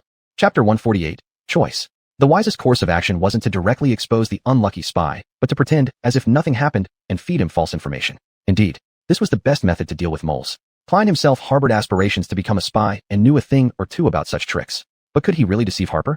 This unsuccessful informant had accidentally hit the right target. Klein did indeed possess many secrets, and he couldn't tell lies easily. However, he was also a master of deception, so, Black Sun. Klein slightly froze and glanced at Harper. Sorry. I'm a bit off after today's hunt. What do you want to talk about? Harper sighed in relief, and once again a smile surfaced on his face, one laced with an almost imperceptible slyness. Look, I want to thank you for everything you've done for everyone in the settlement. When I left the castle, I took something very special. I'd like to share it with you. Klein raised an eyebrow. Something very special? I should see what exactly he is trying to pull off, mixing some small truths into the lies and inform Rufus by tomorrow morning, right? At the same time, Harper kept nodding. It's a bottle of wine. Every month, the craftsmen from the garden sell a few bottles. It's not easy to get one, but my luck was good this time. Would you like to try? My hut is nearby. Klein briefly lost focus, but quickly forced himself back to the present. What is Harper talking about? Craftsman, wine, luck. Why not? He nodded at Harper as a signal, then followed him as he led the way. The two figures gradually disappeared down the path. On their way to Harper's dwelling, they brushed past residents of the slums, which sparked within Klein a feeling. These people seemed like walking dead. Most were already destined, even though they hadn't realized it yet. But he understood well enough. The weight of knowing this truth was slowly crushing him. Harper's hut was even more shabby than other dwellings in the slums. It was built haphazardly with rotten wooden blocks, riddled with cracks through which cold winds howled inside. Inside, there was merely a pile of seaweed and straw serving as a mattress, alongside a short, wobbly wooden table. At this point, Klein didn't find it hard to comprehend why this man yearned so desperately to return to the castle.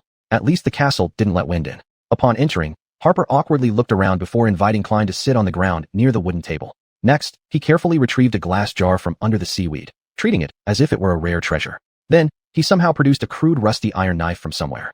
It gleamed dully in the dim light. With a few swift moves, he broke the wax seal on the jar, threw the knife onto the table, and poured out a milky white liquid, filling a chipped ceramic cup. "For you." Smiling, he handed the cup to Klein. Klein took the cup, lightly sniffed the strange aroma of this wine. He remembered that many people in the suburbs drowned their sorrows in alcohol or committed suicide with cheap stimulants and drugs. Fortunately, he had always been overly suspicious and wouldn't allow anything to alter his state of mind. Moreover, for quite a long time, he couldn't die before finishing something crucial. Anyway, Klein was unfamiliar with alcohol. Bringing the rim of the cup to his lips, he held his breath and drank it all at once. A pleasant warm current swiftly spread throughout his body, bringing a touch of sweet solace that made him unconsciously squint his eyes, momentarily forgetting all his surrounding troubles. Now I understand the appeal of this drink. This wine isn't half bad. Harper hurriedly refilled the cup, asking curiously, "I heard about your recent hunt. Wow, you actually survived under the hands of the messenger of the spike. That must have been thrilling." Klein paused slightly, nonchalantly shrugged, and countered, "I just stood at the back. Otherwise what?" Harper shook his head. "Even so, you're remarkable. I heard you followed Voidstar since the beginning and stayed in the labyrinth for over 2 months. Is that true?" Harper's acting skills were truly terrible. Even if Klein hadn't suspected him as a spy beforehand, by now something felt wrong. Still, pretending to be unaware came easily to him. People like me, insignificant characters, when we receive a little respect, will spill our hearts out without reservation, right? He smirked inwardly. The haughty guard underestimated him. Flushed from the drink, Klein revealed a slow grin. "Oh, indeed.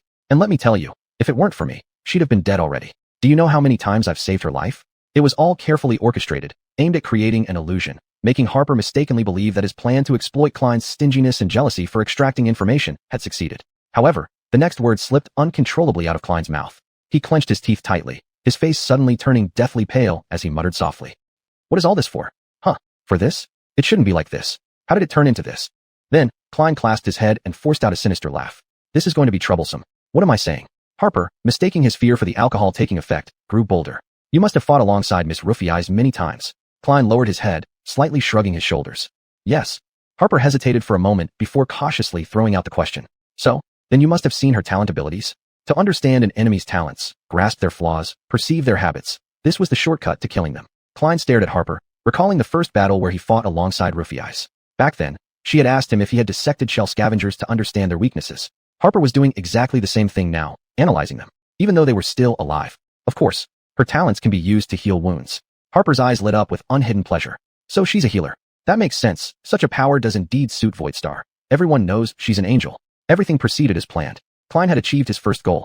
He skillfully laid a trap, making Harper think that Roofy Eyes' talents were limited only to healing. Of course, there must still be other spies lurking in the slums. They would work together by sharing how Roofy Eyes healed injured hunters today, leading Gong Lao and his men to probably believe Roofy Eyes lacked offensive capabilities. Who could have guessed that her eternal flame could both heal and destroy? At this point, Harper refilled the wineglass again. "Oh, by the way, I've always wanted to ask. Do you know how Roofy Eyes got her true name?" Perhaps because Klein's mental state was extremely bad, perhaps due to the effects of alcohol, or maybe just a momentary misjudgment, he didn't fully consider what he was about to say before responding. Probably similar to mine. As soon as the words left his lips, he froze. Shit. He had intended to create a false image of Roofy Eyes in Harper's mind, and for a fleeting instant, he forgot that he needed to keep his true name confidential. No, how could I? Klein struggled to not reveal panic on his face. He threw back his head in laughter, trying to undo the damage and make it seem like his previous statement was just a joke. Thankfully, Harper seemed to fall for it. Following his lead, he laughed too, his eyes filled with mocking light as he glanced at Klein. However, Harper's next words plunged Klein into an abyss of ice-cold dread, as if the gates of hell had opened beneath his feet. Trying to fit in with the mood, Harper grinned widely while teasing. "Oh, of course, Master Black's son. And what about your true name?" Klein stared at him, his smile frozen in place. Think. How do I get out of this situation?" But there was no escape, at least none he could see. He'd cornered himself completely. The familiar pressure crept into his mind, growing heavier until Klein's complexion turned ashen. Harper continued to wait for a reply with a grin plastered across his face. His features appeared gaunt and weary, his eyes carrying a flicker of hope amidst fear and despair. In the end, he was just a frail, pitiful child. This pressure morphed into a blinding pain, causing Klein's body to tremble uncontrollably. Why? Why did he have to ask that question? There was no undoing what had been done. The facts couldn't change. Like a wild beast driven to its last stand, at this moment all Klein could focus on was one thought. Finally, Harper sensed something wrong and widened his eyes. Black, how to survive? Right before the agony surpassed his threshold and he was about to utter an answer, Klein abruptly leaned forward, grabbing the rough iron knife and plunging it into the young man's heart. He drove the blade deeply into Harper's emaciated frame before pouncing fiercely forward. The frail wooden table shattered into pieces against the wall after being flung aside. With his other hand, he tightly gripped the young man's cheeks, pinning him to the floor so that he couldn't emit any sound. Harper's bulging eyes were filled with pain and terror, silently staring at Klein. Though voiceless, his gaze thundered loud accusations. What? As he felt the warm blood flow down his palm, Klein finally succumbed to the agony brought on by his flaws. His voice was hoarse and low, barely audible. Lost in the light. I strayed, lost outside of the light. Harper's trembling fingertips grazed his own cheek, where blood mixed with tears. He feebly tried to push Klein away, but his hands were too weak. Klein bit his lips tightly, letting the blood drip from the corner of his mouth as he pinned Harper down and twisted the knife handle, praying it would all end soon. Don't look at me. This is what you deserved. Don't look at me with that expression. Eventually, Harper's eyes, once full of terror and accusation, became hollow and lifeless, his pupils dilating. Through the thin long robe, Klein perceived that the young man's heart had ceased to beat. Not until after Harper had died did he release the knife, staggering to the side. Chapter 149, The Past. God. As if in response to his call, the sound of a curse faintly whispered in his ear. You have killed Dreamer Haber. Your shadow grows stronger. Klein convulsed in agony, bent over and vomited violently, then collapsed on the ground, weakly wiping his face, but instead smearing blood all over it. I killed him. I just killed a living person. He was surrounded by an eerie silence, sitting on the cold stone as his gaze swept over the body from which he had just taken a life, striving to clear his thoughts. After a long time, he finally understood. That's outrageous. This is simply too outrageous. All of this weighed heavily on him. Why did he have to endure all this? From the slave caravan to the Forgotten Coast, then Lou Fiss, and now Haber. What had he done wrong to keep experiencing these nightmares? Was it that he was actually dead, trapped in the abyss of hell without realizing it? No, he reaped what he sowed. He was a spy. Klein clenched his hands tightly, desperately trying to convince himself of this idea. Why on earth should he feel guilty? That bastard had planned to sell you out to Gonrogue. He knew he was assisting in evil doing. Not just you, but also Lou Fiss and Casey. No matter how hard he tried to persuade himself that killing Haber was necessary, deep down inside, he still could not accept it. There were countless gentler ways to deal with such a cowardly and pitiful spy. No, there's something deeper here. There's no one else here. Can't you be honest with yourself for once? Admit it, stop pretending. Klein's face was filled with anguish, his teeth grinding audibly. Say it. He managed to speak, his voice low and heavy. I killed him because I wanted to live. I killed him because it was easy. As soon as the words were out, he suddenly felt somewhat better inside. What's so terrible about this? He was already a murderer anyway. He even intended to help Lou Fiss kill more people. This ironic situation almost made Klein burst into laughter. He didn't want to make too much noise. Breaking the table had already been a mistake. What if someone came to investigate the commotion? That would be bad. Things would get awkward. Then, what should he do with this corpse? Klein hadn't thought of an answer, yet he bent forward again, vomiting. After a while, when he straightened up again, he noticed the door to the cottage was wide open. Standing in the doorway, pale-faced, wasn't anyone else but Castor. Castor stared, shocked by the scene before him. The broken table, the smell of alcohol lingering in the air, the corpse covered in blood with a knife through its chest, and Klein kneeling on the ground, his hands and face smeared with blood, his hair in disarray. Oh no, this isn't. However, his mind went blank, unsure what to say. Anything he said wouldn't matter. The situation didn't seem likely to improve either. Castor widened his eyes, fear evident in his voice as he asked. Klein, what did you do? Klein turned his head, catching Castor in his peripheral vision. After a moment, he responded coldly. What do you think? I killed that bastard. His voice was calm and cold. Regardless of how Klein felt inside, he couldn't show any sign of weakness in front of Castor. He didn't trust this proud descendant of the Hanley family. Castor always seemed somewhat off. Thus, if acting was needed, this was the time. Especially since, unlike the others in the slums, Castor already knew that Klein wasn't as incompetent as everyone believed. He had known ever since the night the three of them joined forces to fight the demon. You killed. Why did you kill him? Klein stood up, casually shrugging his shoulders. He asked too many questions. Castor gaped in shock, then closed his mouth. After a pause, he suddenly furrowed his brow. What kind of questions? It seemed like something had occurred to him. Now that you mention it, what exactly was he doing here? Oh, you can probably guess, like how much I know about Lou Fiss, what her innate abilities are, where her real name comes from, etc. Klein didn't wait for Castor's response, continuing while wiping his hands with seaweed. Actually, this guy named Haber was sent by Taisai to monitor us. This morning I saw him report to a high-ranking guard at the castle. Castor was silent for a moment, then asked softly, do you have evidence? Klein glared at him, raising an eyebrow. Isn't my word enough proof? A crazy idea suddenly flashed through his mind. Should I kill Castor too? If it comes to that, could I really do it? Highly unlikely. What? Don't you trust me? The situation was bad, very bad. Whatever Castor said next could cause Klein great trouble, and he felt utterly powerless. He anxiously stared at Castor. No, I trust you. Castor frowned, hesitating for a moment before stepping inside and gently closing the door behind him. His eyes were filled with complexity. Actually, I also had my suspicions about this guy. So when I heard that you two were seen going out together, I came here. But, Klein, others, they might not think the same. He smelled the blood in the air and his face twisted with pain. I'm sorry to say it, but your infamous temper is widely known. Add in the influence of alcohol, and there's no evidence linking Haber to the castle. You understand, this situation is troublesome. Damn bastard. Klain furrowed his brows, trying hard to mask the turmoil within him. He already had a clear understanding of how things would unfold. So what? What are you planning to do? Castor grabbed his shoulder, speaking in a serious and solemn tone. What else can be done? Of course, I will help cover up everything. After all, we are comrades. But, Klain, absolutely no one can know what happened here. Especially Miss Lufis. This will be our secret. Agreed. Having said that, he locked eyes with Klain, a meaningful smile curling at the corners of his lips. Klain's face darkened as he gave Castor an indifferent once-over. Even though Castor's smile was warm, and his voice carried soothing tones, Klain saw through him clearly. The so-called, I'll help you, was merely a veiled hint. I'll control you. For nothing served better as leverage than a terrifying secret. His help wasn't free, it came at a price. What could Klain do?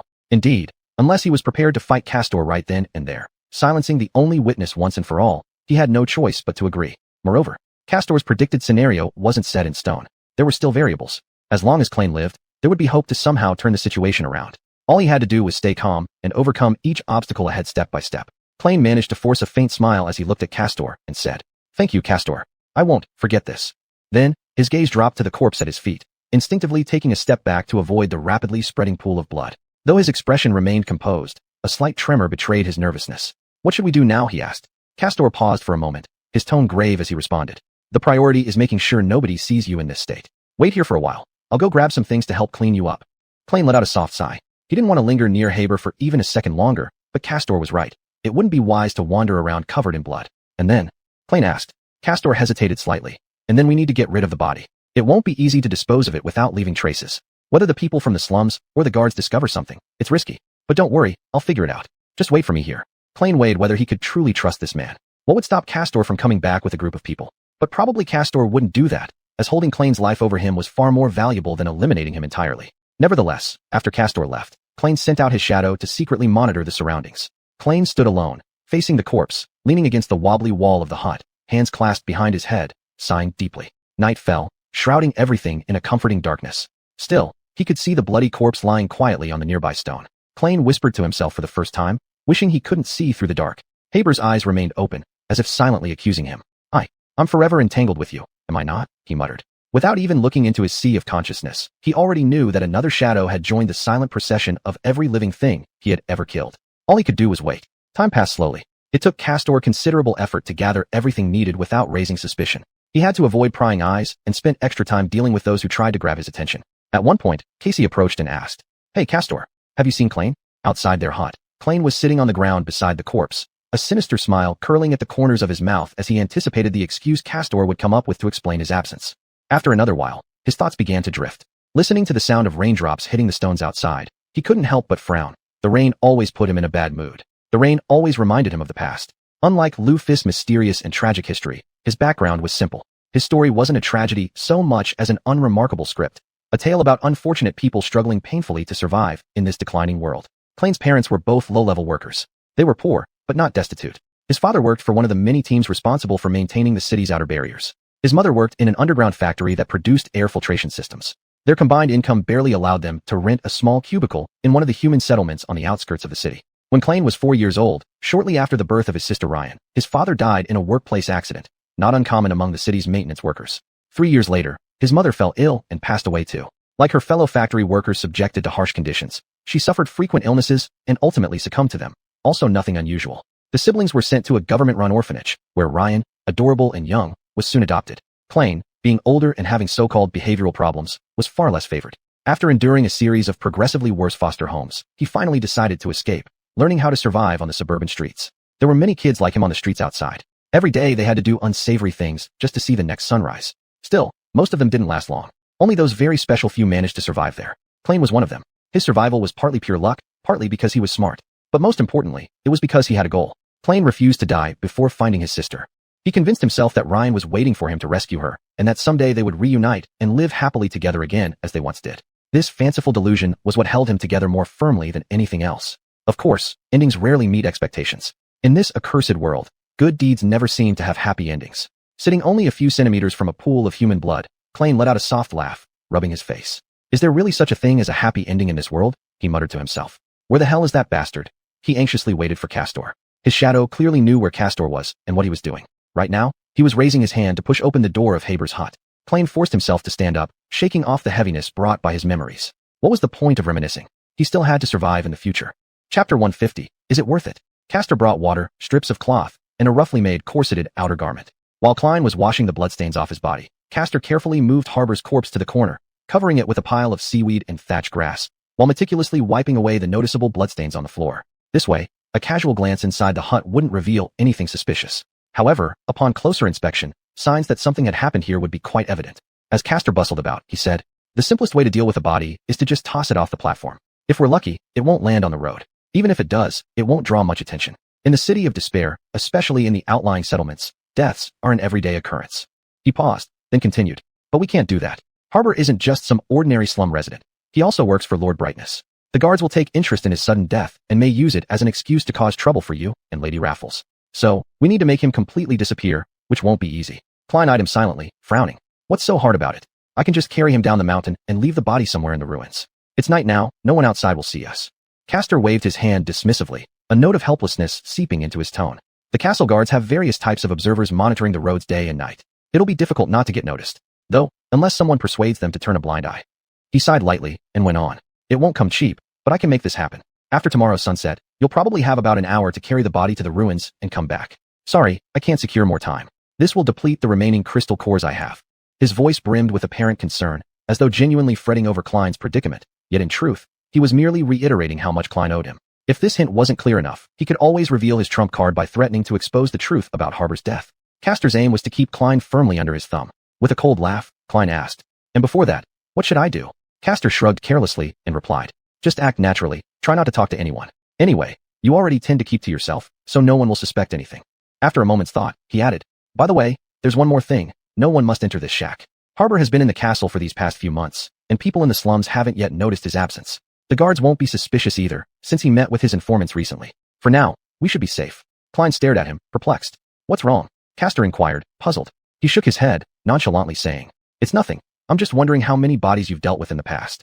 Castor frowned deeply, confessing, "No, this is my first time handling a body. In the city of despair, usually leaving the body where everyone can see it tends to be more beneficial."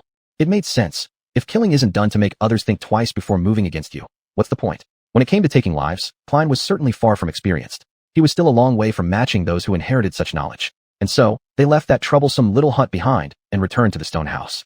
No one paid any attention to Klein as he returned to his room and sat quietly on the narrow bed. He thought he would definitely not be able to sleep tonight, partly due to the anguish of knowing Raffles' plans, and partly due to the remorse of having caused Harbor's death. However, as soon as his head touched the pillow, he fell asleep soundly, utterly exhausted. In the morning, he woke up abruptly, feeling restless, assuming that an angry mob from the slums would storm in at any moment, eager to. Well, what exactly could they do? If things got critical, very few among them could truly pose a threat to him. But there was no one at the door. After some consideration, he decided to act as he normally would. Klein stepped out of his room and went outside to wash his face. Raffles' followers nodded in greeting or ignored him altogether, just as usual. Their smiles were friendly yet fleeting. No one spared him a second glance. Klein inexplicably felt uneasy and simply fled the stone house, looking up at the sky. The sky remained unchanged. Everything stayed exactly the same as yesterday and every day prior. How could this be? He cruelly killed someone, yet seemingly, no one cared. The world kept turning without Harbor, indifferent to the terrified and sorrowful look of shock that lingered in the eyes of that timid young man when he died. Even the guards seemingly hadn't noticed their spy's disappearance. Klein raised his hand to cover his face, masking the pain there as a severe headache gripped him. If they don't care, why should I? Forget that fool. But he did care. Though illogical, he felt he must mourn the lost life, even if he was the only one doing so. Perhaps it was because this situation mirrored how he'd always imagined his own death would go, completely unnoticed. Abandoned, forgotten, not a single soul remembers that he ever existed. How pitiful. Returning inside, Klein went straight into his room, sat on the edge of the bed, and stared blankly at the wall. He stayed in his room almost all day, venturing out only briefly to pretend to practice with residual night. When he swung the sword, he seemed to catch Rufus frowning as she observed his form.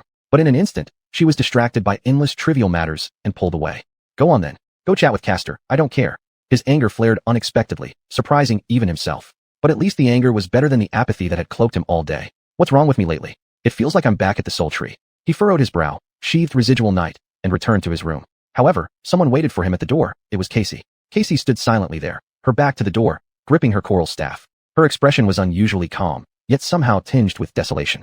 Klein's heart tightened. Had she seen something? He managed to force a small smile, feigning lightness in his voice. Oh hey Casey, what's up? She turned around to face him, hesitated for a moment, then revealed a slightly stiff smile, just as forced as his own.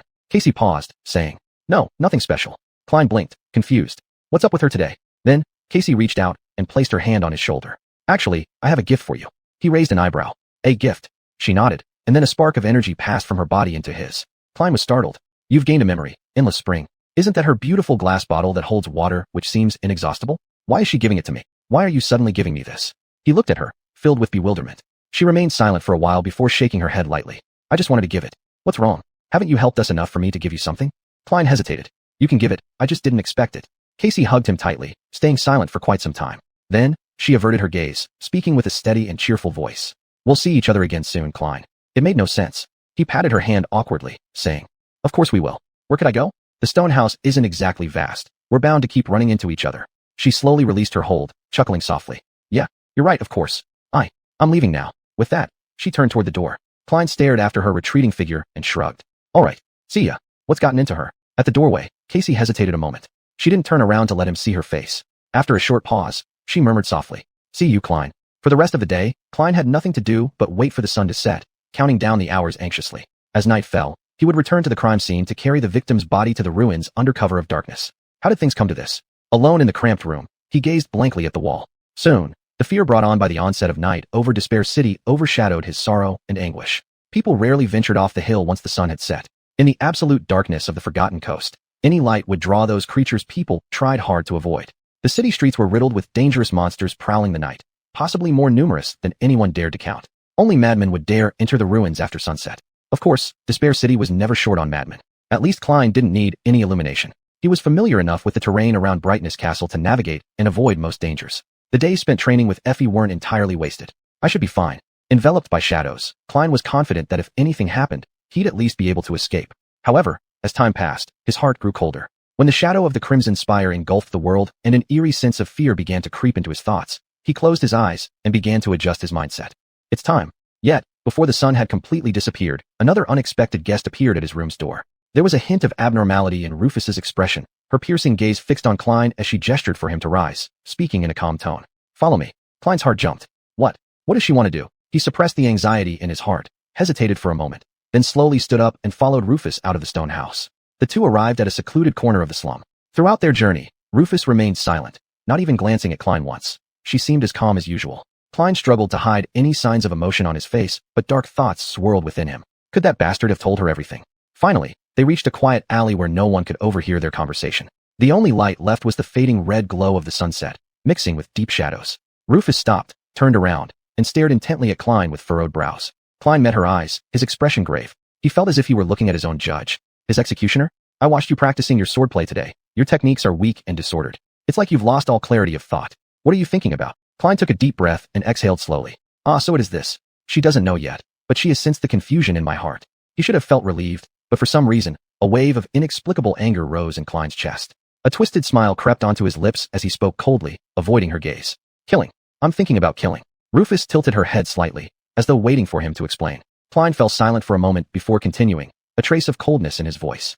"Haven't you said before that the essence of combat is killing?" She nodded slightly. He looked straight into her eyes and went on. "So, Rufus, why are you so well-versed in killing?" Ever since the day you didn't blink when you chopped off Andre's head, I've wanted to ask you this. You're here preaching that we're all compatriots, not beasts. Wasn't Andre human too?" Her brows furrowed. "Is this all because of that?" Klein leaned forward slightly, a look of pressing inquiry in his eyes. "This is just part of it." Rufus remained silent for a long time, and finally, at a certain moment, she absent-mindedly raised her hand, lightly rubbing her neck. "Finally," she said, "it's not that I killed many people, but many people tried to kill me." His eyes widened in shock. "Why would so many people want to kill you?" She gave him an amused glare. "Why? For all kinds of reasons. My family used to be very prominent, don't you remember? But power, it's a dangerous thing, Klein. In your climb to the peak of power, you inevitably make countless enemies. And when the day comes that your power wanes, those enemies remain." She turned her face away, her voice as cold as ever. "I guess I was probably 5 or 6 years old the first time someone tried to kill me. It was my nanny. She brought me to an empty room, strangled me with both hands, trying to suffocate me. At first, I thought it was just a game. At least, I did during the first few seconds." Rufus looked at him, her eyes sparkling with white sparks. "That was when I understood what weakness meant. And when my teacher happened to pass by, rushed in, and used his strength to kill her, that was when I understood what power was. So, yes, I am not unfamiliar with severed heads, Klein. Is this what you want to understand?" He stared at her, but shook his head lightly. At that moment, she must have been incredibly afraid, so helpless. The feeling of helplessness, he understood it all too well. For reasons unknown, Klein had never imagined that the proud and unyielding star of emptiness, the daughter of heaven, had experienced such a taste, profoundly affected by it. Just like himself. Seeing Klein shake his head, Rufus laughed lightly again, but there wasn't a trace of humor in her eyes. So, what do you really want to ask? Klein, what's all this for? Don't you think I haven't noticed how you've been eyeing me ever since the battle with the Spire Messenger? Speak up, and you owe me at least honesty. As she finished, she lightly tapped her forehead. He glared at her, his face showing a complex expression, pale and serious, lasting for quite a while. Finally, he made up his mind, turning his head away so as not to look into her eyes, and asked with an incredibly serious tone. I want to know what your goal has been all along. I want to know if all of this is worth the sacrifice of countless lives. Chapter 151 Light and Shadow. Lufius furrowed her brow, a trace of surprise flickering in her cold gray eyes. My goal? Hasn't it always been obvious? She asked, pointing toward the slums that surrounded them and the grand castle towering above. I'm trying to help these people. What else could it be? Playan sighed gently and turned his head, then suddenly asked, Hey, did I ever tell you about my sister's story? She shook her head, a look of confusion on her face. No, why bring this up all of a sudden? His expression grew complicated, and he wore a wistful yet despairing smile. I've just been thinking about her lately, so I thought I'd talk about it. You see, our parents passed away when we were still very young. She was adopted by someone, while I ended up on the streets. My life was far from good. In fact, it was nothing but misery and suffering. And so, even though I was quite young, I assumed naively that her situation must have been the same as mine. That's why I became obsessed with the idea of finding her. I had this fantasy in my mind, rescuing her, protecting her, and reuniting our family. At this point, Playan paused, and there was only pain left on his face. He squatted down and covered his face with his hands. But how could someone like me, worthless and detested by others, possibly find anyone? You know what the city database is like. Even if it worked properly, accessing any information required citizenship, and not just any kind, but a citizen of some standing. As for me, to achieve my goal, I would do anything. So, I started saving money. A street-roaming kid didn't make much, but even so, I tried to save as much as I could. Through the gaps between his fingers, Playan's face was seen growing paler. Even though I went hungry every day, I would still squirrel away those pitiful credit points earned from doing all sorts of despicable things. After 4 or 5 years, around the time I was about to turn 17, I finally saved up enough money to hire a private detective. A faint smile tugged at the corner of his mouth, tinged with sorrow. You know, that detective sometimes hired us street rats to gather information for him. His services weren't cheap, but I trusted him, or at least his competence. So, I gave him all the money I had, asking him to find my sister. Guess what? He found her. About a month after our deal, he handed me a piece of paper with an address written on it. And so, I went to that place. Lufius hesitated for a moment before quietly asking, What happened next? Did you see your sister? Playan rubbed his face, glanced at the sky, and spoke to himself. In a way, yes. Actually, I met her near a subway station. Only at that time, I didn't recognize her. You see, even though I had this naive notion of being her savior, I barely remembered what she looked like anymore. There was a girl, roughly 12 years old, wearing a neat school uniform. We were walking in the same direction. It wasn't until she walked into the house listed on the address that I realized it was her. He fell silent for a moment, and then continued, his voice unusually cold. It was already dark by then. I remember it was raining. The house was located in a very upscale neighborhood. That house completely belonged to them. Only one family lived there. Can you imagine? Yes, I think you can. Anyway, there was even a lawn outside. And a window, a large window radiating light outward. Watching them through that window almost felt like watching a TV show. Playan recalled the magnificence of that house and his own awkward astonishment at that moment, trying to cover it up with a smile that failed. Standing in the shadow just outside the glow of the light, I observed her family for a while. They loved and cared for her. She had real food, plenty of it, and would never go hungry again. She had beautiful clothes and expensive textbooks. She even had adorable younger siblings. They were all smiling, laughing, sharing wonderful times together. Lufius stared at him and asked, So what did you do? Playan didn't answer right away. Instead, he remembered standing there at the time, looking at those happy people. How he looked down at his frail body, his dirty and torn clothes, and the bruises on his bleeding knuckles, realizing just how out of place he was in that picture. After dreaming for years about finding his sister and saving her, he now had to face a simple fact. She never actually needed him. She might not even remember that he existed.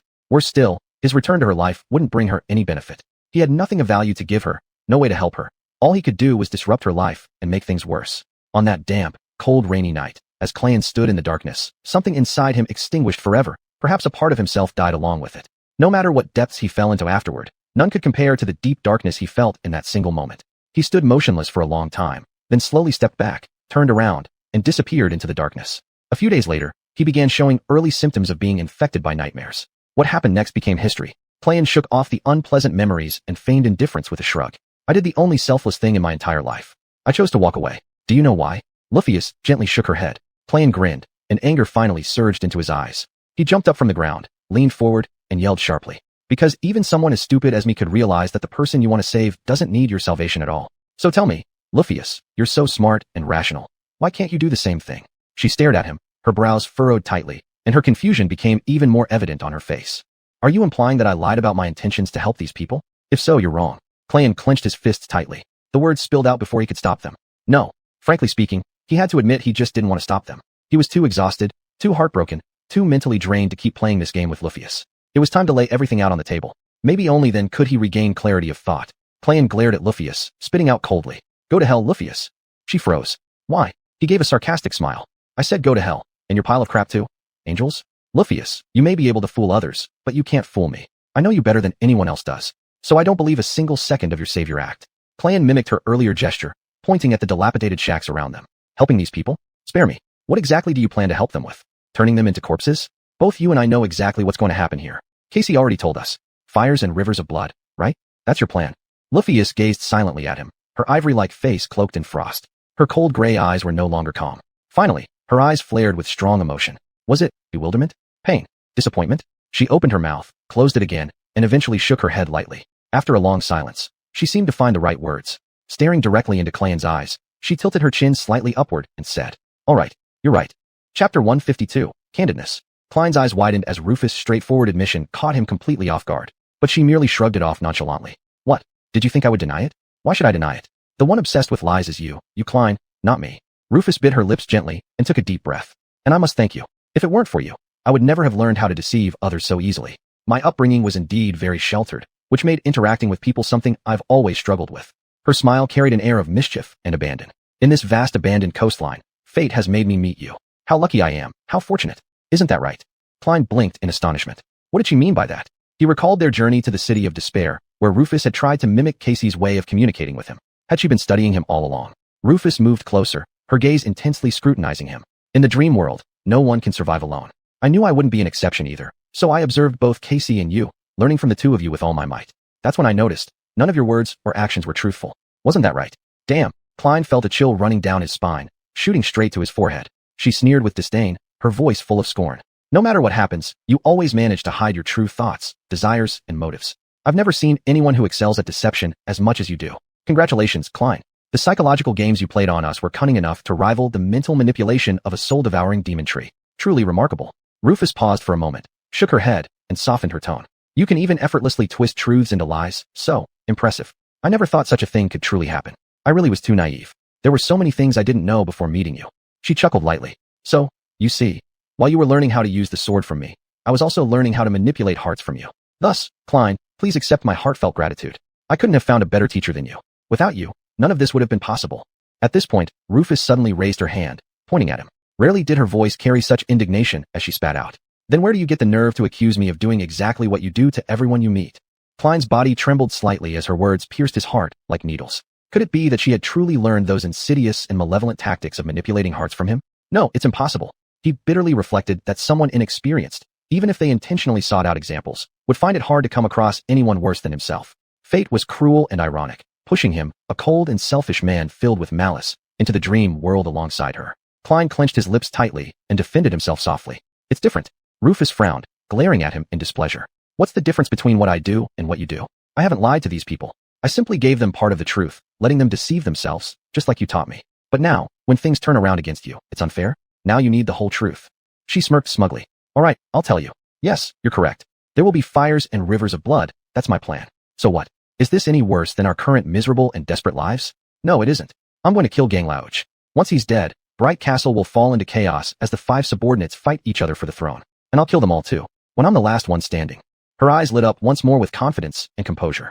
I will gather all the survivors together and pave a path of bones for the few lucky ones, leading them to the teleportation gate. This is my promise. This is the redemption I offer to all the people of the City of Despair, a chance to return to the real world, or to die with dignity, holding a sharp sword in hand rather than living in fear like rats. I thought, among all people, you'd understand me. Klein stared at her with wide eyes, unable to believe it. How could she? How could she be so indifferent to the idea of causing so many deaths? Do human lives mean nothing to her? But then, he realized he had been completely wrong. The reason he thought this way was because he was accustomed to sparing no cost to survive, valuing survival above everything else. However, that was his old worldview. Since coming to the Forgotten Coast, Klein had gradually realized that some things were more valuable than life, and this understanding came from Rufus. For her, living without meaning was less important than dying with significance. Perhaps, in her heart, She really believed she was striving to help these people. However, did she have the right to make such decisions on their behalf? He shook his head lightly and asked softly, "Is life here truly so unbearable? Was Ganglaoj so evil that you would rather all of us die than endure his rule any longer?" Rufus' expression turned grim, and her tone carried a chilling contempt. "Ganglaoj has indeed done many despicable things, but I don't judge him for that. Who knows if any of us could have done better? Keeping 1,000 desperate souls alive in this hell is enough to turn anyone into a demon. No, he committed an unforgivable sin." Klein raised an eyebrow. "Which one?" She cast her eyes downward, her voice strained through clenched teeth. He gave up. She looked straight into Klein's eyes, her voice brimming with indignation. He never even attempted to reach the teleportation gate. With all those years of preparation and hundreds of strong warriors under his command, do you really think he couldn't enter the Scarlet Spire? No, he simply changed his mind. Why go back when he could enjoy himself like an emperor in the city of despair? He abandoned the calling of the Oracle and succumbed to the curse. And his ruling methods prevented others from even attempting it. Yet, from Rufus' words, Klein detected something else. A hint of the ultimate goal she had been pursuing. Her condemnation of Ganglaoj seemed to imply deeper meaning. Despite the atrocities committed by Lord Bright, which caused countless deaths, humiliations, and sorrows, what Rufus detested most wasn't his corruption or cruelty, but other profound reasons. His submission to the curse and failure to complete the trial, combined with her lineage from that particular family. Was this the crux of her unyielding pursuit? Klein furrowed his brows, questioning skeptically. Don't you think he might have just been unwilling to see countless lives wasted pointlessly? All those young men and women living in the outskirts and Bright Castle. How many are you willing to sacrifice for your goal? Silence engulfed him as apprehension gnawed at his insides, fearing her answer would confirm his suspicions. Rufus straightened her posture and glanced at him, her gaze once again steady and calm. She responded without hesitation, devoid of any trace of doubt in her voice. Every last one. Chapter 153, Departure. Klein furrowed his brow and turned away, a wave of intense headache rushing over him. The sun was almost setting, night quickly following. Time was running out for him. He gave one final, desperate smile and looked at Luffy's, asking, "What could possibly be so important? What is so precious that you are willing to let everyone here die?" He shook his head, thinking that he probably already knew the answer. "Don't give me nonsense like reviving the glory of the Eternal Flame family or something similar. The duty of an oracle? Is it because you made some terrible oath, vowing to become the first person to conquer the fourth nightmare, just like your father conquered the third nightmare, your grandfather the second nightmare? Or worse yet, is it something even more foolish? You plan to save this accursed world?" Luffy stared at him for a long time. Only when Klein's patience was nearly exhausted did she reveal a faint smile. There seemed to be something dangerous awakening in her eyes. No, it wasn't completely unfamiliar either. It was a strange and mad glimmer he had seen before, right when he said those three mysterious words to her. Xuanhuan, Song Valley. At that moment, she seemed to transform from a calm and composed young girl into a stranger that he barely recognized. Luffy's giggled lightly, shaking her head. "Save the world? No, I will not save the world, Klein." Her words fell silent, and with them, her smile disappeared. Yet deep within her gray eyes, white flames suddenly ignited, a cold and resolute determination. She spoke each word deliberately. "I am going to destroy it." Her words echoed endlessly in the darkness, instilling an inexplicable fear within him. He gazed at her for a long time, unable to comprehend and unwilling to believe what he had just heard. Destroy the world? Really? She took a deep breath of the refreshing air and looked up at the starless sky. "This world, Klein. This cursed place. The dream realm. No, I won't be the first to conquer the fourth nightmare. I'll be the first to conquer all nightmares. I'll overcome each one after another, stepping over anyone or anything that stands in my way. When I reach the core of the nightmare curse, I'll erase every part of it, tear it apart, obliterate it completely, annihilating it eternally." She stared straight into his eyes, her tone unwaveringly firm. "Do you think Ganglu can stop me? Do you think demons can stop me? Even the 6th-ranked Chimera? No, Klein. Nothing can stop me. Any who dare to obstruct me must die, and I will kill them, one by one, all of them." Klein recoiled a step back in horror, shock written all over his face. Involuntarily, he shivered as if a chill ran down his neck. After a long while, he calmed himself and questioned with pain in his voice. "Why? Why do you want to destroy the curse so badly?" A slight upward curve appeared on her lips. A moment later, her clear, cold, and indifferent voice rang out. "Because I hate it." Klein didn't reply, stunned again by this simple response. If it were anyone else, he would have thought they were lying. But Luffy's lived in a bizarre and cruel world. She acted merely because she wanted to, and apparently, she also wanted to destroy an eternally omnipotent existence simply out of hatred. Why shouldn't she? He closed his eyes and softly countered. "You're insane." Luffy smiled indifferently without concern. "Do as you please. In this world that has gone utterly mad, what does madness mean anymore? In this hellish place, any fully sane person would only make me cautious." Finally, she sighed lightly. "So, are we done talking? Or do you have more questions? The sun is about to set. You'd better hurry up." Klein shook his head, his voice hoarse and low. "Yeah, Luffy's. I've finished asking." After saying that, he slowly turned around and took a step forward. Luffy's, left behind, frowned. "Where are you going? Come back." He waved his hand and said in a restrained voice, refusing to look back. "Sorry, I have something to do. We can talk another day." Confusion deeply showed in her features as she stared at his retreating figure. Clenching her teeth, she shouted, "I told you to come back, Klein. This conversation isn't over. Get back here right now." But there was no response, as if he hadn't heard. Klein had already disappeared into the dim shadows, leaving her alone in the narrow alley illuminated by the last glow of the soon-to-set sun. Sometime later, Klein moved through the ruins with Haber's corpse slung over his shoulder. The young man had been skin and bones even in life, so he wasn't heavy at all. At least, not a burden to carry on his shoulders. It was early in the night. The darkness enveloped everything around, and Klein was lost in his own thoughts and emotions. Notably, though, his mind and heart were both empty now. He was too lazy to think about anything, nor did he feel any emotions. All of this had happened far too suddenly and weighed far too heavily upon him. Furthermore, he chose instead to focus on staying vigilant against being tripped by lurking horrors. The ruins were treacherous, death and decay hung in the air, while strange shadows cast by broken walls flickered under the moonlight. With every step, Klein could feel the sharp gravel beneath his feet. If some monster were to suddenly appear and eat him right now, it would certainly be ironic and unpleasant. Although he felt guilty for Haber's death, it wasn't enough to make him lose concentration when handling the body, to let himself die out of distraction. He didn't want to pay for his sins by losing his life because of them. Fortunately, he was familiar with this area. He knew which streets were relatively safe and which ones should be avoided. He knew where truly terrible monsters resided and where he could pass without being noticed. Eventually, after judging that he had gone deep enough into the ruins, he found a partially collapsed house and climbed over a pile of rubble. After hesitating for a moment, he threw the body inside. Haber's emaciated figure rolled down from the rock pile and disappeared into the dark interior of the house, a place no one would ever find. That was it. It was settled. It was time to go back. Klein turned and gazed off into the distance at the towering silhouette of the hill. At its peak stood a grand castle. Right now, hundreds, if not thousands, of people were sleeping there, some in leaky shacks in the outer settlements, others in safe, warm rooms within the ancient fortress. Luffy's, Casey, and Effie were there. Haru's, Gemma, and Bright Lord Ganglu were also there. And so many other people besides. And most of them would die. Staring at the white marble walls of the castle, Klein seemed to catch a glimpse of his own future, helplessly watching as Luffy's gradually built her power base here, helping her oppose Ganglu. Going out to hunt during the day and then returning to hide himself away, avoiding anyone else lest Haber's tragedy be repeated. Until the end came in blood and destruction. Castor was there, too, waiting to use whatever hold he had over Klein to try and turn him into a submissive puppet. Klein hadn't been deceived by the Successor's handsome appearance or amiable demeanor. He knew accepting his help wouldn't end well. Ultimately, he would just stand in the shadows, looking far away at this small human settlement surviving stubbornly under the curse of the Forgotten Coast. A single faint light that struggled but never went out. After standing motionless for a long time, Klein finally sighed lightly, making up his mind. He turned and walked slowly into the darkness, his back facing the faint light.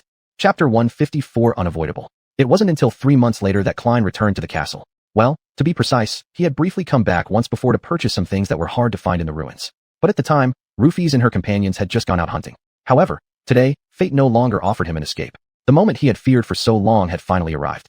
Hearing Rufus's voice, Klein slowly turned around, his eyes meeting hers. He forced a faint smile onto his face. "Hey Rufus, it's been a while." He tried to make his tone casual, but the slight tremor betrayed the emotional storm raging within him. Why does she have to be here?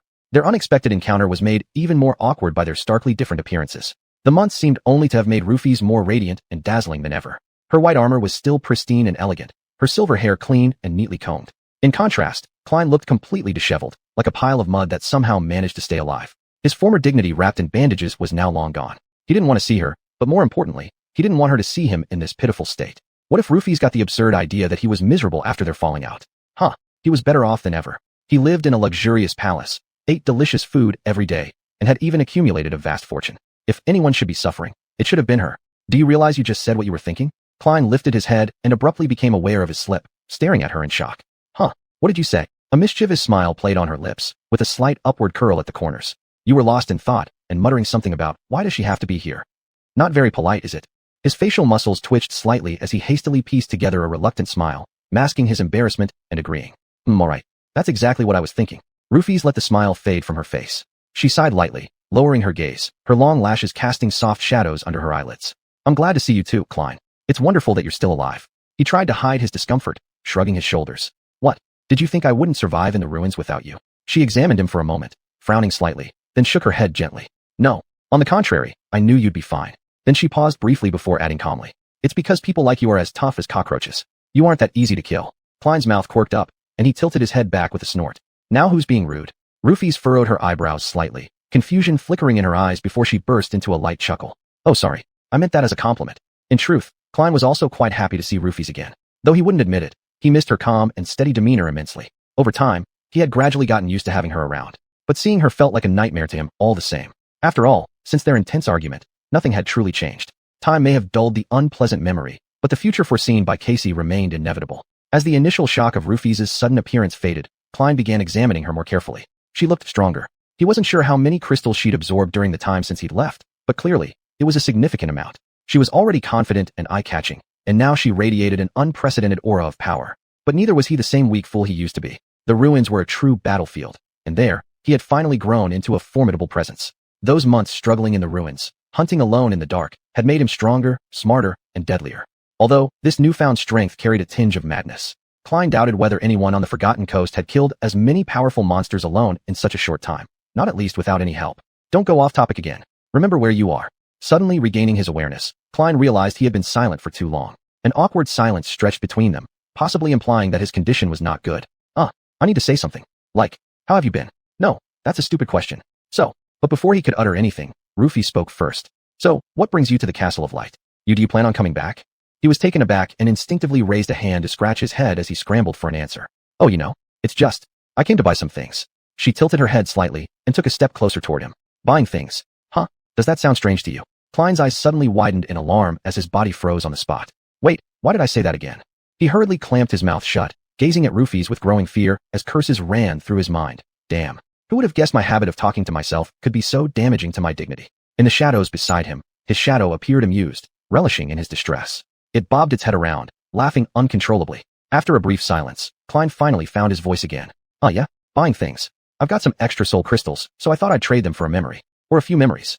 Rufy scrutinized him carefully for a while before responding simply. I see. Then, she turned around, asking in her usual calm voice. Would you like to talk somewhere else? Klein tensed up inside, gritting his teeth before replying. Sorry, afraid not. I am waiting for someone. She fell silent for a moment before questioning. You're hiding in this alley because you are waiting for someone? Who exactly are you waiting for, Klein? He waved his hand dismissively, stammering. Oh, a friend, or perhaps more accurately, a companion, or an acquaintance. Rufy's didn't respond immediately. After a long pause, her composed voice rang out again. You can speak plainly. There's no need to fabricate. However, before she could finish her sentence, a melodious voice called out from the alley entrance. Klein? Hey, are you here? Klein turned around to see a handsome youth striding into the alley. The young man had a magnificent short reddish-brown hairdo and enchanting green eyes. Clad in polished brown leather armor, with a blue silk shirt underneath that fit him well, he wore a radiant, cheerful smile on his face. Kai, Isai, what does it matter what they're called? Klein sighed in relief, continuing, fabrication? Look, isn't it obvious he's arrived? His words trailed off as he stopped mid-sentence. Because when his gaze shifted to Rufy's, he witnessed something unprecedented. Facing this young man he had rescued from the bottomless well, Rufy's actually stepped backward unconsciously. Her whole demeanor seemed like her soul had been drained, her expression blank, and her eyes devoid of focus. It was as if she were seized by a feeling of absolute, bone-chilling fear. Chapter 155, A Destiny of Misfortune. Klein had never seen Luffy so terrified before, let alone genuinely panic-stricken. In an instant, his entire body tensed up and a chill ran through him. Impossible, this absolutely cannot be true. She was the kind of person who didn't flinch in the face of monsters or demons. What could possibly terrify her like this? Could it be that he made a misjudgment? Could it be that K is ultimately some horrifying and evil manifestation after all? How could this be? Panic set in as he suddenly spun around, muscles rigid, confronting the charming young man as though preparing for a formidable enemy. His sharp gaze appraised the other side, ready to summon residual night at any moment. However, if even Luffy's felt fear, this might not be of much use. Yet what puzzled him was that K showed no signs of being some ancient terror. In fact, he was looking at Klein with a somewhat cute expression of confusion. Klein?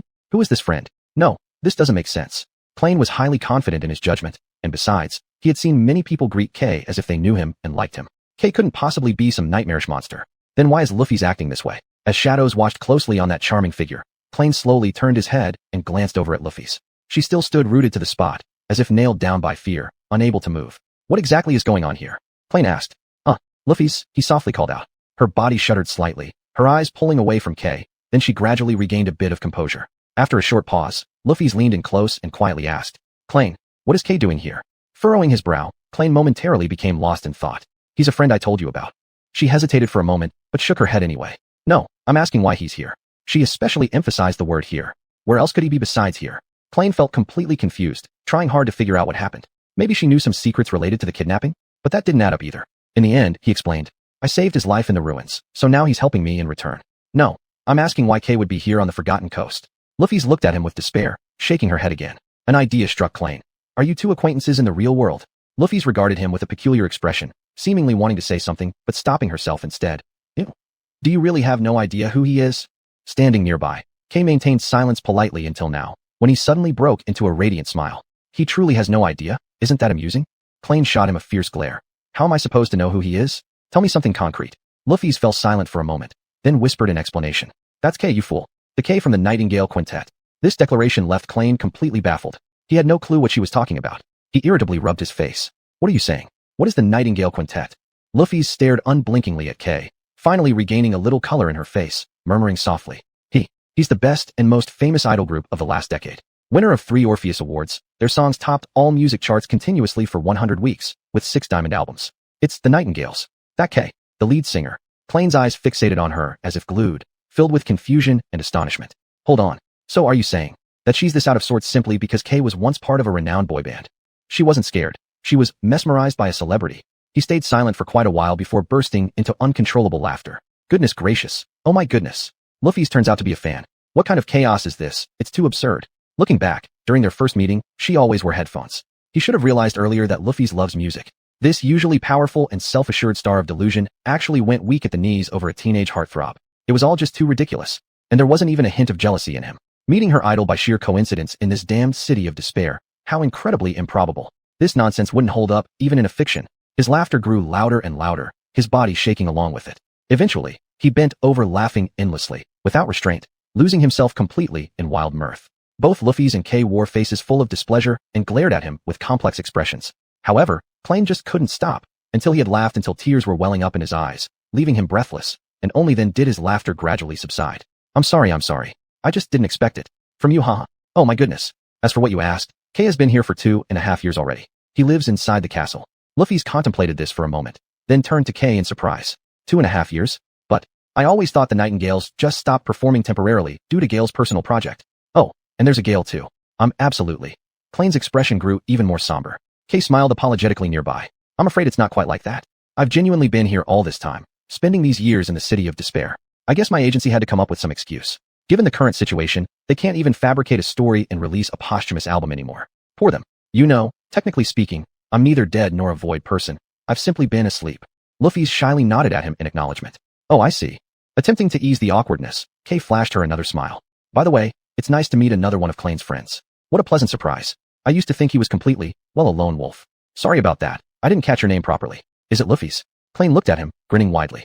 Then he cleared his throat and said in a light tone. Oh, right. I forgot to introduce you. Sorry, my mistake. Kay, this is Luffy's, though she's currently using a different name. You may have heard of the Air Phantasm star of the Eternal Flame clan. Now, it was Kay's turn to stare in terror at Luffy's, his eye twitching involuntarily. But perhaps because of his professional training, he quickly masked his emotions. He blinked a few times, paused briefly, then spoke in his smooth and enchanting voice. Oh, it's very nice to meet you, Miss Luffy's. I have heard much about you. It's an honor. Luffy's turned away, hiding the blush creeping onto her face, and shifted her gaze to the streaked wall of the alleyway. Hesitating for a moment, she then spoke with embarrassment. So, Klein, your friend has arrived. Could we find somewhere to talk now? She glanced back at him, hesitated briefly, then added, I have something extremely important to discuss with you. It's a matter of life and death. Chapter 156, Bondage. Klein blinked, taking in her words. If Luffyist had mentioned something life or death, it meant the situation was indeed very urgent. She was never one to exaggerate things lightly. Still, his complete trust in her was reserved. No matter how much Klein wished they could return to their past relationship, he knew that it was impossible. Neither of them had any way back. Now, he had witnessed another side of Luffyist. He had seen firsthand the power of her unbending conviction. In the fiery white blaze deep within her soul, everything would be reduced to ashes. Loyalty, kindness, and human emotions. Such concepts had no hope of survival in the face of that flame. No matter what bond still existed between them, Klein didn't believe Luffyist would place these feelings above her boundless obsession. If circumstances required it, she would sacrifice anything or anyone to achieve her goal, including him. At least that's what he believed. And even though she may have been trying to hide it, Klein could sense a change in Luffyist's attitude towards him. He couldn't pinpoint exactly what had changed, but there was an almost imperceptible difference in the way she looked at him. Once trust is broken, it's hard to rebuild. Perhaps it's impossible to restore. But, even so, could he truly refuse her help? Klein let out a quiet sigh internally, wishing he could unload all the frustration and helplessness pent up inside him. Closing his eyes, he struggled to calm himself. No, he had to admit, he couldn't. Even if their relationship had come this far, she was still one of the 2 people in this world whom he truly cared about. His feelings for Luffyist had almost become another weakness for him. No matter how hard he tried, it seemed as though he was sinking deeper. At some point during their interactions, this emotion had taken root within him. He once thought that if they parted ways, this feeling would gradually fade away. But contrary to his expectations, it grew stronger. Now, he found himself unable to escape it. Klein felt himself being dragged back into humanity's chaos once again. Damn, this was precisely why he had always resisted returning here. After going through so much trouble to free himself from all of this, why would he give up his peaceful, enjoyable, and comfortable life of solitude and jump back into the fire? Damn. Yet, the words of refusal refused to leave his throat, as if stuck there, unable to be voiced. However, this did not mean he would willingly become her obedient little follower again. Even if they were to cooperate, it would have to be on his terms. Don't get distracted. You're here to buy memories to feed the stone saint.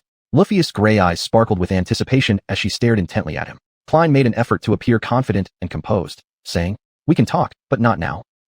I'll find you once I'm done with my current affairs." Whatever she wanted to discuss couldn't possibly be truly pressing. After all, Luffyist hadn't known he would return from the ruins today. Logically speaking, if it were truly urgent, she wouldn't waste time on him. After pondering for a moment, Luffyist remained expressionless and finally said softly, "All right, you know where to find me." Klein gave a sly smile.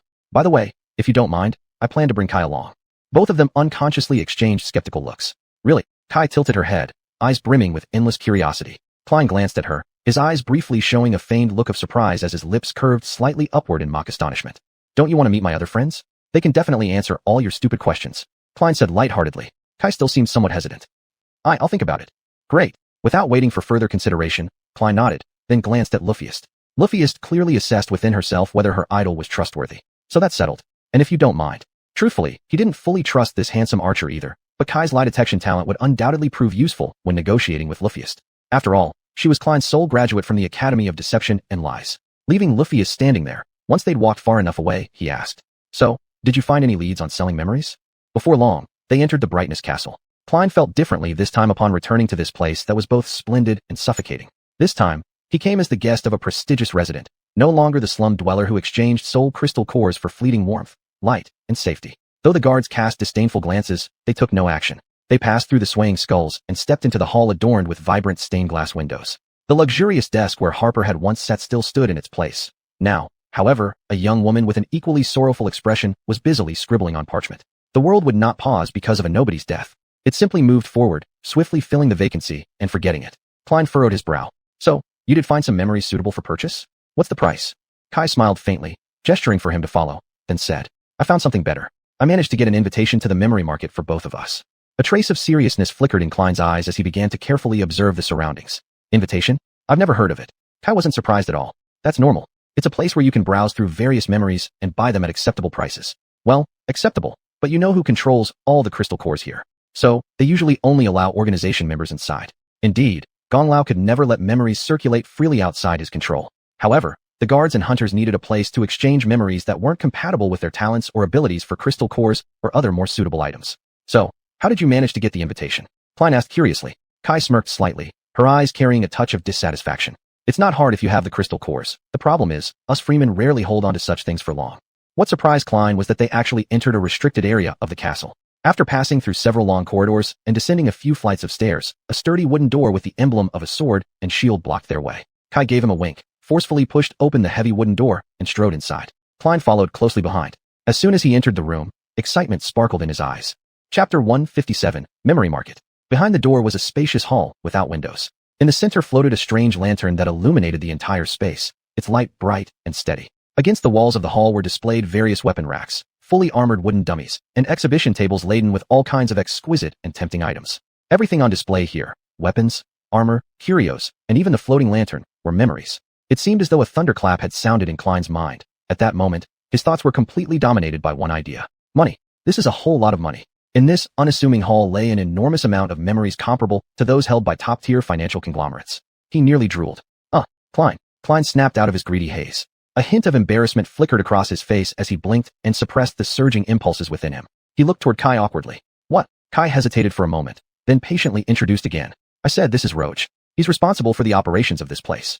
Only then did Klein realize that there were others present in the room. Roach was considered relatively senior in the City of Despair, about 25 years old or so. On his always smiling round face, there was now a trace of concealed confusion and obvious disdain. Of course, his gaze was directed straight at Klein. "Have you ever seen yourself in the mirror, bastard?" Klein cursed silently inside.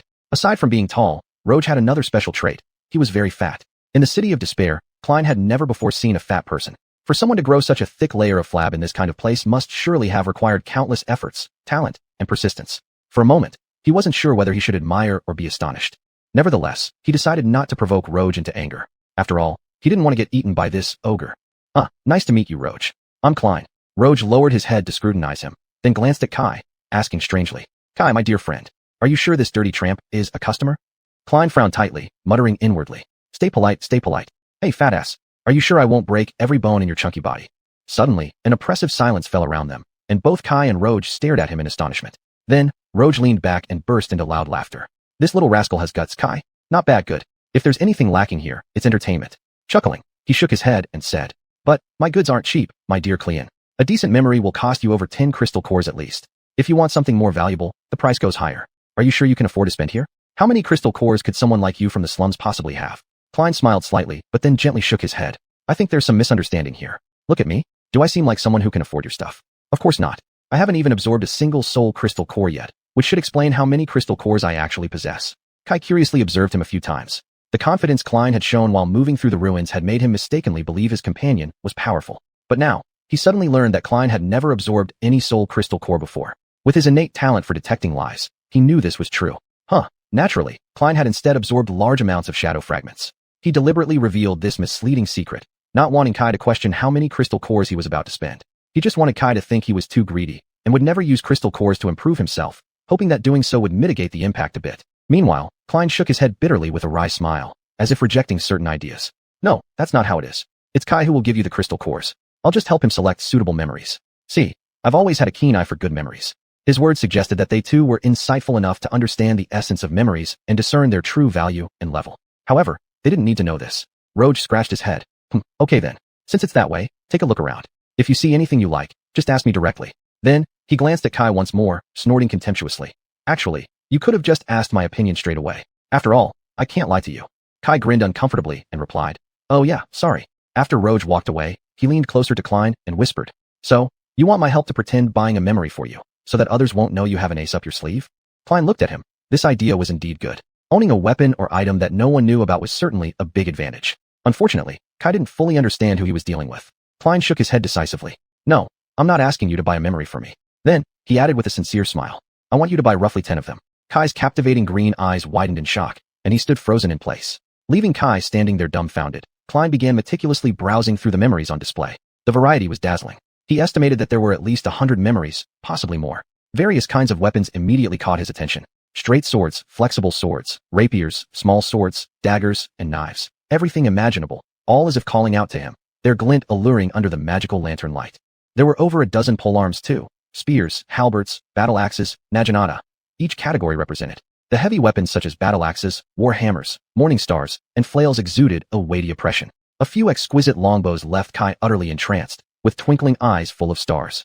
The walls were adorned with all kinds of armor, light leather ones, heavy iron suits, delicate scale armors, thick plate mails, graceful, unadorned, elegant, brutal, satisfying different tastes. Some armors were elaborately decorated, while others appeared humble but still carried unique charm. Some resembled clothing rather than armor. Items displayed on the tables also piqued his curiosity. No telling what kind of magic these trinkets possessed. Well, only the gods, Roge, and Klein would know. He wandered amidst these memories, occasionally reaching out to touch them. Instantly, the texture essence of each memory would manifest before his eyes, forever altered by a single drop of Dreamweaver's blood. By roughly studying the logic of these textures, he could generally deduce their purposes. Of course, the hall did not house any truly extraordinary memories. Who would willingly sell such precious items? Nevertheless, he carefully differentiated which memories were the true gems, which just passed muster, and which were almost completely worthless. And it was those last, the worst type of memories, that served as his goal for the trip. Quantity triumphs over quality. Quantity triumphs over quality. He repeated to himself mentally again and again. Klein had nearly finished selecting the most inferior set from among the many memories when, at that moment, his gaze was suddenly drawn to a dimly lit corner. There, in the dust-covered mess, lay a seemingly abandoned suit of armor. When Klein's eyes locked onto it, his hand couldn't help but tremble slightly. Chapter 158. Same route, same source. For a moment, Colin was stunned, but he quickly regained his composure as if nothing had happened. The first principle of bargaining: never let your opponent see that you really want something. And today, Owen was determined to drive the price down so hard that Lei's ears would bleed. He pretended not to notice the dusty suit of armor and continued to wander around the hall, slowly approaching the corner where the armor rested. Judging by how the armor had been carelessly discarded there, it was clear that the shop owner, hadn't realized its true value. Cullen sincerely hoped this situation would continue because, if he wasn't mistaken, the worth of this suit of armor far surpassed any memory in this place. Although he didn't dare to be entirely sure, he suspected it might be the only treasure here. At first glance, he immediately recognized the origins of the ancient black plate armor. Its design was intricate and solemn, exuding an air of profound willpower and an unshakable beauty. Every part of it connected seamlessly, forming an almost impenetrable steel barrier. Or rather, stone, because this dust-covered set of stone armor was almost identical to the one worn by the Stone Saint. Of course, this suit of stone armor did possess some subtle differences. The most notable was the much stronger aura it radiated, suggesting it once belonged to a stone saint of even greater stature. The shadowy armor was made from dark granite, while this suit was intricately carved from pure black onyx. Its surface shone like a mirror, devouring all light that touched it like an abyss. And even more astonishingly, this was just its dormant state. If awakened like the Stone Saint's armor, its true power would be unimaginable. How could such a priceless treasure end up neglected in a dark corner, gathering dust? Xuanhuan frowned deeply. He should be the only person in the City of Despair who had come into close contact with those magical statues. Yet even so, every detail of this black onyx armor seemed silently telling its extraordinary story. Why was it here? Forgotten, ignored? He had many questions. Finally, he managed to walk over to the armor, doing his best to conceal his intense interest. His face bore a feigned look of boredom as Owen raised a hand and placed it casually on the pitch-black stone armor. In just a few seconds, his mask of indifference nearly crumbled, his pupils sharply contracting. What he saw beneath the armor's surface left him utterly shocked. Those patterns formed by ethereal glowing threads. They were at a level far beyond anything he'd ever seen before. It was far more complex and mysterious than the pattern of the shroud. Considering the presence of at least 6 shining anchor points within, this hardly came as a surprise. These anchor points were also significantly larger and more intricate than any in his current memories. Xuanhuan unconsciously swallowed, drawing in a quiet breath of cold air. Before him, the dust-covered stone armor turned out to be a 6th-rank memory, an artifact capable of being left behind only by another creature of the same rank, a miraculous. His first reaction was pure elation. Jackpot. But Xuanhuan's joy didn't last long. Soon, he noticed something wrong with the onyx armor's pattern. It was damaged. Great swathes of the glowing threadwork had been snapped, rendering the entire design fragmented and disharmonious. They no longer flowed ceaselessly but instead floated aimlessly in the darkness, disconnected from each other and the anchor points. It was completely chaotic. Precisely because of this, he couldn't sense any properties or enchantments from these patterns because they simply weren't functional anymore. Xuanhuan stretched lazily, a deep confusion flickering through his eyes. How could a memory be damaged to the point of being irreparable? This defied logic. As long as a memory wasn't completely destroyed, it should be able to self-repair within the Soul Sea. This rule was almost universally applicable, so why was it failing here? Unless, a small insight sprouted in his mind.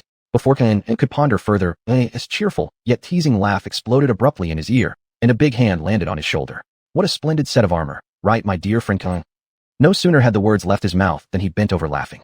As Xuanhuan perused each piece of memory, Logua had repeatedly approached him, either praising his memories or just idly chatting. Clearly, in this windowless hall, he was incredibly bored.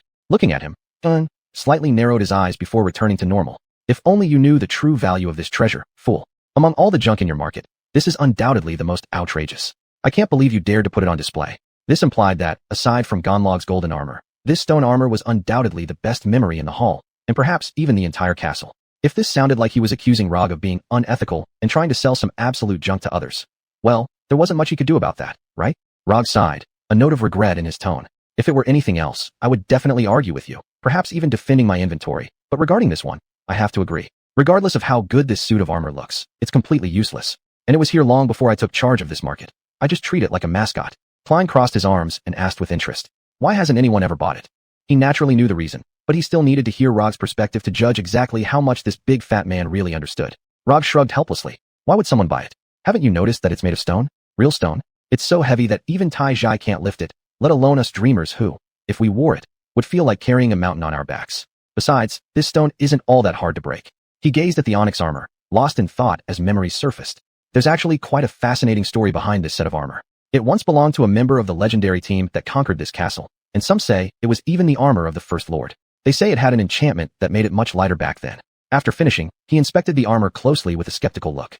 But according to legends, during a battle with some ancient monster, perhaps the Spire Messenger who lived here, the armor suffered severe damage and developed serious problems. The enchantments within it collapsed, transforming it into a stone artifact. It was damaged so severely that not even magical spells could identify it, merely describing it as unknown this or unknown that. Klein lowered his head and pretended to examine the armor carefully, hiding the shock evident in his eyes. It was said that the Stone Saint was created by one of the unknown entities, so it stood to reason that the equipment of her kind should also be inscribed with these mysterious patterns, making everything fall into place. However, none of that mattered now. He was certain he understood why this onyx armor remained dormant and couldn't self-repair. This difference lay in the fundamental distinction between dreamers and seers. Once dreamers passed through the portal and completed their trials, they would take the final step to becoming true seers. Their method of entering the dream world would change, and their trait talents would grant them a second talent ability, while their soul core would also evolve to a higher level. Although their powers would show significant improvement, the real difference would lie in a qualitative leap. Chapter 159, Calling Each Other Stupid. Just as dreamers acquire the ability to perceive soul cores and interact with them, oracles can also communicate with these cores, and their connection is even tighter. They can even channel the inner strength of the core into their bodies, thus unleashing far greater power than dreamers, an essential difference between the two. Channeling the core's strength is crucial for activating memories at higher levels. The reason legacy families don't equip their elite offspring with high-level memories before sending them to dreams isn't just because such memories are extremely rare. There are other reasons. Dreamers usually cannot activate powerful enchantment effects.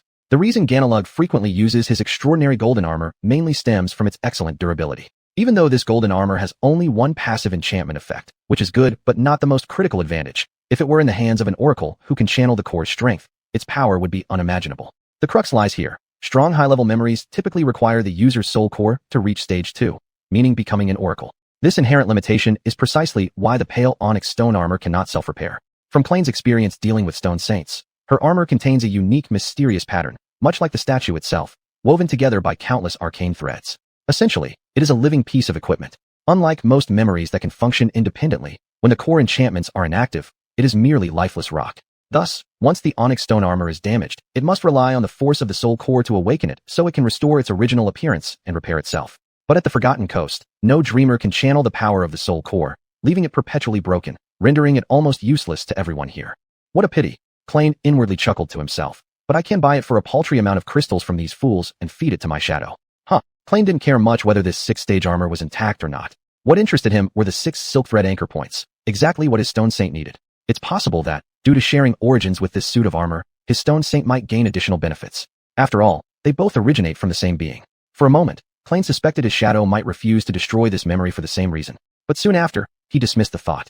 She is merely a shadow, and her will should entirely submit to his, right? Now all he has left to do is haggle down the price dramatically. Clayne snorted derisively. So, this thing, is just a decoration? Your taste is truly vulgar. He shook his head, glancing at the pale onyx stone armor once more before making an effort not to linger over it any longer, turning to continue strolling through the hall.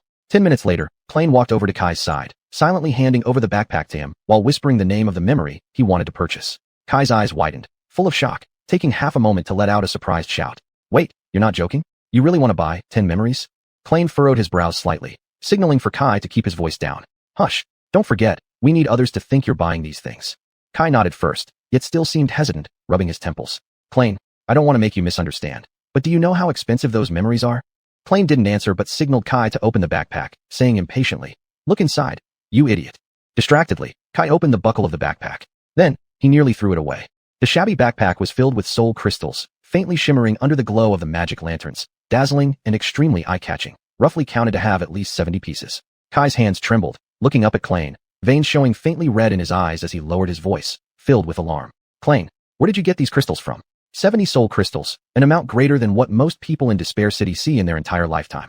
The contents of this unremarkable backpack were enough to trigger countless bloody conflicts, possibly even a small-scale war. Saying it caused bloodshed and gore wouldn't be an exaggeration. Clayne twisted his lips, shrugging with both hands, pretending to look innocent. What do you mean? They were gathering dust in my bedroom. I actually wanted to take more, but the backpack couldn't hold them all. Kai's face immediately turned deathly pale, his body swaying as if about to pass out. Soon after, his face turned crimson with embarrassment. I bet he just remembered how he bragged about how rich he was and tried to bribe me with over 10 intact crystal cores. According to him, that was quite a fortune. Clayne gloated inwardly. At this moment, Kay's expression suddenly became somber as he leaned closer to Clayne and whispered, Hey Clayne, did you say? Bedroom? Clayne arched an eyebrow. Yeah, so what? Kay grimaced and closed his eyes. So, do you really live in that big cathedral? He asked bitterly. Clayne realized there was no point denying it now. Yes, he admitted, uncharacteristically generous in his confession. Kay looked at him with pleading eyes and asked, And the demon? Is there really a third type of demon in that cathedral? Clayne gave him a puzzled look. You mean that bastard? Yeah, he's there, so what? Kay slowly exhaled, visibly trembling. He looked weak and despondent, shaking his head, opening and closing his mouth before finally staring blankly at a wall. It was as if he had suddenly come to realize that nothing in this world mattered anymore. When Kay eventually calmed down, his originally melodious voice sounded listless. I'll go buy those memories first. Clayne replied with a radiant smile. That's great. Thanks. Kay shook his head and called Rog over, then proceeded to enumerate the memories Clayne wanted him to purchase, naturally including the damaged black onyx armor. As Kay recited each memory, Rog's eyebrows furrowed further, his lips involuntarily twitching, his complexion growing stranger until, in the end, his face turned nearly green. Ahem, buddy, let me tell you something. I really don't want to offend your friend Clang. He is your chosen consultant, but these memories you've selected are absolutely the 10 worst ones I have here. If it were anyone else, I'd be delighted, but, I just can't let this happen to you. Please reconsider. Kay glanced at Clang in surprise, seeking guidance. Clearly, he didn't want to see his new friend make such an expensive mistake. Clang merely smiled foolishly and shook his head. The worst, huh? You said it yourself, right? Everyone heard it, right? So I'm sure you're going to give us a huge discount. He gazed sincerely at Rog. Rog stared back at him with an increasingly bizarre expression and eventually said, I think you misunderstood me. By the worst, I mean these things, they're garbage. Absolutely worthless junk. Do you understand what junk means? Clang shrugged indifferently. Well, people often say one man's trash is another man's breakfast. No, wait. Another man's, treasure? Yes, treasure, exactly. In a deserted corridor of Brightness Castle, Kay took Clang's hand in hers. Clang prayed with all his heart that no one would see them like this, especially not when Kay was so beautiful, lest some scandalous rumors ruin everyone's moral compass. Taking advantage of his anxiety, for just a fleeting moment, several strands of energy sparks flowed between them. Clang tilted his head as the murmur of the spell grew clearer. You obtained a memory. You obtained a memory. You obtained a memory. After repeating this 10 times, silence enveloped them once more. Clang smirked, effortlessly obtaining 10 memories to feed his shadow. What was even better was that he bought a 6th-stage stone armor for the laughable price of 7 crystal cores. This deal was simply a steal. Money sure does make life easier. He couldn't help humming a tune as he mused aloud. However, his smile quickly faded, replaced by a dark light flickering in his eyes. It was time to have a talk with Raffles. Chapter 160, Reunion. On the way out of the castle, Caillou was unusually silent all the time. Cline didn't pay much attention to this. He had enough on his plate with his own problems. They passed by Harper's small house along the road. It carried some things that he had once hoped never to face, feel, or experience again. At one point, he even considered breaking his promise and fleeing back to his cathedral directly. But what reason did he have to do so? After all, it wasn't they who invited him back willingly, but Lu Fei needed his help. Between them was a contractual relationship. You must appear indifferent and remember not to forget to demand payment for any actions you take. You're an outsider now. Your service doesn't come cheap. Indeed, that was the wisest decision.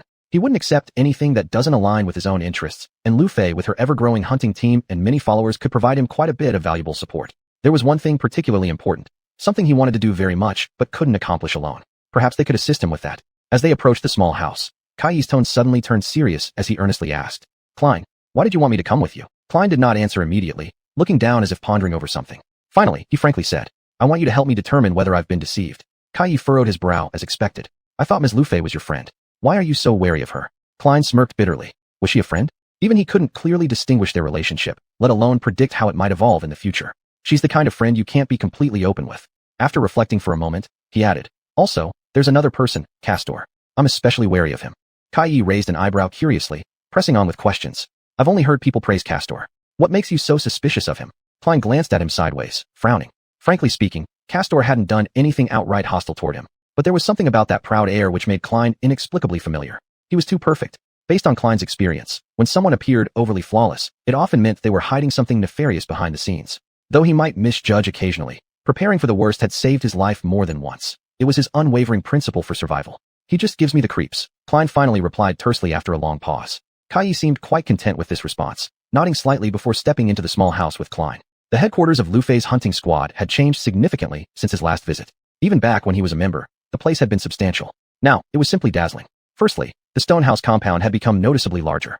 In the few months since he'd left, numerous new structures had been added around the stone building, expanding both horizontally and vertically. It was undoubtedly the grandest construction among the outer settlements, almost rivaling a small municipal hall. Overall defense installations had also improved, particularly on the side facing the white stone-slabbed road. A couple of lookout towers were added on the roof, where guards wearing armor and holding bows vigilantly monitored the ruins below. Compared to the past, it was like night and day. Inside the base, the bustling figures made Cline temporarily disoriented. The lively atmosphere reminded him of the old castle. It wasn't due to the tidy and elegant decoration, the warm carpets laid on the stone floor, or the various fine tapestries hung on the stone walls. The real reason why he was shocked was because of the conduct of the people here.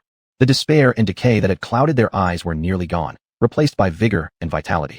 Cline frowned deeply, lowering his head while pondering the underlying foundation for all this change. He truly couldn't comprehend what considerations Ganglio had for not employing overwhelming force to quash all of this. All the signs he saw indicated that Lu Fei was practically forcing herself down a death path. In the short term, these ragtag teams weren't strong enough to oppose the castle, yet the castle hadn't made its move, meaning there must be some insider information that he was unaware of. A young girl's sweet greeting interrupted his thoughts. She smiled warmly and addressed them.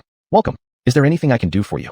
Klein scrutinized this smiling girl carefully, trying hard to recall whether he knew her. However, no one came to mind. So he withdrew his gaze and replied curtly, Lu Fei is expecting me. The girl blinked, revealing a hint of confusion.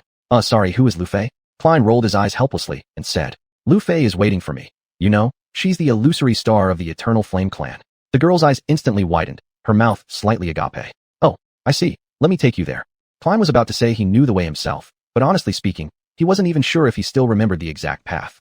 With the Stonehouse compound expanded so much, many areas had become unfamiliar to him. On their way, they passed by that small room which once belonged to him. He glanced briefly, noticing it already had a new owner. He immediately recognized a few items left on the little bed. They were Castor's. A slight smile couldn't help but creep onto Klein's lips. Unsurprisingly, it seemed he'd been completely replaced by Castor. Well, fine with him. Anyway, that small bed wasn't comfortable at all compared to the luxurious big bed in his secret chamber back in the great cathedral. Finally, the young girl led them to the central hall of the former shabby little house. Now, this area was partitioned off from others by a thick wall, its access blocked by a sturdy wooden door. Klein took a deep breath, slowly pushed open the door, and entered the room. This scene had played out countless times in his mind. Indeed, he hadn't anticipated that his reunion with his companions would occur in front of a dazzling but now faded pop star. But anyway, it had happened. In the room, a large window greeted them, through which they could see the strange and breathtaking scenery of Despair City. Next to it hung a map of the ruins, covered with various densely packed markings, divulging many valuable pieces of information. These markings appeared much denser than before. Beside the window stood a sturdy wooden table surrounded casually by 7 chairs, only 2 of which were occupied currently. Effie lounged carelessly against the backrest of her chair, rudely placing her legs up on the table, having even taken off her shoes. She maintained her usual loose demeanor as ever. Next to her, a delicate girl held a cup lightly with her slender hands. That was Casey. Lu Fei and Castor stood beside the map, seemingly discussing something. These 4 were the core members of the Eternal Flame hunting squad. As soon as Klein and Kai stepped into the room, everyone's gaze fell on them simultaneously. Klein put on an air of calmness, forcing out a smile. Hey, lots of old faces here. Hey all, no need to explain how much you've missed me. Oh, by the way, this is Kai. Kai, introduce yourself to everyone. This is Casey, Castor, Effie, and you've met Lu Fei. Kai first gave Klein a suspicious glance before breaking into a radiant smile and speaking in his charming voice. Hello everyone, Miss Lu Fei, Casey, Castor, and Hunter Effie. It's an honor to meet you all. Casey couldn't help but burst into giggles. Haha, can you believe it? I almost thought I heard Nightingale mentioning my name just now. That's too unbelievable, isn't it? Kai gently touched his nose, replying leisurely. Oh, apologies. In fact, I'm the Nightingale. The moment the words left his lips, Casey's face turned ghostly pale. An expression of utmost terror spread across her face, causing her hands to tremble, and the cup she held slipped from her grasp. Effie quickly leaned forward, her arm darting out swiftly, catching the falling cup just in time with her long fingers. As she observed Casey's abnormal appearance, she sighed regretfully, shaking her head before leaning back in her chair again. Always, every time. Klein scowled, giving a disdainful look at the overly handsome archer. Wow, seriously, is such a big reaction necessary? Chapter 161 Confession. In the room, the 4 of them reacted differently to his appearance. Luffy's continued to maintain her cold attitude. With her hands folded on the table, her fingertips tapped lightly against it, showing an air of indifference. Fortunately, Klein knew her well enough and could notice the subtle trace of tension hidden beneath her calm gray eyes. Castor greeted him with a warm smile, but that smile didn't reach his eyes. Deep within his gaze, a concealed coldness lay lurking, like a hidden cold pool under the warmth of the sun. This elegant nobleman seemed dissatisfied with the changes in the situation. He viewed Klein as a rival competing for Luffy's attention, or perhaps he had other plans. Whatever, he was too lazy to bother with these issues. He hadn't planned to stay long in the group anyway. Castor might just enjoy everyone's full attention alone. Effie, however, regarded Klein with evident surprise. Idiot, you're actually still alive. Klein gave her a dirty look, sharply replying. Well, I'm sorry to have disappointed you. Effie shook her head slightly, furrowing her brows before she asked curiously. No, I'm just curious about how you managed to survive in the ruins for 3 whole months. He grinned, shrugging both shoulders. What's there to talk about? I had a good teacher, didn't I? Since it was Effie who had taught him how to navigate through the city of despair, this praise was directed at her, but Effie wasn't particularly moved by it. She shook her head. Among my students, none were foolish enough to actually go live in the ruins, let alone return with such wildness. Do I really look so wild? Klein thought about his current appearance. Torn clothes, messy hair, and a sly grin with an undetectable madness burning in his eyes. But he found himself looking pretty great, even thinking he looked excellent. He frowned, glanced at Effie unpleasantly, sarcastically saying, Is that so? You look fatter. Fattened just right. Focus, idiot. Klein almost went off track again. Effie glared at him for a long time before bursting into laughter. Girls gotta eat, but do you want to die? While speaking, she cracked her knuckles audibly. Finally, there was Casey. Among all of them, Casey had undergone the most noticeable change. These changes weren't apparent at first glance, but to those who knew her very well, they were quite clear. She seemed more mature somehow. For some reason, she looked more composed, as if an invisible pressure weighed upon her, something that people usually accumulated over time, balanced appropriately with their age. Her behavior became more self-disciplined, almost distant. "Welcome back, Klein. I'm glad you're safe." Casey politely showed a fleeting smile, and then her expression reverted back to being indifferent. As she turned around, her shoulders slightly trembled, indicating she was trying hard to control her emotions. It was completely unexpected by Klein. He originally thought that Casey would at least give him a hug. In his memory, she had always been so passionate. Perhaps she was just shy in front of Kay? No, that could only be considered deceiving oneself. At a glance, Klein guessed the real reason behind her cold attitude, though he just refused to admit it. Those illusions, those damn illusions. Suppressing his rising fear, he pulled out a chair and sat down, offering another chair to Kay, gesturing for him to sit too. "So, what do you want to discuss with me?" Luffy's and Castor exchanged a look. Castor walked to the door, gently closing it. Afterwards, he took out something shaped like a bone flute and placed it on the table. Instantly, a subtle yet imperceptible change occurred in the atmosphere of the room. Klein raised an eyebrow, a flicker of confusion crossing his eyes before returning to calmness. "What is this thing?" Castor sat on the chair beside Luffy's and explained. "This bone flute can cast a silent barrier, making anyone outside the room unable to hear our conversation." Just that was enough to make Klein realize they were about to discuss something related to Bright Lord Ganglu. Suddenly, he felt an irrational impulse to stay anywhere but this brightly lit room. The large window nearby seemed irresistibly inviting. He slightly lowered his head, exhaled, realizing that some things were ultimately unavoidable. "So, has Ganglu finally decided to take action against you?" "I'm not surprised at all. If anything feels strange, it's why he didn't act earlier." Effie raised her hand to cover her slightly upturned lips, and a clear and crisp giggling sound, like the ringing of silver bells, leaked out from between her fingers. "Oh, he is truly." Luffy's eyes flickered as she glanced at Effie, signaling her to be quiet before turning her gaze to Klein. "You're right. Ganglu is indeed about to take action. We managed to fend off his first few attacks, but those were just probes. His provocations have only been to test our strength. Now, he's preparing to get serious. That's why I need your help." Klein's lips curved into a slight smirk, with a teasing tone in his voice. How could someone insignificant like me possibly be of any help to Miss Illusory Star from the Eternal Flame Clan? Effie's gaze shifted back and forth between Klein and Luffy's, then she cleared her throat. "Don't take it personally, Princess, but I somewhat agree with Klein's point. This little rascal, no offense meant, Klein. What can he do that we cannot? I mean, he's an okay scout, but... Hey, what do you mean by that?" Effie's words made Klein glare daggers at her. Luffy's gave a nonchalant smile and looked at Klein, her expression becoming serious. "Don't let his appearance deceive you, Effie. Klein may look timid and weak, but in the City of Despair, he's the last person I'd want to face in battle. He's far more dangerous than any of you realize. Isn't that right, Klein?"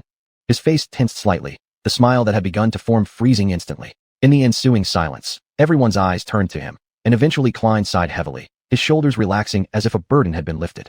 "All right, seems like I can't keep my secret anymore. Surprise. Turns out, I'm not as weak as you all thought." He cast a sidelong glance at Effie, adding sarcastically, "Oh sorry, make that, except for you, it seems everyone else already knew, didn't they? And your brains." At this point, Luffy's interrupted him. This is why he was able to survive 3 months in the ruins, much like how he lasted 2 months in the labyrinth. Klein is an exceptionally skilled warrior. Wow, is she flattering me? A hint of pride crept into his thoughts. He's a very cunning bastard, and that's exactly why he's so dangerous. Luffy's added finally. "I don't think so." Klein retorted loudly in his mind against such prejudice, considering it a blatant slander of his reputation. He then turned his attention to Effie, shrugged his shoulders, and wore a smug smile with a hint of defiance in his eyes. "If you don't believe her, go ask Kay." Caught off guard by being pulled into the conversation, Kay lightly coughed and hesitated for a moment before slowly responding. Yes, I can confirm it. He's indeed a bit of a bastard." Klein's face tightened slightly again. "Not that. Tell them how I saved you." Kay blinked, feigning innocence, then quickly added, "Oh right. Last night Klein did save me in the ruins. He's truly an outstanding, resourceful person." Only after hearing this did Klein lift his head proudly, though he hadn't planned to enrage the tall man excessively. Her earlier remarks had really gotten under his skin, calling him a little rascal. "See? Kay met me for just one night, and already feels my prowess. As for you, you've hunted with me for a month. Yet how could some people still be so slow-witted? Anyway, since he wouldn't be staying long with Effie, he might as well let her sulk alone." Haha. Chapter 162, Harsh Words. Klein secretly rejoiced inside, his eyes flickering as they turned toward Rufus. He asked straightforwardly, "Speak up, what exactly do you want me to do?" Rufus hesitated for a moment before speaking. "I want you to take Effie to the place where you hide in the ruins and protect her there for about a week." Klein's breath caught in his throat. The hand that was casually resting on the back of the chair instantly clenched, his knuckles turning pale from the force. "What?" His voice rose involuntarily, doubting if he had heard it correctly. "Are you joking?" A vague sense of foreboding crept into his mind. Klein fell silent. He gently lowered his eyelids, trying to avoid making eye contact with Effie's gaze that seemed capable of killing, his heart pounding nervously. Wait, your meaning is, you want me to protect her?" Rufus nodded, then after a brief pause, sighed. "This matter, I think, deserves an explanation." Her brows furrowed as her gaze landed on the map of Despair City, fixed on a tower marked in white paint at its center, the Brightness Castle. After a while, she explained. You just asked why Ganglog hasn't yet moved against us, and that was a good question. And the answer is somewhat complicated. Rufus looked at Klein again. One reason is that I haven't openly declared a challenge against him, nor have I done anything that gives him cause to intervene. All our efforts for the outer settlement fall outside the castle's jurisdiction and even solidify the human presence along the Forgotten Coast. Objectively, he has no reason to act against me. Klein sneered disdainfully with a cold snort. Ganglog doesn't really need some kind of proper excuse. Rufus slightly frowned, accompanying it with a sigh. You're right. If he wants to escalate the situation and spark a conflict, he could easily find an excuse. Or, under the cover of darkness, he could send Harus to make me vanish without a trace. But he hasn't done so, and we don't know the reason why. Upon hearing this, Klein's expression stiffened, and his tone became more serious. You don't know either? Rufus glanced at Castor, who also shook his head but still proposed a few guesses. There are several possible reasons. Maybe Harus isn't sure whether he can completely get rid of Miss Rufus. Maybe he views the growing influence of our outer settlement as a deterrent to the ambitions of his subordinates. Or perhaps he is simply confident and patient. Regardless, Ganglog has, more or less, tolerated our existence for over 4 months. Castor turned his head to look out the window and continued. Of course, we still face certain challenges. If we misstep when dealing with these provocations, the situation could deteriorate quickly. Rufus nodded slightly, taking over the conversation. That's true. Previously, someone tried repeatedly to anger us and bait us into their trap, but things hadn't reached an exceptionally bloody point yet. Recently, however, the situation seems to have changed. We've received news that Ganglog will soon move against us, targeting one of us specifically, Effie. Klein glanced at Effie, raising his eyebrows, with many questions on his mind. Why her? Castor clenched his fists, his lips tensely drawn. Actually, any of us could be targeted, but Effie, despite my repeated warnings to her, got into a heated argument with a group of guards who came to the outskirts looking for amusement. Coincidentally, some of those guards went missing last night, and no one knows what happened to them. Oops. But Klein fully knew what had happened to them since he had personally dealt with their funeral rites. Though Castor didn't need to know that. I seem to know something about the inside story. Kai suddenly interjected, laughing like an irresponsible fool. Who let this idiot speak? Klein's thoughts sank deeply. He glared at Kai fiercely, trying to hint for him to shut up, but it was already too late. Kai excitedly recounted how he had been kidnapped, thrown into a well, and then rescued by a mysterious person, this mysterious person being none other than Klein. Fortunately, Kai mistakenly assumed that all the people who had kidnapped him were killed by the Black Knight, not realizing that it was actually Klein who lured their captain into the cathedral and personally handled the matter. If Kai found out the entire truth, the scene would have been rather awkward. After finishing his tale, Castor pondered for a while, ultimately letting out a sigh. Thank you. This is very useful information. Unfortunately, it doesn't change anything. Effie is still in danger. Ganglog will use her as a hostage to force Miss Rufus to challenge him. If she accepts the challenge, he will kill her. If she refuses, Effie will die, and our reputation will be ruined. No matter how you look at it, Ganglog is the winner. Klein glanced sideways at Effie. She still seemed very relaxed, seemingly unconcerned about the possibility of meeting a grim end in the dungeon of Brightness Castle. In reality, she was more interested in removing the pieces of meat stuck between her teeth than paying any attention to Castor's words. What a lunatic, Klein thought disdainfully, even his shadow seeming to shake its head in mockery at the irony of that thought. He scrutinized Rufus and Castor, asking, where did you get all this information? In fact, this question was meaningless. Klein knew clearly in his heart that they must have planted spies within the castle to obtain Ganglog's precise plans. Not only that, such sensitive information suggested that the spy's status was not low, and could even be someone close to the core circle of the Lord of Brightness. Is Rufus colluding with one of the lieutenants? Klein counted the chairs in the room. There were 7 in total, but there were only 6 people present. Interesting, and not just one. Castor hesitated with shifting eyes before finally answering unwillingly. We have an ally. Klein decided not to pry further into this question. Frankly speaking, he didn't want to know. He had just one thing left to ask. I understand. But there's still one thing I don't quite get. You said you wanted me to ensure Effie's safety for a week. What happens after that week? I doubt Ganglog will miraculously forget everything a few days later. The atmosphere in the room grew heavy, as if everyone was waiting for someone to break the silence first. After a long pause, Rufus finally spoke up. Her gaze shifted to the window, leaning back slightly as she used her usual calm, yet indifferent tone. In a week, we will be ready to leave this city. Klein nearly fell off his chair. What kind of outrageous plan is this? This was certainly not the answer he had expected to hear. Chapter 163, The Lost Expedition Team. Soon, another map was spread out on the table. This map was drawn on rough monster skin paper, appearing much simpler compared to the detailed ruin map hanging on the wall. Klein stared at the map with his mouth agape, astonished. This map depicted not the City of Despair, but the entire Forgotten Coast. He had to admit that Luffy's had not wasted her time over the past 3 months. He could hardly imagine how she managed to gather such detailed information, as the content on the map far exceeded his expectations. In the center of the map, a prominent black line outlined the silhouette of the Crimson Spire, resembling a straight spear. From the spire, the labyrinth extended outward like a sea of blood, staining the entire parchment. On the eastern edge, within a black circle, there was a white tower symbol prominently marking the location of the City of Despair. This city sat on the edge of a larger circle, and the massive crater was clearly visible. Klein had once crossed this area on a bumpy bone ship long ago. It was only now, by studying the scale of the map, that he truly realized the immense size of the crater and the vastness of the forgotten coast. If this land were placed on Earth, its expanse would rival that of a continent. Considering this was just a fraction of the many mysterious regions in the dream world, its vastness indeed surpassed their own planet. There were also some symbols on the map he didn't recognize. However, a few caught his particular curiosity. On the other side of the crater, opposite the City of Despair, a tree-shaped symbol pointed toward the gray soil hills. Not far to its east, along a straight line, a red cross was marked. Inside the crater, close to the eastern outer side of the City of Despair, there was also a red cross. The third red cross was located about a week's journey north, near a twisted skull-like symbol. The fourth cross was halfway between the ruins and the Crimson Spire, while the fifth one was in the south, approximately the same distance from the third cross, marked above an archbridge symbol. At the southernmost end of the parchment, far away from the labyrinth's boundary, the last red cross lay silently. Nearby, two symbols were dotted, a crown and a question mark. Klein quickly understood the meaning of these red crosses. They represented the 7 forgotten heroes who had sworn immortal oaths to fight against the darkness and formed the Starlight Legion. The one on the east side of the soul-devouring demon tree was the statue of the Headless Knight, which had provided him shelter on the first night he arrived in the dream world. As for the statue near the city wall, it belonged to the female knight. On the night they fled aboard a demon ship, it was her hand that saved them from the Black Sea, allowing them to survive.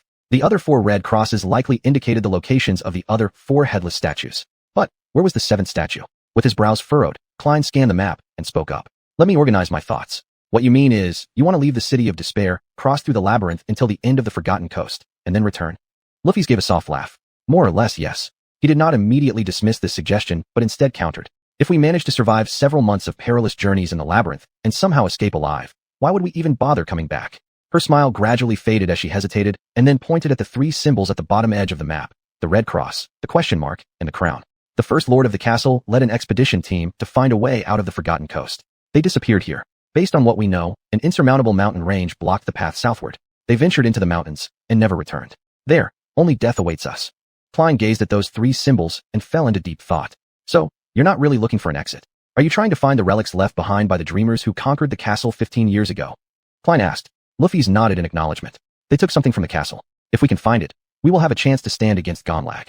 She added. Klein furrowed his brow again, sensing that she seemed to be hiding something. Perhaps the little trust they had left wasn't enough for her to share her secrets, or perhaps she didn't want others present to hear them. But after a moment's reflection, he realized he didn't actually care much. Luffy's matters were her own. He was merely a potential mercenary. As long as the pay suited him, he had no intention of asking more questions or meddling unnecessarily. Of course, all of this is predicated on these secrets not jeopardizing his life. Sensing Klein's hesitation, she added once more. The path to the mountains isn't as dangerous as you think. There's a method we can use to get there relatively safely. But once we're there, that's when we'll need your talents. With you in our group, things will be much simpler. Klein eyed her suspiciously. How do you know all this? There aren't any survivors from that era in the City of Despair, are there? Luffy shrugged. There aren't, but we have stories passed down and records written on beast hides. However, the most critical information came from Casey's visions. She glanced warmly at the girl. Casey has helped us greatly. With this said, Klein couldn't help but take it seriously. Since Luffy's had devised this plan, it indicated she was confident enough to believe it could work. Of course, risks were unavoidable. In the Forgotten Coast, nothing was absolutely safe or easy, but behind this perilous journey lay an uncommon opportunity. He yearned to leave the ruins for months and join a formidable team. Beyond the walls of the City of Despair, the ranks of the nightmare creatures were far lower than those inside the city. This way, his hunting efficiency would skyrocket, allowing him to acquire more shadow fragments and memories to feed the Stone Saint. Especially if he could fight alongside strong warriors like Luffy's, Effie, and Castor. More importantly, there was Casey, who could warn them about which dangers they should avoid. He would never forget how her affinity with fate and prophecy had saved their lives countless times before. Like that horrifying night when they summoned a terrifying mimicking creature from the depths of the Black Sea. With a true prophet by their side, the most daunting thing in the labyrinth, the Black Sea, was no longer shrouded in mystery, and thus no longer as lethal. So he didn't immediately reject this proposal, especially since it came with additional compensation for his efforts. But there were other considerations he needed to factor in. Klein raised his head and glanced around the room at the gathered individuals, then coughed lightly. I'd like to have a private conversation with Luffy's. Could everyone step out for a moment? Most people just stared blankly at him, unmoving. Especially Castor, who seemed rather disgruntled. What kind of relationship does he have with Luffy's? Why does he seem so possessive? But after Luffy's gave them a glance, they reluctantly rose one by one and left the room. Soon, only Klein and Luffy's remained. After a long silence, he finally spoke. His voice was hoarse and rough. Luffy's, why are you doing this? Why involve me? Don't you know how this story will end? She looked at him with unwavering determination. Then, she calmly said, because, in this world, I trust only 2 people, Klein. One is Casey, and the other is you. I believe you'll be quietly standing behind me when I need support. Upon hearing this, he couldn't suppress a bitter smile. Quietly supporting you. Luffy's, you know what we're facing ahead. This story won't have a happy ending. It will only bring sadness, pain, and anger. Remember? Luffy's fell silent for a while. Her expression remained calm and resolute. As the silence became almost suffocating, she finally spoke up. Life isn't a story, Klein. Only when you die does it truly end. A faint, resigned smile appeared on his lips, and he didn't know how to respond. So, will you help me? She finally asked. Klein avoided looking at her, stood up, and took one last glance at the map of the forgotten coast. I don't know. I need time to think about it. I'll bring Effie along and ensure her safety for a week. By the time we meet again, you'll have your answer. She nodded, accepting this condition. Klein turned, making an effort to appear composed, then left the room. The moment the door closed behind him, his expression darkened with frustration. Damn, I forgot to negotiate the payment. Would going back now make him look stupid? Probably right. His shadow covered its face, sighing yet again over its master's incompetence. Chapter 164, The New Generation of Hope. As soon as they stepped outside, Claymore spent some time looking for Effie and Kay. They were in the dining area of the cottage, chatting animatedly. There was no sign of Casey, but he did notice Castor watching him from the stairs leading to the second floor. Is she avoiding me? Claymore couldn't help but feel a little disheartened as he walked over to Kay and Effie, sitting down with a gloomy expression. What? Do you two know each other? Kay chuckled. Who hasn't heard of Hunter Athena? We've had, well, a few encounters. Claymore wasn't interested in delving into what Kay meant by encounters. He sighed and changed the subject. Does she know about your unique flaw? Kay blinked, looking somewhat confused. I think she does. I haven't kept it a secret. Claymore thought to himself. Really? How in this world had he ended up entangled with these two oddballs? And how had they both made a habit of casually revealing their most fatal flaws to random strangers? Well, if he had a flaw like Kay's, he supposed he wouldn't be too worried either. Lucky bastard, Claymore muttered under his breath. Since pretending further was meaningless, he asked directly. So, did anyone lie in that room, just now? Effie's lips curled downward, her eyes full of disdain as she scoffed. Oh, so you brought Nightingale here for this? You're way too paranoid, aren't you? The thing Claymore most wanted to do was ignore the question, but unfortunately, his own flaw was far more severe than Kay's. Not at all. In fact, I think my suspicious nature is perfectly calibrated. No, I mean extremely cautious. Otherwise, I wouldn't have survived until now. Saying that, he looked hopefully at Kay. Kay hesitated before responding. No, not a single lie. Your friends are very honest people, Claymore. Ah, you naive little lamb. Claymore didn't know how to respond to such an innocent answer. Shaking his head, he lowered his voice even further. Even Castor didn't lie? Kay nodded. No, he was also honest. Doubts arose in Claymore's heart. Could it be that I'm wrong? Is Castor truly just an honest and upright person? Was my vigilance against him unnecessary? Uncertain, he simply chose to stop thinking about it and turned to look at Effie. Lu Payaz and I agreed to continue our discussion after a week. Until then, you will be under my protection. Athena. Effie let out a light chuckle. Wow, that makes me feel incredibly secure. Thanks, Shorty. He glared at her and then said confidently. Don't worry, I may not look like much, but wait until you meet my roommate.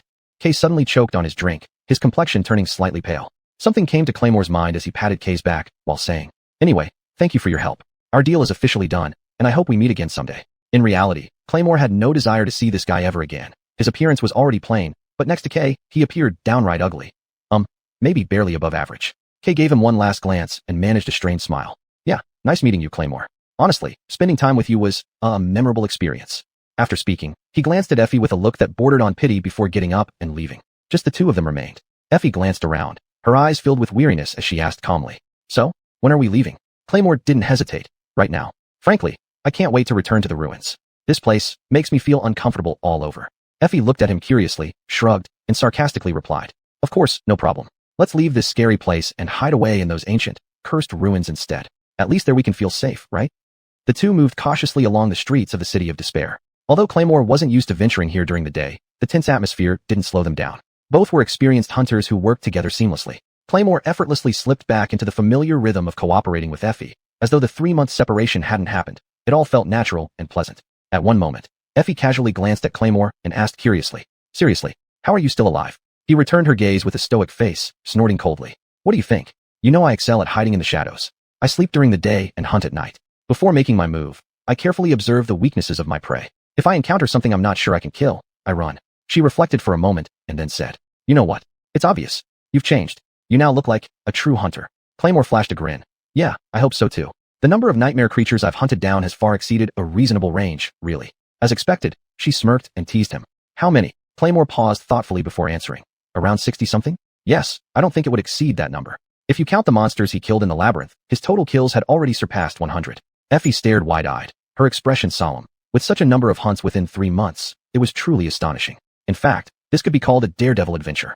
For the real world, everyone knows that awakened second-tier nightmare creatures are practically insurmountable for ordinary dreamers. Those who manage to triumph over such beasts naturally earn respect from others. If someone manages to kill more than a dozen, their reputation spreads quickly. Were Claymore to return to his homeland and proclaim that he's killed over 100 monsters, most of them in demon-infested ruins, his fame would undoubtedly spread across the globe immediately. He would be hailed as a peerless prodigy and become the hope of the era.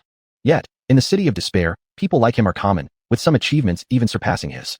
Effie herself had gone through hundreds of hunts, and in the outer settlement area, there were also a few hunters whose records shone just as brightly, though one less since the fall of the 10 guards. Within the Light Castle, there were Gunglog himself, 5 officers, 12 pathfinders, numerous experienced hunters, and many guards covered in scars that bore testimony to their courage. They all reached levels dreamers should never have been able to achieve. The Forgotten Coast was an interesting place. The people here demonstrated to the world that heroes are shaped by circumstances, not the other way around. If Lu Peiyaz succeeded, even if only a few individuals returned to the old land, what kind of monumental change would the world undergo? Would those things once deemed impossible now come under renewed scrutiny? Could it be that the ambiguous true name, Empty Fantasy Star, was the curse bestowed upon Lu Peiyaz, compelling her not only to initiate change, but to drive it forward as well? Such thoughts filled Claymore's mind as he walked through the ruins, and soon, the outline of a familiar cathedral came into view. He looked at the grand cathedral and shuddered. He confided in Effie how he managed to survive during this time, but he didn't mention just how close to death he had come. His first experience entering the cathedral and the aftermath were memories he desperately wanted to avoid recalling. Chapter 165, Turn. It happened a few weeks after he left the settlement. By then, Klein had gradually adapted to the darkness of the night. He was quietly prowling through the ruins, looking for prey and hunting them one by one. Looking back now, those victories might have gone to his head a little. Or perhaps he was too rational to survive alone in the ruins. The first encounter with the Black Knight shattered his previous state of mind. Klein's interest in the dilapidated cathedral wasn't accidental or driven by baseless curiosity. It was because he keenly sensed the extraordinariness of this ancient temple. After much deliberation, he finally decided to enter and investigate. What he saw inside was simply too enticing to ignore. In the faint light of dawn, he had briefly caught sight of a weak yet mysterious golden glow emanating from that dark cathedral, a glow he had seen twice before. The first time was when he himself consumed the Dreamweaver godblood, feeling that pale gold infuse into his bloodstream.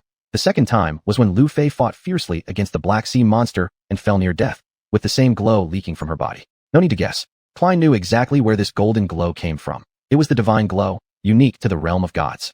His eyes had undergone abnormal changes due to that drop of godblood, which was stolen by an evil thief bird that had taken away the Dreamweaver's eye. Considering both him and Lu Fei possessed some affinity to divinity, arriving at this conclusion wasn't hard.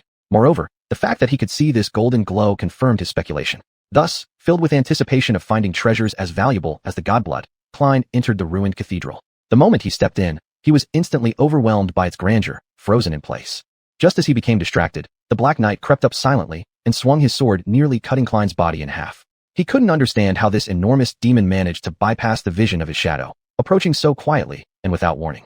All he remembered was the sudden appearance of a towering black figure stepping out from the shadows of the temple. Its eyes blazed with anger, and it raised its sword, striking down on Klein. Behind the Black Knight's visor lay a deep abyss of darkness, with 2 crimson flames flickering within, like spirits summoned from hell.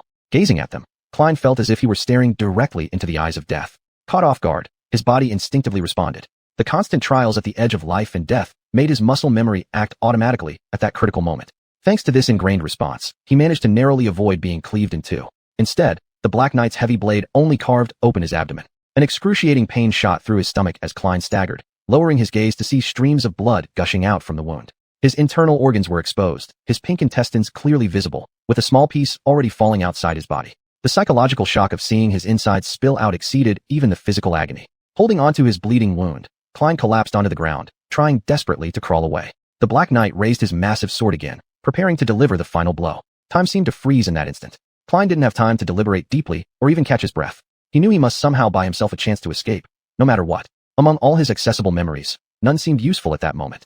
Not the sharp, cold Knight Remnant sword, not the eerie power of the shroud. Even his prized 5th stage armor did nothing to slow down the Black Knight's devastating strike. With his shadow enhancement activated, Klein faced the Black Knight inside the ruined cathedral. Everything still proved futile. In the end, Klein merely extended his hand and threw a small and unremarkable stone deeper into the ancient church, entwining his shadow power around it. In the next moment, the stone suddenly let out a piercing wail, mimicking the last cry of despair from the stone monster that Klein killed before. Amplified by his shadow power, this shriek echoed throughout the walls of the cathedral, stirring up waves of dust.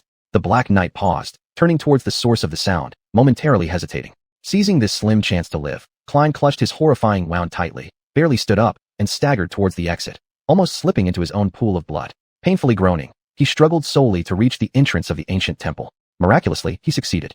At the doorway, the Black Knight stopped, its twin fiery eyes coldly observing this mortally wounded and dying man. Then, it coldly turned around and slowly retreated back into the darkness. Klein lay in a ditch among the ruins, having found this place and crawled inside, hoping to take shelter from the monsters that roamed during the night. Pain, fear, and despair enveloped him entirely. Was this really the end? Would he die? He didn't know. He wanted to call out for help, but knew no one would come. Only the monsters would be attracted. He wanted to sob loudly, but what came out of his mouth was laughter. How laughable. Everything was simply too damn laughable. A suburban rat like him, dying in a drainage ditch. What an appropriate ending. Why shouldn't he laugh? This was all too ridiculous. In the midst of his wild laughter, he felt as if he were plunged into the depths of anguish. Every slight movement was like invisible blades piercing into his abdomen, slicing his flesh piece by piece. Yet, he couldn't stop laughing. Ironically, he even couldn't die. No matter how much blood he lost, his tenacious vitality refused to give up. Guided by the Dreamweaver godblood, it desperately tried to repair the severe damage done to his body. However, the injuries were far too grave. Even with shadow-enhanced survival, the Dreamweaver godblood couldn't counteract them. Ultimately, he fell into an endless cycle of extreme pain. Not quite alive, but not yet dead. At least not yet. Time passed second by second, hour after hour. Pain and torment drowned his consciousness until a part of him deep inside finally broke down. Who could stay sane under such conditions? Through the fog clouding his thoughts, Klein faintly realized the sun rising and setting repeatedly, until he finally let out a soft sigh. Enough. Truly enough. He couldn't endure this endless torture any longer. It was time to let go. He had fought hard enough. He truly had. Who could endure such a loop of pain forever, until even the Dreamweaver godblood could do nothing more? He longed to die. He thought he was ready. Was he truly prepared? He asked himself silently. Klein pondered for a moment, then revealed a faint smirk. To hell with it, no? Surrender? Never. Never. He would never give up. He refused to let this world devour him easily unless this world was strangled by his soul first. No, I won't die. I must live on. No matter what, I will be the last man standing. With this determination, he summoned Remnant Knight and clutched the hilt with his last ounce of strength. Memory enchantment. Indestructible. Enchantment description. This blade resists breaking, so its durability defies reason. When its wielder stands on the brink of death but refuses to yield, it shall defy death itself and amplify the wielder's power at any cost. Responding to his unwavering oath, this ancient black sword finally unlocked the source of strength hidden deep within his soul. In an instant, a surge of energy carrying indomitable willpower swept through his body. The strength bestowed by residual night intertwined with the power of Dreamweaver godblood, just managing to stabilize him at the edge of death and preventing further descent into a slow demise. Gradually, it began repairing his ravaged body. As long as Klein remained critically injured, the indestructible enchantment would continuously infuse power into the Dreamweaver godblood, creating a positive feedback loop. A virtuous cycle, a cycle of unyielding will to survive. Reliant on this stubborn resilience, Klein ultimately pulled through. Although his physical wounds had healed, the trauma to his spirit remained profound. Days later, when he struggled out of that ditch, he was no longer the same person he used to be. He would never forget the blood debt owed by the Black Knight. One day, he would spare no expense to slay that bastard. Months later, walking towards the Grand Cathedral alongside Effie, Klein felt that day getting closer and closer. Perhaps, he really should consider joining Lu Fei's expedition team. As long as she agreed to help him kill that bastard, there were still many factors he needed to weigh carefully. Effie's voice pulled him out of these thoughts. Hey, Klein, are you alright? Shaking off the painful memories, he hesitated for a moment, then forced a smile. Of course, better than ever. We're here, by the way, welcome to my home. Effie eyed the magnificent cathedral skeptically. Here? You live here? Klein recalled his first nightmare and shrugged. What can I say? I have a particular fondness for these ancient temples. Chapter 166. The way to treat guests. Effie scrutinized the cathedral for a while, and suspicion flickered in her eyes. I know for sure that nothing that comes out of that temple is alive. Are you sure this is where you live? A faint smile crept onto Klein's lips as he revealed a touch of pride. It wasn't unexpected that Effie had sensed the danger lurking within the dilapidated church. Although this area didn't often appear on her hunting routes, she knew Despair City like the back of her hand. Some areas she explored herself, others she learned about by exchanging information with other hunters. Exhausted and longing to return to his peaceful and comfortable little home, Klein directly told Effie about the Black Knight residing in the church. After hearing him out, Effie scratched her head. So, there's a third-rank demon inside? You mean your roommate, is it? Klein nodded. That bastard keeps patrolling the first floor, killing anything that enters through the main doors. But we can sneak in from the roof. If we're low-key, we'll reach my residence unharmed. Once we get there, nothing will bother us. That guy never takes that route, and would kill anything trying to approach it. Effie fell silent for a moment, then covered her mouth and chuckled softly. So, basically, you've hired a demon as security. That's pretty smart. Klein also chuckled lightly. Are you complimenting me? For someone as dumb as you, I'd say yes. True enough. Well, I should say thank you then. Once they climbed onto the roof, they encountered a minor issue. Klein hadn't considered that the gaps between the slabs he used to infiltrate the cathedral were ample for his thin frame, but too narrow for Effie's tall, robust build. She simply couldn't fit through. Effie cast an annoyed glance at the dark marble slab's tight gaps. But before Klein could think of a solution, Effie bent down swiftly, grabbed the heavy slab causing the problem with both hands, and after an ear-piercing screech, moved it aside. The words Klein was about to say vanished into thin air. Strong. Too brutal. I'm wondering, who would be stronger, her or Stone Saint? Seriously, he really wasn't certain. Before entering, Klein explained to Effie how he would lead her to the hidden room, and then watched as Effie unwillingly removed her bronze armor. She was left wearing only a coarse white belted outer garment, revealing her fine olive skin and voluptuous figure, making her appear exceptionally charming and delicate. For a fleeting moment, Klein's irritation at someone invading his tranquil haven dissipated. But only for a moment. Don't overthink it. Your armor is too conspicuous. We can't make any noise. It's as simple as that. Effie grinned, amusement gleaming in her eyes. Overthink. Why are you bringing up overthinking? Klein. His face flushed instantly as he turned around, avoiding Effie seeing his reddened cheeks, then climbed into the hole between the slabs. Damn woman.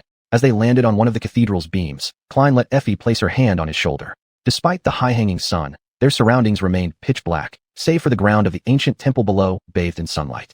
Yet even so, large portions of the majestic hall were cloaked in deep shadows. However, these weren't real shadows. It was darkness, not the absence of light, but pure darkness, the kind impenetrable even to his vision. Klein wasn't sure if this darkness was summoned by the Black Knight or merely under his control, but during their first encounter, that bastard had quietly approached him in such conditions.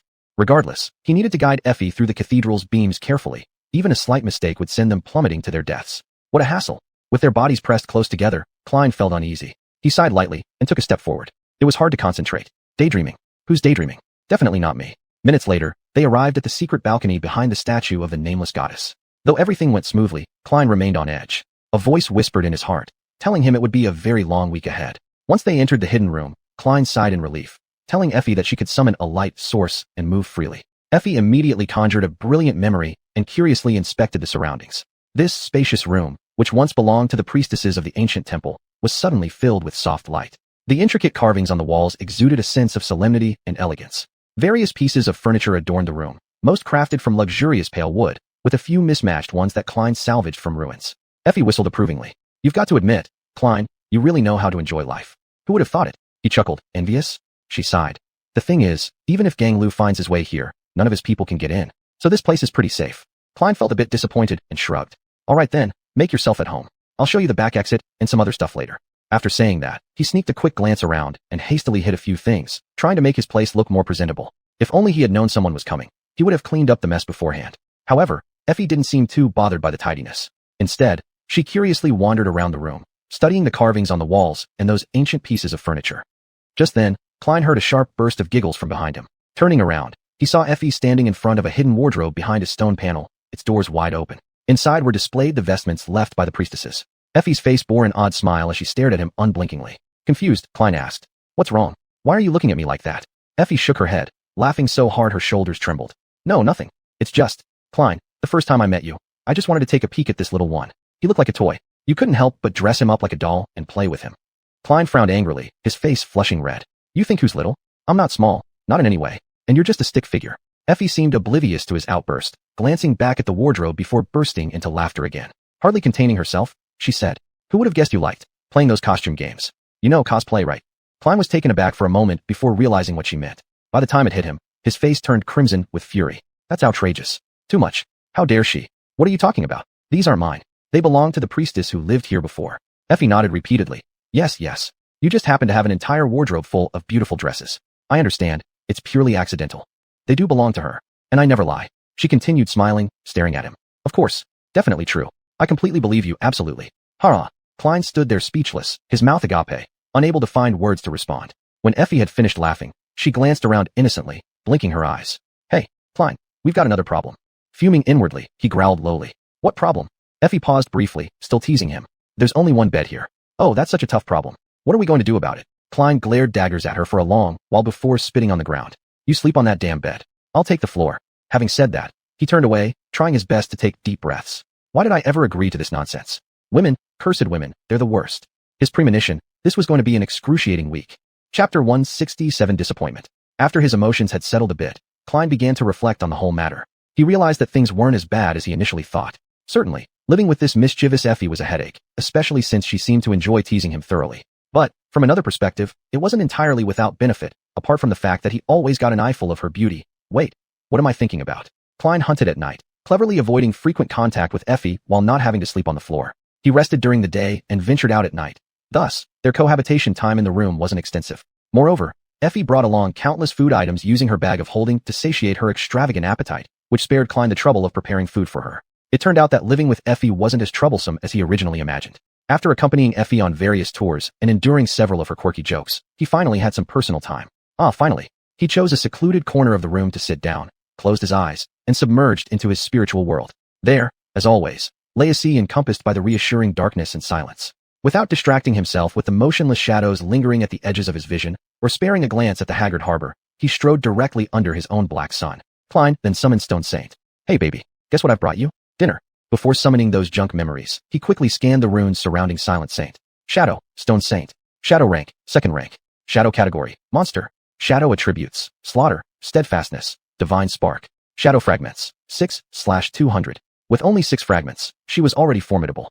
He couldn't help but eagerly look forward to making his monster even fiercer. Without delay, Klein summoned the first memory, a bizarre sword, its blade embedded with an absurd number of useless gems, and handed it over to the shadow. She mechanically took the sword, crushing it ruthlessly with her gauntlet. "Your memory has been destroyed." Klein made a face. "Oh well, thanks a lot, Spell. If it weren't for your reminder, I wouldn't have guessed. You're really so thoughtful." 2 streams of ethereal light flowed into Stone Saint's body, absorbed by the dark anchor point hidden deep within her. "Your Stone Saint has become stronger."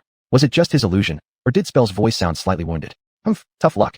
When Luffy's threatened to dismantle you until total annihilation, I didn't hear you make a peep." Smirking with contempt, he glanced at the runes again. Shadow fragments, 7/200. Satisfied, Klein continued to summon the next memory, repeating this process. Stone Saint becomes stronger. Stone Saint becomes stronger. Stone Saint becomes stronger. As the number of shadow fragments accumulated in his shadow core anchor point, his spirits soared. This sense of accomplishment was unparalleled. Shadow fragments, 8/200. Shadow fragments, 10/200. Shadow fragments, 11/200. Finally, after consuming the 9th memory, the number described in the rune changed to 20, marking a significant increase in Stone Saint's strength. Recalling the changes in his body after his initial few killings, Klein could roughly estimate the extent of her power enhancement. This improvement wasn't actually very noticeable, but in combat, even the smallest advantage could often determine the outcome, especially considering that she would also be enhanced by his indispensable, yet arrogant shadow. Alright, all this was just an appetizer. The main course was still ahead. With great anticipation, Klein summoned the set of black onyx armor. If his calculations were correct, this relic alone could add 12 more shadow fragments to Stone Saint, almost as many as the 9 junk memories combined. The jet black ancient plate armor appeared before Klein in the void of his spirit realm. In this vast expanse where no light reached, its profound and elegant nature became even more understated. Klein sighed softly, revealing a trace of regret. Truly stunning. Destroying it was almost a pity. This 6th rank armor, legendary level of a divine messenger, a half-god, or pseudo-god. Regardless, it had already touched the threshold of divinity, and destroying it like this would pain anyone beyond measure. Almost. Klein still felt somewhat reluctant to give up this ancient armor so easily. He reviewed the runes describing it once more. Rogue was right. Even Spell couldn't comprehend the broken memories of this artifact. Memory, no, ancient. Memory rank, unknown. Memory level, unknown. Memory type, unknown. Memory description, First, Legion, Fallen, Self. Memory enchantment. Many runes were missing, and those that barely appeared refused to form any interpretable words. Klein did notice that these mysterious runes causing him headaches always showed up when the spell mentioned the mysterious, unknown. As expected, he muttered to himself. This stone armor was evidently related to the group of magical statues that Stone Saint belonged to before becoming a shadow. Those peculiar living statues originated from the unknown and were closely connected, so it could reasonably be inferred that the alabaster onyx stone armor also had some connection with them. However, this didn't matter. Klein already knew when he purchased this memory that it was severely damaged, and he hadn't originally planned to wear it anyway. He just wanted to use it as nourishment for Stone Saint. "Time for the big meal," he called out to Stone Saint. With a smile, Klein gently pushed the beautiful black stone armor towards Stone Saint. But soon, his smile froze on his face. Stone Saint did not pick it up and shatter it like she did with other memories. Instead, she bowed her head and gazed at it silently. The ruby-like deep red flames in her eyes flickered slightly, seeming to change hue. It felt as though there was a trace of sadness in her eyes. "Come on, destroy it already." No matter how much Klein urged Stone Saint to destroy the stone armor, she refused. This living statue simply stood there motionless, taking no action. Klein looked at the alabaster onyx stone armor, disappointment clear on his face. "Well, this is my own fault," he whispered to himself, actually having foreseen something like this might happen. Even so, Klein still decided to buy this piece of stone armor. Because if it worked, the benefit this stone armor brought would far outweigh the mere few crystal cores saved, and even if it couldn't be used now, it was still an invaluable treasure. The rarity of 6th rank memories was unparalleled, and this might be the most precious treasure he could easily obtain in his lifetime, even if it was seriously damaged and difficult to repair. Maybe one day, he would wear it. If Luffy's really could open the way to the portal, and somehow he became one of the few lucky ones, returning to the real world alive and ascending to become an oracle. Until then, this amazing piece of blackstone armor was basically useless. He frowned, exiting from his spiritual consciousness sea, then summoned the stone armor into reality. Accompanied by the condensation of a mass of light points, the stone armor crashed onto the floor of the private chamber, raising a large amount of dust. Effie looked at it with great interest. Wow, what is this? Klein hesitated for a while, finally responding. It's just a decoration, I think. Effie raised an eyebrow. Really? Hey, then why do you keep staring at me? His expression stiffened, and the words on the tip of his tongue went unsaid. After an awkward silence, Klein spoke up. Hey, can you help me move it? It's too heavy for me, I can't lift it. Chapter 168, Cool Moves. An unpleasant tearing sound accompanied the monster's head as it fell to the ground. Klein deftly wiped the blood stains from residual night off the sleeves of his shroud, watching the enormous body slowly collapse. Saint gently shook her sword, scattering droplets of blood that splashed onto the ground. Then she stood there quietly, pretending to be nothing more than a statue. Klein shook the blood off his sleeve and smacked his lips. That move was really cool. I need to learn it. To be honest, wiping his blade on the shroud didn't seem quite right for his level 5 armor, and he felt a bit uneasy about it. Keep an eye on my back. Klein turned and instructed the shadow. With the shadow on alert, he summoned faded shadows and dug out the crystal core from the corpse with peace of mind. This was the 4th monster he'd killed tonight. With Saint's help, hunting had become much easier than before. Not to mention, Saint was on par with most of his targets in strength. Even just her ability to draw enemy attention had changed many things. Klein had the ability to face these monsters head-on to a certain extent, but he preferred not to do so. He favored striking from the darkness, ideally delivering a fatal blow. If all went well, the prey wouldn't even see who killed them until death. Of course, this kind of hunting strategy required a great deal of cunning, patience, and meticulous preparation. He had to observe enemies for a long time, familiarizing himself with their behaviors and weaknesses. The confrontation itself might last only a few brief seconds, but behind it were several days of careful planning, which made instantaneous killing possible. After 3 months of such rigorous hunting, Klein found using brute force against the monsters oddly refreshing now. Saint's impenetrable defense complemented his swift, residual night perfectly, a nearly perfect combination. It was almost like fighting alongside Rufus. Almost. He didn't dwell on it further, tossing the crystal core into his backpack and then standing up. Klein realized he was about to face an unprecedented problem. There weren't enough monsters left for him to hunt. This concern would only make sense coming from a lunatic, but for him, it was truly the case. In Despair City, there weren't many awakened monsters at the 2nd rank to begin with, let alone those he had thoroughly studied and had confidence in defeating. After this night's massacre, practically every one of such monsters was almost wiped out. Klein had cleared out the monsters in this area. He was stronger and more dangerous now. Plus, with Saint's assistance, perhaps he no longer needed to be so cautious. No, the thought flashed through his mind briefly and was quickly dismissed. This was a dangerous mindset. Even though his strength had grown recently, Klein was far from being the top predator in the ruins. In fact, objectively speaking, he was the weakest among all the monsters wandering the streets. Arrogance is the beginning of self-destruction. Next thing you know, you'll think about challenging demons, right? Klein might survive a confrontation with a demon, maybe, but actually defeating one would be another matter entirely. If by some misfortune he encountered a top predator in the ruins, such as an awakened demon-level creature, his chances of escaping wouldn't be high, let alone the debt of blood owed to the Black Knight that he still dared not reclaim alone. Yet, one thing had been nagging at Klein for quite some time. There seemed to be a seed of an idea in his mind, but he got distracted later and never allowed it to sprout. What was I thinking about?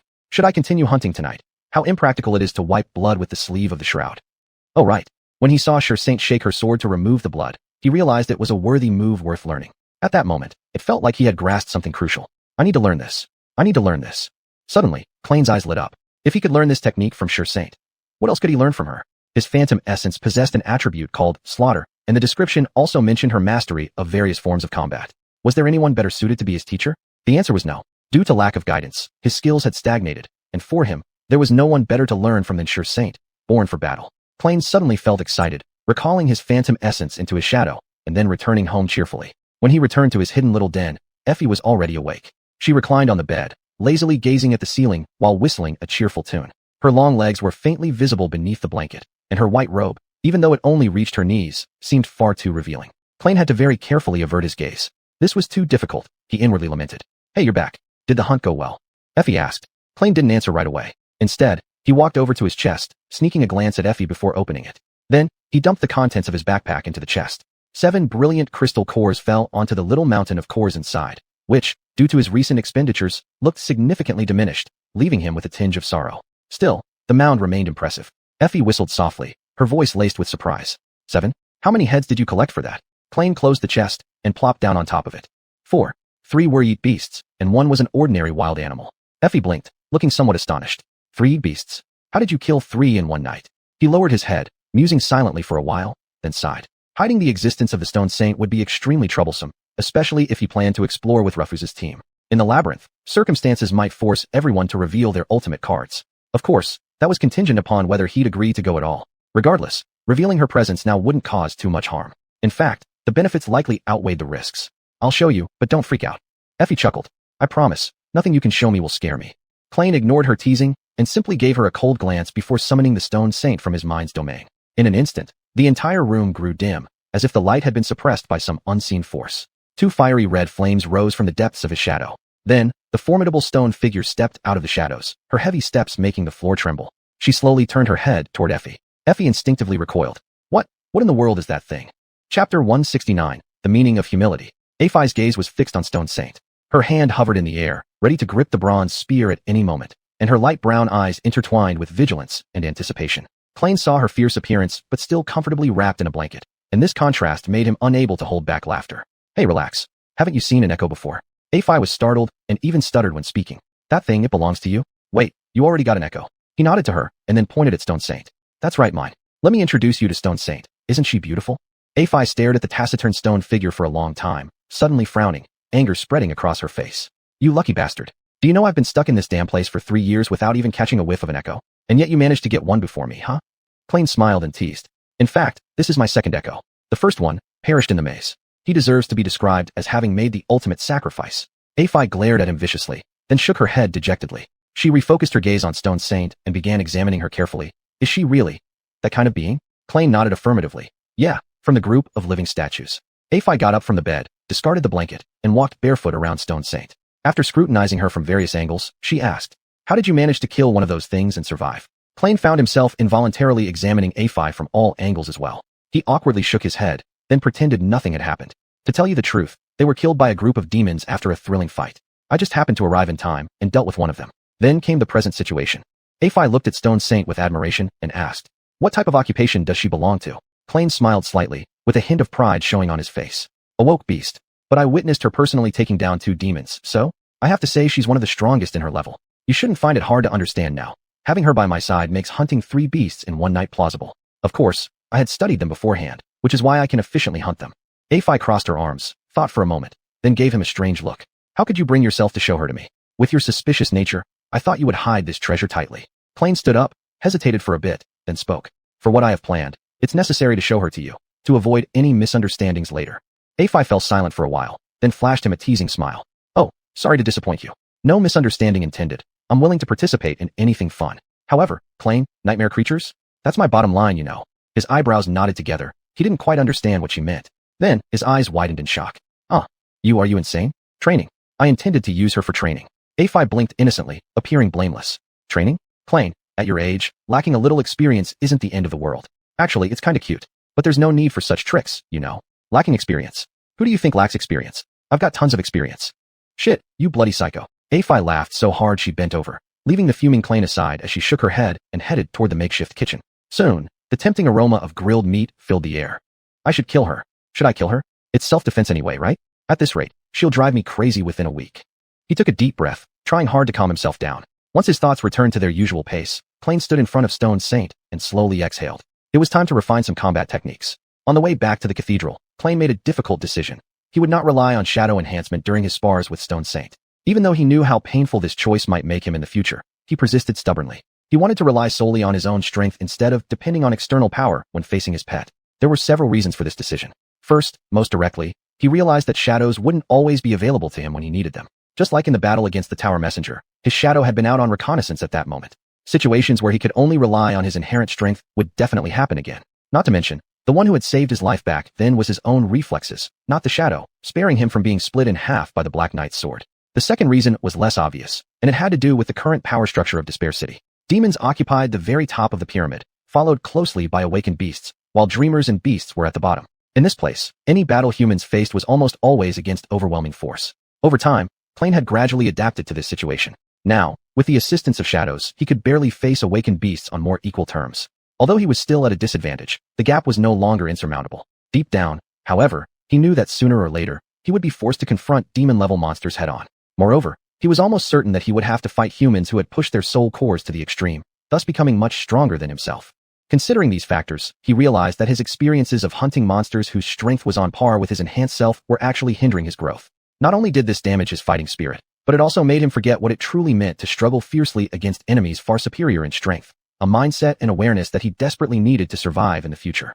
He needed to always remain humble. During the 6 months he spent on the Forgotten Coast, he learned a lesson. Nothing promotes personal growth more than engaging in battles with stronger opponents, especially those ending in failure. The lessons taught by one failure far outweighed what could be learned from defeating multiple weaker enemies. On this cursed land, failure often equated to death. Therefore, Plain actually rarely tasted failure. He had experienced failure only 3 times. Once during an intense battle with a bone scythe-carrying beast, once when confronting Ruifies under the Soul Tree, and another time inside this grand cathedral, when the Black Knight's sword gutted him. Each of those failures taught him lessons deeper than anything else he had ever experienced. Therefore, the opportunity to fight a monster much stronger than himself, but not lethal, was undoubtedly extremely rare. It was precisely due to these considerations that Klain finally summoned up the courage to let the shadow stay on the ground while he faced Stone Saint directly. Taking a deep breath, he summoned Chanyev and assumed a defensive stance, staring straight into the crimson eyes of the imposing stone figure. "Come attack me." Stone Saint showed no hesitation at all and immediately granted his wish. "Ah shit. This is bad. Shit. Don't hit my face." Chapter 170, Style. Shisheng's attack was fierce like that of a true monster.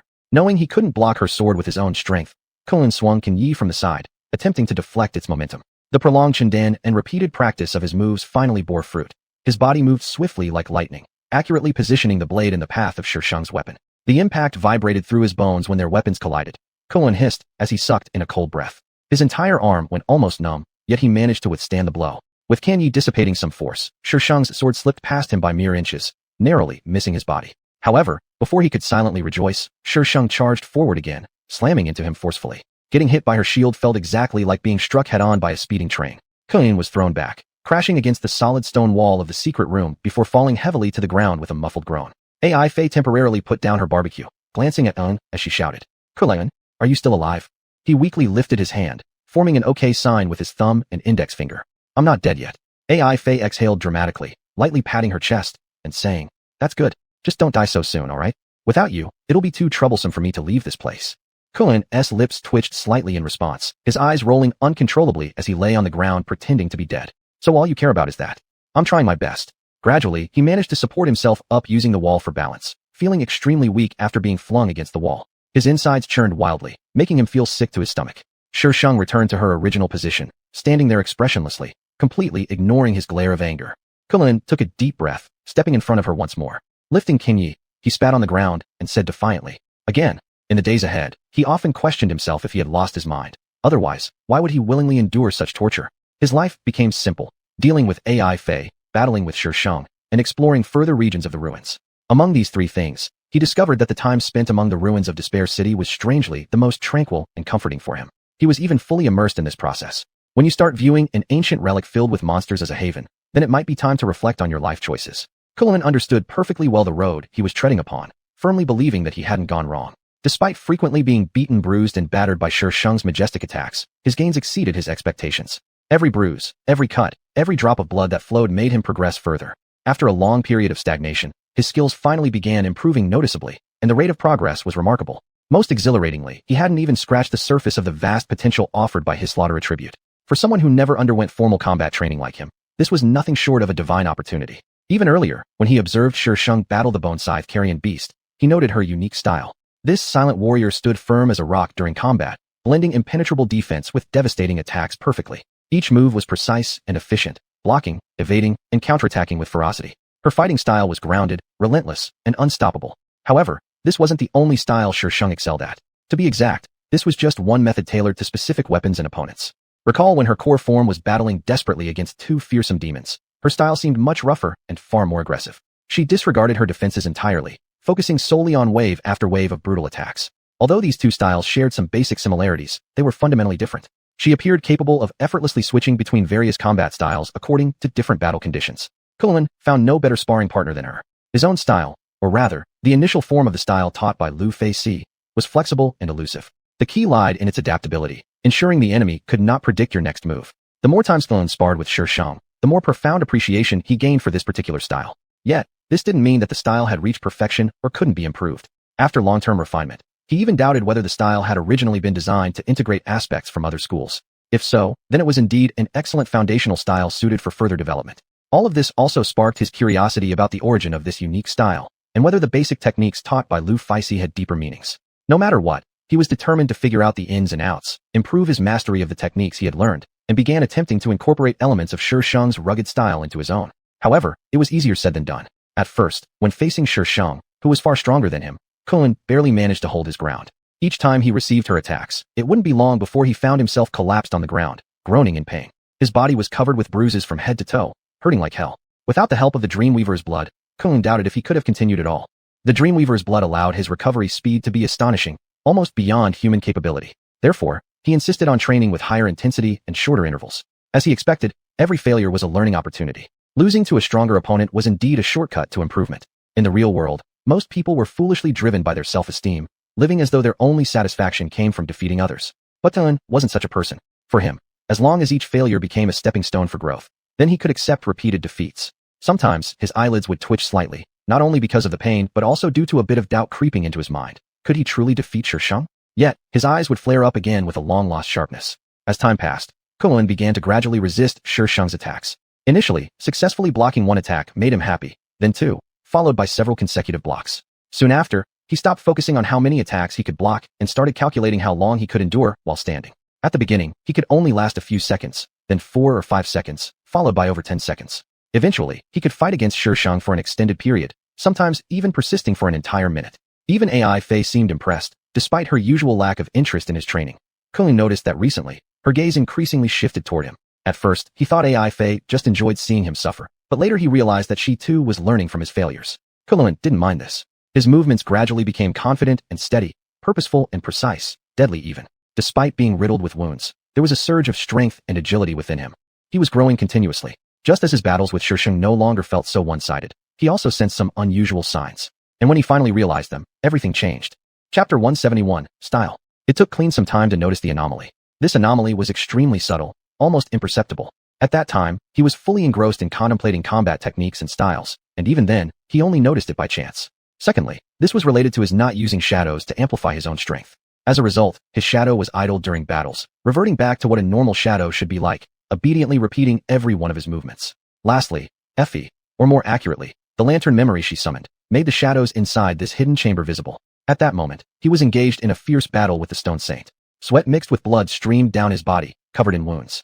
The crisp clang of colliding swords echoed through the room, nearly drowning out his heavy breathing. Clean deflected another fierce attack from the opponent and quickly crouched down, as the Stone Saint's shield whistled past his scalp.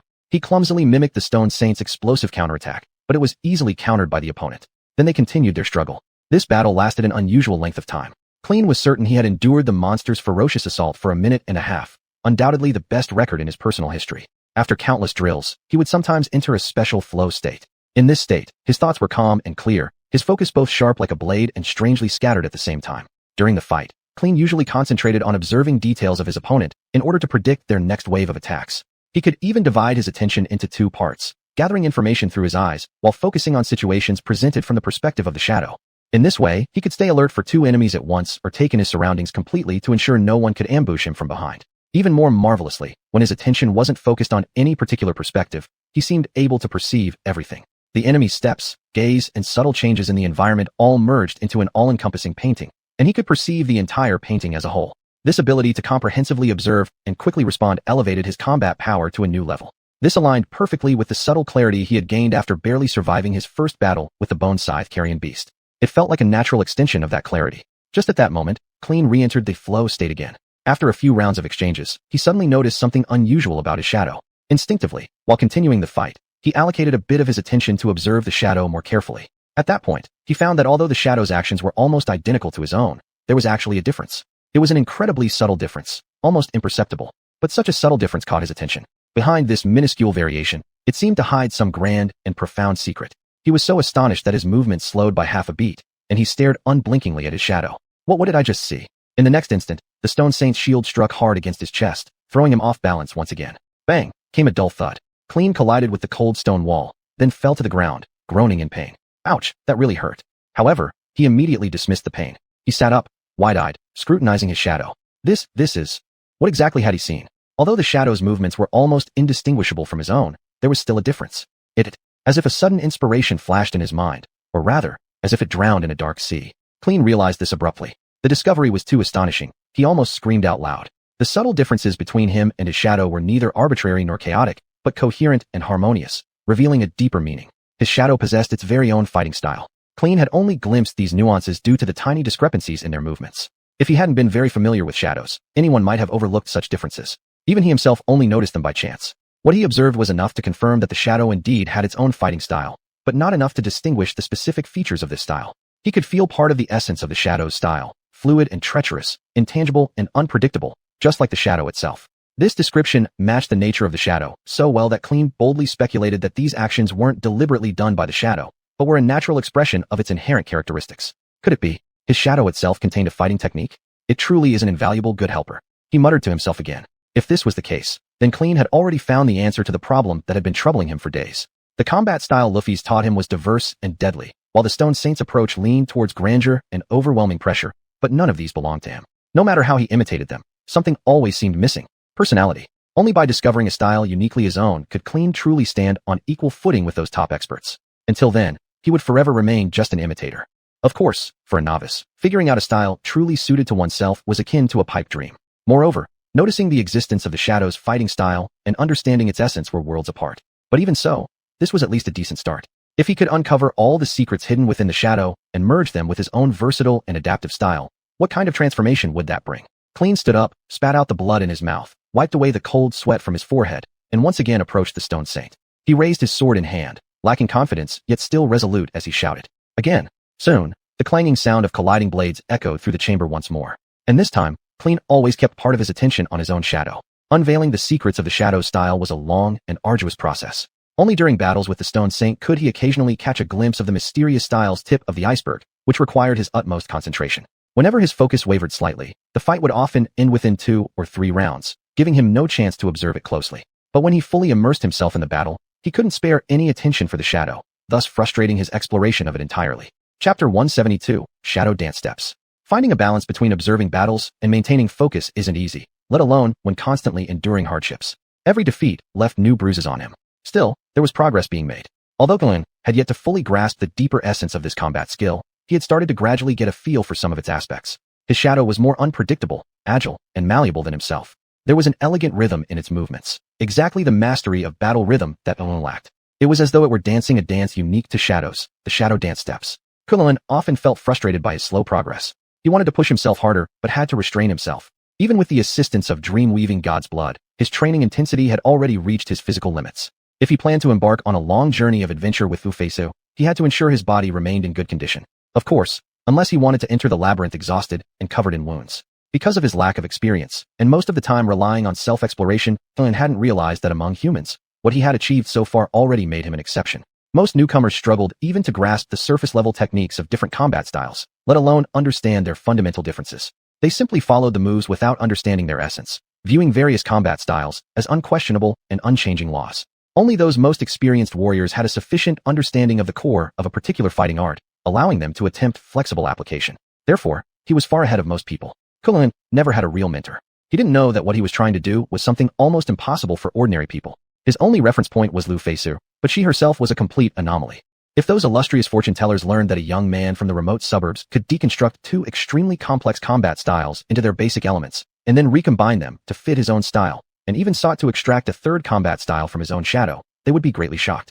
However, Clean felt he was rather unsuccessful, making unbearably slow progress. Alas, maybe I'm just too stupid. He got up from the ground, sighed, wiped the sweat off his forehead, leaned against the wall, and blankly stared at the lantern's glow. You're done for today, right? Fei reclined on the bed, kicking the blanket idly with her toes, nearly bored out of her mind. In this dimly lit room, watching Clean torment himself was her only form of entertainment. Well, of course, apart from that, there was also her personally tormenting Clein. These kinds of things, well, whatever. He lightly nodded, his eyes revealing deep fatigue. Pretty much. It's getting dark, so I might rest for a bit, then go for a walk. Upon hearing this, Fei narrowed her eyes. By the way, I've always wondered, how do you know what time it is? There are no windows here, and we can't hear the sound of the waves. He cast her a gloomy glance and reluctantly replied, through the shadow of the crimson spire. I can sense it. Fei looked enlightened and shrugged immediately afterward. Oh, I see. All right, since you're done practicing, can I spar with your little girlfriend? Clein instantly became serious, responding heatedly. She is not my girlfriend. Only after this did he realize what Fei was referring to. She had never before shown interest in sparring with Stone Saint. What brought this on all of a sudden? But it didn't matter anyway. No, you cannot fight her. He directly rejected the suggestion.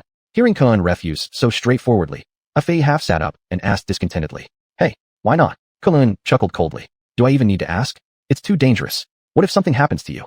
Fei snickered. Well, I don't get it then. You practice with her all day, every day, yet you think I can't handle her. He shook his head. Don't misunderstand. If I injure myself, the worst outcome is death. But if something happens to you, Lu Feisu would slaughter me. The final result might be the same, but the process would be entirely different, understood?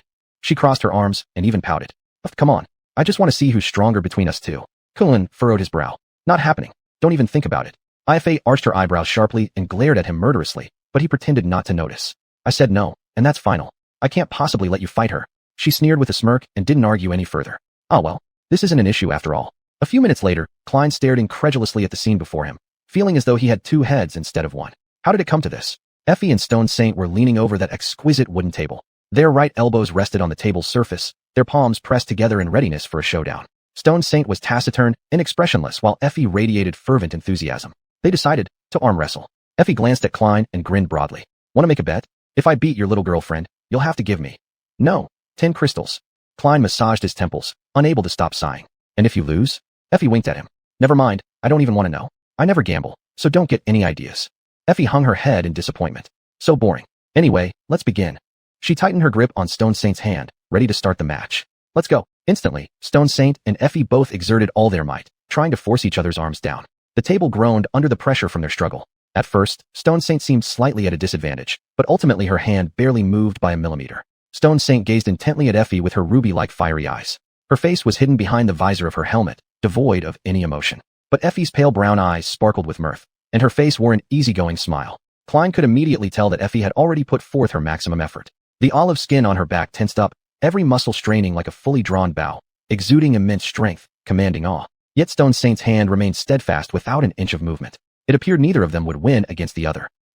I wonder who will give up first. Time passed silently second by second, the situation still at an impasse. Effie and Stone Saint poured all their energy into maintaining this delicate balance, and Klein broke into a light sweat simply watching them. Both of them are monsters. Ultimately, it was the table that gave up first. Unable to bear this immense pressure any longer, it just shattered. Klein hastily covered his face to prevent being injured by splinters of wood. He froze momentarily, then stared blankly at the pile of kindling. An overwhelming sense of sorrow and anger welled up within him. Oh no, my table. Chapter 173 Paradise in Hell. And just like that, a week had passed. To everyone's amazement, Klein was still alive. Even more astonishingly, there had been no conflict between them. On this point alone, it was already quite an accomplishment. The two were originally forced to cohabit, but unexpectedly discovered that this way of living gradually became comfortable. As hunters accustomed to working alone, there seemed to be an unspoken understanding between them. During this time, Klein had made great progress in his combat skills, especially gaining a deeper understanding of his own and the Stone Saint's fighting styles. He found himself not only moving more nimbly, but also having greater strength. Facing countless horrors in his dreams, he wanted to prepare as much as possible. Although Klein hadn't yet regained the peak state he was in after spending 100 shadow fragments to create the Shadow Beast, his current power was clearly more potent and deadly. A grim future would only loom closer, which was, ironically, a good thing. At this moment, he and Effie were sitting on the beam of the cathedral's main hall. Effie swung her legs back and forth, occasionally tapping the air lightly with her toes, her gaze wandering through every corner of the cathedral. Viewing from such a dizzying height, the Black Knight's small figure moved back and forth among the shadows and light, endlessly repeating its unchanged patrol. Effie frowned deeply before lowering her voice and asking, "Is this the bastard you were talking about?" Klein's eyes darkened instantly as he gave a slight nod, the motion carrying a heaviness akin to someone who'd barely escaped a catastrophe. "Yeah, it's over there. Call that bastard whatever you want." Effie stared at him for a long while. "How exactly did you manage to survive the encounter with the demon? I've always been curious if your luck really is that hard to kill." He didn't respond, his face filled with anguish, his eyes burning with both anger and fear, struggling with inner turmoil. "It could be said I barely crawled out alive. And calling that an encounter is far too generous for me. I was gutted and then somehow managed to crawl outside. It never leaves the cathedral, so I narrowly escaped." She shivered slightly, biting her lip, and asked, "Are you sure it can't hear us talking?" Klein pointed downwards. "As long as it doesn't pass by that column, we'll be fine if we keep our voices down. Trust me, I've studied that bastard for 2 months." Effie suddenly grinned mischievously, her voice laced with a teasing undertone. "So, how quiet do we have to be? I can promise." Klein rolled his eyes. "Can you just stop talking? For heaven's sake, we're still in the demon's lair." Without even needing to hear her finish the sentence, he knew what would come next, something heavily suggestive and explicitly graphic content. She couldn't suppress her soft laugh, a sound as crisp as a silver bell. All right. I know you're shy." After a brief silence, Klein looked down below. The pale glow of dawn gradually grew brighter, and it was about time for the two of them to leave the cathedral. He hadn't decided yet whether or not to help Luffy's. Whatever decision he made might mean he and Effie would never cross paths again. Klein sighed softly, looking at her earnestly and asking, "Effie, can I ask you something?" Her wandering gaze swept over him briefly, shrugging off his request. "Sure, go ahead, idiot." Klein hesitated, sensing the gravity of the atmosphere. Then, he shifted his gaze away and said, "To be honest, tell me, did you get your head bashed in a lot when you were little?" Effie froze momentarily, hastily covering her mouth to prevent herself from laughing out loud. She nearly lost balance and fell off the beam, but was stabilized just in time by Klein. "God, Klein, are you trying to make me laugh out loud and stage some last stand, killing both of us? How can you ask something like that? I definitely didn't get my head bashed repeatedly as a child." His eyes brimmed with suspicion, seeking any sign of a slip-up on Effie's face. "Why are you always so crazy? That's not normal. You know, you're like a lunatic. Let me remind you, I know a thing or two about lunatics." Effie's expression turned melancholic for a moment, followed by a faint smile. "Oh, this." She shrugged indifferently. "Actually, it's pretty simple." Klein waited patiently for her explanation, simultaneously noticing that the vibrant energy she usually exuded seemed draped now in a strange aura of sorrow.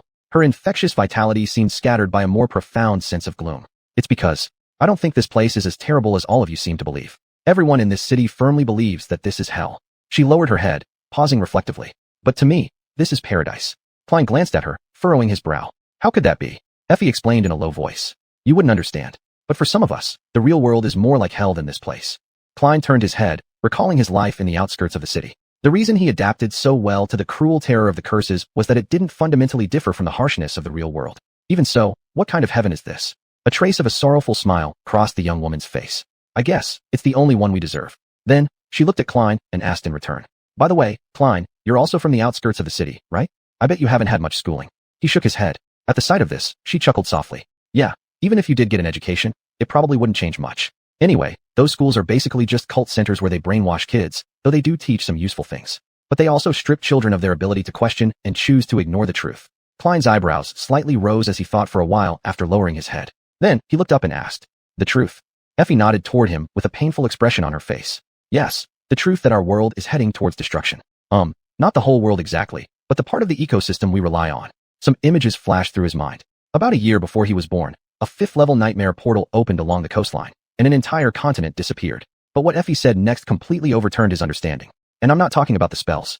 I mean what we humans have done to our own planet without any external interference. Do you know? More than 100 billion people lived on Earth hundreds of years ago, but now there are less than 300 million. And half of them can survive because of us oracles and our power which comes from spells. Klein remembered the toxic air in the suburbs that made his nose burn, the underground factory where his mother once worked, a place unsuitable for human habitation, and the towering walls protecting the city from the merciless winds on the wasteland outside. Effie's words made him realize how unsuitable the real world truly was for human survival compared to dreams. Of course, he understood that compared to the past, the condition of the planet was far from good. However, he had never thought deeply about these issues. Life had always been this way for him. Effie continued, "If it weren't for the spells, how many of us would still be alive? To be honest, I'm not sure. But in my opinion, one day in the future, more people will feel that the dream is paradise, just like me." After saying this ominous sentence, she stood up, lazily stretching her body, making Klein quickly look away. "Damn, why am I thinking all sorts of nonsense, Klein? All right, it's almost dawn. We should meet up with Princess and the others. Let's go." Not long after, they were standing on a square not far from the great cathedral, which used to be the Stone Saints' territory. The first rays of morning light appeared, and the sun slowly climbed into the sky, bathing the ancient city in its pale glow. Klein and Effie didn't have to wait long, as Luffy's and her group emerged from the ruins. Klein immediately felt more spirited. There was Luffy's, and Castor, Casey, and Kay. What's he doing here? As the four approached and exchanged greetings, Klein immediately sought out Superstar Kay. "Kay, buddy, why are you here too?"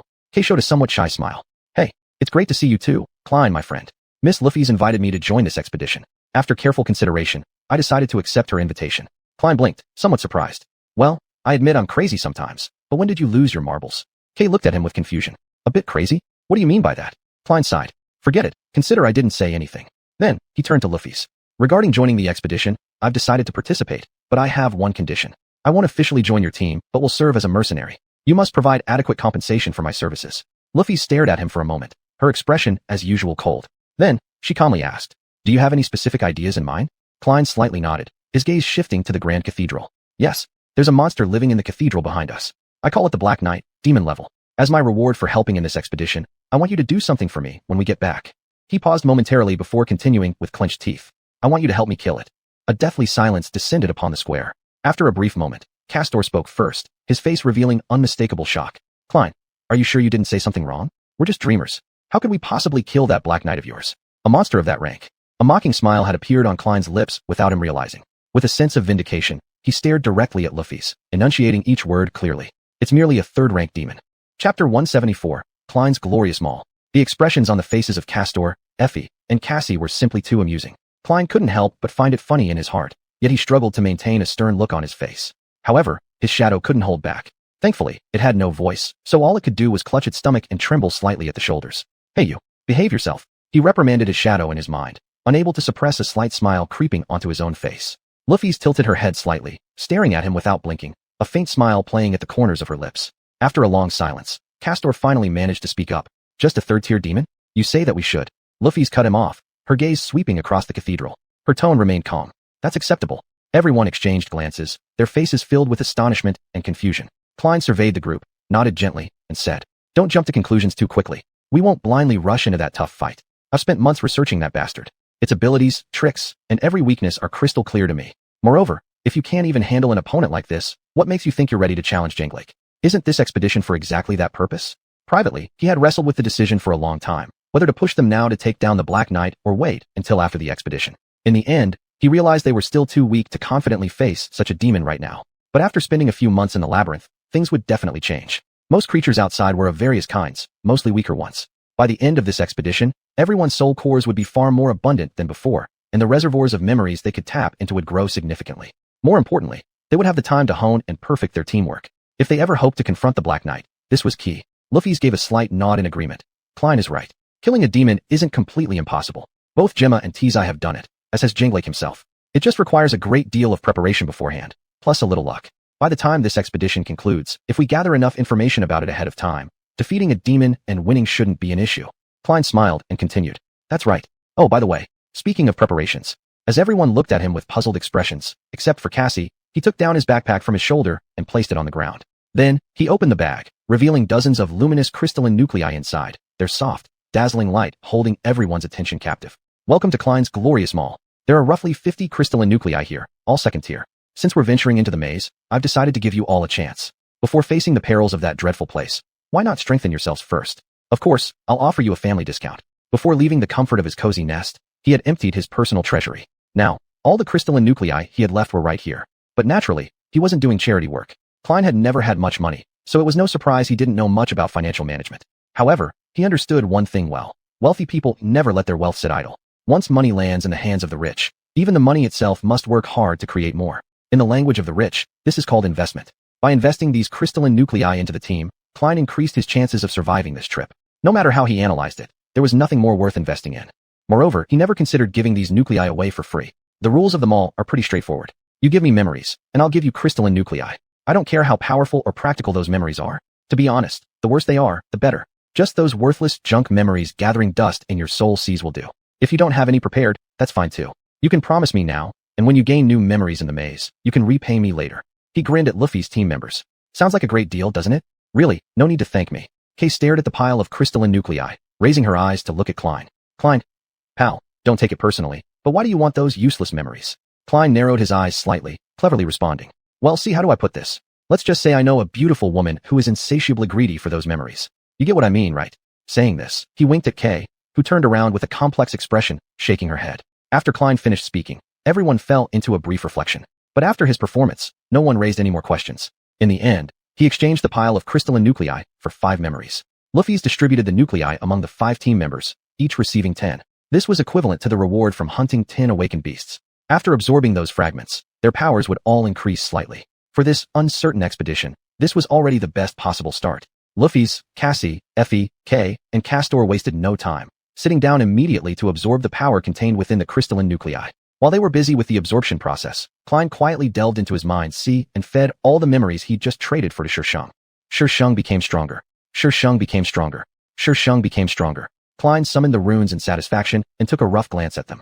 Abyssal, Shisheng. Shadow fragments, 27/200. Then, he checked his own status.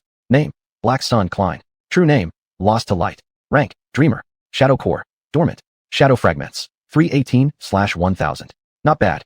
Klein muttered softly, his eyes moving towards the south as a long-absent cold smile crept onto his face, secretly calculating. When he returned to Despair City, how much would these numbers grow? They would surely swell significantly. Once everyone had fully absorbed the nuclei and adjusted to the changes brought by their mass absorption, the team prepared to set off. The six cautiously moved southward, weaving through the ruins of this city. At the front of the group walked Luffy's with her graceful posture, her starlight armor, contrasting starkly between black and white, complementing the gray stone blocks around her, like bright stars in the night sky. On her right side closely followed Castor, his polished scale armor shimmering brilliantly under the morning light, resembling the scales of a silver dragon. To Luffy's left strode tall Effie clad in ancient bronze armor with an inner white chitin robe, appearing both majestic and solemn. A few steps away walked Kay, carrying a heavy quiver full of thick arrows, wearing polished brown leather scale armor, agile and lively. Cassie walked alongside him, her fitted waistcoat and bright wave-patterned cloak fluttering lightly in the breeze, as vivid and lively as waves under the rising sun. Now, she sported a sleek rapier on her belt, adding an air of valor to her appearance. Bringing up the rear of the group was a pale young man who seemed out of place with everyone else. His messy black hair looked like a haystack, dressed in dirty lightweight armor made of deep gray fabric and lusterless black leather, giving him the look of a vagrant crawling out of garbage heaps. He walked with his head bowed low, his eyes filled with dissatisfaction, occasionally stealing glances at the glaring sunlight overhead, looking disgruntled as if he wasn't accustomed to being exposed to it. This young man was none other than Klein. Thus began their journey to the edge of the Forgotten Coast. Fate strings my ass. Leave me alone for once. Klein trudged heavily at the back of the group, but his shadow had already rushed ahead to scout the road. Without the presence of his shadow, he felt as though all disguises had been stripped away, leaving him naked in the midst of danger. When my shadow isn't here, can I summon Shang? Why didn't I think to try that earlier? He berated himself, his brows furrowed into a Chan shape. Without his shadow, Klein could not conceal himself, and he felt almost entirely defenseless. Thankfully, there were other companions nearby, including three powerful ones, Luffy's, Castor, and Effie. As for Kay, Klein had yet to witness his true strength. His good looks didn't seem to match the profile of someone particularly dangerous, but Klein wouldn't let appearances deceive him. In the Forgotten Coast, the weak have difficulty surviving, especially when their innate abilities make them the best candidates to explore Despair City, making survival even harder. Kay relied on his unique ability to deal with creatures unknown to Klein, those flying monsters that nested in the clouds, akin to the messengers of spires. Terrifying indeed. Speaking of Kay, Klein quickened his pace to catch up with the charming-voiced youth. He first glanced at Cassie, noting that she didn't seem eager to chat, which dampened his spirits somewhat. Then he turned toward Kay. Hey Kay, how's it going lately? Kay replied with a radiant smile, a kind of warmth that seemed capable of dissolving gloominess. Oh hey, pretty good I guess. I mean, the weather's not too bad. Klein couldn't help but look at him, suppressing a chuckle. The weather on the Forgotten Coast had never been good. It was either bone-chilling cold, uncomfortably humid, or scorching hot like being in a steaming pot. Sometimes, he even began to miss the climate of Black Mountain. At least there, the weather was stable, without so many changes. Klein never liked beating around the bush, so he directly asked the question lingering in his mind. So, seriously, why are you getting involved in this too? Kay's previously carefree smile froze for a moment as his eyes instinctively darted to the side. He then countered with a question. What do you mean by that? Klein sighed and patiently explained. According to what you've told me, your life in the castle was quite peaceful and comfortable. You had enough crystalline nuclei to last a long time. Everyone liked you, and even Ganglaw gave you special treatment because of your extraordinary abilities. So why take such a big risk following us into the labyrinth? Kay fell silent for a moment before answering. Well, actually, I seem to have gotten myself into some trouble. I think the guards who locked me in the well are now being used to frame Effie, right? If someone discovers that I'm implicated in their disappearance, wouldn't that put me in danger too? Klein pondered for a while, and then reluctantly nodded in agreement. That does make sense. But aren't the dangers you're about to face from joining this expedition far more serious than the ones you're trying to escape? Kay lightly laughed, his smile still warm and friendly but tinged with an air of mystery. Definitely. But, there's something else you haven't considered, Klein. Hearing this, Klein's eyes widened slightly, his confusion deepening. What could it possibly be? Please, don't tell me you've become a follower of Luffy's or something. The young man chuckled softly at the jest. Follower? No, I don't think so. At least not in the way you imagine. After a long pause, Kay shook his head and sighed lightly. To be honest, I think a lot of people haven't fully understood this situation. But truly, it's not that hard to grasp. Chapter 175, No Return. Normally carefree, Kai's expression turned grave, and the sparkle in his eyes that usually danced with vitality now seemed dull and lifeless. Slowly shifting his gaze toward Klein, he suddenly asked. I arrived at the Forgotten Coast 31 months ago. Do you know how many of us made it to Despair City that year? Klein shook his head slightly, signaling his lack of knowledge. Kai tilted his head up slightly, gazing in a certain direction, his voice almost as if it could be scattered by a mere gust of wind. Roughly 400 people. And do you know how many are still alive now? Just 2. He paused for a moment, as if reminiscing about his former companions. This means that, within just 2 years, the vast majority of us have perished. You also know that in Despair City, people are constantly dying. The castle may seem safe on the surface, but in reality, Ganglog has been steadily consuming our manpower. Every week, several hunters go out hunting and never return. Every few weeks, a nightmare creature attacks the city walls, killing multiple guards before they manage to repel or kill it. Kai looked at him, his face exceptionally serious. But the most common occurrence is when some monsters break into the outer settlements and drag people away. That's not even counting those who starved, those who fell apart in despair, or those killed by others. Do you understand what I'm trying to say? Klein raised his head, looking straight at the sun, its brilliance stinging his eyes, yet gradually clarifying things in his mind. Seeing that he had begun to comprehend, Kai diverted his gaze, as though relieved. Yes, hundreds of people die each year in Despair City, and hundreds more come to fill their places every year. But, Klein, this year, there were only 4 people. Not 400, just 4 people. Why hadn't he thought of that before? Klein's eyes widened slightly. These overlooked signs had always been right in front of him. Kai continued. This means that Brightness Castle has never had a chance to replenish its losses. If the curse cycle theory that people talk about is true, then in 5 months, when the winter solstice arrives, the same event will happen again. What are we supposed to do? He shook his head, his face cloaked in an indelible gloom. This means that in 1 year from now, there might only be around 600 people left in Despair City. And in 2 years, there might be only 10 or 20 left. It takes many people to maintain even the semblance of civilization here, Klein. Once we cross that irreversible threshold, everything will collapse. Kai glanced at Klein, heavily adding, every non-combatant will die, and so will the weaker combatants. In the end, there will only be a handful of the strongest left. Could I become one of them? I'm unsure. And even if I could, who would willingly live under such circumstances? His gaze moved from Klein, landing on Rough Fist, who led the group ahead. So, Klein, I am no believer, but I will follow Miss Rough Fist to the edge of the labyrinth and back. Rather than burying my head in the sand like an ostrich, it's better to take a bold gamble. Even if it ends in death, it'll be worth it. Don't you think so? The conversation ended there. Klein walked silently, absent-minded. Kai's words rippled through his mind repeatedly. If what he said was correct, then the future indeed held considerable anxiety. Of course, no one could accurately predict how many dreamers would arrive here during the winter solstice. But upon reflection, Klein believed those who thought the arrival of dreamers followed a cyclical pattern were almost right. He also believed that in 5 months, there wouldn't be hundreds of new faces showing up at the Forgotten Coast. Others might expect dozens or even hundreds to arrive in half a year, but Klein didn't share this view. For some reason, he had a feeling that no one else would be sent to the Forgotten Coast anymore. He felt that the 3 of them, along with Castor, might be the last batch brought here by the curse. Oh well, what's gotten into me today? First, Effie gave a speech about the end of the world, and now this. I'm already extremely pessimistic, so I don't need any help feeling terrible about the future. But it turned out he did need others' help to grasp the situation. These 2 conversations made Klein realize a serious issue. He had been too short-sighted. He had been too focused on the immediate difficulties, ignoring the bigger picture, failing to see the macroscopic trends. Was it because Effie and Kai had stayed longer on the Forgotten Coast, or because he simply hadn't paid enough attention to those details? If only he had been more observant before, would things have been different? As Klein was lost in thought watching Ruffy's back, Cassie suddenly turned her head sharply towards him as if startled by something. Klein's heart raced. He loosely gripped his palm, ready to summon Canny at any moment. What's wrong? He silently cursed in his mind. She refused to acknowledge me earlier, but now wants to speak? Humph. Cassie remained silent for a moment before quietly saying, something is following us. Klein's eyes sharpened immediately. Without delay, he hurried to catch up with Rough Fists, Castor, and Effie. Effie's gaze was sharp as she quickly glanced at him, her body instinctively tensing up. Did your shadow sense anything? She asked. Klein shook his head, his hair fluttering wildly, then explained. Cassie detected that we are being followed. I plan to recall my shadow and send it back to investigate. Everyone, please stay on high alert. Effie nodded to him.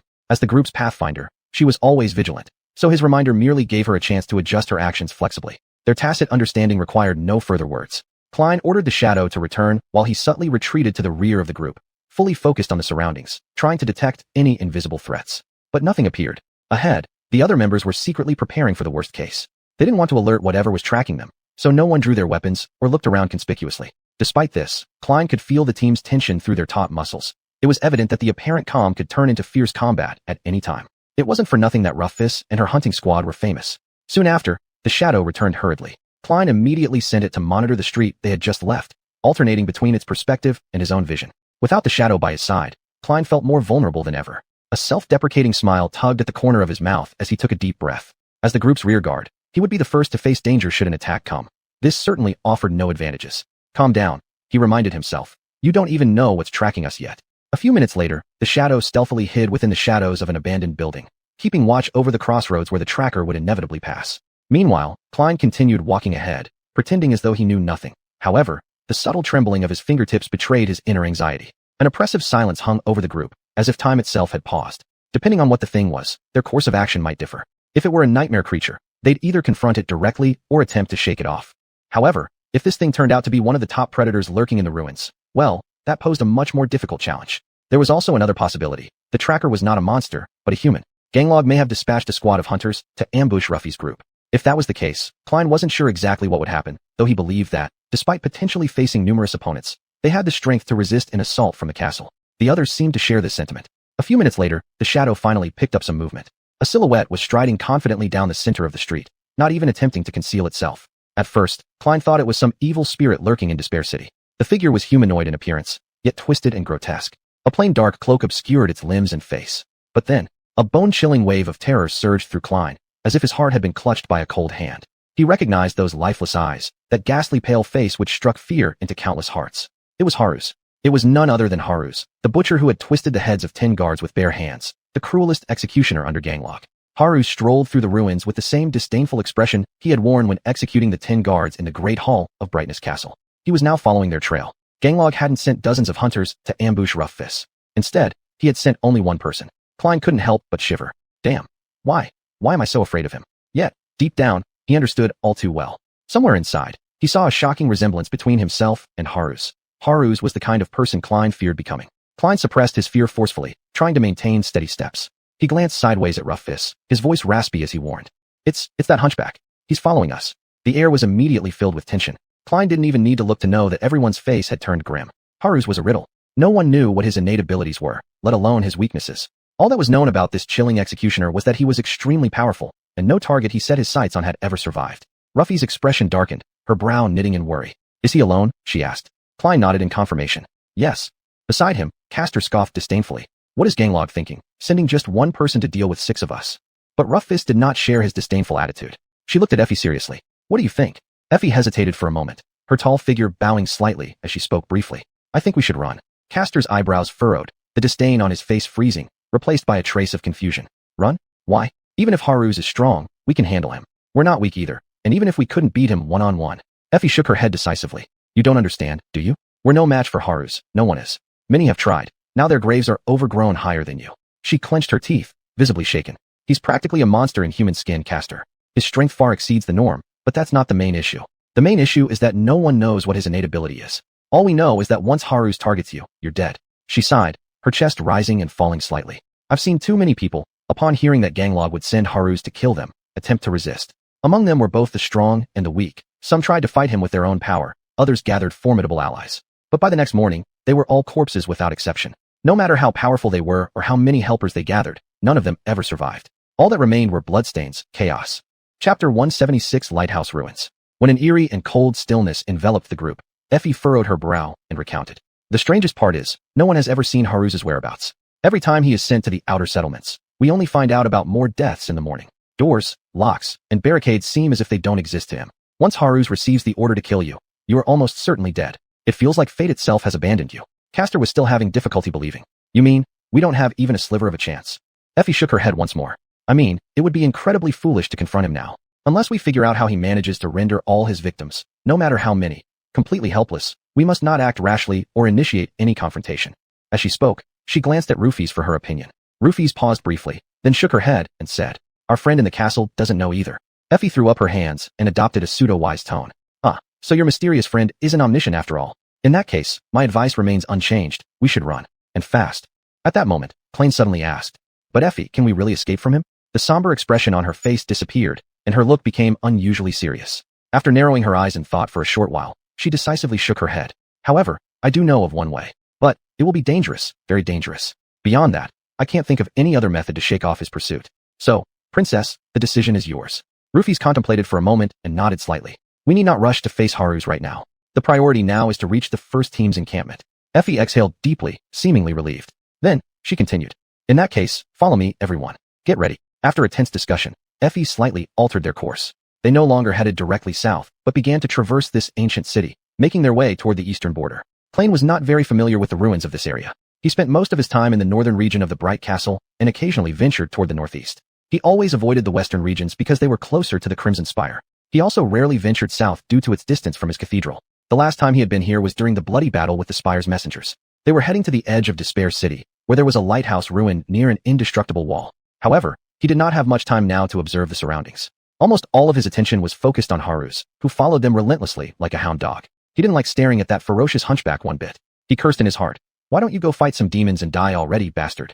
Still, Haru seemed just as knowledgeable about these ruins as Effie. He could easily evade the most dangerous monsters along the way and never lost the trail of their squad. At one point, a lone blood demon rushed at him from the darkness of a ruined building. With a casual flick of his hand, he shattered the creature's skull into pieces without batting an eyelid. What's so impressive about that? I've killed quite a few of those things too. Although Klein resented it in his heart, he couldn't help but admit that Haru's brutal power made him extremely uneasy. Perhaps it was because he couldn't shake the feeling that, in the end, only one of them could survive. And he wasn't sure who that would be. Soon, they arrived beneath the towering and continuous city wall. Not far away, the colossal remnants of a lighthouse lay sprawled on the ground, stretching out far into the distance. Thousands of years ago, the buildings crushed by the lighthouse had long turned to dust.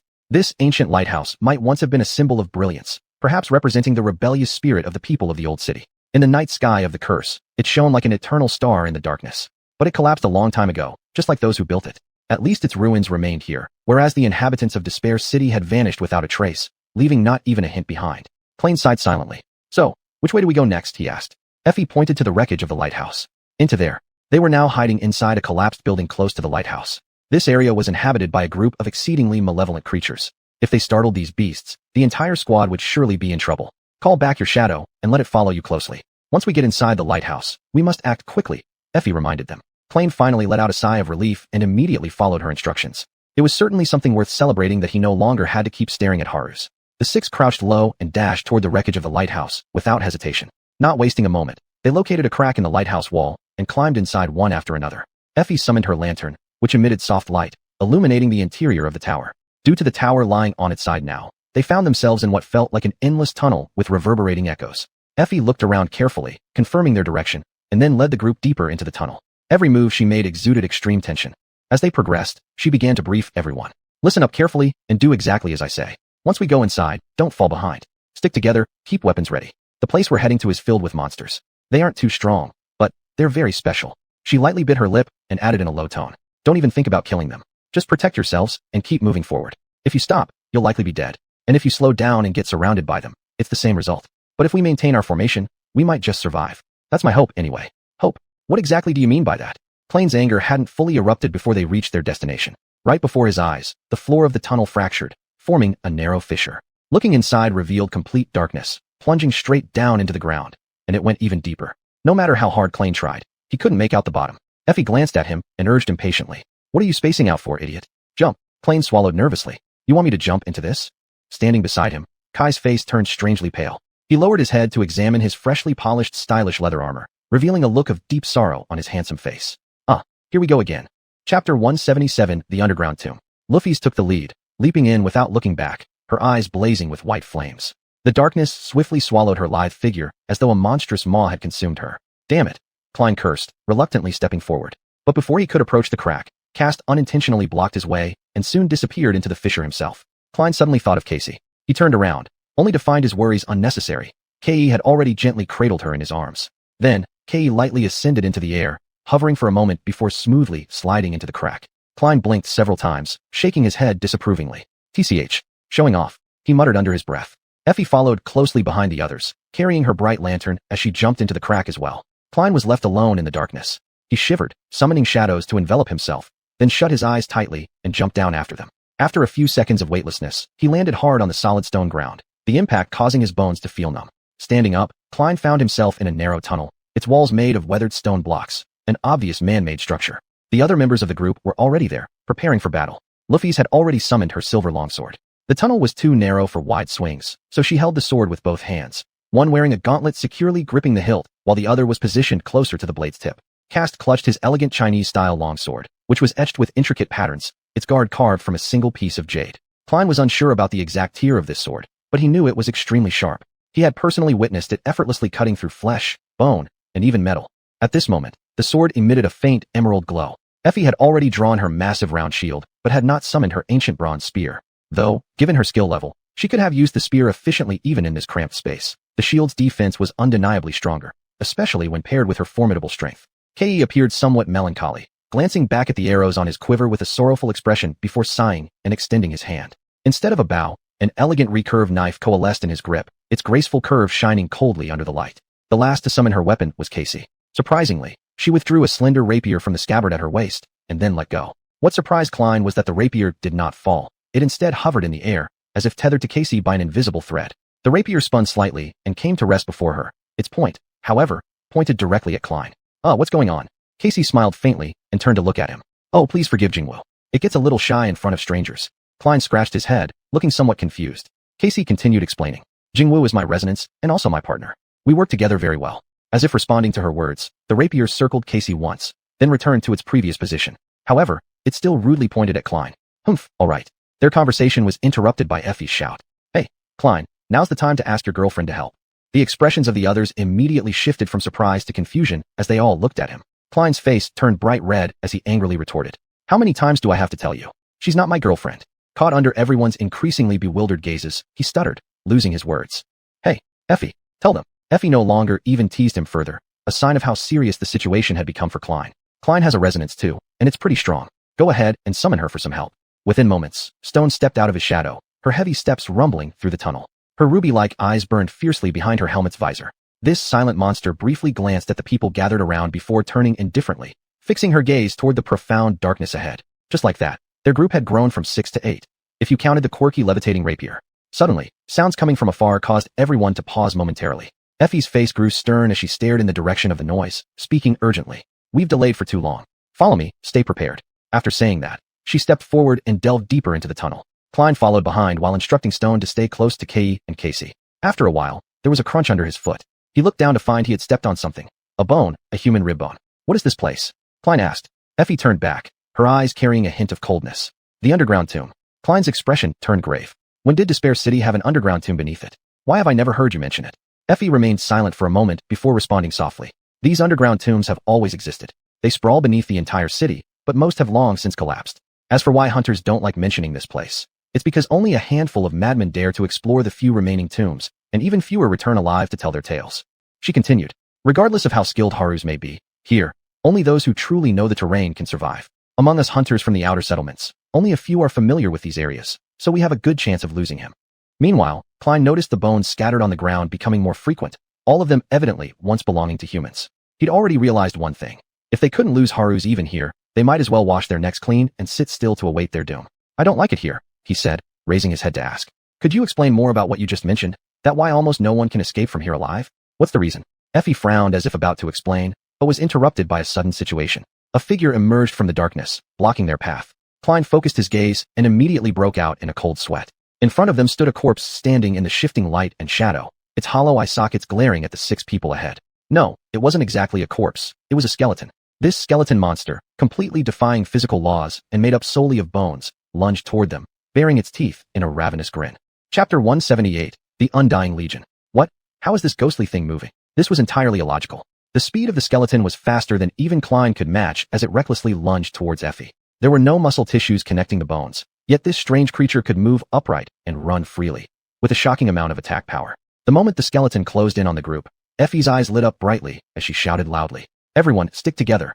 She then took a deep breath, crouched down, and with a force like that of a raging bull shaking its horns, swung her shield to strike with the strength of 1,000 genes. After a thunderous boom, the skeleton was hurled away, its skull and ribcage shattered, and sharp bone fragments scattered everywhere. It resembled a dismantled puppet, its broken bones scattered all over the ground, completely losing its form. Klein frowned deeply, his face full of doubt as he stared at the pile of broken bones. It shouldn't be, it's already dead? He muttered to himself. Effie shouted, snapping him out of his thoughts. Don't stop, keep moving. Under Effie's lead, the group delved deeper into the underground tomb, with Klein closely following behind.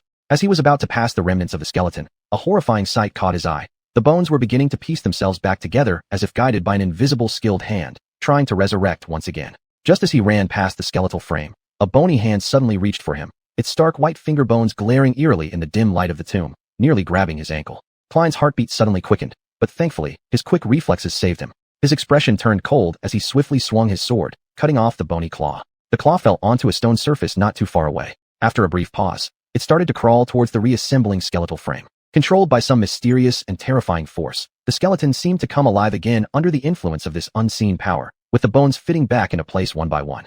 As for those bones that had completely shattered, they were replaced by other bones scattered across the tunnel floor. It wouldn't take long before the skeleton would stand up once more. A strong sense of unease arose within Klein. Cold sweat broke out in his palms, and he finally understood why Effie kept urging them forward instead of eliminating these skeletons found throughout the tomb.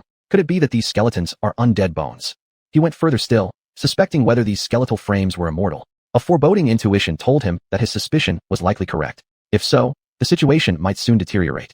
Suddenly, his ears picked up a massive rustling sound emanating from the darkness ahead. In a flash, an inexplicable fear welled up inside him, as if the dark sea had somehow surged into the underground tomb. But wait, it wasn't the sound of waves. It was rather the scraping sound produced by hundreds, or even thousands, perhaps tens of thousands, of skeletal feet on the cold stone slabs of the tomb. These legions of undead skeletons were surging towards them from all sides, determined to tear their 6 members into pieces. Klein's face turned ashen gray, a mixture of anger and ferocity on his face. Gripping Chanya tightly, veins bulging on the back of his hand, he quickly caught up with the pace of the group. Come on then, let's have a go, you ugly bastards. Not long after, the skeletal legion began to close in on the group. Looking ahead, they resembled a speeding white train charging straight towards them. At first, there were just a few stragglers, then clusters of them came rushing in like waves, wave after wave of bloodthirsty skeletal creatures assaulting the group of 6.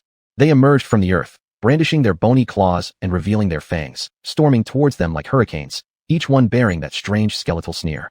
Effie and Luffy stood at the forefront of the group, facing the ferocious onslaught of the skeletal legion. Effie fought like a war god from ancient battlefields. Every time she swung her shield, the concentration and eruption of her entire body's strength could be felt. The wind created by her shield roared as it charged through the skeletal horde, flinging the skeletons around and leaving broken bones strewn across the ground.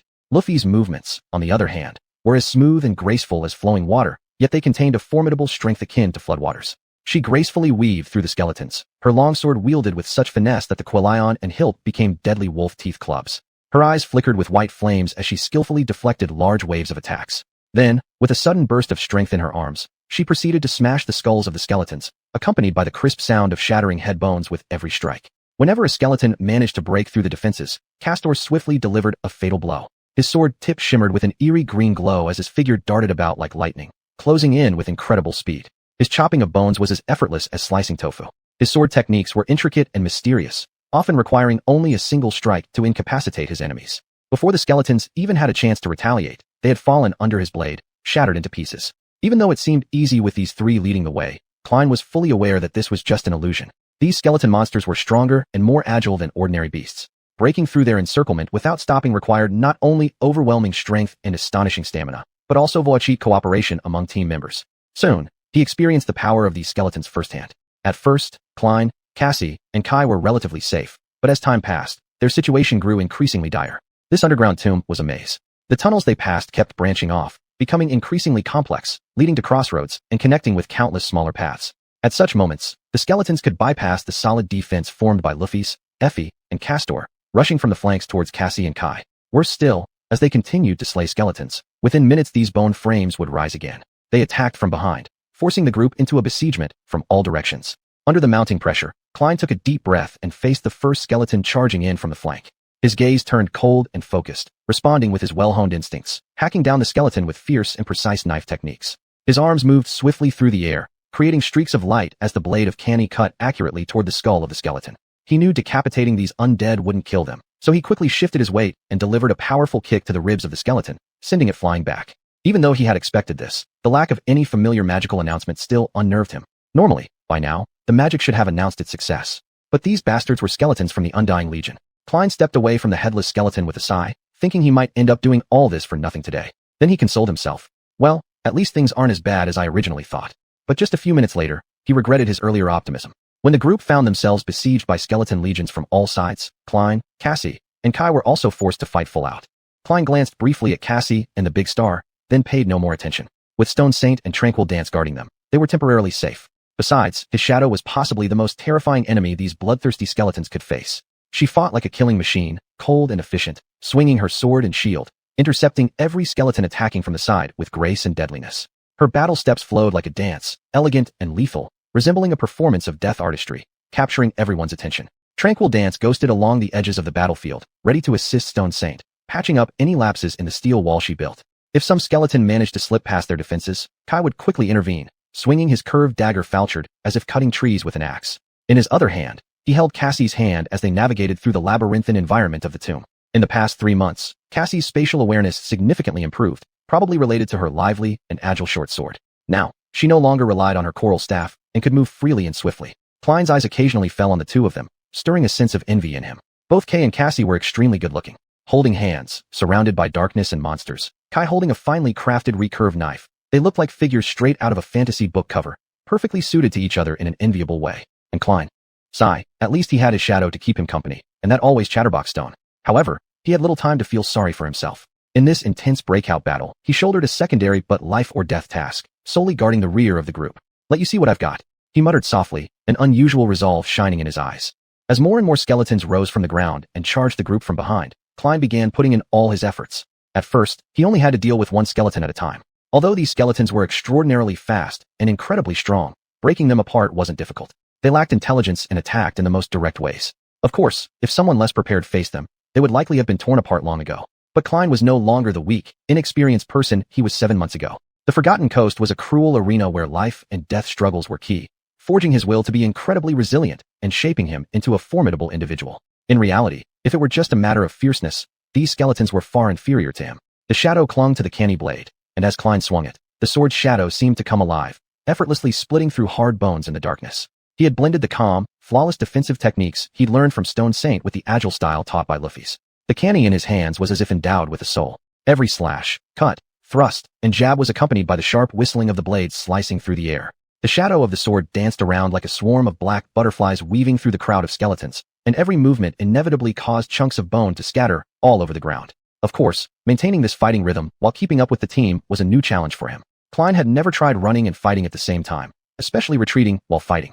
But recalling Effie's words, he stiffened mentally. If he ever got separated from the group and surrounded by skeletons, it would almost certainly mean death. Thus, he remained vigilant, ensuring he wouldn't fall too far behind the others. At first, though the situation wasn't easy, it was still within his capabilities. Klein even felt it was an excellent opportunity to put into practice everything he'd learned over the past week. This battle differed greatly from how he used to hunt monsters before, but he managed fairly well. On the streets of Despair City, he always acted at night, striking suddenly from the shadows, aiming for instant kills. Back then, the initiative was in his hands, allowing him to control the pace of the fight. Now, however, the situation was entirely reversed. Klein was forced to defend against attacks as enemies would suddenly leap out of the darkness and pounce on him. He could only maintain a defensive stance, reacting to the enemy's assault rather than initiating attacks as he usually did. Nevertheless, he was holding his own. He had anticipated such a scenario and ensured his style had enough flexibility to handle any sudden danger. He was indeed putting his newly learned skills into real combat, embedding them deep into his instincts. As Luffy's had told him, a month of rigorous training could not match the effectiveness of one real battle. But then, the situation began to deteriorate suddenly. After cutting down a few skeletons, suddenly 2 bone claws came at him simultaneously. Klein cursed inwardly and quickly sidestepped, narrowly avoiding a skull-smashing strike from one skeleton. He immediately blocked another skeleton's charge with his sword, but was pushed back a few steps by the force, his feet scraping 2 marks on the stone floor. Swiftly regaining his footing, his eyes gleamed fiercely. Klein wasn't about to let these creatures attack him so freely.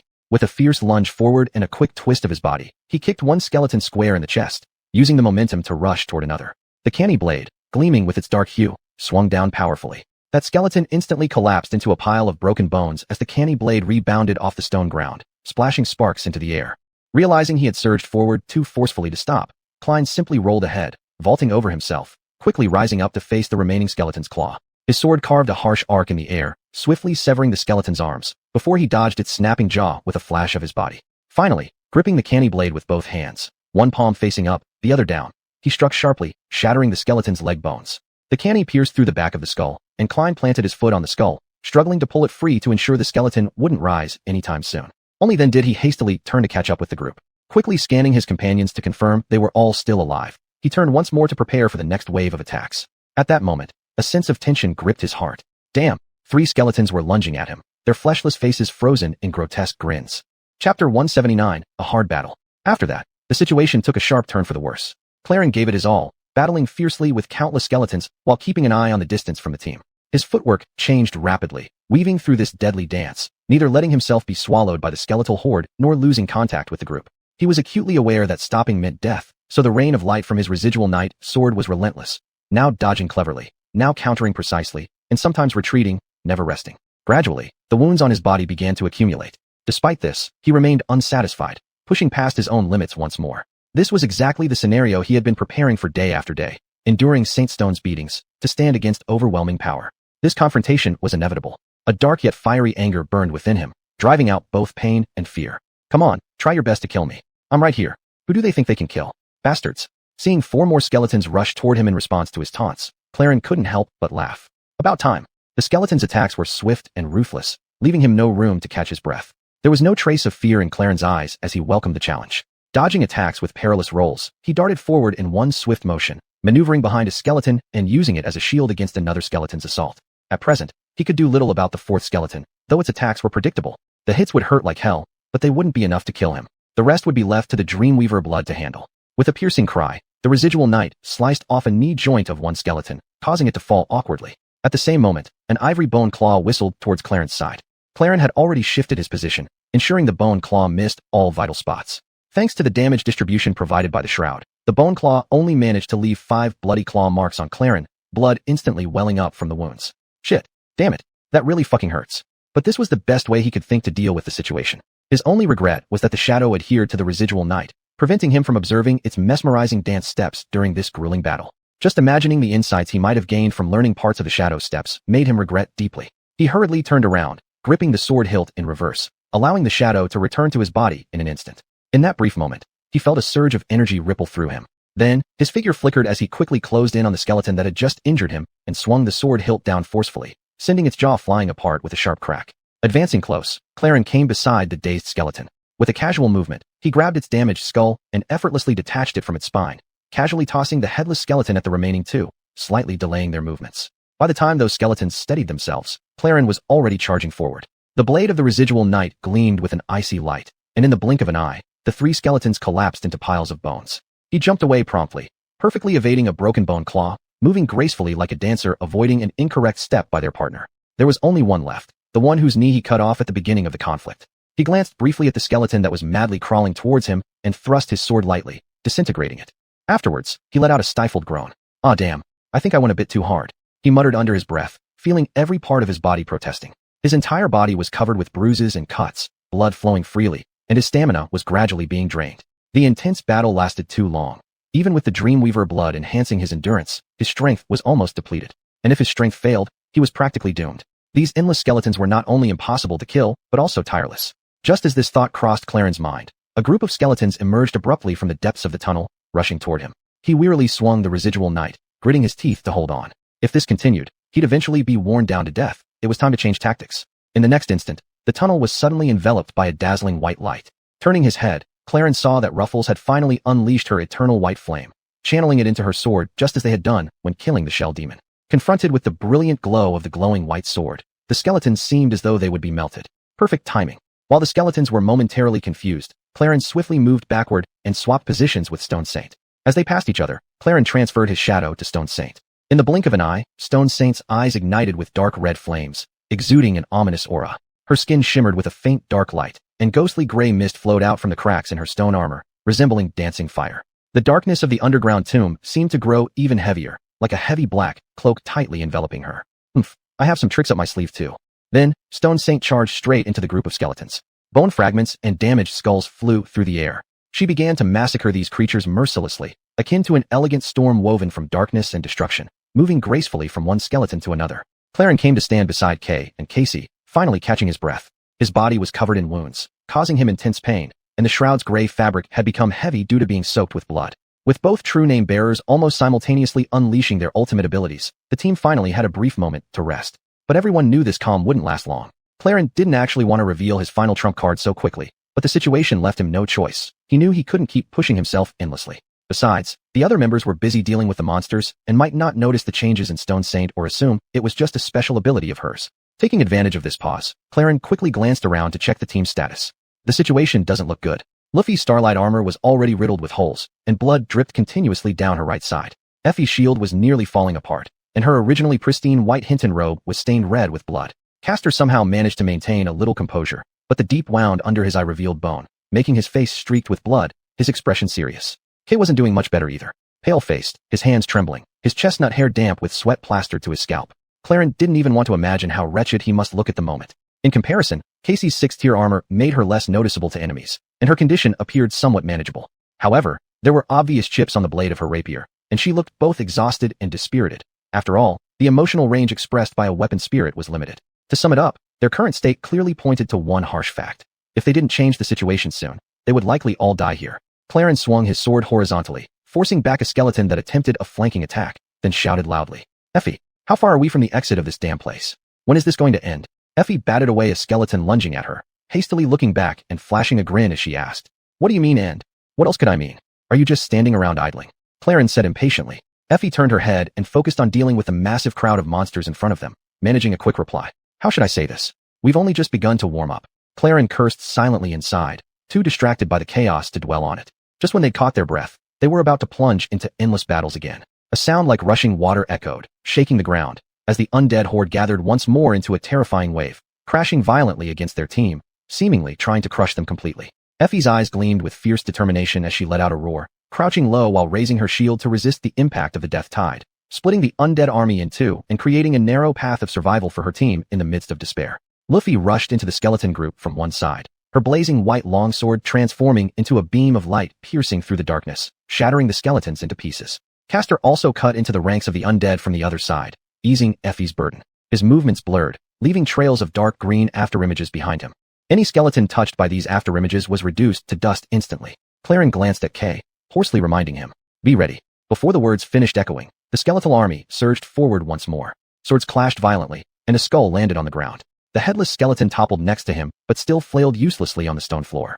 Clarence had never endured such a grueling battle before. Ever since setting foot on the Forgotten Coast, there had always been something aiding him against the terrors of the dream world. Shadows, darkness, Luffy, or Stone Saint.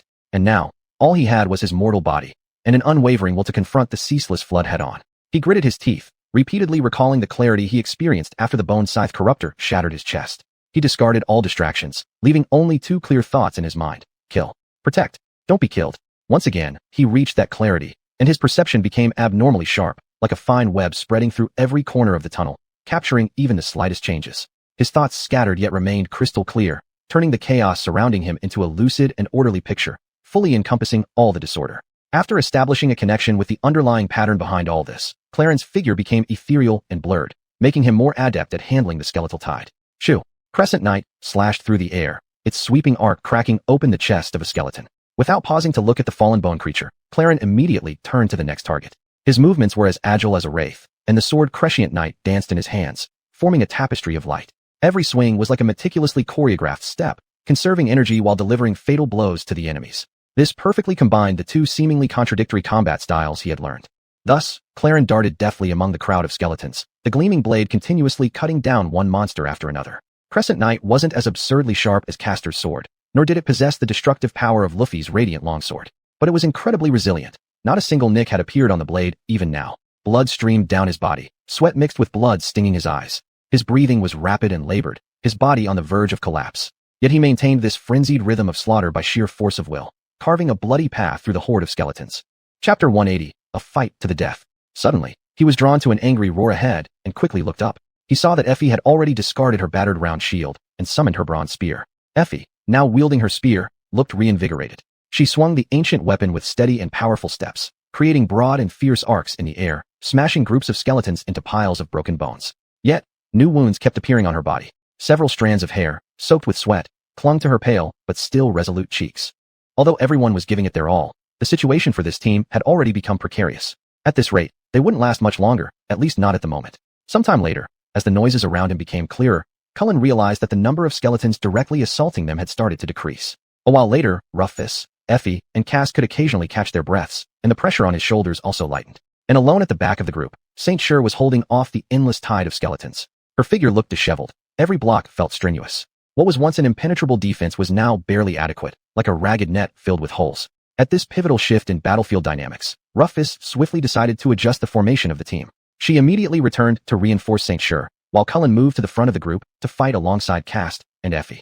The moment he arrived, Effie glanced at him, a faint, tired yet somewhat relieved smile curling on her lips, with a tinge of mockery. "Hey, idiot. You look terrible." Hearing this, Cullen instinctively looked down at himself. His grave cloth was thoroughly soaked in blood, the originally gray fabric, now a purplish-black color. Many parts were torn into rags, dangling like bits of cloth. He looked as if he'd just crawled out from hell, emitting an intense aura of death. He gave a wry smile in response, his voice so weak it seemed like a flickering flame. "Thanks, but your outfit isn't too bad either." Effie snickered but didn't reply. As she turned away, her spear spun again, facing the few remaining skeletons. "Hold on, we're almost there." "I hope so," he silently prayed inside. After several more grueling minutes of battle, the tunnel they traversed suddenly opened up, revealing a massive cavern ahead. Just a few meters in front, the floor of the tomb cracked, collapsing into a giant fissure that seemed bottomless, its darkness impervious even to Cullen's gaze. The fissure was at least 40 meters wide, extending endlessly left and right, dividing life from death as a black line. An ancient rope bridge stretched across it, connecting to another tunnel on the far side of the fissure, looking similar to the one they were currently in. That rope bridge appeared extremely old, with most of its ropes severely eroded, and only a few rotten planks hanging precariously.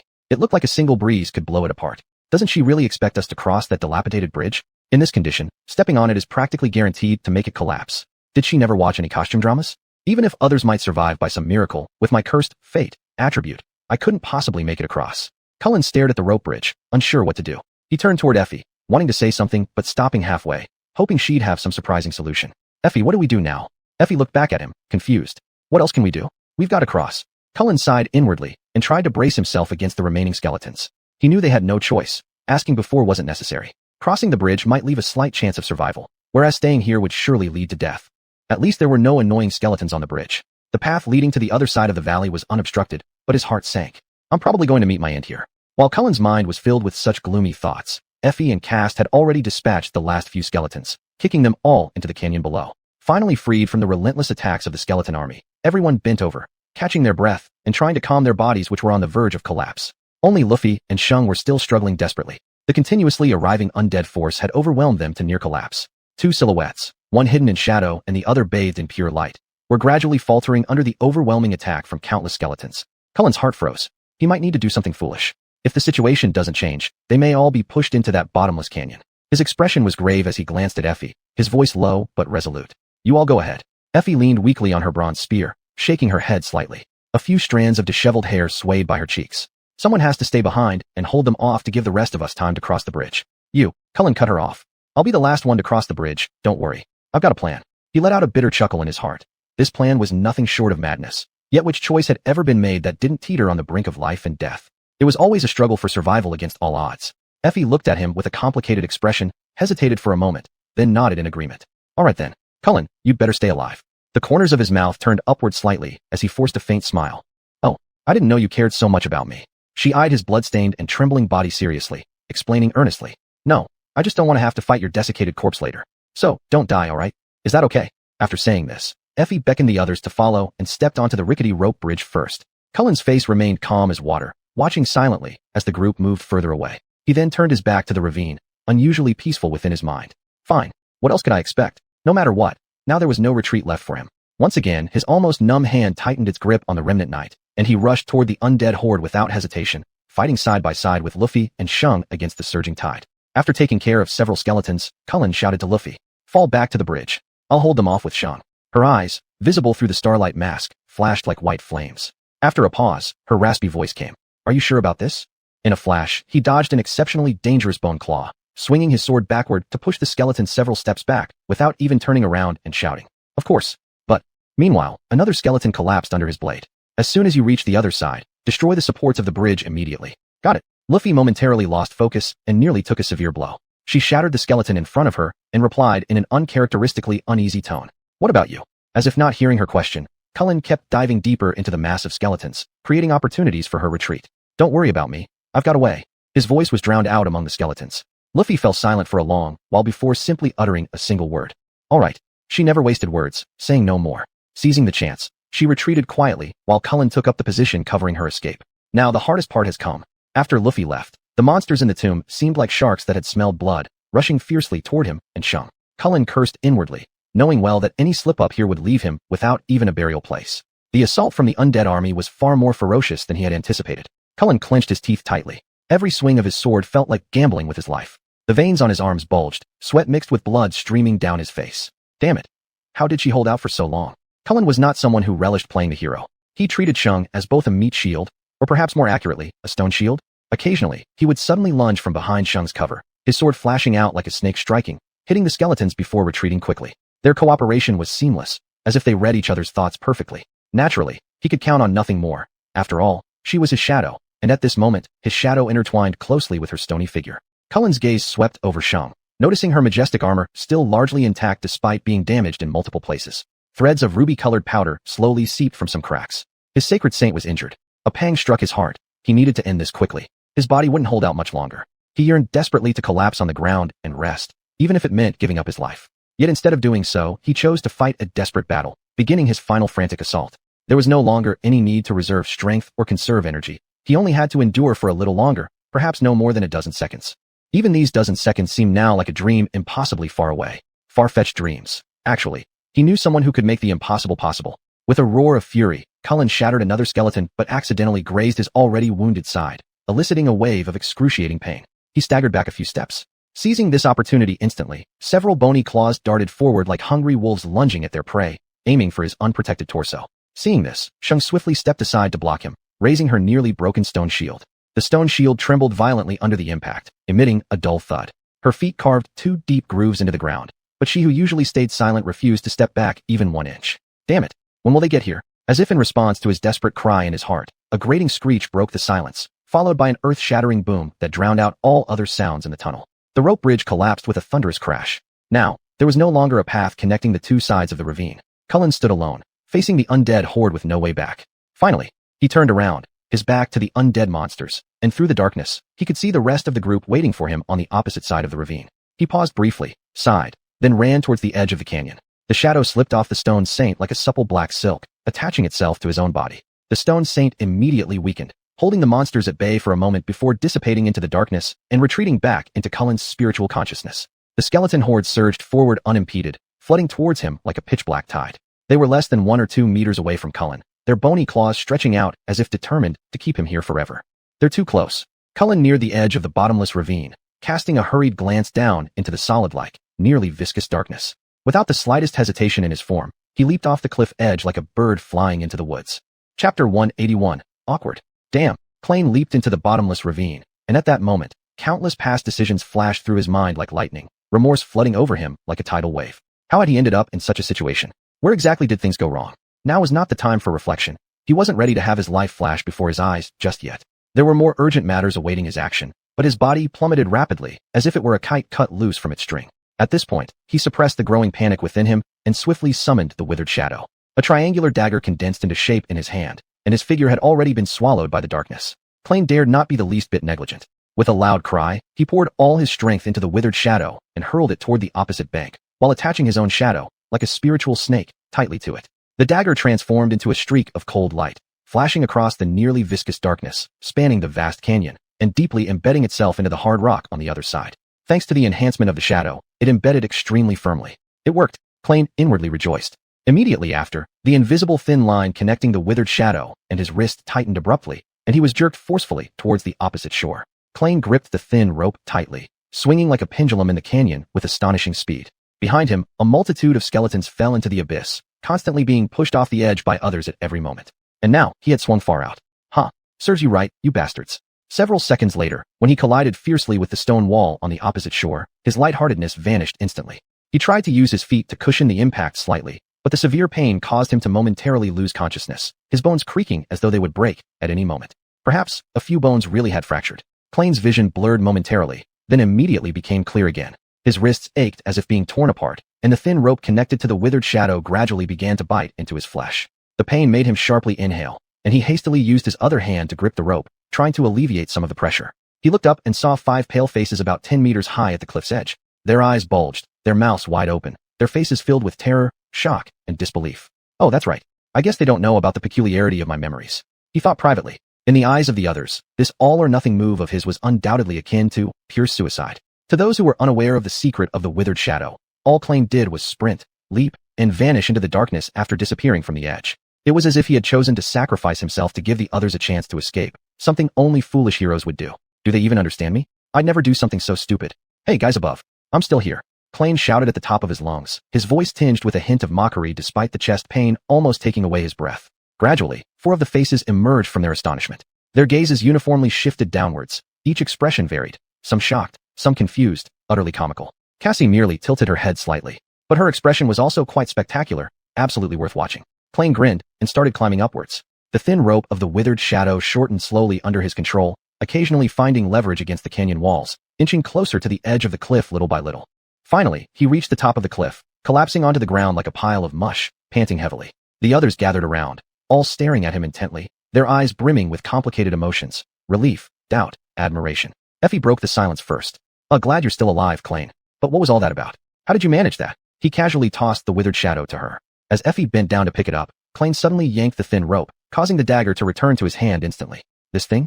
Nothing major. It's basically just a knife and a rope. That's about it. He explained nonchalantly, inwardly sighing with relief that no one knew how terrified he'd been during the brief time after jumping into the ravine. Effie blinked her eyes and slowly straightened her posture, a trace of puzzlement still lingering in her gaze. Not a bad memory. Where did you get it from? Klein retracted the withered shadow and wearily waved his hand.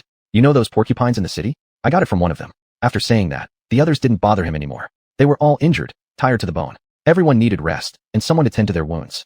Rufus stood up to heal everyone, but was stopped by Effie. She shook her head gravely, saying, Not yet. We still have the last stretch of the journey ahead. We must keep you in top condition. A hint of surprise flickered in Lu Fei's eyes. After hesitating for a moment, she gave up. In the ruins, the words of a scout were not to be questioned. If Effie said Lu Fei needed to conserve her strength, then that's what she had to do. They all had long known just how perilous the shores of the Forgotten Coast could be. Klein was far too exhausted to care about any of this. Knowing the blood of the Dreamweaver ran in his veins, he felt assured he wouldn't die anytime soon. This fact alone brought him some solace at present. His gaze brimmed with weariness and lethargy, longing for nothing but rest. Just as his thoughts began to drift, a dragging sound of footsteps caught his attention. Looking up, he saw Kai sitting down beside him.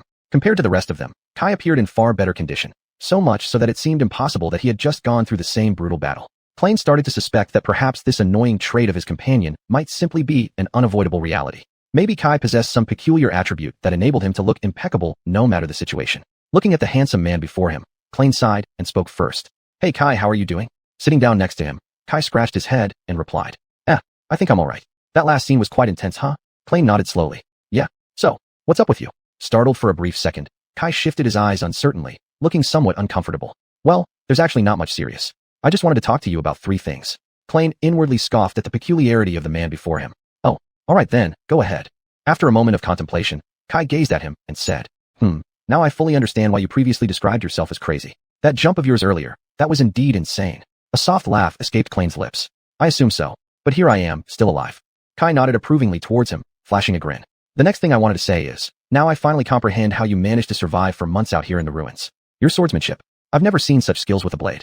I believe in Despair City, very few would come away from a duel with you unscathed. Now everything makes sense.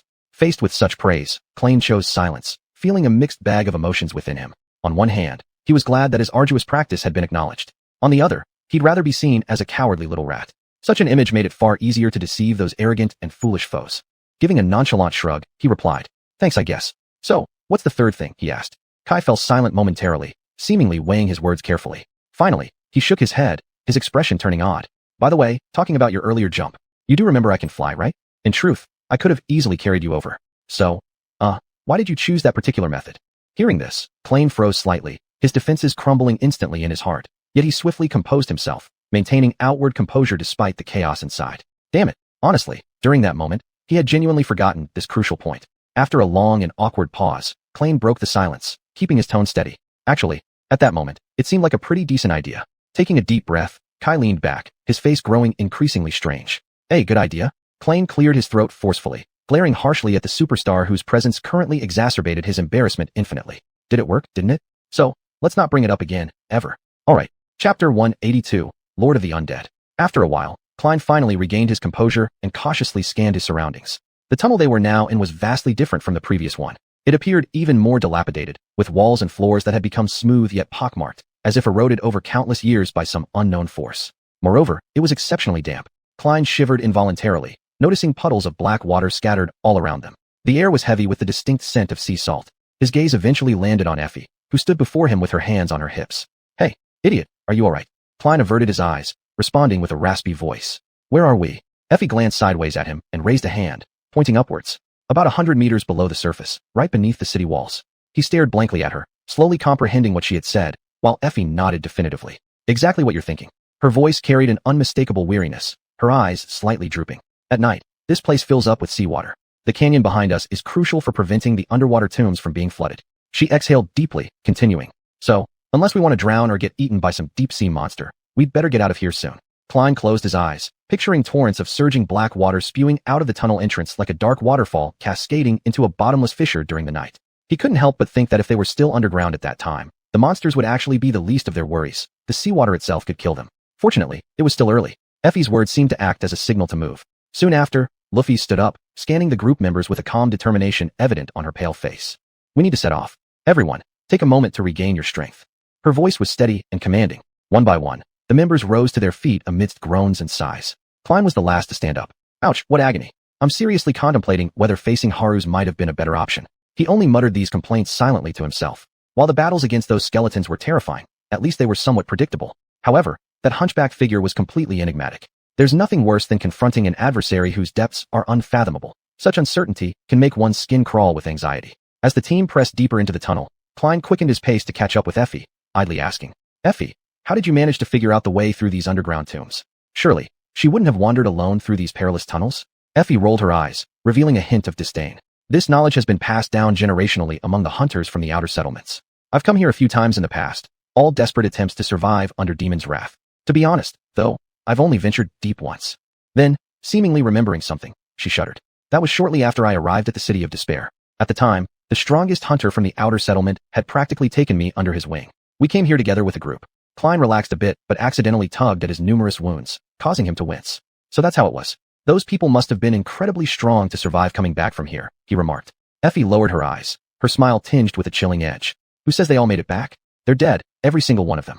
I'm the only survivor. Klein faltered mid-step, taking a moment to recover and hurriedly catching up to her, bewilderedly asking, if they're all dead, then why did you bring us here? Effie shrugged indifferently, striding confidently without any signs of concern. No matter how strong those people were, they pale in comparison to our team. Have you not realized how powerful our 6 combined forces are? Goodness, I wouldn't want to be our opponent. After reflecting quietly for a moment, she added, besides, this time, I know exactly what we're going to face. Trust me, we'll leave here unscathed. Klein was never someone to blindly trust others, but at this point, he truly had no other choice. He slowed his pace, gradually falling back to the end of the group, walking silently with only the sound of his own breathing accompanying him. At this point, the tunnel clearly extended steeply downward, leading the team ever deeper into the bowels of the earth. Gradually, his curiosity was piqued. The bloody battle with that undead army had ended, and Klein began to ponder a strange matter. Where did those skeletons come from? The number of skeletons in this underground tomb was no less than hundreds. Even if you counted all the hunters who had ever lived in the outer settlement, it wouldn't add up to this many. Not to mention that people who died in the City of Despair were usually eaten by monsters, their bones chewed into powder. His clueless thoughts were interrupted by Effie. She suddenly signaled the squad to stop. After a brief discussion with Luffy's in low tones, Effie nodded at her, and then turned to the others, saying seriously, listen up. We're very close to the central tomb chamber of this underground labyrinth. The exit to the surface is just ahead. However, it won't be easy to get there. Effie paused for a moment before continuing. If we want to get out smoothly, we need to hurry. There's a big and fat monster living in that central tomb chamber, but it takes time for it to fully awaken. So, don't stop and stare at it. Don't panic, and don't lose your cool. It might look scary, but as long as you follow Luffy's and do what she says, everything should be fine. She paused again, making sure everyone understood what she meant, then flashed a grin. That's about it. If everyone's ready, let's go meet the Lord of the Undead. What? Lord of the Undead? Klein didn't like that name at all. It sent an instinctive chill down his spine. Summoning Cursed Night, he reluctantly followed behind Effie. Soon, they entered a place with wide open space, the central tomb chamber. When Klein saw what was inside, his eyes widened in shock. He finally understood where all those skeletons came from. And he also understood where the disappeared residents of this ancient city had gone. They were all here after all. Chapter 183. Seeking Wealth and Honor in Dangerous Situations. This underground cavern was like a circular giant hall, its grand scale comparable to the central hall of the Brightness Castle. The cave walls were built with the same gray stones as the magnificent city walls of the City of Despair. However, unlike those walls, black streams flowed down these stone walls like whispered murmurs, cold and misty, mysterious and unfathomable. At the center of the cave stood a bone mountain constructed from countless human bones, towering up to half the height of the cave, nearly as tall as 5- or 6-story buildings, a shocking sight indeed. It was unimaginable how many lives were buried beneath this bone mountain. There must have been tens of thousands, no, perhaps hundreds of thousands of deaths required to pile up such a bone mountain. A chilling realization surged within Klein's mind. He finally understood where all the people who had built this ancient city, along with the miraculous surrounding walls, had gone. They were all here, layer upon layer, stacked in this evil monument symbolizing death. This gloomy underground cave was their final resting place. Suddenly, a memory from the past surfaced in his mind. He remembered that under the dense shade of the Soul Tree, Casey had once witnessed an illusion. A mountain of corpses piled high, rivers of blood flowing, and atop the mountain of bodies floated a tiny black seed in a pool of blood. Were there similar mountains of bones buried beneath the gray hills? Was this how the soul-devouring magic tree was born? Klein slowly raised his hand to wipe away the cold sweat on his forehead, his fingertips trembling with chill. He forced himself to look away and discovered that blood-red coral-like veins grew over the horrifying bone mountain. It looked as if it were some kind of gigantic creature's flesh fibers. Following those coral-like veins upward, he finally saw a hole at the top of the vast cavern, pale light spilling through the gap, illuminating the spine-chilling scene below. A massive stone hand extended downward from the broken dome, its palm open as though gently touching the bone mountain made from the bones of those who once lived in this dark and abandoned land. Gazing at the stone hand, Klein suddenly realized exactly where they were. This so-called central crypt was directly beneath the elegant woman statue that had saved them from the Black Sea. One of her arms stretched toward the heavens, seemingly embracing the sky, while the other had already broken off thousands of years ago, sinking into the mud at the base of the statue. And this arm stretching deep into the depths of hell was precisely the stone hand that Klein was staring at now. It was also their only way out. Idiot! Wake up! Don't you care about your life? Effie's yell snapped him out of his thoughts, sending a shiver down his spine as he quickly scanned his surroundings anew. Thus, the exit Effie mentioned should be that break in the ceiling of the cave. With Kai's talent and the golden rope, escaping from here shouldn't pose much of a problem. But where was the Lord of Undead that she mentioned? Klein had originally expected to see a slumbering monster somewhere deep in the central crypt, just as Effie described. A big, fat bastard. But he saw nothing. Unless, he slightly narrowed his eyes. Right at that moment, the bone mountain started shaking without warning. The moment the bone mountain trembled, everything seemed to make sense. At first, Klein thought that the fat bastard was simply curled up, sleeping inside that stack of eerie bones. But soon he realized that the truth was far more than that. The bone mountain itself was the monster, the Lord of the Undead. Every single bone among the countless ones piled high in the cave formed part of its body. At that moment, Klein was frozen in fear, unable to move. A big, fat bastard. Is this what you call a big, fat bastard? His heart filled with both surprise and anger. Quickly, the previously scattered pieces of information linked together in his mind, forming a clear and complete picture. Of course, why didn't I think of this earlier? He muttered to himself. The Bone Mountain, the group of immortal skeletons, the Lord of Undead. The connection between them all suddenly became crystal clear. What lay before him was a fifth-class nightmare creature, the Tyrant.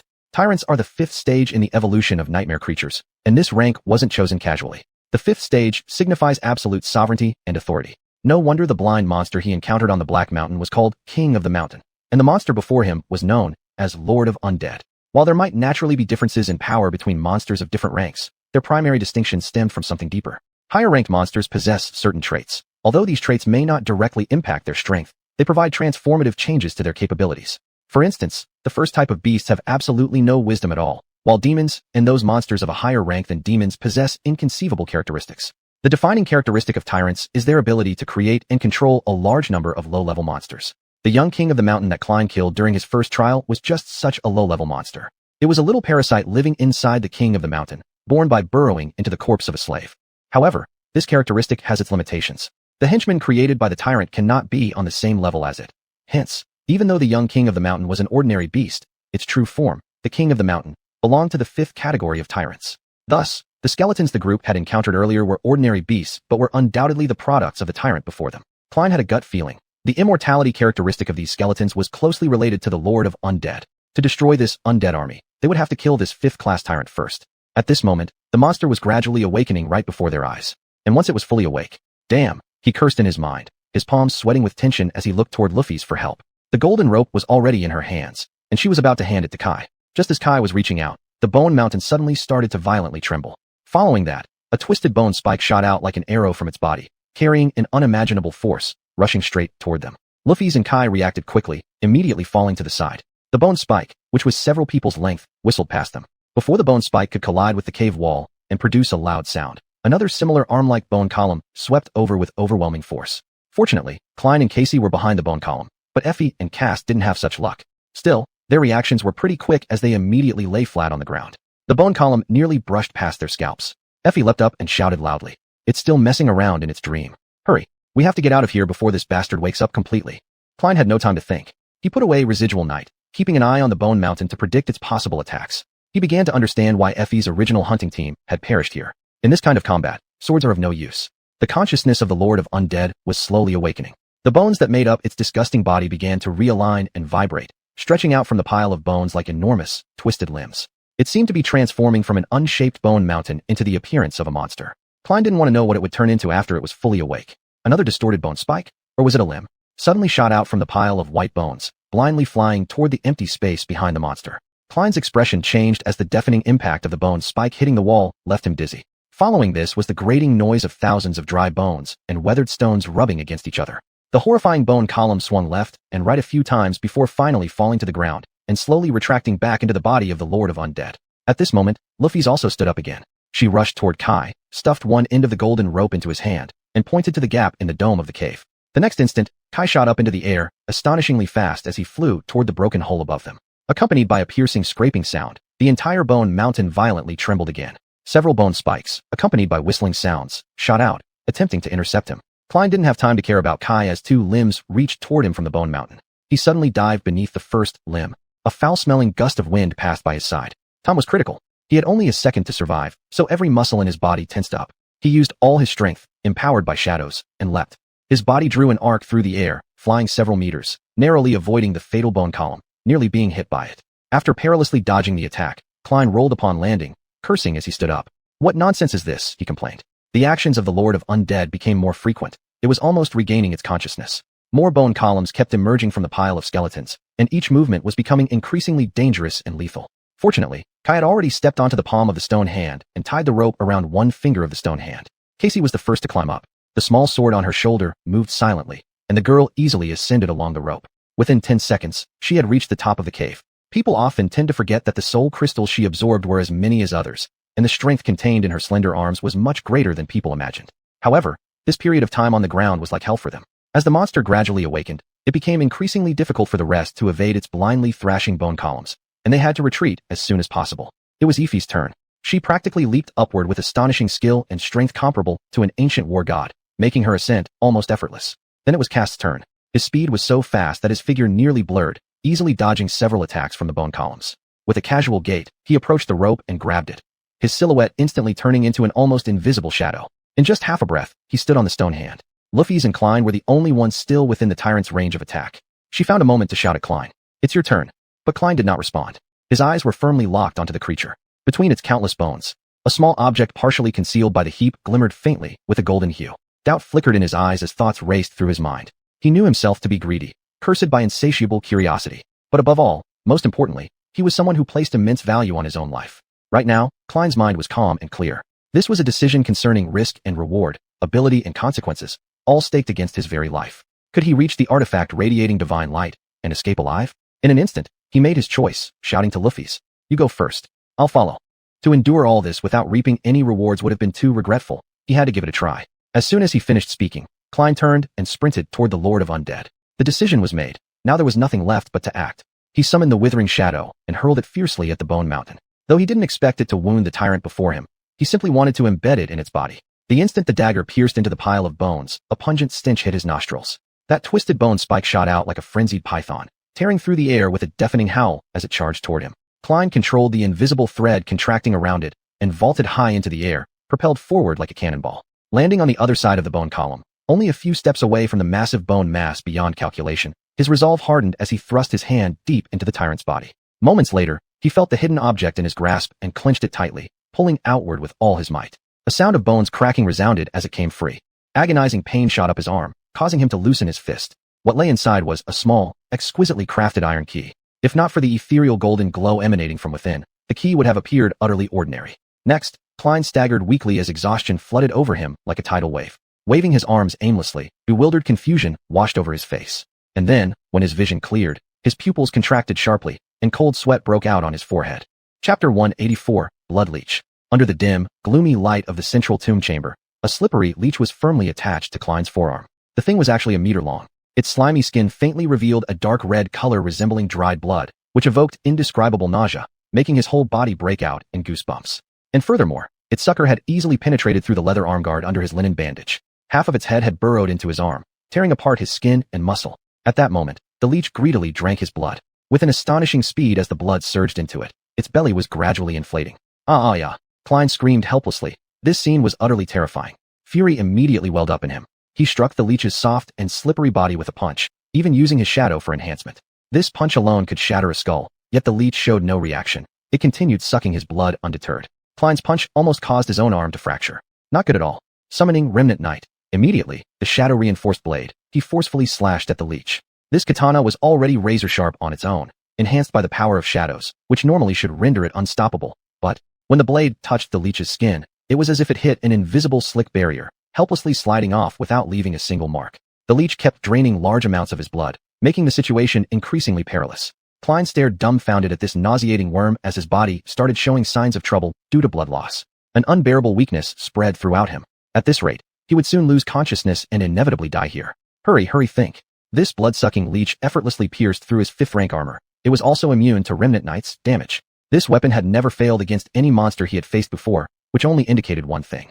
Is this damn bug a demon? Klein was shocked by his own conjecture, blinking incredulously. What kind of joke is this? If this were true, then whatever he did would not harm this leech. If he were at the peak of his strength, perhaps there would be a sliver of hope. But now, his strength was almost exhausted. His talents leaned more towards diversity rather than sheer power like Ephraim's. In front of such a creature, Klein felt nearly helpless. The gap in ranks between them was too vast. Perhaps Stone Saint could injure it, but she needs several seconds from appearance to action, and he didn't have that much time. By the time she intervened, he might be half dead, either drained dry by the blood-sucking worm or beaten alive by the Lord of the Undead. He had no other choice. If he couldn't free himself from the leech's hold. At this point, an extreme idea flashed through Klein's mind, cutting off his arm. Perhaps Lufia's could regenerate a new arm for him. Perhaps not. But to survive, he must do this.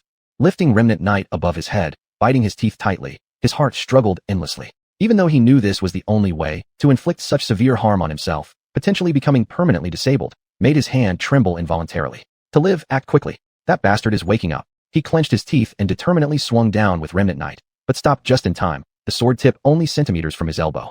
Klein suddenly noticed something odd happening with the leech. Its previously rapidly expanding belly after drinking blood had mysteriously stopped enlarging, and now its body was writhing bizarrely. What's going on? His mood swung dramatically, his nerves stretched close to breaking point.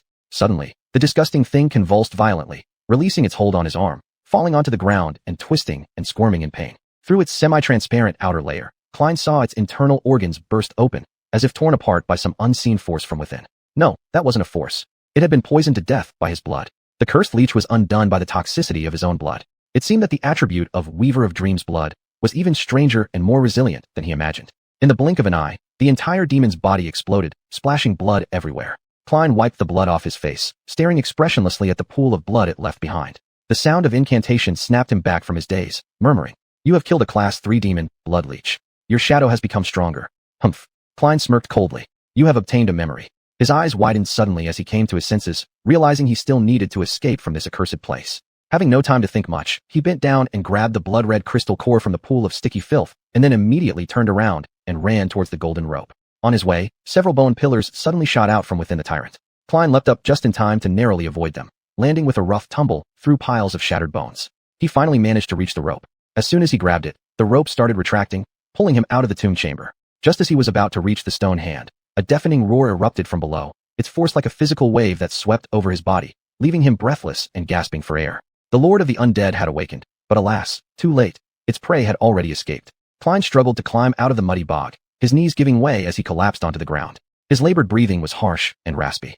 Weakness overwhelmed him. He felt completely drained, unable to summon any strength into his limp body. But the warmth of the sun falling on him again was an unparalleled comfort. Now the injuries sustained underground began to trouble him. As adrenaline waned, waves of pain surged over him, eliciting faint groans from between his lips. This isn't fun at all. Just as Klein's consciousness was beginning to fade, a shadow loomed over him. He forced open his eyes and saw Lufia's glaring at him, her face pale and drawn, covered in blood and bearing numerous wounds. The usual elegance and poise were replaced by furrowed brows brimming with concern. "What's wrong?" Klein managed to ask. Lufia's knelt beside him, scolding him angrily. "What possessed you? Why did you do that?" Klein tried to chuckle but ended up in agony due to another bout of violent coughing. When he finally regained control of his breath, he softly replied, "Am I crazy? Maybe. Perhaps so, I don't know. I just saw something shiny." Saying this, he spread his palm open to show her the glowing crystal core extracted from the grotesque blood leech's remains. Her eyes fixed on the core, she seemed momentarily dazed before letting out a soft sigh. Without saying more, she placed her cold hands lightly over his chest and closed her eyes tightly. After a moment, the pure white flame, gentle as an embrace, spread throughout his body, healing all of his wounds. Even knowing the toll this would take on her, the warm comfort of the flames filled Klein with indescribable happiness. The pain quickly faded, his thoughts becoming clearer. He realized they'd made it. They successfully escaped from the city of despair. Who could have guessed the journey would be this grueling? Chapter 185 The Key. They rested under the shadow of this colossal statue. Every member of the group looked disheveled, yet beneath their blood-soaked clothing and battered armor, their bodies were unscathed. Lufi's had healed all of them, and now she was the only one who appeared weak and exhausted. Overusing that white flame would exact a heavy toll on her, like the price of being burned alive. Klein leaned half reclined in the mud, gazing up at the headless statue. She looked exactly the same as when he last saw her, graceful and elegant in stature, her flowing and intricate robe swaying gently with the wind like real fabric rather than hard stone. The statue tilted slightly to one side, its remaining hand stretched toward the sky. Long ago, Klein, Casey, and Lufi's had briefly taken refuge in the palm of her hand, from where Klein first glimpsed the walls of the city of despair. He lowered his gaze to the statue's other arm. It had broken off long ago, crashing through the dome of the central tomb when it fell. Letting out a gentle sigh, he closed his eyes, placed his hands on his chest, and silently prayed. Thank you once again for your protection. Subsequently, his expression grew solemn. Recalling those terrifying experiences in the underground crypts, Klein's good mood vanished instantly. Although he had uncovered one of the mysteries that had troubled him for so long, there was not a trace of joy within him. All along, the fate of the ancient city's residents deeply intrigued him. As an amateur explorer, Klein spent most of his free time studying the ruins of the City of Despair. He was more familiar with the nuances of this civilization than many others, and even investigating the trivial daily lives of the ancient city's inhabitants had become one of his major hobbies. Of course, he was well aware that the history of this ancient civilization ultimately ended in tragedy, with an earth-shattering calamity destroying everything and turning what was once a flourishing land into the barren wasteland it is today. But despite the unlikelihood of it, Klein still hoped that somehow those people could have survived in some way. Perhaps they migrated elsewhere, leaving behind only the ruins of the city as evidence of their existence. Now, Klein understood the truth was far crueler than he imagined. All the residents of the ancient city lay buried beneath the land beneath his feet, forever entombed in a damp, cold underground tomb chamber, stacked layer upon layer high enough to form a mountain of bones comparable to a mass grave holding 100,000. Furthermore, their remains were submerged in the Black Sea, transformed into vessels for the soul of an evil monster. Many questions still lingered in his mind regarding the fates of these residents. How were they trapped in that dark tomb? Did they die there? Or were their corpses taken there after death by someone? Or something monstrous? How did the Lord of Undeath come to be? Does its origin relate to the soul-devouring magic tree? Now, he truly didn't want to delve deeper into these answers. He felt the truth would only weigh heavily enough to break his heart. After a long while, Klein sighed softly, trying to free himself from the oppressive heaviness of history, and shifted his attention to something more invigorating instead. Thus, he summoned the runes. One set of runes caught his particular interest. Shadow Shards, 322/1000. He obtained 4 shards after slaying the blood leeches, despite the fact that its method of death was rather bizarre. By now, Klein had already slain beasts, demons, and even nightmare creatures of the tyrant rank, and he was sure his initial guess was correct. According to the rules of the spell, defeating higher-tier enemies would yield double the number of shards, with the specific quantity determined by the enemy's soul cores.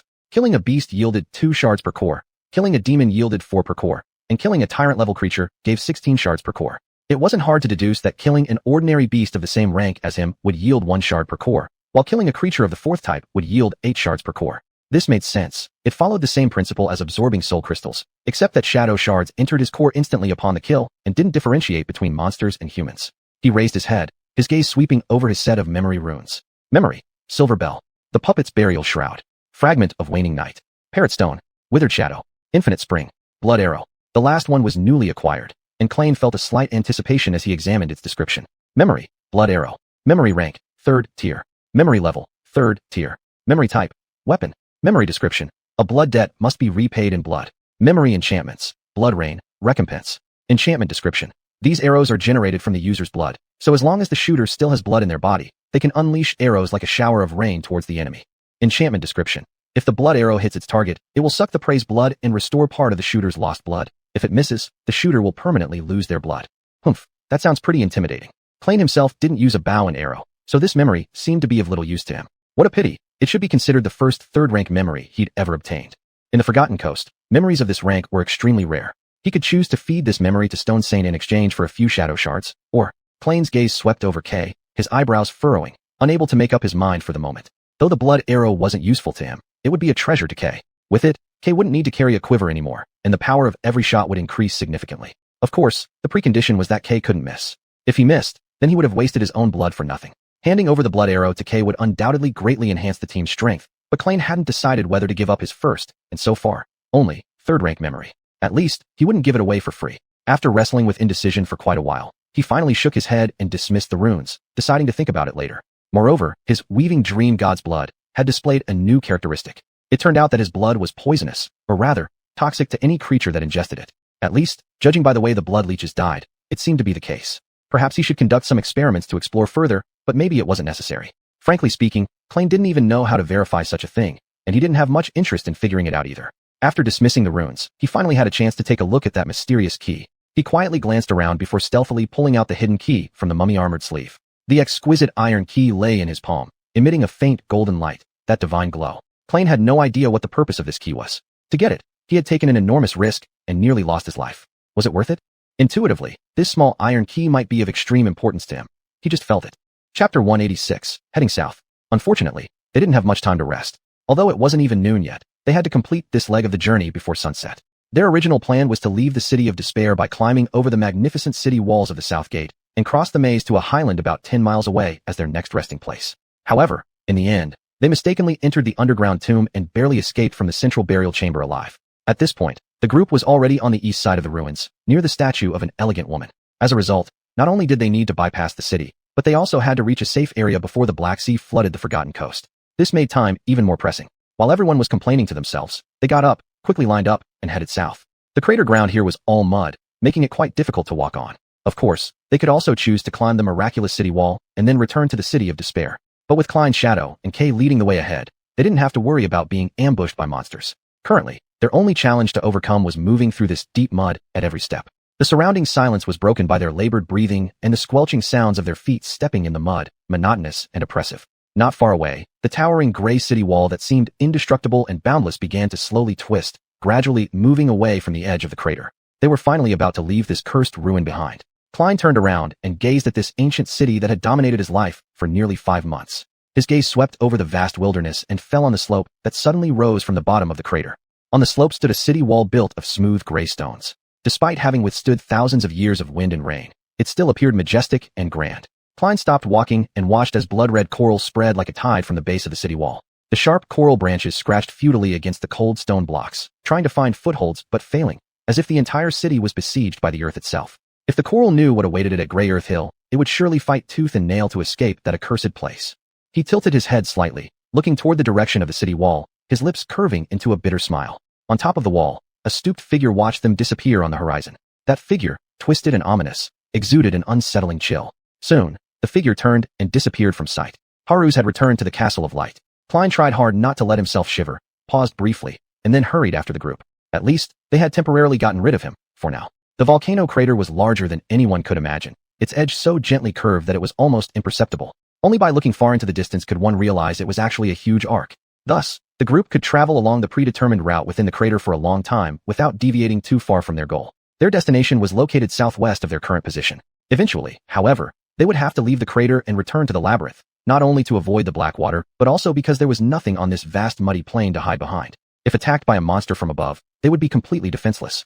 Although the labyrinth also harbored countless monsters, at least it offered some cover. Therefore, Lu Fei led the group to the steep slope of the crater, and the 6 people climbed up one after another. With Kay's help and the reliable golden rope, this task was not difficult.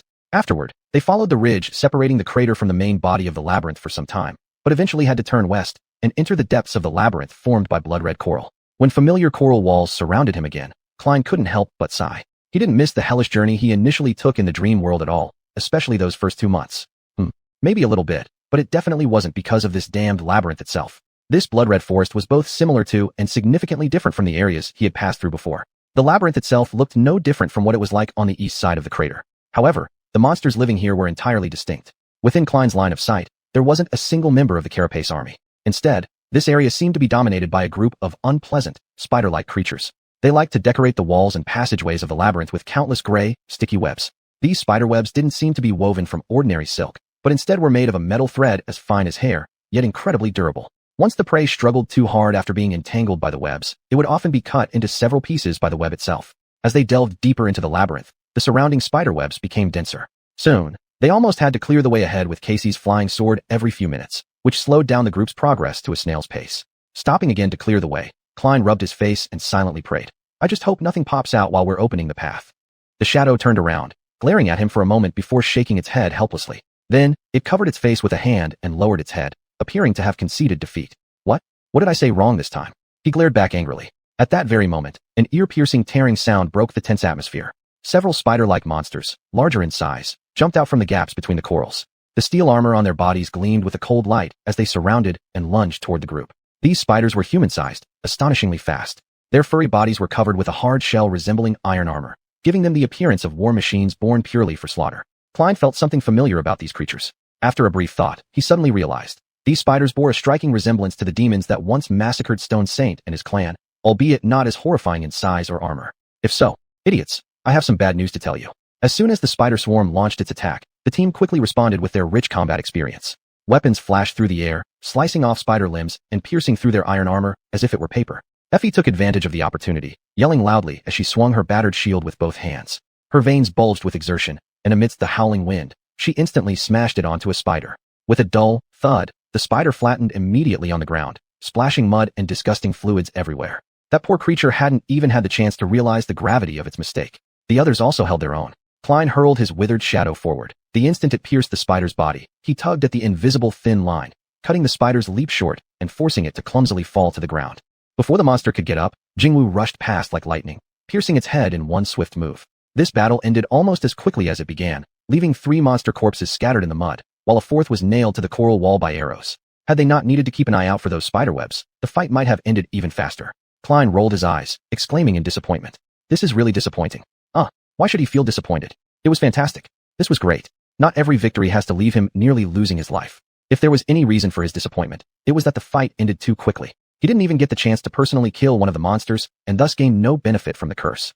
However, if all future battles were as easy as this one, he'd still gladly accept it. Lu Fei gently wiped her sword blade with a cloth while remaining vigilant for any new threats.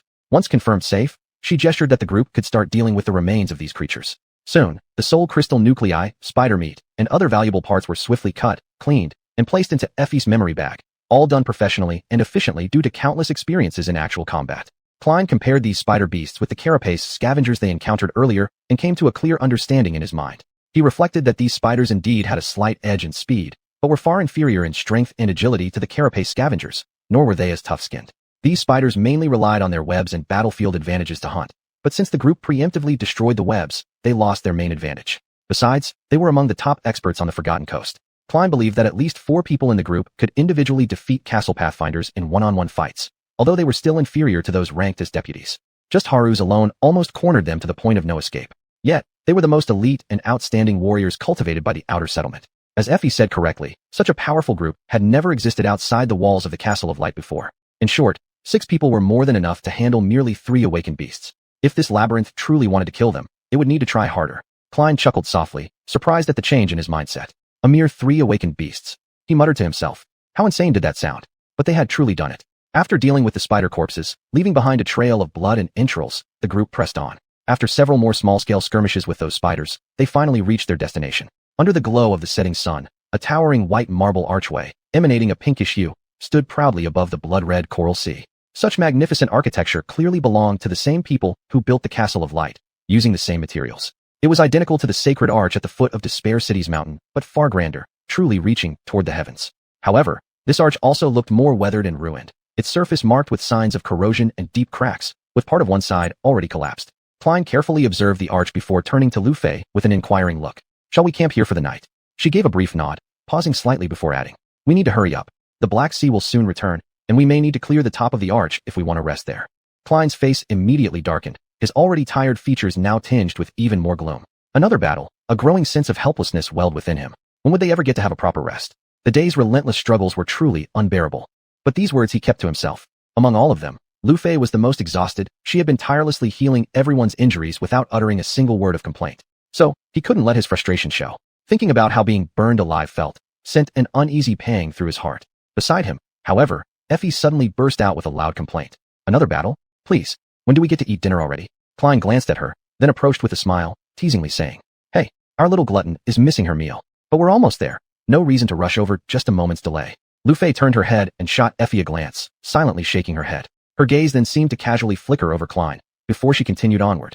Before long, they found themselves standing before the colossal archway. Kai summoned his bow, taking flight and ascending to the top of the arch. A few minutes later, he descended, bringing good news. The top of the arch was unoccupied by any monsters. Everyone finally let out a sigh of relief, beginning to ascend one after another along the golden rope. In no time, they stood atop the labyrinth, silently watching as the massive tsunami engulfed the maze, drowning it into darkness. The roar around them sounded like the apocalypse itself. As the sun dipped below the horizon, they were on a tiny island made of white marble, surrounded by nothing but the undulating waves of the Black Sea. Once again, Klein found himself surrounded by the Black Sea from all sides, a feeling he didn't like at all. Especially during its rising and ebbing tides, it made him feel as insignificant as an ant. Chapter 187, Beach Anecdotes. Nothing happened throughout the night. In the morning, Klein was woken up by the roaring of the waves. He opened his eyes and saw the sun slowly rising from the end of the horizon. He rubbed his sore corners of the eyes, sat up with one hand supporting him on the ground, and looked around. He found that most of his companions were still asleep. Only Kai was awake. He had been on the last watch of the night, and was now sitting at the edge of the archway, indulging in the enchanting scenery under the dawn. Klein originally intended to call him over and remind him not to sit too close to the edge, but then he immediately remembered that Kai could fly, so he dismissed the idea. Right, I won't forget this again. He sighed inwardly. Kai's confidence sometimes made him feel both envious and helpless. Taking advantage of this opportunity, he plunged headfirst into his soul sea consciousness and summoned xuanhuan out of the shadow core. She had previously been sleeping in the black flames nurturing her, and as always, unlike the echo emerging from the light orb, she walked out from the vortex of dark flames. She stood before Klein like a true statue, indifferent to both his presence and the numerous scars on herself. Klein carefully walked around xuanhuan to check the extent of the damage she suffered from her fierce battle against the Undying Legion. Her stone armor was damaged in multiple places, pierced through by the skeleton's sharp claws. Although no ruby powder seeped out from those wounds anymore, he could see deep gashes on her smooth gray skin. Damn it! Unable to contain himself, he cursed. Who dared to hurt his shadow? That demon who killed his echo last time now has grass half a year tall growing on his grave. Klein shook his head and dismissed xuanhuan, letting her return to the embrace of the mysterious black fire in the shadow core. Although she was injured quite seriously, fortunately, it hadn't affected her essence. In a few days, his pet should be completely recovered. In fact, her current state was already much better than yesterday's. After coming out of the soul sea consciousness, Klein took a deep breath of the fresh sea breeze slightly tinged with saltiness and teased Kai. Hey, Kai, you haven't woken up fully, have you? Don't sit so close to the edge. Kai glanced at him with a slight lift of his eyebrows. I can fly, remember? Even if I really fall. Klein snorted disdainfully. It's not that I'm worried you'll fall into the sea. I'm afraid something might drag you down there, and that wouldn't be fun. After finishing his words, he felt quite pleased with them, grinned, and turned to leave. His mood improved significantly due to this small victory. Who made him embarrassed last time? Huh? Since everyone needed some time to rest and recuperate, they decided to stay on this marble arch for a day and continue their journey the next day. But at the moment, Klein couldn't help staring at a scene that wasn't particularly funny, yet caused him uncontrollable amusement. In the real world, when he had time for leisure, he noticed a pretty common trope. Most TV shows, webcomics, and animated series aimed at little boys and teenagers seem to always have the protagonists spending a day at the beach during their adventure journeys. He didn't exactly know why such a trope existed, but suspected it was just an excuse to allow female characters to showcase revealing swimsuits. Not that he had any particular objection to this, just that he never thought he would personally experience such a plot one day.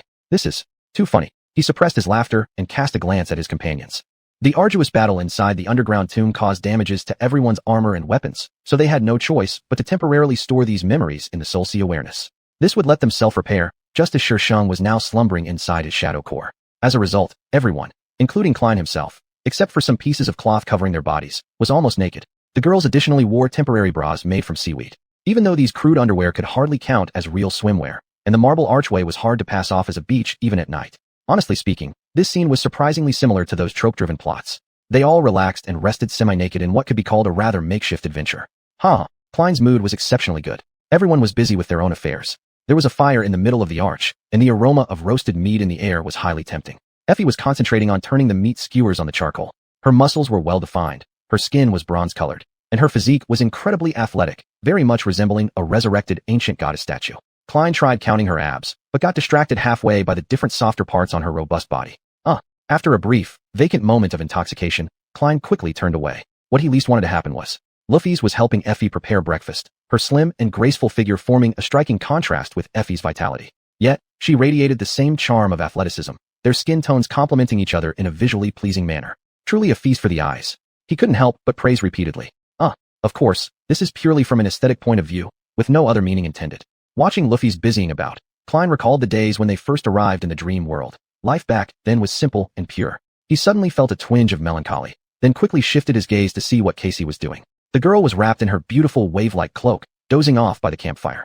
Her delicate features and petite frame made her look incredibly adorable. Then, his eyes turned to Kai and Castor, both whose appearances and auras were truly memorable. Klein sighed softly, looking down at his own gaunt body. To be honest, after these months of hunting, eating meat, and absorbing shadow fragments, his current appearance was much improved compared to before. By human standards, he was now simply, well, above average. Even among dreamers, regarding looks, he might be able to rival someone like Haru's.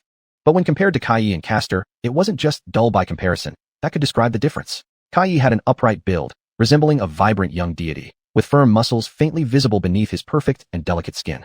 His slender figure should have been chiseled into a marble masterpiece, to be admired by all, and indeed, he was already an object of admiration for many. Klein swore that even sunlight seemed drawn to his charm, perfectly illuminating him and making him appear extremely handsome. At the moment, Kai was busy taking care of his arrows.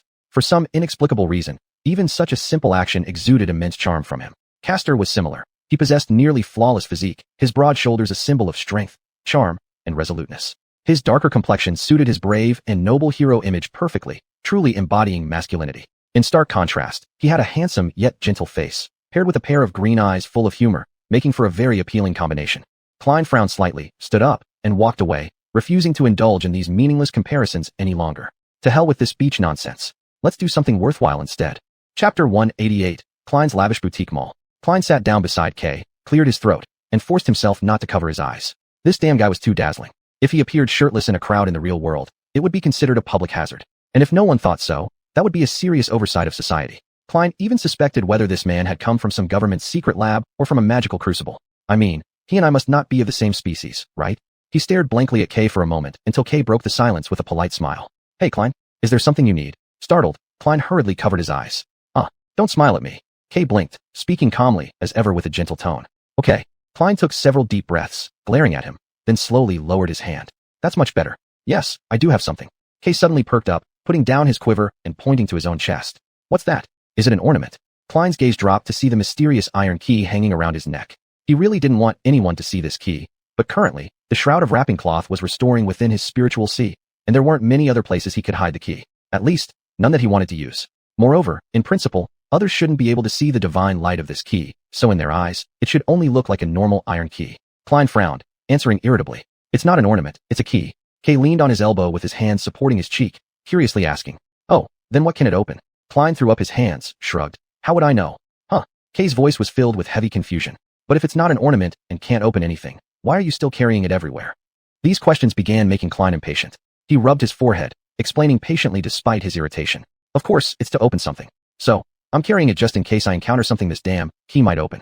What's so hard to understand about that? Kay looked at him with an odd glance. Oh, I get it now. That does make sense. Damn, it wasn't supposed to be explained this way, damn. Kay, my dear friend, we're friends, right? Actually, what I mean is, I hope this answer will satisfy your curiosity. This is how friends should interact, isn't it? Right. Klein immediately flashed a smile, his quick mood change leaving others off guard. Kay glanced at him dubiously. I guess so.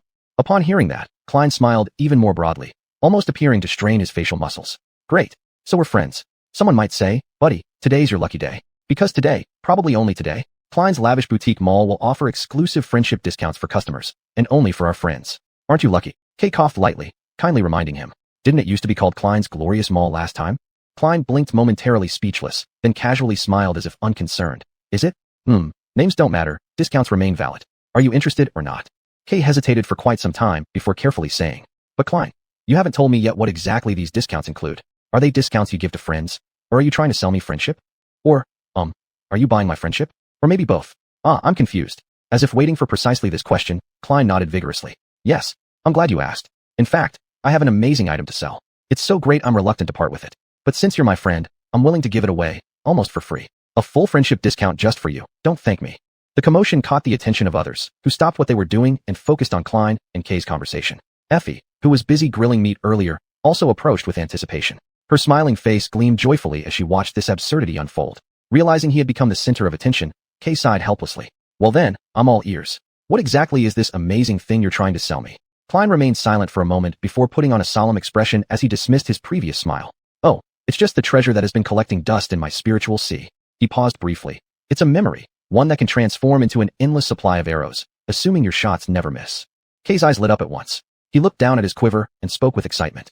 Goodness, is it true? Do you really have such a memory? After much deliberation, Klein decided to give Kay the blood arrow memory. Giving it to their team's archer would undoubtedly make this journey far easier. He himself might eventually procure a bow and learn how to use it, but that was not a short-term goal. Moreover, the enchantment of blood arrows was highly dangerous, impossible to wield without exceptional skill. Achieving such proficiency required a significant investment of time, something he currently lacked. Thus, entrusting this memory to Kay, who possessed masterful skill as an archer, seemed like the better choice. Recent encounters with spiders had only reinforced Klein's decision, yet he certainly didn't intend to hand it over for free. Yes, I do have such a memory. Then, as if only remembering now, he added indifferently. Oh, and I almost forgot to mention, it doesn't just provide unlimited arrows. All of them happen to be of extraordinary grade. A heavy silence enveloped the marble archway. Castor, who had been standing relaxed, immediately tensed up. His face revealed doubt mixed with astonishment as he broke the stillness. You actually possess an extraordinary grade memory. As for Kay, he didn't even need to ask. He already knew Klein was telling the truth. Still, his eyes widened slightly, as if he hadn't fully snapped out of his daze. In the Forgotten Coast, memories of extraordinary grade were extremely rare, obtainable only after defeating top-tier demons or fourth-class magic beasts. And very few people could manage such feats, perhaps one Bright Lord at most. On top of that, every kill did not guarantee a memory drop, let alone one at the 4th rank level. In reality, most kills yielded no rewards whatsoever. For every dreamer in Despair City, possessing a memory of such caliber was a coveted dream. Klein simply shrugged it off lightly. Though the blood arrow enchantment was indeed of extraordinary grade, its essence remained that of a top 3rd rank memory. Otherwise, he wouldn't dare part with it so easily. Oh, lucky guess, I suppose. What's the big deal? He still had the alabaster onyx armor, but it was broken and useless now. Besides, they didn't need to know about that either. Klein grinned broadly, speaking passionately. My astonishing boutique mall only sells the best stuff. Wait, is it astonishing? Who cares? As long as you get what I mean. Castor shook his head, muttering faintly, some uneasiness creeping into his tone. How did someone like you get hold of an extraordinary grade memory? Klein's smile froze instantly. When he spoke again, all traces of jest had vanished, replaced by chilling hostility. Fine, since you insist on knowing. I killed a demon to get it. And before you ask, no, I didn't wave my hand or spit this time. All I did was glance at it, and poof, it died. Abruptly, he turned sharply, locking his eyes directly onto Castor. You see, I'm rather good at killing things. Arrogant creatures included. Chapter 189, Dreams. Ultimately, Kay agreed to the deal. He handed over 3 memory items to Kalen in exchange, 2 arrows with slightly less power from his collection, and a small charm that could ignite flames. Kalen fed these 3 items one by one to Stone Saint, increasing her shadow fragment count to 31, adding 4 more pieces compared to before. By calculation, he received 1 more fragment than if he had directly fed the blood arrows to Stone Saint, but he didn't gain too many advantages from it. At most, there was a slight surplus. The real beneficiary of this transaction was actually Kay. Thus, when Kalen said it was an incredibly worthwhile deal, it wasn't entirely false. Breakfast was eaten in a somewhat somber silence, with little conversation between everyone. After eating, Kalen lay sprawled on the ground, his mouth curling up high, his eyes narrowing into slits, his face full of ease. He began a topic. Do you guys know? The past few weeks have made me realize some things. In fact, it's all thanks to Kay. It's him who introduced me to rock. Effie was stretching lazily, pulling her arms long and twisting her waist as she did so, resembling an elegant cat in motion. As soon as Kalen's gaze met hers, his speech stuttered, his thoughts breaking for a moment. Effie noticed this, and a teasing smile tugged at the corner of her lips. Her eyes flickered upward, glancing at Kalen, intentionally dragging out her voice. Hey, go ahead, tell us. What exactly have you realized? Kalen scratched his head, hesitating for a while before opening his mouth. When I was a kid, I was totally obsessed with those online comics about seers. The ones where they always go exploring ancient ruins, fighting monsters, and growing stronger after every victory. As he spoke, he laughed lightly, his eyes shining with nostalgia. He sat up, hugging his knees. In the comics, the main character and his companions embark on adventurous journeys, shouting slogans about defeating evil forces, collecting powerful memory items everywhere, and bringing them back to reality to cash them in at adventurer stores. They use the money to upgrade their new equipment and immediately start even more thrilling, more dangerous adventures. Casey's face lit up with a brilliant smile, interrupting him with claps. I used to love those too. Kalen glanced at her, sighing. Yeah, but as I grew up, I couldn't help but wonder how those people thought inside their heads. Is exploring ruins really something to be done casually? Besides, such things are only for crazy people anyway. No matter how strong you are, sooner or later, you will encounter something you can't handle, and then you're dead. But in reality, why do adventurers still keep rushing into ruins? Casey stopped her hand mid-motion, her mouth slightly open, swallowing what she was about to say. Her eyebrows furrowed lightly as she fell into contemplation. Seeing this, Kalen smirked derisively. But later I figured it out. They're not adventuring to defeat evil forces, but to collect all sorts of powerful memories. So look, the true dream isn't to become a hero, or even the companion or lover of a hero. The real dream is to become a store owner selling battle loot, providing new equipment. You don't risk your life, and yet still live comfortably. That's the true dream. He crossed his arms, leaning back, his face full of pride, continuing. After hanging around in the dream field for a few years and amassing a bit of memory, you can retire. Then open a shop, live out the rest of your life comfortably. All you need to do is occasionally sell 1 or 2 memory items, and you might even earn some money off younger, less lucky adventurers. Kay looked at Kalen with a smile in his eyes and curiosity, asking, So, suppose we really can return to the real world and become seers. Is this what you plan to do? Kalen lowered his head, tapping his fingers against his arm, silent for a while before shrugging nonchalantly. I'm not sure. Reality, huh? In the real world, I actually don't have much to do. I'll probably just compile the events here at the Forgotten Coast into as detailed a report as possible and give it to a teacher from the academy who once treated me nicely. So, it probably will be, but right now, I don't have enough collected memories to open a proper memory shop. Speaking of which, Kalen turned his gaze toward Kay, curiosity flickering in his eyes. And you? If you return to the real world, what do you truly want to do? Kay quickly turned his head, a trace of embarrassment appearing on his face. Oh, I'm not sure. I haven't really thought about this matter much. Pausing for a couple seconds, his voice carried shyness and yearning. To participate in virtual singer competitions. Kalen was a little surprised. What's that? Kay immediately straightened up, his eyes filled with longing. The virtual singer competition is a music contest. Renowned singers compete against each other, but the special thing is that they all perform using designated virtual reality characters. So the judges can only evaluate them based on their voices and singing skills, revealing the singer's true identities afterward. Effie giggled incessantly, leaning closer, teasing. Nightingale, why hide your handsome face? It's your most outstanding advantage. Kay's cheeks flushed slightly, a faint smile on his lips, as he responded softly. I think it would be nice to be judged solely based on my craft and talent without any other interference. Moreover, this is also an excellent way to announce my return to my fans. Just imagine, they'll be super excited. It will spark a perfect media storm. Kalen shook his head, sighing inwardly at Kay's celebrity flair and his earnest talk of fan reactions and media stunts. Did it suit him to talk about these things himself? But at least it was a pretty wonderful thought, far better than his own rather foolish dreams. Thinking of this, Kalen looked at Effie curiously and asked, Effie, how about you? What do you plan to do when we go back to reality? Effie closed her eyes, showing a mischievous smile, smacking her lips and saying, Is this even a question? I'm going to eat chicken wings, Real chicken wings. Then I'll prepare for the second nightmare. It's as simple as that. As soon as she said this, the surrounding area suddenly fell silent, with everyone's gaze focused on her. Casey bit her lip, hesitating repeatedly before cautiously asking, Are you really going to challenge the next nightmare? Effie shrugged indifferently, her eyes filled with determination. I have my reasons, so yes, for me, that's the only choice. Casey tilted her head slightly, her eyes shimmering with tears, and whispered softly, What I want most is to go back and be with my parents. That's what I long for in the real world. Castor turned his head and cast an approving glance at her, nodding politely in agreement. I agree with Casey's opinion. Family is the most important. After I return, I'll go and pay respects to my father, and I can proudly look him in the eye because I know I haven't disgraced our family. Afterwards, I'll strive to make myself stronger so he doesn't worry about me anymore, taking our family to a new height. He truly has the essence of a family heir.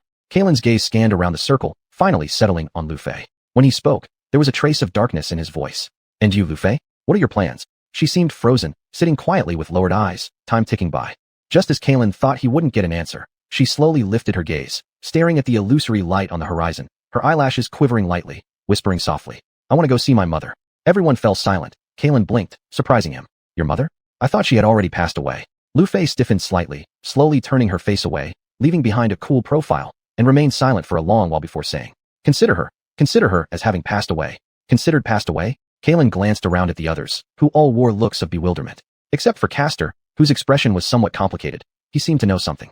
A moment later, Lu Fei sighed softly, breaking the silence. She turned around, her gaze sweeping over everyone, her expression calm yet tinged with slight sorrow, narrating slowly. My mother was one of the phantoms.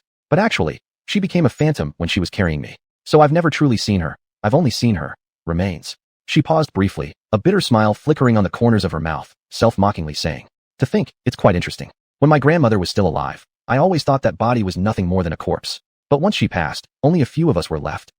My heart seems a little muddled. After finishing, she turned her back again, her shoulders trembling slightly. Before entering the first nightmare, I took all the money left at home and bought her a VIP position in a specialized phantom nursing facility. They did take good care of her indeed, but even so, I don't want her to be alone there. So when I return, what I must do is visit her. No one made a sound, deeply moved by her words. Kalen watched her, trying to picture the scene in his mind. Young Lu Fei, guarding the hollow shells of her parents every day. She had to stare through those empty eyes every day, facing death directly.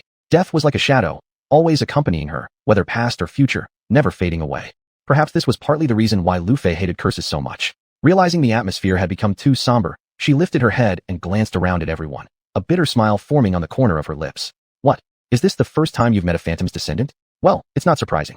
Beings like me are incredibly rare, and even I've never encountered another one of my kind. She sighed softly, nudging her feet closer to the fire with a light flick of her toe, as if the warmth could dispel some of the gloom in her heart. So, apart from visiting my mom and grandmother, I'll dye my hair. That's what I'll do when I return to the real world. Dye your hair? Kalen asked, utterly puzzled. Lu Fei nodded earnestly. Why is that one of the first things you'll do? Kalen felt like he was missing something and pressed on. Why? She looked at him with genuine surprise. You're asking me why? It's because I'm not used to this hair color. It's weird. Do I need any other reason? Kalen continued to stare at her. Lu Fei noticed his gaze and raised an eyebrow, her tone teasing. Kalen, surely you don't think this is my natural hair color, do you? He froze, silently questioning her. Isn't it? Lu Fei looked at him for a while, her expression complex, before bursting into laughter. Her laugh was melodious, pure, and bright, echoing through the stillness. Kalen realized, not without regret, that he had never heard her laugh like this before. He wished their lives could be different, so that people could hear Lu Fei's laughter more often. But reality never seemed to work out as one hoped, and it probably never would. Chapter 190 Game. She glanced at him and revealed a faint smile. Klein, for the sake of the spell, it's silver. Who would naturally have white hair? Who on earth is born with this kind of hair? At this moment, Kay suddenly interrupted, helping Klein out. I also thought it was natural at first. This color suits you well, Lufia. Lufia looked at him in surprise, then paused for a moment before turning her questioning gaze toward Effie. Effie nodded in agreement. Yeah, I think so too. I mean, who knows what goes on with you inheritors anyway? Lufia blinked her eyes repeatedly, completely puzzled by everyone's reaction. She chuckled and shook her head.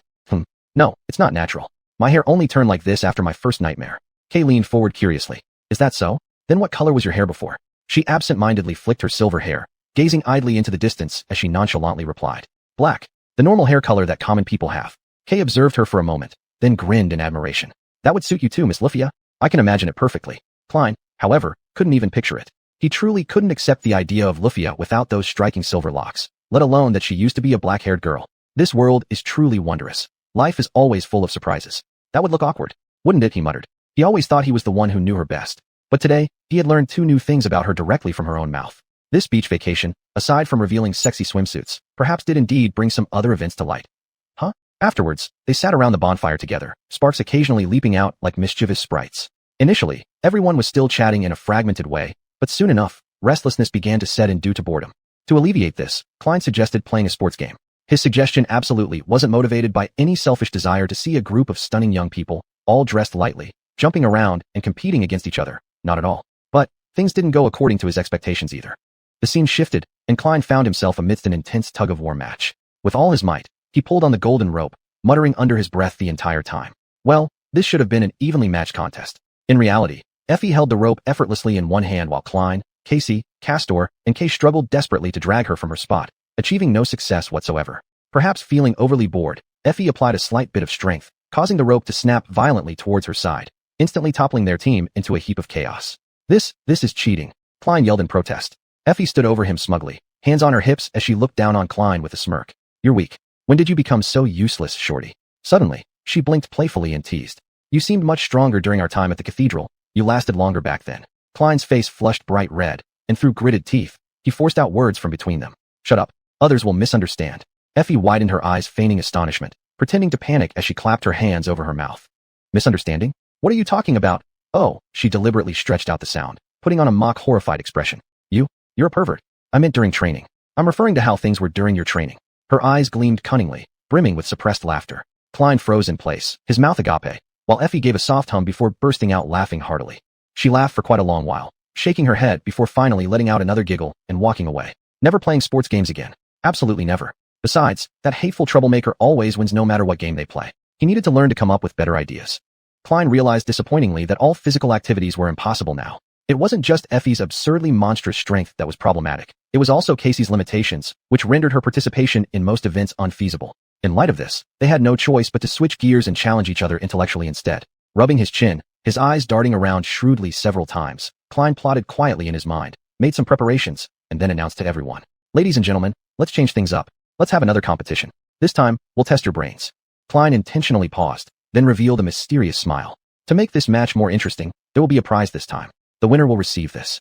As he spoke, he squatted down and pulled out the demon crystal core obtained from the blood leech, showing it to everyone. The small crystal core emitted a charming and ethereal glow. All eyes were instantly drawn to it. Except for Lufia, who was resting with her eyes closed, the others watched the crystal core with great interest, and Klein felt satisfied with their reactions. Of course they would be interested. After all, this was a demon crystal core, which was quite rare. However, at the moment, he didn't actually need this thing himself. Moreover, making the team stronger could indirectly increase his own chances of surviving this expedition. Therefore, using this crystal core as a prize wouldn't cause him much loss. This was an investment in his own survival probability, and it would bring some fun along the way. Effie, who couldn't sit still anyway, was the first to ask, tilting her head toward Klein and shouting loudly. So how are we going to play this game? Klein put the crystal core away first before explaining. The rules are simple. I will pose a riddle, and whoever guesses it first wins. How does that sound? Effie gave him a skeptical glance and shrugged. Sounds kind of boring. But sure, let's give it a try. Klein smiled slightly and instructed his shadow to detach from behind him. He then placed a stone on the shadow and turned to Effie, saying, Listen carefully now. Imagine that both me and my shadow have a priceless treasure. One of us is an upright and incredibly charming oracle who never tells lies. The other is a despicable, ugly, and stupid devil who never says a single true word. But you don't know which one is which. Effie paused momentarily upon hearing this, but quickly grinned widely, showing off a mouthful of white teeth. Well, isn't this obvious? Klein's face darkened as he glared at her irritably. Shut up.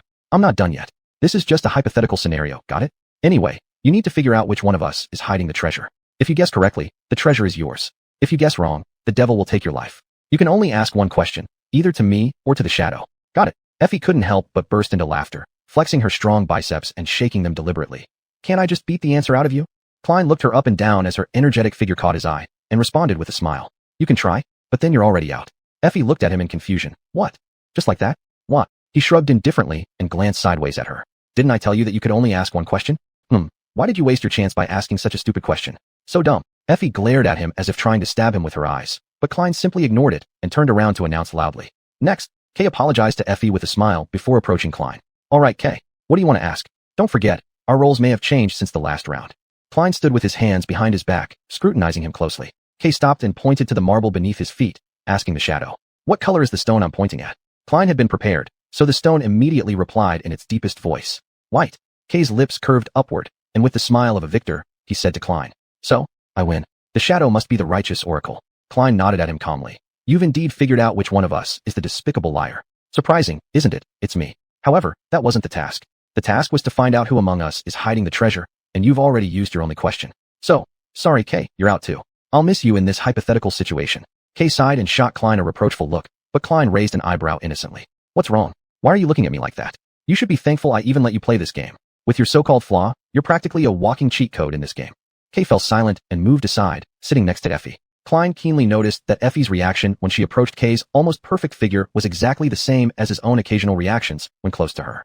It made him want to laugh, thinking to himself, TSK, Effie, keep your thoughts pure. But he kept a straight face and maintained seriousness. He shook his head and was about to announce the next player when Kay suddenly interrupted. Do you know what? You're not entirely right, he murmured in rebuttal. Klein arched an eyebrow. About what? Kay lowered his head and remained silent until his fingertips turned pale before answering. About my flaw. It's true, it's not as heavy a burden as what others carry, but it is still a curse. What was he talking about? This was practically a second natural talent. Klein muttered to himself, then pressed on with his questioning. Is that so? How exactly is it a burden? Explain it to me, because I can't think of any situation where your flaw would become a disadvantage. Chapter 191, Answer. Kai brought up his head with a melancholy smile, filled with pain in his eyes. Imagine, when you hear the most important person to you say I love you, only to discover none of it was sincere.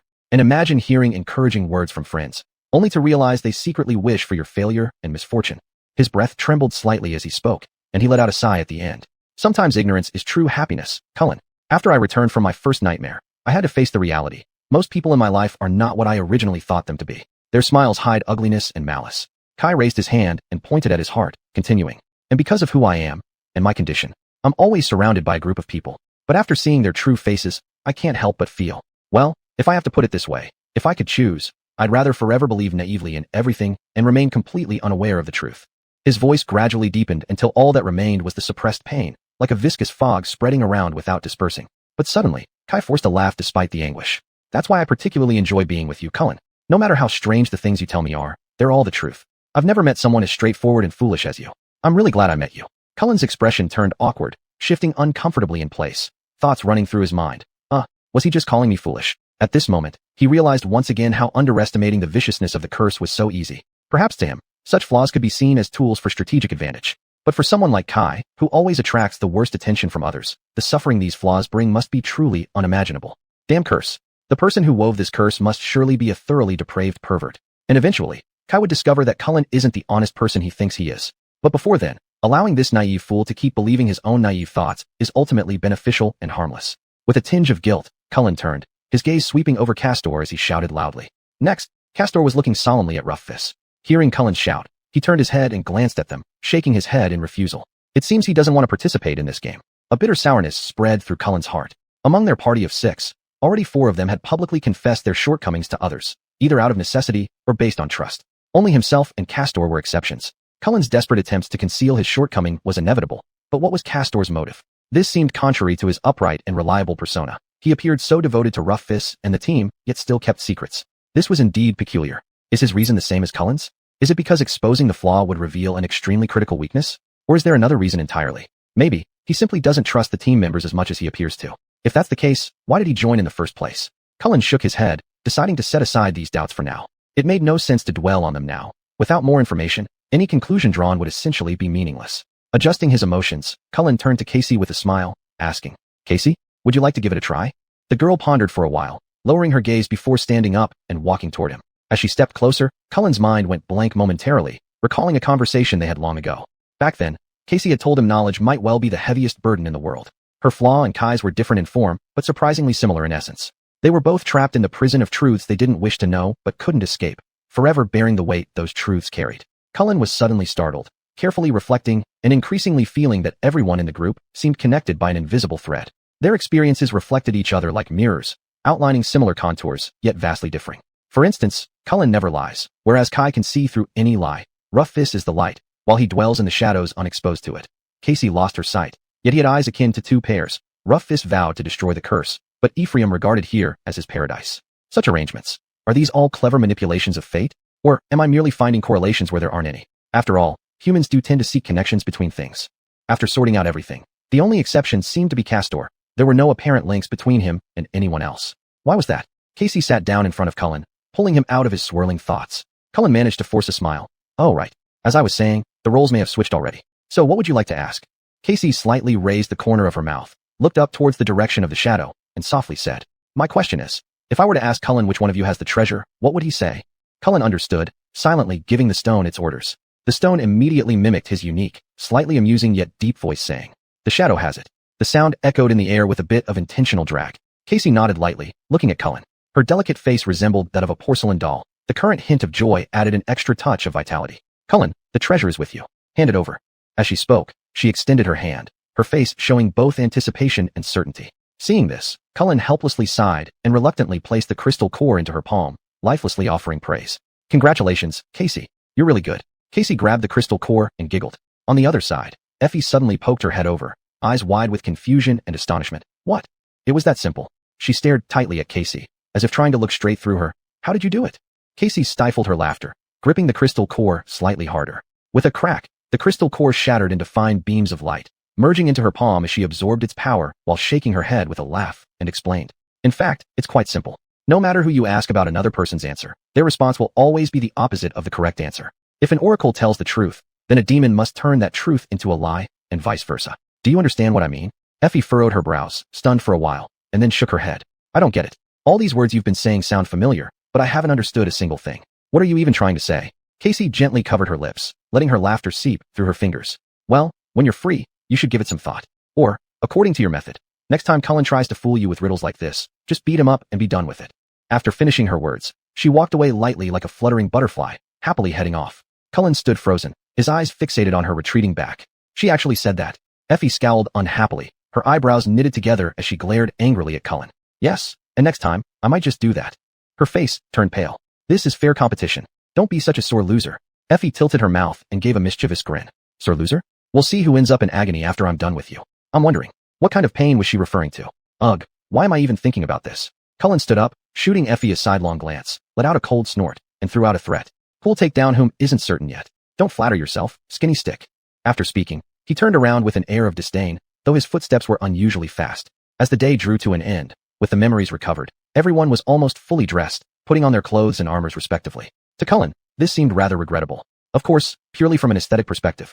Still, something else had momentarily captured all of his attention.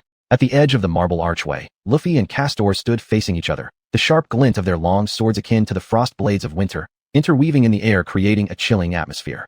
Looking back, when Luffy first taught Cullen how to use the sword, his skills were still far too raw and amateurish, far from being sufficient for her sparring partner.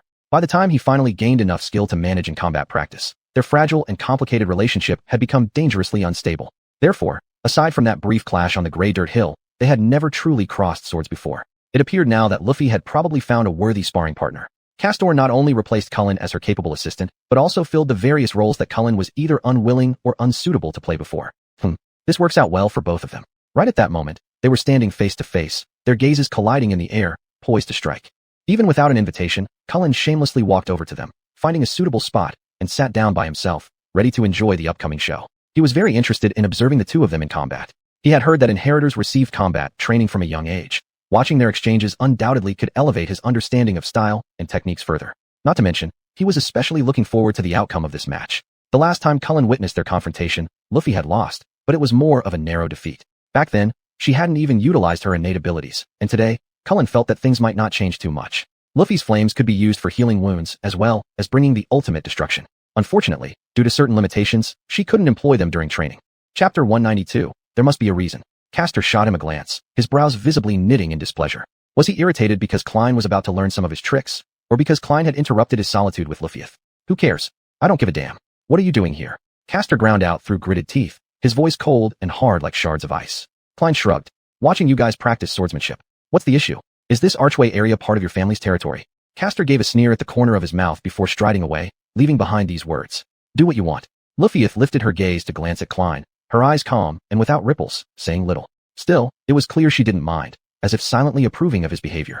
In an instant, they clashed together, the glow of their swords resembling two silver snakes entwined in wild frenzy. The sounds of metal striking metal echoed rapidly like raindrops splashing around in the air. Klein watched intently without averting his eyes, but gradually his expression stiffened, bitterness rising within his heart. He had been brimming with confidence, thinking that after several months of trials in Despair City and gaining combat experience from training with the Stone Saint, his sword skills must have improved significantly. However, compared to Lufieff and Castor, his gap was still insurmountable, which was extremely disheartening. In the past, Klein occasionally fantasized that perhaps one day in the future, he might be able to spar evenly with them. Well, at least with one of them. But now, this fantasy had been shattered by reality. If circumstances forced Klein and Castor into confrontation, and they truly had to fight each other, his chances of victory would be low, at least for now. Of course, that also meant Klein wouldn't confront him head-on, but instead, find ways to strike him from behind. At this point, he reminded himself repeatedly inside. After all, he wasn't stupid enough to go up against an opponent of this level face-to-face, right? Klein focused entirely on observing the duel, his thoughts rapidly racing along with the battle's rhythm. As his own strength grew, so did his insight broaden, allowing him to discern certain nuances from this battle and learn numerous practical techniques. Occasionally, he could even predict his opponent's moves ahead of time. Yet, as time passed, his eyebrows subconsciously furrowed slightly. What is she doing? This doesn't make sense, he wondered in his heart. By carefully observing their exchanges, Klein noticed two peculiarities. Even though Castor wasn't going all out, the astonishing speed he displayed had already left Lufieff struggling to keep up, making it difficult for her to gain any advantage in their clashes. She mostly lost rather than won, often seeing victories decided within fleeting moments, seemingly yielding minimal benefits for her training. If the gap in strength between two sides leaves one side with almost no chance of winning, then what is the point of such training? That's why Lufieff never considered Klein suitable as a sparring partner in the past. Soon after, Klein realized humorously that Lufieff's current approach mirrored his previous method of sparring with the Stone Saint to apply pressure to himself. She was leveraging an overwhelming force to push beyond her limits. Thus, Castor hadn't unleashed his full potential, merely maintaining a slight edge over Lufieff. Being defeated by a stronger opponent truly is the quickest way to improve oneself. I knew my approach back then was correct. Since Lufieff was doing the same, he must have been on the right track. But the second peculiarity was somewhat baffling. The formerly spirited and unpredictable fighting style Lufieff exhibited, ghost-like and ever-changing, was nowhere to be found. Instead, her movements were precise and steady, hidden behind a meticulously constructed defensive barrier, patiently waiting for opportunities rather than proactively creating them. Though impressive and skillful, this style fell short when compared to her original one. Furthermore, while this approach was solid and dependable, it appeared somewhat rigid. And rigidity was precisely what Lufieff detested most in combat. Her entire philosophy rested on one principle. Nothing holds more value than adaptability. It was the way of fighting she had taught Klein. Her style was designed to respond to the unpredictable battlefield. But here lay the problem. Why was she using this strategy against Castor, something so fundamentally incompatible with her usual style? The answer was quite evident. Either Lufieff wanted to try out new things, attempting to integrate elements of this style into her original one. But that possibility seemed slim. Unless, she didn't want Castor to know too much about her real fighting style. Then again, what was the reason behind that? Klein thoughtfully stroked his chin. Interesting. Ultimately, was it because she didn't trust Castor? Klein had always held no good feelings toward Castor. His innate intuition and suspicious nature were already enough to make him keep on guard. He didn't need any other reason. But Lufieff was different. Klein had already learned a painful lesson, which made him realize that every single thing she did was based on clear logic, even though this logic might seem incomprehensible to ordinary people. Therefore, if Lufieff intended to hide her real fighting style, there must be profound reasons behind it. However, this also didn't make sense. Judging from everything she had done before, Castor was her most trusted aide. She trusted Castor more than anyone else, and Castor had never done anything against her interests. Klein even thought this guy's loyalty to Lufieff was somewhat excessive. He always revolved around Lufieff, as if sticking to her side all the time. And when someone got too close to Lufieff, he seemed unhappy. In this aspect, Castor was somewhat similar to Casey's flying thin sword. During this day spent at the marble archway, that impolite thin sword somehow always managed to block itself between Casey and any man who got too close to her, conveying an unmistakable message. I'm watching you. This scene was quite amusing. Klein shook his head. The relationship between Lufieff and Castor was indeed somewhat strange. But in essence, it was because the information he grasped was insufficient, so he couldn't draw any conclusions. All he could do was keep his eyes wide open, and if it was Castor's turn for guard duty, he would even try to keep one eye open while sleeping. Perhaps, was this one of those weird things about inheritors? Just like guarding family secrets, not letting other families peek? Who knows? Klein's gaze once again turned to the two fiercely battling figures, and suddenly, an idea struck him. After pondering for a moment, his gaze focused back on them, this time with a fiery gleam in his eyes. That method might really work. Currently, Klein's fighting style lacked true uniqueness. He knew there was a secret hidden in his shadow, a secret that had the potential to become the cornerstone of a battle style unique to him. But he had never been able to uncover the veil of this secret. He encountered a bottleneck in his progress in this matter. During training, he couldn't handle both the Stone Saint and his shadow at the same time. Each time he tried to do this, the Stone Saint would beat him up painfully. Even when he managed to do it somehow, it seemed as though there was an invisible wall standing between him and those semi-understood clues. He desperately needed a breakthrough. Let the shadow imitate others rather than himself. This way, he could carefully observe every move of the shadow and find out the differences by comparison. Perhaps this would be the key to breaking through his predicament.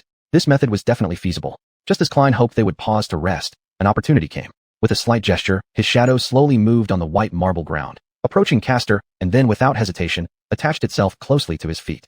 Then, the shadow crossed its arms, glaring at Castor with almost palpable disdain. Castor stiffened, looking down at the shadow in astonishment for several seconds, before raising his head to look at Klein. His face looked unpleasant, as if he had swallowed a fly. What are you doing?" His voice suppressed anger. A hint of a smile curved Klein's lips, as he laughed carelessly. "Oh, ignore him. This fool just cost me a third-tier crystal core. As punishment, I've decided to let it temporarily serve as your shadow. So just do whatever you need to do, don't mind it." Upon hearing this, the shadow turned its head and glared fiercely at Klein, its gaze as if trying to devour him. Seeing this, Klein's smile became broader, as if he heard the shadow's inner thoughts. "Who are you calling a fool, you fool? Definitely something like that. Did I guess right, Oh, sorry. I forgot you don't have a mouth." Ha ha. Ignoring the annoyed shadow, he instead laughed even more brilliantly. Castor frowned tightly, hesitated for a while, then gritted his teeth and squeezed out a sentence. "I hope you won't do this." Klein sighed helplessly. "Ah, fine then. Suit yourself." Then he signaled the shadow to leave. The shadow unhappily moved away from Castor's feet, dramatically shaking its legs, then sauntered proudly towards Lufieth. Once it attached itself to her feet, it immediately acted like a dog seeing its master, showing great joy. It even politely bowed to her shadow, stepping aside to give up its position. Upon seeing this, Klein cursed inwardly. "You traitor!" betraying inside out. Lufieth lowered her gaze to look at the shadow, lightly lifting the corner of her mouth, revealing a faint smile, but said nothing.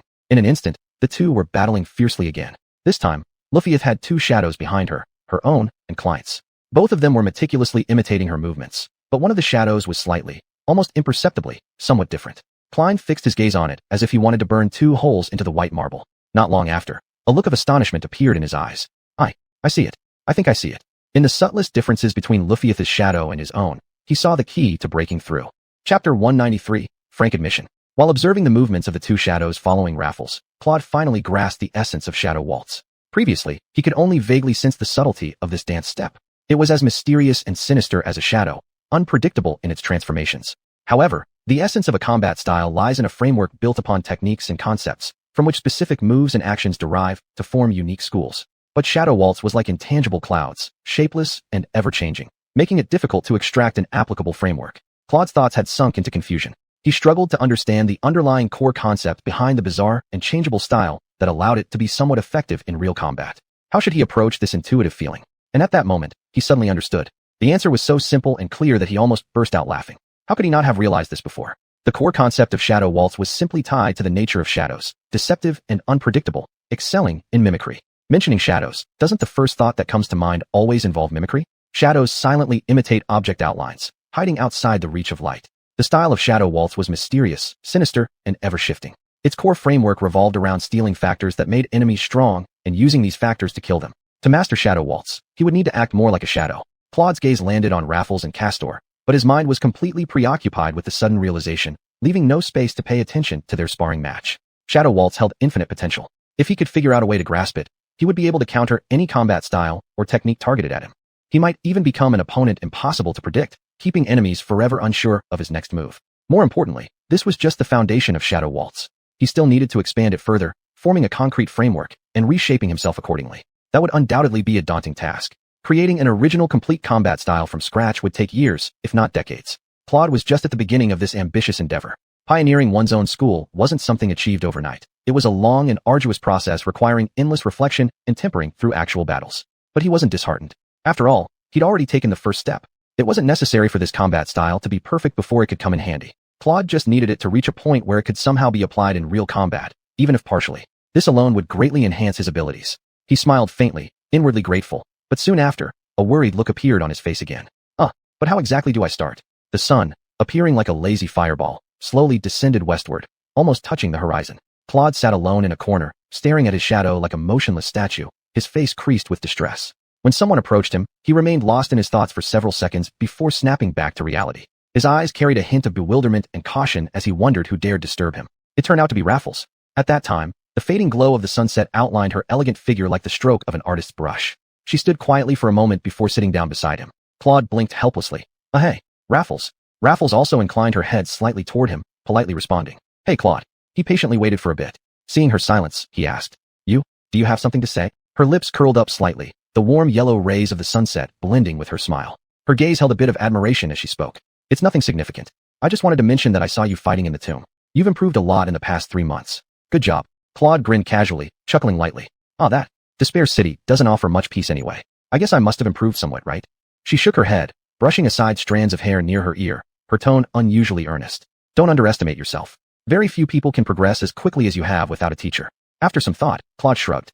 As you said, a real fight is worth more than 1,000 hours of training. In the past 3 months, I've been through quite a number of battles. Raffles nodded approvingly, focusing her gaze on Claude and asking, where did you learn the steady and solid style that you've integrated into your fighting technique? Hearing this, he leaned back a little. Just thinking about his pet being beaten up every day until it was black and blue made him shudder involuntarily, but he still managed to steady his emotions and said firmly, I just observed the fighting style of xuanhuan and then mimicked and figured it out on my own. She smiled, appearing radiant under the glow of the setting sun, her voice tinged with sweetness. Just as I thought. I've also seen her fight. She's an exceptionally powerful echo, one of the best echoes I've ever encountered. To hear such praise from an heir was indeed extraordinary. Claude truly had good luck. He was at the right place at the right time when 2 spider demons drove her to the brink of death, giving him the opportunity to kill xuanhuan and obtain her echo. Moreover, his evolutionary path was unique, allowing him to refine echoes into higher-tier shadows. In short, Claude was extremely fortunate. His luck was just as astonishing as his misfortune. He grinned and said, you know my attributes. I do have pretty good dogs at luck often. Lu Fei's smile softened slightly, her gaze sincere as she said, I'm glad you understood the true design intention behind the combat style I taught you. It was undoubtedly a supreme foundation of style, though it suited only those with exceedingly high talent who could master it. Claude met her gaze, their eyes locking for a moment before he hesitated and asked carefully, your set of moves is truly unique. Where did it come from? Back then, he was naive and failed to appreciate how precious that style truly was. It was a masterpiece worthy of its reputation and should have been widely acclaimed. However, reality was not so. This suggested that the combat style remained a secret. Lu Fei paused momentarily and whispered softly, it is part of my inheritance. Claude's expression grew complicated as he looked at her, realizing that this answer was within his expectations. But earlier it had only been speculation, and only now was it confirmed. A heavy silence fell like a thick curtain between them. After a long while, he mustered up his courage and broke the silence. Why did you teach me something so precious? Her expression remained calm as she replied lightly. Do you remember? We had an agreement before. I would share my knowledge in exchange for our shared battle loot. There had indeed been such an agreement, but back then he hadn't been entirely sincere. After all, those spoils were of no use to him from the start. Claude immediately frowned. If Lu Fei had really disclosed a family secret because of a lie, she would certainly have enough reasons to resent him. Just like he resented her. He hesitated for a second, his demeanor turning cold as he looked away, and said lowly, you already know now. I deceived you in that deal. Lu Fei didn't look at him. Her tone remained as even as if discussing the weather. You're talking about the fact that you don't need to absorb soul cores to grow stronger, right? Claude stiffened briefly, then nodded frankly in admission, his eyes fixed on her. You don't seem too surprised. True, when Claude first discovered his ability, he was terrified. But Lu Fei seemed to know much more than the average person. She didn't even try to pretend ignorance, looking quite composed. This is a very rare talent trait, but even among the upper echelons of diviners, it's not unheard of. Moreover, I myself possess similar abilities, though your case seems particularly unique. He glanced at her, leaning in closer, eager to find out more. In what way is it unique? Lu Fei fell silent for a moment, her tone filled with amazement. Normally, people like that absorb power, and the soul cores left inside monsters disintegrate simultaneously. However, after you absorb power, the cores remain intact without any changes. That is quite unusual. Claude shifted uneasily, muttering dryly. Yeah well, Lu Fei, you've got plenty of secrets yourself. Don't think I haven't noticed. Bloodline heritage, domains. Lu Fei suddenly lifted her head and interrupted him. When Claude tactfully closed his mouth, glaring at her darkly, she gave a rare quiet warning. Claude, never shout out those words again. I mean it. Just knowing these things might get you killed. They locked eyes, their gazes colliding in the air. A few seconds later, he scoffed, folding his arms and leaning back as if to distance himself, feigning nonchalance. No problem. Since you were so polite and didn't pry into my secrets, I won't inquire about yours either. Honestly, I'm not even curious. As for those mysterious high-ups you mentioned, they can play whatever dirty tricks they want, as long as they don't involve me. Then, he furrowed his brow again, seeming to recall something, adding, but I have a question that I must ask you. and it concerns my personal safety. Lu Fei's eyebrows twitched slightly. Sure, go ahead and ask. Claude sat up straight and stared directly into her eyes. Why did you hide your fighting style from Castor? She looked at him for a moment, and a meaningful smile tugged at the corner of her lips. So you've already noticed. That's good. Yes. When facing Castor, I used a different school of fighting. Claude's face remained expressionless as he continued to press. Why? She shrugged her shoulders, turning the question around. And why do you incorporate Shi Sheng's techniques into your own style? He shook his head, tapping his fingers on the ground. To become stronger, of course. Besides, your way of deflecting the topic is impressive, but I won't fall for your tricks. Don't forget, it was me who taught these things to you. So cut it out. Answer my question. Lu Fei sighed, turning her gaze towards the distant towering crimson spires. After a long pause, she softly said, I'll answer you once we return to the city of despair. Until then, nothing will change. And neither will your safety be threatened in any way. What exactly do you mean by that? He glared at her, but Lu Fei had already risen, preparing to leave. However, just before departing, she paused, her eyes filled with anticipation. Claude, continue to hone your swordsmanship. I have high hopes for you. With that, she walked away lightly, leaving him there, mouth agape, unable to utter a word for quite some time. Chapter 194 Origin. After Lu Fei's departure, Klein continued to fixate on his shadow. He had already comprehended the elusive mystery of the dance hidden within the shadows, but he was still at a loss as to how to translate it into a practical fighting style for actual combat. Lacking sufficient experience and skill, he could not create something out of nothing. This truly felt like hitting a dead end. If I can't handle it, then why the hell is that cursed broken dance step hidden in this damn shadow? Perhaps in some distant future, he might be able to achieve it. But as things stood now, it was like he had found the door, yet lacked the strength to turn the key and open it. And there the door stood, mocking him constantly for his futile efforts, just like that damn teleportation portal inside the Crimson Spire. This situation was sheer torment for him. Maybe I shouldn't have discovered the existence of the shadow dance so early. But he had discovered it, and he had made immense efforts to uncover its secrets. Was everything wasted? Would all the pain, all the efforts simply go down the drain? Why does the curse always target me like this? Do I even need to ask? We're talking about that damnable curse. Is there anything it can't do? Klein frowned with worry and sighed, then turned around, trying to forget all about shadows, dance steps, and combat styles. Anyway, it's almost nightfall, time to sleep. He walked to the center of the marble archway, lying down alongside the other members of his squad, closing his weary eyes. The beach vacation came to an end here. This holiday had been quite interesting, with breathtaking scenery that unexpectedly stirred deep emotions within him, but it ended somewhat unsatisfactorily. Tomorrow will be another long day. Damn it. This. He was completely flustered by everything, not even having the chance to sort through his thoughts before falling asleep. Look at this crap. Klein opened his eyes and looked around bewilderedly. The world was covered in an ethereal, yet somber dim light. Profound shadows enveloped him, concealing those black marble walls entirely.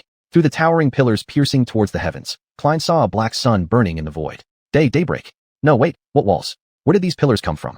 Shouldn't he have been sleeping under the white archway? What is going on here? Suddenly, a woman's scream pierced the silence, full of anguish, cutting through the silence like a blade. Instinctively, Klein tried to summon residual night, only to find he didn't have hands. Immediately afterwards, other sounds came from the darkness. The wailing of a baby. Damn, what's happening? Dreaming within a dream. This accursed curse, he muttered angrily, memories flooding back chaotically, trying to piece together some clues. Only now did he realize he was dreaming. He was indeed in a dream. In the dream world, shouldn't seers be unable to dream?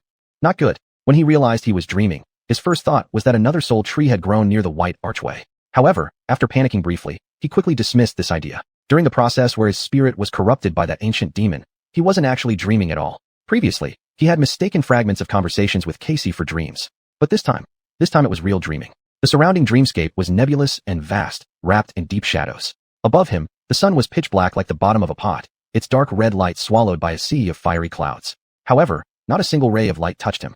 This shadowy open-air hall made of black marble was surrounded by silence. Of course, that silence was now broken by the baby's crying, while the woman's screams had disappeared earlier. Klein's gaze penetrated deep into the recesses of the hall, darker than the river Styx, cloaked in endless, lightless shadows. The cries of the baby emanated from a corner behind these shadows, possibly even from within them. A subtle notion popped into his mind. Those grand walls, towering pillars, black stone structures, they all seemed eerily familiar, as if a very long time ago, he had been here. The only difference was the lack of the signs of decay over time, as well as the absence of a black altar that should have existed here. Moreover, that altar should have originally been standing exactly where the crying originated. Familiar words emerged in his memory, taking on entirely new meanings. Child of shadows? Klein murmured to himself. In an instant, everything vanished. The world was shaking, spinning out of control, and an apparently boundless black stone floor swept past him, bouncing up and down. No, it wasn't the stone tiles that were shaking, but Klein himself. He was the one who was shaking. What does this damn curse want to do? Klein suddenly discovered that he was inside a baby's body. At this moment, he was being held gently by a young woman who was walking along a long stone corridor. The only light came from flickering torches, which caused the constant swaying. This woman was quite young, similar in age to Klein. She had a slim figure, stunning looks, skin as fine and soft as porcelain, and lustrous jet black hair. She wore a silk corset coat, stepping lightly forward, and her exposed neck and shoulders shimmered softly under the faint torchlight. A black snake coiled around her arm and neck, its scales exquisitely intricate, sometimes giving the impression that the snake was actually moving. Whoever carved this pattern on her skin was undoubtedly a highly skilled master. Klein had never seen such realistic tattoos in the real world. Wrong. He had seen such markings in his nightmares. This is the mark of a slave belonging to the shadow god. This young woman, she was a temple slave, just like Klein's identity in the first nightmare. The snake coiling around her neck and arms was both her identity and her shackle. She was the mother of this baby, a fact Klein could tell from the love revealed as she cradled the child, and the serene smile on her face each time she looked at the child. Klein might have lost his mother when he was very young, but he could at least recognize maternal love. If the mother is a slave, then the child is also. Klein finally began to understand what was happening to him. He was not within his own dream. Instead, he was within the life of the unnamed temple slave he had portrayed in the first nightmare. That original child of shadows. This illusion was his memory. Soon, the young woman entered a large hall shrouded in darkness, Klein tucked in her arms, constantly scanning his surroundings. From the surrounding black stone walls, they were in another area of this ancient temple. Klein couldn't see much of the environment around him, but his intuition told him that they were underground. At the center of the hall, 7 serpent-shaped braziers burned strange, pale flames. On the edge of the firelight, about a dozen people stood quietly. Klein involuntarily shivered, suddenly thinking of the desolate, ghostly shadows that filled his soul's seas. However, these weren't ghosts, but living humans. A few of them were slaves like him, the rest seemed to be priests. There didn't seem to be much difference between them, as if the servants of the shadow god didn't pursue luxury or status. In fact, many of the priests carried the same marks as the slaves, indicating they had once been slaves of this temple. Why have they gathered here? What has happened? The young woman approached an older slave and handed the child over to her. Having left the warmth of his mother's embrace, the infant, Klein felt cold and scared. However, the older woman soothed him with gentle motions, preventing him from crying out. The old woman stepped back and joined the others gathered in the underground hall, their expressions calm and solemn. At this moment, the young woman slowly walked into the circle of light, her movements graceful, light, and mysterious. Stopping at the center, she stood quietly among the 7 pale flames, encircled by 7 shadows. Klein stared intently at her, sensing that something significant was about to happen. What will it be? Just as he fell deep into thought, anxiety filling him, a sudden sound broke the silence. It was the resonant and lingering tone of an ancient zither. As the instrument sounded, the woman suddenly moved. Once she moved, so did her 7 shadows. This. Klein held his breath, his eyes fixed on the agile figure. She was dancing. She danced gracefully in a ring of light, surrounded by heavy darkness. Every move filled with indescribable grace, carrying a clear, yet elusive intent. Her youthful body was nimble and light, her dance no less than that of a top dance master. It was enchanting. Her actions wove a beautiful picture, the rhythm and amplitude of her movements powerful and natural, both sharp and gentle, both lucid and enigmatic. She danced alone, yet it seemed as if she had 7 partners. Her 7 shadows appeared to have come alive, following her movements with varying speeds, sometimes fast, sometimes slow, separating and reuniting at times, and at other moments resembling dark night guards or overlapping mysterious illusions. Sometimes, it was hard to tell which one of them was the real her. Her dance was inscrutable and ever-changing. Klein froze. He recognized these movements. This was the origin of the combat style he had always been trying to create. This is the Shadow Step. Chapter 195, Trade Inheritance. Klein opened his eyes. The white marble arch that met his gaze was as grand and spectacular as it had been yesterday, without a single difference. The sun had already climbed halfway up the gray dome of the sky, dispersing the remaining dark cloud sea. The others in the group had woken up earlier and were currently preparing for the journey ahead. He had overslept, but none of this mattered. The excitement still hadn't faded from Klein's eyes as he sat up halfway, his mind continuously replaying everything he witnessed in his dream, especially every exquisite moment of the woman's dance, from the subtle tremors of her hands, to her light and nimble steps, to the rhythm of her long breaths. Those memories were imprinted deeply in his mind like a brand, crystal clear. As his thoughts wandered, he thought of the mother of the nameless slave. His gaze dimmed slightly. This dream of his, though a precious gift, brought with it many questions. Now that he was awake, he could see things more clearly. At the start of the dream, the scene he witnessed was the birth of the nameless slave, the origin of the first shadow child. Just like Klein, this individual was born during an eclipse. This key piece of information clarified many matters. When the curse visited dreamers for the first time in their nightmares, it did not randomly select the roles they were supposed to play. Although the roles they played in nightmares differed, they were astonishingly similar to their actual experiences in life. As for the exact principles by which the curse selected these roles and nightmare events, that remained largely a mystery. Now, Klein understood that the connection between himself and the temple slave he briefly portrayed wasn't merely about looking alike.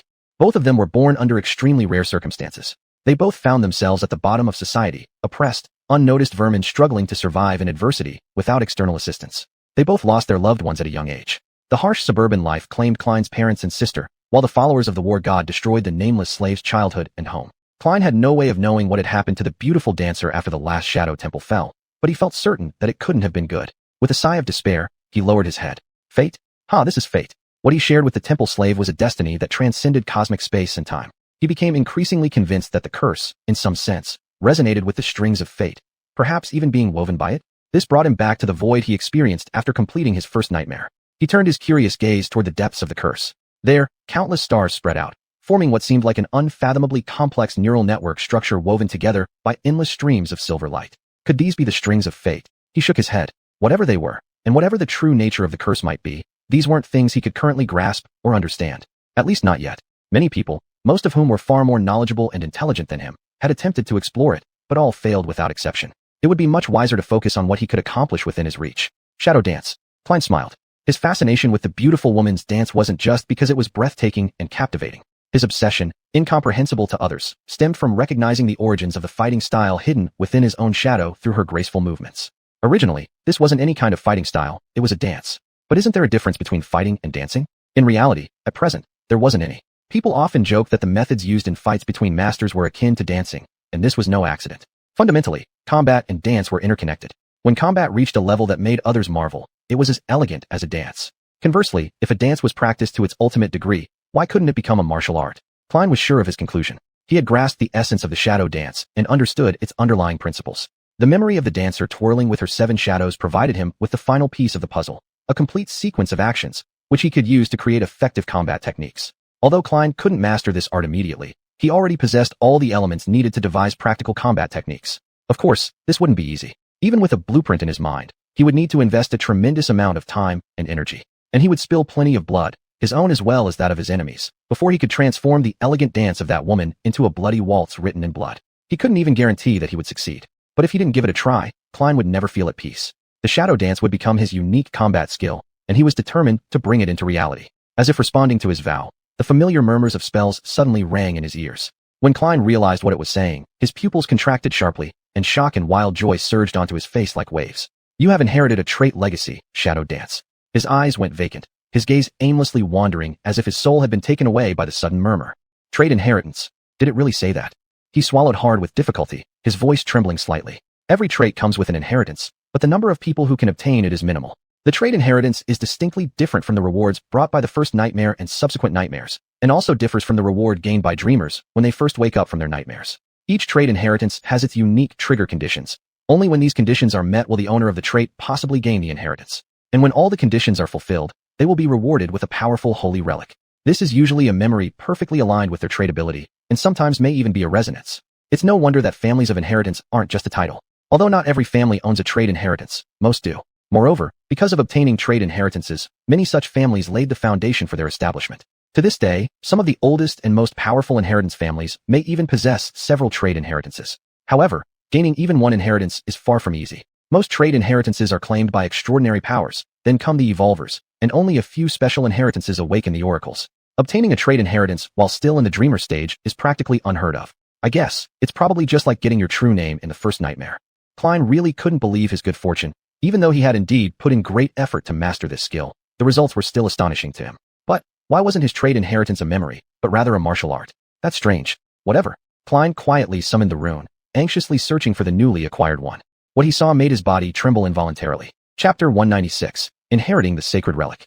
In the area glowing with familiar runes, Klein's gaze was fixed on the runes that described his trait, when a set of brand new runes caught his attention. Trait Talent. Shadow Servant. Talent Rank. 6th Sequence. Trait Inheritance. Shadow Waltz. As soon as he focused on the trait inheritance, the new runes began to shine brightly, detailing its description. Inheritance description. This was once an elegant dance, but it has now evolved into a lethal combat art. This mysterious skill was created by the cunning and deceitful Lost in Light, who, after witnessing a graceful slave dancing with her shadow, drew inspiration and created this art. Perhaps only he could turn something so beautiful into something so evil. Klein cleared his throat awkwardly, trying not to dwell too much on these colored labels that the curse had slapped onto him. Again mentioning cunning and deceit. Am I really that bad? Even if I constantly lie, scheme, and stab people in the back, it's just about self-preservation. However, what truly captured his attention wasn't the description itself, but the content shimmering with a mysterious light beneath it. Mastery level of Shadow Waltz, 0/7. First Sacred Relic, not acquired. Second Sacred Relic, not acquired. Third Sacred Relic, There were 7 lines of runes, each indicating that if he refined his newly conceived fighting style to the corresponding level, he would obtain an inherited sacred relic. A full 7, not one, not even a mere few, but exactly 7. Many inheriting families are built around just one sacred relic.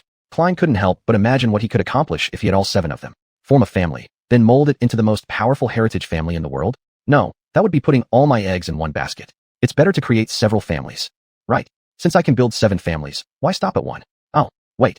Something feels off here. What's wrong? Overcome by greed, Klein faced the rising sun and chuckled foolishly. This was absolutely incredible, like being immersed in a dream. But this surge of excitement didn't last long. Of course, I still need to return to reality first, but that's impossible. He slowly turned his head and stared pensively at the silhouette of the distant crimson spire, his thoughts deepening. Just as he lost himself in thought, Effie's voice pulled him back to reality. Hey, idiot. Breakfast is ready. What are you daydreaming about? Grinning like an idiot. Klein looked distracted and without hesitation blurted out. I'm contemplating whether or not I should establish a legacy family. Have you ever considered this, Effie? Effie's eyes widened curiously as she sized up Klein, then let out a soft sniff. Is this an invitation? Klein, still lost in his own thoughts, tilted his head slightly and glanced at her. Not bad. Effie is an exceptional dreamer with an exceptionally powerful trait talent. Moreover, her figure is flawless. Her offspring will definitely be strong and beautiful. I think she's a very suitable candidate. No, not an invitation. I'm just considering various options. At this moment, Klein realized that for over half a minute, he had shamelessly inspected Effie from head to toe. And somewhere along the way, the original smile on her face had taken on a sinister tinge, brimming with danger. Effie stretched lazily, her tone casual, yet menacing. I see. So you're itching for a fight, huh? Klein's eyes instinctively darted away, trying to salvage the situation. No, not at all. That's not what I meant. I'm merely conducting some theoretical considerations. You must understand. She glared fiercely, deliberately cracking her knuckles with ominous pops as she took slow steps toward Klein. Oh, so you're conducting theoretical consideration about me, Continue, go on. Not like this. Stop. Don't come any closer. All right. Klein survived, though you might not call it barely. At least no limbs were missing. Not long after, they set out from the grand marble archway, continuing deeper into the maze.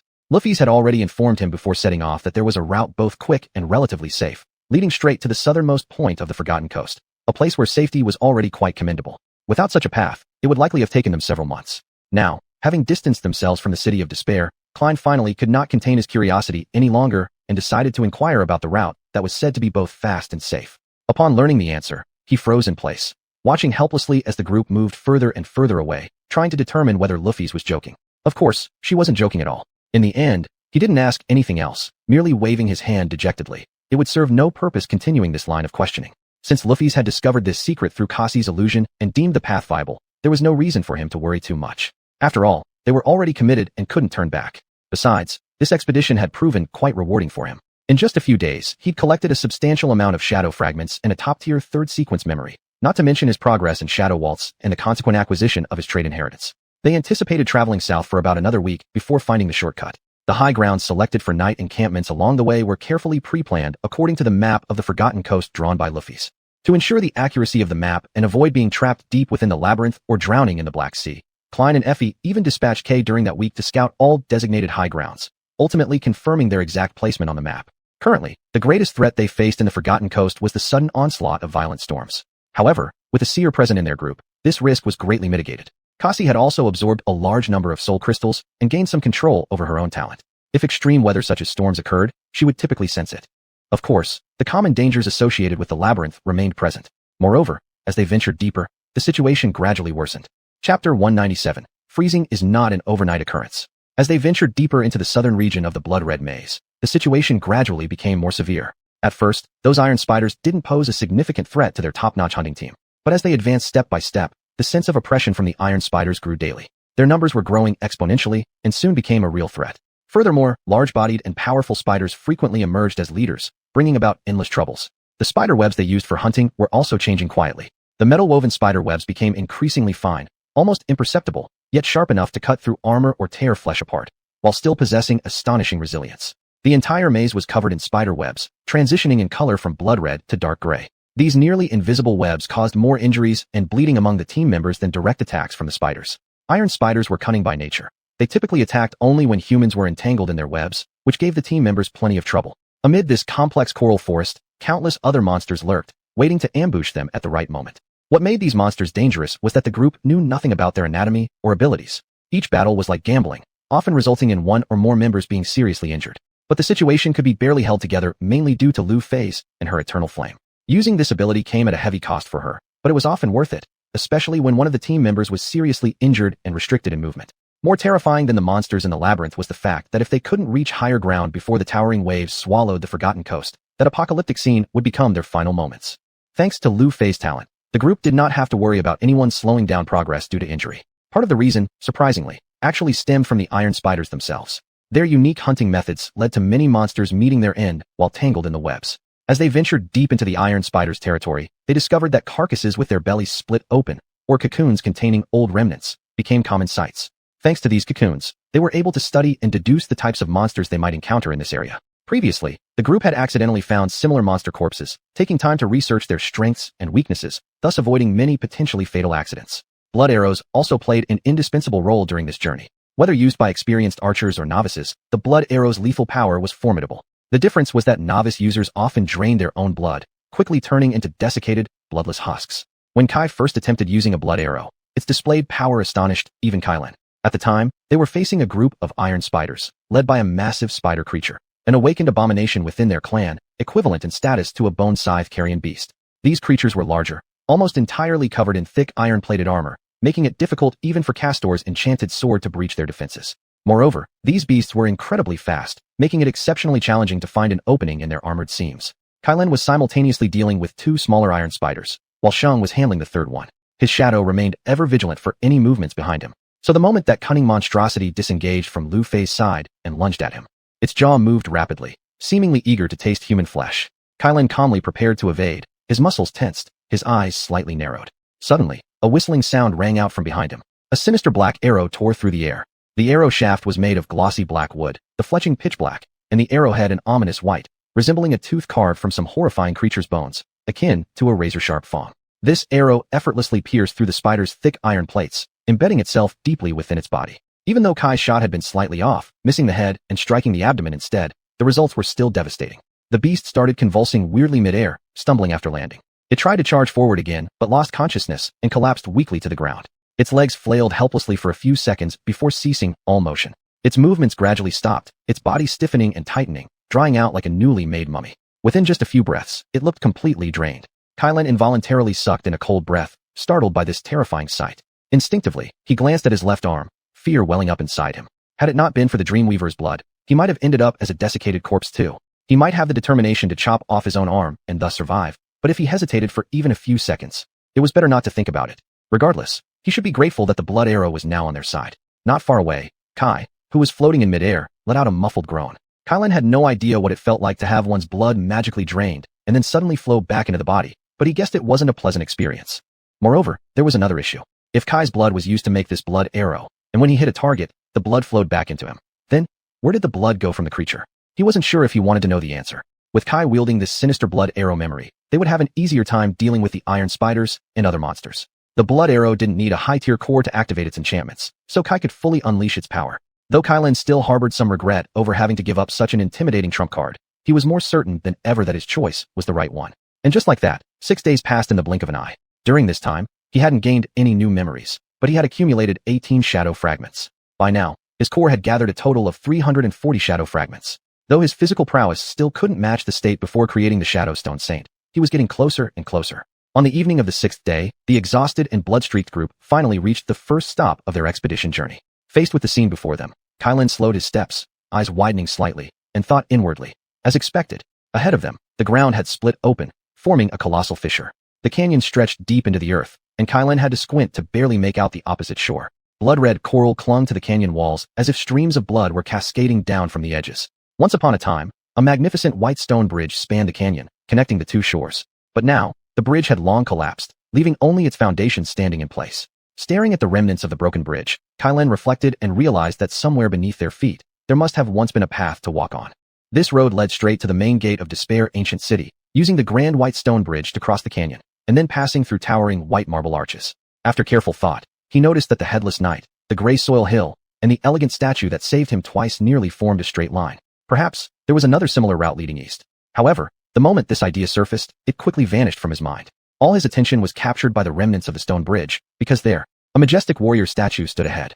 perched atop weathered ruins. The figure wore ancient heavy mail armor and carried a beautiful spear on its shoulder. Its face pointed southward as if welcoming travelers who came along the road toward the city of despair. Its head, however, was still missing. What's more, the entire statue was covered in a layer of dark gray spider webs, resembling a somber shroud draped over a corpse. Kylan shivered involuntarily, a chill running through him as he dared not imagine what kind of monster could weave webs capable of enveloping this stone statue. Effie noticed the change in his expression and teased lightly. Pretty scary, huh? Kylan nodded reflexively, silently praying they wouldn't need to uncover this mystery. This time, his wish wasn't entirely unfulfilled. Effie sighed softly and said slowly, I've never seen it myself, but I've heard legends about the creatures nesting here. It's the mother of all the spider-like monsters we've fought this week.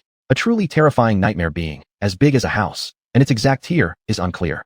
Its carapace is practically as strong as heavy tank armor. Kylan swallowed hard, turning his head toward Lu Fei with confusion in his eyes. What's an armored tank? Effie blinked a few times and teased him. Oh, I almost forgot. You're a dropout. Haven't you seen private transportation vehicles? Like those square-shaped cars. Well, tanks are kind of like that, except much bigger, heavier, and covered in thick white alloy armor. They're equipped with kinetic or energy cannons too. The government sometimes uses them to support oracles, especially when nightmare gates open near densely populated areas. Kylan struggled to envision the massive beasts described by Effie in his mind, his thoughts drifting back to vague images he'd seen on the news during his childhood. Those steel giants, akin to tanks, were often shown being torn apart like tin cans, their crew dragged out and devoured by incoming monsters, highlighting the helplessness of ordinary people in the face of these creatures. In fact, even the oracles shouldn't confront them, but they had no other choice. Could it be that we're going to kill that big spider? Effie shook her head and smiled to reassure him. Nope, today you've got good luck. We won't run into the mother spider. Moreover, no one will encounter it again. It's dead already. Kylan sighed in relief before curiously pressing on. That's indeed good luck. But how do you know? She paused for a moment, shifting her gaze toward the statue. The second Lord of the Brightness Castle killed it, before he tried to conquer the Crimson Spire, which cost him his life. When I first arrived at the Forgotten Coast, someone introduced me to this place. You might not believe it, but she was once part of that lord's team. She was the one who delivered the fatal blow to that spider. She stared absent-mindedly at the statue, her face tinged with a shadow of sorrow. That must have been a bloody battle, but the result was good. I'm glad she took out that spider. That's how she obtained the bronze fragment, and later I inherited it. Kylan frowned, still confused. What are you talking about? Effie leaned against the weathered bronze spear, her palm gently caressing the shaft. My spear, of course. It's a memory item of the 5th rank, so I suppose that huge bad spider was also a 5th rank tyrant. Can you imagine? All these annoying spiders were under the command of an intelligent leader. Thank goodness, it's dead now. Kalen's face showed both admiration and confusion. Why would your mentor give you such a treasure? Effie immediately fell silent, then managed a forced smile after a while. We were quite close. Actually, she didn't know how to use the spear herself. She was a magician, right? So she gave me the bronze fragment. Although her tone was deliberately light, Kylan could tell that her smile wasn't genuine. Effie didn't show it, but he could feel that the death of that person whose name he didn't even know had affected her much more deeply than the casual words she spoke. Who knows, since Effie's original team was wiped out in the underground crypts, their bodies might still be there, lying among the labyrinthine pipes. But Kylan wasn't thinking about that right now. His mind was on something else. Could there really be some connection between the fragment of the residual night and the bronze fragment? He didn't know. Perhaps there was. He got the fragment of residual night from Rufus, who had obtained it after killing the chitin demon. That demon, although controlled by the soul-devouring demon tree, was actually the leader of the scavenger beasts in the eastern section of the maze, just like the mother spider beneath their feet here. 2 headless statues, 2 powerful monsters, 2 memories with similar names. If all this were just a coincidence, wouldn't it be too far-fetched? He glanced at Effie and continued to ask, could your spear have been forged from fragments of a fallen star? As soon as he finished speaking, Casey slightly turned her head, a subtle movement he caught immediately, confirming that he had found some answers. Effie raised an eyebrow, surprised. Yes, its description says exactly that. Who told you? Kylan revealed a sarcastic smirk on the corner of his lips. No one. I just guessed. After saying that, he paid no more attention to Effie and walked forward directly. It seemed that his guess was correct. There seemed to be some profound meaning hidden behind the names of these 2 memory items. Casey apparently knew something, which meant Rufus also did. Yet, they chose to keep this information hidden from Kylan and the others in the group. Considering the last time they met, when Casey intentionally avoided him, he sighed, not knowing if he had already been dragged into a conspiracy. So this expedition wasn't as simple as it appeared on the surface. When you think about it, this entire event was full of doubts from the start. Back then, he suspected Rufus left Despair Ancient City for another reason, and now, his suspicion almost became a certainty. Kalen's smile gradually faded, and his expression grew gloomy. He didn't like being kept in the dark. It made him vulnerable to manipulation, especially by Rufus. Being kept in the dark? On board the thief ship? Conspiracy? Truly ironic. At this point, his shadow had already reached the base of the colossal statue. Kylan smoothed out his brows and carefully concealed his emotions before summoning Residual Night. He nonchalantly glanced at Rufus, momentarily putting all distractions aside. There's a spider den ahead, and we'll have to clear it out to approach the statue. There are many spiders there. as well as some larger ones. She nodded at Kylan, then turned to face the others. We must clean out that nest before sunset and climb the statue. Prepare for battle. Chapter 198, Cleansing. A clear and melodious bell sound echoed in the air above the maze, startling the hideous creatures hidden in the huge gray spider-web's cocoon, informing them that new prey had arrived. Soon after, agile figures clad in heavy iron armor darted out from atop the gray web, weaving through steel wires at lightning speed, with faint metallic vibrations resonating constantly. The number of these spiders was astonishing, rushing forth like a surging black tide in grand scale, causing the ground to tremble slightly wherever they passed. And in front of them stood two people. One was robust, brimming with energy, wearing an expression of fearless smile. The other was slightly shorter with cold and resolute eyes glittering like cold stars. They were Effie and Xuanhuan. Both were holding shields, their weapons resting on the edges of the shields, ready for battle. As Effie smirked, Xuanhuan silently tapped his sword blade twice on the edge of the shield, producing a crisp and rhythmic sound.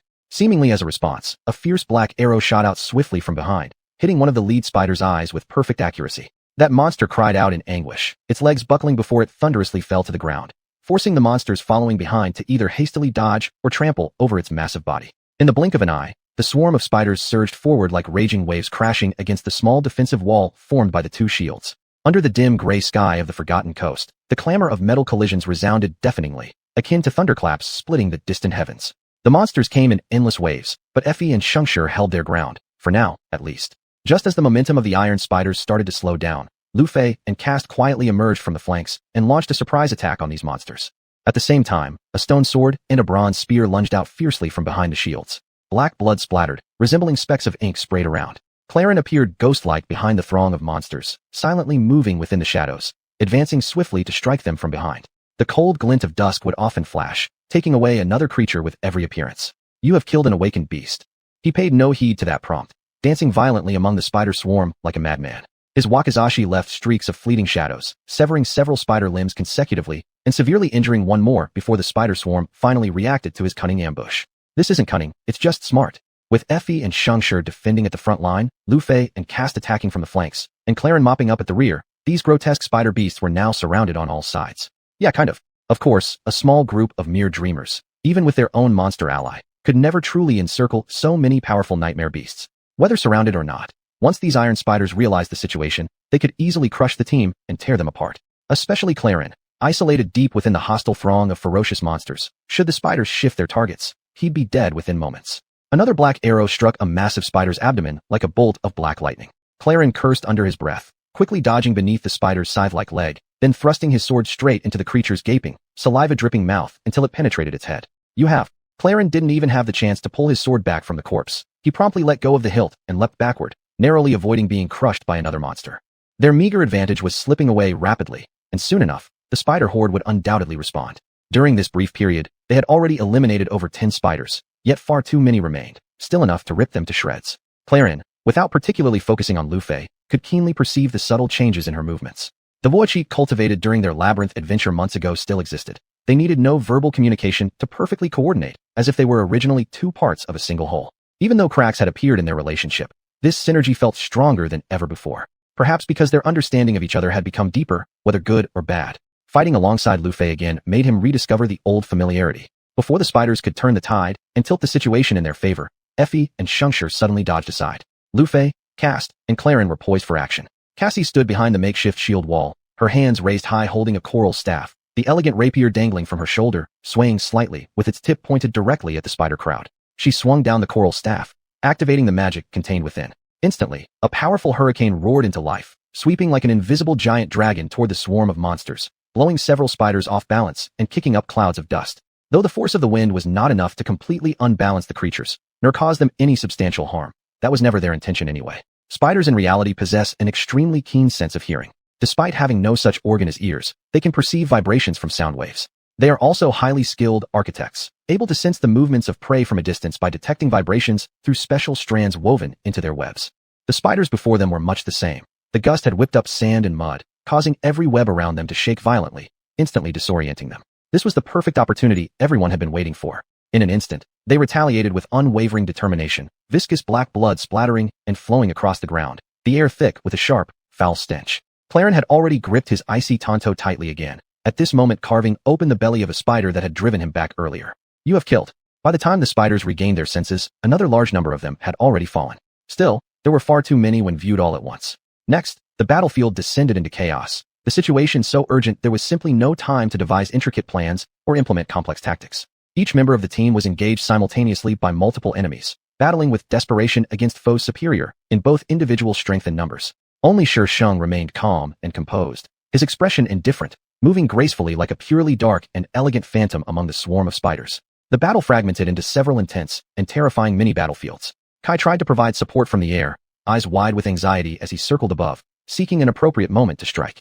However, the battle was too convoluted and entangled for him to find opportunities where he could use blood arrows without accidentally injuring his companions. He was deeply aware of the terrifying destructive power of blood arrows, therefore taking no chances at all. Even higher-level nightmare monsters, once harmed by those evil memories, were doomed to be drained of their blood and die painfully. What more for dreamers like themselves?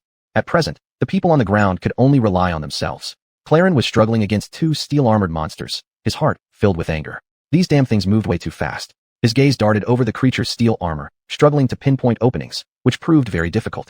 Moreover, they possessed immense strength, making direct confrontation almost impossible. Without choice, he could only move back and forth between the two creatures, carefully avoiding attacks coming from all directions. Damn it! He jumped back, tightly gripping his canny knight with one hand and throwing Xuanhuan with the other toward one of the spiders.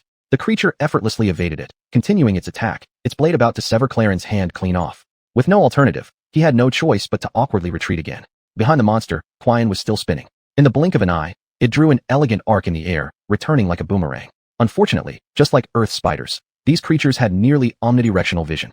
That spider slightly lowered its head at the last moment, not even bothering to turn it fully, dodging the heavy dagger flying toward it from behind. Claren hadn't actually expected Xuanhuan to harm these creatures, but planned to turn their own tricks against them. In an instant, the invisible tether connected to Xuanhuan tightened with a soft whoosh, binding the two creatures together. Just as they often used their webs to capture prey, the two ironclad spiders were tripped up by the intangible tether of Xuanhuan, crashing into each other with a loud clang.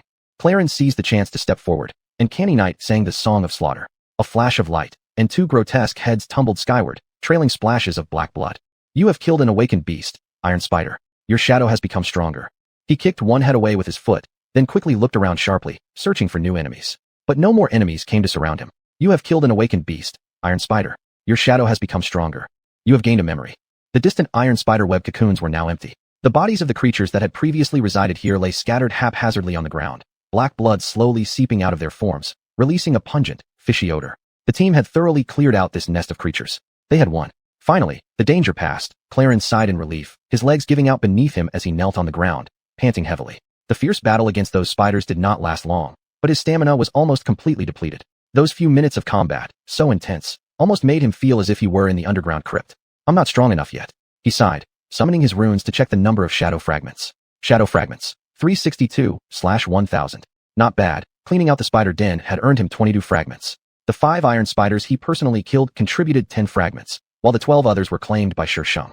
Having such a taciturn and fierce monster as his pet doubled the speed at which Claren accumulated fragments. If this continued, it wouldn't be long before Shang's investment of 100 shadow fragments paid off. The premise is that I have to live until then, he muttered bitterly with a wry smile. The end.